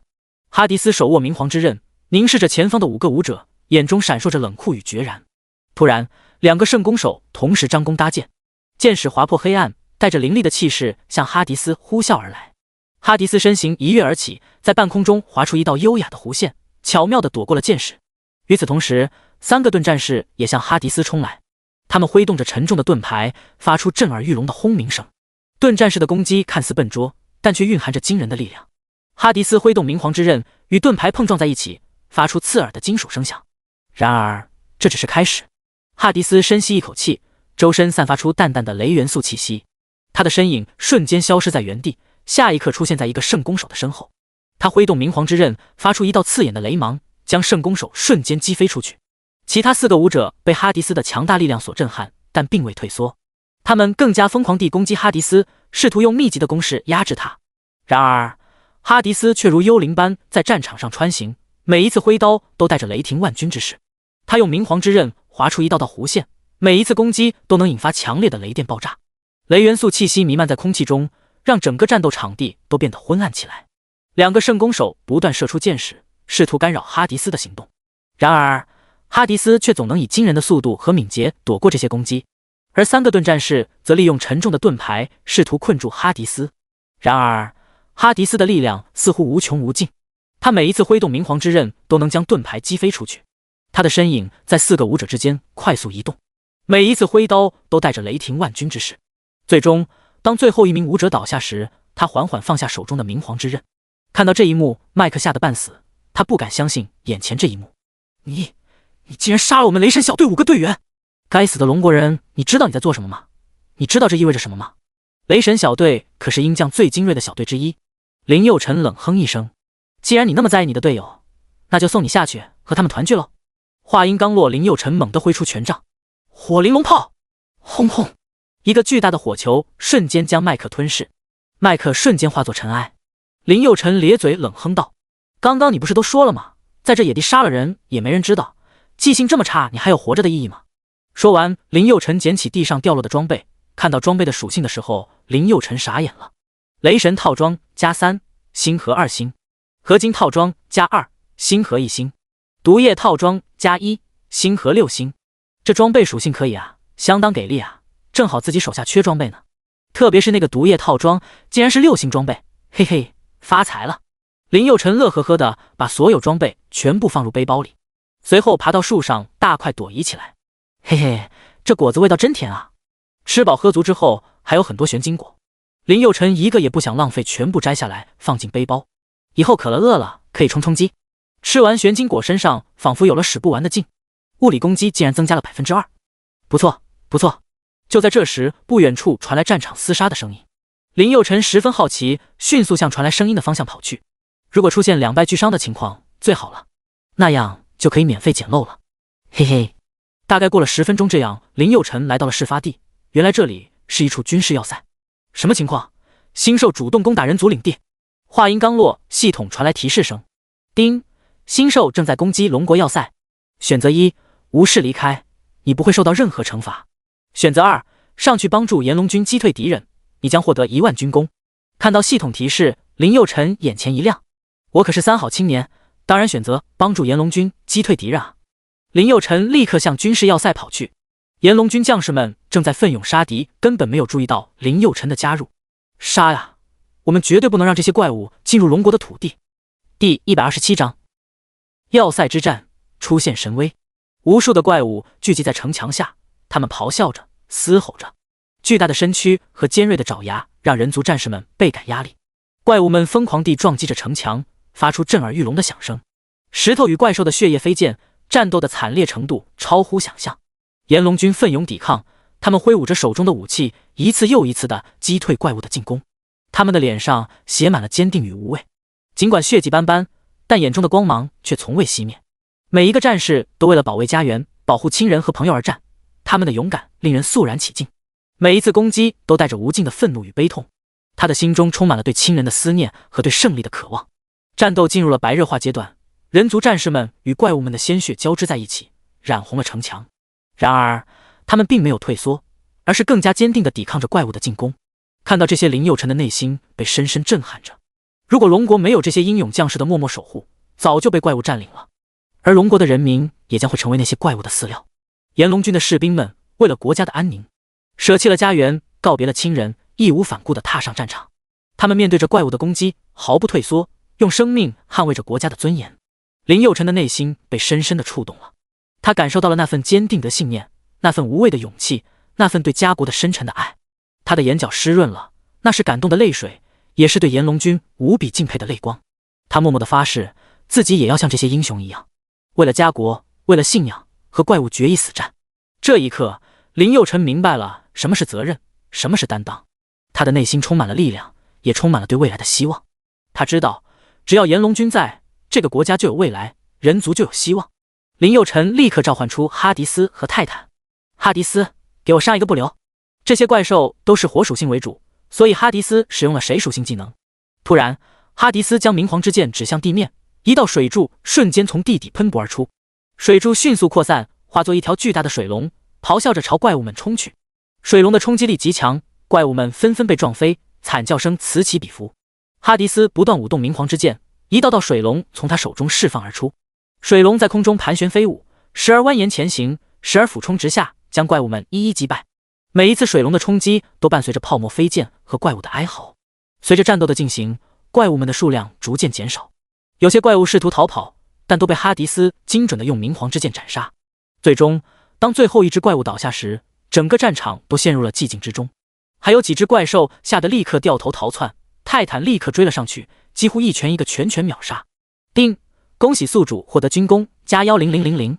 看到这样的场景，所有人都震惊了。谁？这是谁干的？战场指挥官激动地大吼道。士兵们面面相觑，突然他们发现了一个陌生的面孔。老大，是这小子。这时，战场指挥官大步跑向林佑辰，激动地熊抱了林佑辰一下。好小子，牛比啊！面对壮汉的热情，林佑辰有些不知所措。不过他也理解，炎龙军里都是纯爷们，为人处事的方式都比较粗犷。壮汉身高至少2米，一身腱子肉，肩膀上扛着少校肩章，看来至少是个边防营的营长。你好，我叫吴天霸，是这个哨所的最高长官，刚刚真的太谢谢你了。吴天霸看了一眼林佑辰的肩章是中尉，所有笑道：兄弟是哪个部分的？没听说这周边有兄弟部队驻守啊。我是青龙五院的，只是有了军职而已，目前还没有进入一线部队。林佑辰实话实说，也没什么好隐瞒的。我靠，人才啊，青龙五院的高材生啊！听到林佑辰是青龙五院的高材生，所有士兵都向林佑辰投去了羡慕的目光。这些士兵都是普通武者，战力弱得很，他们刚刚1个多小时才杀了几百只怪物，而林佑辰只用了10来分钟就干掉了剩下的几百只怪物。这就是天赋的差距，随着时间的推移，这种差距只会越来越大。臭小子，走，今晚不要走了，我要好好招待你。吴天霸拉着林佑辰就向军营走去。刚刚多亏你小子了，要不然我们还要增加不少伤亡呢。林佑辰连忙摆摆手，笑道：吴大哥，这个就不用了，我回去还有事，还得向冷将军交差呢。冷将军？吴天霸微微一惊，你说的可是冷清秋冷将军？林佑辰点点头，是的。我靠，你是冷将军的人？吴天霸立刻紧张起来，支支吾吾地说道：大人，刚刚不好意思啊，刚刚属下的动作过于粗鄙，还望大人海涵。看到吴天霸紧张兮兮的样子，林佑辰嘴角微微，一咧心语道：靠，没想到冷将军的威望这么高呢，这前后的态度差别也太大了吧，连大人都叫上了。那吴天霸的军衔可比自己高2级呢，冷将军的脸可真大啊，嘿嘿。林佑辰摆摆手笑道：没什么的，大家都是同袍，没有那么多的讲究。那我就告辞了，后会有期。说完，林佑辰就转身离开了。吴天霸立刻单膝跪地，怒吼一声，全体都有恭送大人回京。刷，所有将士单膝跪地恭送林佑辰离开。冷清秋正在办公室里和苏副院长喝茶，突然秘书从外面神色紧张地走了进来。冷将军不好了，有一队鹰将国特战队员在龙国境内被杀，鹰将那边反应很大。第128章，你的行为会引起世界大战的。你说什么？一个小队的特战队员？冷清秋十分震惊，这可不是什么小事。此刻蓝星各国之间的关系十分微妙，都知道外星文明才是最大的威胁，所以行动起来都会克制。上一次林佑辰杀了鹰将国和阿三国的特战小队后，就引起了不小的争端。还好当时在樱花国证据不足，而这次他们死在龙国境内，那就说不清楚了。看来很有必要进行一次全球性的比武了。那个国家的实力最强，哪个国家获得蓝星的指挥权，这样各国之间的信息也能互通，避免造成不必要的误会。这个想法也不是现在才有的，军部那帮老头子早就在讨论这件事了。现在看来是时候落实这件事了，免得老是擦枪走火。好的，我知道了。冷清秋看了一眼通报，发现鹰将国特战小队被杀的地点和林佑辰执行任务的地点竟然在一个地方，都在龙国和猿猴子国的边境地带。靠，不会还是林佑辰那小子干的吧？苏副院长看到冷清秋，面色凝重，笑道：“师妹，你怎么了？”呵呵，没什么。冷清秋微微一笑，那只是自己的猜想，而且就算是真的，那也不能说出来啊。这可不是小事，能往下压就往下压。10分钟后，林佑辰来到了冷清秋的办公室交差。林佑辰完成了任务，又吃了灵果，最后还搞到了6套属性不错的套装，心里那叫一个美滋滋。看到林佑辰走进来，冷清秋一脸笑意：“任务完成的怎么样了？”林佑辰笑了笑道：“已经清除了破军谷所有的星兽了。”冷清秋一脸赞许，一旁的苏副院长摇了摇头，笑道：“这速度真是快得吓人啊！”林佑辰笑了笑，如果不是干掉鹰将国小队，还有帮助边防营狙击星兽，自己早回来了。你们试图聊吧，我去开会了。说完，苏副院长起身离开了冷清秋的办公室。苏副院长前脚刚走，冷清秋赶忙问道：“林佑辰鹰将国小队是不是你杀的？”林佑辰先是一愣，点了点头：“是的，怎么了？”冷清秋猛吸一口冷气，训斥道：“你小子怎么一点记性都没有？目前蓝星幸存的5大国之间关系十分微妙，你的行为会引起世界大战的。”林佑辰闻言咧咧嘴，没有说话。这也不怪我呀，是他们先下手的。他们要抢我玄金果，我不给他们就要杀了我，我总不能站着让他们杀吧。冷清秋深吸一口气，无言以对。好吧，我知道了，这件事必要和任何人说起，野地也没有监控，只要你不说，到时候我们就坚称不知道，这样就算他们知道是我们龙国人杀的，也不能说什么。他们越界本来就是有错在先，不过以后你千万不能再这样了。林佑辰点点头，我知道了。冷清秋叹了一口气，无奈地说道：“好吧，那就这样吧，回去好好休息下。”说完，林佑辰起身离开了冷清秋的办公室。他刚走出冷清秋的办公室，就拿出手机把唐婉他们叫了出来。几人约定在学校的餐厅见面，一起吃个晚饭，联络一下感情。大林子、陆涛、唐婉他们笑嘻嘻地走了过来。走吧，一起吃个饭。说完，几人向学校食堂走去。他们在一个火锅店前停了下来。就在这里吧，好久没吃火锅了。林佑辰笑着说道：“我最喜欢吃火锅了。”唐婉手舞足蹈，像小孩子一样。叶楚也跟着唐婉坐了下来。这时，林佑辰拿出了麦克他们掉落的套装，这套毒液套装适合叶楚。叶楚接过套装，一脸惊愕：“6星星合集套装，这也太贵重了吧！”一旁的唐婉咧嘴笑道：“楚儿姐姐，你就别客气了，他是我们老大，他不照我们照谁啊？”说完，笑嘻嘻地看向林佑辰：“佑辰小哥哥，有没有我的呀？”林佑辰看了唐婉一眼，用手捏了捏唐婉的脸颊，笑道：“你一点也不客气啊。”唐婉咧咧嘴笑道：“本来就是，我可是有人质的哦。你妹妹现在是我干妹妹，是我妈妈的干女儿，以后想欺负我没门。”林佑辰有些错愕：“靠，不是吧？那这么说，你也是我干妹妹喽？那我欺负你不？那我教训你，岂不是天经地义的事情喽？”呀呀呀！唐婉有些抓狂，指着林佑辰威胁道：“你敢！”林佑辰被唐婉可爱的模样逗笑了，捏了捏她的脸颊：“我不敢，这件雷神套装就给你吧，也还不错，2星的。”唐婉一脸兴奋的样子：“谢谢小哥哥。”说完，林佑辰看向陆涛：“这件雷神套装就给你吧，没有职业限制，气魂属性差了一点，但是应该比你的异形套装要强一些。”陆涛接过套装，十分兴奋：“嘿嘿，这属性比我的异形套装强太多了，谢谢啦，大林子。”几个人刚吃完饭，林佑辰就接到了冷清秋的电话：“林佑辰，现在来我办公室一趟。”林佑辰接完电话，看向众人：“冷将军找我有事，大林子把单买一下，我不在的日子，你们一定要好好训练啊。”说完，林佑辰就向冷清秋的办公室走去。林佑辰走进冷清秋的办公室：“师傅，你找我？”冷清秋转过身看向林佑辰：“臭小子，过来，有个新任务交给你。”林佑辰来到地图前，是猿猴子国的疆域地图。冷清秋指着地图，眉头微皱地说道：“这里最近星兽很是猖獗，刚刚得到情报，有很多星兽围攻边防营哨所，待会你去这里侦查一下情况。龙国高层打算攻下这片土地，这里有非常丰富的灵果资源，可以用来增强龙国军队的体质。这是20枚复原丹，算是给你的奖励吧。最近交给你的任务比较多，也难为你了。”不知道冷清秋知道是林佑辰帮助边防营打退星兽的话，不知道他会是什么表情。林佑辰接下复原丹，心里偷着乐，有了复原丹这点任务算什么？又能赚军功，又能获得经验，最关键的那里有很多灵果资源。嘿嘿，为国家分忧，为人族谋福利，就算粉身碎骨鄙人也在所不辞。冷清秋瞪了林佑辰一眼，去，一边去，看你油嘴滑舌的样子，以后少给我惹点祸，比什么都强。嘿嘿，林佑辰摸了摸后脑勺，笑道：“知道了，师傅。”说完，林佑辰转身离开了冷清秋的办公室。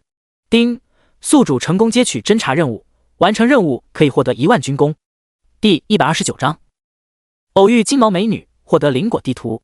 林佑辰看了一眼系统提示，心里暗爽，嘿嘿，加上这1万军功，应该可以升阶到上尉军衔了吧。说完，林佑辰拿出传送卷轴，来到了猴子国首都海内。街道上，破碎的汽车和断裂的电线纠缠在一起，像是城市最后的挣扎。空气中弥漫着一种焦灼和废墟的味道，偶尔吹过的风带着沉闷的呼啸声，在残破的建筑间穿梭。破败的街道上，星兽的尸体随处可见，四处弥漫着浓重的恶臭和腐烂的气息。林佑辰小心翼翼地踩着脚下丛生的荆棘，尽量避开那些尖锐的刺，每一步都经过深思熟虑，以确保不会因一时的疏忽而陷入险境。周围的荆棘丛仿佛是一座座矗立的刀山，稍有不慎就会被割伤。他跨过一个个险恶的沼泽地，眼神中充满了警惕。沼泽地里充满了泥泞和未知的危险，每一步都需要慎重。他凭借着敏锐的直觉，避开了一个又一个陷阱，成功的穿越了这片险恶之地。呼，这里的地形可真够险恶的。林佑辰逐渐深入怪兽区的腹地，周围的空气似乎都变得压抑起来。吼吼，怪兽的吼声和咆哮声此起彼伏，仿佛在警告他前方的危险。咚咚，突然地面颤动起来，一股强大的能量从地下涌出，一只身形庞大的巨兽出现在他的视线中。那是一头狂暴的土元素怪兽。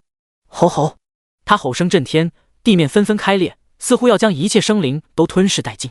星兽穿山龙甲，超级精英怪，等级31，物理攻击加453223，法术攻击加411798，物理防御加463111，法术防御加398148，技能土遁，土元素攻击。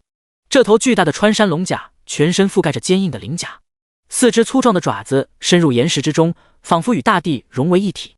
穿山龙甲猛然发动攻击，他用强壮的后腿猛然一蹬，巨大的身躯向哈迪斯冲撞而来。坚硬的鳞甲与岩石摩擦，发出刺耳的声响。与此同时，穿山龙甲张开巨口，释放出一股土元素能量，形成一道土墙，试图将哈迪斯困住。面对这突如其来的攻击，哈迪斯没有退缩，他双手结印，聚集水元素能量，化作一条巨大的水龙。水龙呼啸而出，冲向土墙，两股元素能量在空中激烈碰撞。土墙在巨量的水元素冲击下逐渐崩溃，穿山龙甲也被震退数步。哈迪斯抓住机会，挥动明皇之刃，瞬间跃至穿山龙甲的头顶。他用力劈砍下去，但鳞甲的坚硬程度超出了他的想象，刀锋仅仅留下了一道浅浅的划痕。穿山龙甲愤怒地摇晃头部，试图将哈迪斯甩落。然而哈迪斯早有准备，他迅速跃至龙甲的一侧，挥动明皇之刃，连续斩击。水龙也再次袭来，与土元素能量交织在一起，形成一片混乱的战场。经过一番激战，穿山龙甲的鳞甲终于出现了一道裂痕。哈迪斯瞅准机会，全力一击，将明皇之刃深深地刺入了裂痕之中。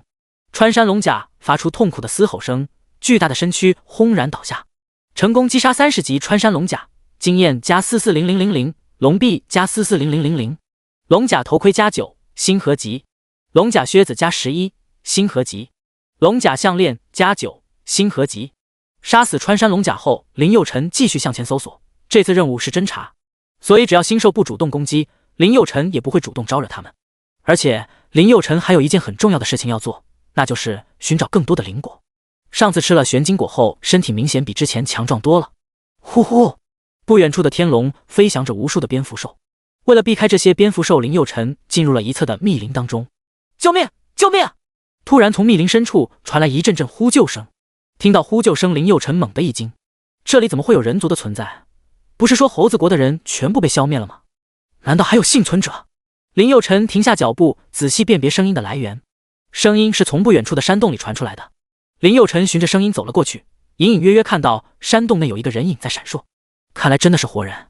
林佑辰向山洞内走了过去，林佑辰的一举一动都在女孩的洞察之下，他有异于常人的听力，就算10公里外的动静，他也能听得一清二楚。救救我，求你了！女孩虚弱的哀求道。林佑辰走了过去，当他看到女孩的相貌的时候，傻眼了。我去，还是个金毛狮王呢，不过长相还是很漂亮的。林佑辰蹲下查看了一下女孩的伤势，一根锋刺贯穿了她的胸口，目测血量还有20%左右。如果现在就把毒刺拔出，女孩一定会命丧黄泉的。林佑辰拿出一些补血药剂递了过去，你先喝点补血药剂，待会我帮你疗伤。女孩大口的喝了几口补血药剂，血量升到了100%，待会会很痛，你要随时准备喝下药剂。女孩看了林佑辰一眼，猛地点了点头。谢谢你，冒犯了。说完，林佑辰扯开女孩的外衣，剪断了她身后毒刺的刺尖，刺尖部位有很多倒刺，如果不做处理，就这么拔出毒刺的话，会造成2次伤害，这是林佑辰不愿看到的。女孩闭上眼睛，猛地点了点头。林佑辰按住伤口周围的伤口，然后猛地一抽，啊！女孩瞬间昏死过去。林佑辰立刻掰开女孩的嘴巴，不断向她嘴里倒入补血药剂。几分钟后，女孩原本惨白的脸色渐渐变得红润起来。嗨！几分钟后，女孩苏醒过来，林佑辰恰好也累了，他在外面打了一只野鸡，在山洞里烤了起来。女孩看着篝火上的烤鸡，又看了看林佑辰。你是龙国人？林佑辰点了点头。我是毛熊国的，我叫叶琳娜，你呢？女孩笑着问道。在她眼中，林佑辰是个好人，刚刚他完全有机会推了自己，但是林佑辰除了帮他疗伤的时候触碰了一下他的敏感部位，其他时候他都是很尊重他的，这让女孩对林佑辰十分感激，同时也十分信任林佑辰。林佑辰只是累了，在这里休息一下，他并不想和叶琳娜有太多的交集。看到林佑辰不理睬自己，叶琳娜也很识趣的闭上了嘴。给你，谢谢你救了我的命。叶琳娜递给林佑辰一张地图，林佑辰一脸疑惑的接过地图。这是什么？寻找乌金灵果的地图。女孩淡淡的说道。乌金灵果可以大幅提升武者的精神力，正好法师可以用得上，也算是我感谢你的礼物了。哎呀，还有这样的灵果，真是不错啊，那我就收下了哈。林佑辰笑呵呵的收下地图。第130章火星祭祀塔。经过一段时间，两人都彼此熟悉了，叶琳娜更加肯定了林佑辰的人品，开始讲述这一片怪兽的情况。你还是小心一点吧，这片区域我很熟悉，有不少高阶星兽，战力还是相当猛的。我们一个小队6人，现在只剩下我一个人了。不过这里灵果很多，有各种类型的灵果，如果人族能占领这片土地，对提升人族战力的帮助会很大的。叶琳娜和林佑辰说了很多关于这片野地的情况，林佑辰则一一记下，这些都是重要的情报。原来还要自己一个一个地方自己收集，现在好了，直接拿回去交差就好了。现在只有最南部的一块区域没有完成探索，待会我们一起去探索吧。叶琳娜向林佑辰发出了邀请，林佑辰笑着答应了，多一个人就多一个帮手。关键叶琳娜实力很强，和她一样都是25级法师，身上穿的是星河级套装，就凭这身套装就可以看出，叶琳娜在毛熊国也是1顶1的高手。星河级套装放眼整个龙国也没几套，能和这样的高手做搭档也算不错的选择。吃饱喝足之后，林佑辰和叶琳娜两人走出山洞，向南部地区走去。走了大概半个小时这样，不远处一处高塔吸引了两人的目光。那是什么遗迹？一座高耸的建筑突兀地矗立着。走，我们去看看。走近了才看清楚，这应该是火星文明的祭祀塔。这座塔身高达数百米，直插云霄，仿佛要与星辰对话。塔身由一种未知的金属构成，在火星的红色阳光下闪烁着奇异的光泽，既冷艳又神秘。祭祀塔的每一层都雕刻着精细的图案，讲述着火星文明的历史和神话。这些图案在岁月的洗礼下已经变得有些模糊，却更增添了神秘感和历史的厚重感。塔顶则是一座巨大的神像，面容模糊，但能感受到那无尽的威严和庄重。祭祀塔的神秘作用是引导和维持火星的生命能量，通过一系列复杂的仪式和魔法，祭祀塔能够从地球的核心提取生命能量，滋养整个火星。这种能量不仅维持了火星的自然环境，还赋予了火星居民特殊的能力。此刻林佑辰和叶琳娜还不知道这祭祀塔的作用，如果知道的话，一定会毫不犹豫地炸掉它。林佑辰和叶琳站在塔下，被它的壮丽和神秘深深吸引。他们决定深入探索这座塔，解开火星文明的奥秘。走，我们进去看看，看能不能找到一些好的装备原料什么的。不得不说，林佑辰就是一个小财迷，不管到哪都想着材料和装备。要知道，他背包里的好东西是正常武者的数百倍之多。他们小心翼翼地进入塔内，祭祀塔内部的空间比预想中更加宽阔，高大的石柱支撑着顶部，给人一种庄严而神秘的感觉。光线透过石柱间的缝隙投射下来，照亮了塔内的每一个角落。正当他们深入探索时，突然几个巨大的章鱼守卫从暗处冒了出来。星兽章鱼守卫，等级32，物理攻击加24723，法术攻击加24798，物理防御加24631，法术防御加25815，血量243345，魔法值233888，技能剧毒墨汁。这些章鱼守卫全身覆盖着坚硬的甲壳，它们有数只巨大的触手，上面长满了吸盘和尖锐的利齿，它们的眼睛闪烁着狡猾与警惕的光芒。林佑成眉头微皱地看着章鱼守卫，前世的记忆一点一点地冒了出来。滋滋滋，一些过往的片段闪现在脑海中。他记得前世的时候，火星文明也入侵了蓝星，只不过后来被人族很轻松地打败了。他印象当中，火星文明很弱很弱。叶琳娜身姿矫健，手中魔法杖闪烁着幽蓝的光芒。她凝视着前方的章鱼守卫，深吸一口气，低声道：“地狱犬，现身！”随着他的话语，3只浑身燃烧着地狱火焰的地狱犬从魔法阵中冲出，向章鱼守卫发起了猛烈的攻击。他们的咆哮声在洞穴中回荡，火焰与水汽在空中交织，营造出一幅壮观的画面。章鱼守卫们纷纷喷出毒墨汁，试图抵挡地狱犬的攻势，但这些墨汁在接触到地狱犬身上的火焰时，瞬间蒸发殆尽。叶琳娜在地狱犬的掩护下，快速移动着身形，躲避着章鱼守卫的触手攻击。一只章鱼守卫瞅准机会，迅速向叶琳娜发起了偷袭。然而，他的小动作早已被叶琳娜识破。就在触手即将击中他的刹那，他身影一闪，便出现在了守卫的背后，一记魔法能量波随之袭来，将这只章鱼守卫打得翻滚在地。其他章鱼守卫见状，纷纷向叶琳娜围攻过来。但地狱犬们可不是吃素的，他们凭借着强大的火焰攻击和撕咬能力，很快便在战场上占据了上风。叶琳娜抓住机会，再次施展出一记强大的魔法能量波。这次能量波如狂风般席卷向四面八方，将围攻他的章鱼守卫纷纷击退。经过一番激战，章鱼守卫们终于败下阵来。看到这一幕，林佑成真的被吓住了。我靠，你怎么这么强啊？听到林佑成的夸赞，叶琳娜十分得意。那也不看看本小姐在毛熊国的名号，在我们五院别人都叫我冥界女皇呢。哦，原来是这样啊，你好厉害啊。林佑成一顿猛夸，他并没有显示出自己的实力，而是选择扮猪吃虎，这样遇到小怪都让叶琳娜上，自己在一旁嗑瓜子，他不香吗？第131章神秘祭坛，国花所吻。说完，两人继续探索着祭祀塔。在墙壁内侧有很多火星文字，像是铭文在歌颂着什么。林佑成走到墙壁前，用手抚摸着墙壁上的文字。当他看清文字的意思的时候，惊呆了。靠，这祭祀塔原来是用来吸取蓝星地核能量的。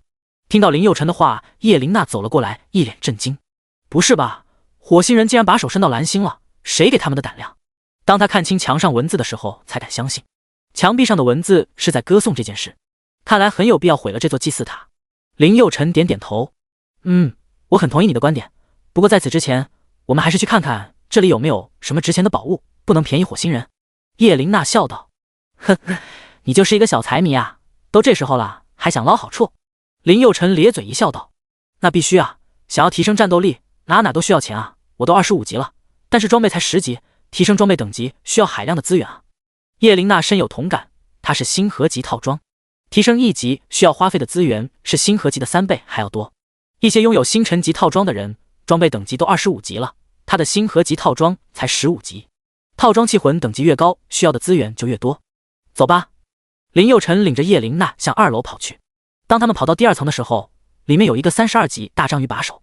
星兽章鱼王，超级精英怪，等级32，物理攻击加453223，法术攻击加431798，物理防御加483111，法术防御加418148，血量4899332，魔法值4388293，技能深海电流击。章鱼王的触手长而有力，上面布满了吸盘和尖锐的利齿。章鱼王的眼睛犹如2颗巨大的绿灯，闪烁着狡猾与残忍的光芒。这头章鱼王散发着一股强大的力量，仿佛可以摧毁一切障碍。章鱼王张开巨大的口气，发出一声震耳欲聋的咆哮，随后向林佑成、叶琳娜两人发起了猛烈的攻击。别怕，我来保护你。叶琳娜迅速挡在林佑辰面前，林佑辰也很识趣的后退了几步。他深吸一口气，双手紧握召唤之杖，低声吟唱起古老的咒语。随着咒语的回荡，一股黑暗能量逐渐凝聚。突然，3只地狱犬从黑暗中疾驰而出，出现在叶琳娜的身边。它们露出锋利的獠牙，眼中闪烁着嗜血的红光。滋滋滋！章鱼王见状，触手猛然一甩，一股巨大的水流冲向叶琳娜和地狱犬。然而，叶琳娜并未退缩，她指挥着地狱犬迎向水流的冲击。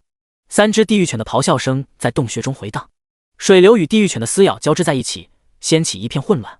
章鱼王不断挥舞触手，时而卷起巨石，时而释放出电流，试图将敌人击退。但叶琳娜凭借着高超的魔法技巧和地狱犬的协助，始终坚守阵地。轰轰！在一次激烈的碰撞中，叶琳娜终于找到了章鱼王的破绽。她驱动地狱犬从章鱼王的背后发起猛攻，3只地狱犬的利齿深深地刺入章鱼王的肉中。吼吼！章鱼王发出凄厉的惨叫声，强烈的疼痛让他狂暴地挥舞触手，试图抓住背上的敌人。然而，叶琳娜与地狱犬已经迅速跃出他的攻击范围。随着时间的推移，章鱼王的体力逐渐不支，而叶琳娜与地狱犬的攻势愈发猛烈。最终，在叶琳娜一次精准的魔法攻击下，章鱼王的身体猛地一颤，随后缓缓瘫软在地。叶琳娜喘息着，紧紧盯着倒在地上的章鱼王。呼呼，这一战已经达到了他的极限，一个人对战一个32级超级精英怪。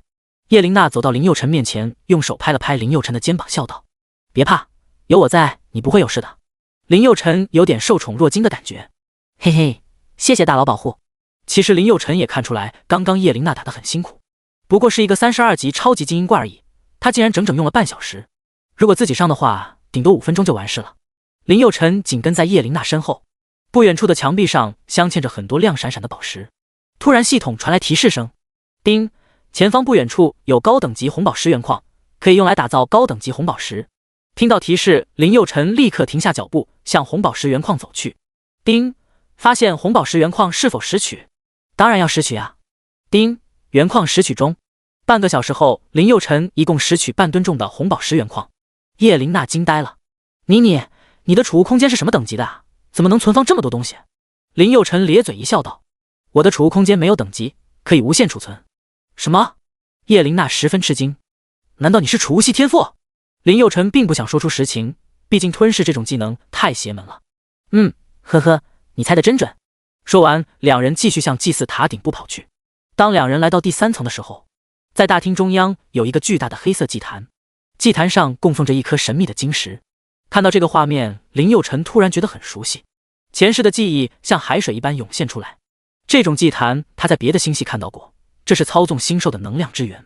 邪恶势力可以通过控制晶石来操纵怪兽，发动攻击。这是什么？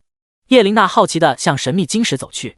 滋滋滋，神秘晶石仿佛感受到了威胁，立刻发出滋滋的响声。听到叶琳娜十分好奇，这是怎么了？怎么突然发出这种奇怪的响声啊？靠，这神秘晶石是在摇人。林佑辰开始紧张起来，他不知道神秘晶石能召唤来多少星兽。如果几百只还好，如果是上千只一起围攻的话，就算他和叶琳娜联手，也未必能战胜他们。叶琳娜小心，星兽大军马上就要来了。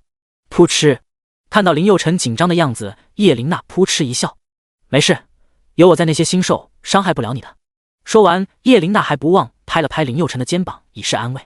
叶琳娜认真一点，我没有和你开玩笑。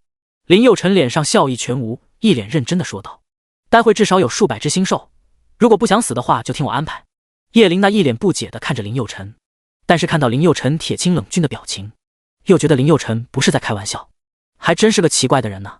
话音刚落，地面就开始轻微晃动起来，窗外黑压压一片。林佑辰，你看！看到窗外数百只蝙蝠兽，叶琳娜吓得双腿发软。怎么办？我们到底该怎么办啊？我还是初吻，我这么漂亮死了，真的太可惜了。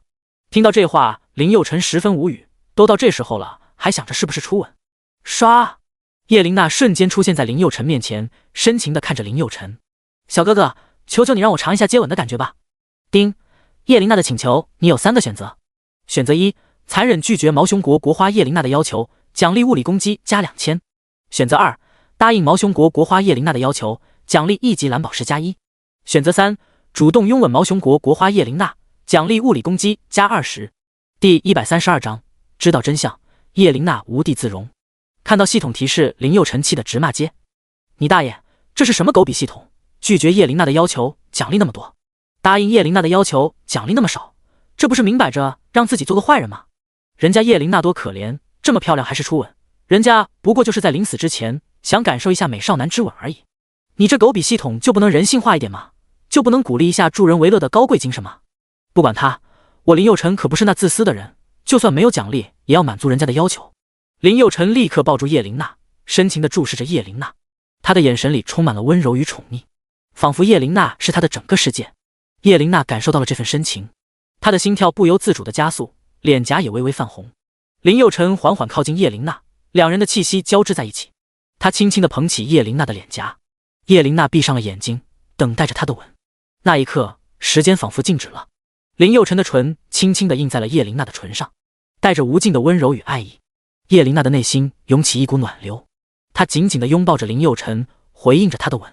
两人在数百星兽包围下拥吻的画面，如同一幅凄美的画卷，定格在了这一刻。周围的景色仿佛都失去了颜色，只有他们两个的存在，那么真实，那么美好。叮，奖励物理攻击加20，系统奖励到账声音响起。这时，蝙蝠兽也飞到进了塔内，看到周围的蝙蝠兽，林佑辰微微咧嘴，一脸不屑。哈迪斯出战！泰坦出战！哈迪斯瞬间出现在叶琳娜面前，随后泰坦也站在了叶琳娜身边。当叶琳娜看到面前的两个庞然大物的时候，傻眼了。她惊讶地指着哈迪斯和泰坦：“他们都是你的召唤物？”林佑辰点点头，随后大吼一声：“哈迪斯、泰坦出战一个不留！”此刻叶琳娜就像做梦一样，原来自己要保护的人竟然这么强。想到此，叶琳娜白皙的脸蛋瞬间红润起来。咦，真该死！这次糗大了，人家那么强，刚刚还要保护人家。我们毛熊国的脸都被我丢光了。哈迪斯立刻和蝙蝠兽打斗起来。星兽，蝙蝠兽，等级32，物理攻击加23223，法术攻击加21798，物理防御加23311，法术防御加28148，血量2489332，魔法值288293。数百只蝙蝠兽盘旋在黑暗的洞穴中，它们的翅膀扇动着冷风，尖锐的叫声回荡在石壁之间。数百只蝙蝠兽开始俯冲而下，它们尖锐的爪子划破了空气，带着令人胆寒的风声。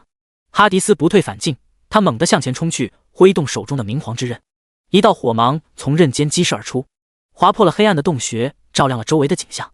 火芒所过之处，蝙蝠兽纷纷被击飞，它们的翅膀燃烧着，凄厉的叫声响彻整个洞穴。哈迪斯不断挥动明皇之刃，一道道火芒从四面八方射出，这些火芒如同流星般绚烂，将黑暗的洞穴点亮。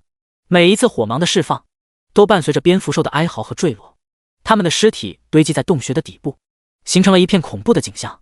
随着战斗的进行，蝙蝠兽的数量逐渐减少，但仍有少数顽固的敌人继续攻击着哈迪斯。他毫不畏惧，身形灵活地躲避着敌人的攻击，同时用明皇之刃给予反击。刀背击退一只蝙蝠兽的攻击，然后迅速反手一刀，将另一只蝙蝠兽的头颅斩落。泰坦不断移动着脚步，避开蝙蝠兽的攻击，同时用战斧将它们一一击溃。空气中弥漫着浓重的恶臭和蝙蝠兽的尖叫声。这场战斗仿佛永无止境。泰坦身上的伤口不断增加，但他始终没有停下脚步。随着时间的推移，泰坦的力量逐渐消耗，然而他依然坚定地站在原地，用他的勇气和毅力与数百只蝙蝠兽抗衡。终于，在经过漫长而艰苦的战斗后，泰坦和哈迪斯成功地击败了最后一只蝙蝠兽。看到这狂暴的一幕，叶琳娜傻眼了。他是人族吗？他怎么能这么强？丢死个人了！此时，叶琳娜恨不得找个地方钻进去。当她再次看到林佑辰的时候，瞬间觉得林佑辰变得高大了许多，不自觉地舔了舔嘴唇上刚刚残留的甜味。踏，祭祀塔下传来阵阵沉重的脚步声。靠，没想到来得这么快，星兽救援速度真的太快了，远超林佑辰的想象。吼！狂暴黑熊王身躯魁梧，全身覆盖着浓密的黑色毛发，仿佛一团浓厚的黑夜。星兽狂暴黑熊王超级精英怪，等级32，物理攻击加453223，法术攻击加431798，物理防御加465641，法术防御加418148，血量4648332，魔法值4238293，技能黑熊重击，赤红的双眼闪烁着凶残的光芒，仿佛两团燃烧的火焰。锋利的牙齿和强壮的四肢彰显出他不可一世的威猛与力量。他咆哮着，张开血盆大口，一股腥臭的气息扑鼻而来。当他猛地扑向林佑辰时，大地仿佛都在颤抖，空气仿佛都在燃烧。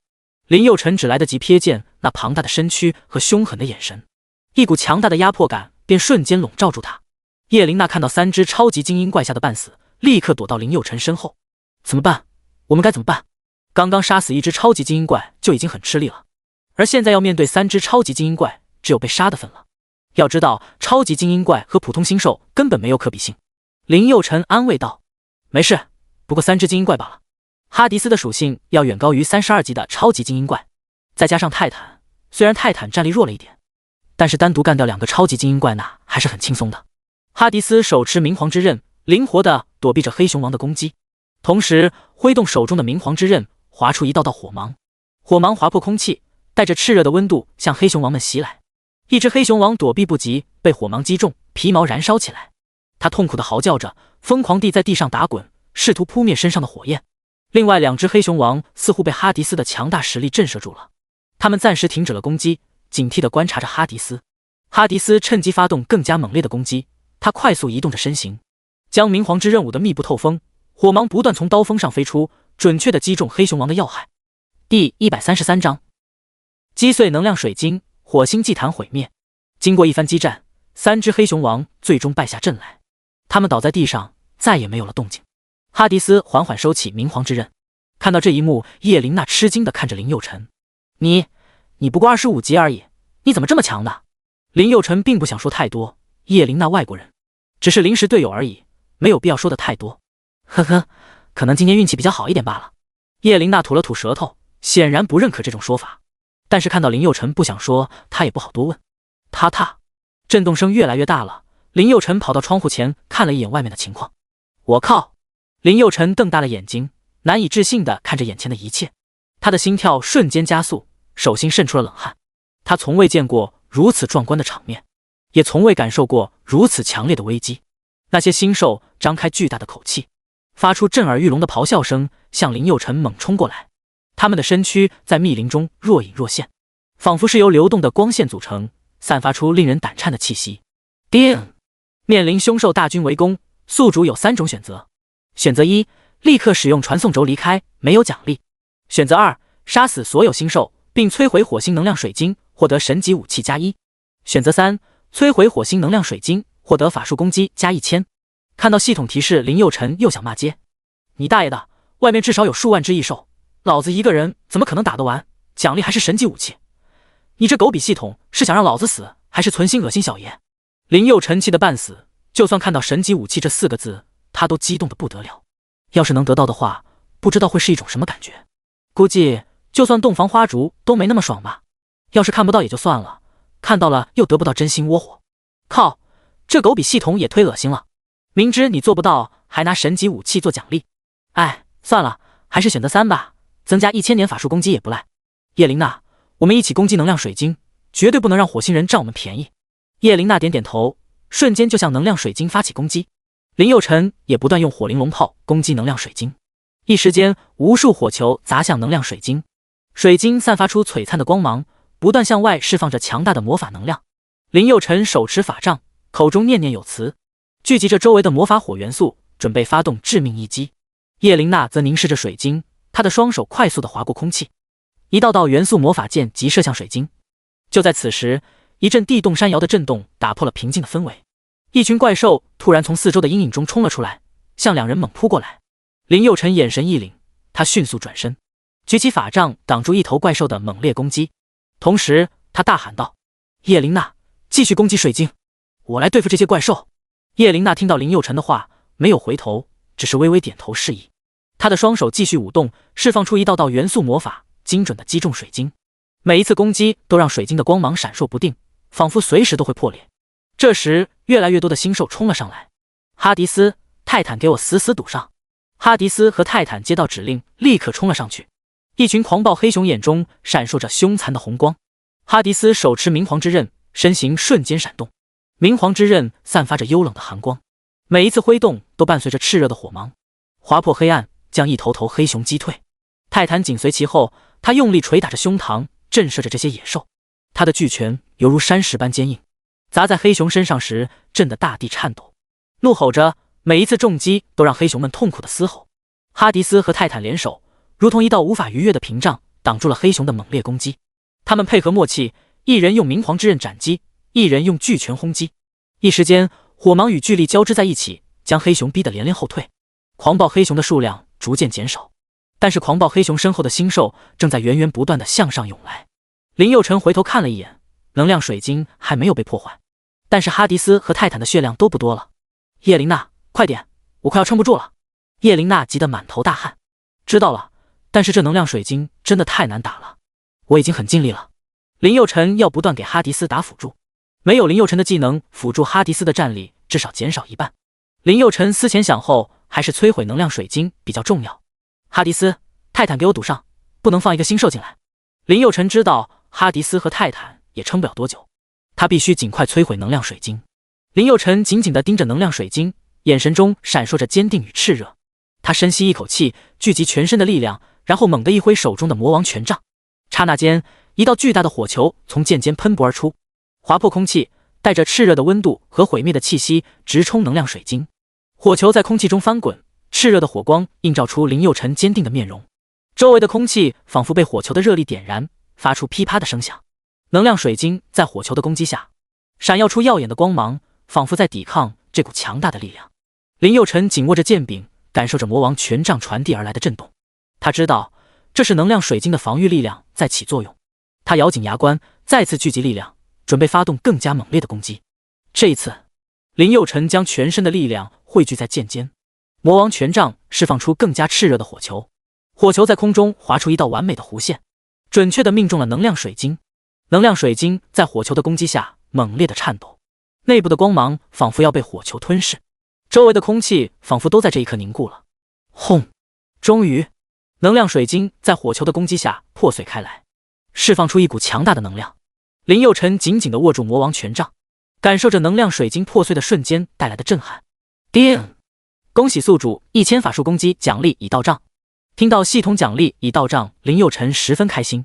嘿嘿，也还不错，总比什么奖励都没有强。第134章，老子是那么随便的人，你想推就推。话音刚落，系统又有新人任务提示。叮！大批星兽正向这边涌来，宿主是否选择击退他们？选择1，不击退，立刻回到龙国。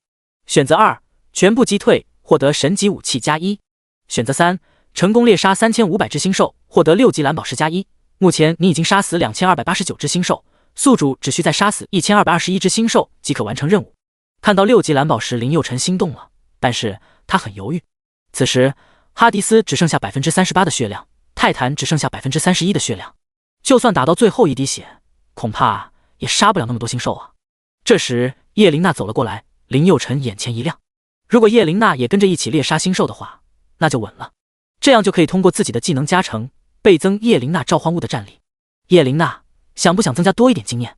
叶琳娜面色惊恐，明显被刚刚的场面吓坏了。我现在就想快点离开这里，我不想什么多一点经验。说完就从背包里拿出传送卷轴，准备离开这里。林佑成赶忙拉住了叶琳娜的手。哎，别走啊，有我在，你怕什么？难道你没看见我2个召唤物有多猛？打了这么久，2个召唤物的血量还有 90% 呢。真的？那你的召唤物也太强了吧。听到这里，叶琳娜眼前一亮。你到底是什么等级的天赋啊？我在毛熊国已经是前10强的武者了，那你……林佑成看到叶琳娜还有点犹豫，随口说了一句：我是神级天赋，你就放心留下吧，我们一起刷怪，一起成长。当叶琳娜听到林佑成的天赋等级是神级天赋后，眼前一亮，仿佛遇见新大陆一样，激动地抓着林佑成的胳膊，大声说道：哇哇，小哥哥你好厉害啊，神级天赋啊！我们毛熊国第一天才也是神级天赋。林佑成咧咧嘴，心想这叶琳娜还真单纯，自己只不过随口一说，她竟然相信了。不过林佑成也得到了一个重要信息，那就是毛熊国的第一天才是神级天赋。还好，只不过是神级天赋而已，摆在自己面前，充其量就是个弟弟。这下你就不要有顾虑了，留下来一起猎杀星兽吧。叶琳娜一脸崇拜地看着林佑成。小哥哥你真的太厉害了，你单身吗？我想推了你。啥？林佑成下巴直接掉地上了，赶忙掏了掏自己的耳朵，生怕自己听错了。你刚刚说啥？叶灵那白皙的脸蛋瞬间红了。哎呀，真讨厌，还要让人家再说一遍。我想推了你，这下听明白了吧？可嗨嗨！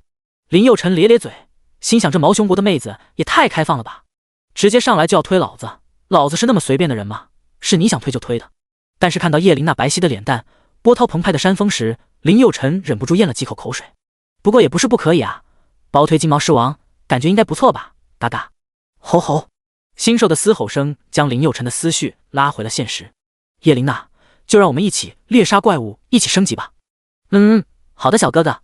叶灵娜召唤出了地狱犬。地狱犬，给我上！林佑成立刻释放技能天魔灭世。有了天魔灭世加持，这要是林佑成队伍里的力量都能对怪物造成550%的伤害加成。叶灵娜和他的地狱犬战斗力瞬间暴增。叶灵娜也发动了攻击，她的火球呈现出淡淡的金黄色，仿佛蕴含着星辰的力量。火球与林佑成的火球汇聚在一起，形成了一道巨大的火焰洪流，横扫向星兽群。数百星兽在火焰洪流面前显得如此渺小，他们发出凄厉的嘶吼声，试图逃避这致命的攻击。然而，火球的冲击力实在太强，星兽们一个个被火焰吞噬，化为灰烬。林佑成与叶灵娜的配合无懈可击，他们的火球不断地从魔杖尖端飞出，每一个火球都带着无尽的威能。在这激烈的攻击下，星兽群逐渐崩溃。另一边，哈迪斯挥动明皇之刃，一道黑色的能量波瞬间扩散开来，与最前面的星兽相撞，发出一声震耳欲聋的爆炸。与此同时，泰坦巨大的拳头带着无尽的破坏力砸向一只星兽，星兽发出痛苦的嘶吼声，身体在泰坦的攻击下破碎，化为无数星辰碎片。地狱犬以他那3头犬的形态狂奔而来，口中喷吐着炽热的火焰，将一群星兽逼退。他们的狂吠声回荡在虚空中，令人胆寒。在这3股力量的联合攻击下，星兽一只一只的倒下。不过祭祀塔下的数万星兽根本打不完，哈迪斯和泰坦的血量越来越少，终于接连战死。只有地狱犬还在苦苦支撑。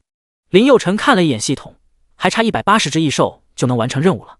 叶灵娜开始有些慌了，小哥哥怎么办？我的地狱犬还有不到20%的血量，就快顶不住了。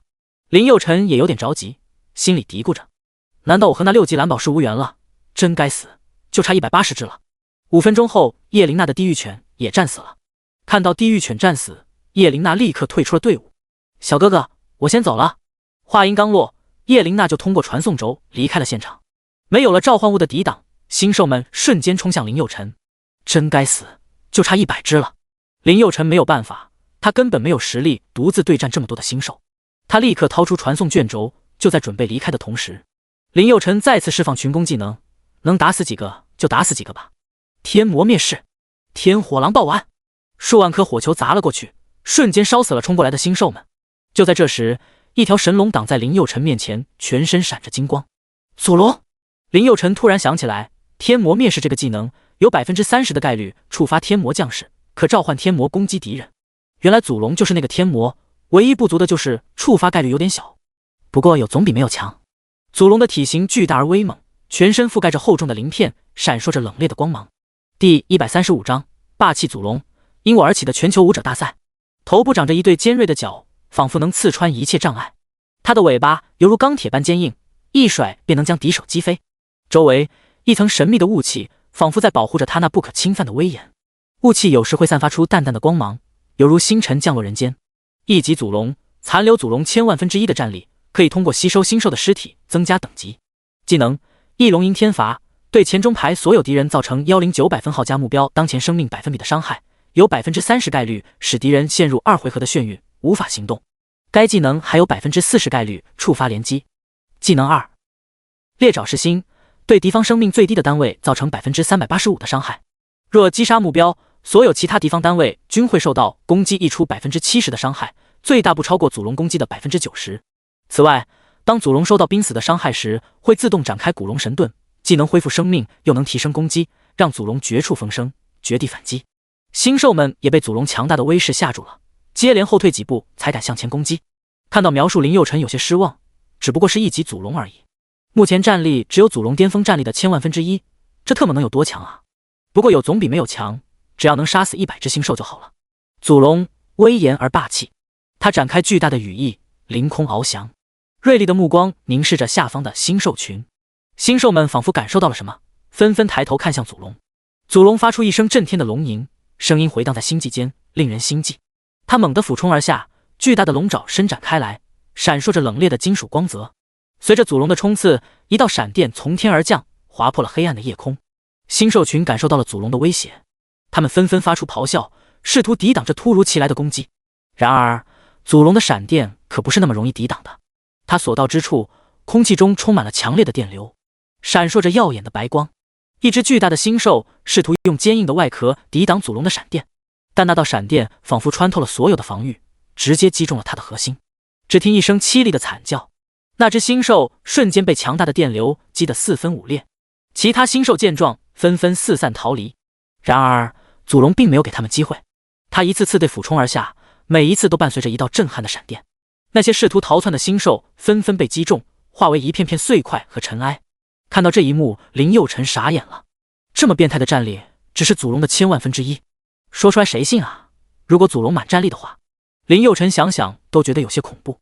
祖龙足足杀了1个多小时，战死的时候他已经杀了3000多个星兽了，而祖龙也升级到了2级祖龙，战力也相应的增加了1倍，此刻已经达到了祖龙巅峰战力的千万分之二了。而林佑辰也再次升级，现在他已经26级了。林佑辰不敢在这里多待，他立刻掏出传送卷轴离开了这里。刚到青龙武院，林佑辰就听到任务奖励到账的声音。叮，恭喜宿主获得1万军功。叮，恭喜宿主获得6级蓝宝石+1。看到奖励到账，林佑辰美滋滋的，嘿嘿，不错不错，还混了一个6级蓝宝石。哎呀，唯一不足的就是没有推了那个金毛狮王，那皮肤那身材真是绝子。林佑辰满脸的遗憾。他点开6级蓝宝石，查看属性。物品6级蓝宝石，魔法攻击加20000000，魔法防御加20000000，魔法值加20000000。我靠，这样牛比的吗？看到这样的属性，林佑辰都被吓到了。一颗6级蓝宝石的加成，竟然比哈迪斯现在的属性还要高，这就离谱。同时，林佑辰也十分兴奋，心想如装备上能镶嵌这样的宝石，那岂不是原地起飞？有空一定要去锻造局拜访一下锻造大师。林佑辰向冷清秋的办公室走去，他准备把侦查的结果交给冷清秋。冷清秋正在喝茶呢，看到林佑辰走了进来，热情地招呼着：“臭小子，你这效率可以啊，这么快就回来了。”林佑辰一屁股坐在沙发上，刚刚真是累得半死。他从储物空间里拿出一张地图，递给了冷清秋，上面标注着众多重要的星兽据点。冷清秋接过地图，眼前所呈现的景象令他无比震惊。地图上星星点点的标记代表着星兽们的栖息之地，而将这些信息准确无误地绘制在地图上。冷清秋深知，为了获取这些情报，林佑辰必定是历经了无数的艰辛与危险。他可以想象得到，林佑辰在漆黑的夜色中穿越茫茫原始森林，冒着生命危险收集情报，这一切的一切都足以让人感到震撼与钦佩。他抬头看向林佑辰，眼中闪烁着敬佩的光芒。臭小子好样的，一点不比你姐姐差。冷清秋立马知道自己说漏嘴了，赶忙转移话题。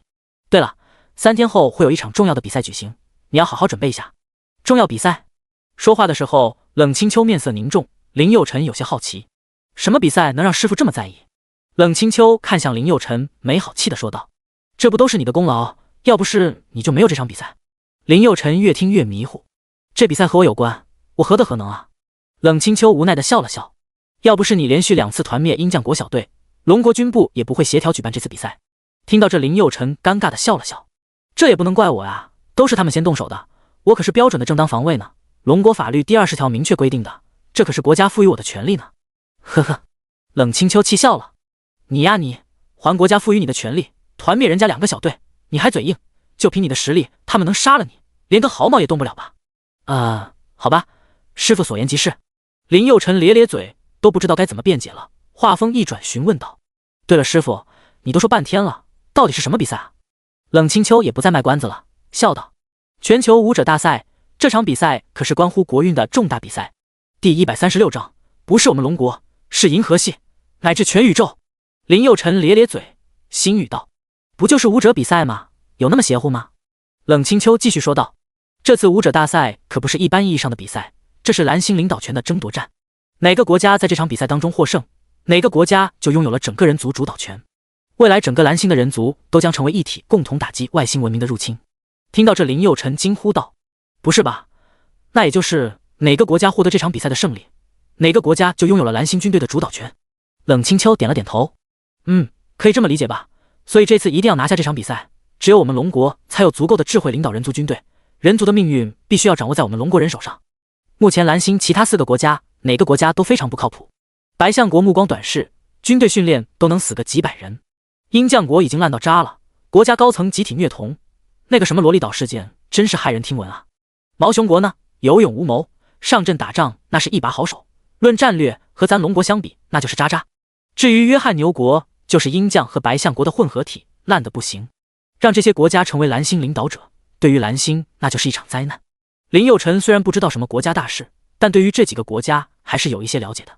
在蓝星现有的5个国家当中，龙国是唯一比较靠谱的，所以必须赢得这次比赛的胜利。蓝星人族的命运必须掌握在龙国手里。师傅，我知道了。林佑辰话锋一转说道：“对了，师傅，我这里有一个6级蓝宝石，我想镶嵌到我的武器上，你看能不能和锻造局那边打声招呼啊？”什么6级蓝宝石？显然冷清秋被吓到了。臭小子，你是不是看错了？目前我看到最高等级是蓝宝石，也不过3级。林佑辰低下头，在背包里翻找了一阵，终于找到了那颗亮闪闪的6级蓝宝石。师傅，你看。冷清秋接过6级蓝宝石，眼睛都看直了。臭小子，你真够可以的啊，真是6级蓝宝石啊！这时苏副院长也恰好来串门。我靠，6级宝石！苏副院长叫得很大声，回过神后自己都觉得有些不好意思了，咧咧嘴，略微有些尴尬。这真的是6级宝石吗？他立刻走了过去，看着冷清秋手上的6级蓝宝石，激动大声说道：“这真的是6级宝石！”冷清秋嗤笑道：“如假包换，这还能有假？”苏副院长向冷清秋竖起了大拇指：“厉害啊，师妹，你竟然可以拥有6级宝石，那你以后岂不是可以在蓝星横着走了？”冷清秋呵呵笑道：“师哥，这不是我的，是人家林佑辰的。”什么？苏副院长瞪大眼睛，实在不敢相信这是真的。你说这6级宝石是这小鬼的？冷清秋点了点头。苏副院长摇了摇头道：“这小子还真是个人才，随时随地都能给你带来意外惊喜啊。”说完，冷清秋把宝石还给了林佑辰，说道：“目前锻造局还没有那个高等级的打孔石，所以目前暂时镶嵌不了。”林佑辰有些失落地收起宝石。对了，师傅，我还发现一件比较可怕的事情，在猴子国故土上，我发现了火星人的祭祀塔，那玩意好像可以吸收蓝星能量。什么？冷清秋十分震惊，双眼微虚地看着前方。怪不得火星势力比高武时代厉害那么多，原来是这些该死的火星人不讲武德。看来全国武者大赛之后需要展开一场大清洗了，绝对不能让火星人占领蓝星。苏副院点了点头，语重心长地说道：“看来火星势力的目标很明确，就是想吃掉我们蓝星，然后在太阳系称王称霸。我们人族是时候要给火星人点颜色看看了。”冷清秋冷哼一声，这次不是给他们点颜色看看，而是要灭了火星文明。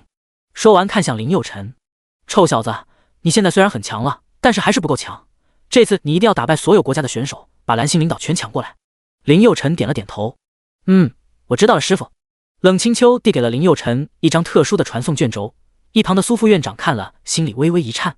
永恒之境的传送卷轴。苏副院长一把拉住了冷清秋的手，惊呼道：“师妹，你这么做是不是有点过分了？那可是永恒之境，就算院长去了都是九死一生，你让这小鬼进去，那和送死没什么区别。”冷清秋微微一笑道：“没事，对于这样的妖孽就应该用变态一点的方法，要不然我们怎么才能抢回蓝星主导权？”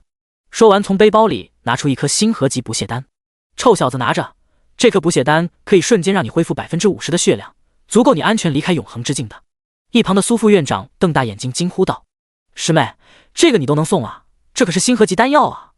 冷清秋一脸无所谓的样子：“比起我徒儿的性命，一颗星河级丹药算什么？”苏副院长点点头笑道：“算你狠，你们师徒俩真是天生一对啊！星河级补血丹十分珍贵，整个龙国也没几颗，这对于武者来说就是保命的秘密武器。”冷清秋能把补血丹送给林佑辰，可见他对林佑辰是何等的重视。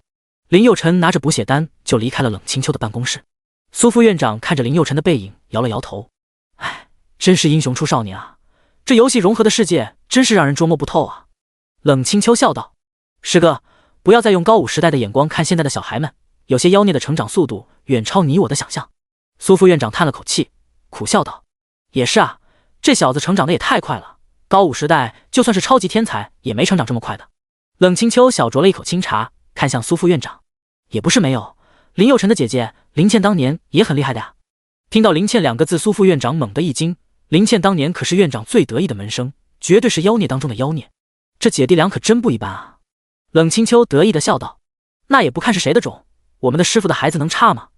苏副院长点了点头，并没有多说什么，毕竟林九霄这3个字在龙国就是禁忌。这……苏副院长突然瞪大眼睛看着冷清秋，你刚刚给的是永恒之境的卷轴？冷清秋呵呵一笑道：你才回过神来啊。苏副院长深吸一口气，不敢相信这一切都是真的。未来我们龙国有好戏看了。一旁的冷清秋改正道：错，不是我们龙国，是银河系，乃至全宇宙。林佑辰看了一眼手中的补血丹，心里十分感激冷清秋。他知道星河级的丹药是多么的珍贵。他突然紧紧攥着手中的补血丹，坚定地说道：我一定不会让火星人奴役我们地球人的，我一定不会让那些外星文明伤害我的家人的。林佑辰再次进入永恒之境副本。丁，检测到宿主已经完成15级副本，宿主是否开始新的子副本？第137章永恒副本20级子副本暗影迷宫。永恒之境副本当中还有很多子副本，每个子副本都是一个全新的任务。我选择开始新的副本。林佑辰想都没想就选择了20级副本。20级副本虽然难度更高，但奖励也更多呀。丁，暗影迷宫副本开启。副本背景：暗影迷宫是一个古老的地下迷宫，据说隐藏着强大的宝藏和无尽的秘密。然而这个迷宫被邪恶的暗影系外星生物所占据，他们守护着宝藏，阻止任何人的接近。玩家需要组成一支勇敢的队伍，挑战暗影迷宫，揭开宝藏的真相，也可以单刷，这样奖励更加丰厚，不过难度也呈指数级增加。副本目标1：消灭所有暗影系外星生物，解开迷宫的谜题。副本目标2：找到宝藏并安全返回地面。林佑辰看清副本任务后，打开背包找到了叶院长当时给他的地图。在永恒之境内，魔尊透视功能没法使用，所有子副本的位置都需要武者自己去找。林佑辰看了一眼面前的原始森林，没有一点犹豫，立刻向密林走去。林佑辰穿行于参天大树之间，步履矫健，阳光斑驳的洒落，将他的身影投射在厚实的苔藓上，显得神秘而威武。突然，周围的宁静被打破了，一阵阵低沉的吼声从四面八方传来，伴随着枝叶的沙沙作响。林佑辰眼神一凛，瞬间进入战斗状态。一群强大的怪兽从森林深处窜出，面目狰狞，口吐猩红。他们挥舞着锋利的爪子冲向林佑辰。林佑辰手持权杖，眼神坚定，毫无惧色。星兽黑暗精灵精英怪，等级20，物理攻击加253223，法术攻击加231798，物理防御加283188，法术防御加218666，血量2899332，魔法值2388293，技能灵魂吞噬。哈迪斯率先发动攻击，他挥动手中的明皇之刃，一道炽热的火芒划破黑暗的虚空，直取黑暗精灵的头部。火芒如流星般迅疾，带着毁灭一切的力量。黑暗精灵迅速闪避，但火芒似乎附着在他身上，紧追不舍。与此同时，黑暗精灵也发起了反击。他挥舞长剑，释放出一道道黑暗能量波，试图吞噬哈迪斯的灵魂。然而，哈迪斯身上散发出强烈的明皇气息，仿佛是一道屏障，阻挡住黑暗能量的侵蚀。哈迪斯并不畏惧，他再次挥出明皇之刃，火芒如暴雨般倾泻而下。黑暗精灵在火芒的攻击下显得力不从心，他的身影在黑暗中晃动，似乎随时都会被火芒吞噬。最终，哈迪斯瞅准机会，一刀刺向黑暗精灵的心脏。黑暗精灵发出一声凄厉的惨叫，身体瞬间化为一阵黑烟，消散在空气中。杀死20级永恒星兽，获得经验加200000，龙币加200000，获得精灵兽和加1。林佑辰抬头望向天空，嘴角勾起一抹微笑。永恒之境里的星兽比其他副本的星兽强很多，战力通常是其他副本5至10倍，所以就算20级的星兽战力也十分恐怖。林佑辰继续向前搜寻，这时他已经进入了森林的腹地，树木密集，遮天蔽日，仿佛走进了一片无人的世界。太阳被茂密的树叶遮挡，时间感在这里变得模糊不清。他心中升起一股不祥的预感，周围的气息愈发阴冷，仿佛有什么不可见的危险正在逼近。突然，一阵沙沙声在林间响起，树叶颤动，一股强大的生命气息扑面而来。一只巨大的千年树精出现在他眼前，树皮犹如石质，枝干扭曲，一双黄色的眼睛闪烁着狡黠与凶残。林佑辰心跳加速，但他知道自己必须保持冷静。我靠，这里竟然有30级的永恒星兽，要不要这么坑啊？老子可不能在这里浪费时间和体力。林佑辰不想硬干，要是打也不是打不过，但是就算胜利了也会浪费大量时间。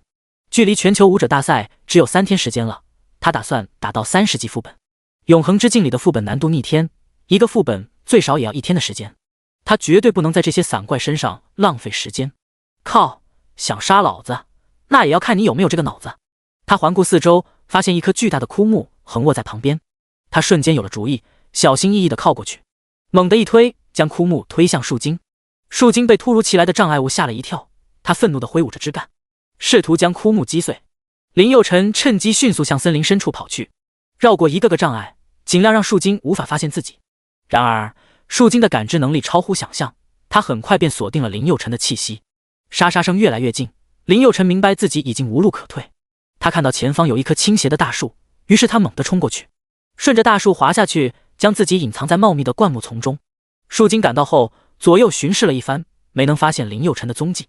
他昂起头，用那双黄色的眼睛凝视着森林的深处，仿佛在寻找着什么。林佑辰屏住呼吸，尽量让自己融入这片森林，不敢有丝毫动静。渐渐的沙沙声渐渐远去，树精最终还是放弃了追捕。林佑辰长长的松了口气，他不想在这些星兽身上浪费时间和体力。他小心翼翼地从灌木丛中爬出来，警惕地观察着四周。穿过这片密林，在不远处发现了一个神秘的洞穴。林佑辰的目光紧紧盯着眼前的神秘洞穴，洞穴的入口弥漫着神秘的气息，仿佛隐藏着无尽的秘密。那里应该就是副本的入口了吧？林佑辰深吸一口气，靠近洞口，迈步踏入其中。洞穴内昏暗而阴冷，石壁上的苔藓散发着一股潮湿的气息。林佑辰小心翼翼地前行，警惕着周围的动静。他的脚步声在洞穴内回荡，增添了几分诡异和不安。随着深入洞穴，林佑辰发现了一系列精心设置的陷阱，有些陷阱是简单的半陷，有些则是复杂的机关。看到这样的情形，林佑辰有些无语。这永恒之境的副本难打也就算了，寻找的过程还这么要命，真的服了。要不是看着丰厚的奖励，林佑辰早就转身离开了。不就一个副本吗？用得着这么多陷阱吗？真是的。林佑辰一边发着牢骚，一边想着办法。吼吼！突然身边后出现了一些巨大的野猪，这些野猪要比外面大得多，一个个圆滚滚的，像小象一样。哎，有了！林佑辰不断用火球挑衅那些野猪。吼吼！受到攻击后，野猪怒不可遏。吼吼！突然一群野猪狂奔而来。第138章，猎杀毒液鳄鱼获得第1枚符文。它们身上散发出野性的气息，眼中闪烁着凶狠的光芒。领头的野猪一声长鸣，带领着猪群毫不畏惧地向林佑辰发起冲锋。随着野猪们冲过的瞬间，林佑辰猛地跳起，野猪群径直向密道内机关陷阱冲去。咔咔咔，密道机关瞬间被触动，发出一连串剧烈的声响。箭矢齐射，射向密集的猪群，但野猪们凭借着厚实的皮甲，硬扛了这一波攻击。下落的巨石和陷坑紧随其后，野猪们四处躲避，但仍有不少野猪被击中，发出凄惨的嚎叫声。吼吼！吃痛后，野猪群有些犹豫了。林佑辰见状，立刻命令哈迪斯向野猪群射几支冰箭。嗖嗖！在冰箭的攻击下，他们继续向前冲去。在密道尽头，一道厚重的石门缓缓开启，为野猪们敞开了一条通道。最终，野猪们穿过密道，成功逃脱，而密道内则留下了无数被触发的机关陷阱。林佑辰释放火焰技能，火焰照亮了整个密道，灯光勉强照亮四周，墙壁上布满了复杂的机关、尖锐的箭矢、下落的巨石、陷坑等机关陷阱隐匿在阴影之中，令人防不胜防。看到此，林佑辰气得直骂娘：这是什么狗屁副本，搞得这么难？知道的这是副本，不知道的还以为是杀人游戏呢。看到地面上有的野猪满身箭矢像刺猬一样，有的野猪被巨石压成肉饼，林佑辰不由自主地打了一个冷战。哎呀，可怜的小猪猪们，以后我会为你们超度的。说完，林佑辰迅速穿过密道，进入了一个巨大的密室。密室内的墙壁上雕刻着古老的符号和图案，似乎在诉说着一段被遗忘的历史。在密室不远处有一扇巨大的石门，石门上有很多神秘的符号和图案。林佑辰仔细观察着这些符号和图案，试图找出其中的规律和含义。经过一段时间的研究，这些符号和图案是在记录一个古老的传说。原来20级副本入口藏在一个被遗忘的神庙之中。找到神庙，林佑辰需要收集3种神秘符文。林佑辰叹了一口气，副本入口真难找啊！幸亏当时叶院长给了自己地图，要不然可能在寻找副本入口的路上就会被杀死。也难怪当时叶院长被搞得那么狼狈，遇到这么变态的副本能不狼狈吗？林佑辰根据石门上的提示，在西北方向的一个沙漠沼泽中有一种巨大的鳄鱼，杀死它就有一定几率掉落符文。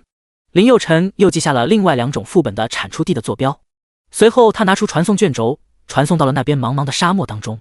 呼呼，狂暴的沙尘暴吹得人睁不开眼。林佑辰无奈顶着狂风前进，突然他感觉到了一股炎热和潮湿的空气，似乎让他回到了南方家乡。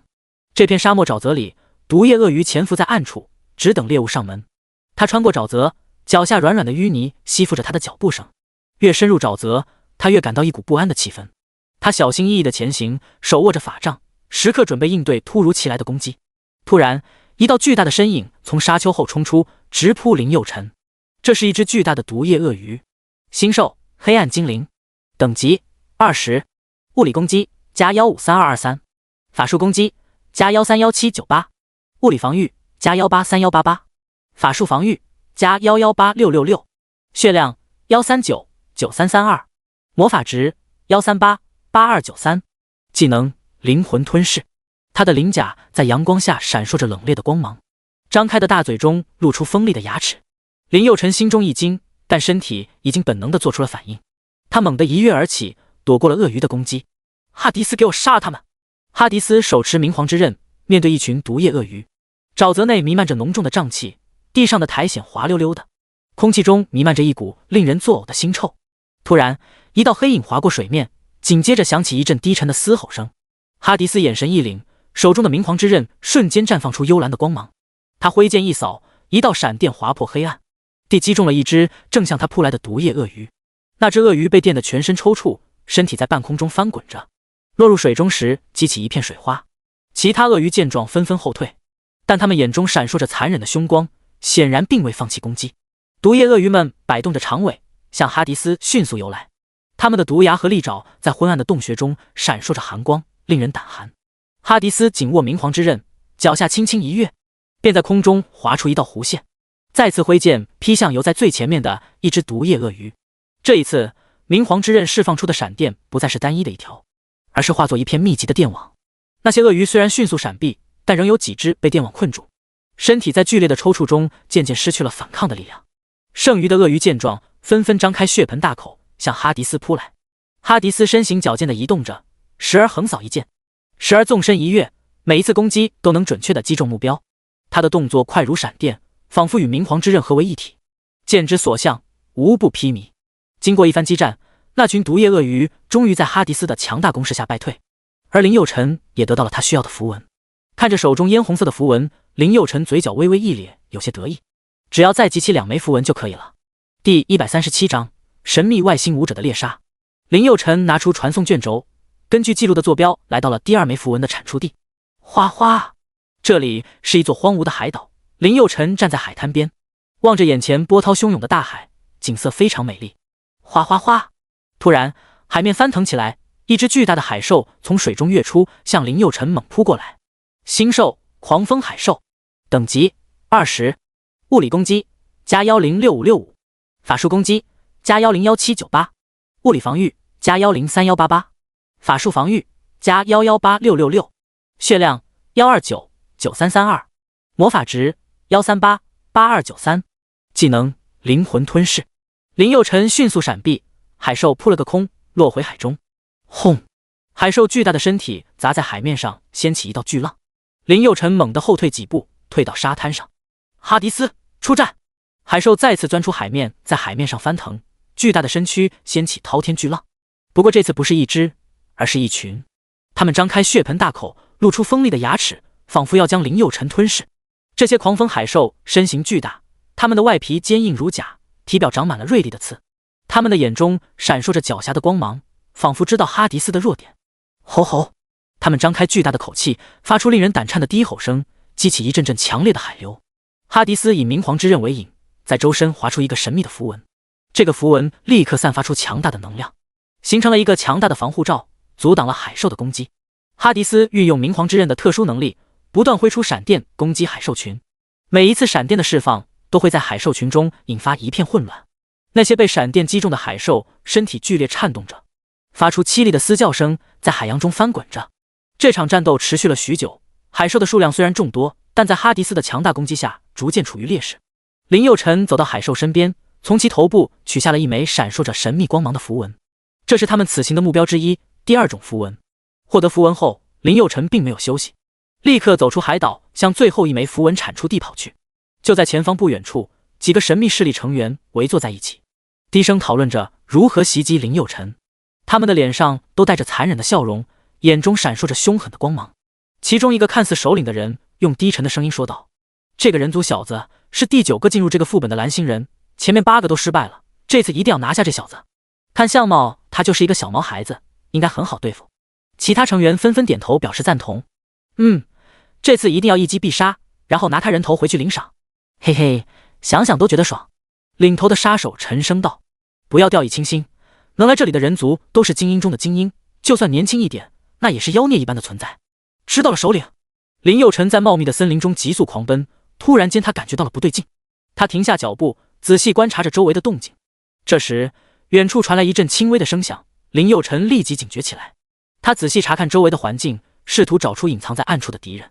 突然，他发现了一片草丛中微微颤动的叶子。他立刻使用魔尊透视技能，几个杀手正猫在不远处的密林中。呵呵，还想偷袭？火灵龙炮！一个狂暴的火球轰出，轰！只听一声惨叫，一个杀手成员从草丛中飞了出来，重重地摔在地上。啊！那个杀手成员毫无防备，被火灵龙炮直接击中，要不然也不会伤得这么重。现在火灵龙炮的威力只相当于一颗中型核弹的威力，对付一般的星兽可以秒杀，遇到防御强一点的星兽也只能炸伤对方。啊！救命！救我！那个杀手成员手脚已经被砸断，手里紧紧握着一颗补血丹，但是就是送不到嘴里。呵呵，去死吧！林佑辰再次挥舞权杖，火灵龙炮！火红的烈焰炮弹急速飞行。就在这时，另外一颗火球出现在画面当中，正好和林佑辰的烈焰炮弹相撞。轰！爆炸产生的气浪犹如海浪一般绵延，四周的树木被连根拔起，大量的树木燃起熊熊大火。此刻这里犹如地狱一般。呵呵，该死的人族，你杀手未免太狠了吧！一个身高2米的人形物出现在林佑辰面前，他身穿一身黑色服装，戴着全黑色的口罩，只露出一双黑洞洞的眼睛，那眼神犹如来自地狱的鬼。林佑辰双眼微虚，看向对面的黑衣人，冷笑道：“该死的人族，看来你不是蓝星人啊！”黑衣人冷哼一声：“我们这么高贵，怎么可能是蓝星呢？”林佑辰微微一笑，继续问道：“那你是哪个星球的高手啊？我很崇拜你啊！你带我混吧，我当你的走狗。”黑衣人冷哼一声：“想套我话？你以为我很傻吗？”黑衣人看到身后埋伏的手下已经接近林佑辰了，心里有些得意，心语道：“卑贱的蓝星人果然智力低下。”黑衣人和手下用眼神交流着，其实这一切都在林佑辰掌控之中。魔尊透视对副本里事物不管用，但是对这些外星人效果却出奇的好，他们的一举一动都在林佑辰的监控之下。黑衣人给手下下达了偷袭指令，4个外星武者各具异象，有的身材高大，肌肉如铁，有的身体瘦长，动作敏捷，有的身上环绕着淡淡的蓝色光芒，显然拥有某种神秘的力量。他们手持奇形怪状的武器，脸上满是杀意，显然是来势汹汹。哈迪斯眼神冷冽，身形一动便迎了上去。明皇之刃在空气中划过一道优雅的弧线，伴随着火芒的绽放，火芒炽热而耀眼，瞬间将周围的空气点燃，发出噼啪的爆裂声。外星武者们身形闪动，巧妙地躲避着哈迪斯的攻击。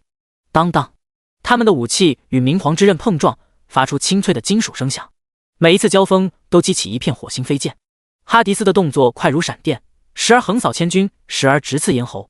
他的身影在4个外星武者之间穿梭，每一次攻击都带着凌厉的气势。第138章，神秘外星武者身份暴露，而那火芒攻击更是如影随形，让敌人防不胜防。4个外星武者配合默契，时而围攻哈迪斯，时而分散开来。他们的武器与明皇之刃相撞，发出清脆的金属声响，每一次碰撞都仿佛在空气中划过一道火花。4个外星武者虽然身手不凡，但在哈迪斯的猛攻之下，却逐渐落入了下风。最终，哈迪斯瞅准一个破绽，一记重击将一名外星武者击退。紧接着，他身形一闪，来到了一名外星武者的身后，手中的明皇之刃划过一道凌厉的弧线，火芒绽放，那名外星武者的身体瞬间被火焰吞噬，化为一阵青烟，消散在空气中。其他2名外星武者见状大惊失色。在一阵激烈的交锋之后，2名外星武者终于支撑不住，纷纷倒在了地上。他们的身体在冥界的冰冷地面上抽搐了几下，然后便静止不动了。看到这一幕，外星武者首领傻眼了，心语道：这个蓝星小子怎么这么强？如果哈迪斯和那个臭小子一起上的话，我一定不是对方的对手。怎么办？怎么办？外星武者眼前一亮。对了，用激将法，让他和我单打独斗，看他那么年轻，一定很好忽悠吧。外星武者用挑衅的语气对林佑辰说道：听说你们蓝星人都是胆小鬼，都是垃圾，我知道你绝对不敢和我1对1决斗。林佑辰皱了皱眉，其实外星武者的意图已经被他看穿，不就想让自己和他单打独斗吗？呵呵，成全你。就算单打独斗，你也不是我的对手。你很嚣张吗？信不信我把你打出翔，然后再让你变成狗？外星武者听到这样的回答，十分开心，心语道：嘿嘿，上钩了，蓝星人果然都是大脑简单的家伙。外星武者向林佑辰竖起大拇指，呵呵，不错，果然是勇士。说完咧嘴邪笑起来，周身密布着浓烈的杀气。来吧，人族的小可爱，就让我把你打成碎片吧。林佑辰冷哼一声，哼，不知死活的家伙。砰，轰，双方快速移动，迅速在空中缠斗起来。战斗画面异常激烈，时而躲避对方的攻击，时而发动凌厉的反击。林佑辰面带死神一样的表情，暴喝一声：火灵龙炮！轰！一个狂暴的火球急速飞出。外星武者冷笑一声：呵呵，不过如此。看到对方不屑的样子，林佑辰嗤笑一声：不知死活的家伙，老子的蓝今天全部用在你身上了，去死吧！林佑辰面带微笑的凝聚出一个又一个狂暴火球，向敌人猛烈攻击。这些火球散发着炽热的光芒，在黑暗的虚空中划出一道道耀眼的轨迹。轰轰！每一次火球的爆炸都伴随着震耳欲聋的轰鸣声，威力相当于一颗中型核弹。靠，这小子吃什么长大的？是油吗？外星武者面对如此猛烈的攻击，也不得不全力防御，以免被火球炸得粉身碎骨。然而林佑辰并没有停止攻击的意思，老子让你防御，今天就一次让你吃个够。天火狼爆丸！他不断的凝聚火球，向敌人发起狂轰滥炸。外星武者虽然防御力强大，但在林佑辰的猛攻下也显得有些吃力。可恶，这小子不过是个法师而已，怎么这么强？呼呼！此刻外星武者已经被林佑辰炸得不成样子了，大腿都露出来了，样子狼狈得很。靠，黑色的，对方的皮肤竟然是黑色的。看到这，林佑辰可以确定这些外星武者是冥王星人。他上一世杀死过无数的冥王星人，对这样的皮肤太熟悉了。他记忆当中，冥王星人从未攻击过蓝星。难道冥王星人也有拥有前世记忆的人存在？所以这一世才选择先下手为强的。就在这时，冥王星武者露出一个破绽。林佑辰抓住机会，一记重拳将外星武者击退。紧接着，他迅速凝聚出一个巨大的狂暴火球，直接砸向敌人的胸口。外星武者无法躲避，只能硬抗这一击。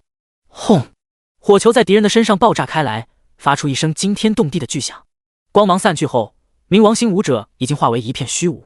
看着冥王星武者的身体碎末，林佑辰陷入了沉思。火星人、冥王星人接连出现在蓝星，这一切到底是巧合还是故意为之？在上一世的记忆当中，火星人、冥王星人直至被自己灭亡的那一刻，都未踏入蓝星一步。这一世怎么早早的就进入蓝星了？难道他们真的有拥有前世记忆的人？呼，算了，先不想这些了，先刷完副本再说。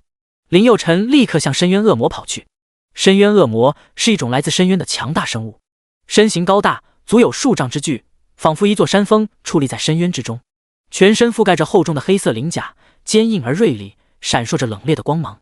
鳞甲上流淌着丝丝黑气，仿佛深渊的黑暗力量在涌动。星兽深渊恶魔精英怪，等级20，物理攻击加253288，法术攻击加231777，物理防御加283188，法术防御加218666，血量2899666，魔法值2388288，技能灵魂攻击。这种恶魔的可怕之处在于，它的攻击不仅限于肉体，更能直击人的精神，使人陷入无尽的恐惧与混乱之中。深渊恶魔那诡异莫测的攻击方式，仿佛在林佑辰的心中种下了心魔的种子，令他陷入了短暂的失魂状态。在这关键时刻，哈迪斯并未犹豫，他挥出明皇之刃，一道耀眼的闪电划破黑暗，直击深渊恶魔。那强大的力量使得恶魔的身形一颤，空气中充满了强烈的电击气息，紧接着，哈迪斯又迅速发动了连续攻击，每一次挥动都伴随着雷霆的咆哮，仿佛要将恶魔撕裂。第139章，集齐3枚符文，成功进入副本。与此同时，林佑辰也在努力挣脱心魔的控制。啊！林佑辰仰天长啸，似乎在黑暗中寻找着那唯一的光明。最终，他成功摆脱了心魔的控制，恢复了清明。看到自己的攻击失败，深渊恶魔十分愤怒，疯了一般嘶吼着：“吼吼！”他双眼赤红，嘴角流淌着酸液，显得异常狰狞，不断挥舞着巨大的爪子重击地面。轰轰！地面在他的重击下不断颤抖着。嗡嗡嗡！他释放出的黑暗能量像墨汁般侵蚀着周围的一切。哈迪斯以惊人的速度闪避着深渊恶魔的攻击，同时不断发动闪电攻击。每一次闪电劈中深渊恶魔，都会让他发出痛苦的嘶吼。虽然深渊恶魔的鳞甲能抵挡住大部分攻击，但哈迪斯技巧高超，总能找到他的弱点。在哈迪斯的猛攻之下，深渊恶魔很快就被电得遍体鳞伤。杀死20级永恒星兽精英级，获得经验加200000，金币加200000，获得深渊兽和加1。杀死20级永恒星兽精英级，获得经验加200000，金币加200000，获得深渊兽和加1。林佑辰顺利地获得了最后1枚符文。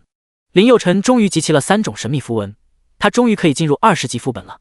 一座雄伟的神庙若隐若现，那便是通向20级永副本的门户。神庙的轮廓在夕阳的余晖中显得更加庄严而神秘，每一块石头都仿佛诉说着古老的传说，一股古老而神圣的气息弥漫在空气中，让人感受到一种难以言表的敬畏。林佑辰站在远处凝视着这座古神庙，深吸一口气，调整了自己的状态，然后迈开脚步朝着古神庙走去。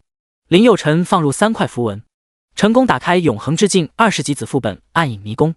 进入迷宫，映入眼帘的是错综复杂的通道，这里仿佛是一座石头构成的巨大迷宫。通道两旁的石壁上雕刻着模糊不清的图案，它们在昏暗的环境中若隐若现。什么味道？好臭啊！空气中弥漫着一股潮湿和腐朽的气息，偶尔还能听到水滴从洞顶滴落的声音，增添了几分诡异的气氛。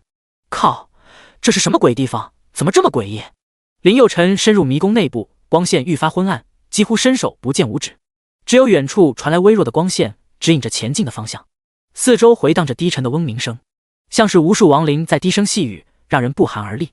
林佑辰小心翼翼地向前探索着，在迷宫的最深处隐藏着一个巨大的圆形大厅，高高的穹顶上悬挂着一盏散发着幽光的古老灯笼，照亮了大厅中央一座巨大的石像。石像面目狰狞，似乎是被封印在此地的恶灵，他那深邃的眼窝里仿佛藏着无尽的黑暗，让人不敢与之对视。整个暗影迷宫充满了神秘诡异的气息，仿佛是一个连接着生与死、真实与虚幻的奇异世界。林佑辰踏入暗夜迷宫，只觉得一股冷意从脚底直冲头顶。他顺着蜿蜒的通道深入地下，每一步都小心翼翼，生怕触动某个未知的机关。突然，林佑辰停下脚步，他的目光落在了一扇看似普通的石门上。石门上没有任何装饰，与周围的石壁几乎融为一体。然而，一种直觉告诉他，这扇石门并不简单。他缓缓地伸出手，轻轻地推了推石门。就在石门被推开的一刹那，一支冷箭突然从门后射出，直取林佑辰的要害。我靠，上来就是绝杀啊！林佑辰心中一惊，身体却已经本能地做出了反应。他猛地侧身一滚，险之又险地避过了这致命的一剑。嗖嗖，箭矢深深地刺入了石壁，当当，发出清脆的响声，回荡在空旷的迷宫中。林佑辰心跳加速，他意识到自己刚刚与死亡擦肩而过。他小心翼翼地绕到石门的另一侧，仔细观察并寻找任何线索。林佑辰小心翼翼地穿过洞穴深处的通道，终于来到了一间看似安全的房间。房间内的空气弥漫着潮湿的气息，石壁上的火把摇曳，投射出微弱的光线。房间的正中有一张大桌子，桌上摆放着一块巨大的宝石，闪耀着七彩的光芒。宝石的璀璨光芒使得整个房间都变得亮堂起来，仿佛它拥有着神秘的力量。林佑辰靠近桌子，目光紧盯着那块巨大的宝石。然而，就在他伸手准备触摸宝石的那一刻，地板突然剧烈震动，紧接着裂开一道大口子。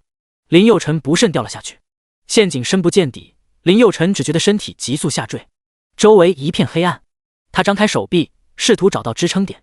幸运的是，在落下的过程中，他抓住了一块突出的石块，身体停止了下坠。林佑辰悬挂在半空中，手臂被突出的石块勒得生疼。他调整呼吸，试图冷静下来。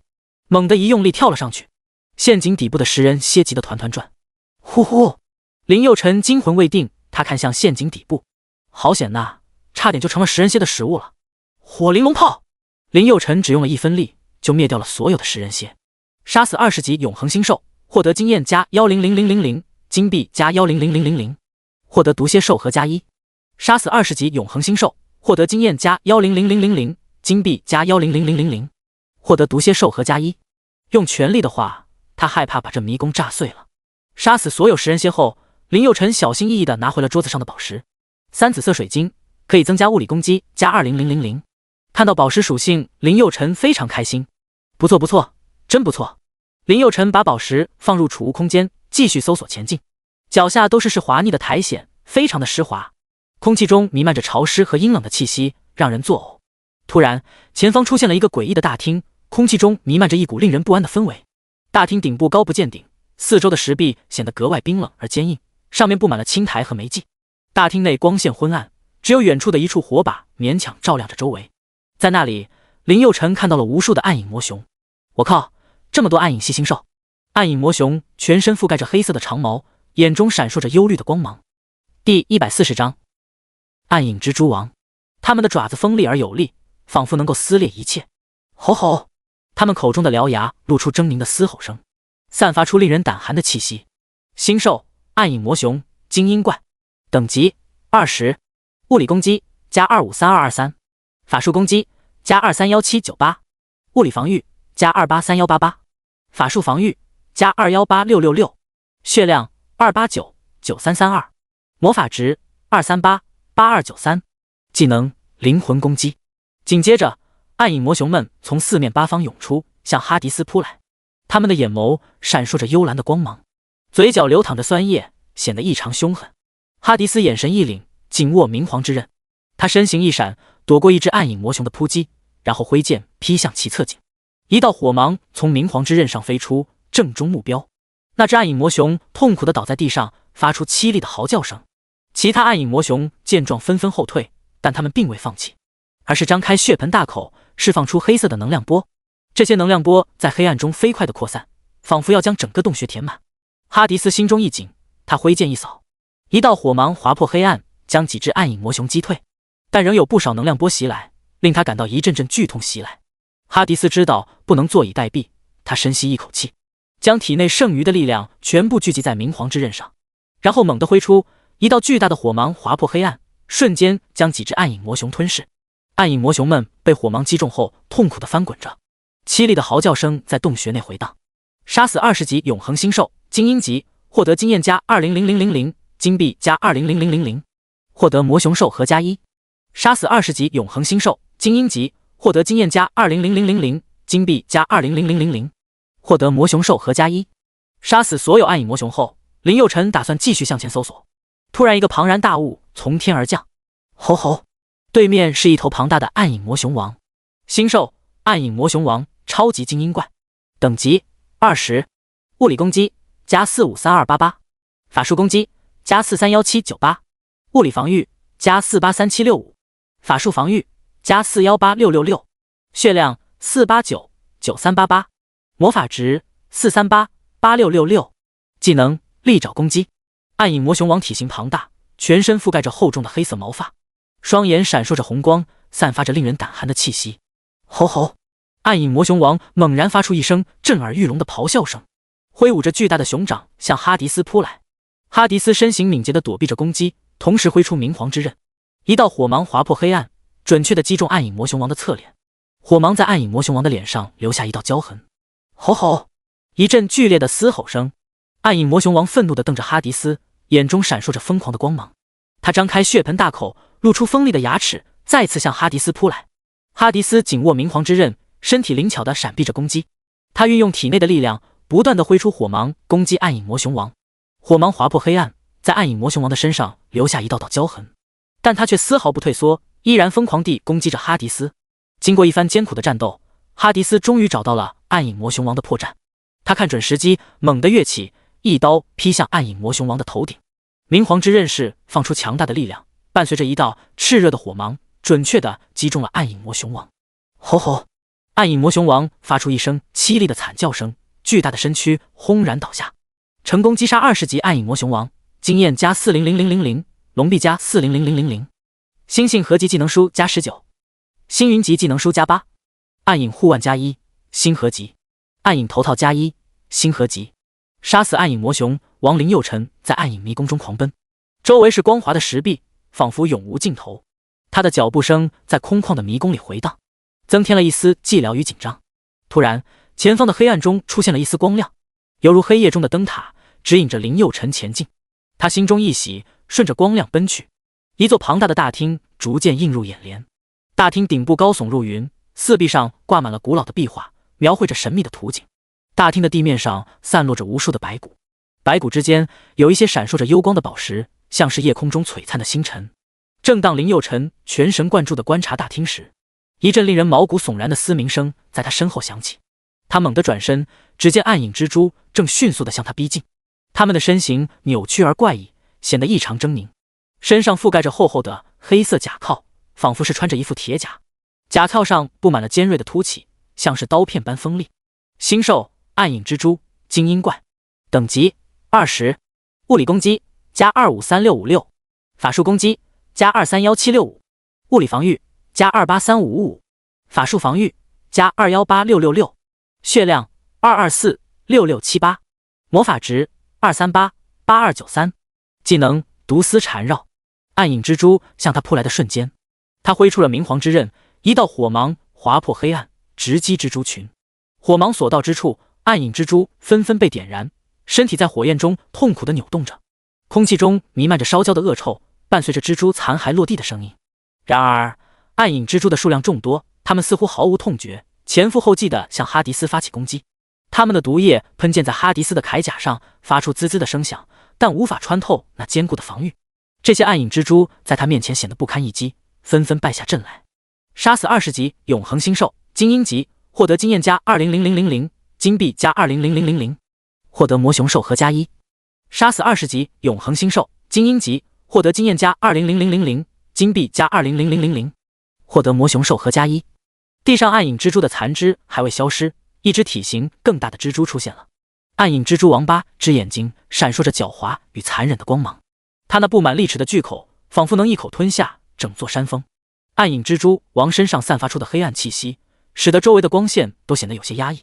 星兽暗影蜘蛛王精英怪，等级20，物理攻击加453236，法术攻击加431798，物理防御加483188，法术防御加418666，血量4899654，魔法值4388293，技能暗影毒液。暗影蜘蛛王以惊人的速度向哈迪斯猛扑过来，无数尖锐的爪子划破空气，发出尖锐的破风声。但哈迪斯早有准备，他轻盈的跃起，在半空中转身，借助腰部的力量，以更加凌厉的姿态向暗影蜘蛛王劈去。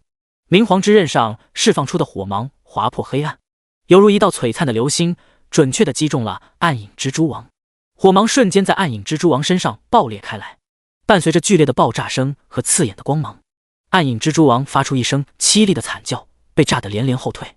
他的身体上出现了一个巨大的焦痕，空气中弥漫着烧焦的味道。然而，暗影蜘蛛王并未就此放弃，他发出一声怒吼，身上散发出更加强烈的黑暗气息，周围的空气仿佛都被染上了一层厚重的墨色。第141章，获得星河级锻造技能书。紧接着，暗影蜘蛛王吐出一股浓郁的毒雾，试图用毒雾来笼罩哈迪斯。毒雾迅速弥漫开来，空气中弥漫着一股令人作呕的恶臭。但哈迪斯并未畏惧，他深吸一口气，身上涌现出一股强大的力量。他挥动明皇之刃，将周围的毒雾劈开一道口子，同时他运用自己的内力，将毒雾一点点逼退。他的动作行云流水，仿佛与武器和内力融为一体。就在此时，暗影蜘蛛王趁哈迪斯不备，猛然扑了上来。他那巨大的爪子狠狠地抓向哈迪斯的胸口，但哈迪斯反应迅速，他侧身一躲，同时用明皇之刃划出一道火芒，再次击中了暗影蜘蛛王。这次攻击更加猛烈，火芒在暗影蜘蛛王的身上爆裂开来，将他炸得连连后退。暗影蜘蛛王终于支撑不住，倒在了地上。他的身体抽搐着，眼睛中充满了不甘和绝望。成功击杀20级暗影蜘蛛王，经验加400000，龙臂加400000，星河级技能书加17，星云级技能书加18，暗影项链加10，星河级，暗影头套加17，星河级，暗影靴子加11，星河级，获得3级宝石钻头加1。不错不错，竟然得到了3级宝石钻头，刚刚恰好得到了一颗3级紫色水晶。嘿嘿，林佑辰没有过多停留，他想在武者比赛之前得到刷到30级副本。林佑辰继续在暗影迷宫中狂奔，周围是无尽的黑暗和冷寂，他只能依靠自己的感知和直觉前行，每一步都充满了未知的危险。突然，前方的黑暗散去，出现了一个巨大的大厅，大厅中弥漫着一股神秘的气息，仿佛是另一个世界的门户。大厅内部装饰的极为奢华，高高的穹顶上镶嵌着闪烁的绿色宝石，每一颗都如同翡翠般晶莹剔透。这些宝石散发出柔和的光芒，照亮了整个大厅，也映照出一种诡异的美丽。在大厅的中央，一群暗影恶龙正盘踞在那里。这些恶龙身形庞大，全身覆盖着坚硬的黑色鳞片，每一片鳞片都像是打磨的极为光滑的黑曜石。它们的眼睛闪烁着红光，仿佛是2团即将熄灭的火焰。暗影恶龙的翅膀展开时，宛如一片漆黑的云朵，给人一种压迫感。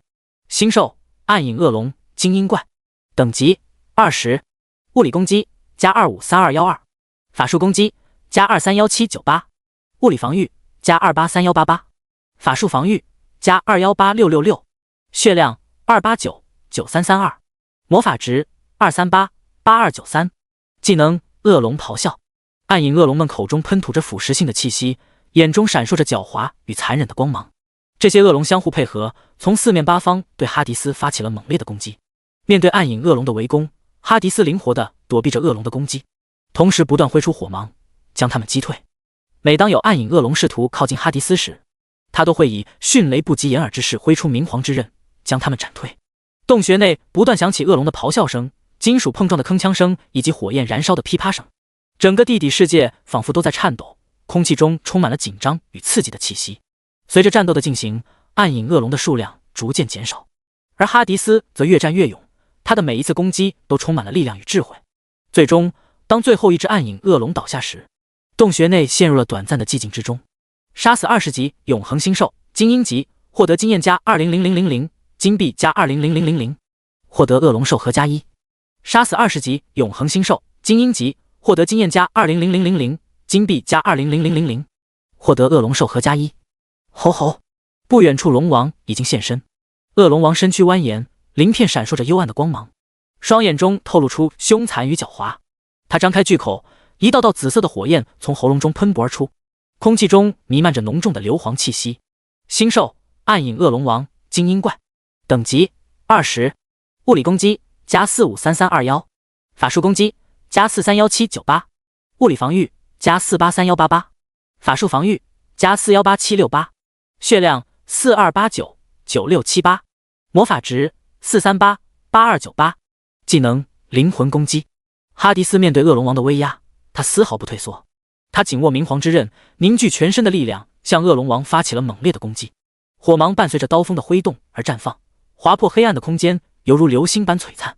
哈迪斯舞动着明皇之刃，身形灵动地穿梭在恶龙王喷吐的火焰之间，每一次火芒的攻击都准确地击中恶龙王的鳞片，留下一道道焦黑的痕迹。而恶龙王也毫不示弱，他用锋利的爪子和坚硬的尾巴疯狂地攻击哈迪斯，试图撕碎这个胆敢挑战自己的敌人。火芒与鳞片的碰撞声，恶龙王的咆哮声和明皇之刃的嘶鸣声交织在一起，构成了一幅震撼人心的画面。周围的石壁和地面在这场战斗中不断崩塌，仿佛整个冥界都在颤抖。经过一番激战，哈迪斯终于抓住了一个破绽，他凝聚全身的力量，一刀劈向恶龙王。火芒划破空气，犹如一道闪电划过黑暗的天空。瞬间，恶龙王发出凄厉的惨叫声，身体被火芒劈成了2半，巨大的身躯轰然倒下，溅起一片灰尘。暗影恶龙王的巨大身躯已经化为了一片废墟，空气中弥漫着浓郁的死亡气息。成功击杀20级暗影蜘蛛王，经验加40000，龙币加40000，星河级技能书加23，星云级技能书加19，暗影手套加12，星河级，暗影铠甲加15，星河级，暗影靴子加11，星河级，获得3级宝石钻头加1。林佑辰在众多技能书当中发现一本星河级锻造技能书，嘿嘿，真不错！学会锻造技能自己就可以给武器打孔镶嵌宝石了。第142章，激战火星圣盾战士。林佑辰继续向前搜寻，这次两个大厅之间相距并不是很远。很快，林佑辰就来到了大厅。当他看到大厅里的怪的时候，傻眼了，竟然是火星武者。哈迪斯面对着一群火星盾战士，这些战士身穿红色的铠甲，手持巨大的盾牌，排成阵列向哈迪斯冲来。他们的盾牌上镶嵌着火星的红光，仿佛是烈火的化身。星兽火星盾战士精英怪，等级20，物理攻击加253223，法术攻击加231798，物理防御加283188，法术防御加218666，血量2899332，魔法值2388293，技能灵魂攻击。哈迪斯眼神冷冽，他手中的明皇之刃发出幽幽的冷光。他深吸一口气，挥动明皇之刃，瞬间释放出一道炽热的火芒。火芒划破空气，带着高温和强大的冲击力向火星盾战士们袭来。火星盾战士们迅速举起盾牌，试图抵挡哈迪斯的攻击。然而，火芒穿透盾牌，将几名火星盾战士瞬间击飞。其余的火星盾战士见状纷纷后退，重新整理阵列。哈迪斯并没有追击，他冷静地观察着火星盾战士们的动作。他知道这些战士的实力不容小觑，必须谨慎应对。他紧紧地握住明皇之刃，准备迎接下一轮攻击。火星盾战士们再次冲向哈迪斯，这次他们改变了战术，不再直线冲锋，而是分散开来，从不同角度向哈迪斯发动攻击。他们的盾牌在空中划过一道道弧线，带着凌厉的气势向哈迪斯砸来。哈迪斯身形灵活地躲避着攻击，同时挥动明皇之刃进行反击。火芒在盾牌上迸发出耀眼的光芒，火星四溅。每一次火芒的攻击都让火星盾战士们后退几步。战斗持续了许久，火星盾战士们的攻势越来越猛烈。他们的盾牌像铁壁般挡住哈迪斯的攻击，同时不断地发动反击。然而，在哈迪斯的火芒攻击下，他们逐渐败下阵来。最终，哈迪斯瞅准一个破绽，一记重击将一名火星盾战士的盾牌击碎。紧接着，他身形一闪，来到了一名火星盾战士的身后，手中的明皇之刃划过一道凌厉的弧线，火芒绽放，那名火星盾战士的身体瞬间被火焰吞噬，化为一阵青烟，消散在空气中。其他火星盾战士见状大惊失色，他们明白己方已经失去了优势。在这火星的荒凉之地中，哈迪斯的实力似乎无穷无尽，而他们却逐渐力不从心。在一阵激烈的交锋之后，剩余的火星盾战士终于支撑不住，纷纷倒在了地上。他们的身体在火星的地面上抽搐了几下，然后便静止不动了。哈迪斯收起明皇之刃，冷冷地扫了一眼倒在地上的敌人，他的身影在火星的荒凉之地中逐渐消失，只留下一片寂静和一群冰冷的尸体。杀死20级永恒星兽精英级，获得经验加200000，金币加200000。杀死20级永恒星兽精英级，获得经验加200000，金币加200000。杀死所有火星盾战士后，还未等林佑辰喘息，火星圣盾战士又出现了。他全身笼罩在炽热的红色光晕中，仿佛一团燃烧的火焰。星兽火星圣盾战士超级精英怪，等级20，物理攻击加453223，法术攻击加431798，物理防御加483188，法术防御加418666，血量4899332，魔法值4388293，技能灵魂重拳。哈迪斯率先发动攻击，他以极快的速度冲向敌人，手中的明皇之刃划破空气，带着一道炽热的火芒。火星圣盾战士迅速反应过来，他挥动手中的盾牌挡住了哈迪斯的攻击。盾牌与明皇之刃相撞，发出震耳欲聋的声响，火芒在盾牌上爆裂开来，火星四溅。然而，火星圣盾战士并未后退，反而借力跃起，一记重拳砸向哈迪斯。哈迪斯灵活地侧身躲避，同时挥出火芒攻击敌人的腿部。火星圣盾战士的身形在空中翻滚，巧妙地躲过了火芒的攻击。他落地后迅速调整姿势，准备再次发动攻击。两人的身影快速交错，武器碰撞的声音回荡在空旷的场地中。火星圣盾战士的盾牌攻守兼备，时而挡住哈迪斯的攻击，时而化为重击向对手袭去。而哈迪斯的火芒攻击则如影随形，让敌人疲于应对。哈迪斯不断挥出火芒攻击敌人，同时利用步伐的移动寻找破绽。而火星圣盾战士则凭借着强大的防御力和灵活的身法与对手周旋。在这激烈的交锋中，两人的动作越来越快，仿佛化为一团模糊的光影。每一次攻击都带着凌厉的气势，每一次防守都显得密不透风。周围的空气仿佛都在这一刻凝固了，只有兵器交锋的声音和火芒闪烁的光芒。最终，哈迪斯瞅准一个破绽，一记重击将火星圣盾战士击退数步。他迅速上前，手中的明皇之刃划过一道优雅的弧线，火芒绽放，直刺向敌人的心脏。火星圣盾战士的眼神中闪过一丝惊恐，他明白自己已经无法躲避这一击。他用力挥动手中的盾牌，试图挡住哈迪斯的攻击，但已经来不及了。火芒穿透了盾牌和铠甲，直入火星圣盾战士的心脏。他的身体猛地一颤，然后便静止不动了。周围的空气仿佛在这一刻凝固了，只剩下兵器交锋的声音和火芒闪烁的光芒。哈迪斯收起明皇之刃，冷冷地扫了一眼倒在地上的敌人，他的身影在幽深的冥界中逐渐消失，只留下一片寂静和一具冰冷的尸体。成功击杀20级火星圣盾战士，经验加400000，龙臂加400000，星星合集技能书加13，星云级技能书加7，暗影护腕加14，星合集，暗影头套加13，星合集，4级红宝石加1。丁，恭喜宿主升级为26级。林佑辰看到升级信息十分开心，如果成功通关30级的话，估计可以提升到30级。第143章遗忘之塔。丁，25级副本开启。25级副本遗忘之塔。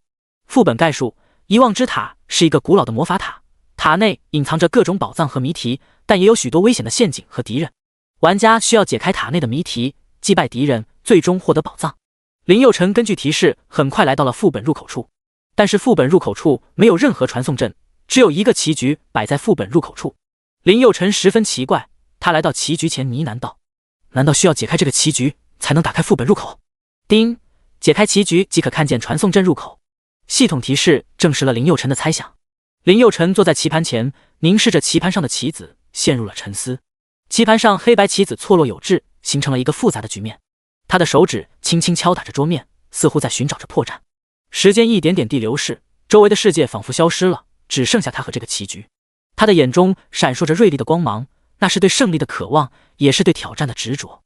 突然，林佑辰的手指停在了一颗黑子上，他微微一笑，拿起棋子放到了棋盘上。这一步棋落下的瞬间，整个局面似乎发生了微妙的变化。白子似乎在黑子的攻势下逐渐败退，而黑子则趁机展开反击。林佑辰再次陷入沉思，他的手指在棋盘上轻轻滑动，似乎在寻找着最佳的位置。他不断地思考着，不断地调整着自己的策略。他的心中充满了对棋局的热爱和对胜利的追求。经过一段时间的激战，林佑辰终于解开了这个复杂的棋局。唰，隐藏的传送阵突然打开，林佑辰起身走进传送阵，进入塔内。不远处有一群暗影猎豹在四处游荡。星兽暗影猎豹，等级25，物理攻击加153223，法术攻击加131798，物理防御加1831188，法术防御加118666，血量1899332，魔法值1388293，技能灵魂攻击。突然，暗影猎豹凶猛地扑来，他的双眼闪烁着冷冽的光芒，仿佛要将一切吞噬。哈迪斯出战！哈迪斯瞬间发动攻击，一记迅猛的横斩，火芒瞬间划破黑暗。暗影猎豹身形一颤，似乎被这突如其来的攻击打乱了阵脚。哈迪斯乘胜追击，不断挥舞明皇之剑，火芒四溅，犹如一条火龙在黑暗中舞动。暗影猎豹咆哮着，试图用锋利的爪子撕裂哈迪斯，但却被他的剑气所阻挡。每一次碰撞都激起一片火星，照亮了这片黑暗的世界。战斗愈演愈烈，暗影猎豹终于露出了破绽。哈迪斯看准时机，一记重击将剑锋刺向猎豹的心脏，火芒穿透了他的身体。暗影猎豹发出一声悲鸣，随后化为一阵黑烟消散在空气中。杀死25级永恒星兽，精英级，获得经验加15000，金币加15000，获得猎豹兽核加1。杀死25级永恒星兽，精英级，获得经验加15000，金币加15000，获得猎豹兽核加1。杀死暗影猎豹之后，林佑辰继续向前搜索。吼吼！不远处一条冰霜巨龙嘶吼着，它身躯庞大，周身散发着刺骨的寒气，巨大的翅膀掀起阵阵暴风雪。星兽冰霜巨龙，精英怪，等级25，物理攻击加353223，法术攻击加331798，物理防御加383188，法术防御加318666，血量3899332，魔法值3388293，技能冰霜之怒。冰霜巨龙发出一声震耳欲聋的龙吟，巨大的翅膀猛然一扇，一道寒冰吐息直冲哈迪斯而来。哈迪斯眼神坚定，迅速侧身躲过吐息，同时挥动手中的明皇之剑，一道火芒划破空气，直取巨龙要害。火与冰的碰撞溅起一片水雾，空气中弥漫着浓烈的硝烟味。巨龙似乎被激怒了，它张开巨大的龙口，一股更强的寒冰吐息喷薄而出。然而这并没有吓退哈迪斯，他迅速在冰与火的旋风中穿梭，每一次挥剑都能划破一道炽热的火芒，令巨龙畏缩不已。在这激烈的战斗中，哈迪斯与冰霜巨龙展开了力量的角逐，他们时而近身肉搏，时而远程攻击，火与冰的交织成为了地宫中最壮观的景象。哈迪斯快速地穿梭在冰霜巨龙身边，每一次挥剑都能划出一道炽热的火芒，火芒划过冰霜巨龙坚硬的鳞甲，留下一道道焦黑的痕迹。冰霜巨龙愤怒地咆哮着，巨大的翅膀扇动出冰冷的风暴，试图将哈迪斯冻结在原地。然而哈迪斯却灵活地躲避着冰霜巨龙的攻击，他的身影仿佛融入了黑暗之中，每一次出现都能给冰霜巨龙带来新的威胁。他继续挥动明皇之剑，炽热的火芒在黑暗中划出一道道耀眼的轨迹，将冰霜巨龙逼得步步后退。冰霜巨龙感受到前所未有的压力，他明白自己面对的是一个实力强大的对手，于是他使出全身的力量，向哈迪斯发动了猛烈的攻击。冰霜巨龙张开巨大的口气，喷出一股股寒冷的龙息，试图将哈迪斯一举击败。然而哈迪斯却丝毫不惧怕冰霜巨龙的攻击，他挥动明皇之剑，炽热的火芒化作一道道坚不可摧的屏障，抵挡住冰霜巨龙的龙息。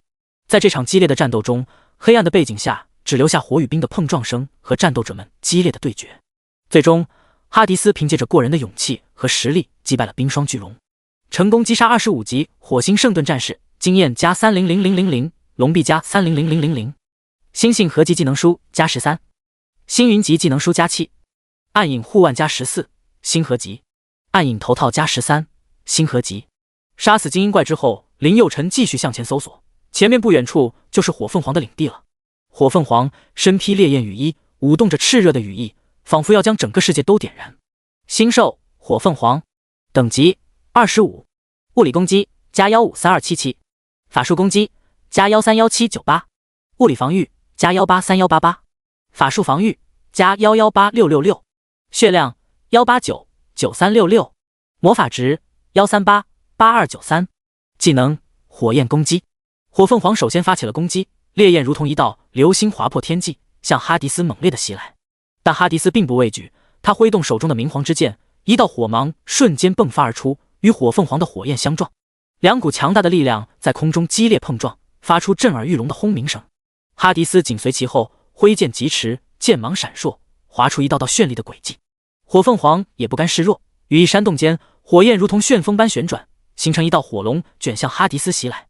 但哈迪斯依旧冷静应对，他再次挥出明皇之剑，一道更加炽热的火芒破空而出，与火龙卷在空中碰撞，火焰与冥气的交织犹如一幅壮丽的画卷。最终哈迪斯凭借着过人的技巧和坚定的意志，成功击败了火凤凰，杀死25级永恒星兽精英级，获得经验加25000，金币加25000，获得凤凰兽合加1。杀死25级永恒星兽精英级，获得经验加25000，金币加25000，获得凤凰兽合加1。第144章迷雾巨兽。这个副本的地图不是很大，星兽之间相距不是很远，相对来说节省了很多时间。前面不远处是一群雷霆猛犸，虽然是25级副本，但是难度并不是很大。星兽雷霆猛犸，等级25，物理攻击加153223，法术攻击加141798，物理防御加1831188，法术防御加1586666，血量1799332，魔法值1788293，技能野蛮冲撞。面对雷霆猛犸的冲撞，哈迪斯迅速闪避，同时挥出一道火芒，直取雷霆猛犸的面门。火芒划破空气，发出尖锐的呼啸声，瞬间击中了目标。雷霆猛犸被火芒击中，身体猛地一颤，巨大的冲击力让他停下了脚步。哈迪斯抓住机会，迅速贴近雷霆猛犸，剑锋闪烁着冷冽的光芒。他用力劈砍下去，明皇之剑与雷霆猛犸的坚硬皮肤碰撞，发出清脆的金属声响。雷霆猛犸痛苦地嘶吼着，后退了几步，眼中流露出惊恐的神色。哈迪斯不依不饶地继续攻击，每一次挥剑都带着强大的力量和迅捷的速度。雷霆猛犸虽然力量强大，但在哈迪斯的攻势下逐渐处于下风。他咆哮着，试图用强壮的尾巴扫荡哈迪斯，但都被哈迪斯巧妙地躲避过去。最终，哈迪斯一剑刺穿了雷霆猛犸的心脏，强大的生命力迅速流逝，雷霆猛犸轰然倒地，巨大的身躯在洞穴中引发了一场小型的震动。杀死25级永恒星兽，精英级，获得经验加1500000，金币加1500000。杀死25级永恒星兽，精英级，获得经验加1500000，金币加1500000。呼呼！杀死全部的雷霆猛犸后，林佑辰继续向前搜索。不远处，迷雾巨兽身形巨大，周身缭绕着浓雾，看不清它的真实面目。星兽：迷雾巨兽，超级精英怪，等级25，物理攻击加583223，法术攻击加561798，物理防御加583188，法术防御加538666，血量5899332，魔法值5388293，技能迷雾巨爪。哈迪斯率先发动攻击，他用力一挥明皇之剑，一道炽热的火芒划破黑暗，向迷雾巨兽呼啸而去。火芒所过之处，空气仿佛都在燃烧，令人惊叹不已。迷雾巨兽发出一声震耳欲聋的咆哮，用它巨大的爪子挡住了火芒。火芒与巨爪相撞，发出一声惊天动地的爆炸声。巨大的冲击力让整个地宫都为之颤抖，周围的石壁也出现了裂缝。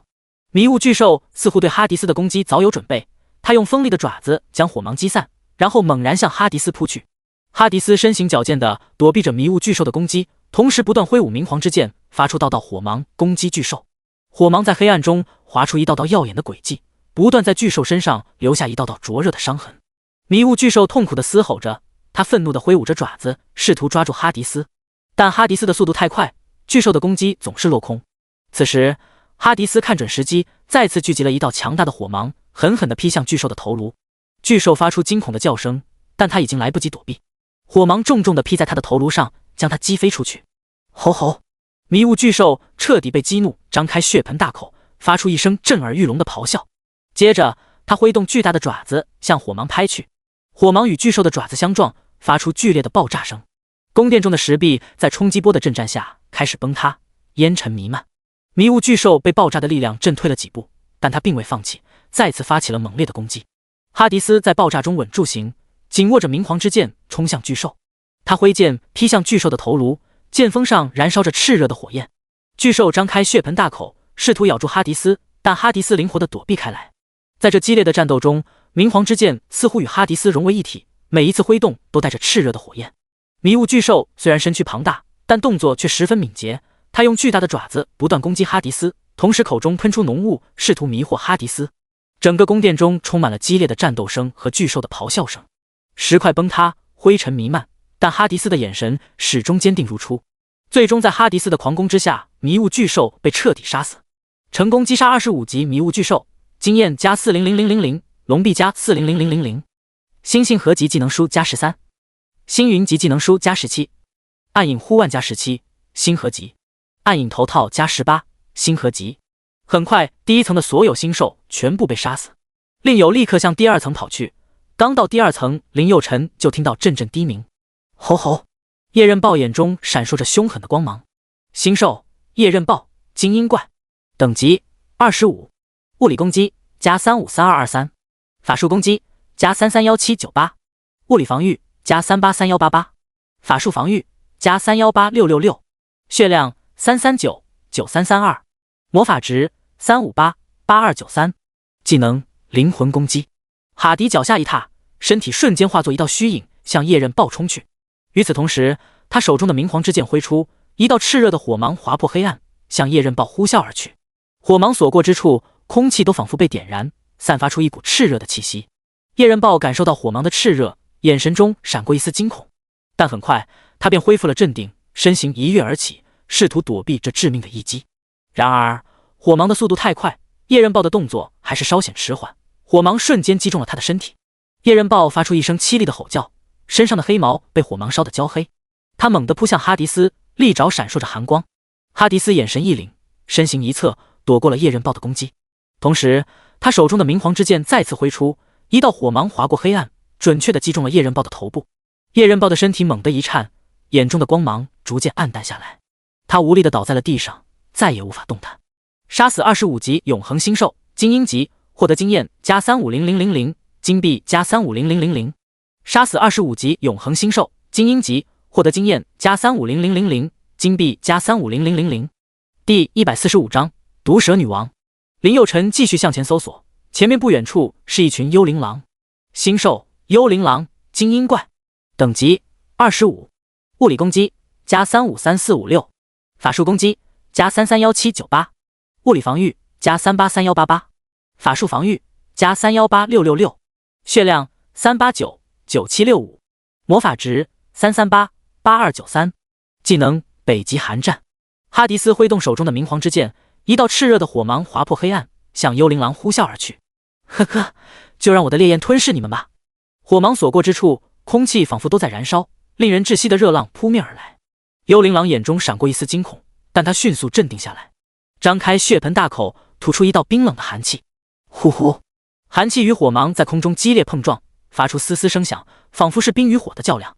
哈迪斯不畏惧幽灵狼的寒气，他继续挥动明黄之剑，一道道火芒接连不断地向幽灵狼攻去。吼吼！幽灵狼咆哮着，以冰冷的寒气回击，冰火交织在一起，发出一阵阵刺耳的声响，仿佛在演奏一首激烈的交响乐。哈迪斯身形矫健，灵活地躲避着幽灵狼的攻击。去死吧，这些该死的畜生！他时而挥剑劈砍，时而跳跃躲避，每一次攻击都充满了力量与技巧。而幽灵狼也不甘示弱，凭借着敏锐的直觉和快速的反应，不断地发起猛烈的攻击。最终，哈迪斯抓住了一个破绽，一记强力的火芒重重地劈中了幽灵狼的头部。幽灵狼发出一声凄厉的惨叫，身体瞬间崩溃，化作一阵阵淡淡的蓝光，消散在空气中。杀死25级永恒星兽精英级，获得经验加35000，金币加35000，获得幽灵狼兽合加1。杀死25级永恒星兽精英级，获得经验加35000，金币加35000，获得幽灵狼兽合加1。丁，恭喜宿主升级到27级。听到升阶信息，林佑辰十分开心。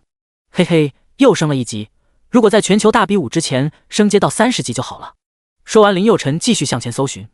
不远处不断传来嘶嘶嘶的声音，一个女人站在大殿中央，她有着一头浓密的翠绿色长发，如同毒蛇的鳞片一般闪闪发光。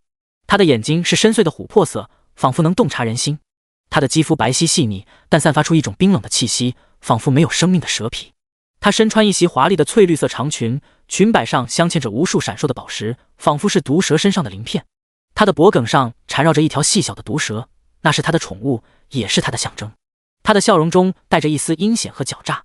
星兽毒蛇女王超级精英怪，等级25，物理攻击加553543，法术攻击加531798，物理防御加583177，法术防御加518655，血量5899454，魔法值5388334，技能毒液射杀。哈迪斯挥动手中的明黄之剑，一道炽热的火芒划破黑暗，向毒蛇女王飞去。火芒在黑暗中燃烧，散发出炙热的气息，令人窒息。毒蛇女王迅速摆动身体，躲过了这致命的一击。哈迪斯并未停歇，他紧随其后，连续挥出数道火芒。火芒划破黑暗，犹如流星般璀璨。毒蛇女王在黑暗中灵活地穿梭，时而化为巨蛇的身形，时而化为一道虚影，每一次都能险之又险地避开火芒的攻击。然而，毒蛇女王并未找到反击的机会。哈迪斯的明黄之剑仿佛拥有神秘的力量，每一次挥动都能凝聚出炽热的火芒。这些火芒在黑暗中划过一道道耀眼的轨迹，逼得毒蛇女王连连后退。最终，哈迪斯找准时机，一记强力的火芒重重地劈向毒蛇女王。火芒瞬间穿透了她的身躯，将她彻底击溃。黑暗中传来一声凄厉的惨叫，毒蛇女王化为一阵黑雾，消散在空气中。成功击杀25级毒蛇女王，经验加50000，龙币加50000，星星合集技能书加23，暗影护腕加24，星合集，暗影铠甲加23，星合集。穿过一道长廊，林佑辰来到另外一个大殿。大殿内，一条赤炎飞龙漂浮在空中。赤炎飞龙全身覆盖着赤红的鳞甲，双翼展开时散发着灼热的气息。它张开巨口，喷吐出烈焰，试图将哈迪斯吞噬。星兽赤炎飞龙精英怪，等级25，物理攻击加353443，法术攻击加331798，物理防御加384358，法术防御加318346，血量3899665，魔法值3388293，技能飞龙利爪。哈迪斯手持明皇之剑，身姿矫健地躲避着赤炎飞龙的攻击。他的剑上闪烁着冷冽的寒光，每一次挥剑都能划破空气，发出刺耳的破风声。在哈迪斯的剑锋下，赤炎飞龙发出的火焰被一分为二，消散在空气中。哈迪斯找准时机，迅速跃起，手中的明皇之剑绽放出耀眼的火芒。他奋力一挥，火芒划过空中，直取赤炎飞龙头颅。赤炎飞龙感受到致命的威胁，急忙侧身躲避。然而火芒速度太快，他的一侧鳞甲被击中，发出刺耳的金属碰撞声。赤炎飞龙愤怒地嘶吼着，周身赤红的鳞甲闪烁着危险的光芒。他猛地俯冲向哈迪斯，试图用尖锐的爪子撕裂他。然而哈迪斯早有防备，他身形一闪，出现在赤炎飞龙的身后。他再次挥动手中的明皇之剑，一道火芒贯穿了赤炎飞龙的背部。赤炎飞龙痛苦地扭动着身躯，试图摆脱那股灼热的力量。然而火芒已经深入其体内，破坏着他的生命力。最终赤炎飞龙无力地倒在了地上，发出一声凄厉的哀嚎。杀死25级永恒星兽，精英级，获得经验加3500000，金币加3500000，获得飞龙兽合加1。杀死25级永恒星兽，精英级，获得经验加3500000，金币加3500000，获得飞龙兽合加1。林佑辰捡起地上掉落的物品，继续向前搜索。轰轰，不远处传来阵阵轰鸣声，是钢铁巨兽，这个来自未知世界的战争机器，全身覆盖着坚不可摧的钢铁装甲。他那双红光闪烁的眼睛透露出狂暴与不屑。星兽，钢铁巨兽，精英怪，等级25，物理攻击加353288，法术攻击加331798，物理防御加383478，法术防御加318436，血量3899675，魔法值3388293，技能钢铁护甲。随着一阵沉闷的轰鸣声，钢铁巨兽率先发起了攻击。他挥舞着巨大的钢铁爪子，划破空气，向哈迪斯猛烈地砸去。面对这势不可挡的一击，哈迪斯身形一闪，轻松地躲避开来。紧接着哈迪斯挥动手中的明皇之剑，一道炽热的火芒划破黑暗，准确地击中了钢铁巨兽的钢铁装甲。火芒与钢铁碰撞出刺耳的金属声响，火花四溅。钢铁巨兽的身躯被火芒击中，但它并未受到实质性的伤害，只是装甲上留下一道焦痕。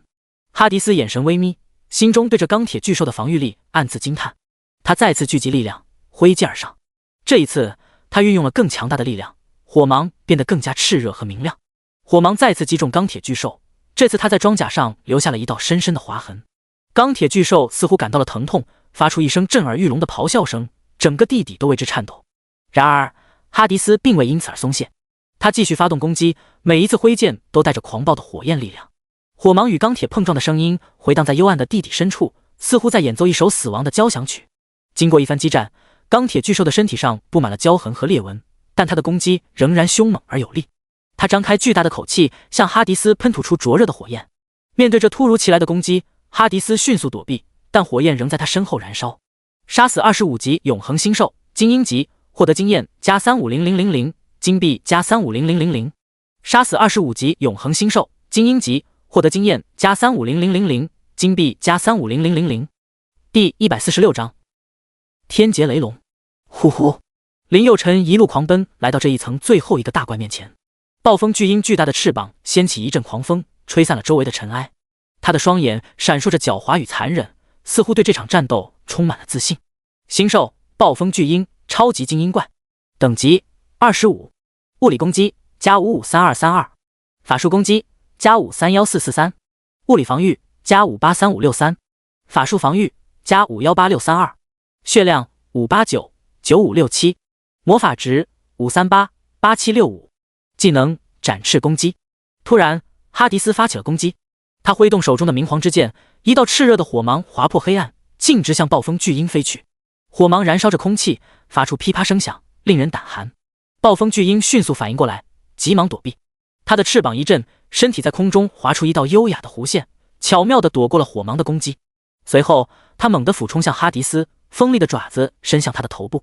哈迪斯冷静应对，他脚下轻盈一跃，瞬间出现在暴风巨鹰的侧方。明皇之剑再次挥出，一道火芒瞬间击中了巨鹰的翅膀，火焰燃烧着他的羽毛，发出嘶嘶声响。暴风巨鹰痛苦地尖叫起来。哈迪斯趁机发起更猛烈的攻击，一道道火芒犹如流星般划过黑暗，不断的击中暴风巨鹰的身体。巨鹰虽然强大，但在哈迪斯的猛攻下逐渐处于下风。哈迪斯深吸一口气，感受到明皇之剑传来微微的颤动。他心中默念剑诀，手中之剑瞬间释放出暗淡的火芒，火芒划破空气，发出尖锐的笑声，直取巨鹰的头部。巨鹰震动巨大的翅膀，掀起一阵狂风。它张开尖锐的喙，发出震耳欲聋的鸣叫，仿佛在嘲笑哈迪斯的攻击。然而，就在火芒即将触及巨鹰的一刹那，巨鹰突然一个俯冲，躲开了这致命的一击。哈迪斯眼神坚定，丝毫不为巨鹰的举动所动摇。他快速调整身姿，紧随其后挥出第二道火芒。这次火芒在巨鹰的侧翼划过一道炽热的痕迹，羽毛纷纷飘落。巨鹰发出一声痛苦的鸣叫，猛然转身朝哈迪斯扑来。哈迪斯身形灵活的闪避，同时再次挥出火芒。这次火芒准确地击中巨鹰的另一侧翼，炽热的火焰瞬间点燃了羽毛。巨鹰的挣扎变得越来越无力，最终重重地坠落在地。哈迪斯走上前，低头注视着已经奄奄一息的巨鹰，成功击杀25级暴风巨鹰，经验加500000，龙臂加500000，星河级技能书加24，暗影项链加33，星河级，暗影头套加34，星河级。林佑辰捡起所有物品，继续向第3层跑去。第3层只有一个馆。吼吼！雷龙双眼赤红，全身萦绕着强大的雷电之力，每一次振翅都引发天地的颤动。星兽天劫雷龙，超级精英怪，等级25，物理攻击加553445，法术攻击加535546，物理防御加585453，法术防御加518777，血量5899654，魔法值5388293，技能雷龙咆哮。他紧握明皇之剑，剑身散发出深邃的幽光，仿佛与冥界的气息融为一体。这把剑是他力量的象征，也是他决心的体现。突然，哈迪斯挥剑而出，一道火芒划破黑暗，直取雷龙。火芒与雷电在空中激烈碰撞，发出震耳欲聋的轰鸣声，火与电交织，仿佛要将整个冥界撕裂。哈迪斯身形矫健，如影随形的紧随火芒之后，与天劫雷龙展开了一场惊心动魄的近身搏斗。每一次剑击都带着焚天灭地的气势，每一次闪避都展现出鬼魅般的身法。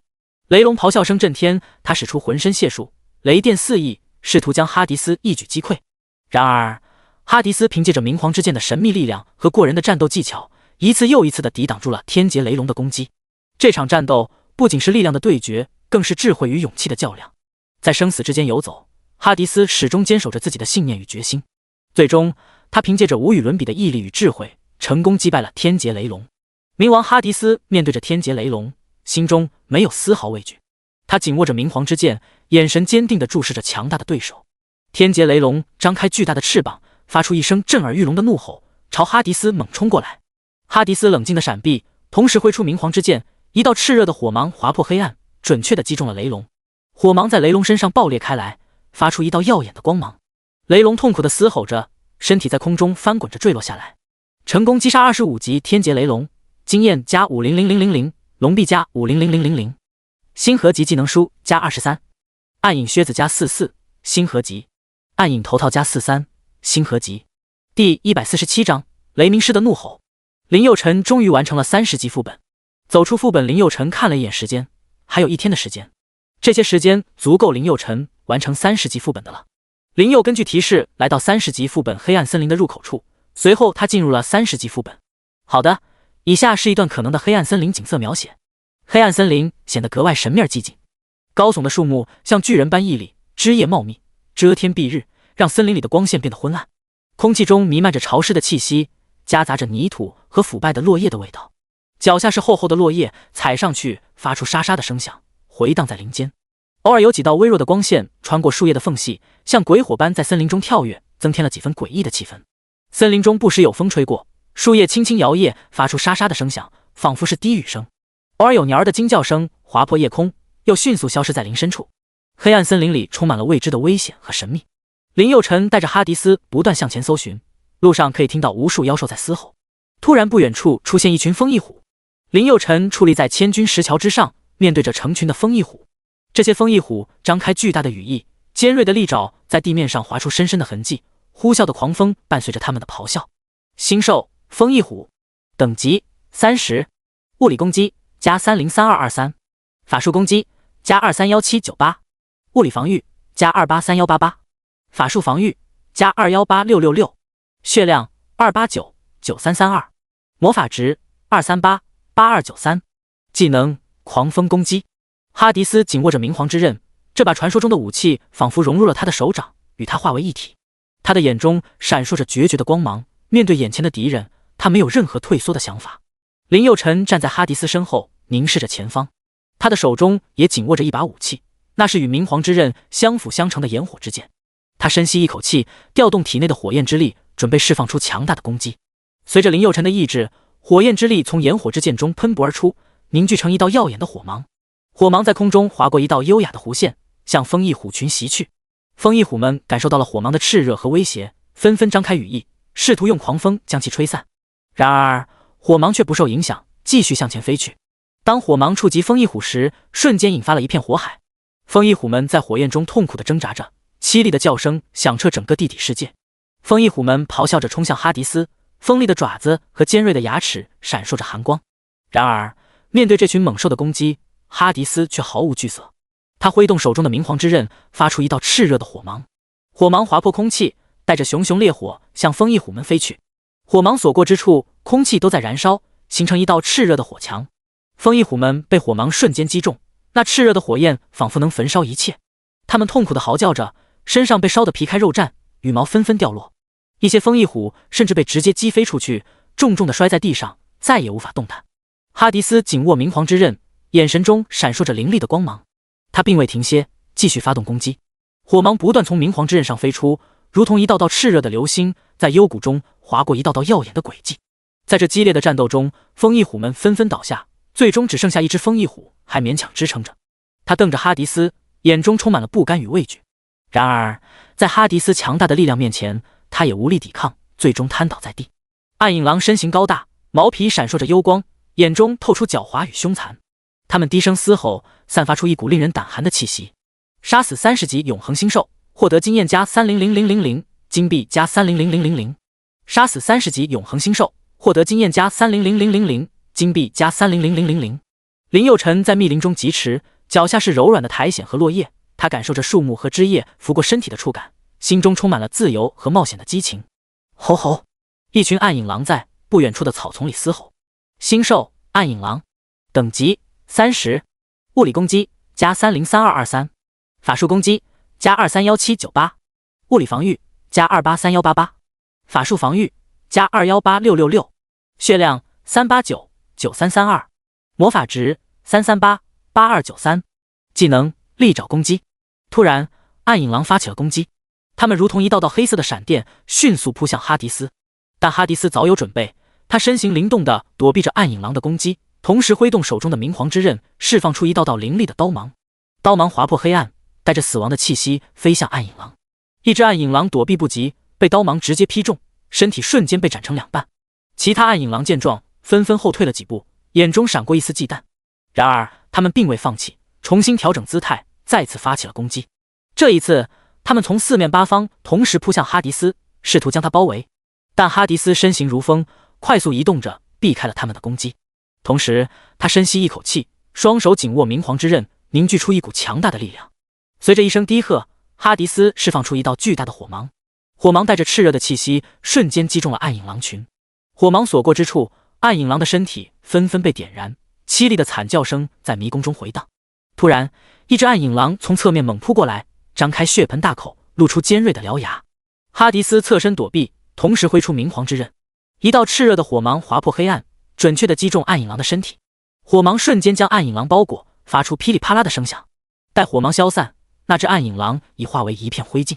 其他暗影狼被火芒所震慑，一时间停下了攻击。哈迪斯趁机发动反击，他快速移动着身体，不断挥舞着明皇之刃，火芒如暴雨般倾泻而出。暗影狼群在火芒的攻击下纷纷倒下，化为一片片灰烬。雷鸣师皮毛闪烁着电光，双眼犹如两团燃烧的火焰，每一次的咆哮都伴随着雷霆的轰鸣。他张开血盆大口，露出尖锐的獠牙，猛然扑向哈迪斯。哈迪斯突然释放群攻技能，杀死了所有的妖兽。杀死30级永恒星兽，获得经验加300000，金币加300000。杀死30级永恒星兽，获得经验加300000，金币加300000。嘿嘿，这里的妖兽也不咋地嘛。林佑辰在密林中奔跑，四处搜寻妖兽的踪迹。他感觉自己像一只敏捷的豹子，穿梭在丛林中。他的呼吸与心跳声在耳边响起，为他提供了前进的动力。吼吼！一声嘶吼震彻山林。雷鸣狮身躯雄壮如山，皮毛如钢铁般坚硬，其头顶的鬃毛犹如烈焰般赤红，与那双烁烁闪光的金色眼眸相映生辉。四蹄踏地，宛若雷霆滚动，每一次跃动都在大地上留下震撼的痕迹。尾部蓬松，甩动间仿佛携带雷霆之力，令人望而生畏。星兽雷鸣狮超级精英怪，等级30，物理攻击加983223，法术攻击加991798，物理防御加973188，法术防御加988666，血量9999332，魔法值9988293，技能元素嘶吼。哈迪斯身形一闪，轻松避开雷鸣狮的攻击。他手中的明皇之刃散发出冷冽的光芒，这把由冥界最坚硬的冥铁锻造而成的利刃，此时释放出一道道火芒，划破黑暗的虚空。火芒如流星般划过，击打在雷鸣狮的身上，发出刺耳的金属碰撞声。雷鸣狮被火芒击中，身上电光闪烁不定，仿佛与火焰相互抵消。他痛得发出一声震天的怒吼，全身毛发竖立，显然是受到了不小的创伤。然而雷鸣狮并未退缩，他眼中闪烁着不屈的光芒，继续向哈迪斯发起猛烈的攻击。哈迪斯则以明皇之刃为引，操控着周围的元素力量，与雷鸣狮展开了一场势均力敌的战斗。在这场激战中，宫殿内的空气仿佛都在颤抖，每一次剑芒与雷电的碰撞都激起一片片璀璨的火花。两人的身影在昏暗的宫殿中交错，速度快得令人目不暇接。林佑辰站在哈迪斯身旁，他的眼中闪烁着炽热的火焰，他高举炎火之剑，准备释放出强大的攻击。随着他的意志，火焰之力从炎火之剑中喷薄而出，凝聚成一道耀眼的火芒。火芒划破天际，向雷鸣狮疾驰而去。雷鸣狮感受到了火芒的威胁，他怒吼一声，全身爆发出一道道强烈的电流。他挥动着巨大的爪子，试图用雷电将火芒击散。然而火芒并未被击溃，他继续向前飞去。当火芒触及雷鸣狮时，电流与火焰交织在一起，引发了一片炫目的光芒。雷鸣狮在这光芒中痛苦地挣扎着，他的吼声充满了愤怒和绝望。哈迪斯趁机挥动明皇之刃，向雷鸣狮发起猛烈的攻击。每一次挥击都伴随着一声震耳欲聋的金属撞击声，仿佛连天空都能感受到他的力量。很快雷鸣狮就被打败，成功击杀30级雷鸣狮，经验加900000，龙臂加900000，星性合集技能书加123，暗影护腕加156，星合集，暗影铠甲加167，星合集。林佑辰在茂密的树林间奔跑，前往下一个妖兽群，树木之间的距离不断变化，他灵活地调整着自己的步伐。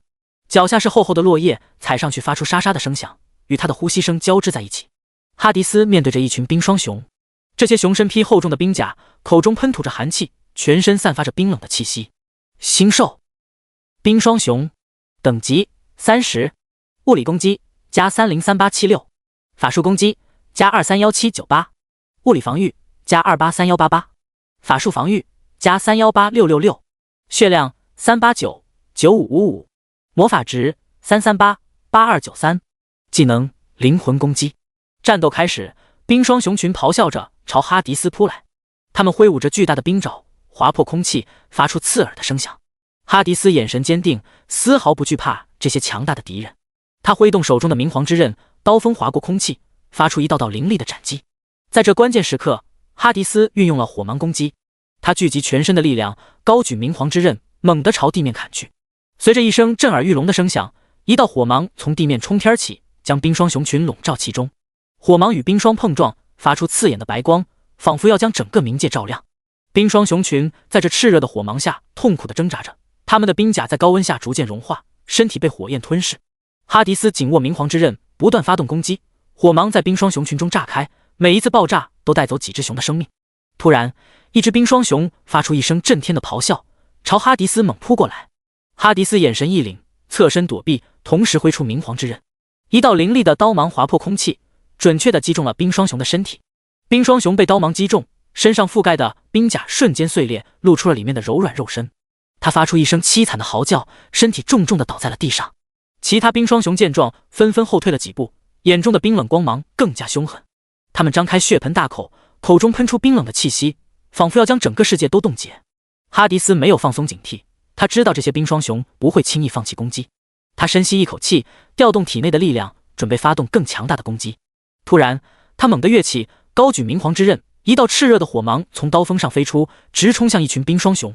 火芒在空中划出一道耀眼的弧线，准确地击中了其中一只冰霜熊。被火芒击中的冰霜熊瞬间被火焰吞噬，全身被烈火焚烧殆尽。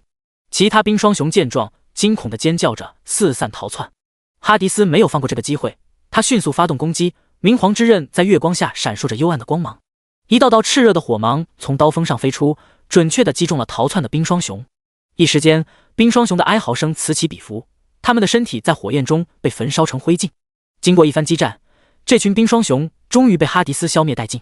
第148章毒雾蛇超级精英怪。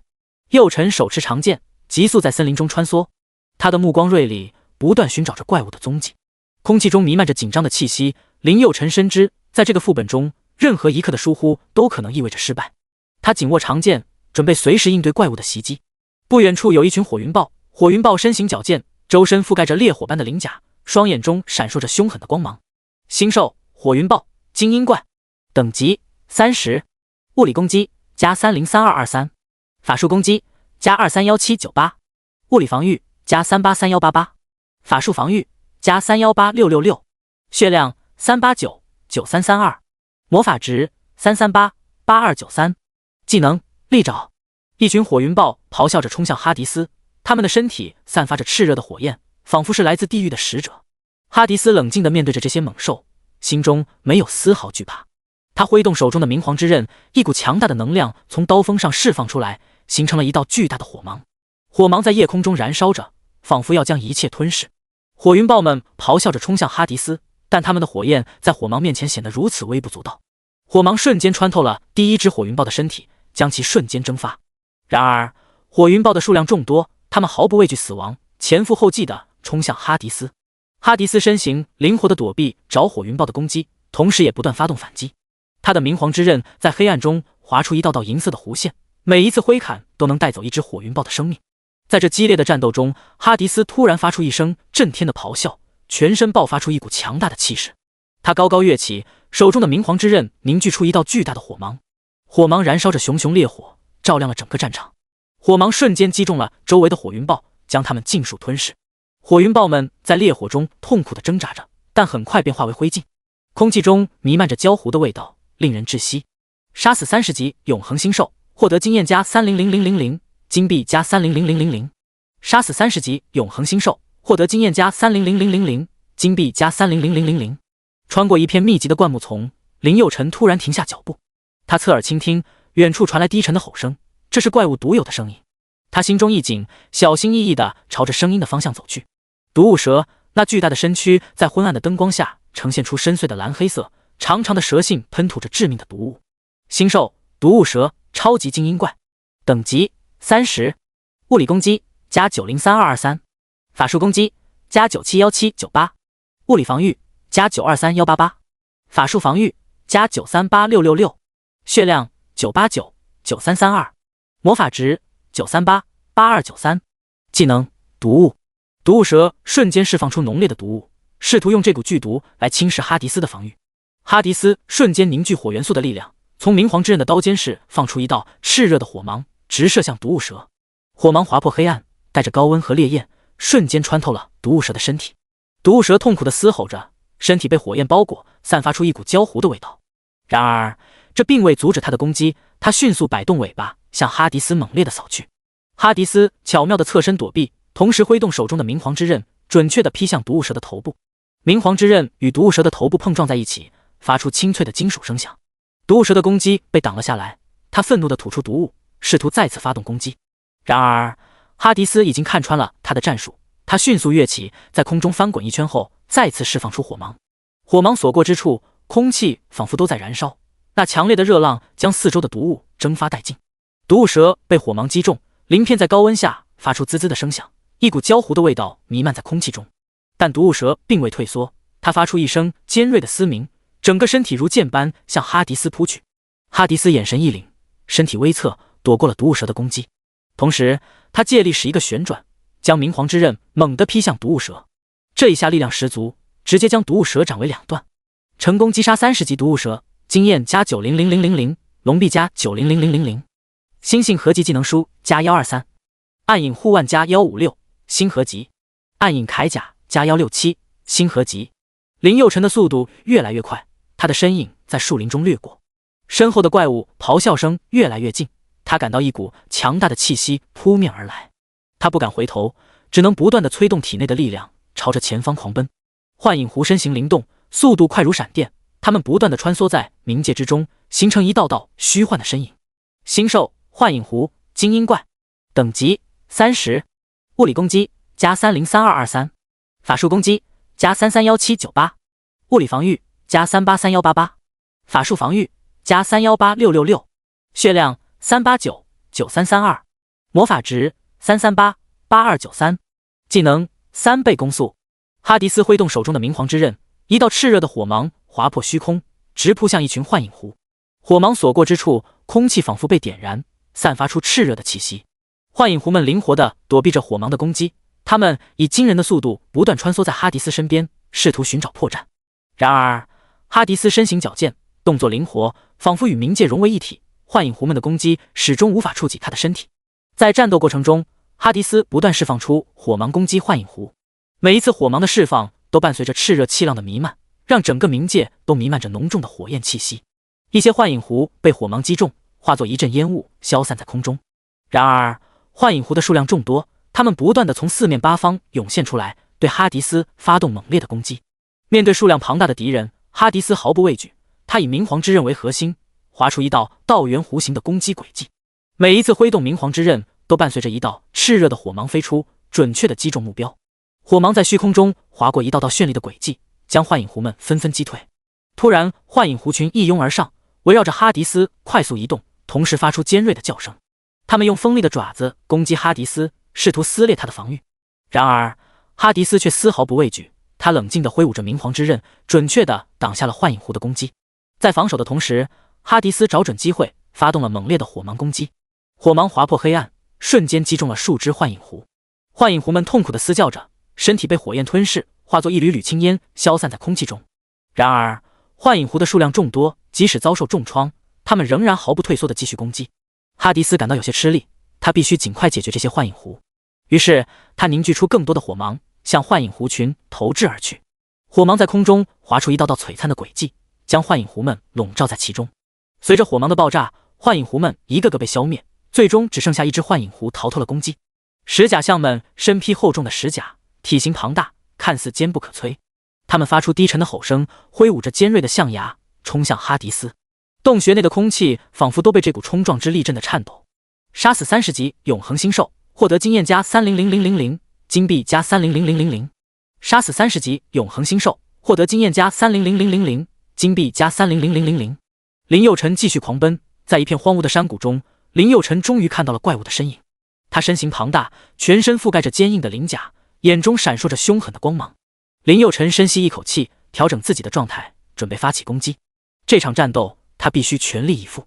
星兽石甲象精英怪，等级30，物理攻击加303223，法术攻击加331798，物理防御加383188，法术防御加318666，血量3899332，魔法值3388293，技能重击。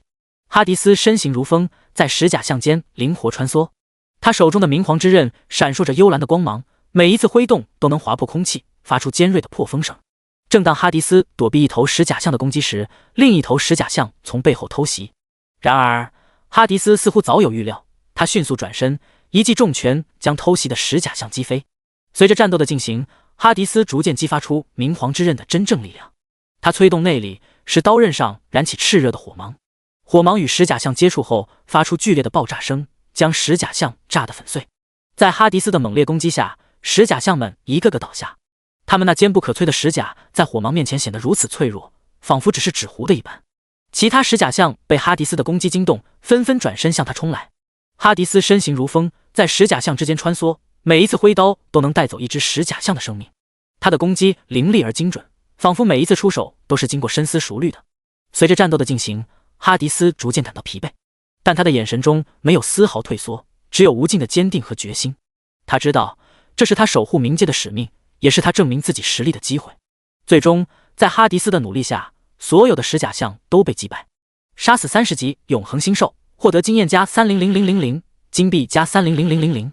杀死30级永恒星兽，获得经验加300000，金币加300000。林佑辰终于击败了石甲象，他喘着粗气，靠在一块巨石上休息。虽然胜利了，但他知道这只是副本中的一场战斗而已。他必须继续前进，寻找更多的怪物，提升自己的实力。林佑辰站起来，望向远方，再次踏上了探险的征程。很快，林佑辰就来到了副本最后一站。星兽钢铁猿超级精英怪，等级30，物理攻击加913223，法术攻击加921798，物理防御加903188，法术防御加918666，血量9899332，魔法值9388293，技能巨猿铁拳。哈迪斯手持明皇之刃，刀身闪烁着冷冽的光芒，仿佛吸收了周围所有的光明。他的眼神坚定而深邃，仿佛藏着无尽的黑暗力量。钢铁猿身形高大，全身覆盖着坚硬的钢铁盔甲，眼中闪烁着红光。他挥舞着巨大的爪子，每一次攻击都带着雷霆万钧之势，仿佛能撕裂一切。哈迪斯灵活地躲避着钢铁猿的攻击，同时聚集体内的力量。突然，一道火芒从明皇之刃上疾驰而出，划破黑暗的空气，直逼钢铁猿而去。火芒带着炽热的高温，瞬间在钢铁猿的身上留下一道焦黑的痕迹。钢铁猿痛苦地嘶吼着，全身的钢铁盔甲在火芒的灼烧下发出刺耳的滋滋声。他疯狂地挥舞爪子，试图扑向哈迪斯，但哈迪斯身影灵动，仿佛与黑暗融为一体，让钢铁猿无法捉摸。哈迪斯紧握明皇之刃，刀锋在空气中划出一道道凌厉的轨迹，每一次挥刀都带着凛冽的寒风和炽热的火焰，将钢铁猿逼退。洞穴内回荡着金属碰撞的声音和钢铁猿的咆哮声，气氛愈发紧张。突然，哈迪斯眸光一闪，他瞄准了钢铁猿胸前的能量核心。他握紧明皇之刃，体内力量如洪流般涌出，凝聚成一团炽热的火芒。火芒在刀尖上跳跃，仿佛一颗璀璨的星辰，散发着令人畏惧的炽热气息。钢铁猿察觉到了危险，他狂吼一声，全身能量聚集在双臂上，试图用铁拳击溃哈迪斯。然而哈迪斯早有准备，他借助洞穴壁的支撑，猛地跃起，将火芒重重地劈向钢铁猿。火芒与铁拳碰撞在一起，发出一声震耳欲聋的巨响。一股强烈的冲击波席卷而出，将四周的岩石纷纷震落。空气中仿佛燃烧起了激烈的火光与金属碰撞的火花，映衬着两人的身影。钢铁猿被击退了几步，但迅速调整身形，再次向哈迪斯扑去。他的双臂如同巨大的铁锤，狠狠地砸向地面，试图将哈迪斯震飞。然而哈迪斯凭借着明皇之刃的神奇力量，稳稳地站在原地，同时挥出几道凌厉的刀芒，将钢铁猿逼退。两人的战斗愈发激烈，周围的一切仿佛都静止了。他们的身影在闪烁的火光和金属碰撞声中交织在一起，每一次刀剑相交都释放出惊人的能量波动。这场战斗仿佛是力量与智慧的较量，是刀与铁的交响曲。最终，在经历了一场激烈的较量后，哈迪斯凭借着精准的判断和强大的实力击败了钢铁猿。他收起明皇之刃，轻轻喘息着，目光中流露出胜利的喜悦和自豪。而钢铁猿则倒在了地上，化为了一堆废墟。成功击杀30级毒物蛇，经验加900000，龙币加900000，星星合集技能书加123，暗影护腕加156，星合集，暗影铠甲加167，星合集。第149章，全球武者大赛开始。林佑辰顺利通过30级副本，而他的等级也提升到了30级。林佑辰走出永恒副本，看到林佑辰回来，冷清秋十分高兴。林佑辰表现得相当不错，明天就启程去死亡岛。明天将会在哪里举行全球武者超级精英赛？哪个国家获胜，哪个国家就拥有了蓝星主导权。你一定要好好表现，一定要拿回蓝星主导权。林佑辰点了点头，知道了，冷将军。第二天一早，林佑辰就通过传送卷轴来到了死亡岛。参赛国家一共有5个，参赛选手一共有8个。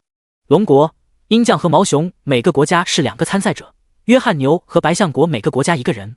刚到死亡岛就开始抽签决定出场顺序。第一场，林佑辰对战鹰将国约翰。很快，两人来到比武场地上。约翰紧握长枪，目光冷冽。他看出林佑正在准备强大的攻击，却毫不畏惧，长枪指向地面，枪尖闪烁着冷冽的光芒。林佑猛地睁开眼睛，魔王权杖释放出炽热的火球，向约翰猛烈地冲去。火球划破空气，带着滚滚热浪和浓烟，令人窒息。约翰眼神坚定，迅速闪避，同时挥动长枪向林佑发起猛攻。林佑身形灵活地躲避着约翰的攻击，同时不断召唤哈迪斯前来协助。哈迪斯眼神凌厉，挥动明皇之刃，一道道水龙从刃间喷薄而出，向约翰猛烈地冲击而去。水龙与火球在空中激烈碰撞，发出震耳欲聋的声响。爆炸产生的冲击波将周围的尘土和沙石卷起，遮蔽了视线。在这激烈的战斗中，两人的身影不断交错，武器碰撞的声音回荡在空气中。林佑趁机再次凝聚火球，准备发动下一轮攻击。约翰察觉到林佑的动作，迅速调整自己的状态，准备应对即将到来的攻击。最终，林佑释放出炽热的火球，向约翰猛烈地冲去。约翰紧握长枪，准备迎接这致命的一击。然而，在关键时刻，哈迪斯突然出现，挥动明皇之刃挡住了火球的攻击。约翰见状，迅速向一旁跃去，火球紧随其后。他手持长枪，不断挥舞着，试图用枪尖将火球挑开。然而，火球似乎被一股强大的力量牵引着，紧紧跟随约翰的移动。在这危急时刻，哈迪斯突然从地底钻出，全身笼罩在黑色的斗篷中，手中握着明皇之刃。他向约翰冲去，挥动手中的明皇之刃，一道水龙从刃间喷薄而出。水龙在空中翻腾，向约翰猛烈地攻击过去。约翰被水龙逼得连连后退，他快速地移动脚步，同时挥舞长枪，试图破解这道水龙。然而，水龙的攻势异常猛烈，似乎无懈可击。林佑见状，再次挥动魔王权杖。这次，他召唤出了一群熔岩恶魔，从四面八方朝约翰发起攻击。熔岩恶魔们嘶吼着，身上散发着灼热的气息，他们的攻击让整个洞穴都颤抖起来。约翰陷入了困境。面对林佑和哈迪斯的联手攻击，他陷入了苦战。然而他并未放弃，手中的长枪舞动得越来越快，每一次挥击都带着雷霆万钧之势。他利用地形和敌人的攻击间隙，迅速移动位置，寻找突破口。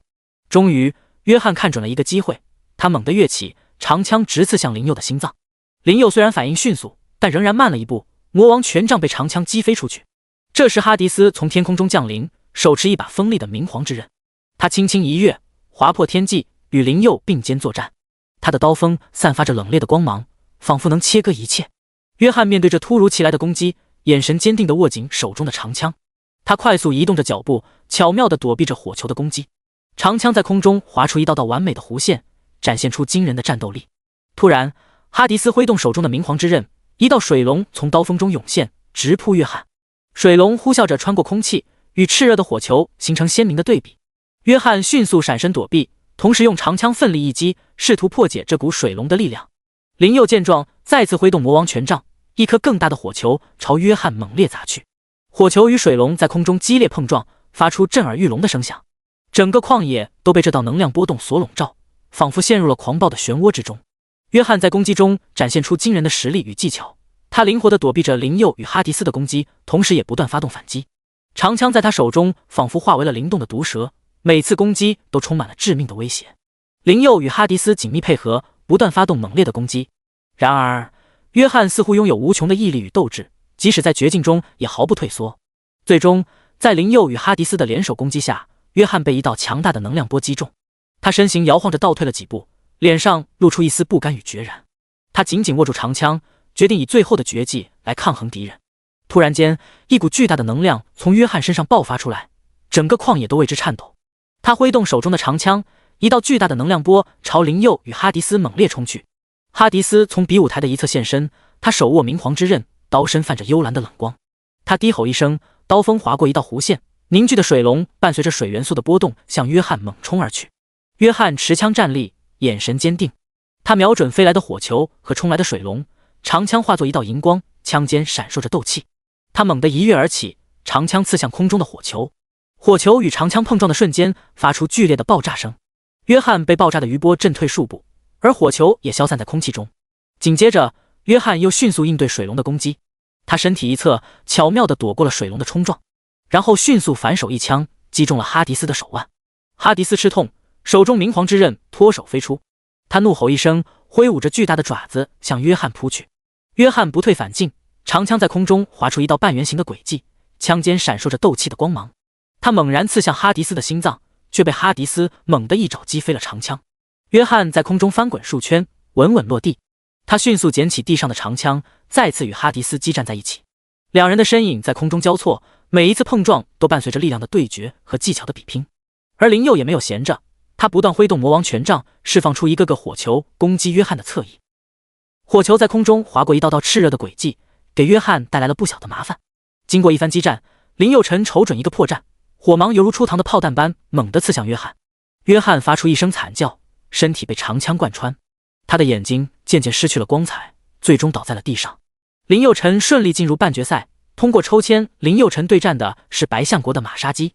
林佑辰大步走上比武场，马杀鸡十分不屑地看向林佑辰：“你们龙国人不行，我们白象国的人才能成为人族主宰，我一定会打败你的。”林佑辰被气笑了：“你是不是恒河水喝多了？就你也能打过我？那就来试试吧。”比武场上，林佑手持魔王权杖，杖尖释放着一颗炽热的火球，带着毁灭的气息向马杀鸡呼啸而去。火球划破空气，留下一道橙红的轨迹，照亮了昏暗的战场。与此同时，林佑高声呼唤，空气中瞬间出现一道虚影，那是传说中的冥界之王哈迪斯。他手持明皇之刃，轻轻一挥，一道水龙从刃间跃出，与火球交织在一起。水与火碰撞，发出滋滋的声响，释放出惊人的能量。第149章全球武者大赛的冠军。马杀鸡见状，迅速挥动手中的恒河弯刀，刀锋在空气中划出一道道银色的轨迹，试图抵挡着致命的一击。然而，火球与水龙的合力太过强大，马杀鸡被击退数步。战场上的尘土飞扬，与昏暗的天空交织在一起。每一次攻击与反击都带着雷霆万钧之势，震撼着整个战场。在这激烈的战斗中，林佑与哈迪斯的配合天衣无缝，而马杀鸡则以一己之力顽强抵抗。最终，林佑与哈迪斯的连击将马杀鸡逼至绝境。马杀鸡奋力一搏，使出最后的力气向林佑发起冲锋。然而，魔王权杖再次释放出炽热的火球，直取马杀鸡的要害。马杀鸡试图躲避，但火球的轨迹如同锁定般紧随其后。马杀鸡面无惧色，手持恒河弯刀，迎向水龙与火球的夹击。他以惊人的速度和技巧舞动着弯刀，与水龙和火球展开了一场惊心动魄的较量。刀光闪烁，水龙咆哮，火球翻滚，战场上充满了紧张激烈的氛围。林佑与哈迪斯紧密配合，不断的发动攻击，而马杀鸡则以恒河弯刀化解了一次又一次的攻击。这是一场实力与智慧的较量，每一次交锋都充满了惊险与刺激。刀气与火球在空中激烈碰撞，发出震耳欲聋的爆炸声。火球被刀气击碎，化为一片火雨洒落而下。林佑辰没有停下攻击，他再次挥动魔王权杖，又一道火球疾飞而出，朝马杀鸡袭来。与此同时，林佑辰开始召唤哈迪斯，一道漆黑的影子从天而降，落在他的身旁。那是哈迪斯，手持明皇之刃，全身散发着强大的气息。哈迪斯冲向马杀鸡，挥起明皇之刃，划出一道水龙。水龙咆哮着向敌人袭去，巨大的冲击力让周围的空气都变得湿润起来。马杀鸡不敢怠慢，迅速挥动恒河弯刀，一道道刀气交织成一张密集的刀网，试图挡住水龙的攻击。然而，水龙的威力强大，直接穿透了刀网的防御，将马杀鸡击退数步。林佑辰和哈迪斯紧密配合，不断发动攻击。火球、水龙、刀气交织在一起，形成一幅壮观的战斗画面。马杀鸡虽然实力强大，但在两人的联手攻击下，逐渐处于下风。马杀鸡挥舞着恒河弯刀，身形灵活地躲避着攻击。他的刀法犀利无比，每一次挥刀都能引来阵阵冷风，仿佛要将面前的一切都割裂开来。然而，面对林佑辰和哈迪斯的联手攻击，他似乎有些力不从心。在这激烈的战斗中，林佑辰、哈迪斯与马杀鸡的身影交错着，剑气、火焰与冷冽的水龙在空中碰撞、消散，再碰撞。每一次攻击都充满了力量与威严，仿佛要将天地间的灵气都吸纳其中。周围的空气仿佛都被这场战斗所震动，风声、水声、火焰燃烧的声音交织在一起，形成一首壮丽的乐章。林佑闭上眼睛，深吸一口气，空气中仿佛弥漫着火焰的气息。随后，他猛地睁开眼睛，口中念念有词，魔王权杖瞬间释放出一颗巨大的火球。火球划破天际，带着熊熊烈焰向马杀鸡飞去。马杀鸡眼神一凛，手中恒河弯刀瞬间释放出一道璀璨的光芒，形成一道巨大的屏障挡在身前。火球与屏障激烈碰撞，发出震耳欲聋的声响。火焰与刀芒交织在一起，空气中弥漫着浓厚的硝烟味。林佑并未就此罢休，他高举魔王权杖，大喝一声。突然，一阵阴冷的风吹过，一个巨大的身影出现在他的身后。那是哈迪斯，手持明皇之刃，身披黑色的斗篷，眼中闪烁着冷冽的光芒。哈迪斯挥动手中的明皇之刃，一股强烈的水浪从刃间喷薄而出。水浪凝聚成一条巨大的水龙，向马杀鸡猛扑过去。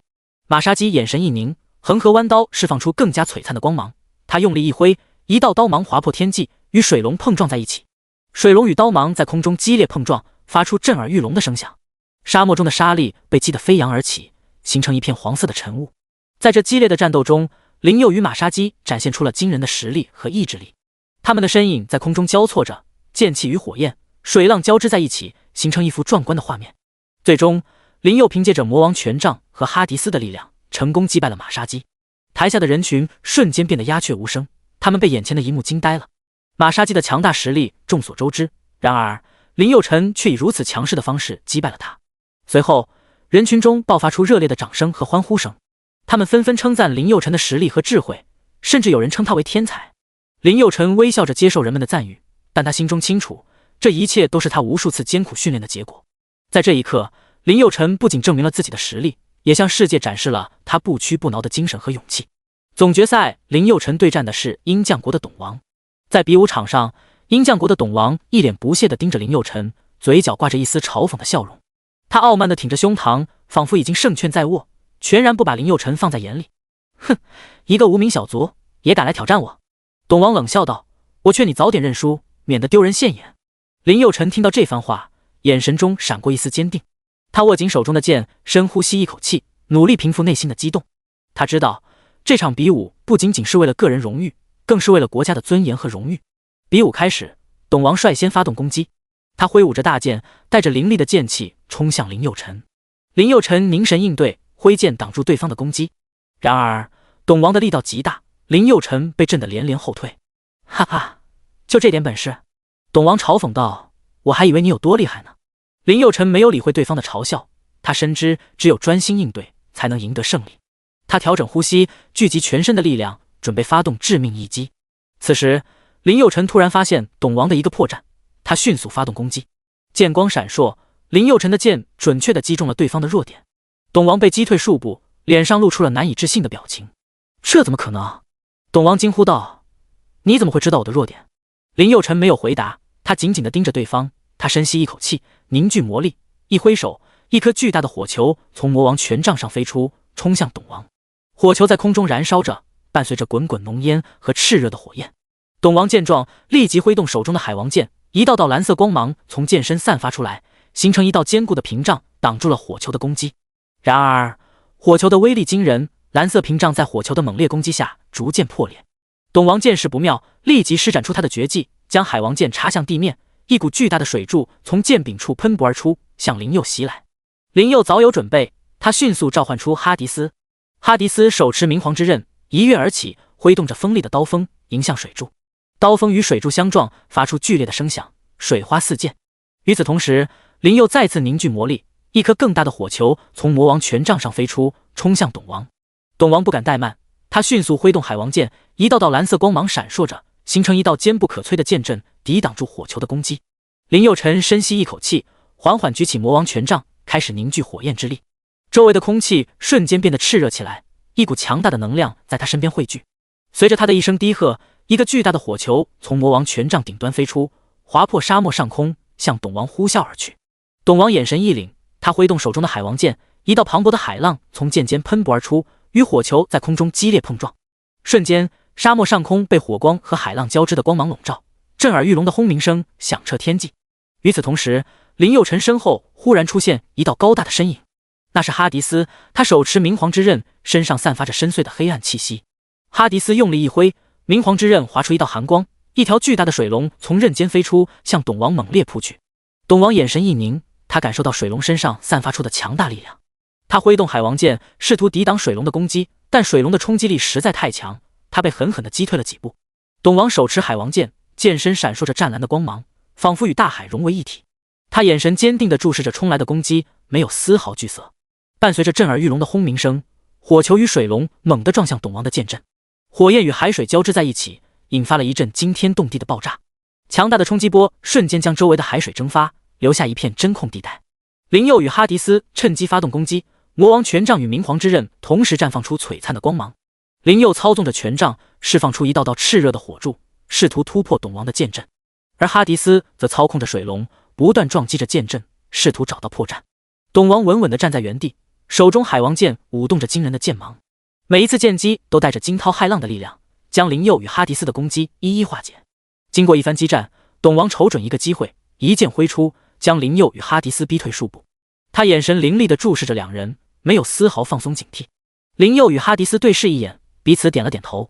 他们知道，要想战胜董王，必须联手攻击。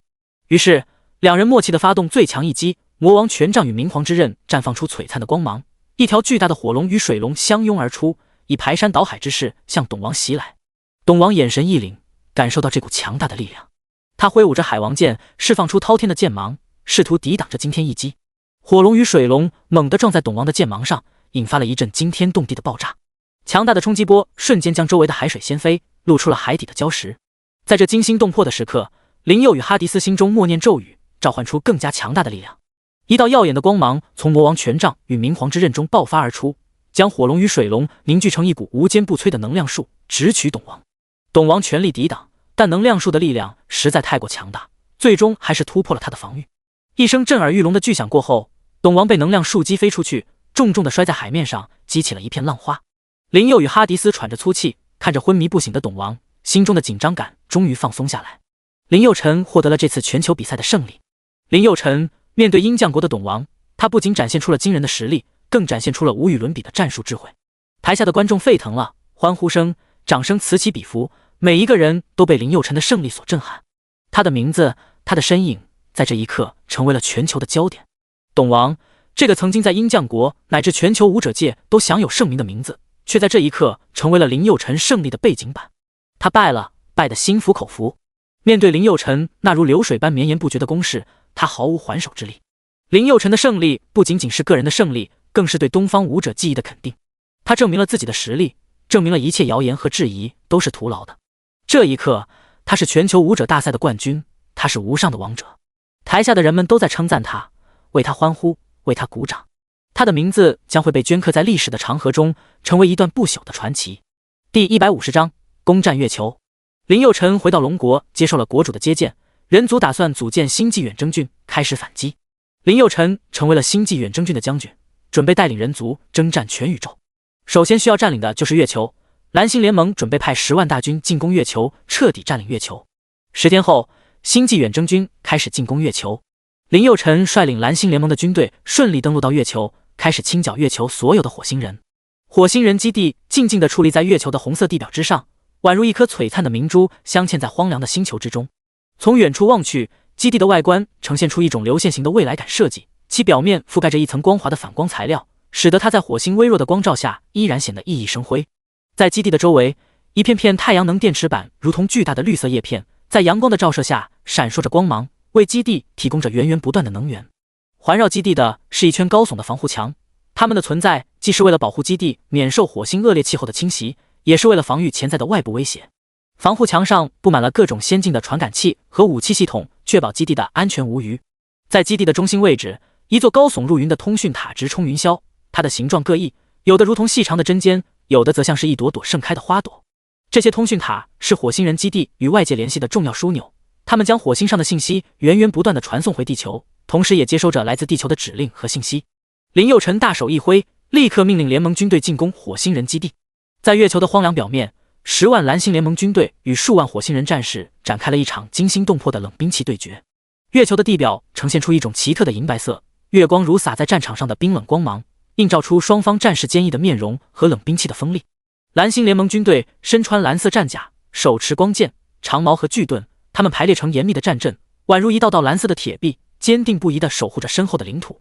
火星人战士身着火红色的战袍，他们的武器奇特而诡异，有的像是燃烧的火炬，有的像是尖锐的利爪。他们身形矫健，动作迅猛，仿佛一道道红色的闪电在战场上穿梭，不断发动迅猛的攻击。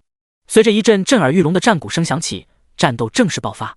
蓝星联盟军队迅速行动起来，他们挥动光剑，投掷长矛，发动了一波又一波的猛烈攻击。火星人战士也不甘示弱，他们挥舞着燃烧的武器，释放出炽热的火焰，与蓝星联盟军队展开了激烈的交锋。战场上弥漫着硝烟和火焰的气息，战士们的呼喊声和兵器的碰撞声交织在一起，形成了一曲震撼人心的战斗交响曲。每一次交锋都充满了力量与技巧的对决，每一次攻击都试图突破对方的防线。随着时间的推移，战场上的形势开始发生变化。蓝星联盟军队凭借着严密的战阵和强大的战斗力，逐渐占据了上风，而火星人战士则因为人数较少和武器特性的限制，开始逐渐处于劣势。然而，火星人战士并未放弃，他们依然顽强地抵抗着蓝星联盟军队的攻击。他们的眼神中闪烁着坚定和决绝，仿佛在告诉敌人，即使面临巨大的困难，他们也绝不会轻易退缩。这一战虽然是蓝星联盟胜利，但是蓝星联盟损失也十分惨重，10万军队损失一半。这时，基地守将爱丽丝准备和林佑辰单挑，林佑辰欣然接受。火星将领爱丽丝，等级30，物理攻击+603223，法术攻击+631798，物理防御+683188，法术防御+618666，血量6899332，魔法值6388293，技能速度加强。月光下，两人的身影交错，剑光闪烁，映照出紧张而肃杀的气氛。哈迪斯手握冥王之刃，刀刃上跳跃着炙热的火芒。他身形矫健，每一步似乎都在与命运抗争。当他挥出冥王之刃时，空气仿佛被切开，一道炽热的火芒划破夜空，带着毁灭的气息冲向爱丽丝。爱丽丝毫不示弱，她手中的火星剑闪烁着淡淡的红光，仿佛蕴含着无尽的火星之力。她身形灵动，以柔克刚，巧妙地躲避着火芒的攻击。同时，她挥动手中的火星剑，一道道剑芒交织成密集的剑网，向哈迪斯袭来。两人的攻击在空中交汇，爆发出耀眼的光芒。火芒与剑芒相互碰撞，发出震耳欲聋的轰鸣声。每一次交锋都让周围的空气震动，仿佛连天地都在为之颤抖。哈迪斯的眼神中闪烁着坚定的光芒，他的攻击越来越猛烈，火芒如狂风暴雨般倾泻而下。爱丽丝则展现出惊人的毅力与韧性，她挥剑如飞，剑芒如织，与哈迪斯的攻击展开了激烈的较量。在这激烈的打斗中，两人的身影交织在一起，剑光与火芒相互辉映。他们的战斗不仅是一场力量的较量，更是意志与信念的碰撞。最终，在一次交锋中，哈迪斯以一记重击将爱丽丝击退数步。爱丽丝站稳身形，眼中闪烁着不服输的光芒。爱丽丝挥舞着手中的火星剑，剑身迸发出耀眼的火星，像是夜空中最亮的星辰。她的动作轻盈而矫健，每一次剑击都充满了力量与优雅，仿佛在跳跃的火星中舞蹈。两人迅速接近，哈迪斯挥出冥王之刃，一道火芒划破夜空，向爱丽丝呼啸而去。爱丽丝不退反进，火星剑在空中划出一道优美的弧线，迎上了那火芒。霎时间，火芒与火星交汇，爆发出耀眼的光芒。巨大的冲击力让周围的废墟都为之震颤。两人同时倒飞出去，但在空中又迅速调整身形，再次向对方冲去。哈迪斯挥出的火芒越来越密集，每一次攻击都充满了毁灭的力量。而爱丽丝则像是灵活的舞者，在火芒之间穿梭，用火星剑抵挡着对手的攻击。两人的战斗激烈而紧张，每一次交锋都让人屏息以待。在这片废墟之上，哈迪斯与爱丽丝的对决成为了最耀眼的焦点，他们的实力与技巧都得到了最充分的展现。星爆！当哈迪斯挥动冥王之刃时，火芒如同狂野的火龙般从刀刃上喷薄而出，瞬间将周围的空气点燃。那火焰炽热而狂暴，仿佛要将整个世界都吞噬在那无尽的火海之中。爱丽丝见状，不退反进，她挥动手中的火星剑，迎向那火芒的攻击。火星剑与冥王之刃相撞的瞬间，爆发出耀眼的光芒和激烈的火花。那火花在夜空中绽放，如同一朵朵绚丽的烟火，将整个战场都点亮。两人在夜空中交锋，每一次的攻击和防御都充满了力量和技巧。哈迪斯的火芒攻击如同狂风骤雨般猛烈，而爱丽丝的火星剑则如同流星划空般迅捷。他们的战斗仿佛是一首激昂的交响乐，旋律高昂而激烈，让人热血沸腾。最终，在一次激烈的交锋中，哈迪斯挥出的火芒刺入爱丽丝的胸膛，成功击杀30级火星将领，经验+600000，龙臂+600000，星河级技能书+27，暗影靴子+44，星河级，暗影头套+43，星河级。这时，基地第2位守将本杰明紧握火星剑，剑身散发出炽热的红光，犹如一颗燃烧的火星。火星将领本杰明，等级30，物理攻击+653223，法术攻击+651798，物理防御+654388，法术防御+648666，血量6899332，魔法值6388293，技能敏捷加强。随着一阵低沉的咆哮，哈迪斯率先发动攻击。他挥动冥王之刃，一道炽热的火芒瞬间划破夜空，向本杰明呼啸而去。火芒所过之处，空气仿佛被点燃，发出噼啪作响的声音。本杰明见状丝毫不惧，他迅速挥动火星剑，一道炽热的剑芒迎向火芒，两股力量在空中激烈碰撞，发出震耳欲聋的巨响。剑芒与火芒相互抵消，夜空中爆发出耀眼的光芒。哈迪斯与本杰明两人同时倒飞出去，落在地面上。他们迅速爬起身来，眼中闪烁着斗志。哈迪斯再次挥动冥王之刃，一道道火芒如狂风暴雨般向本杰明袭来，而本杰明则挥舞着火星剑，以更加迅猛的攻击回应。两人的身影在空中交错，剑光与火芒相互交织，形成一幅壮丽的画面。他们的每一次攻击都充满力量与美感，仿佛在进行一场舞蹈般的较量。随着时间的推移，战斗愈发激烈，整个战场都被两人的力量所震撼。他们的身影在空中快速移动，剑光闪烁，气势磅礴。哈迪斯时而挥出火芒攻击，时而挥剑劈砍，每一次攻击都充满了力量与霸气。而本杰明则灵活运用火星剑，时而躲避攻击，时而发动反击，展现出了他高超的剑术和战斗技巧。随着时间的推移，战场上的气氛越来越紧张。哈迪斯和本杰明的战斗已经进入了白热化阶段，他们的每一次攻击都充满了致命的危险。然而，正是在这种激烈的交锋中，两人的实力都得到了极大的提升，他们的剑术和战斗技巧也变得更加精湛。最终，在一次激烈的对决中，哈迪斯挥出了一道巨大的火芒，将本杰明逼到了绝境。然而，本杰明并没有放弃，他深吸一口气，凝聚起全身的力量，挥出了火星剑的最强一击。两股强大的力量在空中碰撞，发出震耳欲聋的轰鸣声。在这股强大的力量面前，战场上的一切都变得黯然失色。然而，就在这一刻，哈迪斯和本杰明的身影却同时消失在了空气中。他们的战斗已经超越了肉体的极限，进入了一个全新的境界。当两人再次出现时，他们的气势已经发生了翻天覆地的变化。哈迪斯的冥王之刃上燃烧的火焰更加炽烈，而本杰明的火星剑也散发出了更加耀眼的光芒。他们深深地对视了一眼，然后再次展开了激烈的交锋。这一次，他们的战斗更加激烈，更加惊心动魄。他们的身影在空中交错，剑光闪烁，气势如虹。每一次攻击都充满了力量与霸气，每一次交锋都让人心惊胆战，每一次交锋都迸发出耀眼的火花。哈迪斯挥出的火芒如同狂风暴雨般猛烈，而本杰明则如同磐石般坚定，一次次挡下对手的攻击。他们的身影在森林中快速穿梭，留下了一道道惊心动魄的轨迹。随着时间的推移，哈迪斯的攻击越发凌厉，而本杰明也开始感到压力倍增。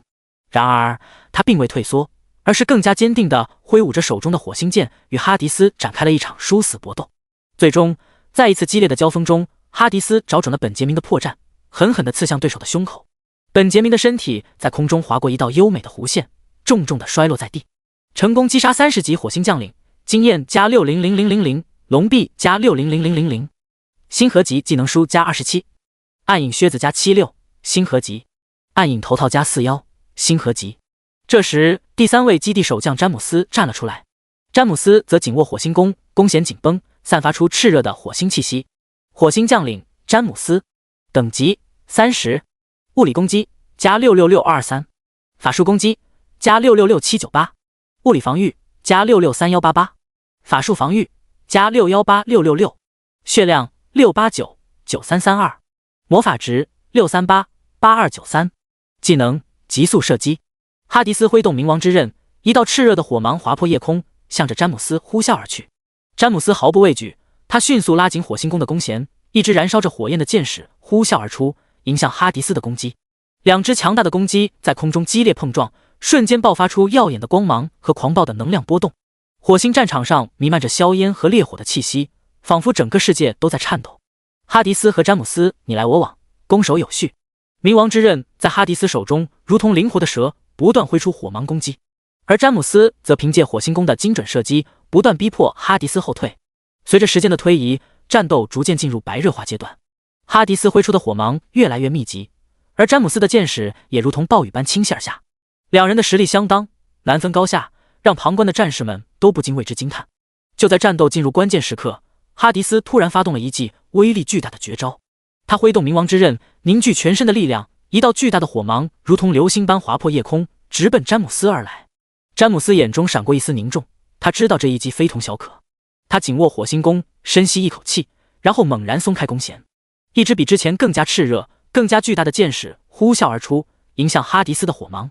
两股强大的力量在空中再次碰撞，瞬间爆发出更加耀眼的光芒和更加狂暴的能量波动。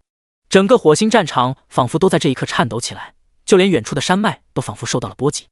第151章决战月球。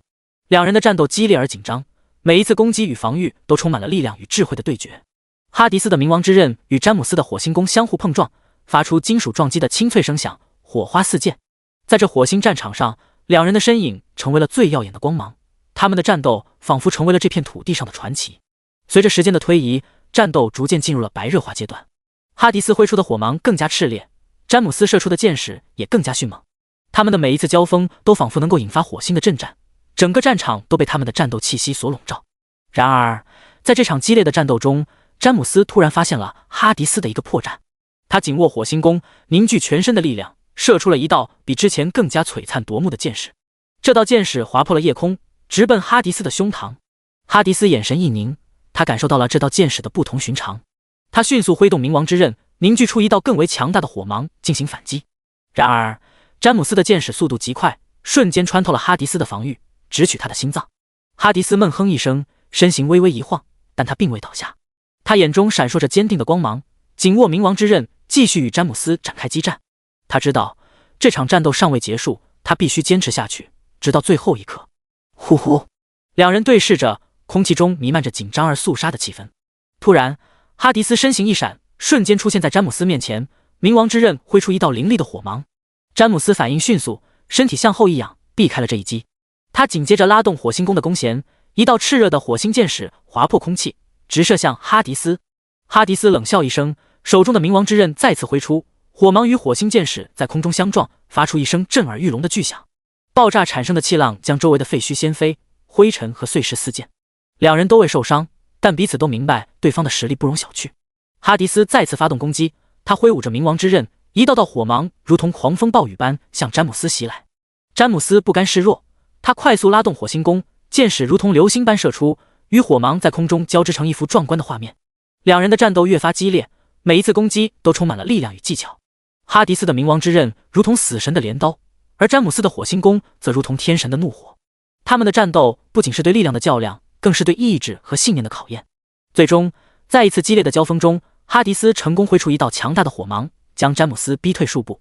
詹姆斯未能抵挡住这一击，成功击杀30级火星将领，经验加600000，龙臂加600000，星海级技能书加27，暗影靴子加44，星海级，暗影头套加43，星海级。这时，第4位守将冲了出来。亨利身穿火星战士的装束，手握火星弓，他迅速拉弓搭箭，瞄准了哈迪斯。火星弓上镶嵌着一块特殊的能量石，能够吸收火星上的能量，转化为强大的攻击力。当亨利松开手指，弓弦震动，一支闪烁着红色光芒的箭矢急射而出，与哈迪斯的火芒在空中激烈碰撞。火星将领亨利，等级30，物理攻击加653223，法术攻击加623798，物理防御加628318，法术防御加621866，血量6289932，魔法值6238293，技能急速射击。碰撞的瞬间，火花四溅，光芒耀眼，两股强大的力量相互交织，产生强烈的冲击波，将周围的沙石掀起一片巨大的尘埃。尘埃之中，两人的身影快速闪动，你来我往，斗得难解难分。哈迪斯时而挥出火芒攻击，时而利用冥王之刃的锋利进行近战搏斗。他的动作迅捷而狠辣，每一次攻击都让人眼花缭乱。亨利则凭借着火星弓的远程攻击优势，时而拉弓射箭，时而迅速躲避哈迪斯的攻击。他的箭矢如同流星般划破天际，给哈迪斯带来了不小的威胁。打斗中，两人的身影在火星的红色地表上快速移动，留下一道道深深的足迹。他们的每一次交锋都充满了力量与速度的较量，每一次攻击都试图找到对方的破绽。在这片火星的荒芜平原上，哈迪斯和亨利的打斗成为了一幅壮观的画卷。他们的战斗不仅仅是为了胜负，更是为了荣耀和信仰而战。在火芒与箭矢的交织中，他们展现出了各自的强大实力和坚韧意志。随着时间的推移，两人的战斗越来越激烈。哈迪斯的火芒越来越炽热，每一次挥刀都仿佛能将空气点燃。亨利则不断调整着自己的位置，寻找最佳的攻击时机。他的火星弓在他手中如同有了生命一般，每一次拉弓射箭都充满了力量与精准。终于，在一次激烈的交锋中，哈迪斯挥出的火芒与亨利射出的箭矢在空中相撞，产生了一道耀眼的光芒。这道光芒如同太阳般璀璨，将整片平原照亮。在这道光芒的照耀下，两人的身影仿佛融为一体，展现出了无与伦比的战斗力。可恶，你绝对不是我的对手！哈迪斯挥动冥王之刃，一道火芒瞬间划破天际，向亨利呼啸而去。火芒所过之处，空气仿佛被点燃，发出噼里啪啦的声响。亨利眼神坚定，他迅速搭箭上弓，瞄准了火芒的轨迹。火星弓在他手中仿佛有了生命，弓弦紧绷，一道炽热的火星箭矢急射而出，迎向火芒。火星箭矢与火芒在空中激烈碰撞，爆发出耀眼的光芒，两者相互抵消，发出震耳欲聋的轰鸣声。周围的地面在这股能量的冲击下裂开了一道道深深的沟壑。哈迪斯和亨利同时后退数步，稳稳地站住，目光中闪烁着对彼此的认可。这场战斗并非简单的力量比拼，而是智慧与勇气的较量。哈迪斯再次挥动冥王之刃，火芒如同狂风暴雨般向亨利涌去。亨利则灵活地移动着身位，时而躲避，时而射击，每一次出手都准确无误地击中火芒的弱点。两人的战斗越发激烈，整个火星仿佛都在他们的战斗中颤抖。星爆！刀刃上燃烧着熊熊的火焰，仿佛能够吞噬一切。他身形矫健，每一步都如同风驰电掣，让人难以捉摸。突然，他身形一动，冥王之刃带着火芒划出一道完美的弧线，向亨利猛烈劈去。火焰与空气摩擦，发出尖锐的笑声，仿佛能够撕裂一切。亨利面对哈迪斯的攻击毫不示弱，他紧握火星弓，身体微微后仰，拉开弓弦，凝聚力量。火星弓上散发出淡淡的红光，仿佛在汲取火星的力量。然后他松开弓弦，一道炽热的能量箭矢呼啸而出，迎向哈迪斯的火芒攻击。两股强大的力量在空中碰撞，爆发出耀眼的光芒。火芒与能量箭矢相互抵消，发出震耳欲聋的爆炸声。冲击波在平原上掀起一阵尘土飞扬，让人无法看清战场上的情况。然而，这仅仅是两人对决的开始。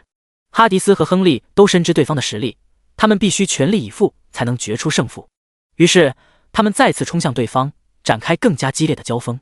冥王之刃与火星弓在空中不断碰撞，发出耀眼的火花。两人的身影在火光中快速穿梭，如同两道流星在夜空中划过。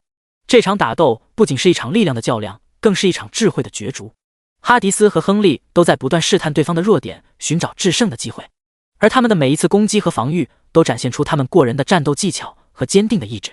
随着打斗的持续，火星平原上的气氛越来越紧张，每一次攻击都让人心跳加速，每一次防御都让人捏一把冷汗。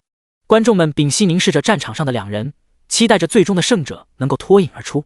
最终，在一次激烈的交锋中，哈迪斯挥出冥王之刃，一道炽热的火芒直取亨利的要害。亨利眼神坚定，他紧握火星弓，凝聚全身的力量，将一道更为强大的能量箭矢射向哈迪斯。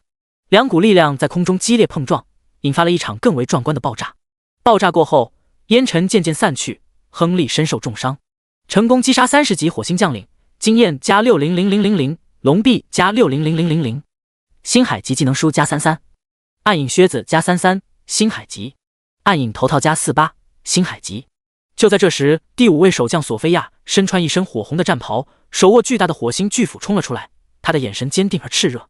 火星将领索菲亚，等级30，物理攻击加663223，法术攻击加671798，物理防御加683188，法术防御加618666，血量6899332，魔法值6388293，技能毁灭攻击。战斗一触即发，哈迪斯首先发起了攻击。他挥动冥王之刃，一道炽热的火芒从刀刃上喷薄而出，犹如一条火龙般向着索菲亚呼啸而去。索菲亚早有准备，他紧握火星巨斧，用尽全力向火芒劈去。火星巨斧与火芒在空中激烈碰撞，发出震耳欲聋的巨响。巨大的冲击力将两人都向后震退数步，但索菲亚却毫不退缩，他再次挥起火星巨斧，向着哈迪斯猛烈劈去。哈迪斯身形灵活，他迅速闪躲过索菲亚的攻击，同时挥动冥王之刃，再次释放出火芒攻击。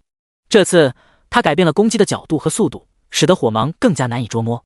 索菲亚紧咬牙关，他全力应对哈迪斯的攻击。他挥舞着火星巨斧，在空中划出一道道红色的轨迹，试图破解哈迪斯的攻击。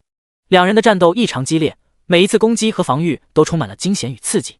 随着时间的推移，哈迪斯逐渐占据了上风，他的冥王之刃挥舞得越来越快，火芒的攻击也越来越猛烈。然而，索菲亚并未放弃，他仍然坚持着用火星巨斧抵挡着哈迪斯的攻击。就在战斗进入白热化阶段时，索菲亚突然抓住了哈迪斯的一个破绽，她紧握火星巨斧，用尽全身力气向哈迪斯劈去。哈迪斯虽然反应迅速，但仍然被火星巨斧的锋利刀刃划破了战甲，一道鲜血从他的肩膀处流出。哈迪斯眼中闪过一丝惊讶，但他很快恢复了冷静。他挥动冥王之刃，一道更加炽热的火芒向着索菲亚呼啸而去。索菲亚咬紧牙关，用火星巨斧再次抵挡住了攻击。碰撞过后，两人同时冲向对方。哈迪斯挥动冥王之刃，每一次斩击都带有毁灭性的力量，而索菲亚则挥舞着火星巨斧，试图劈开哈迪斯的攻击。他们的身影在空中交错，火星四溅，每一次交锋都让人惊心动魄。随着时间的推移，战斗逐渐进入白热化阶段。哈迪斯利用冥王之刃的特性，不断挥出火芒攻击索菲亚，而索菲亚则凭借火星巨斧的厚重和力量，与哈迪斯展开了激烈的近战对决。两人的战斗技巧与力量在此时发挥到了极致，每一次攻击都试图突破对方的防线。在这场战斗中，哈迪斯似乎占据了上风，他的冥王之刃挥舞得越发熟练，火芒的攻击也越发猛烈，而索菲亚则因为火星巨斧的笨重，在应对火芒攻击时显得有些吃力。索菲亚并未放弃，他深吸一口气，紧握火星巨斧，凝聚全身的力量，向哈迪斯发动了一次决定性的攻击。火星巨斧在空中划出一道巨大的弧线，带着毁天灭地的力量冲向哈迪斯。哈迪斯见状，眼中闪过一丝凝重，他紧握冥王之刃，全力抵挡这一击。两件神兵在空中激烈碰撞，爆发出前所未有的能量波动，整个战场都在这股能量波动下颤抖着，仿佛要崩溃一般。随后两人再次迅速接近，哈迪斯挥出冥王之刃，一道炽热的火芒划破天际，向索菲亚呼啸而去。索菲亚毫不畏惧，她挥舞着火星巨斧迎上了那火芒。火星巨斧与冥王之刃的交锋发出震耳欲聋的轰鸣声，火花四溅，两人的力量相互碰撞，仿佛要将整个战场都掀翻。然而索菲亚却凭借着惊人的力量，硬是将哈迪斯的攻击抵挡了下来。哈迪斯并未退缩，他再次挥出冥王之刃，火芒更加炽热。索菲亚也不甘示弱，他挥舞着火星巨斧与哈迪斯展开了激烈的交锋。两人的身影在战场上快速移动，火星与火芒交织成一幅壮观的画面。这场打斗不仅是对力量的考验，更是对意志与勇气的较量。哈迪斯与索菲亚都展现出了惊人的实力与技巧，他们的每一次攻击都充满了力量与决心。最终，在一次激烈的交锋中，哈迪斯凭借冥王之刃的威力和巧妙的攻击策略，成功击败了索菲亚，成功击杀30级火星将领，经验加600000，龙臂加600000，星海级技能书加32，暗影靴子加44，星海级，暗影头套加41，星海级。第152章，10万大军围攻火星。这时月球基地最后一位火星将领爱德华站了出来。火星将领爱德华，等级30，物理攻击加253223，法术攻击加231798，物理防御加283188，法术防御加218666，血量2899332，魔法值2388293，技能幽冥巨斧。哈迪斯与爱德华的对决如同两颗燃烧的星球在夜空中激烈碰撞。哈迪斯，冥王之身的继承者，挥舞着那传说中的冥王之刃，每一次挥动都能挥出熊熊火芒，仿佛要将整片夜空点燃。那火芒炽热而狂暴，带着毁灭一切的气势，让人不敢直视。爱德华则不同，他手握巨大的火星巨斧，斧身散发着淡淡的红色光芒，仿佛蕴含着无尽的火星之力。他的身形魁梧，每一步都仿佛能让大地颤抖。他挥舞巨斧的动作虽然不如哈迪斯灵活，但每一次挥击都充满了力量与霸气，仿佛要将整个世界都劈开。当两人交锋时，哈迪斯的火芒与爱德华的巨斧在空中碰撞，发出震耳欲聋的轰鸣声，火星四溅，仿佛夜空中绽放的绚丽烟火。每一次碰撞都让周围的空气震动，仿佛连天地都在为之颤抖。哈迪斯以冥王之刃为主攻，不断挥出火芒攻击爱德华，那火芒犹如一道道火蛇般在空中游走，寻找着对手的破绽。而爱德华则以火星巨斧为首，巧妙地抵挡着哈迪斯的攻击。他的巨斧在空中划出一道道完美的弧线，将哈迪斯的火芒一一击溃。两人的战斗激烈而紧张，每一次交锋都让人屏息以待。哈迪斯的火芒攻击越来越猛烈，而爱德华则越战越勇，巨斧挥舞得越发有力。他们的战斗仿佛是一场力量的较量，也是一场意志与信念的碰撞。最终，在一次激烈的交锋中，哈迪斯挥出的火芒被爱德华巧妙地避开，而他则趁机挥起火星巨斧，狠狠地劈向哈迪斯。哈迪斯虽然反应迅速，但仍旧被那巨斧的余波击中，整个人被震飞出去。可恶！哈迪斯深吸一口气，冥王之刃瞬间燃烧起火芒，仿佛一条火龙在他的掌控下呼啸而出。火芒划破夜空，带着毁灭性的力量冲向爱德华。那火焰炽热而狂暴，仿佛要将周围的一切都焚烧殆尽。爱德华毫不畏惧，他紧握火星巨斧，迎向那火芒的攻击。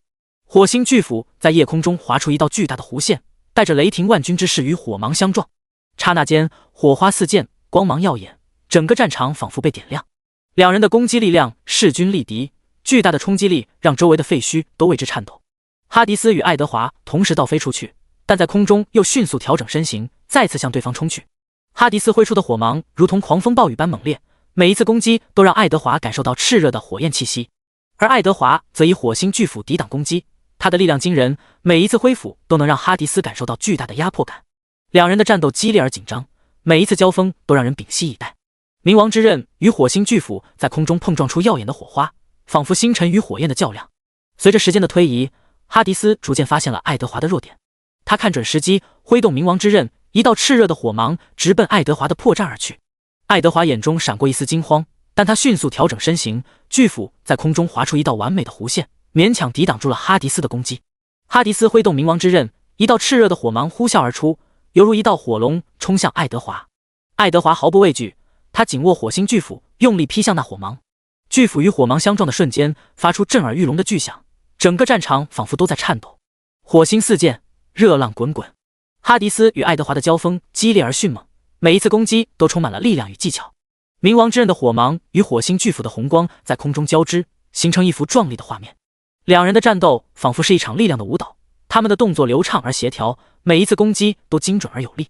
随着时间的推移，战斗愈发激烈。哈迪斯不断挥动冥王之刃，火芒如同狂风暴雨般向爱德华袭来，而爱德华则挥舞着火星巨斧，以更加狂野的攻击回应。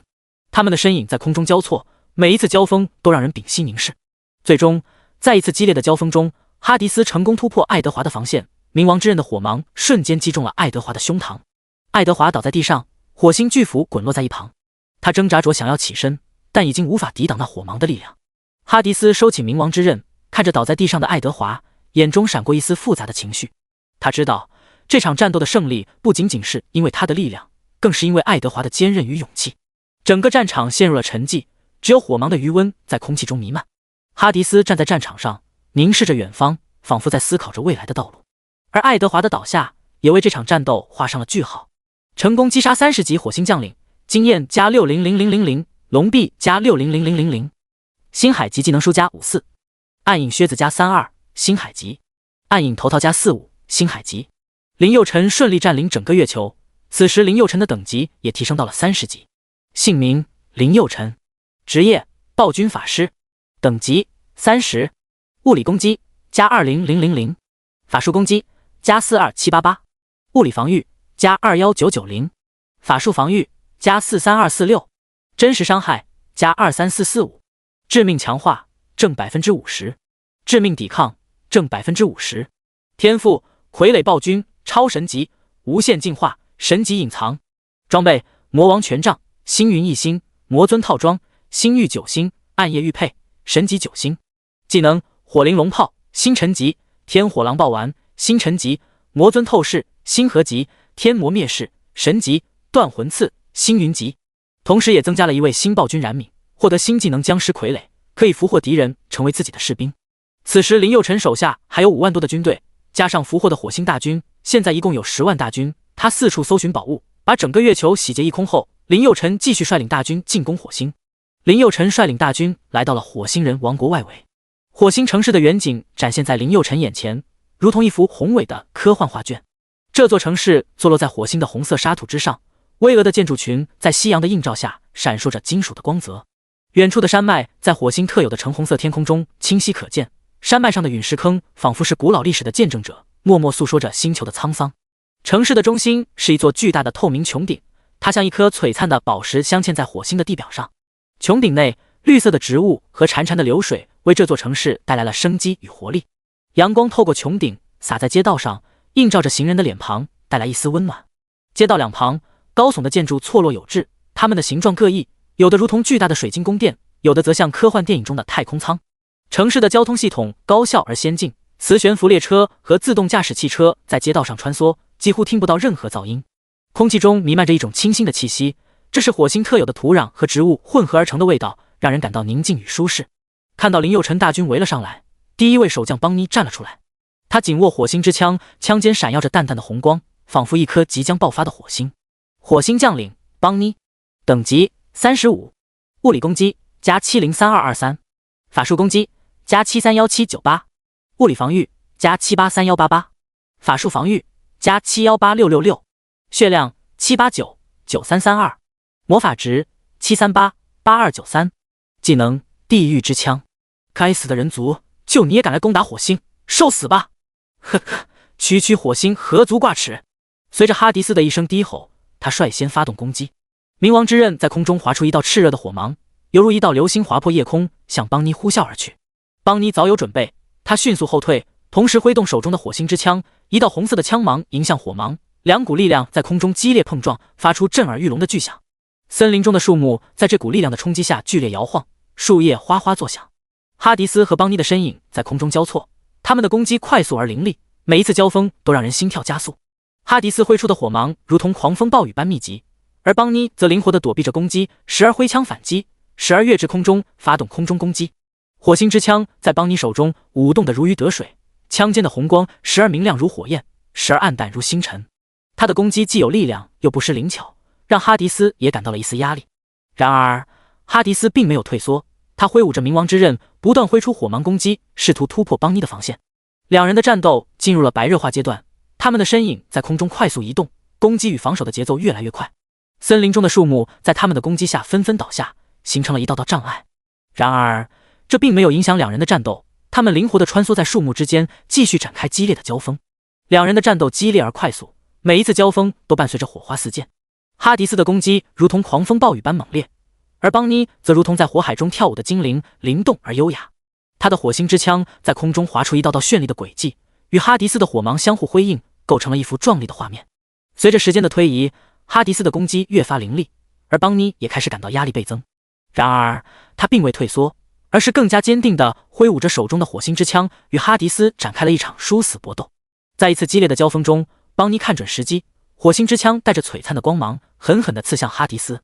哈迪斯虽然反应迅速，但仍旧被火星之枪划破了胸膛，一道火痕在他的衣服上燃烧起来。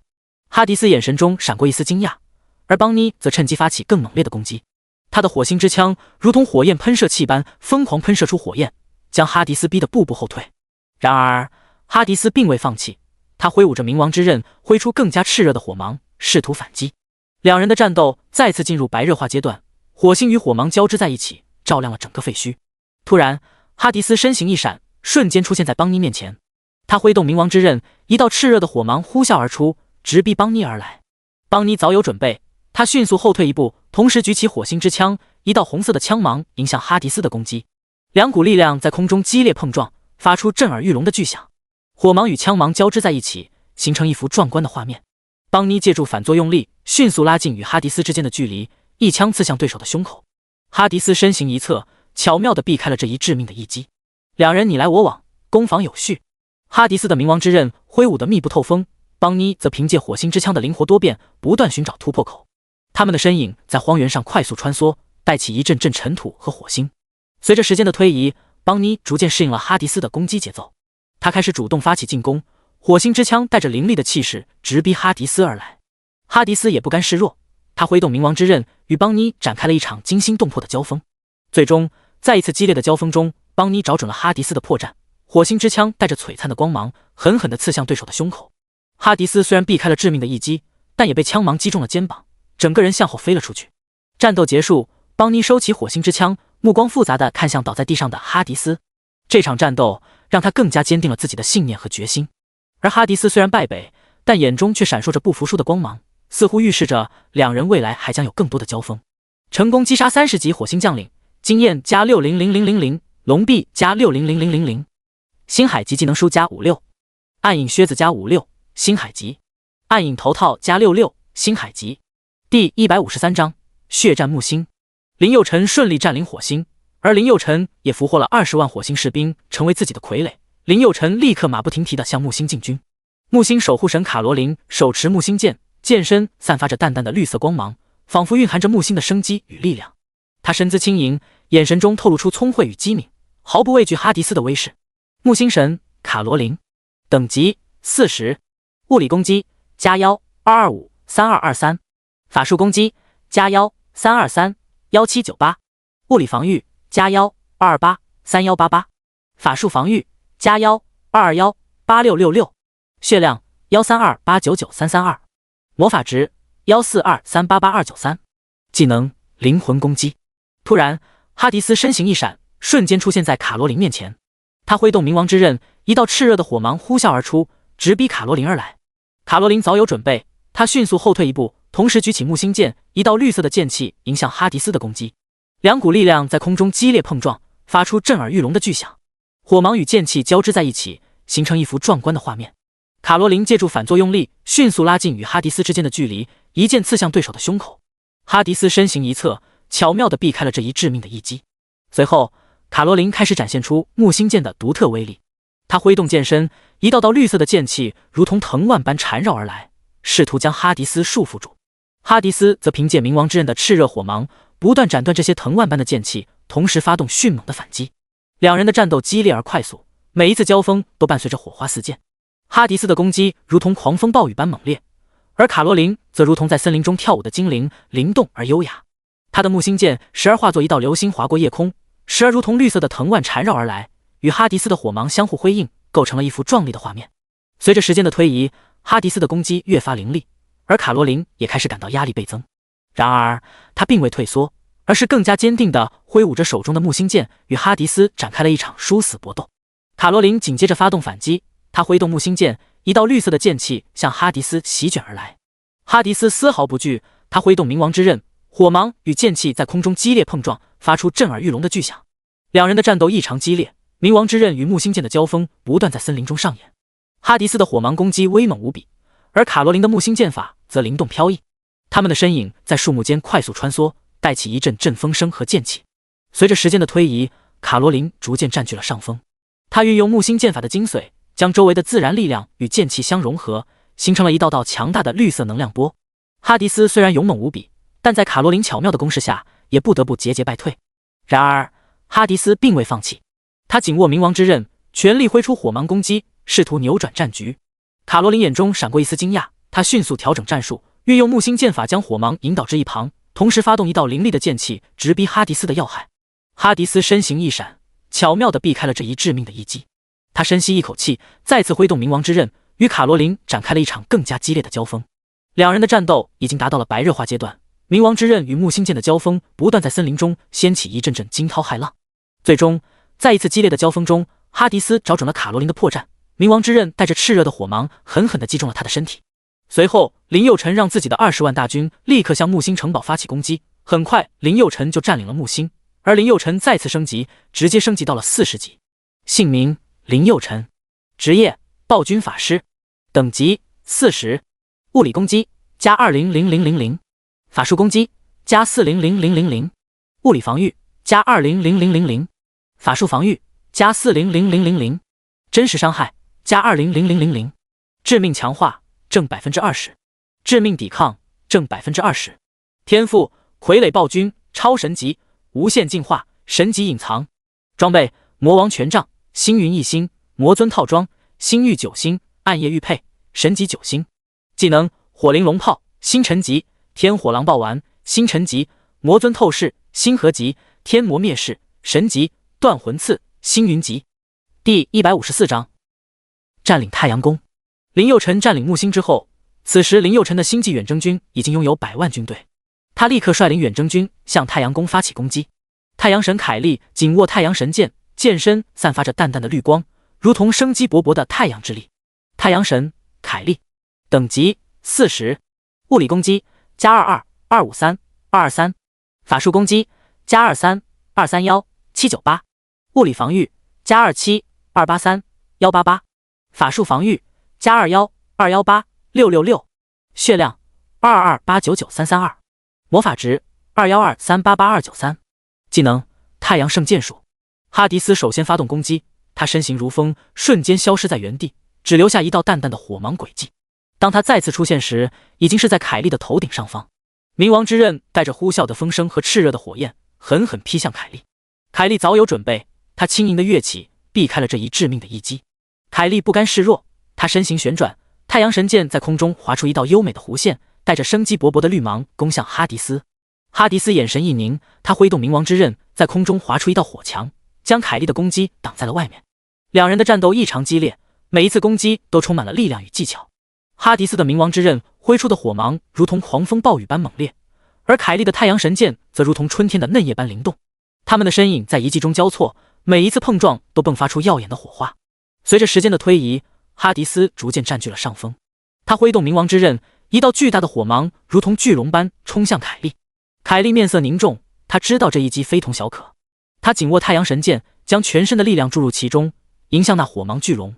剑火相交的瞬间，整个世界仿佛都安静了下来。太阳神剑与火芒巨龙相撞，发出震耳欲聋的轰鸣声。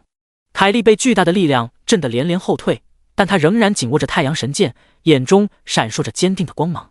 凯莉借着撞击之力向后翻跃，稳稳地落在地面上。她深吸一口气，紧握太阳神剑，准备发动反击。而哈迪斯则如影随形地跟了上来，冥王之刃再次挥出火芒，向凯莉发起猛烈的攻击。凯莉冷静应对，她舞动太阳神剑，在空中划出一道道翠绿的轨迹，试图抵挡哈迪斯的攻击。然而，哈迪斯的火芒威力强大，瞬间将凯莉的防御击溃。凯莉被迫后退几步，但她并未放弃，而是咬紧牙关，准备再次发起反击。两人的战斗进入白热化阶段，他们的身影在一击中快速移动，每一次攻击都充满了力量与技巧。哈迪斯的冥王之刃如同火焰般炽热，而凯莉的太阳神剑则如同生命之源般源源不断。他们的对决不仅仅是力量的较量，更是意志和信念的碰撞。经过一番激战，哈迪斯终于找到了凯莉的破绽。他紧握冥王之刃，聚集全身的力量，向凯莉发起了致命的一击。凯莉见状，深吸一口气，紧握太阳神剑迎了上去。两把武器在空中激烈碰撞，发出震耳欲聋的轰鸣。最终，在一次激烈的对决中，哈迪斯凭借冥王之刃的威力和火芒的攻击，成功击败了凯莉。凯莉的太阳神剑在最后一刻被冥王之刃击飞出去，他整个人也无力地倒在了地上。杀死太阳神后，林佑辰命令100万大军进攻太阳宫。不到1小时的时间，林佑辰的100万大军就攻下了太阳宫，彻底占领太阳圣殿。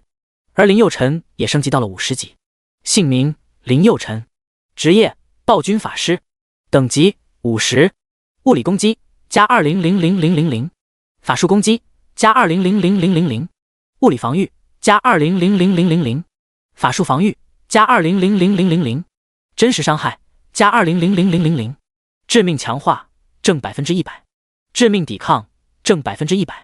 天赋傀儡暴君超神级，无限进化，神级隐藏。装备魔王权杖，星云1星，魔尊套装，星域9星，暗夜玉佩，神级9星。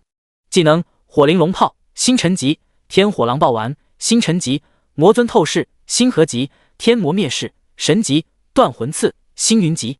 第155章占领银河系。占领太阳系后，林佑辰立刻率领100万大军进攻银河系。卡桑德拉，银河守护者，身穿绿色长裙，手握银河圣剑，神态冷静而坚定。银河战神卡桑德拉，等级45，物理攻击加43 425 322，法术攻击加45 231 798，物理防御加54 283 188，法术防御加48 218 666，血量672899332，魔法值462388293。技能银河圣剑。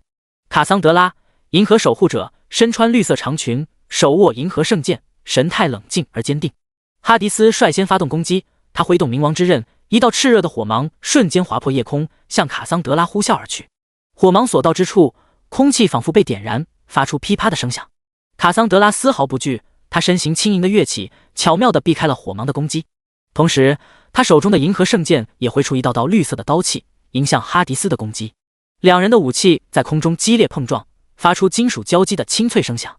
哈迪斯的火芒与卡桑德拉的刀气相互交织，形成一幅壮观的画面。哈迪斯的力量在于他强大的火芒攻击，每一次挥动冥王之刃都能带起一片火海。而卡桑德拉则依靠灵活的身法和精湛的刀法来应对，他时而跃起，时而翻滚，巧妙地躲避着哈迪斯的攻击。随着时间的推移，卡桑德拉开始逐渐适应哈迪斯的攻击节奏。他发现哈迪斯的火芒虽然强大，但并非无懈可击。于是他决定采取更加主动的攻击策略。他紧握银河圣剑，身形猛地向前冲去，一刀挥向哈迪斯。这一刀速度快到极致，绿色的刀气在夜空中划出一道耀眼的轨迹。哈迪斯见状，急忙挥动冥王之刃进行防御。两人的武器再次在空中相撞，发出震耳欲聋的声响。然而这一次，卡桑德拉的银河圣剑却突破了哈迪斯的防御，直接击中了他的胸口。哈迪斯闷哼一声，身形微微后退。他低头看去，只见胸口处已被银河圣剑划开一道口子，鲜血正缓缓渗出。然而他并未因此放弃，眼中闪烁着更加坚定的光芒。哈迪斯挥动冥王之刃，火芒便如狂龙般呼啸而出，将周围的空气点燃，形成一道道炽热的火焰轨迹。卡桑德拉则手握银河圣剑，身形轻盈而矫健。他的银河圣剑在阳光下闪耀着耀眼的光芒，每一次挥动都带着木星特有的风暴之力。他以敏捷的步伐躲避着哈迪斯的攻击，同时寻找着反击的机会。两人的战斗异常激烈，每一次交锋都伴随着火花和呼啸的风声。哈迪斯的力量在于他强大的火芒攻击，而卡桑德拉则依靠敏捷的身手和锋利的银河圣剑来应对。他的银河圣剑舞得密不透风，仿佛形成了一道道风暴之墙，试图抵挡哈迪斯的火芒攻击。随着时间的推移，卡桑德拉开始逐渐适应哈迪斯的攻击节奏。他紧握银河圣剑，身形如鬼魅般快速移动，试图找到哈迪斯的破绽。他利用银河圣剑的风暴之力，形成一道道强风漩涡，试图将哈迪斯的火芒吹散。哈迪斯的力量在于他火芒的炽烈和迅猛，而卡桑德拉则擅长利用银河圣剑的稳定性和力量。两人的战斗不仅是速度和力量的较量，更是智慧和策略的对抗。他们时而激烈交锋，时而巧妙躲避，每一次攻击都充满了未知与变数。随着时间的推移，两人的战斗逐渐进入白热化阶段。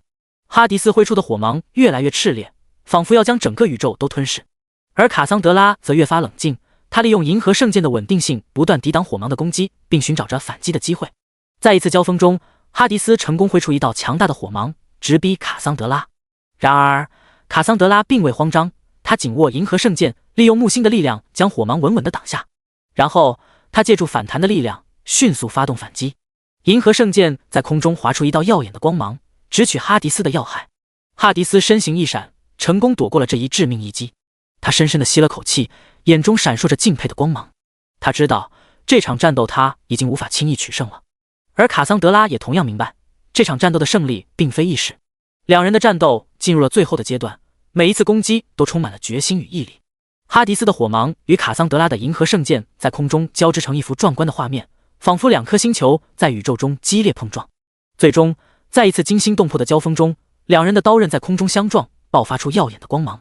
光芒消散后，两人都站在原地，最终哈迪斯战胜了卡桑德拉。林佑辰升级到了60级，姓名林佑辰，职业暴君法师，等级50，物理攻击加20000000，法术攻击加40000000，物理防御加20000000，法术防御加40000000，真实伤害加20000000，致命强化正100%，致命抵抗正100%。天赋傀儡暴君超神级，无限进化，神级隐藏。装备魔王权杖，星云1星，魔尊套装，星域9星，暗夜玉佩，神级9星。技能火灵龙炮，星辰级，天火狼暴丸，星辰级，魔尊透视，星河级，天魔灭世，神级，断魂刺，星云级。第156章占领仙女座。林佑辰占领银河系后，立刻马不停蹄向仙女座发起进攻。仙女座战神切尔西紧握仙女圣剑，迅速迎向火芒。仙女圣剑与火芒在空中激烈碰撞，爆发出璀璨的光芒和能量波动。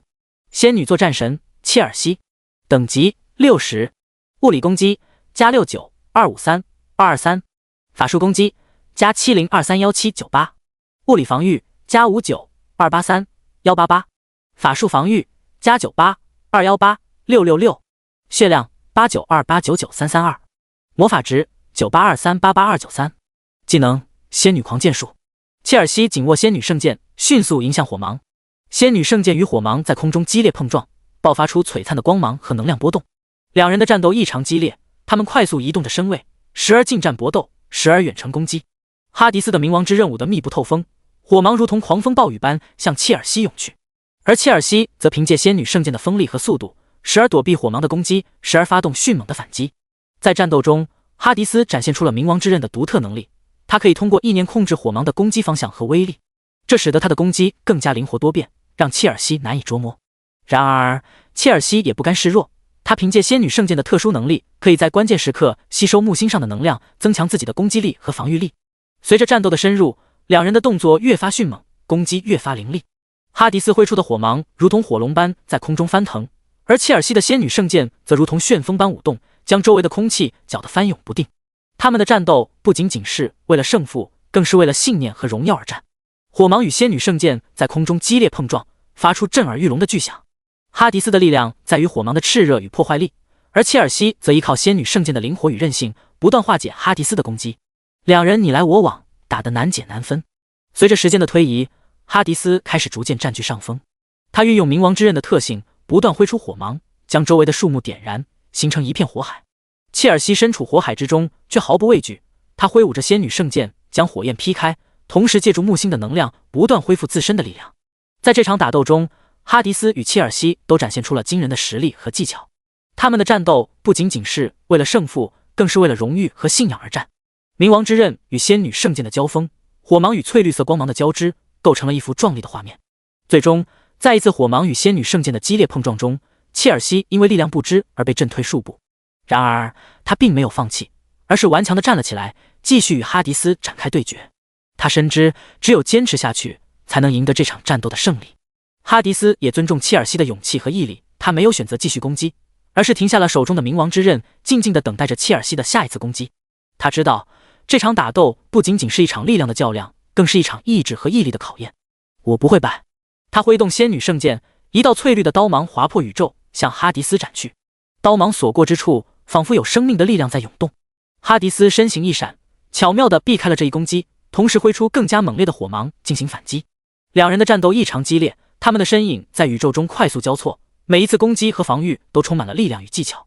哈迪斯利用冥王之刃的火芒攻击，不断试探切尔西的防线，而切尔西则凭借仙女圣剑的力量和灵活性，巧妙地应对着哈迪斯的攻击。随着时间的推移，两人的战斗进入了白热化阶段。哈迪斯加大了攻击的力度，火芒的攻击更加猛烈，而切尔西也不甘示弱，他挥舞着仙女圣剑，与哈迪斯展开了更加激烈的交锋。在一次交锋中，哈迪斯突然改变了攻击的方向，一道火芒直取切尔西的胸口。切尔西眼疾手快，他迅速调整姿势，用仙女圣剑挡住了这一攻击。然而，哈迪斯紧接着又是一道火芒攻向切尔西的侧翼，切尔西只得迅速转身应对。仙女圣剑与火芒在空中碰撞，发出耀眼的火花。巨大的冲击力让切尔西感到一阵颤动，但他仍然紧紧握住仙女圣剑，坚定地面对着哈迪斯。两人的战斗持续了许久，最终切尔西不敌哈迪斯，被哈迪斯杀死。林佑辰占领仙女座，等级提升到70级。姓名林佑辰，职业暴君法师，等级50。物理攻击加2000000000，法术攻击加4000000000，物理防御加2000000000，法术防御加40000000，真实伤害加20000000，致命强化正100%，致命抵抗正100%。天赋傀儡暴君超神级，无限进化，神级隐藏。装备魔王权杖，星云1星，魔尊套装，星域9星，暗夜玉佩，神级9星。技能火灵龙炮，星辰级，天火狼暴丸，星辰级，魔尊透视，星河级，天魔灭世，神级，断魂刺，星云级。第157章血战阿贝尔星系。占领仙女座后，林佑辰率领上千万大军进攻阿贝尔星系，而阿贝尔星系战神沙林身着轻盈的战裙，阿贝尔圣剑在他手中翻飞，犹如一道银色的旋风。阿贝尔星系战神沙林，等级70。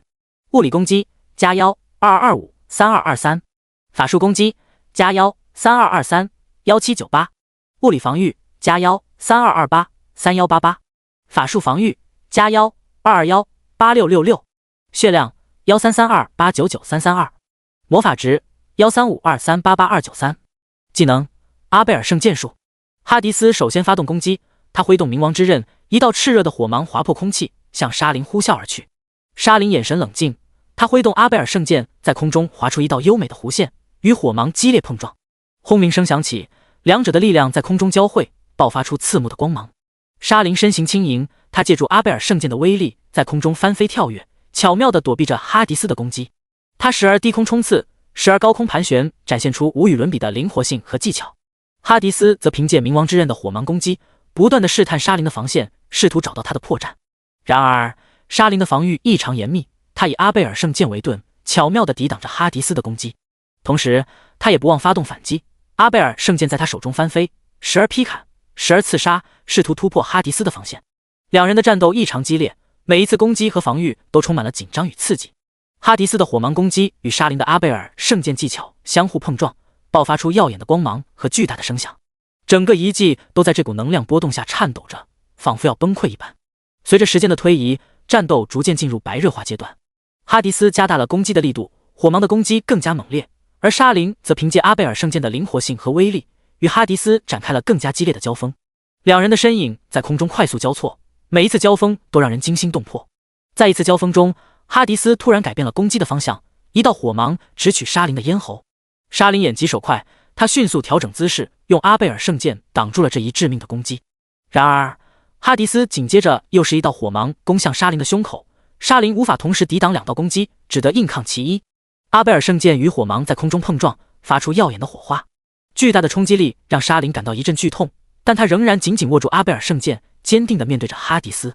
两人的战斗持续了许久，最终沙林凭借着灵活的身手和精湛的技巧，成功地抵挡住了哈迪斯的攻击。他紧握阿贝尔圣剑，用尽全力向哈迪斯挥去，将其击退数步。两人的战斗愈发激烈。哈迪斯利用冥王之刃的特性，不断挥出火芒攻击沙林。沙林则凭借阿贝尔圣剑的灵活性和威力，与哈迪斯展开了一场势均力敌的较量。他时而跃起，时而翻滚，灵活应对哈迪斯的攻击。同时，他也不断寻找机会，试图用阿贝尔圣剑给哈迪斯造成致命一击。随着时间的推移，战斗进入了白热化阶段。哈迪斯挥动冥王之刃的速度越来越快，火芒的攻击也越来越猛烈。而沙林则凭借阿贝尔圣剑的威力和灵活性，与哈迪斯展开了激烈的近战对决。两人的身影在空中交错，火光与绿光交织成一幅壮丽的画面。在一次交锋中，哈迪斯成功地用冥王之刃击中了沙林的阿贝尔圣剑，将其震飞出去。沙林身形一晃，但他迅速稳住身形，再次紧握阿贝尔圣剑冲向哈迪斯。他用尽全力挥出一刀，试图将哈迪斯一刀两断。哈迪斯见状，眼中闪过一丝凝重，他紧握冥王之刃，全力抵挡沙林的攻击。两件神兵在空中激烈碰撞，爆发出强大的能量波动。整个战场都在这股能量波动下颤抖着，仿佛要崩溃一般。最终，在一次激烈的交锋后，哈迪斯凭借冥王之刃的锋利和火芒的威力，成功将沙林击败。占领阿贝尔星系后，林佑辰升级到了80级，姓名林佑辰，职业暴君法师，等级80，物理攻击加2000000000，法术攻击加4000000000，物理防御加2000000000，法术防御加4000000000，真实伤害加2000000000，致命强化正100%，致命抵抗正100%。天赋傀儡暴君超神级，无限进化，神级隐藏。装备魔王权杖，星云1星，魔尊套装，星域9星，暗夜玉佩，神级9星。技能火灵龙炮，星辰级，天火狼暴丸，星辰级，魔尊透视，星河级，天魔灭世，神级，断魂刺，星云级。第158章苏卢克星系之战。占领阿贝尔星系后，林佑辰率领上亿大军立刻进攻苏卢克星系。苏卢克星系战神切利轻盈地跃动在宇宙之间，他手中的苏卢克弓犹如一道银色的闪电，在空中划出一道道优美的弧线。苏卢克星系战神切利，等级70，物理攻击加22、225、3223，法术攻击加22、323、1798，物理防御加22、328、3188，法术防御加22、721、8666，血量2562899332，魔法值2762388293。技能苏卢克圣弓。哈迪斯首先发动攻击，他挥动冥王之刃，一道炽热的火芒划破空气，向切利呼啸而去。切利眼神冷静，他迅速调整苏卢克弓的角度，一道银色的箭矢迎向火芒。箭矢与火芒在空中激烈碰撞，发出震耳欲聋的轰鸣。碰撞的瞬间，火光与荧光交织在一起，犹如一幅绚丽的画卷。然而，切利却借此机会，身形如风般穿梭在树林之间，他的苏卢克弓不断挥出，一道道银色的箭矢犹如暴雨般向哈迪斯射去。哈迪斯虽然拥有冥王之刃的威力，但在密集的箭矢攻击下，也不得不连连后退。然而，哈迪斯并未放弃，他紧握冥王之刃，调整战术。他不再盲目攻击，而是开始观察切利的行动规律。他发现切利虽然剑术高超，但在移动时却有一定的规律可循。于是，他挥动冥王之刃，一道火芒迎向切利的箭矢。这一次，他没有选择硬碰硬，而是巧妙地利用火芒的轨迹，将切利的箭矢引导向一旁。切利吃了一惊，他没想到哈迪斯竟然能够如此巧妙地化解他的攻击。然而，他并未慌乱，而是迅速调整状态，准备迎接哈迪斯的反击。他紧握苏卢克弓，身形如风般灵动，在树林中穿梭躲闪。两人的战斗进入了焦灼状态，冥王之刃与苏卢克弓的交锋不断在森林中上演。哈迪斯凭借火芒的威力不断发起猛烈的攻击，而切利则凭借苏卢克弓的灵活巧妙躲闪，并在关键时刻给予哈迪斯致命的一击。这场战斗不仅仅是力与技的较量，更是智慧与勇气的碰撞。在激烈的战斗中，哈迪斯和切利都展现出了各自的特点和实力。最终，在一次交锋中，哈迪斯巧妙地利用火芒将切利逼至绝境。然而，在关键时刻，切利却展现出了惊人的毅力与勇气。他紧握苏卢克弓，射出了一道充满力量的箭矢。这道箭矢犹如一道银色的流星，划破了天际，直接击中了哈迪斯的冥王之刃。哈迪斯身形一闪，避开了箭矢的攻击，但他并没有放松警惕。他知道切利的苏卢克弓威力巨大，稍有不慎就可能陷入危险。他紧握冥王之刃，全神贯注地寻找着切利的身影。切利在宇宙间灵活跳跃，不断变换位置，试图寻找哈迪斯的破绽。他射出的箭矢如同流星般划破夜空，但每次都被哈迪斯巧妙地避开。然而，切利并没有放弃，他继续寻找着机会。在一次跳跃中，切利突然发现哈迪斯的一个破绽。他迅速拉紧苏卢克弓，一支箭矢闪烁着更加明亮的光芒，直射向哈迪斯。这一次，哈迪斯没有能够避开箭矢的攻击，他被箭矢击中了肩膀。虽然受伤，但哈迪斯并没有退缩。他紧握冥王之刃，挥出一道更加炽热的火芒，向切利发起反击。切利身形一闪，避开了火芒的攻击，但他知道这场战斗还没有结束。